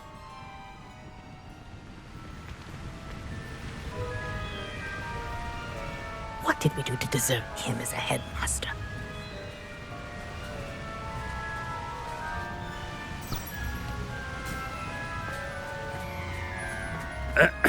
I wonder almost daily why I accepted this appointment from the Ministry.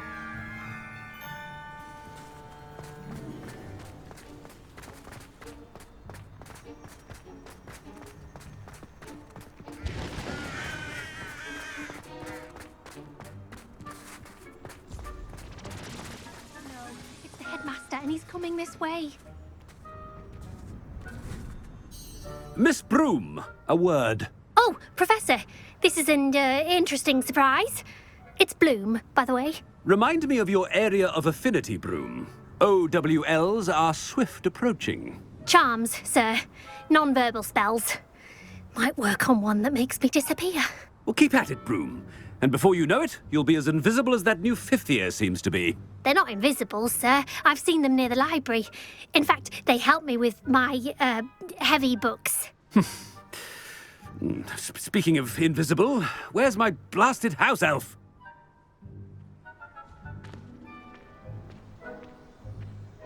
Something seems a little off with the headmaster.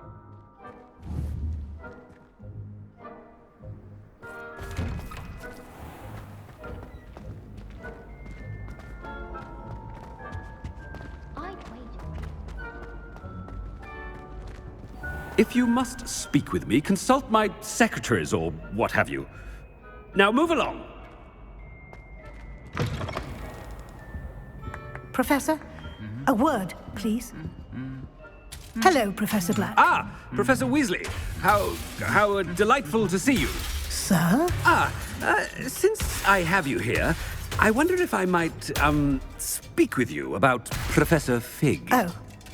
Very well. I've decided to give him a bit more leeway with his time. Leeway, Professor? Are you sure that's wise? I confess I do worry for his students. He's rarely here as it is. Ah, well, yes. He's handling some official ministry business for me. I see. But, sir, if I may, I am wary of how much time the new fifth year seems to be spending away from the castle, supposedly on Professor Fig's behalf. I've heard unsettling rumors of their escapades. Everything from sneaking into the Forbidden Forest to confronting Ranrok's loyalists and Rookwood's lot. What? Goodness. You cannot believe everything you hear, Professor. No, you cannot. I mean, I shall keep an eye on Fig. You simply keep doing the wonderful job that you're doing. Simply wonderful. Thank you. But I'm happy to look into... Good. That'll be all, Weasley. I mean, Professor Weasley. Good day. A wonderful job. Leeway for Professor Fig. I shall never understand that man. That ought to give Professor Fig some breathing room.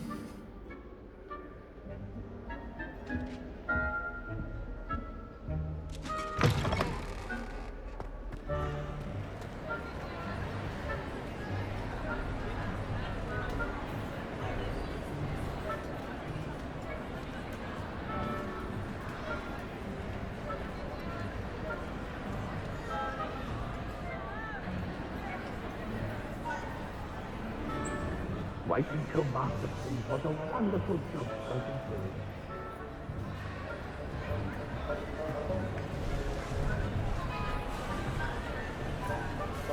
do. Scrope!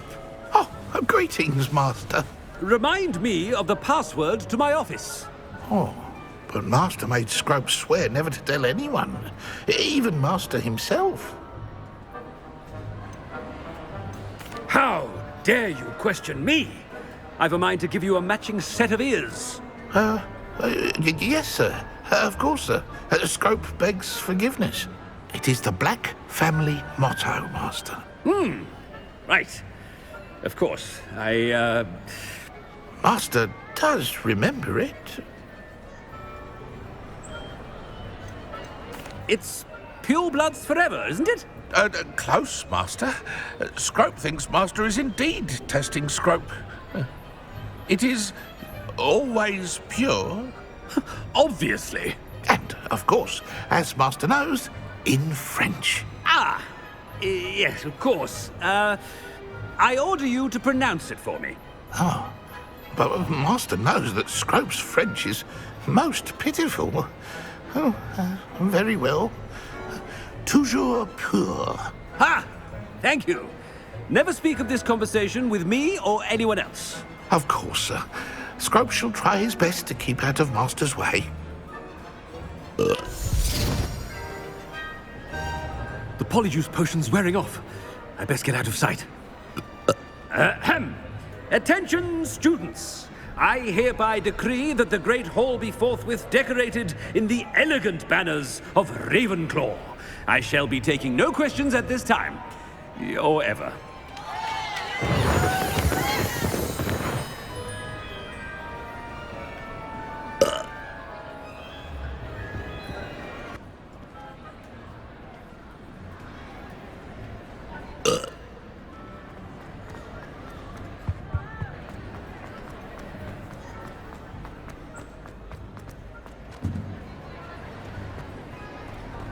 Made it just in time.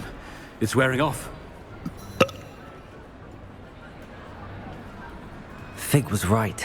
I can't believe it worked. Now to speak the password to the gargoyle.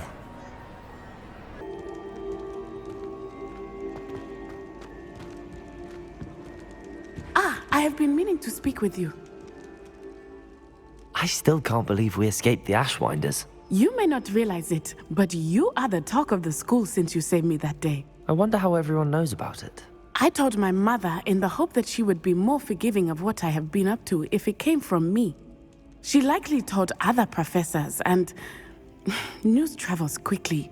Unfortunately, she might, in fact, have been even less forgiving than I'd hoped. If she knew more about what you've done, I suspect she'd be proud. If she knew any more about what I've done, she would never let me out of her sight again. I'm sorry. Has Officer Singer done anything with the evidence we provided? She has not. Harlow is as strong as ever. Someone needs to stop him, whether it is us or Officer Singer. If someone had stopped the monsters like him in Matabeleland, my father would be alive today. What exactly happened to your father? It was a beautiful day. My mother had gone to tend to a neighbor who was ill, and so my father and I were galloping in the savannah. Galloping? Your father was also an animagus, I take it? He could become the most majestic giraffe, and he would carry me on his back, my arms around his neck. We were on our way home when we surprised a group of bandits who had come from our village. One of them saw me just as he removed a scarf from his face. He shouted and then aimed his rifle. He didn't want you to identify him. Exactly. In an instant, my father bowed his neck to protect me and was hit. As he fell, my father changed back into his human form. When the bandits saw this, They turned and ran in fear. Magic terrified them, and then he was gone.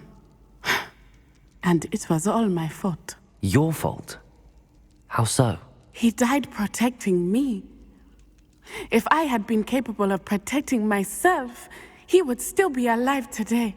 My mother and I tried to go on without him, but it became too much for us there. A few years later, we left to come to Scotland. Do you think taking down the Ashwinders will avenge your father's death? No. Vengeance is not what drives me. My father would not want that. He and my mother raised me to believe that it is a privilege to be able to fight for those who cannot. I know there is risk involved, but I feel it is worth it. I am glad you seem to think so too. What does your mother think about all of this? Well, as you saw, she worries a great deal. She is an excellent seer, but I think it bothers her to this day that she did not see my father's death coming. She misses him, as do I. So I believe on some level she understands my need to seek justice in a small way. But that does not mean that she likes it. Do you think your father would approve of the things we've been doing? Oh my, that is a good question. In theory, yes. Although he would worry as my mother does. But I think he, of all people, would understand my persistence. My father never shied away from a fight for good, no matter how ruthless the foe. And I think he would have enjoyed knowing that I had a compatriot like you. I'm sorry, Natty. I can't imagine what you've been through. Your father sounds exceptional. He was. Truly extraordinary. And thank you for your kind words. We all have our burdens. My father had a saying about that. Yes, I remember. Rain does not fall on one roof alone. Exactly. Soon you and I will put an end to the Ashwinders, beginning with Harlow. And once he is gone, we will turn our attention to Rookwood. We are making progress, and we will succeed. Thank you again for saving me. You deserve all of the praise you have received.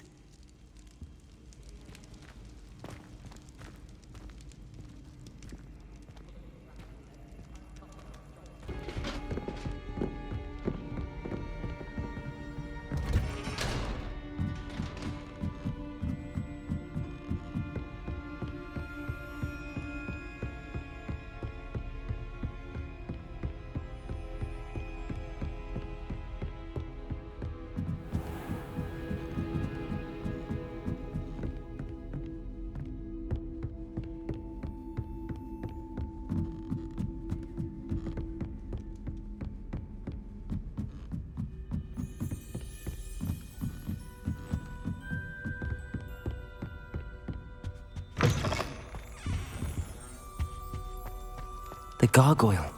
That's where I need to speak the password. Toujours pure.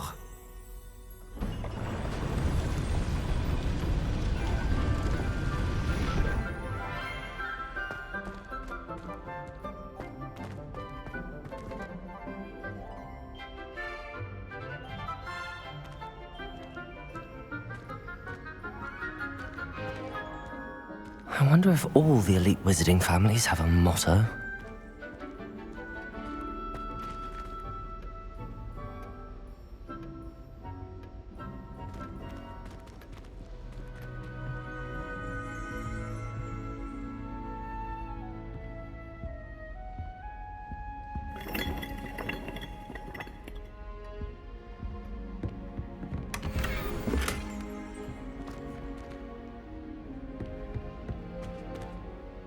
It's good to see you.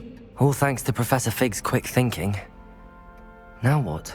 Approach the pedestal in the antechamber and read the book that appears. What can I expect to find in the book? A story. I cannot say more. You may recognize some elements of it, as I was inspired by a tale with which many wizarding children are familiar. I suspect there will be more to this than reading a book. Your suspicions are correct. We shall speak when you are finished. Has this been under the headmaster's nose all this time?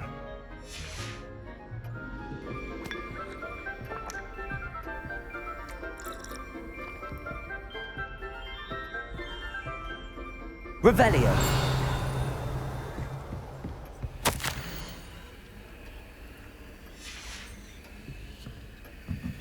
That must be the pedestal.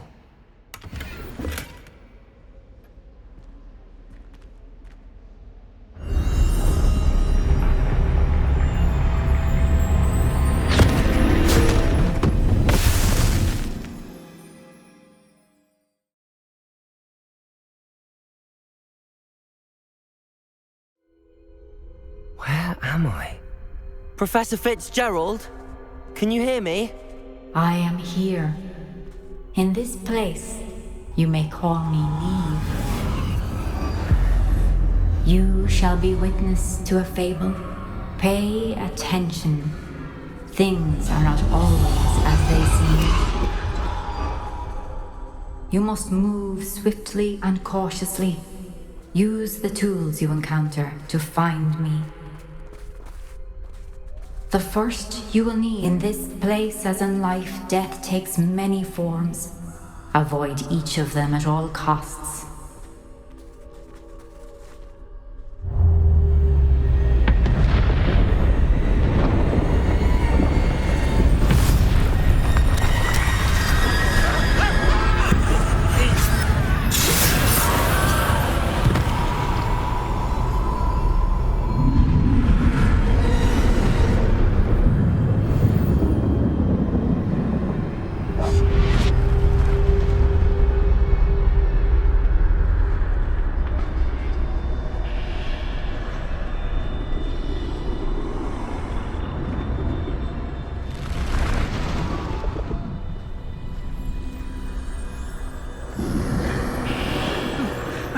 When I could, I'd be free by now.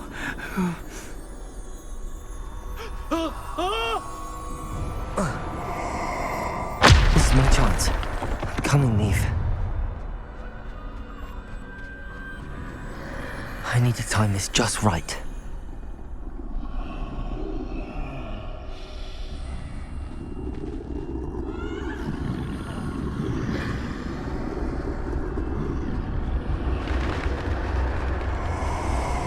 I see.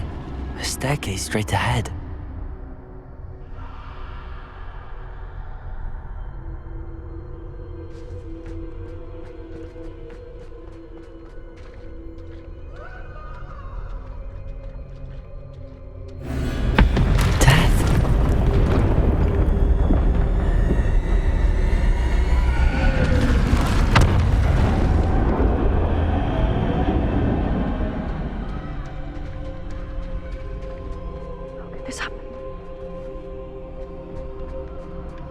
Ladder.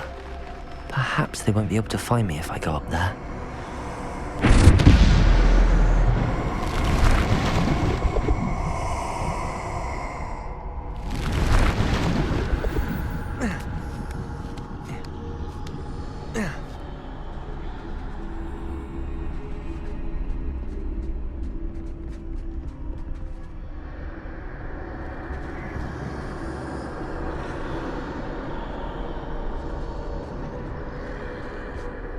Best move while I can.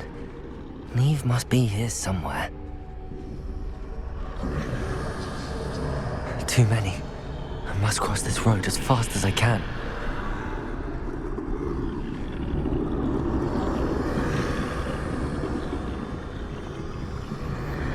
That's where I need to go, but I need to find a way past them.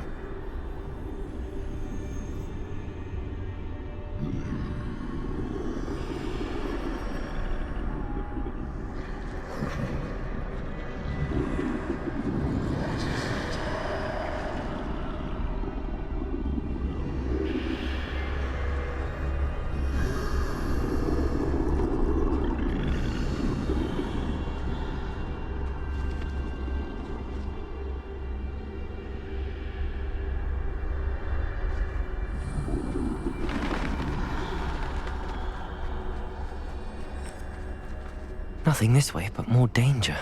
There must be another way to find you. I need to turn back. There's no getting past them that way.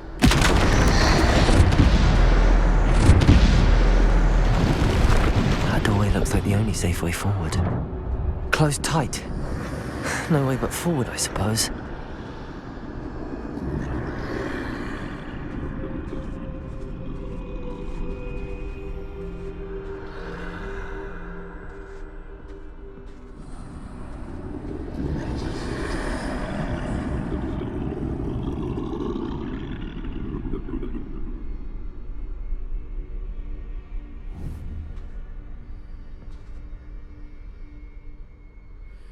Now's my chance.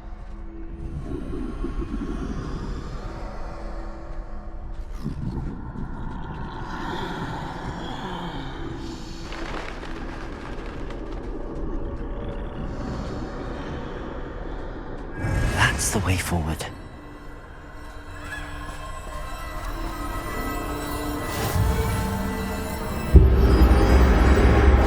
Can this be? I think I'm invisible.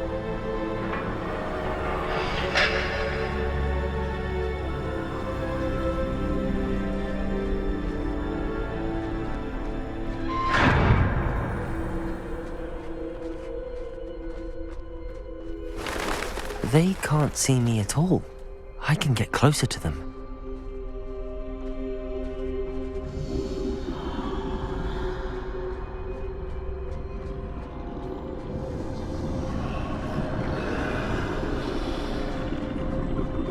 This is the way forward. Finally free. Now where are you, Neve?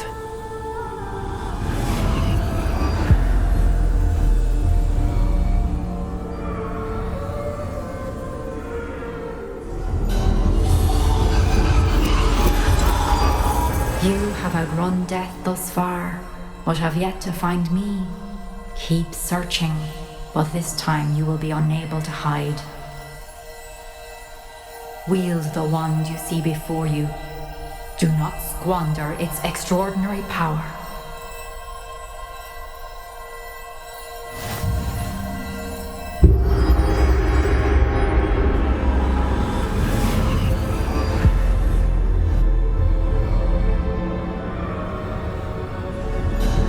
I've never felt such power.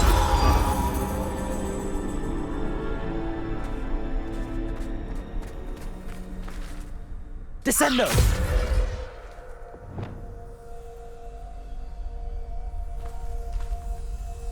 Revelio.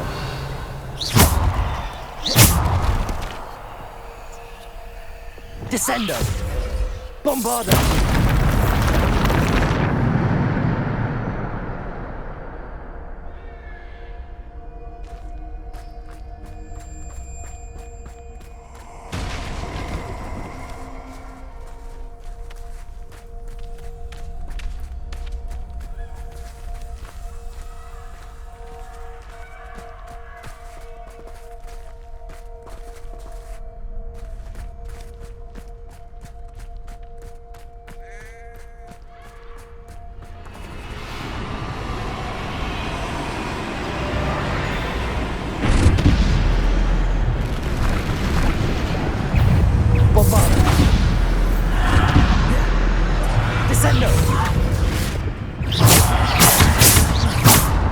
Defender!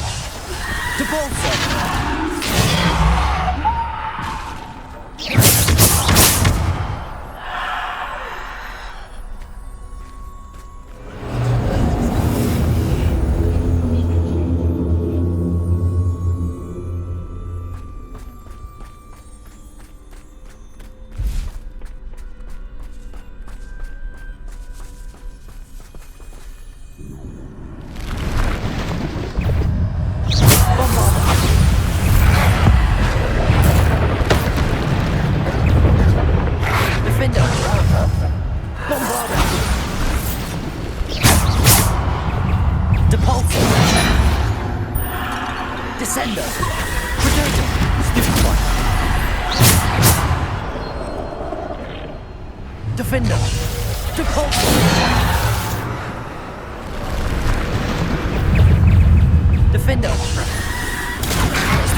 Descendo! Bombarda! Stupefy!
Defender!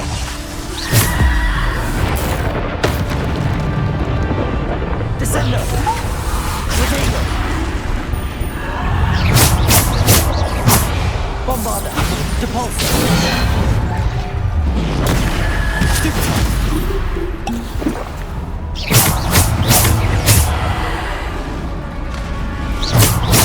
Bombarda! Defender!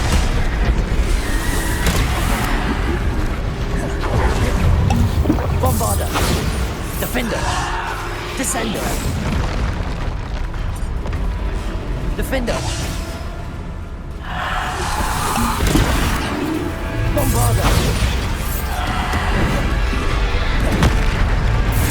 Defender!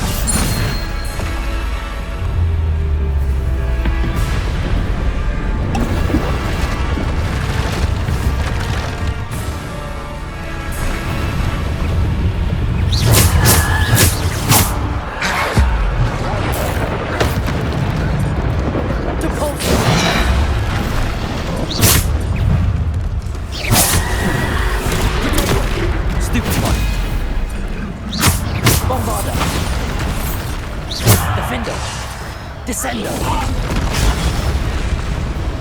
Bombarda!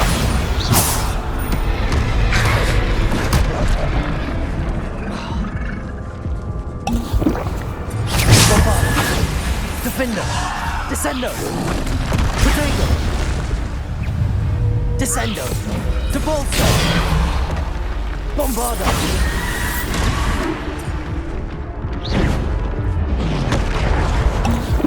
Bombarda!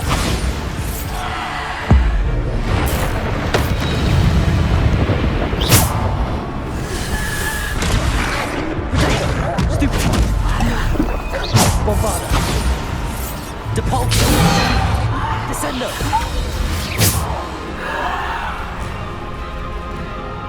Defender! Bombarda!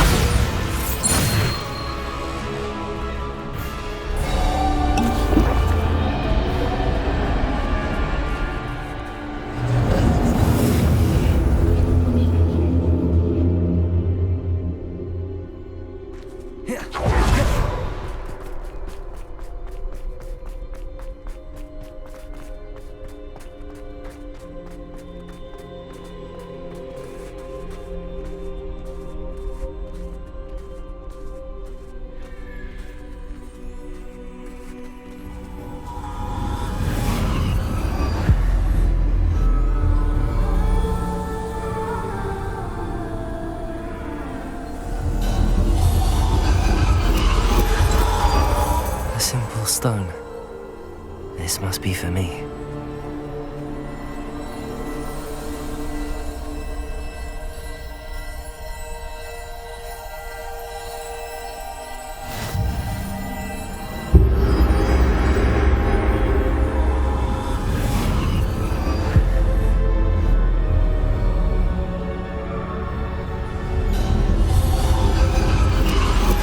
You're far from finished.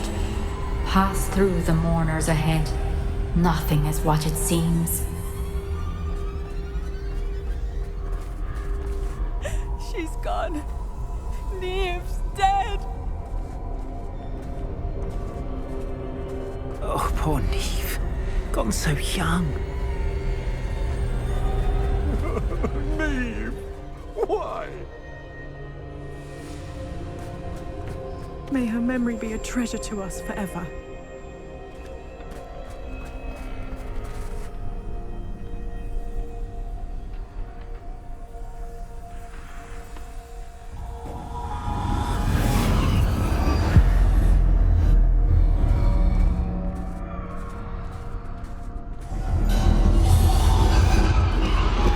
You found me, but you cannot undo what has been done.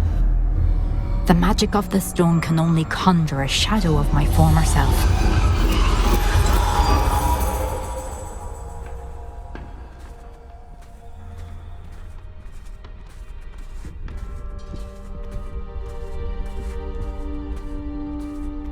But there is no light without shadow, as there is no shadow without light.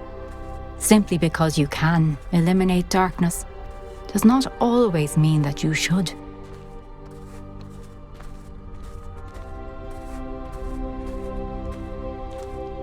Remember that as you witness my memory.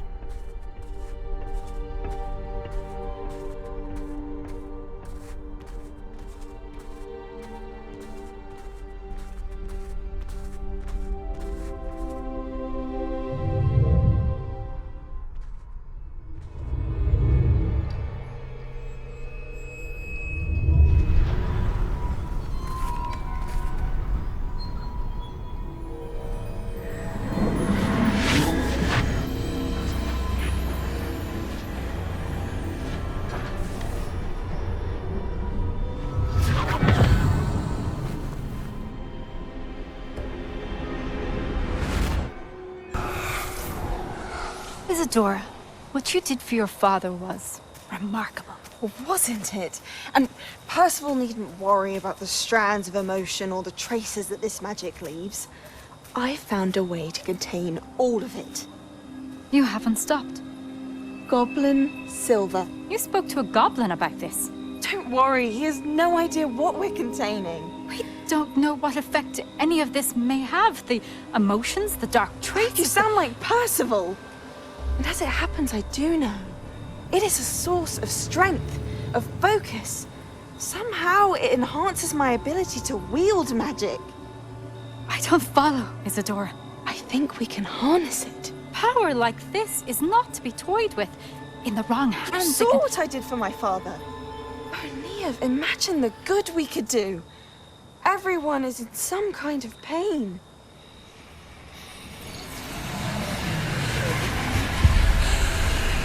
What are you doing?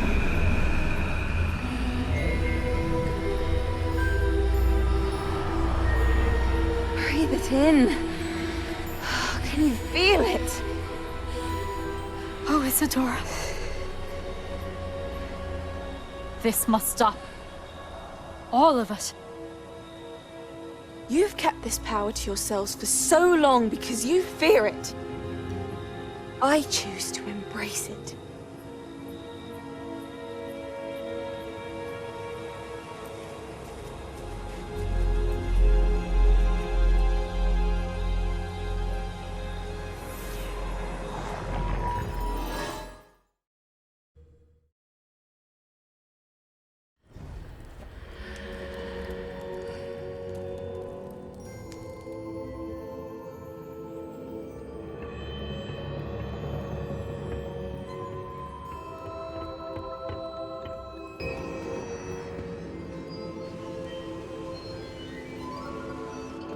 Is it true? Has someone completed the first 3 trials? It is, and I have. But you are so... Young? I know. You must be Professor Bakar. I am. Pleased to meet you. The pensive memory I just witnessed, was Isadora inhaling painful emotions? She was. I was amazed to see that it seemed to give her some sort of power, and that she could harness it. But how? I worry that you seem more intrigued than repulsed. I hesitate to reveal the location of my Pensieve to someone who, perhaps, has yet to understand the responsibility of power. I can assure you, Professor, I do. In fact, what you don't yet know is that a dangerous goblin called Ranrok has accessed the repository at Rookwood Castle. He has learned to harness the contents of it as a source of immense power. He plans to use that power against wizardkind. We have no time to waste. I see. Nonetheless, the knowledge you shall gain after you witness my memories is too valuable to share without further consideration. I shall require time to confer with the other keepers. It seems we have no choice but to wait, frustrating as it is. I heard what you told Professor Bakar. Isadora was inhaling emotions to gain power? She was. And she pulled emotions, as she did from her father, from Professor Fitzgerald, without permission. Monstrous. What's more, she said that she found a way to store the traces of magic she extracted in goblin silver. The repositories? Possibly. There's something I didn't get a chance to tell you earlier. Ranrok has been digging at locations tied to the 5 names he found in the journals of a goblin metalworker named Bragball. 5 names? The Keepers, and who else? Isadora Morganac? Precisely. That's how he's been one step ahead of us. Gringotts, the Tower, Rookwood Castle. If the Keepers won't tell you where the next trial is yet, I say we at least maintain a watch on Ranrok. Perhaps he'll lead us to more information. Perhaps. I hope to hear from Lodgok soon. I haven't heard anything since I learned of the drills. Oh, and as you've probably guessed by now, your polyjuice plan worked like a charm. I knew it would. I may have done too good a job distracting Black. I had no idea he can't hold his fire whiskey.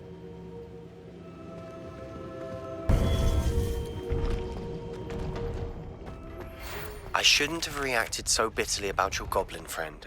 I apologize. I hope we can finish what we started with the triptych. Please meet me at the southern coast. We can search for the final canvas piece.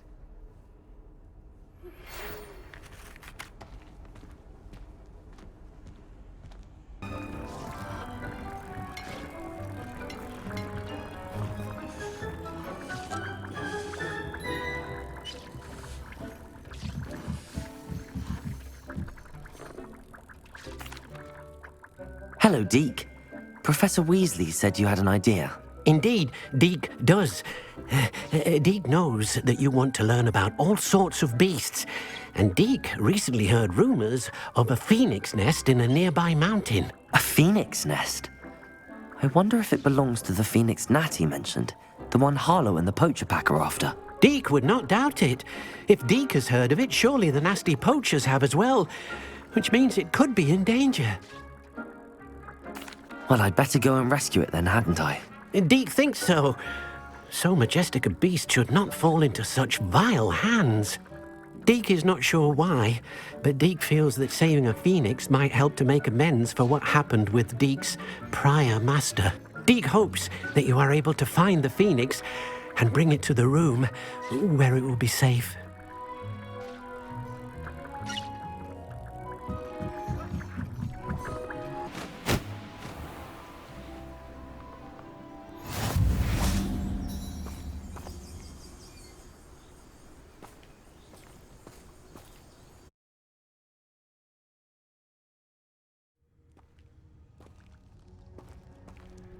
A blockade.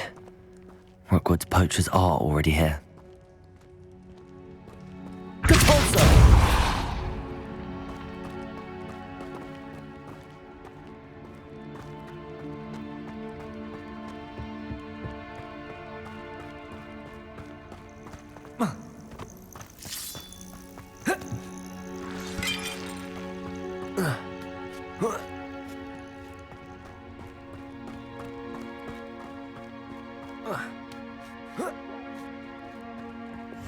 Not seen a trace. You don't think phoenixes can turn to rocks, do you? What? No. Keep looking. You've seen how much a single feather fetches. Just imagine a whole blooming bird. Oh, the castle.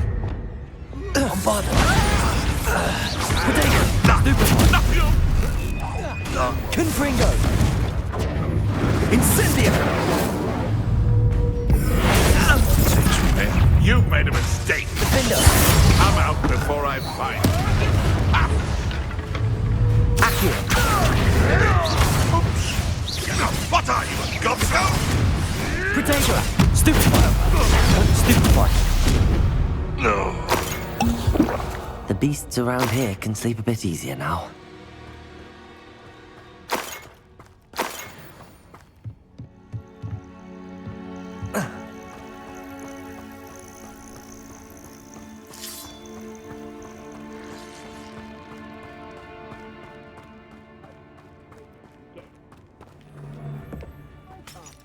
We're keeping people out. Pay attention. More poachers. How many are there?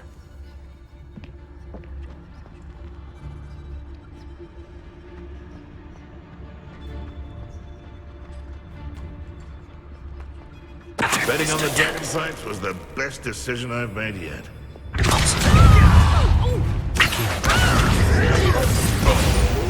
hard.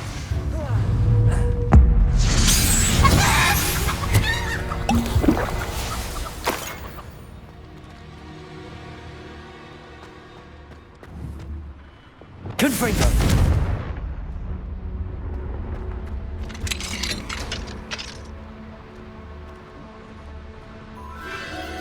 The Phoenix!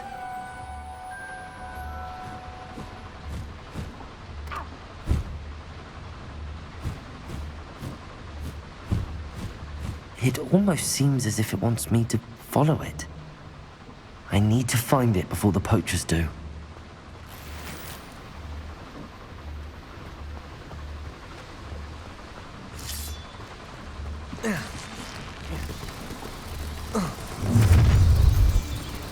Arresto momentum.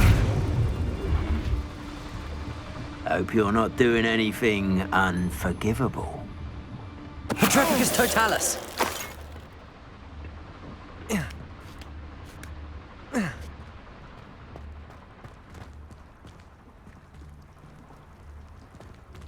Aloha Mora.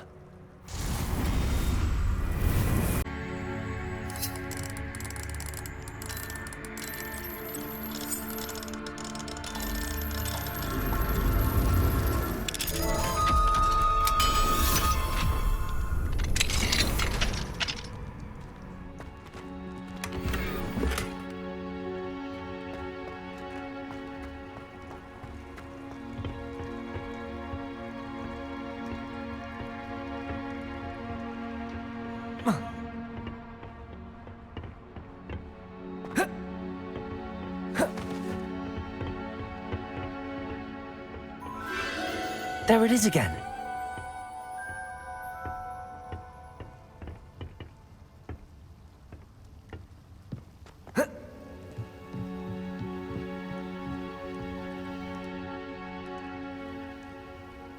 Confringo!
Expelliarmus! Glacius! Confringo! Bombarda!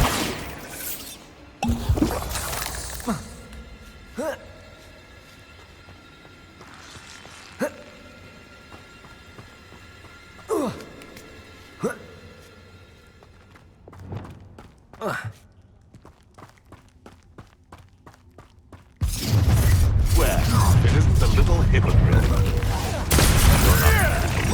Arrest the momentum. Oh, I can enjoy this. How are you doing? Confringo!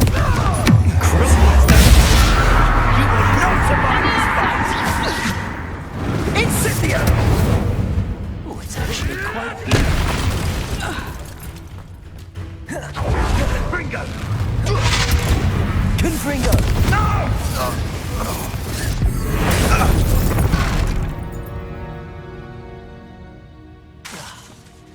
Glacius! Bombarda! That's more like it. That was for High Wing.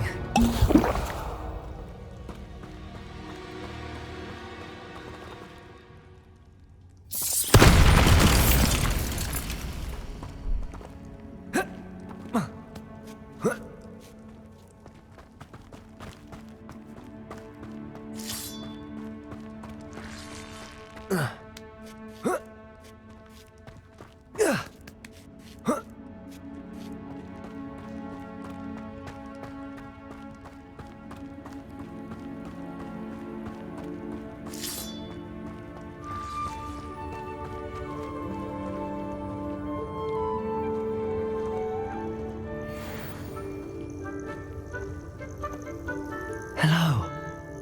I'm here to help. I can take you somewhere safe.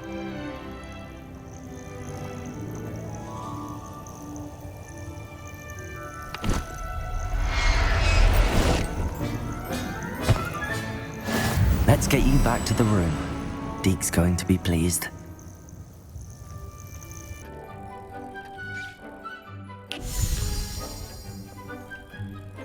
Did you find the phoenix? Yes, Deke. And I rescued it from the poachers. I have it here. It's safe. Remarkable! Well, what are you waiting for? Deke cannot wait to...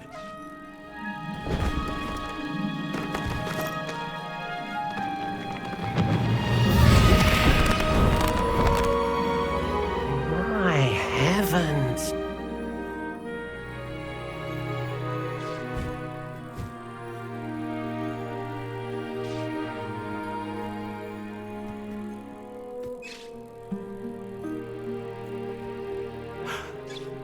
What a beauty!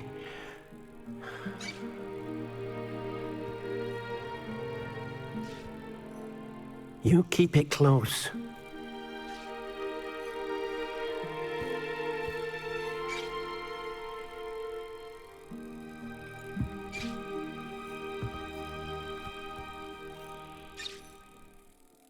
Professor Weasley and Deke were right to tell you about the Room of Requirement. Look at all you've done, and how many beasts you've rescued. A phoenix is safe now, because of you. I couldn't have done it without your help, Deke. Thank you. Deke is grateful for the kind words, and also grateful to have been of assistance to someone like yourself. Helping you do such good for so many beasts has given Deke a sense of peace Deke hasn't known in years. Deke will always be here for you when you need him.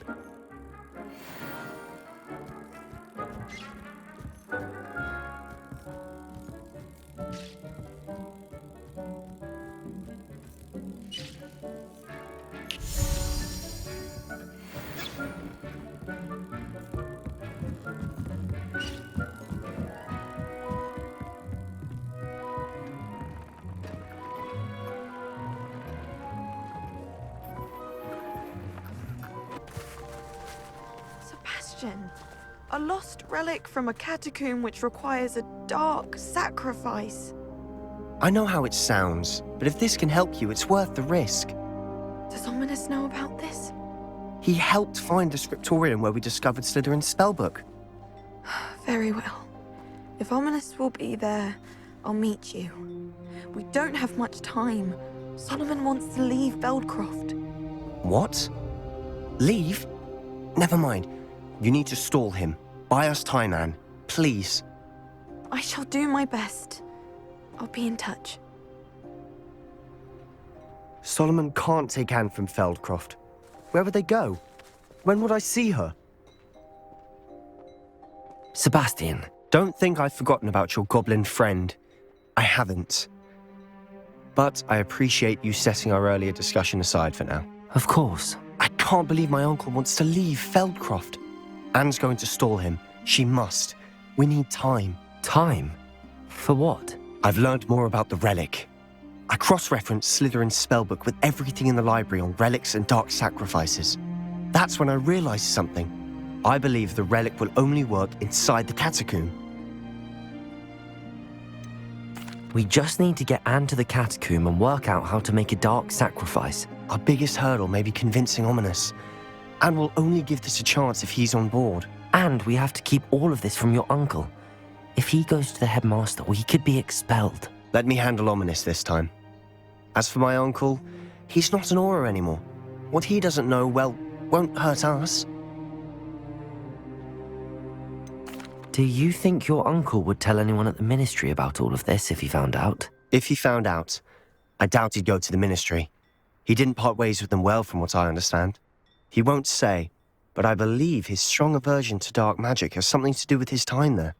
Anne thinks he once decided to fight fire with fire, so to speak, and resorted to using an unforgivable curse in a fight against dark wizards. At least that's what she thought she heard. When he realized what his job had led him to become, he left rather abruptly. So, I'm not sure he'd go to the ministry to report on his own family using dark magic now. Good luck with Ominous.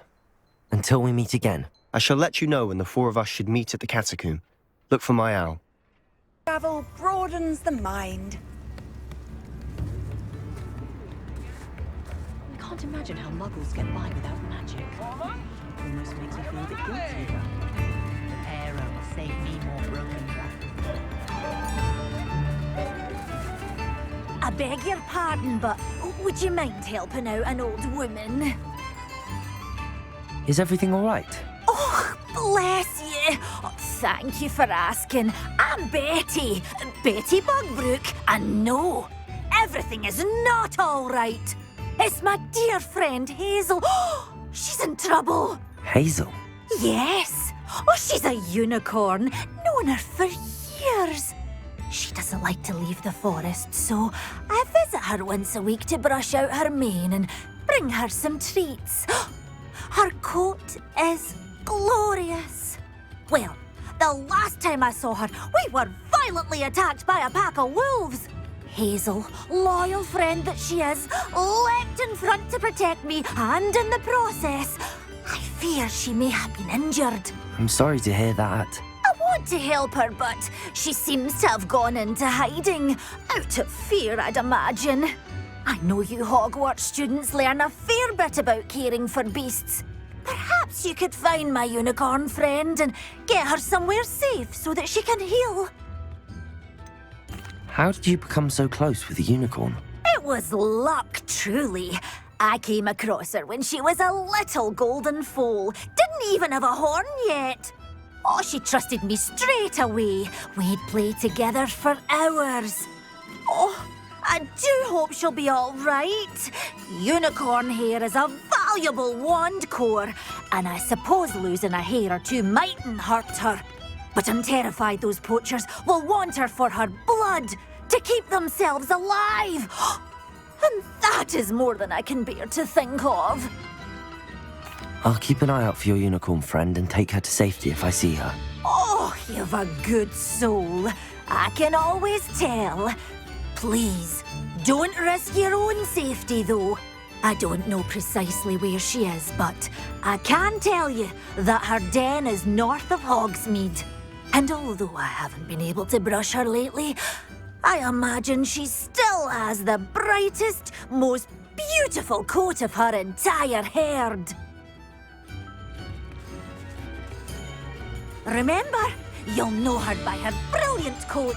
And be warned, she's a stubborn girl. She may need some convincing to come with you. I need to look for a unicorn with a beautifully bright coat. It sounds as if she's in trouble.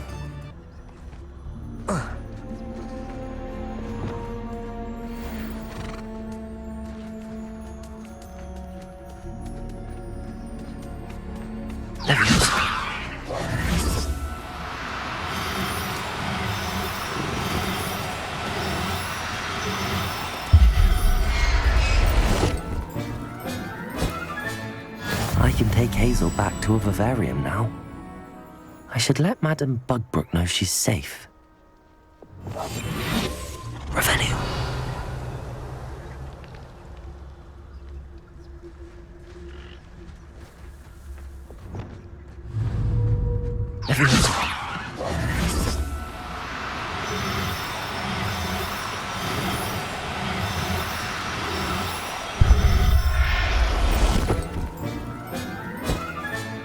Professor Howard will never believe this.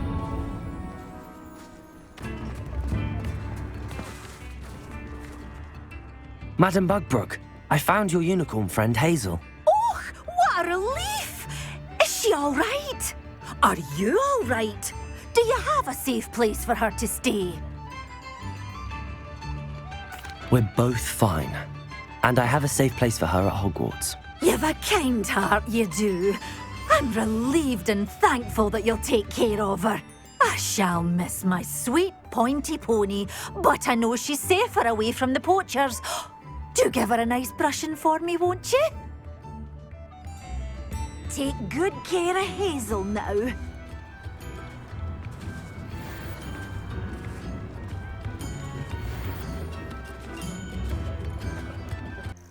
I received your owl. Thank you. I'm glad you came.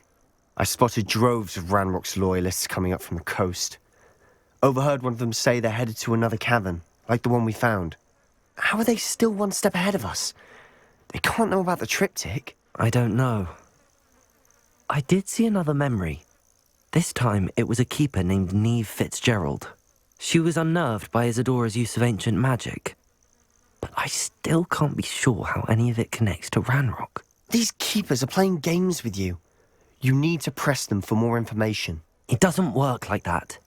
To access each of these memories, I have to complete a trial. It's not as easy as you think. They're showing me the memories in a particular order.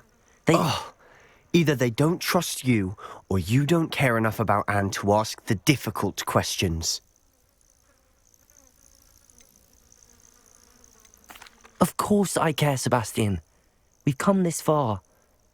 Don't let your frustration get the better of you. Fine. I'll defer to your keeper friends, for now. But I don't like it. We don't have a choice. Now, shall we see why the triptych led us here? Let's go, quickly, before we're spotted. Keep a close eye out. I saw some of Ranrok's crew moving off the path just ahead. I wonder why. Raiding, I imagine. This mountain used to safeguard local hamlet valuables. But it's been abandoned ever since Ranrok took hold of the coast. Thestrals overhead? Some consider them a bad omen. Not everyone does. I know that.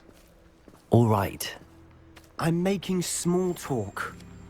I'm not going to trek up this mountain in silence.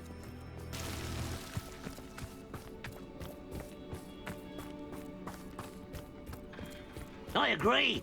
Only good wizards are dead wizard. Ranrok's got that right, and I'll be most keen to help him achieve his goals in that regard. Silent as a grave.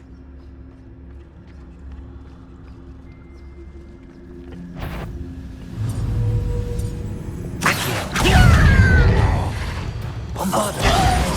Defender!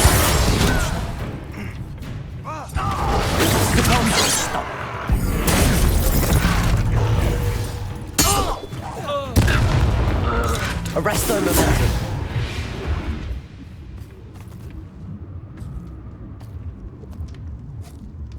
Petrificus totalis. This must be it. Sebastian, wait. Wait? For what? Why are you suddenly so cautious? Listen to me.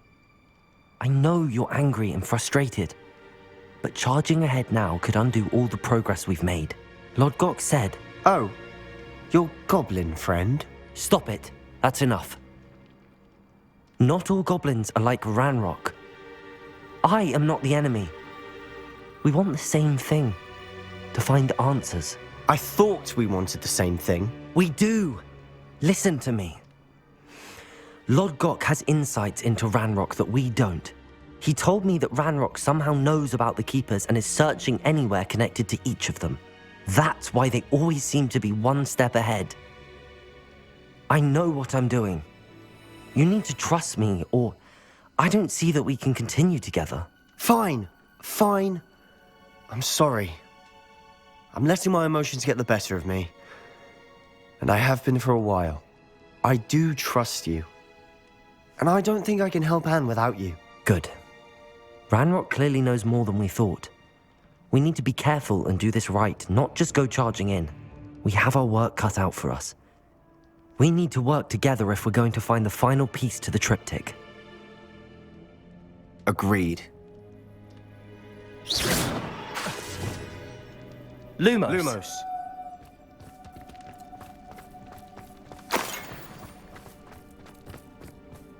Charming. Spiders. How fitting.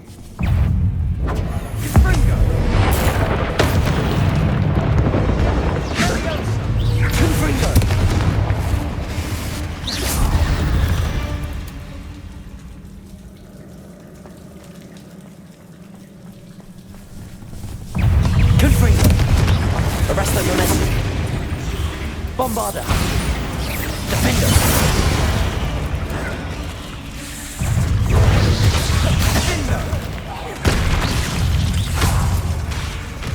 Confringo.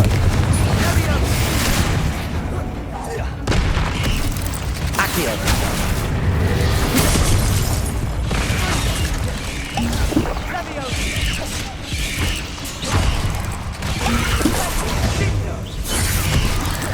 Defender. Confringo.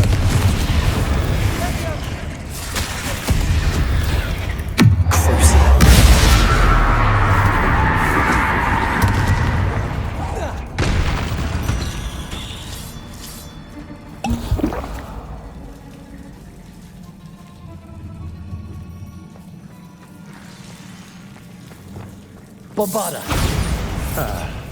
Almost as good as if I'd done it myself.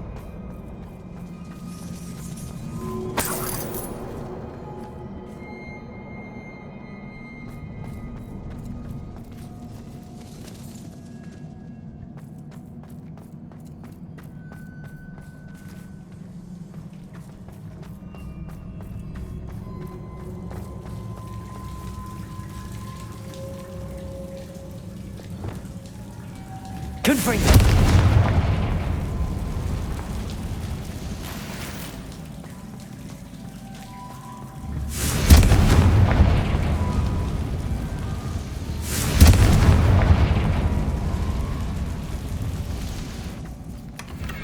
One nudge and that chest might have fallen. Oh, I think 3 nudges at least.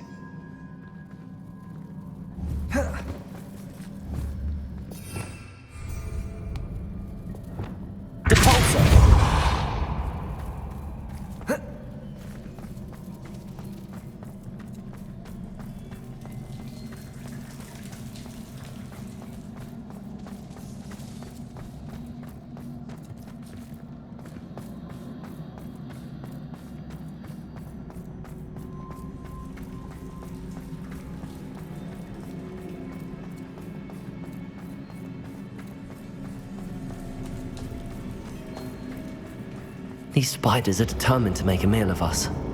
I'm sure we taste better than a goblin dinner. Confringo! Stupid one! Confringo!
staircase leading here.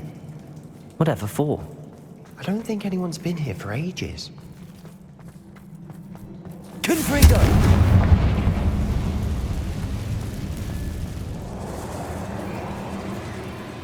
Bombarder!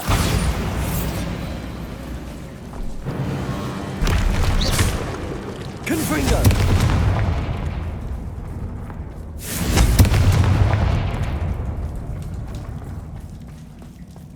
Look at this place. Not really my style. A bit much, if you ask me.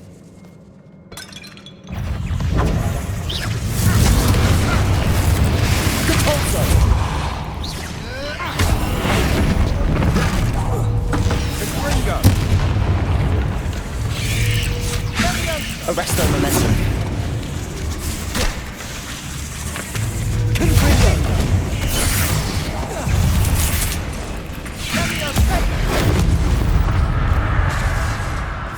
Bombarda. Bingo. Defender. Confringo. Bingo. Accio.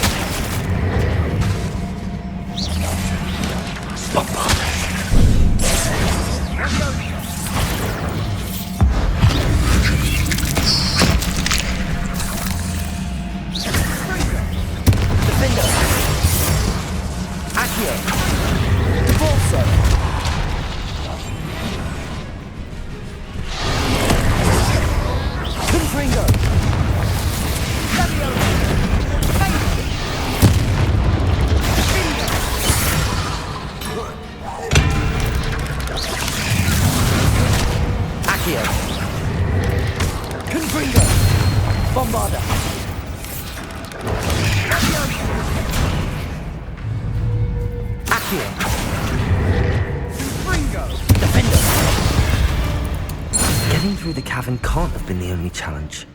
Perhaps we should search for runes.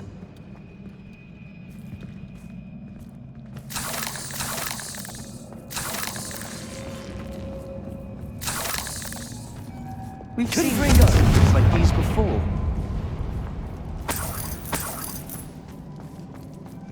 Is finding these chests luck or instinct?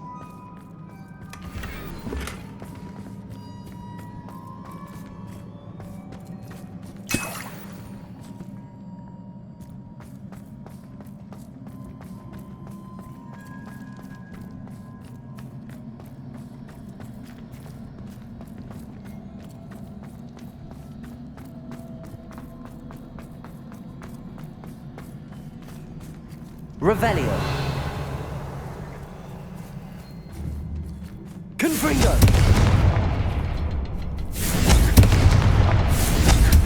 Can't get out of here quick enough. Revelio.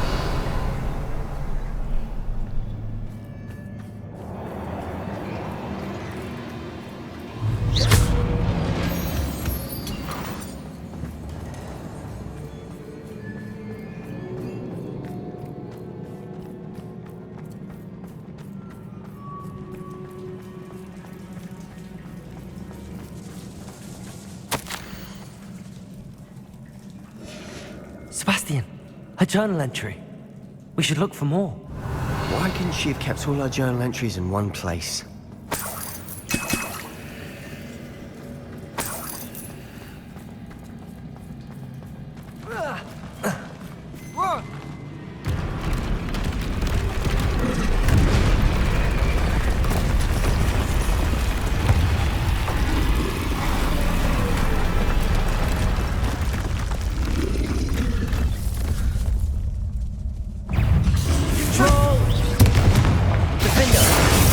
Protego!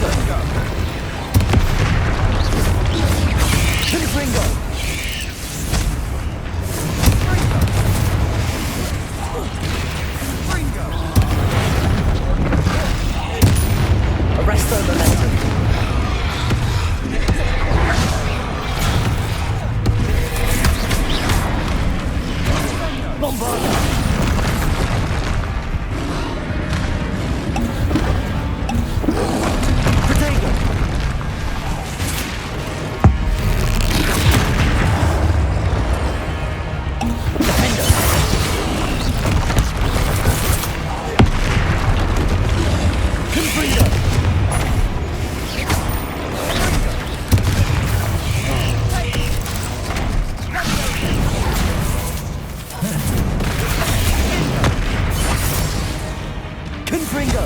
Bombarda! Protego! Fringo!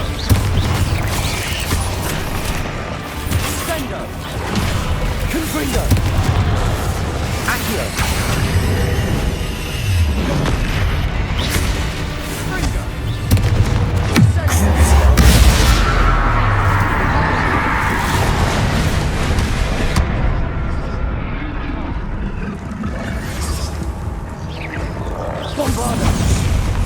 Nice teamwork. Nothing like an angry troll to bring friends together. Revelio.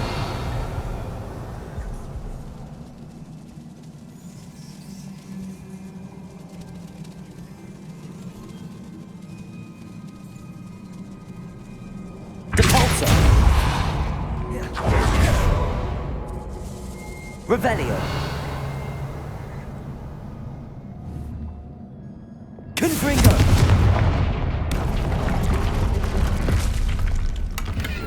That troll certainly made a mess of things. Debris everywhere. Revelio.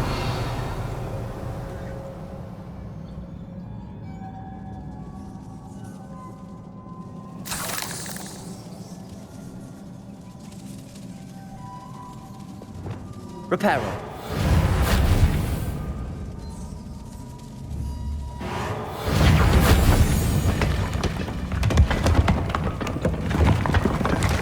That was a piece of work. More than one.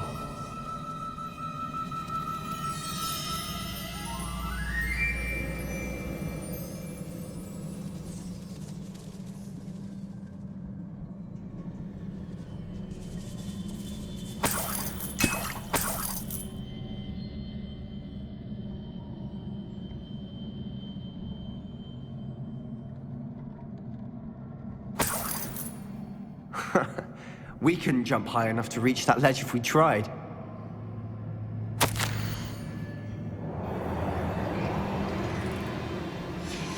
Did you find something? A journal entry. Isadora was here.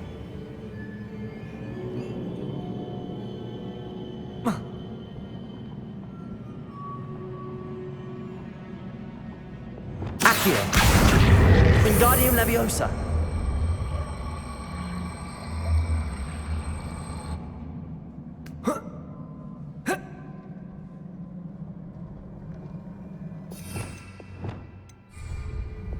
Leviosa.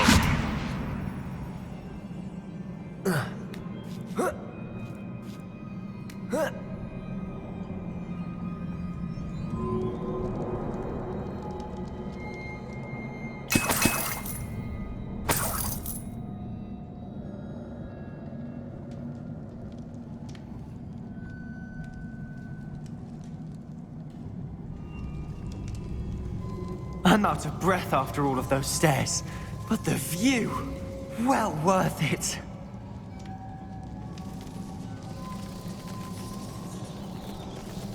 Revelio.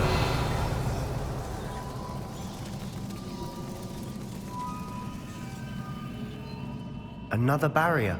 We can blast through it, I'm certain.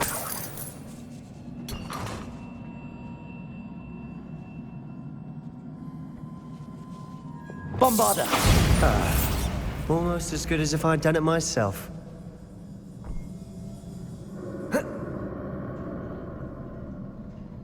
This place can't have belonged to only Isadora.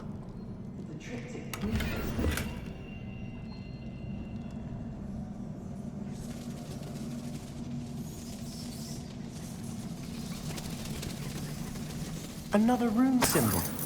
Feel as if I should be fluent in runic language by now. Bombarda.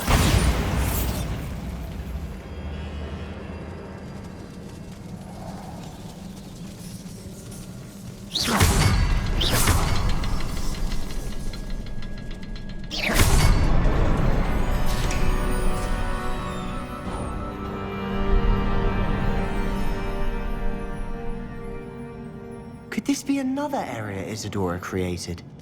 Isadora must have honed her skill with ancient magic here.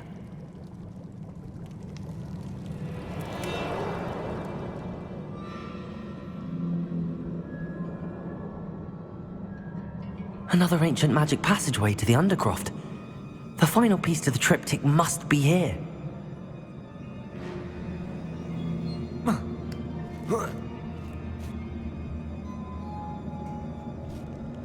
The final canvas piece to the triptych. We've done it! Isadora should not have had to keep all this secret. I know from the memories I've seen that the Keepers and Isadora didn't see eye to eye on the use of ancient magic. But I don't understand why she seems to have gone to such great lengths to tell her story without their knowledge. I wish you could see one of her memories. So do I. Perhaps completing the triptych will shed more light on all of this.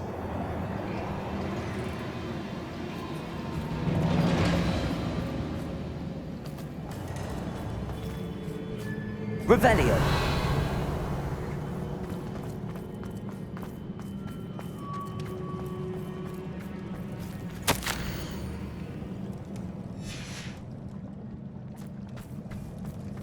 I know from the memories I've seen that the Keepers and Isadora didn't see eye to eye on the use of ancient magic. Lumos.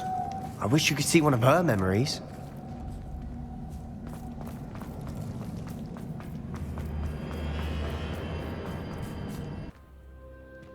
I cannot believe the journey this triptych took us on.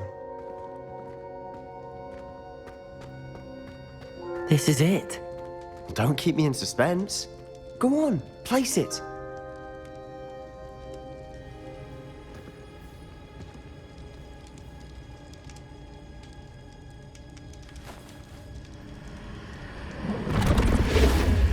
Huh. Another Pensieve. This is what we've been chasing.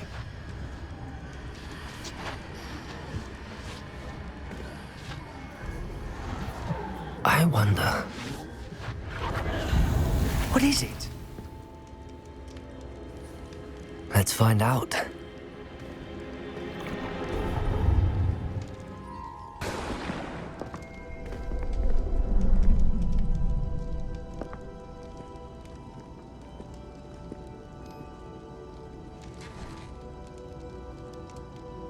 I cannot bring my brother back, Father. But I can give you peace.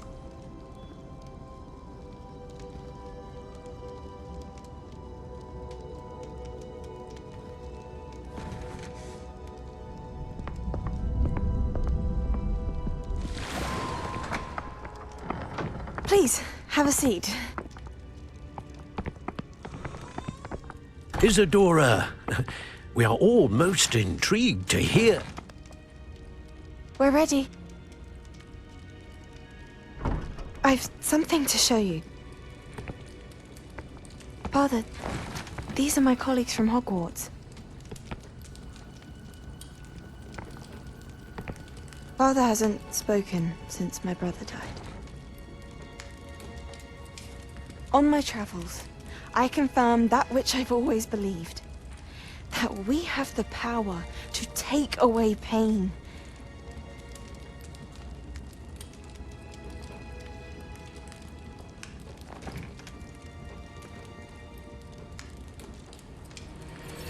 Isadora.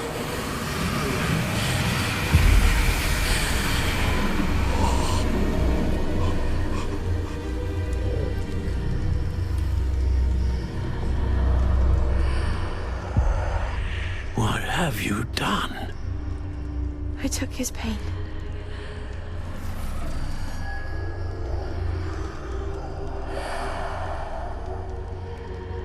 Thank you.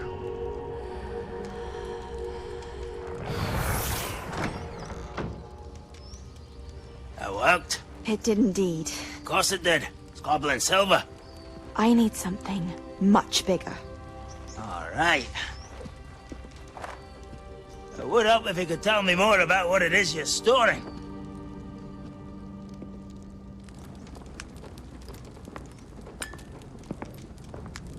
Magic. Left over from a spell I devised to remove pain, but if used correctly, its power can be used to do even more good. Why would you want to store such magic away? I only need to keep it safe until I can convince my colleagues of its worth. Magic like this unnerves some. Not everyone's ready to wield such power. Perhaps not. But someone will be.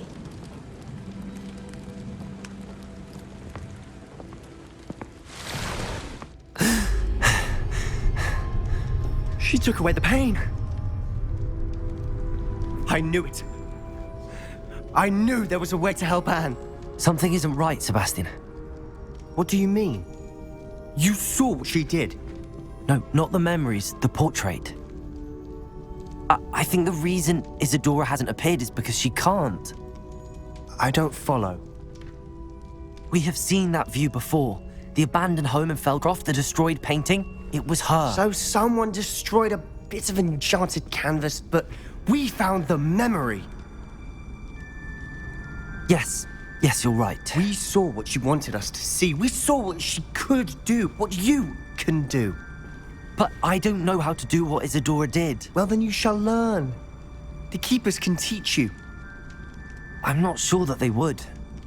The Keepers believe that removing someone's ability to feel pain, it's a highly complicated, unpredictable form of magic. One that should be wielded with great care. If at all. If at all? You've overcome all of their challenges. You've more than proven yourself. You can wield it. You have the ability.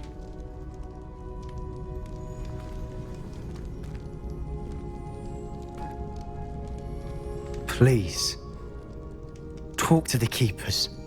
If not for me, then for Anne.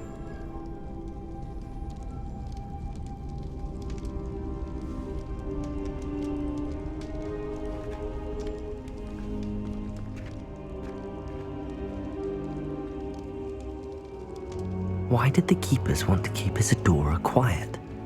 Why destroy her portrait?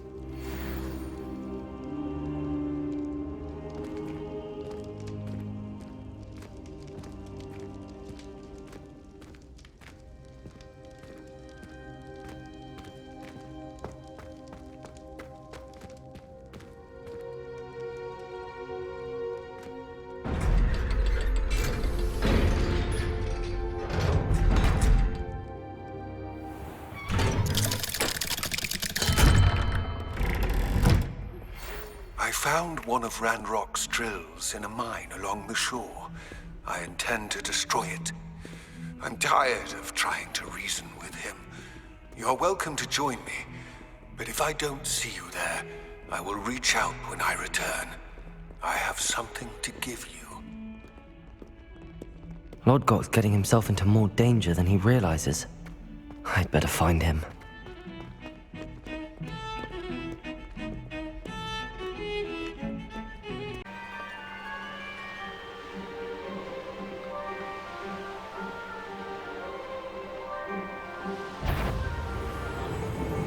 Go and patrol! Like I ain't got nothing better to do. Wonder if Ranrok and his crew are in there.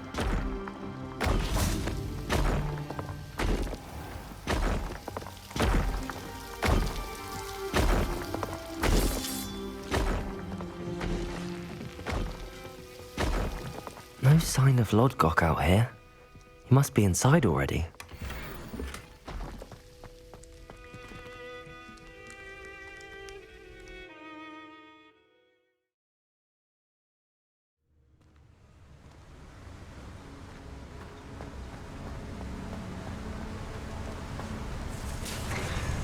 Look at the size of this mine.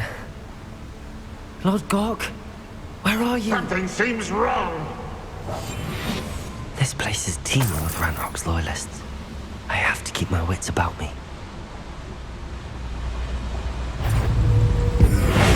One less human to worry.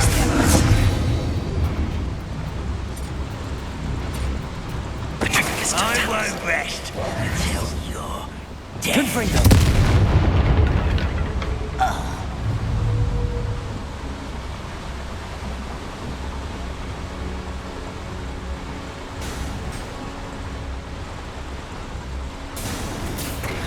Just like Gringotts.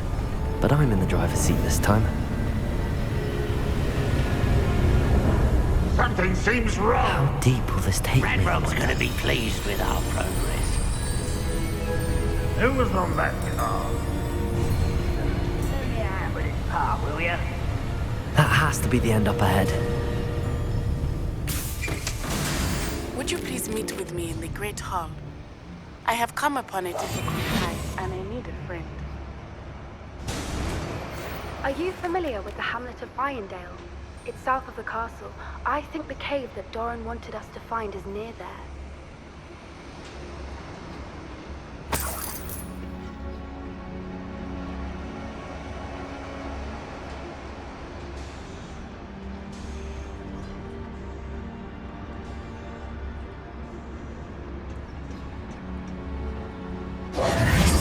Confringo!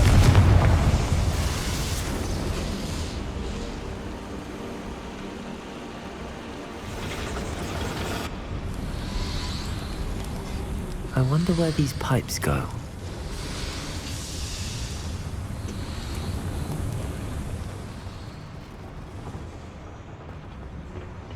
Accio!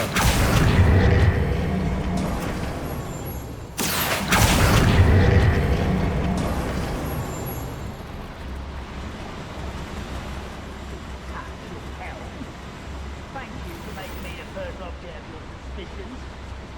My friends are now, don't I?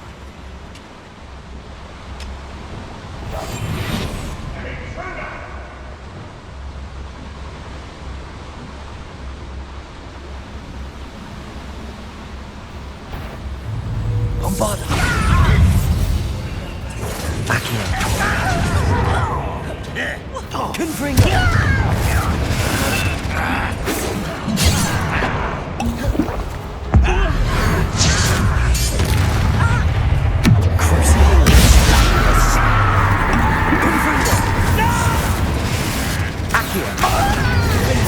I won't rest until... Potato! Stupid one!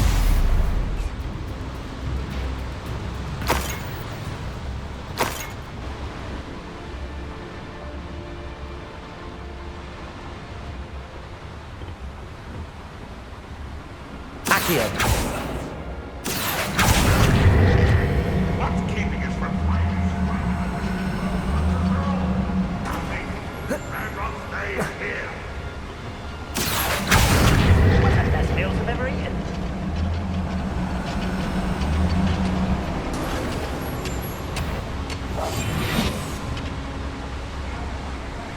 Ranrok is here. I only hope Lodgok doesn't cross paths with him. I won't. Hello?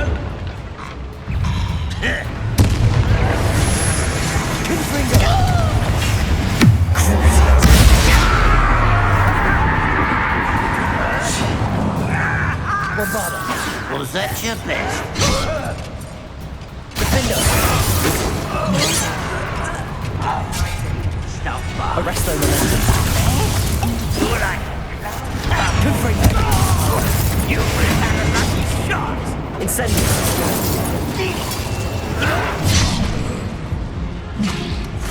Where does this go? Off the beaten path, I suspect. Confringo! You won't stop. Arrest the momentum. You can't stop us. Pity. Not quite. Expelliarmus! Smells glass. Slit! Defender! Bombarda! No! Accio! Rather unwise coming back this way.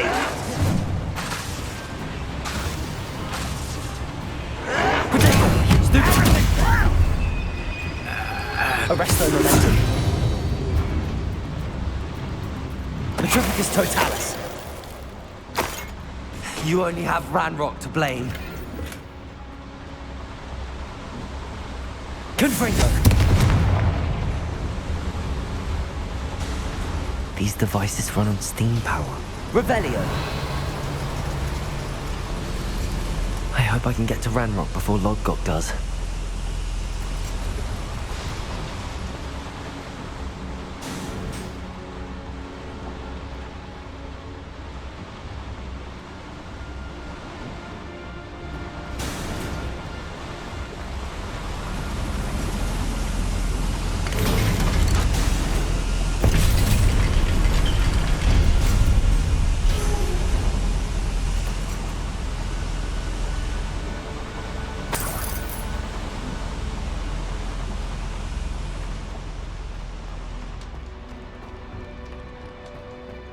Another drill is complete.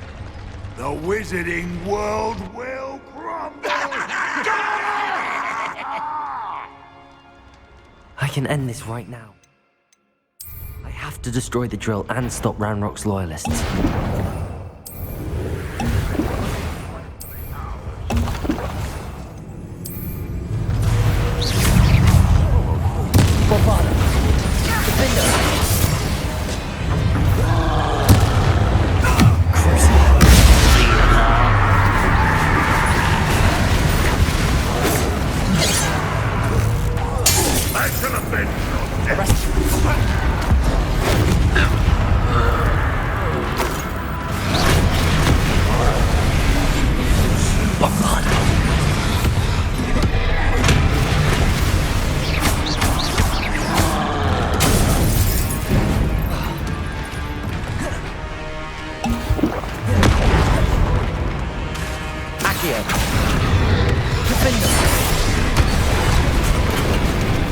Expelliarmus! Should think they felt that in London.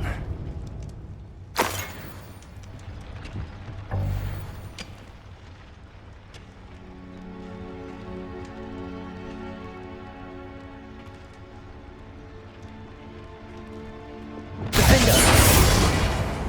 Bombarder!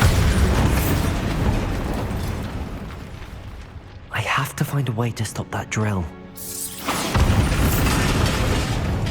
Depulsor! Bombarder!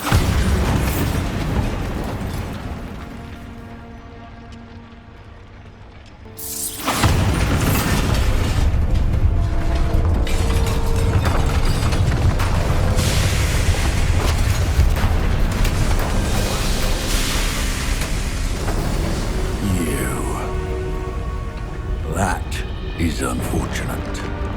No matter, we will build another. I found this one lurking outside. Lord Gok, come to make amends, little brother. I came to stop this. What is this you've brought me?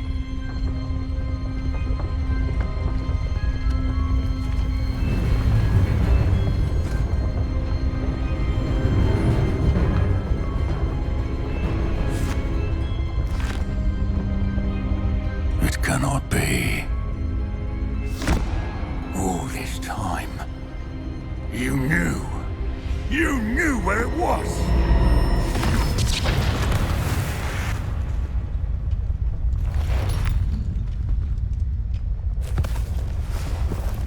Don't!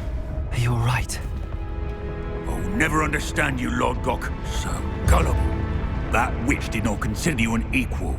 She, like all wizard kind, sought only to use you. You're wrong, Ranrok. The young ones are especially deceitful. They are taught to hide their disgust for us, as they exploit us. Astonishing that our ancestors ever trusted each other. All this time, looking everywhere for the final repository, searching in vain for Bragbor's last journal. Wasted my time chasing a child. And my little brother knew where it was all along. But now, I don't need you. I don't need any of you. I was bringing it to you. You are a traitor to our kind! No! Avada-kedavra!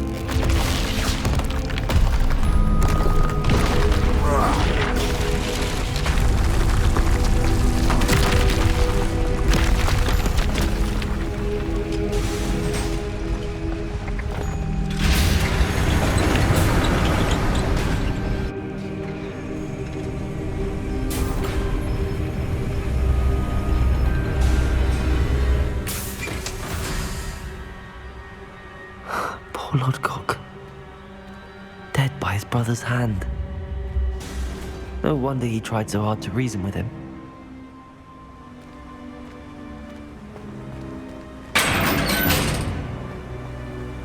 Now to get out of this blasted place.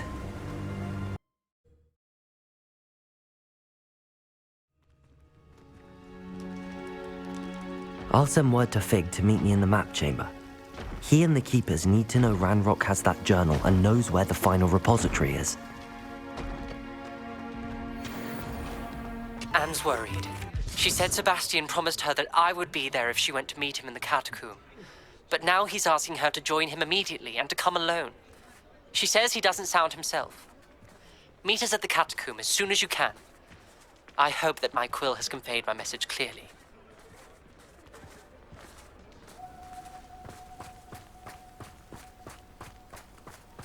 Sebastian has gone too far. You saw what lies in the catacomb. I cannot stay here. Wait, Anne, please. Ominous.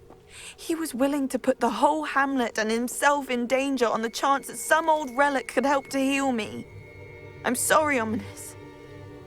Make sure he's all right, will you? I'm glad you're here. I received your owl. Where's Sebastian? Inside the catacomb. Frankly, I was surprised you weren't with him. Ominous, Stop. You swore you wouldn't let Sebastian take this one step further. Yet here we are. He won't listen to reason. I should have stopped him before. Sebastian's in real trouble now. I'm going back into the catacomb to find him. Anne's right. He and the entire hamlet are in danger. The place is crawling with Inferi. Inferi? What are you talking about? You'll see. We need to hurry. Sebastian must not be in his right mind. Last time we were here, this place was crawling with spiders. We're about to face worse. Let's find Sebastian quickly.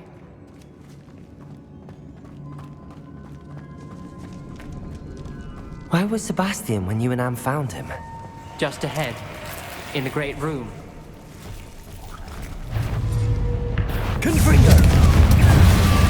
Expelliarmus! Incendio! Hey!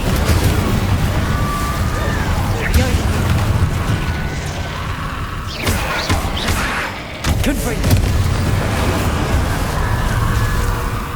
Arresto momentum!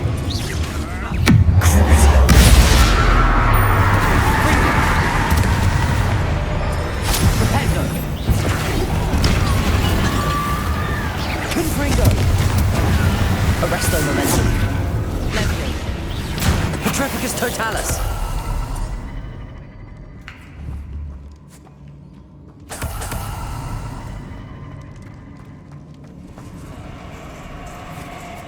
There weren't this many Inferi before. And there's no sign of Sebastian.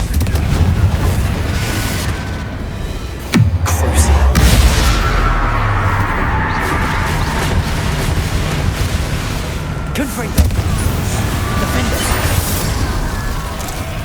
Expelliarmus! Incendio! Confringo! Confringo! Depulso! Levitation! Incendio!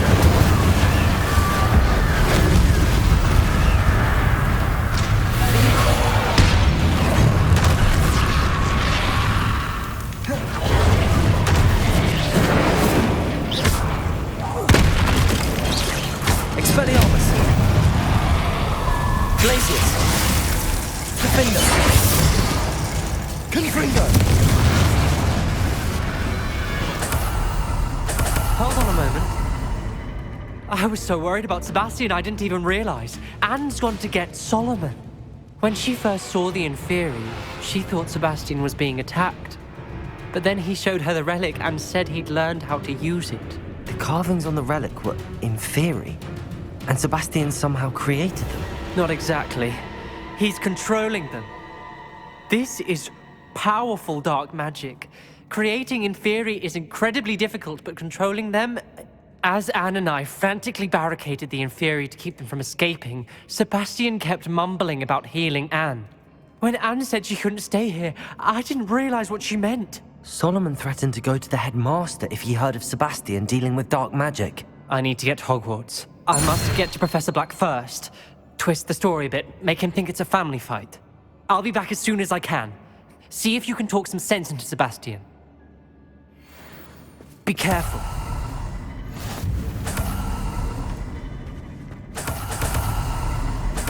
Accio!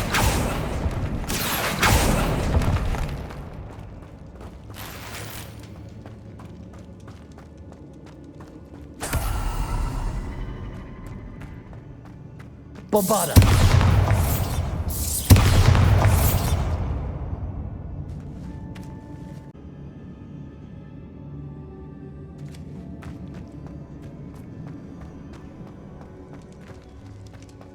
How many Inferi are there? Confringo!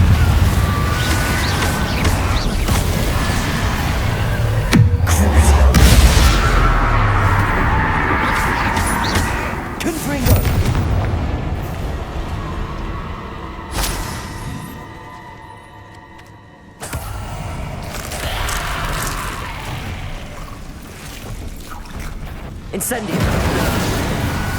Confringo!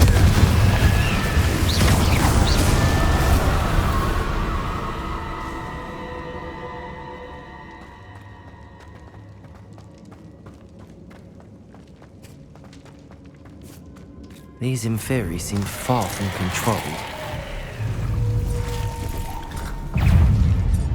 Bombarda!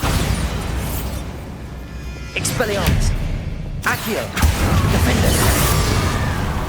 Repulso! Expelliarmus! Confringo!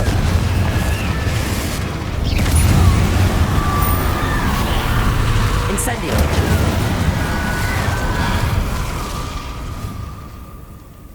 Bombarda!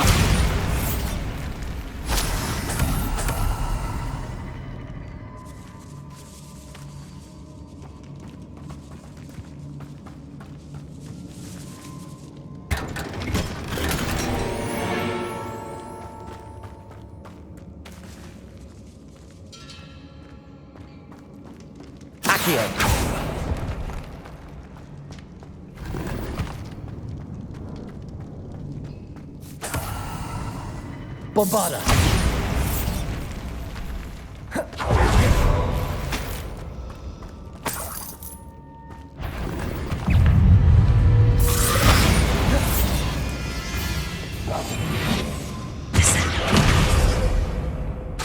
Cabolso! Defender! Confringo!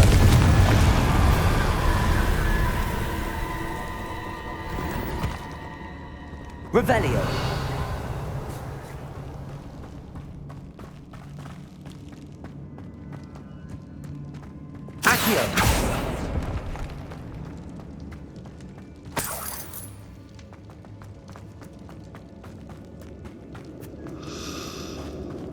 Bombarda! Defender! Confringo!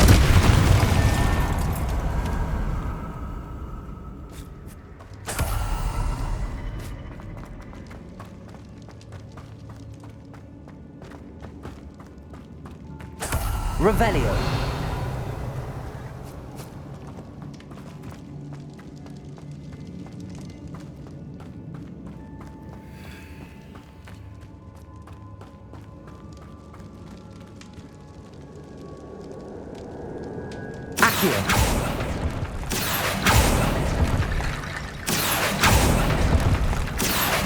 Wingardium Leviosa. Accio. Wingardium Leviosa.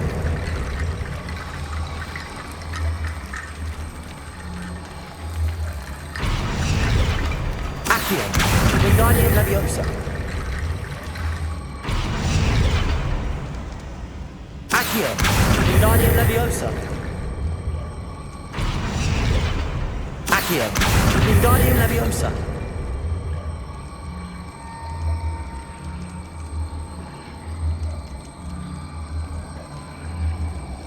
I need to find a way up that ledge.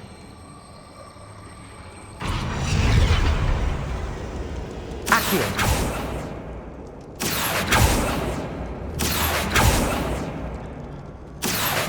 Wingardium Leviosa.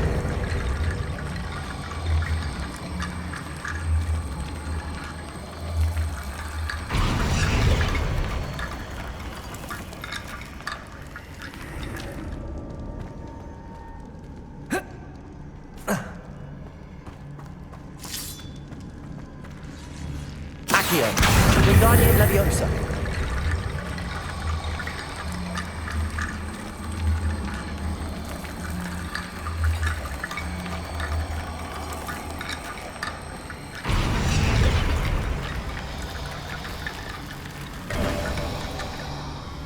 There's Sebastian.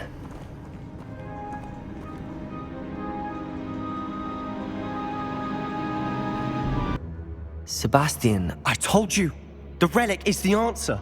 I've been trying to reverse the dark magic that injured Anne, but this will allow me to control it. Just as I can control the Inferi. Control? I had to fight the Inferi all the way.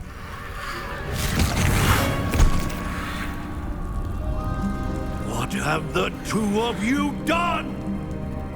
Accio relic!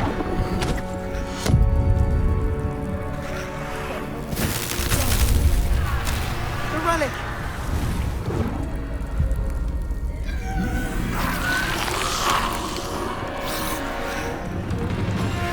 You'll pay for this!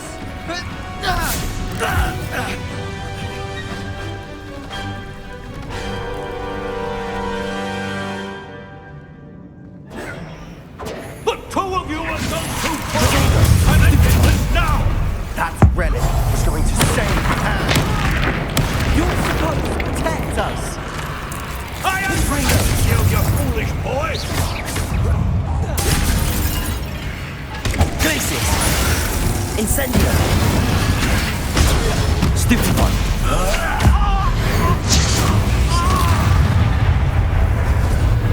Confringo! Crucible!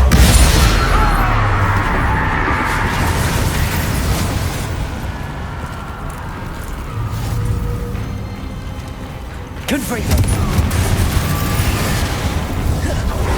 Incendio! Now you've gone too far.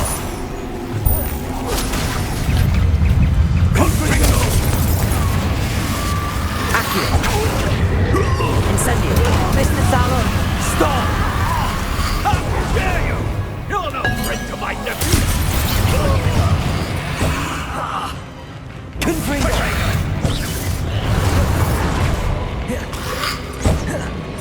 Levioso! Glacius! Incendio! Sorry, it had to be done. Confringo! Protego! Confringo! Stupefy! Accio! Bombardo!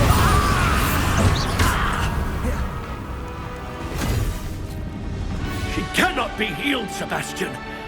You must stop. I won't let her suffer! Avada Kedavra!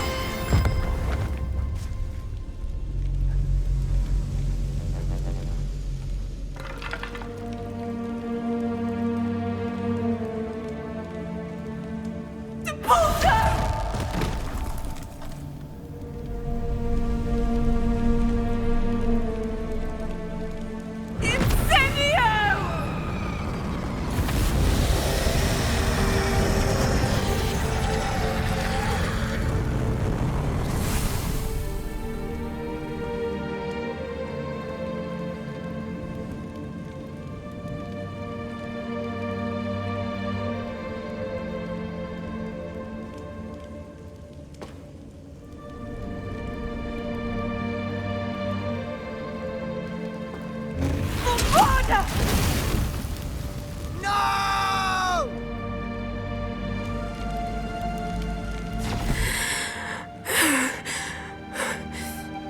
You've made your choice.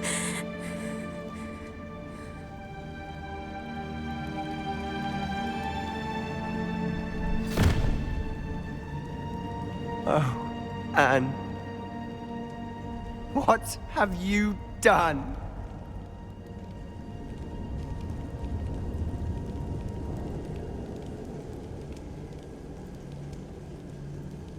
I must get out of here.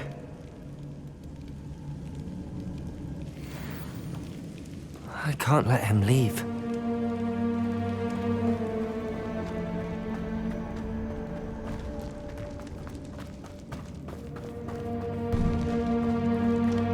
Sebastian, wait!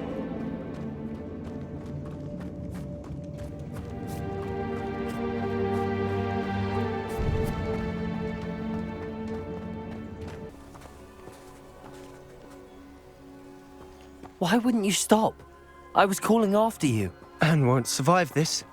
She's withering away, inside and out. Solomon's never been there for us, not really. He gave up on Anne.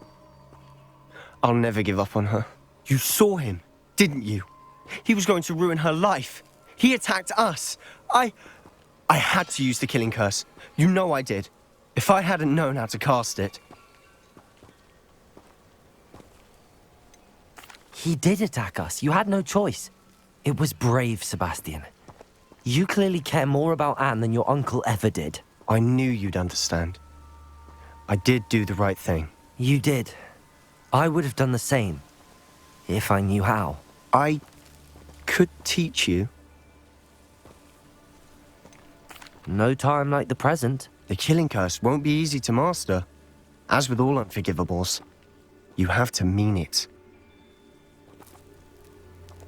Hold your wand steady. Focus. The incantation is Avada Kedavra. Your intention must be clear.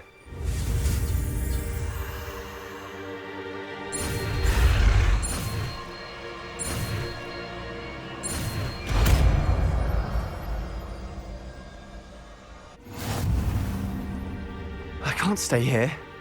I need to find Ominous. Sebastian. Please, I'm not myself right now. Let's meet later, at the Undercroft, all right?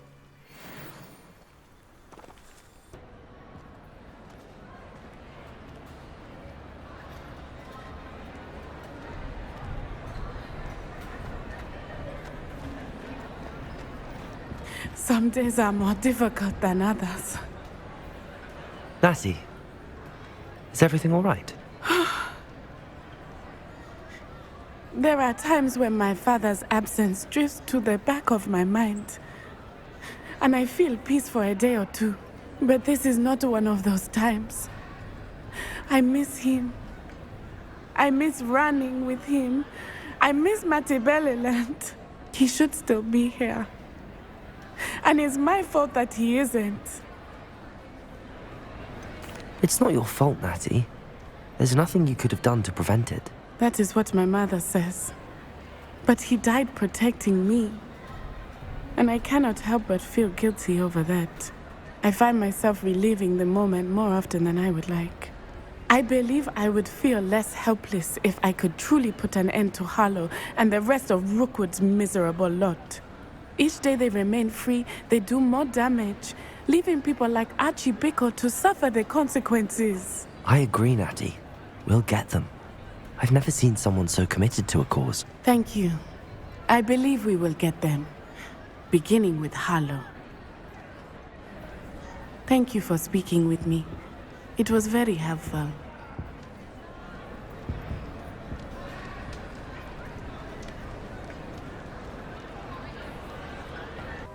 I take it this means you had some luck at the library? It took a few hours and some eye-watering maps, but I think this might be the cave Doran told us about. Impressive. Especially with how little information he gave us. Well, I'm still not sure this is the cave, but it did seem the most promising. I stumbled across some folklore about a cave in the area that people avoid. Seemed the perfect place to hide something of value.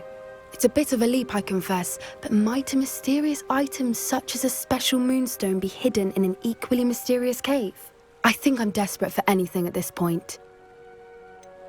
Did you discover why people avoid this cave? Ridiculous, really. Rumor was that the cave drove people mad. I couldn't find any account by someone who had been in the cave, though. So either it is a rumor, or anyone who went in wasn't in any state to speak of it afterwards.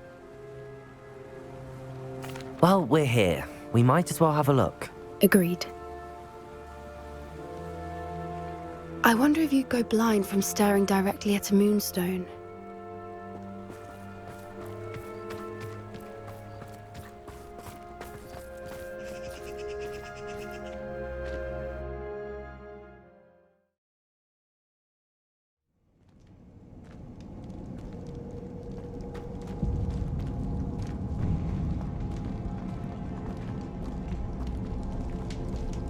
You don't think the rumors about the cave are true, do you?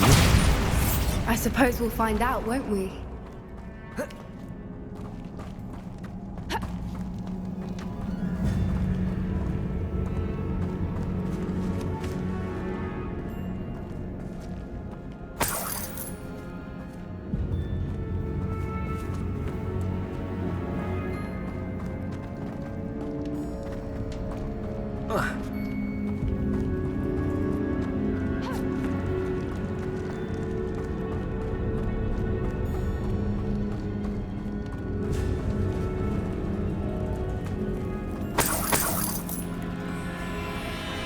It's another aggressive one!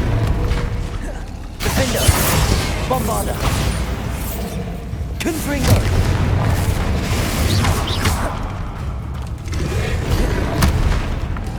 Expelliarmus! Herbology!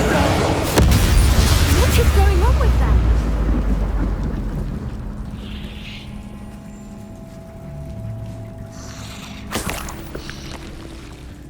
Bombarder!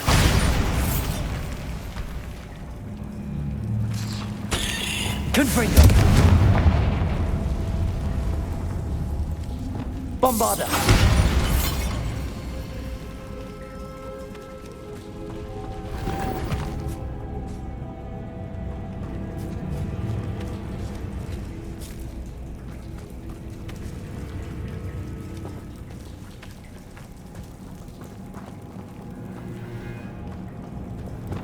Lumos. Lumos.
Voipers. I beg your pardon? This must be how the rumor about the cave started. The Fwooper's song is said to drive anyone who hears it mad.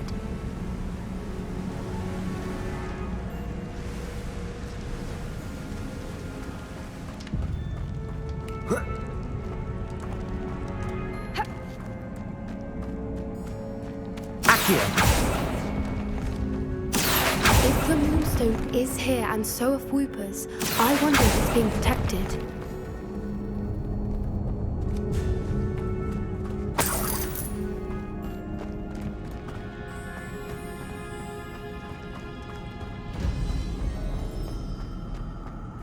Why am I not surprised? First the Fwoopers and now this.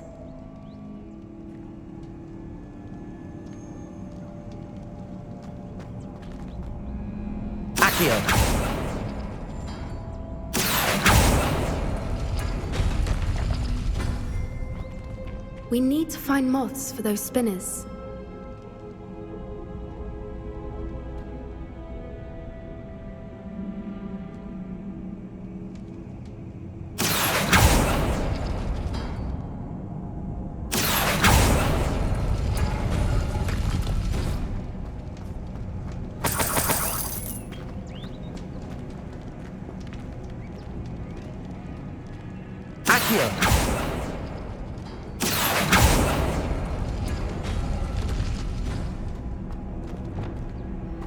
Lumos.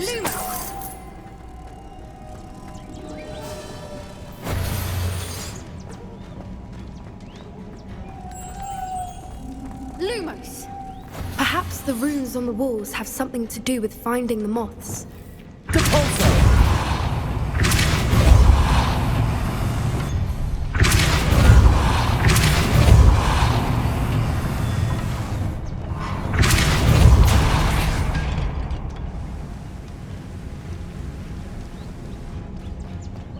Another obstacle. No matter. I'm sure we can work out a way across. Accio!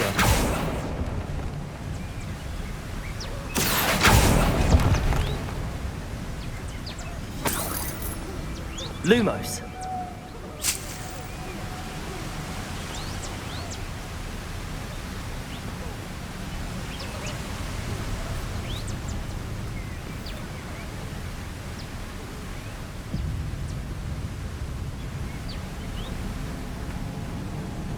Lumos!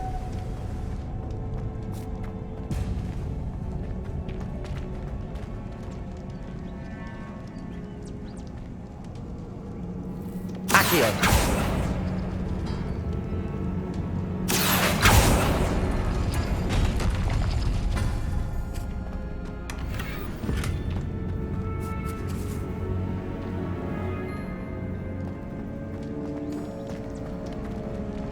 Lumos! Lumos!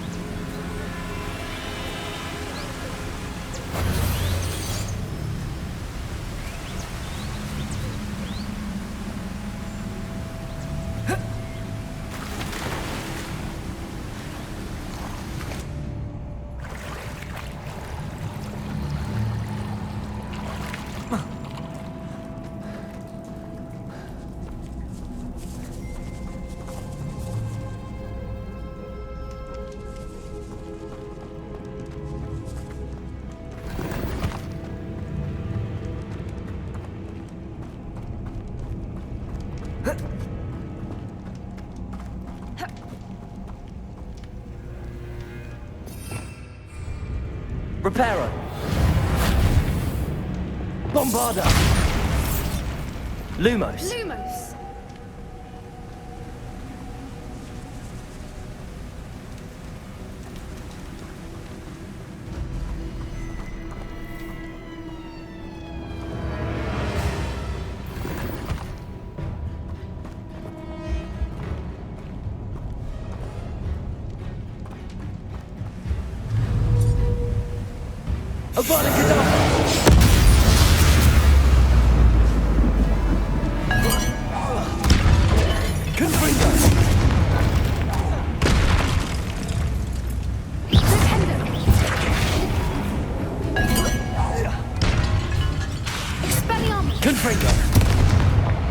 Expelliarmus!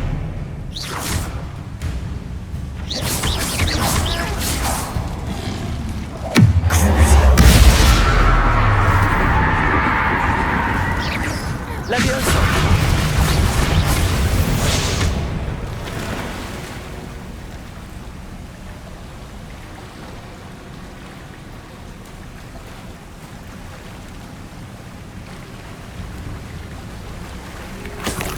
Revelio.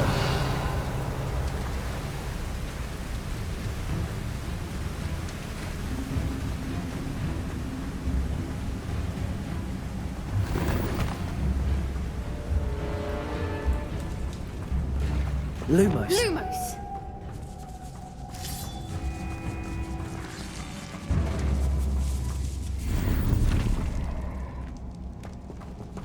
Accio.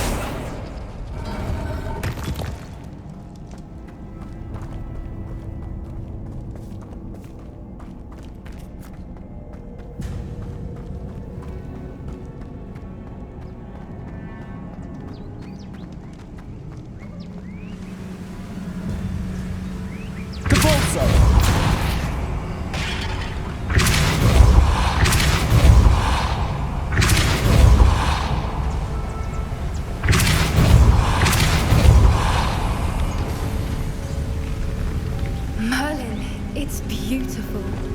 Lumos.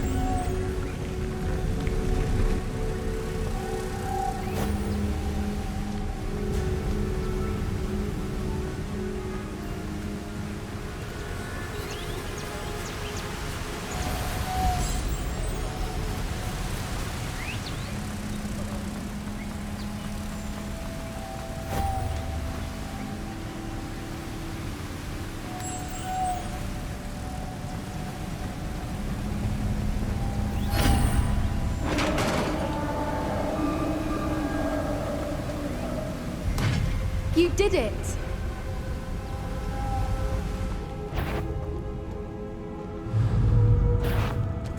I was hoping we wouldn't have to do this again.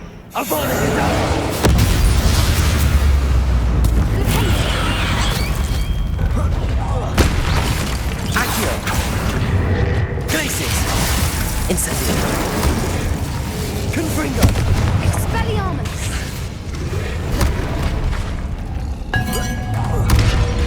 Defendo! Bombarda!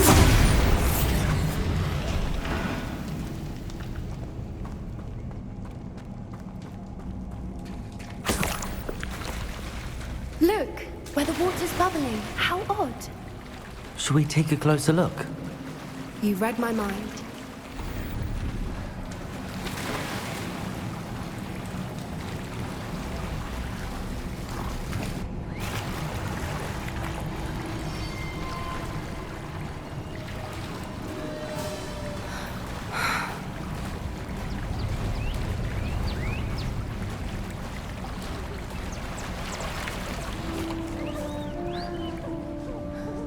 Merlin, it's even more beautiful close up. It's got to be here, I just know it.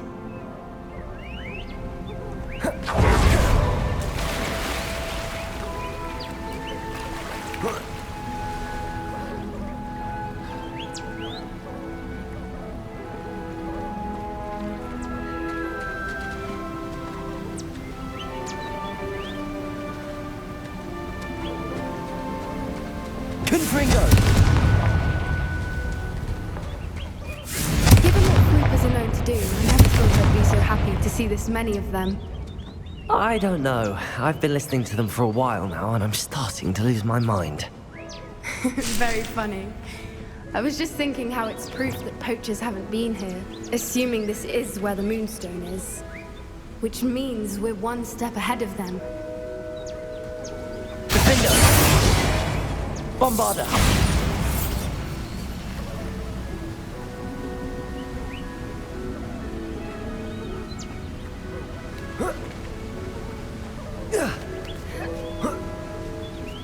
We found it! It's like staring directly at the moon.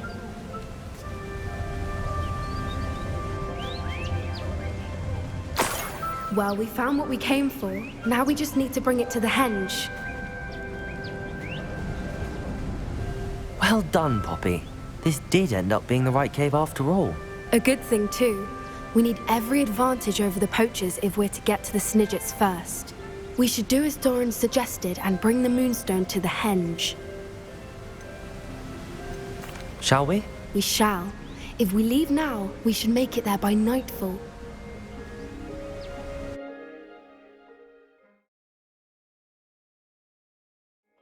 That's the henge, precisely where Doran said it would be. But now that we're here, I'm not entirely sure how to feel. We knew we were at the cave for the Moonstone, but Doran didn't tell us what to expect when we placed the stone in the henge. Whatever it is, it had better have to do with Snidgets. The clock is ticking in that regard, isn't it? Let's make our way down. We're nearly at the end of this.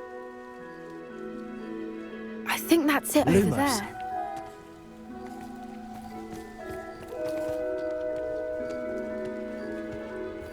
How's your Gran doing, by the way? Nothing keeps Gran down. She set up a caterwauling charm and threatened to make a coat out of the next poacher that set foot on her doorstep. I still feel terrible that I'm the reason they went there. Surely she'll be pleased you've gone after the Snidgets. I hope so. Gran understands how important it is to protect those who need it.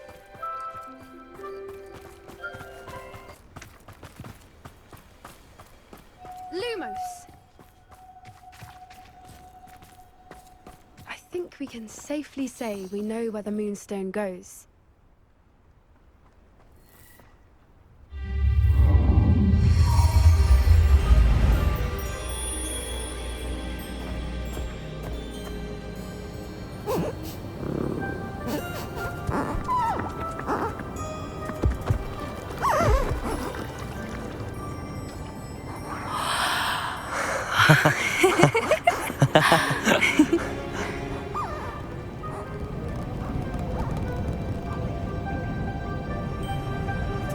Whoa! Oh.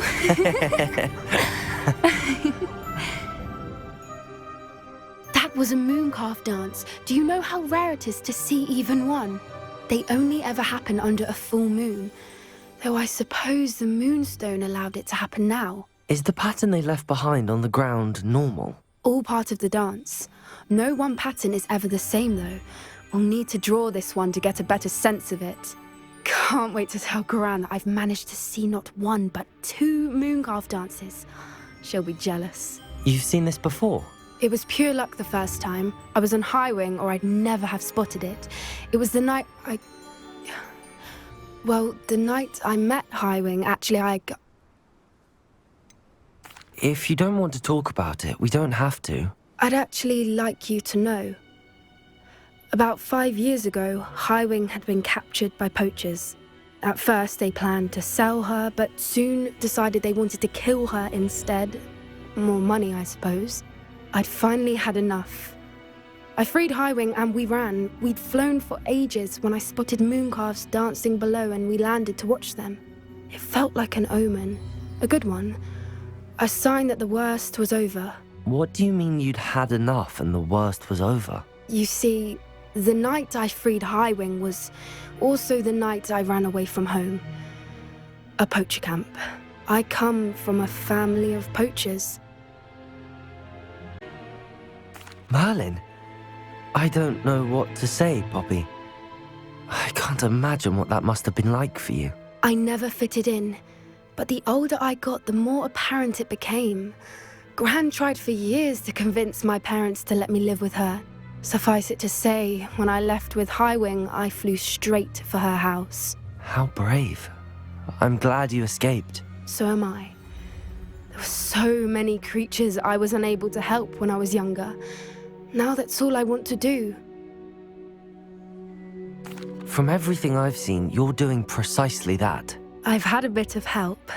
I've never told anyone any of this, but I'm glad that you know. It's nice to have someone to talk about it with. What was it like growing up in a family of poachers?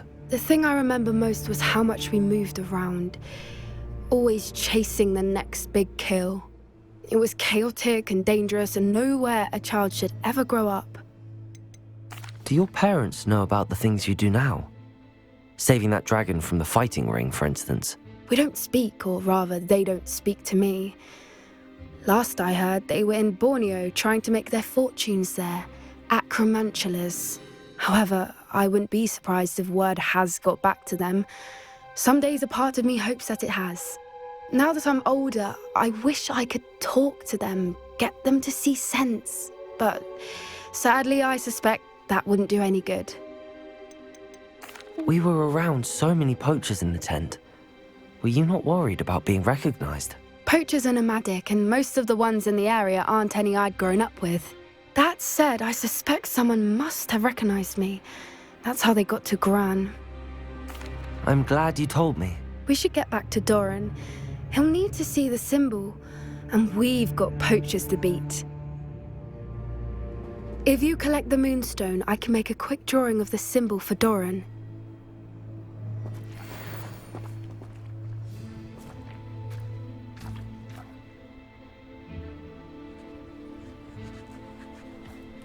Are you finished with the drawing? Just barely. I think the pattern's a bird. At least that's what it looks like. Didn't the journal say the key to finding the Snidget lies in the moonlight? Of course. That's it. We need to show this to Doran. Not that I'd know where to find him at this hour. Perhaps we should head back to the castle and we can track him down after a good night's sleep. Agreed. I'm ready to leave if you are.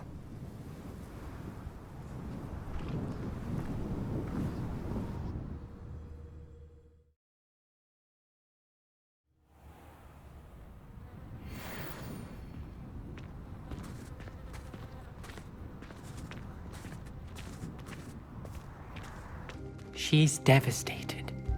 She just buried your uncle alone. I did it for her. Sebastian, Anne can't bear the thought of turning you in, but... What? Turn me in? She saw what happened. I'll give you some time to think, Sebastian. Turn me in. Sebastian. Did you hear that? You saw what happened. I never wanted to hurt my uncle. I know. I can't believe he's gone. How did things go so wrong? I didn't mean it. I didn't mean to... Oh, Anne, I was only trying to help. I can't leave now. Anne needs me more than ever. You understand. You can talk to Ominous. Make him understand. He listens to you. I need to be with Anne. I don't know what to do, Sebastian. You don't know. You do know. Anne has no one. I regret everything I did. I know what I did was wrong. I only hope she can forgive me. That everyone can forgive me. No matter what happens from here, I'm glad we met. Poor Sebastian. Ominous? What a mess. I can't believe it. After I last saw you, I went straight to Hogwarts. Before I had time to talk to Black, I heard from Anne. I rushed to Feldcroft and found her with Solomon's body. She was beside herself with grief. Part of her wants Sebastian to face the consequences, another part can't bear the thought of it. I don't want to lose Sebastian, but I don't think we have a choice.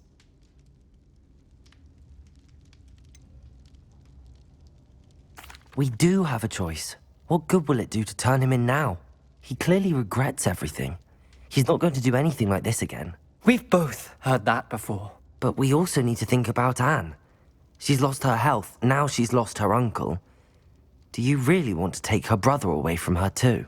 I understand what you're saying. Perhaps you're right.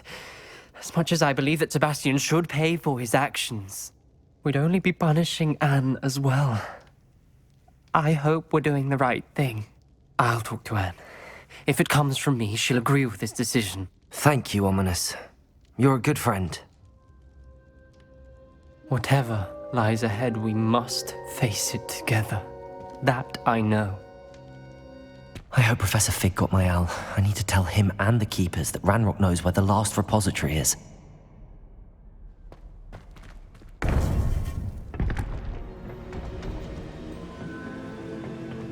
According to the owl I received, Ranrok is moving more quickly than we could have anticipated. This is grave news indeed. We had hoped for more time to discuss the best path forward. Let us hear what the student has to say. Professor, you received my owl. Ranrok has the last of Bragbor's journals. He killed Lodgok to get it. He knows where the last repository is. Godric's heart. Lodgok and Ranrok were brothers. Lodgok was bringing the journal to me. Ranrok is a monster. We need to know where the final repository is. Surely this changes things. Ranrok has Bragbor's journals and knows where the final repository is. We obliviated Bragbor. He kept journals? Why would he have documented all of this? He didn't know what we were containing. Isadora told Bragbor about the magic when she asked him to build a container for her. I've seen her memories. Isadora left memories for someone to find? You know what she did? Her memories showed what she did for her father, which I also saw in Professor Rookwood's Pensieve. And a conversation with Bragbor in which she expressed frustration about the limits being placed on her use of ancient magic. Based upon the memories they have seen, I believe our young friend is well aware of the grave circumstances in which we find ourselves. The next trial will involve an exceptional level of magical skill and a nuanced ability to interact with beasts. Find a face of stone and tendrils.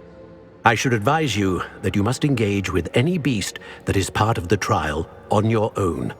Professor Bakar will meet you in his Pensieve room. An exceptional level of magical skill? Nuanced ability to interact with beasts? I suppose we should begin our search for a face of stone and tendrils, whatever that may be. Very well. Professor Weasley has been keeping an eye on me. Perhaps we should meet there, so she has no reason to raise concerns with Professor Black. I shall see you near the coast. Perhaps then you can tell me a little more about the memories of Isadora that you witnessed.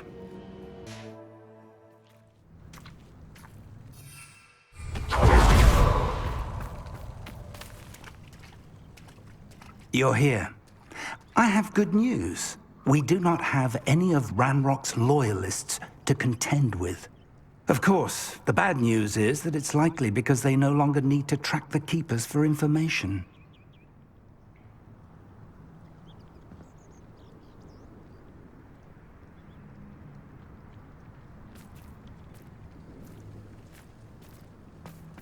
This place could do with a bit of pruning. Let's look around.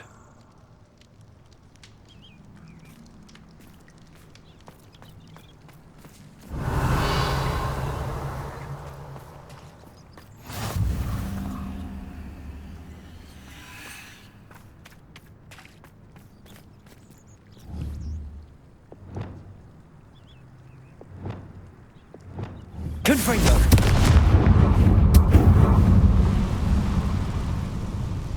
Is that a... It is. I believe I know what must be done. Do you recognize the head sculpted there? That's a head. I can't say that I do. It appears to be a fearsome beast known as a graphorn.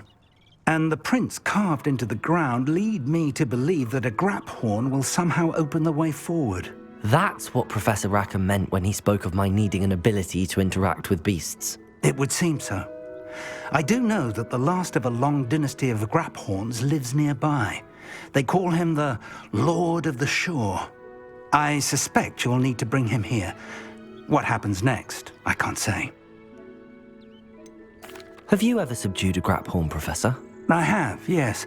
Years ago, at Stonehenge, of all places. The Ministry still owes me for that favor. It can be difficult, of course. They are massive, after all, but it's not impossible. It's my experience that many of your spells will have no real effect. You'll need to wear him down. If that's what must be done, I'll do it. Excellent. I know this area well enough. When you see the remains of a large sea creature, you're in the right place. Now, Professor Rackham made it clear that you must engage with any beast that is part of this trial on your own. So I shall wish you good luck and wait for your return in the map chamber.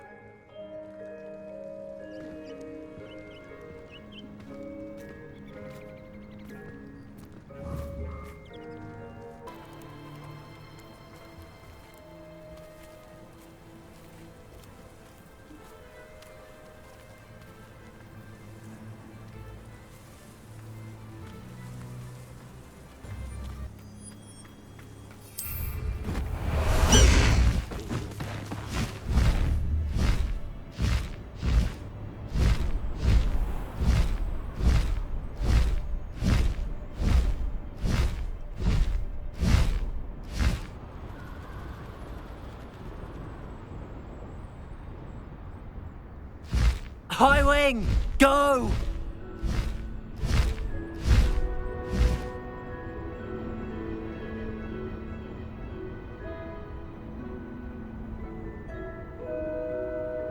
This could prove dangerous if I'm not careful.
Very well, Lord of the Shore.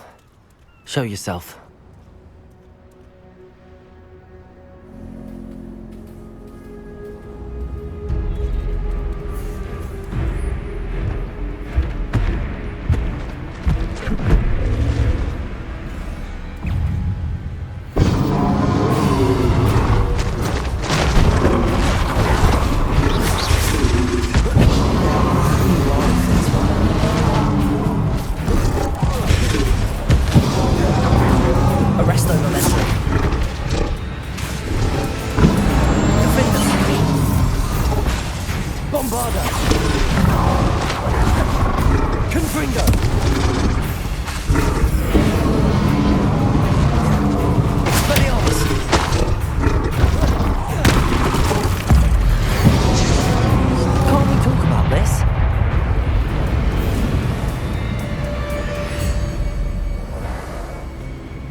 I need your help, friend.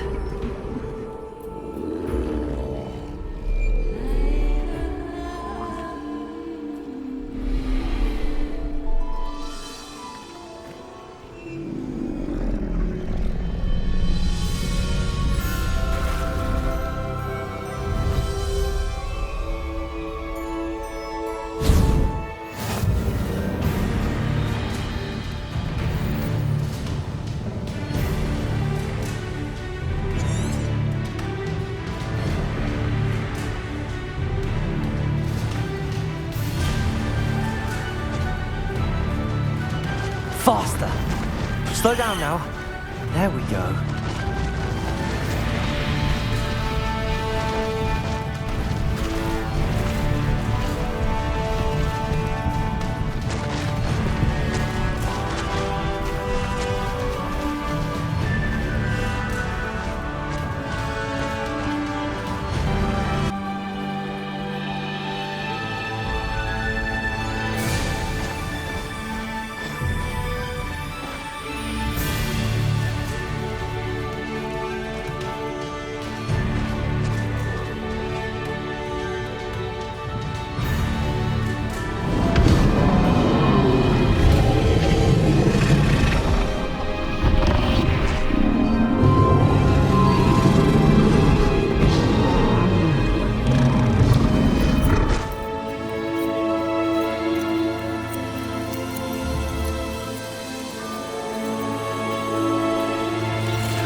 Perhaps Professor Rackham was right to have had faith in you.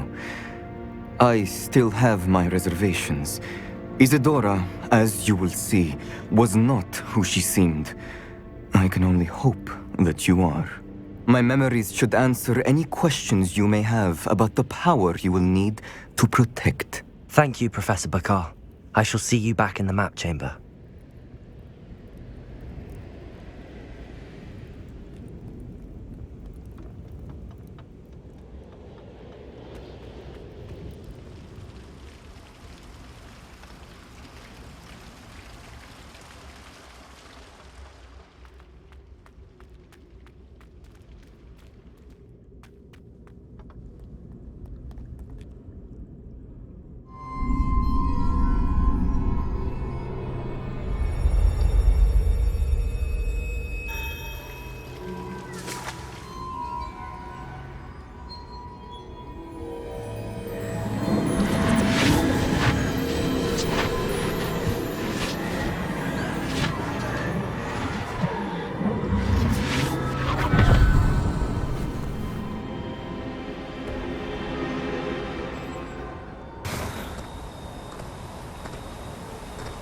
Hello?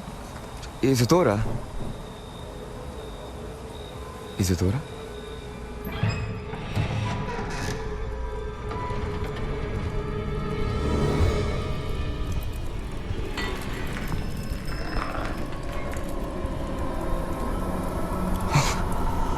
Mr. Morganach,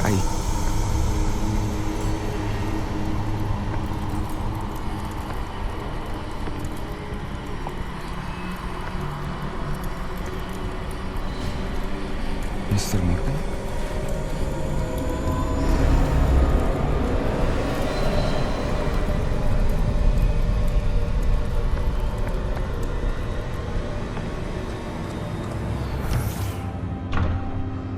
Son, I'm glad you're here. Isadora was not at her home. I know. Her father... Oh, Percival. What is it? It is as though he was stripped not only of his pain, but of all emotion. Everything is much worse than I feared. Neve was right. Isadora hasn't stopped.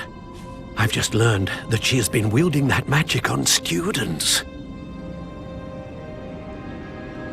We must gather the others.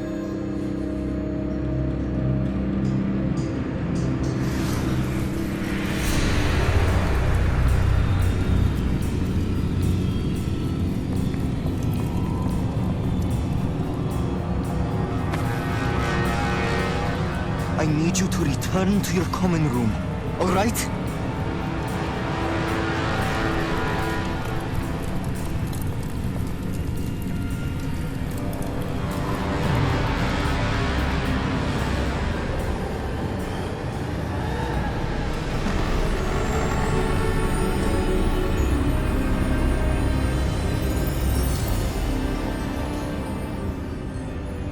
What have you done? Take a breath. Students, Isadora. Everyone feels pain. And why? Because of your arrogance? Your obsession with secrets? They won't suffer any longer. Not my father, not my students, no one. Isadora, set down your wand. Professor, you taught me to hone my power, not throw it away. I did not teach you this. Expelliarmus!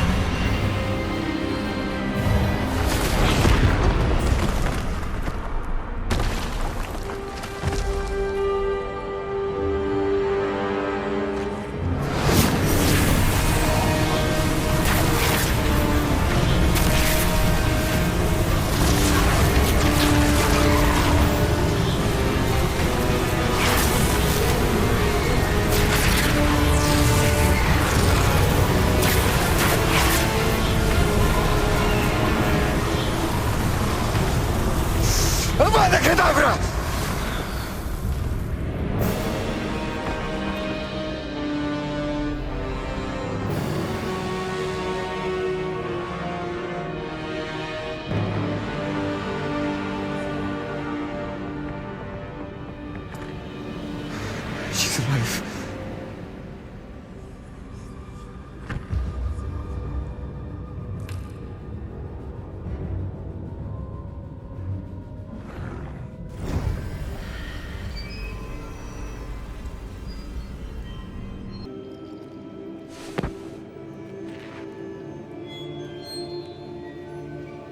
The caverns below Hogwarts, where you fought Isadora. Is that the location of the final repository? It is. You see, we could not destroy the strands of emotion Isadora had stolen from so many. So we did all that we could to keep them safe. We also realized that until they could be destroyed, the magic used to create them was a danger to wizard kind. Hence, we became keepers. Keepers of an unfathomable secret. We knew that someday, one with the ability to see traces of ancient magic might be seduced by its power. We built the trials to lead that person to us, to allow them to prove themselves worthy of the knowledge we'd kept hidden and the responsibility that accompanies it. Have I not proven myself, Professor? I need to get to that repository before Ranrok does. You have, and you will.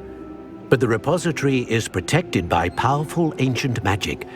To enter, you must craft a special wand from the 4 artifacts you found above our Pensieves. So the repository is safe from Ranrok for now? If he is, as you suspect, capable of using the power of the other repository, I fear he will be able to breach our defenses. Then I must go now and craft this wand. Perhaps Mr. Ollivander will help me. Another Ollivander? I'm not surprised. As I am sure he will tell you, this wand may be used for only one purpose. Return with the wand, and we will open the way forward. I shall send an owl ahead to Ollivander. Whilst you visit him, I'll reach out to Professor Weasley. Professor Weasley? Yes. I may have made an error in judgment by not informing her of Ranrock's intentions earlier. I only hope it's not too late. If Ranrok really is going to try to drill below Hogwarts, we'll need all the help we can get. All right, Professor. I'll see you soon. Hello, Mr. Ollivander. I wondered if you might be able to help me with something. Good to see you, my young Ravenclaw friend. Allow me once again to express my family's gratitude.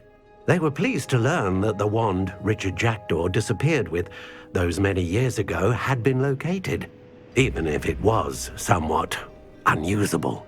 Glad to hear it. Now, I received an owl from Eleazar, Professor Fig.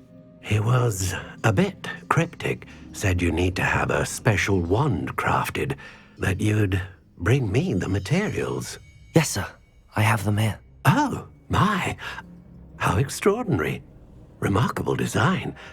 I will be honest, I have never crafted a wand in this fashion.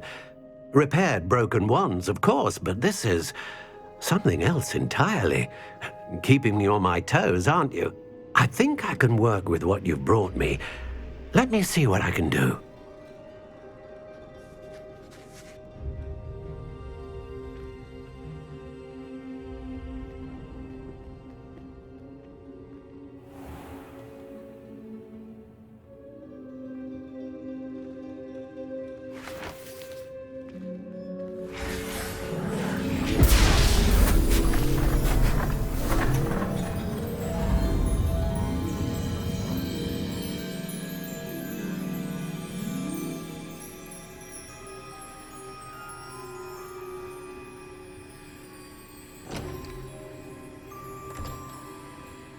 It is done.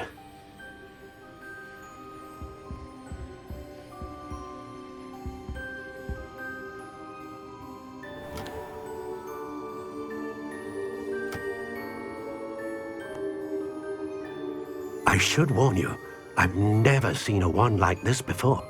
My suspicion, as Professor Fig implied in his letter, is that it serves a unique purpose. I doubt you shall find much use for it otherwise. I understand. Thank you, sir.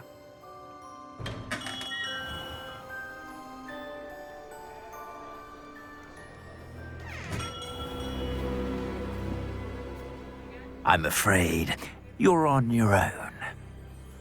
I've ensured that we have a moment to ourselves. Oh, come, come. No need for such theatrics. In light of what Ranrok now knows, you must agree that our interests are aligned. Our interests will never be aligned. You would let goblins take what is rightfully ours? The final repository belongs to wizard kind. We would be fools not to work together. What's that you've got there? Might this sudden visit to the Wand Maker have something to do with our mutual pursuit? I have no idea what you're talking about. That repository is my birthright! Charles Rookwood wouldn't have wanted you near it. The arrogance. Should have known better than to try and reason with a child. I've always said, children should be seen and not heard.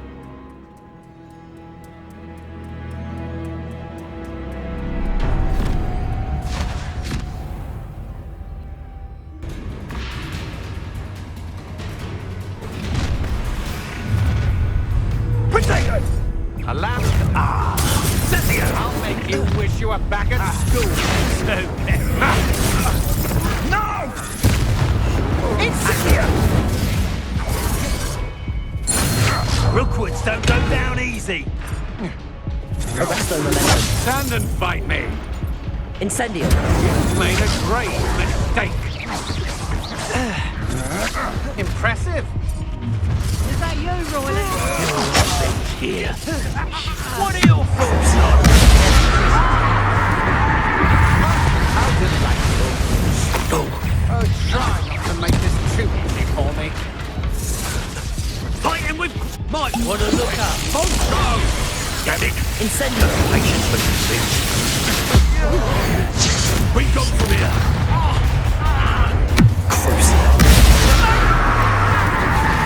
Look what you've done. You pay for it. Expulso. Bombarda.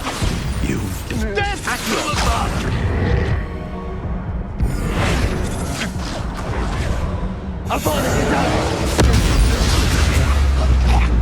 Descendo. Arresto momentum.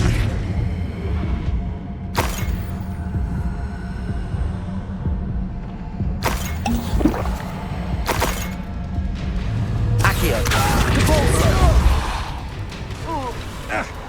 Bombarda. You should have joined me.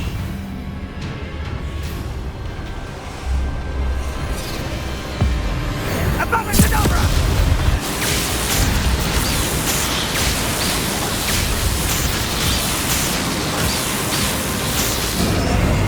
We delayed the inevitable.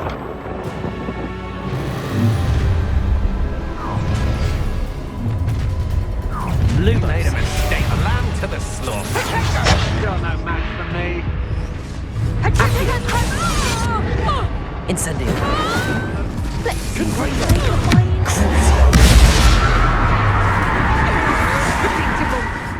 Depulso. Agile thing, aren't you? You'll regret Right and fight. Accio. Window.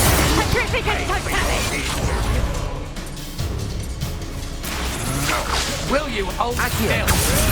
Incendio. Potato. Come on, you're afraid to fight back. Stupefy. Is that all you know?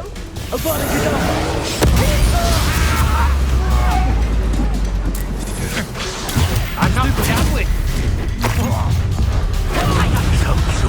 I'll make you. Is that the best?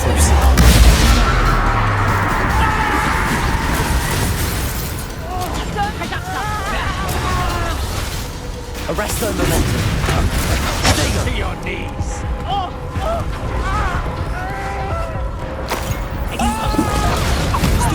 That's what you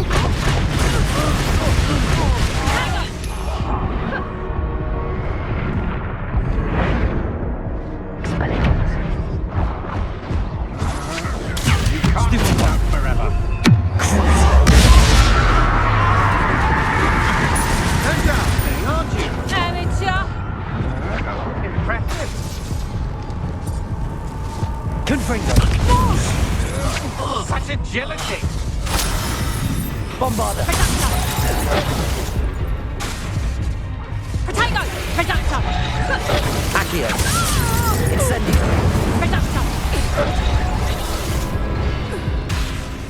Lumos. Will you hold still? Bombarda. Confringo. Coward. Depulso. That's just the beginning. Accio. Incendio. Confringo. Stand and fight me.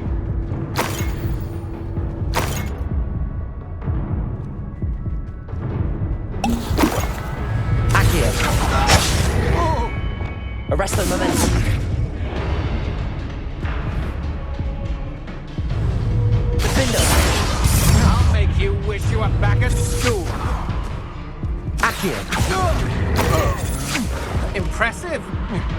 Incendio. You're going to regret that. Potato! That's stupid. What you can do?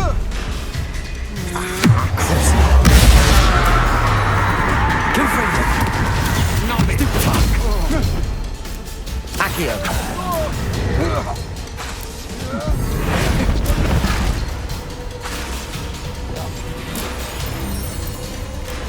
Confringo!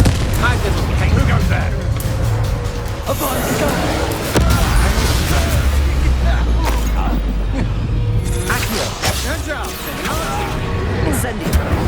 Potato! Stupid project! Defender! Bombard.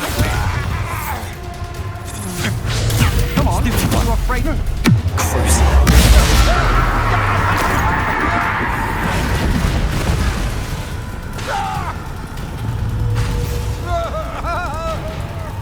Bombarda!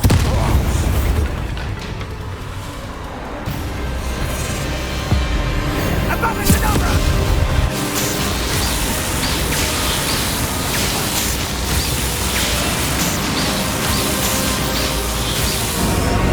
Well done for a child.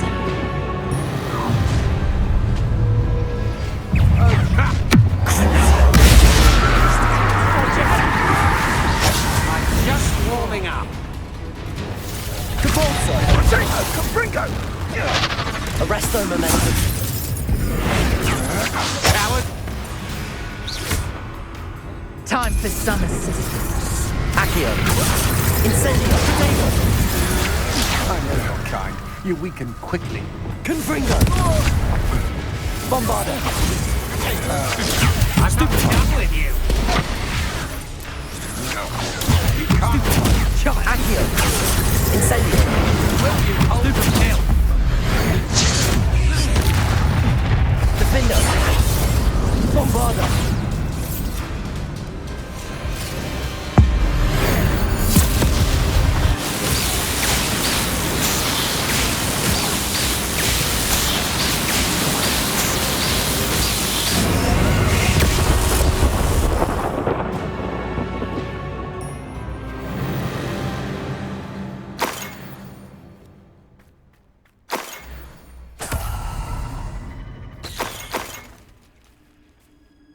I can't believe it. Rookwood's reign is finally over. I'll need to send an alternati right away. For now, though, I need to get back to the map chamber and tell Fig what happened.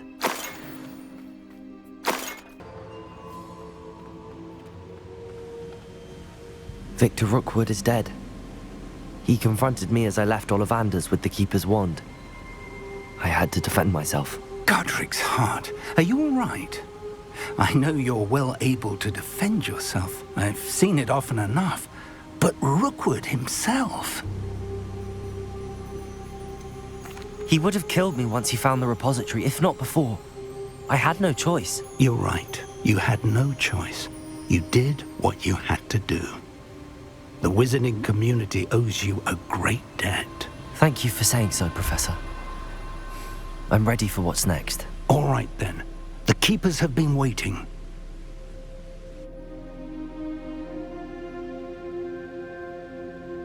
You have completed all of our trials, and you have done so under circumstances even I did not foresee.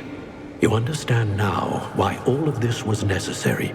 The portkey, the vault, the locket, the book, the trials.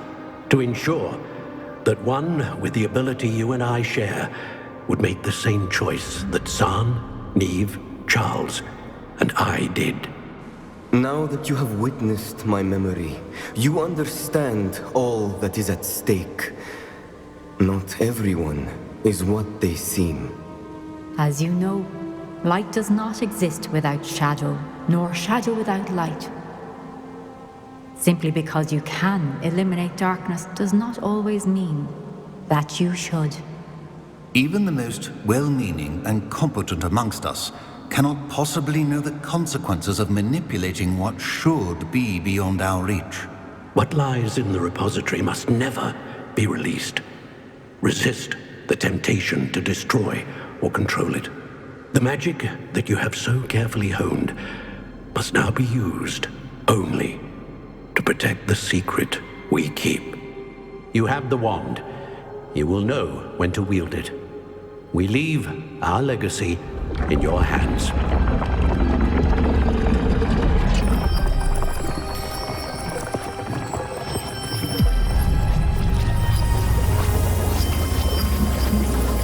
Astonishing. That must be the way to the repository.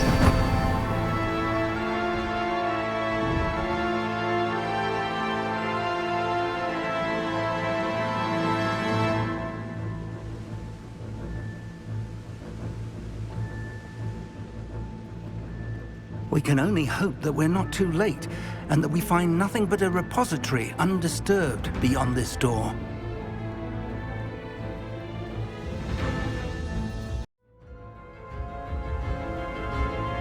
I should hope that the enchantments protecting the castle would protect against an incursion from below. I fear they may not. Although, if they don't now, I can assure you they will in the future. Were you able to reach Professor Weasley? I was. Hopefully she and the others will arrive soon. They know where to find the door through which we entered.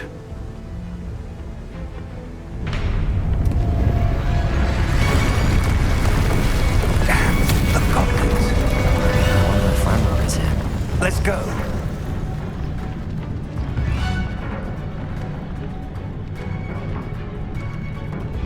If his loyalists are here, he cannot be far behind. You and I have faced worse, Professor.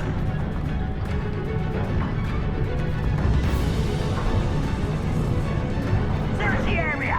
Must be here somewhere. We must be getting closer. Ranrok will be pleased with our progress. Most goblins in my family are Totanus. Lumos. Bombarda.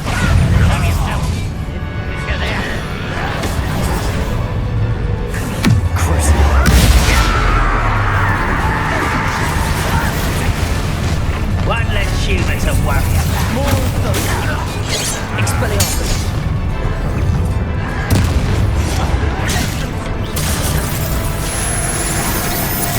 Incendio. Expo Bombarda.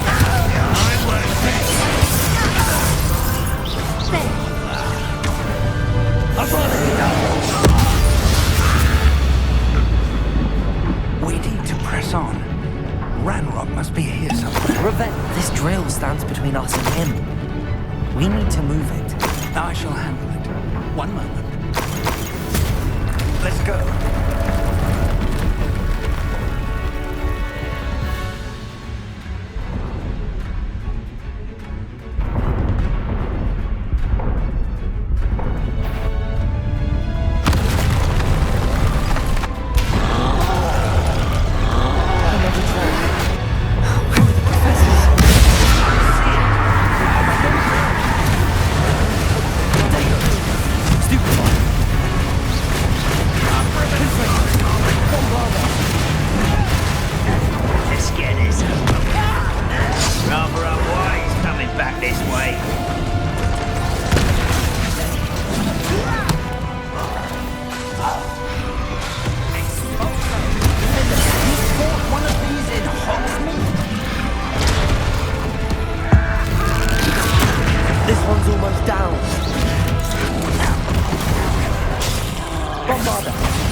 Professor, that wall, that's the way forward. Very perceptive, my young friend. It worked. Let's go. Lumos! Lumos? Ranrok must be getting closer to finding the repository. I fear you're right, Professor. There's nothing we can do but keep searching. Lumos! Lumos!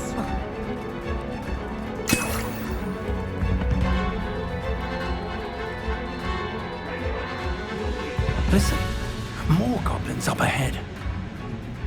Not your best. What have you? It's the student. Accio. Incendio. Little Ravenclaw. You don't know. Arrest their momentum. Bombarda. Enjoy suffering, do you? Accio. Incendio. I'm you two against Ranrok's army.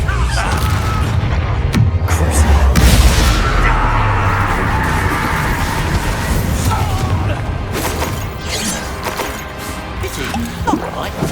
Expose. Arrest their momentum. Confringo.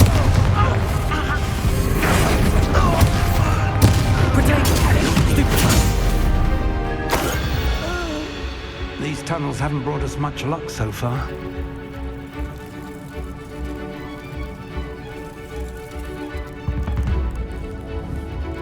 Confringo.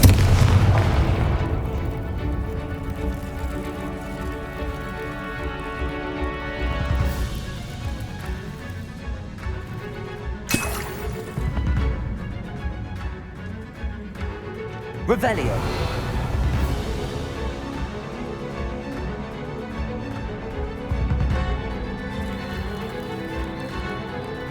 We're getting closer, Professor.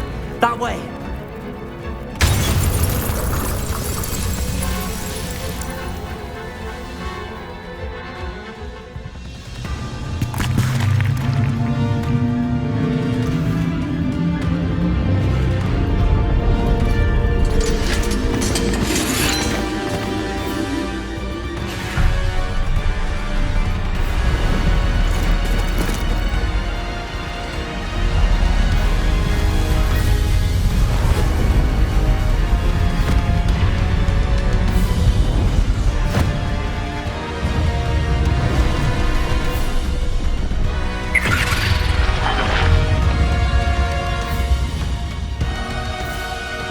Have somehow evaded the castle's defensive charms.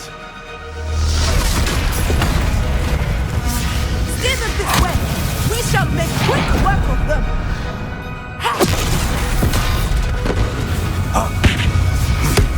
They got this.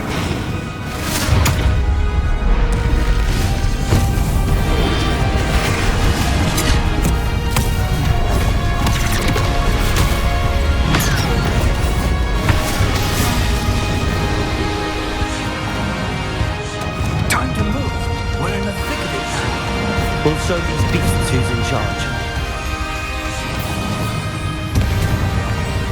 Your timing couldn't be better, Professor Hecat. Thank you, Professor.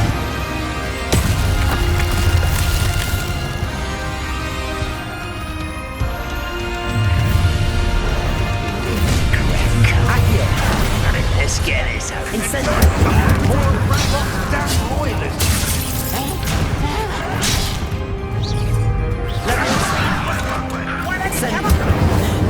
Glaciers! Bombarda!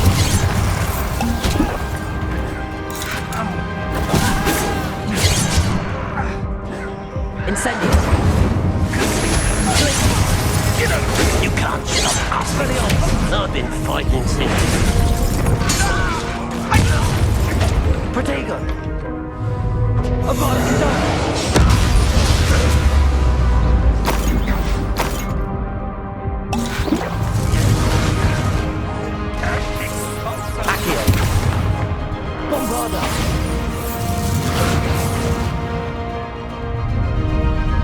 Look out!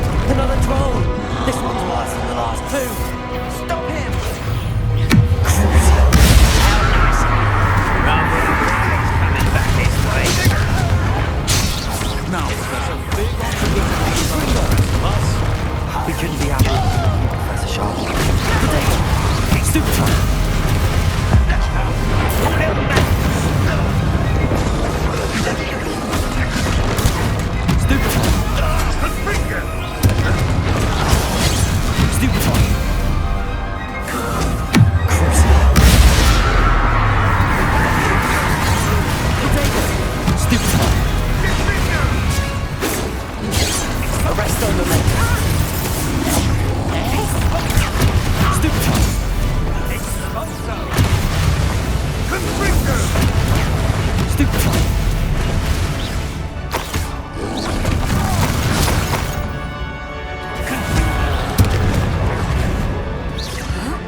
We made it. I'm relieved we got here before Ranrok. I can't believe this is it. The repository has been under the castle for hundreds of years. Think of all the pain that created it. This is what Miriam, George, your friend Lodgok, and countless others died for. Miriam believed this forgotten magic could be used for such good, but she did not know the risks. She did not see what the Keepers have shown you, what Isadora showed you. You are now the Keeper of whatever power it holds. What do you intend to do with it? I plan to leave the repository as it is. I'm pleased to hear that. I've been thinking. What is it, Professor? I spent all year trying to keep our journey a secret from everyone, including Professor Weasley. But now I wonder if I should have shared it with her, and the others, sooner.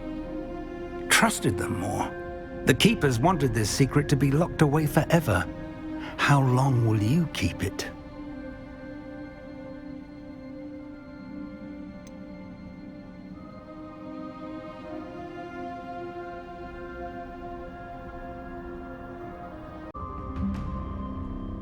The Keepers were right. The risk of using this magic is too dangerous. It is my responsibility alone to keep it safe. I understand. But you are not entirely alone. I will do all I can to help you.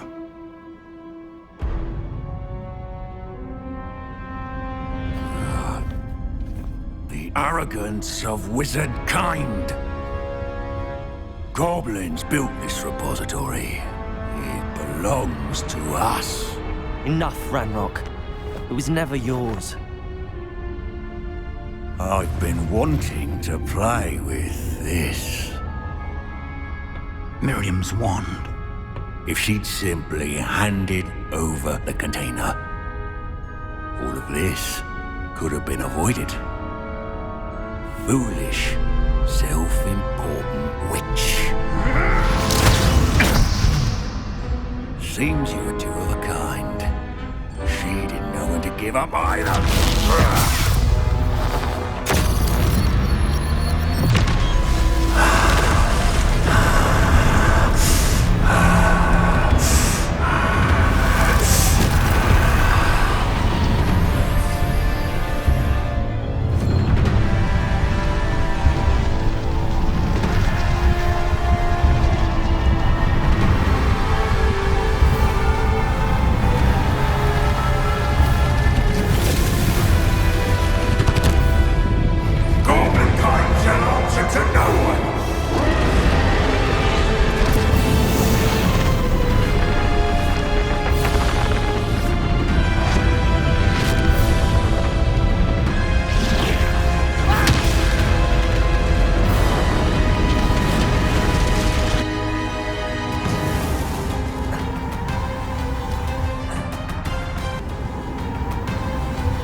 It's feeding off the power from the repository.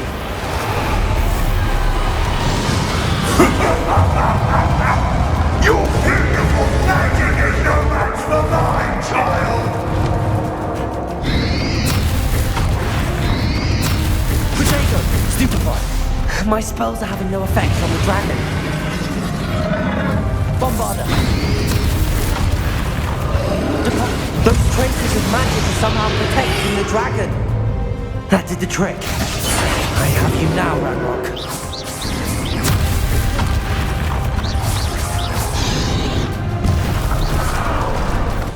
Bombarder!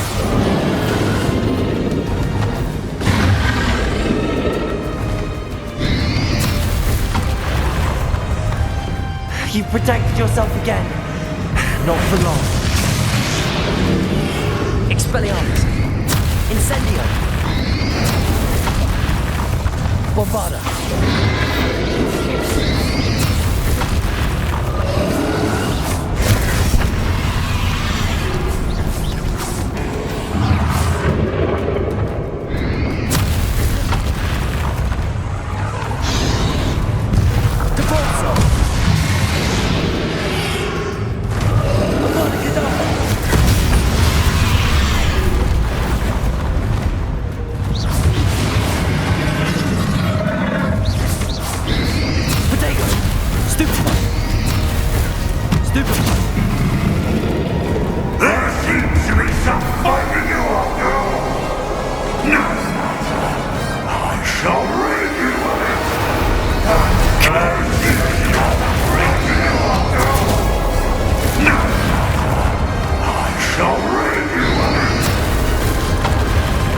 You can't stop me!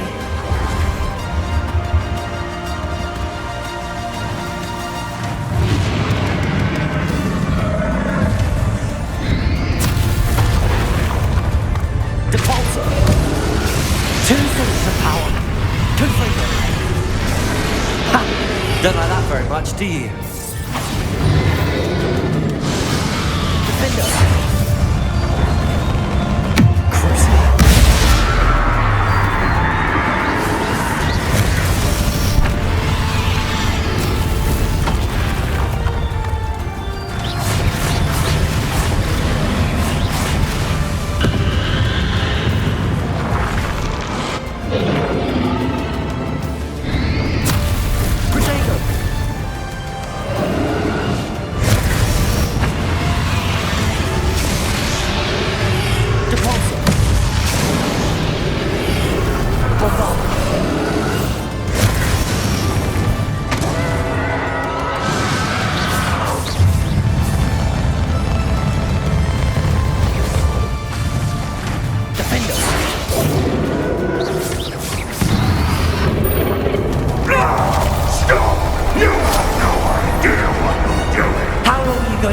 this charade.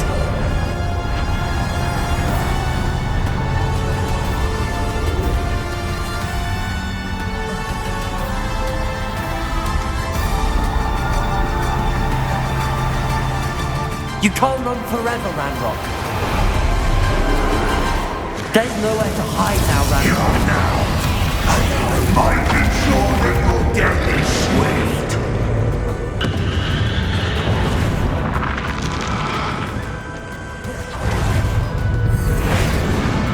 Accio.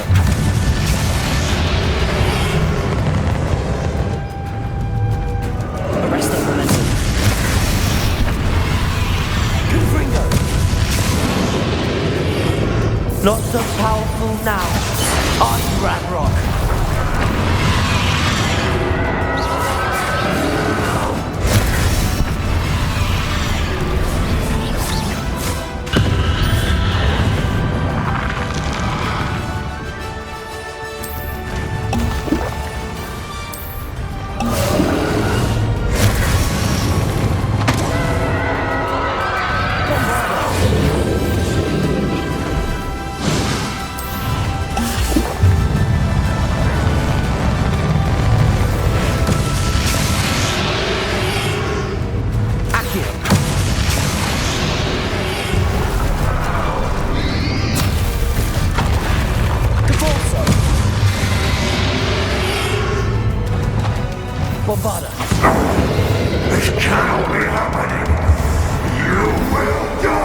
I know you're feeling it now, Ranrok. This ends here, Ranrok. You think you can stop me?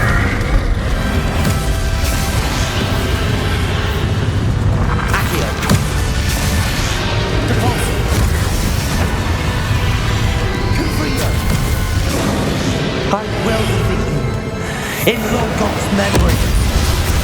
You'll never write this hell from me!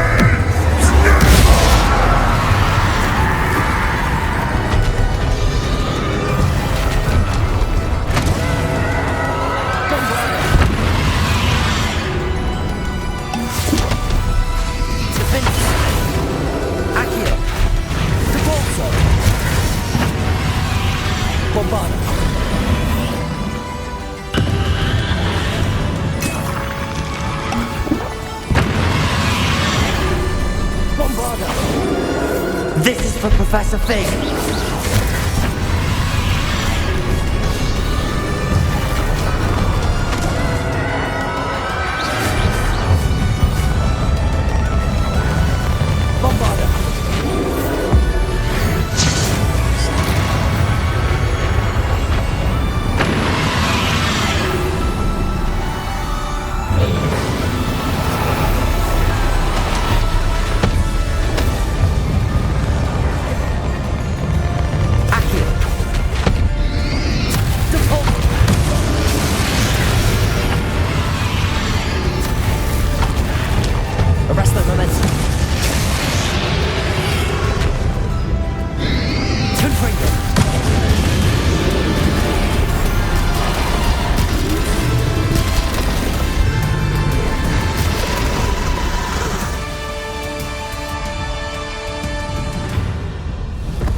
To contain it!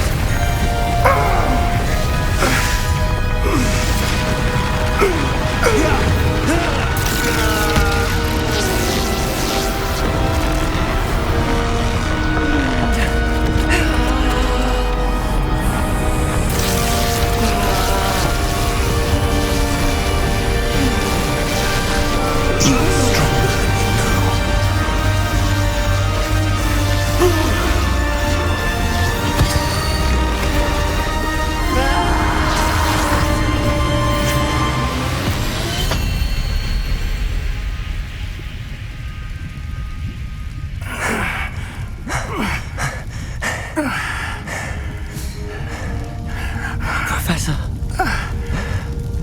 Miriam.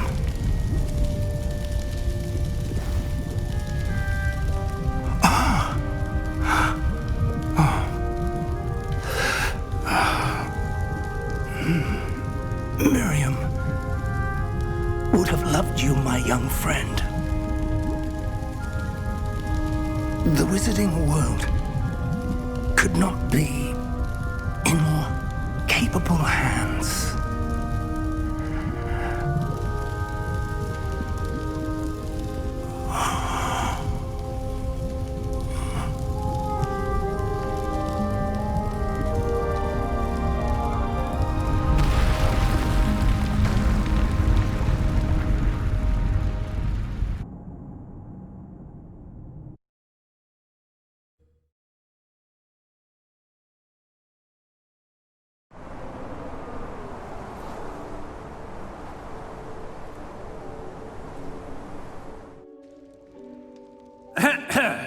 Professor Eleazar Fig.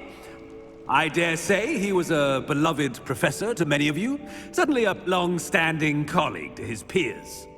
A famed adventurer and seeker of knowledge, he built a reputation charging into the unknown, brazenly disregarding both discretion and safety, providing perhaps a rather unfortunate lesson for us all. His devotion to adventure was rivaled only by his dedication to Hogwarts. And of course, to his wife, Midi, whom we lost much too soon as well.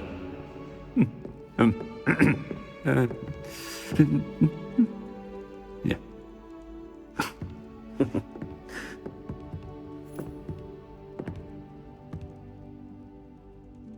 Professor Fig represented the best of all of us. He could be deviously clever, possessed a brilliantly inquisitive mind, and was the most loyal of friends. But perhaps it was his remarkable courage, for which we will all be forever indebted to him. If not for Professor Fig,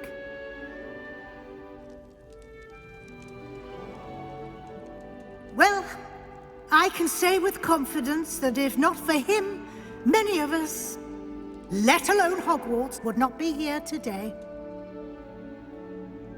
Those that knew him best will agree that we must now honor him as only Hogwarts can, by wisely, resourcefully, justly and bravely facing all that lies ahead. To Professor Fig!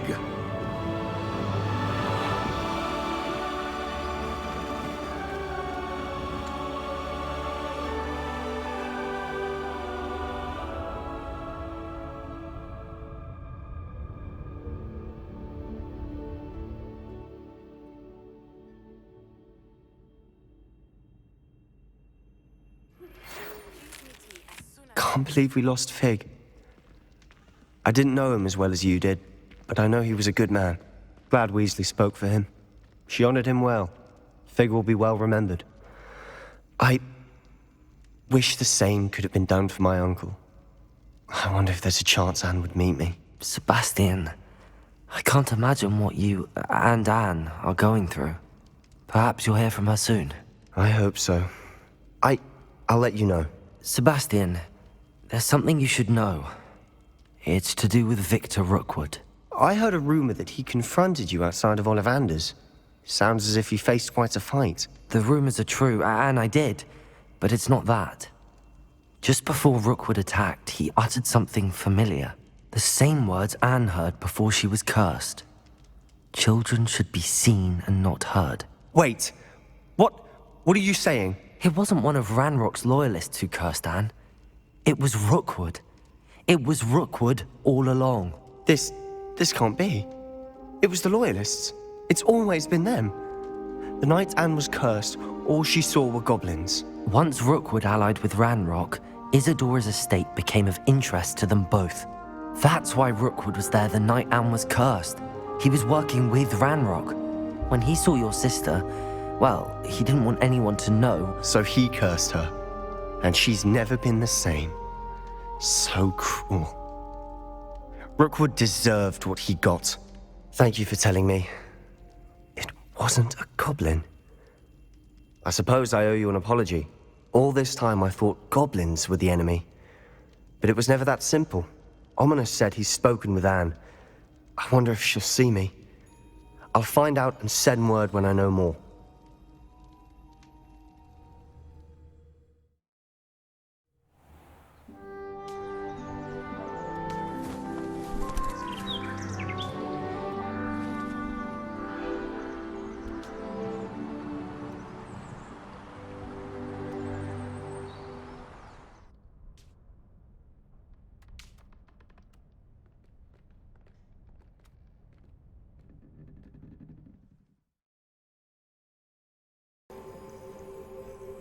Are you ready to finish Harlow?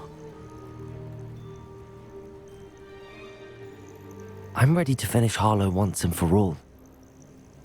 What is your plan? I received an owl from Mrs. Bickle. She wondered if we were having any luck going after Harlow. Suggested we could gather evidence from a friend near Manor Cape. But she warned us to stay out of it. Was rather adamant about it. Precisely. Harlow knows that we saved Archie, and that we rescued Mr. Rabe.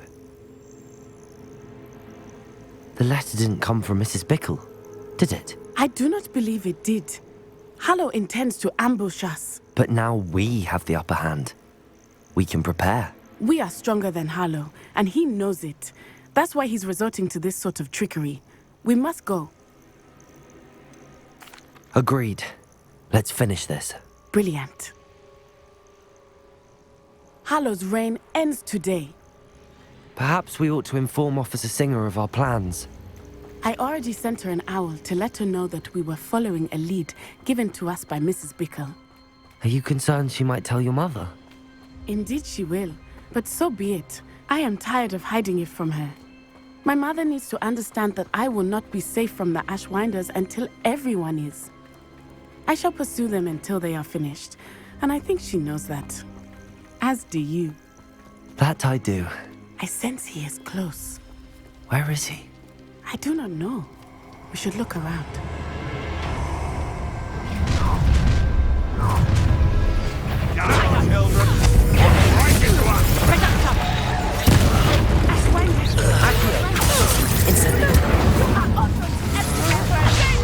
You've made a great mistake. Tripping us totally! Accio! Protect novice! Stupid! Her body is down!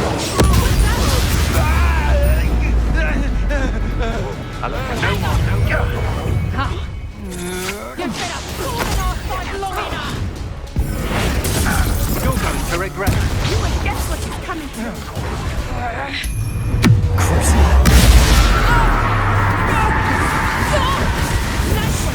Accio! Depulse! Petrificus totalis! Confringo! Accio! Confringo! You're not even trying! Little Nat Sioni, innit? And her excruciatingly loyal companion. You two have done quite a bit of damage to my business interests. But I must grudgingly give you some credit. What was once a mere annoyance has become remarkably problematic. Fortunately, I pride myself on my problem-solving skills. Come now, you can do better than that. Can't you? You fight like a muggle.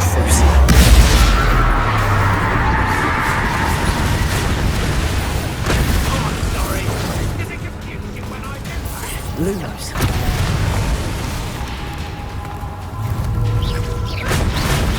This will not end in your favour. Accio.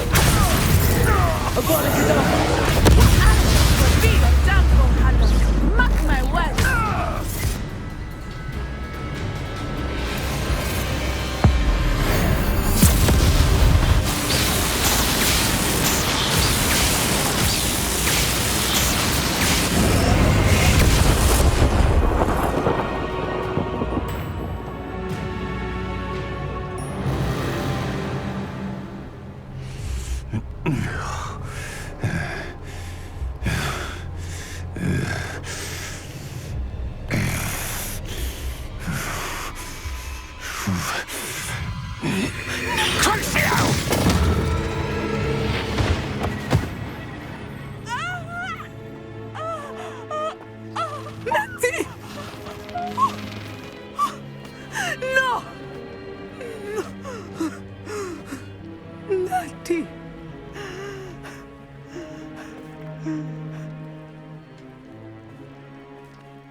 Lumos. Are you sure you are up for a visitor? Yes, Mother. I feel fine, and it will do me good to see my friend. Very well. But do not overdo it, Natsai. I know, Mother.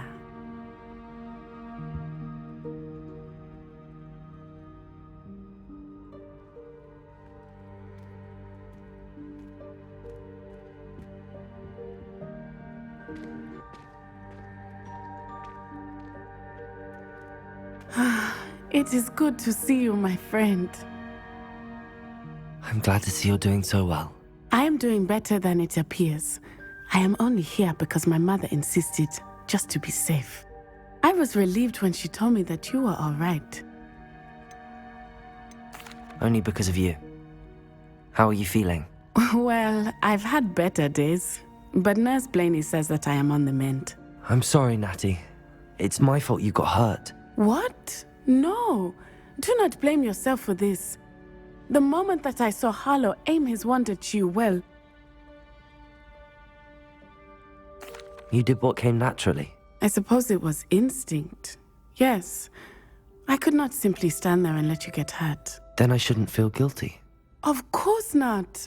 There was nothing that you... Oh my... I cannot believe that it took me this long to see it. He made a choice. Based on instinct, my father, you, my friend, are no more to blame for my injuries today than I am to blame for my father's sacrifice years ago. From what I know of him, it seems there's a lot of your father in you. That's very kind of you to say. I hope that you are right. This has all been a bit much, hasn't it? A battle here at Hogwarts, everything we have done to take down Harlow and the rest of Rookwood's lot. But we have done it. Rookwood is dead, Harlow is on his way to Azkaban, and the rest of them are on the run. A few of the dregs will still be about, fighting for their lost cause. But Rookwood's enterprise has fallen apart. Everything is safer now because of us. Because of you. Thank you, but we make a formidable team. You, my fellow traveler, have enriched my time at Hogwarts beyond anything I could have imagined. Thank you. I believe your friendship to be one of the most important in my life. Thank you for coming to visit me. It is always good to see you.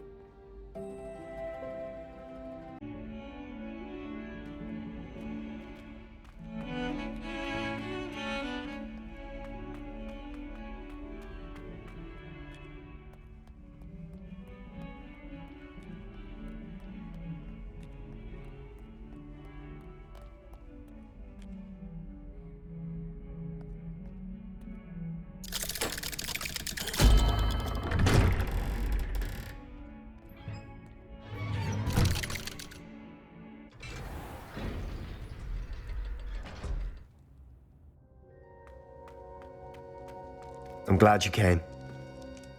Sebastian, I've received your owl. What's happened? Ominis spoke with Anne about what happened with my Uncle Solomon. She believes I should pay for what I did, but she won't turn me in. She said the guilt I'll have to live with is punishment enough. I'm so sorry. But I'm glad you know that you can at least try to move on now. The thing is, I think I've lost my sister, my twin, forever. She refuses to even see me. I can't blame her. I couldn't really blame any of you if you gave up on me entirely. You all believed in me, and I let you all down. Anne may just need some time. Surely one day she'll be able to forgive you. I hope you're right. I realize I can't undo what's been done, but I can try every day to make up for it. I owe you and Ominis everything for standing by me. Well, it wasn't easy, but I believe in you, Sebastian.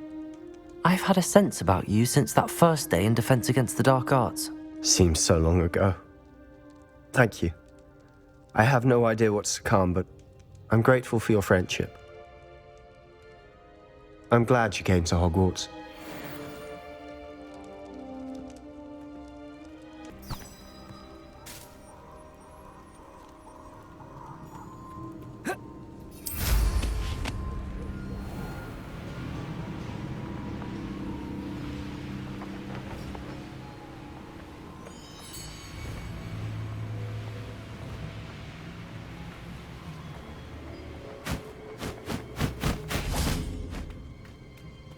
And you say they made it after you placed the moonstone?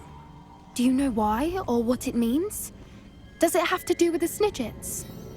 The breadth of one's knowledge can be as wide as the seas, and yet only run so deep. It's good to see you again, Doran. Did Poppy tell you about everything that's happened? She did, and I am glad to see that you are both safely returned. I did question the wisdom of sending you on a path at a time when that path was unknown at best, deadly at worst. But the acumen of the centaurs is neither personal nor partial. The skies tell us what is to come, and often we do not know what we have seen until it has come to pass. You knew the poachers would try and kill Poppy and me. I did not know, my young friend. But I shall say that I was not surprised.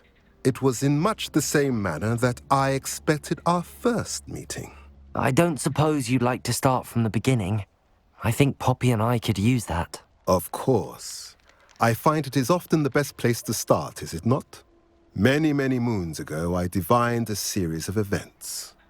Their meaning long evaded me, until you brought news of the Snidgets and their poacher pursuers. I believe the symbol created by the Mooncalves dance marks the place the Snidgets are hidden. And serendipitously, I believe that I know the very place. Please, go on. I have seen that symbol only once, on a rock face in the cliffs of the forest. You should make haste there. The Snidgets that have been kept there for so many years may no longer be safe. You said you divined a series of events before our paths crossed. What were they? I saw the arrival of a stranger, the threat of an enemy, and the return of an old friend. I believe now that you are the strangers, the poachers are the enemy, and the old friends are the Snidgets. I also saw two places tied to these events, the cave with the moonstone and the henge. The latter was bathed in moonlight. What makes you so sure the symbol is where the Snidgets are? I do not know. It is what I have read in the stars. Fortunes play out as they are intended. I am merely a messenger. I shall say that fortune favors us today. That you would show me a symbol whose provenance I recognize is not coincidence, but fate. If you're right about this place, then we should make our way there. I shall see you there. We cannot afford to lose the Snidgets once again. I got here as soon as I could. Did you see the symbol above the entrance?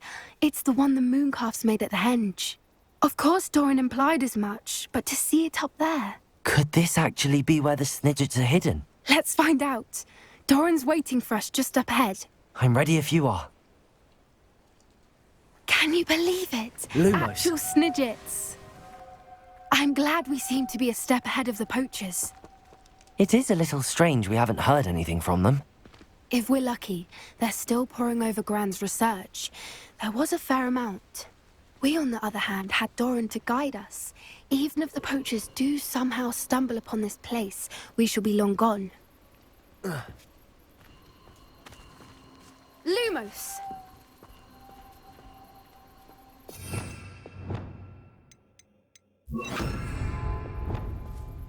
Levioso!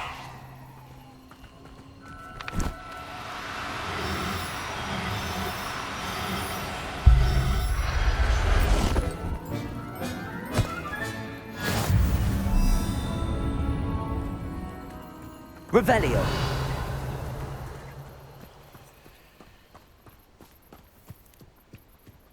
Lumos. Lumos!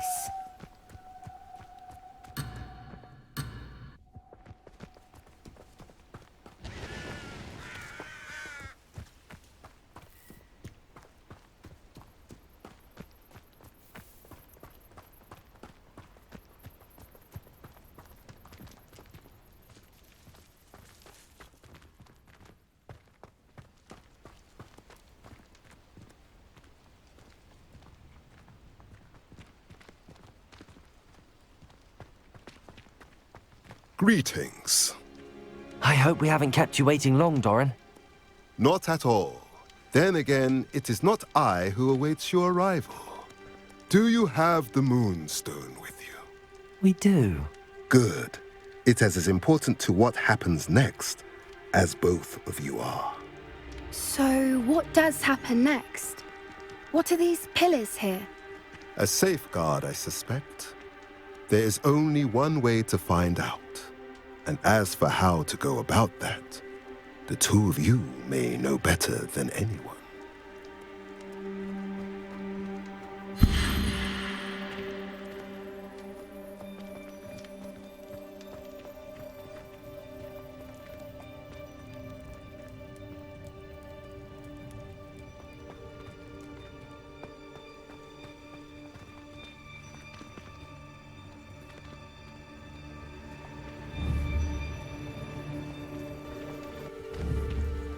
Accio.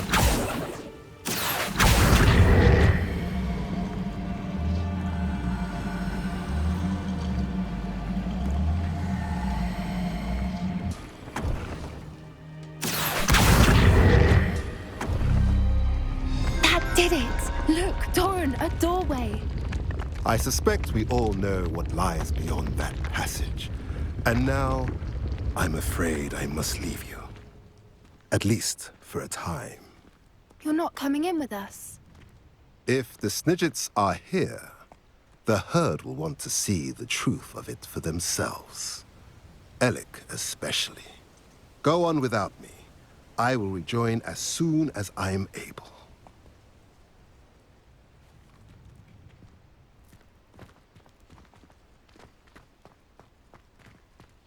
Lumos. Lumos!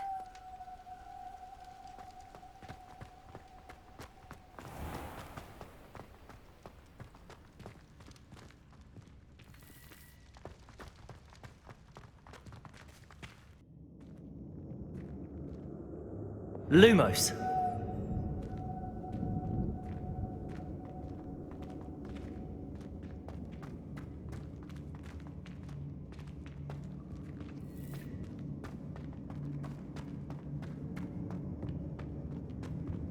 So many books.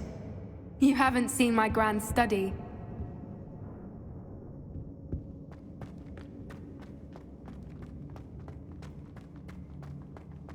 Look at the murals on the wall.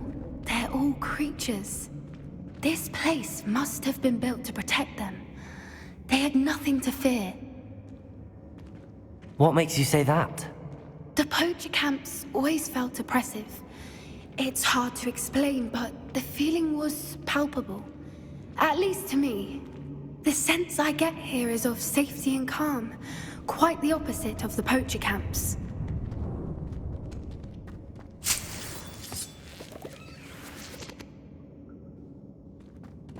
Accio! Wingardium Leviosa!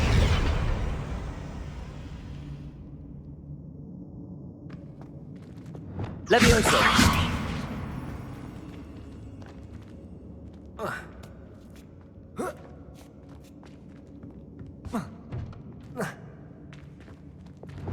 Accio!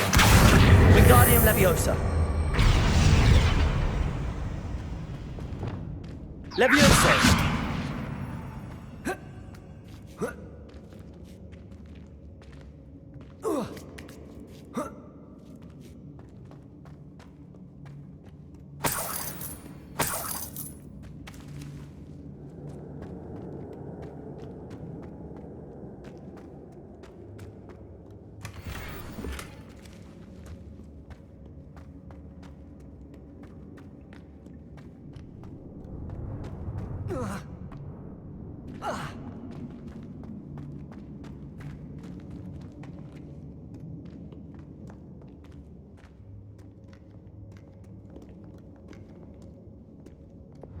Confringo!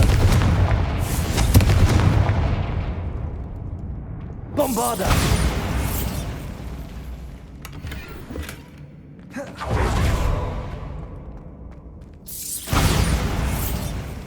Lumos.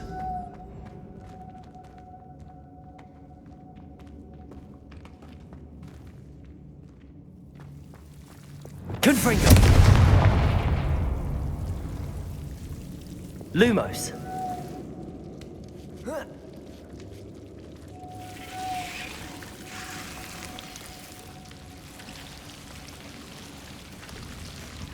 Whoever built this place certainly liked to read. And the books are all about creatures. Your Gran would love it here. She would. I can't wait to tell her all about it.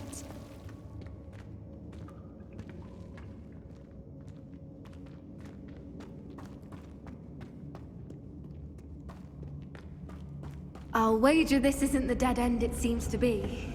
But how to get through?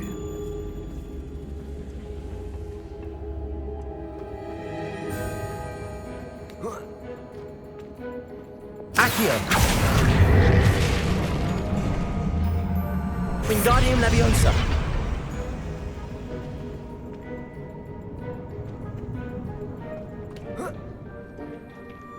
Leviosa!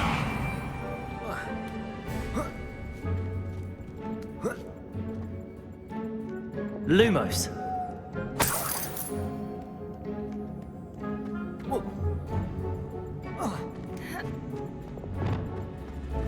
Descendo. Accio. Wingardium Leviosa.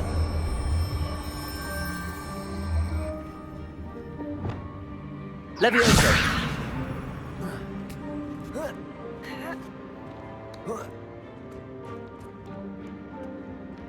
Accio. Wingardium Leviosa.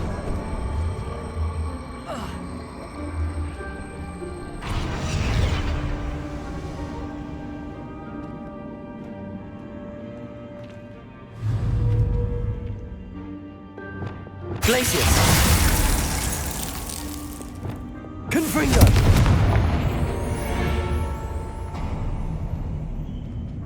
Of course.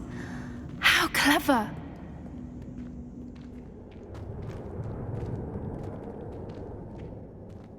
Look at this place. Little puppy sweeting. Forgot how to cover your track? What was that? Not Doran, that's for certain. You made a mistake!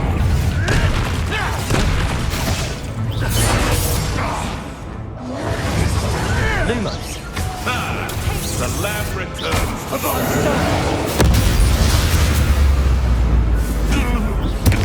Descendo.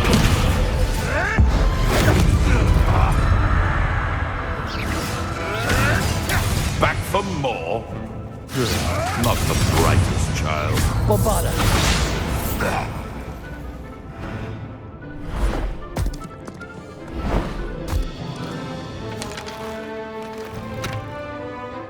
Ready your wands. The fight has only begun.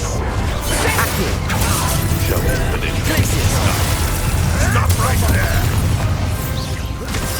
I'll check your pockets after you're dead. Confringo. Accio. Caporzo.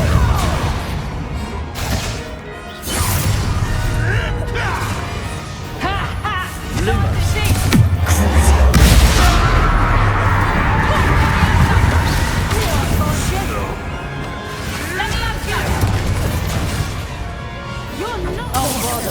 Incendio!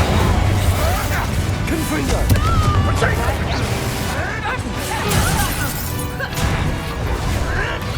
Real quick, Confringo!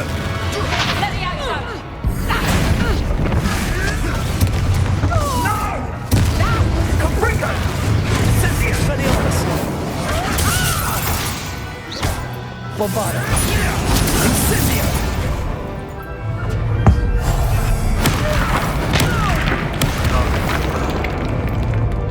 Expelliarmus! Oh no! I think that was all of them. Are the two of you unharmed? I had hoped to return before it was too late.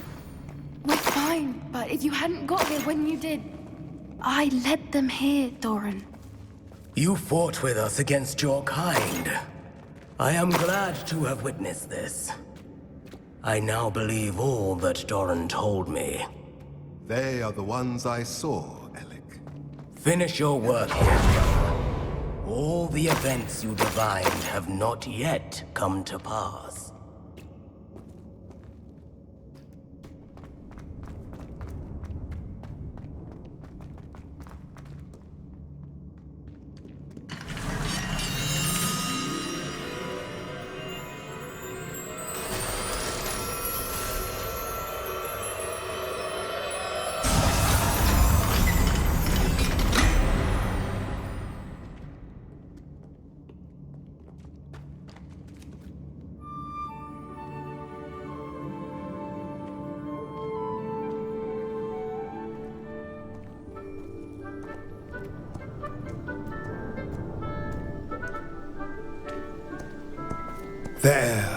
There they are.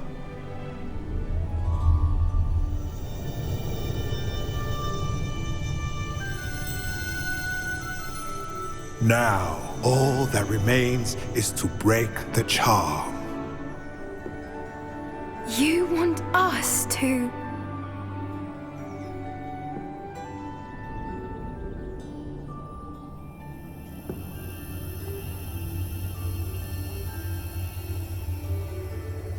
I only ever wanted to see them safe, which they are.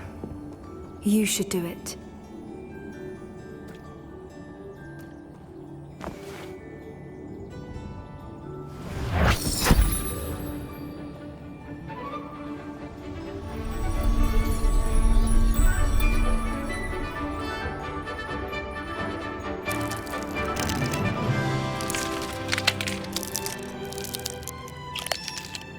Merlin, they're lovely.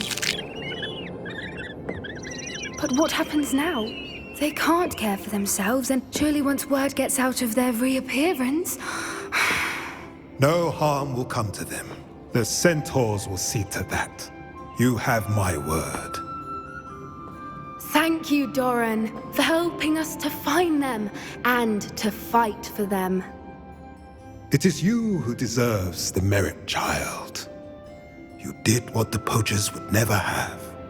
Remember that.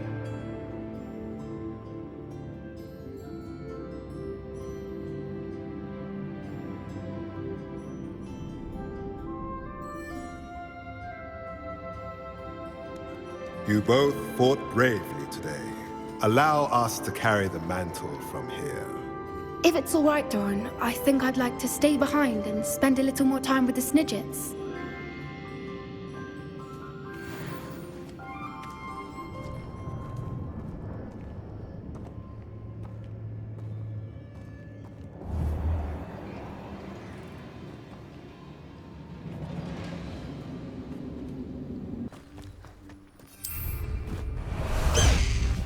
welcome, welcome. Do have a look around. Past the high wing!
High wing, go!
You're my Summoner's Court opponent, Professor Ronan. Indeed I am. Professors are allowed to have fun once in a while too, you know. Shouldn't you be preparing for your next class or helping a student? I can manage to do both work and play. And who's to say I'm not helping a student at this very moment? I've been playing this for eons, so you haven't a chance of winning. How about we get started anyway? I'm ready. No time like the present.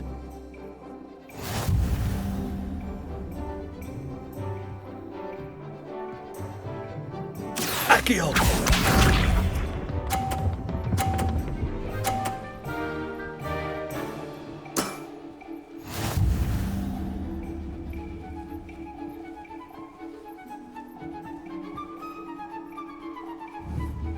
Accio! I do not recall teaching you how to play like that. Accio!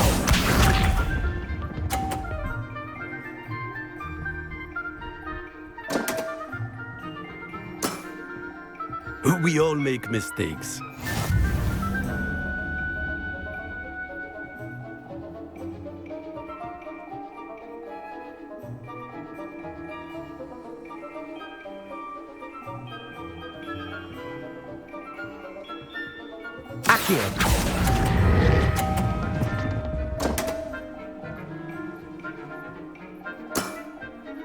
And there you have it. Yet another opportunity to learn and improve. Accio!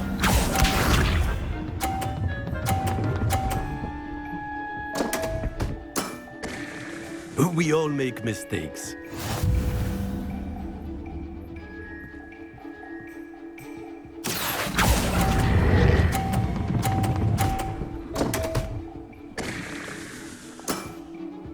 That's no way to treat a professor. Delightful to see such mastery from one your age.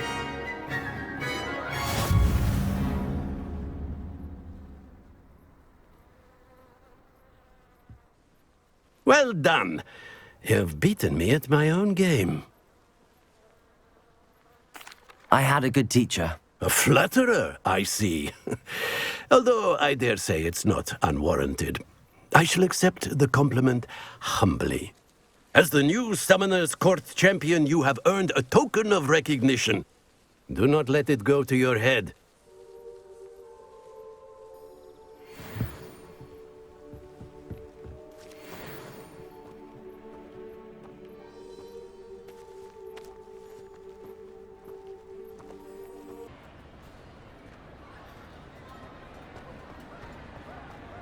Just the person I was hoping to see.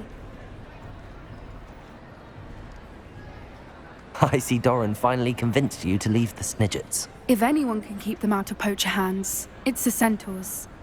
And I wanted to thank you. When the poachers ambushed us, it was nice not to face them alone. You can always count on me for a fight when it comes to poachers. That makes two of us. I am glad you came to Hogwarts. It's already been my best year. I wouldn't want a repeat of Horntail Hall, of course, but I did enjoy the 3 Broomsticks.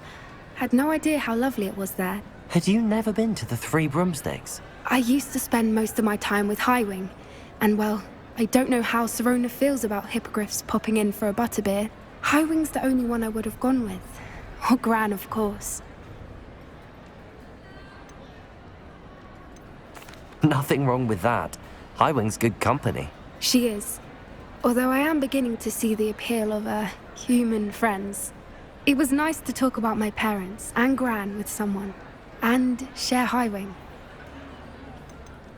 Does your Gran know that we found the Snidgets? I couldn't hold it in any longer. I told her everything. She was livid that I'd been anywhere near the poachers. But she confessed that she was rather envious about the Snidgets. I don't suppose you've heard anything from your parents, have you? I haven't, but I'm perfectly fine with that. It has all been a pleasure, Poppy. Do try and stay out of trouble. Don't know that I can. We've taken on poachers twice now, successfully. I rather think you've helped me develop a taste for it.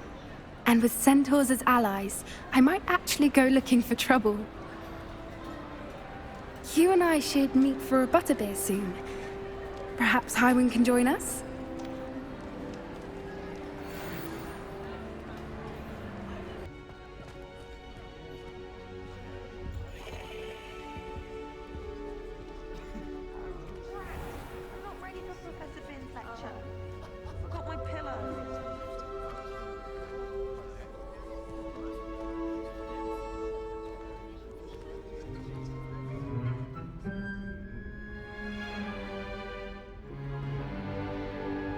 In today's lesson, we will cover a truly thrilling event.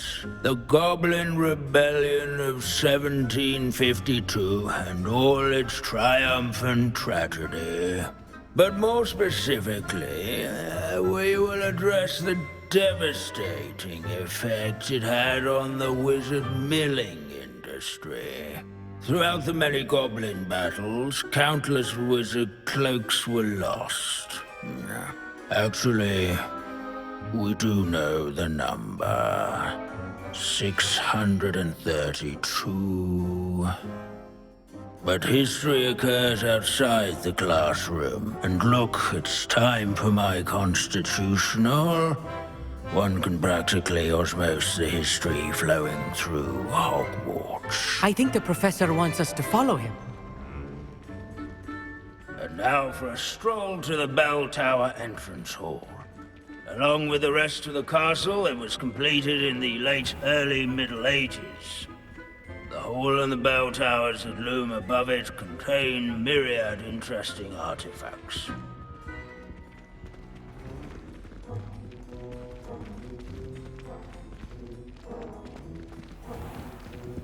If you fail history of magic, you're doomed to repeat it.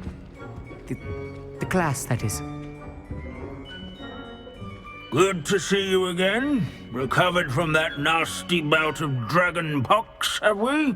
That wasn't me, Professor. I'm new here. Are you? Well then, welcome. No doubt you're eagerly anticipating my analysis of various wizarding councils, codes, statutes, and of course, goblin rebellions. Not all goblins are rebellious. Some venture into wizarding politics, such as Eargit the Ugly. Some are talented artisans, such as Bragbor the Boastful. Did you say Bragbor? I know that name. Lodgok said he was an ancestor of Ranrok. Well known for his metalwork. I would imagine much of his goblin-wrought iron and silver has survived to this very day. Where were we? Oh yes. Back to our class topic for today. Grimbold Weft. Another notable historical figure. He's right nearby. Curious students can find him on display here in the bell tower entrance hall. I recommend that all students introduce themselves to this hero of Hogwarts. Wagadu's history is, well, a bit different than that of Hogwarts, to say the least. Abandoning class to wander the halls is in keeping with Professor Binns' manner of teaching. Without his quick hand and deft needlework, countless witches and wizards Revelio. Cold to the late spring that year. What I wouldn't give to be back on a broom right now. Students with a thirst for knowledge would do well to seek him out. Searching for Grimbold West is so dull. Rather than read sights.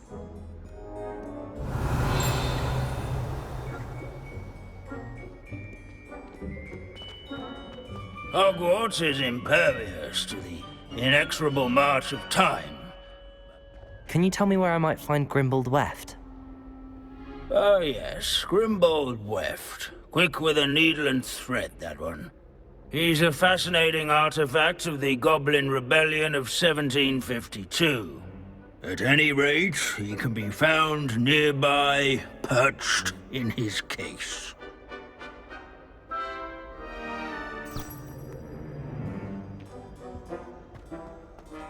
Revelio.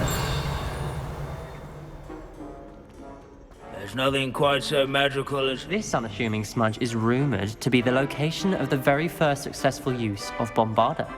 I suppose successful is a relative term, since whoever cast it didn't live to tell the tale.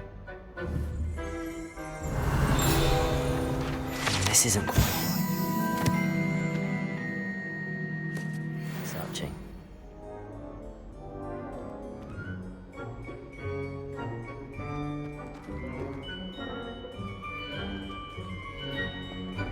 Students often complain about the many staircases at Hogwarts, but they never bother me.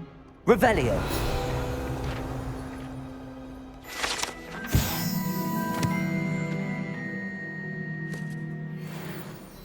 Oh yes, I see you found Grimbold Weft.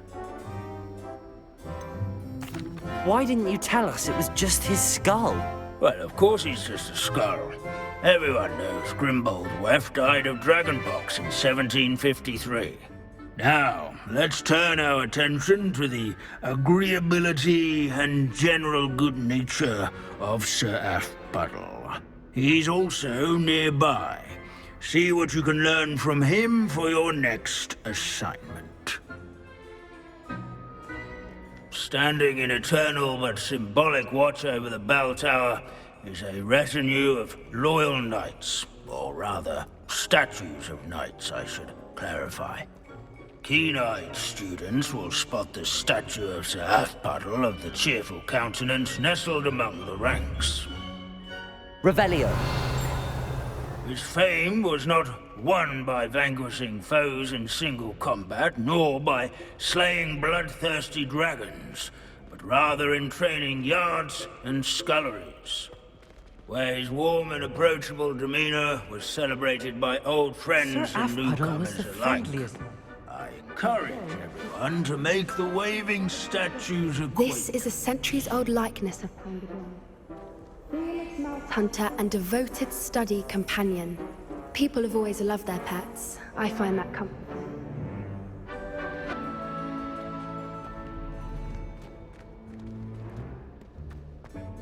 These bits of broom are all that's left of a witch called Celine Wartnobby. Rumor has it, she was demonstrating her experimental lunar apparition charm. She was never seen again. Perhaps she succeeded. I suppose we'll never know. Leave it to Binns to make the most interesting school in the world seem dull.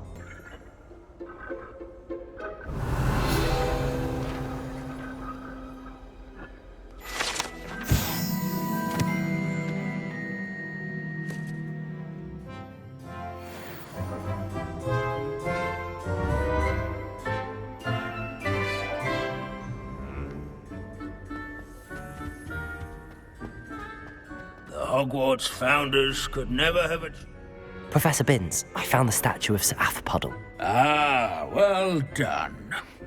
Alas, Sir Afpuddle's affability was his undoing. Died instantly trying to befriend a basilisk. Eye contact is not always to be encouraged. So beloved was he that even some goblins mourned his passing. Of course, that did not bode well with the rest of the goblins, most of whom could not abide mourning the loss of a wizard. Goblins and wizard kind will never trust each other. Yes, well, it takes a cauldron to raise a chisperful, as they say. History does tend to repeat. It is a series of patterns, a thought both comforting and disconcerting. The wise student, such as yourself, will learn from it. History is written by those who do their schoolwork, so they say. Or at least, I like to say that.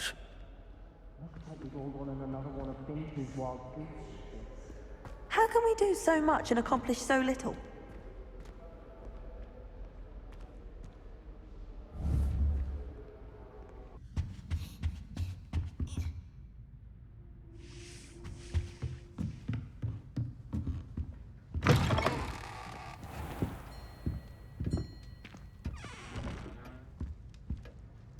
Professor Weasley?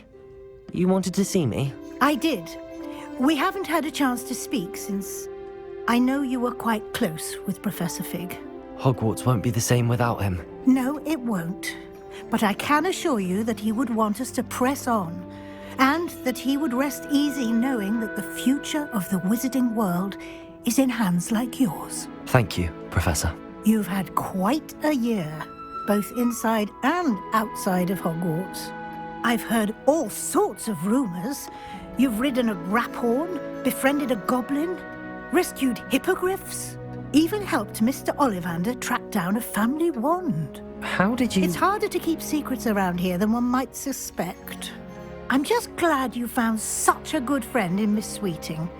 It's nice to see her engaging more with her classmates. There have evidently been Snidget sightings in the area lately. If the centaurs are to be believed, 2 Hogwarts students are behind it. I'm certain I don't know what... No need to discuss it further. What I would like to discuss is your wizard's field guide. May I see it? Of course.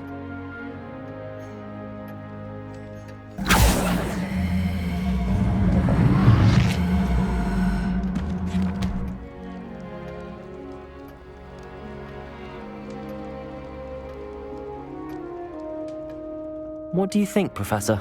I think you've been busy this year. It seems you've completed much of your field guide. Well done. But you've still a little left to do. Fortunately, you do have some time to prepare for your OWLs. I will confess, I had a sense about you from that first moment you came bursting in, late, to the sorting ceremony. I am pleased to see that my instincts were correct. To think you've only been with us a year and you'll already be taking your OWLs, well, it's nothing short of astonishing. Thank you, Professor, for everything. You are most welcome. I look forward to seeing what you do during the rest of your time with us.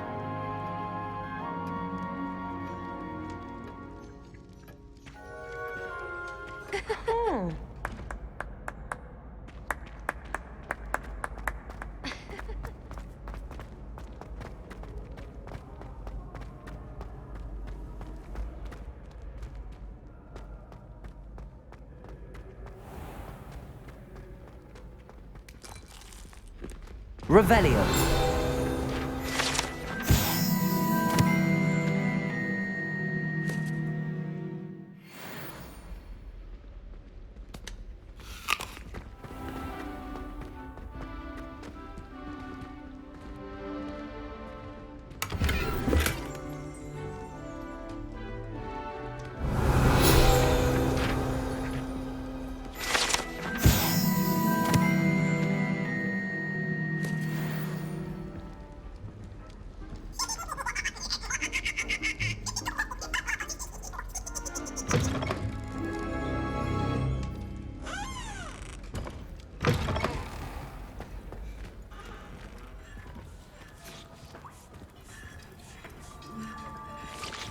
Lumos.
This year, we have seen our students exemplify the bravery of Godric Gryffindor. And now to finish, the loyalty of Helga Hufflepuff. The wisdom of Rowena Ravenclaw. And the ambition of Salazar Slytherin. And so, the winner of this year's House Cup... Excuse me, Headmaster, if I may. One particular student's heroism during the attack on Hogwarts, not to mention the level to which they have excelled in their coursework, as a new student, no less. Well, it would seem that it certainly merits... I'd say 100 points to their house. Wouldn't you agree? Ah, yes. Thank you, Professor Weasley. I suppose we have our winner.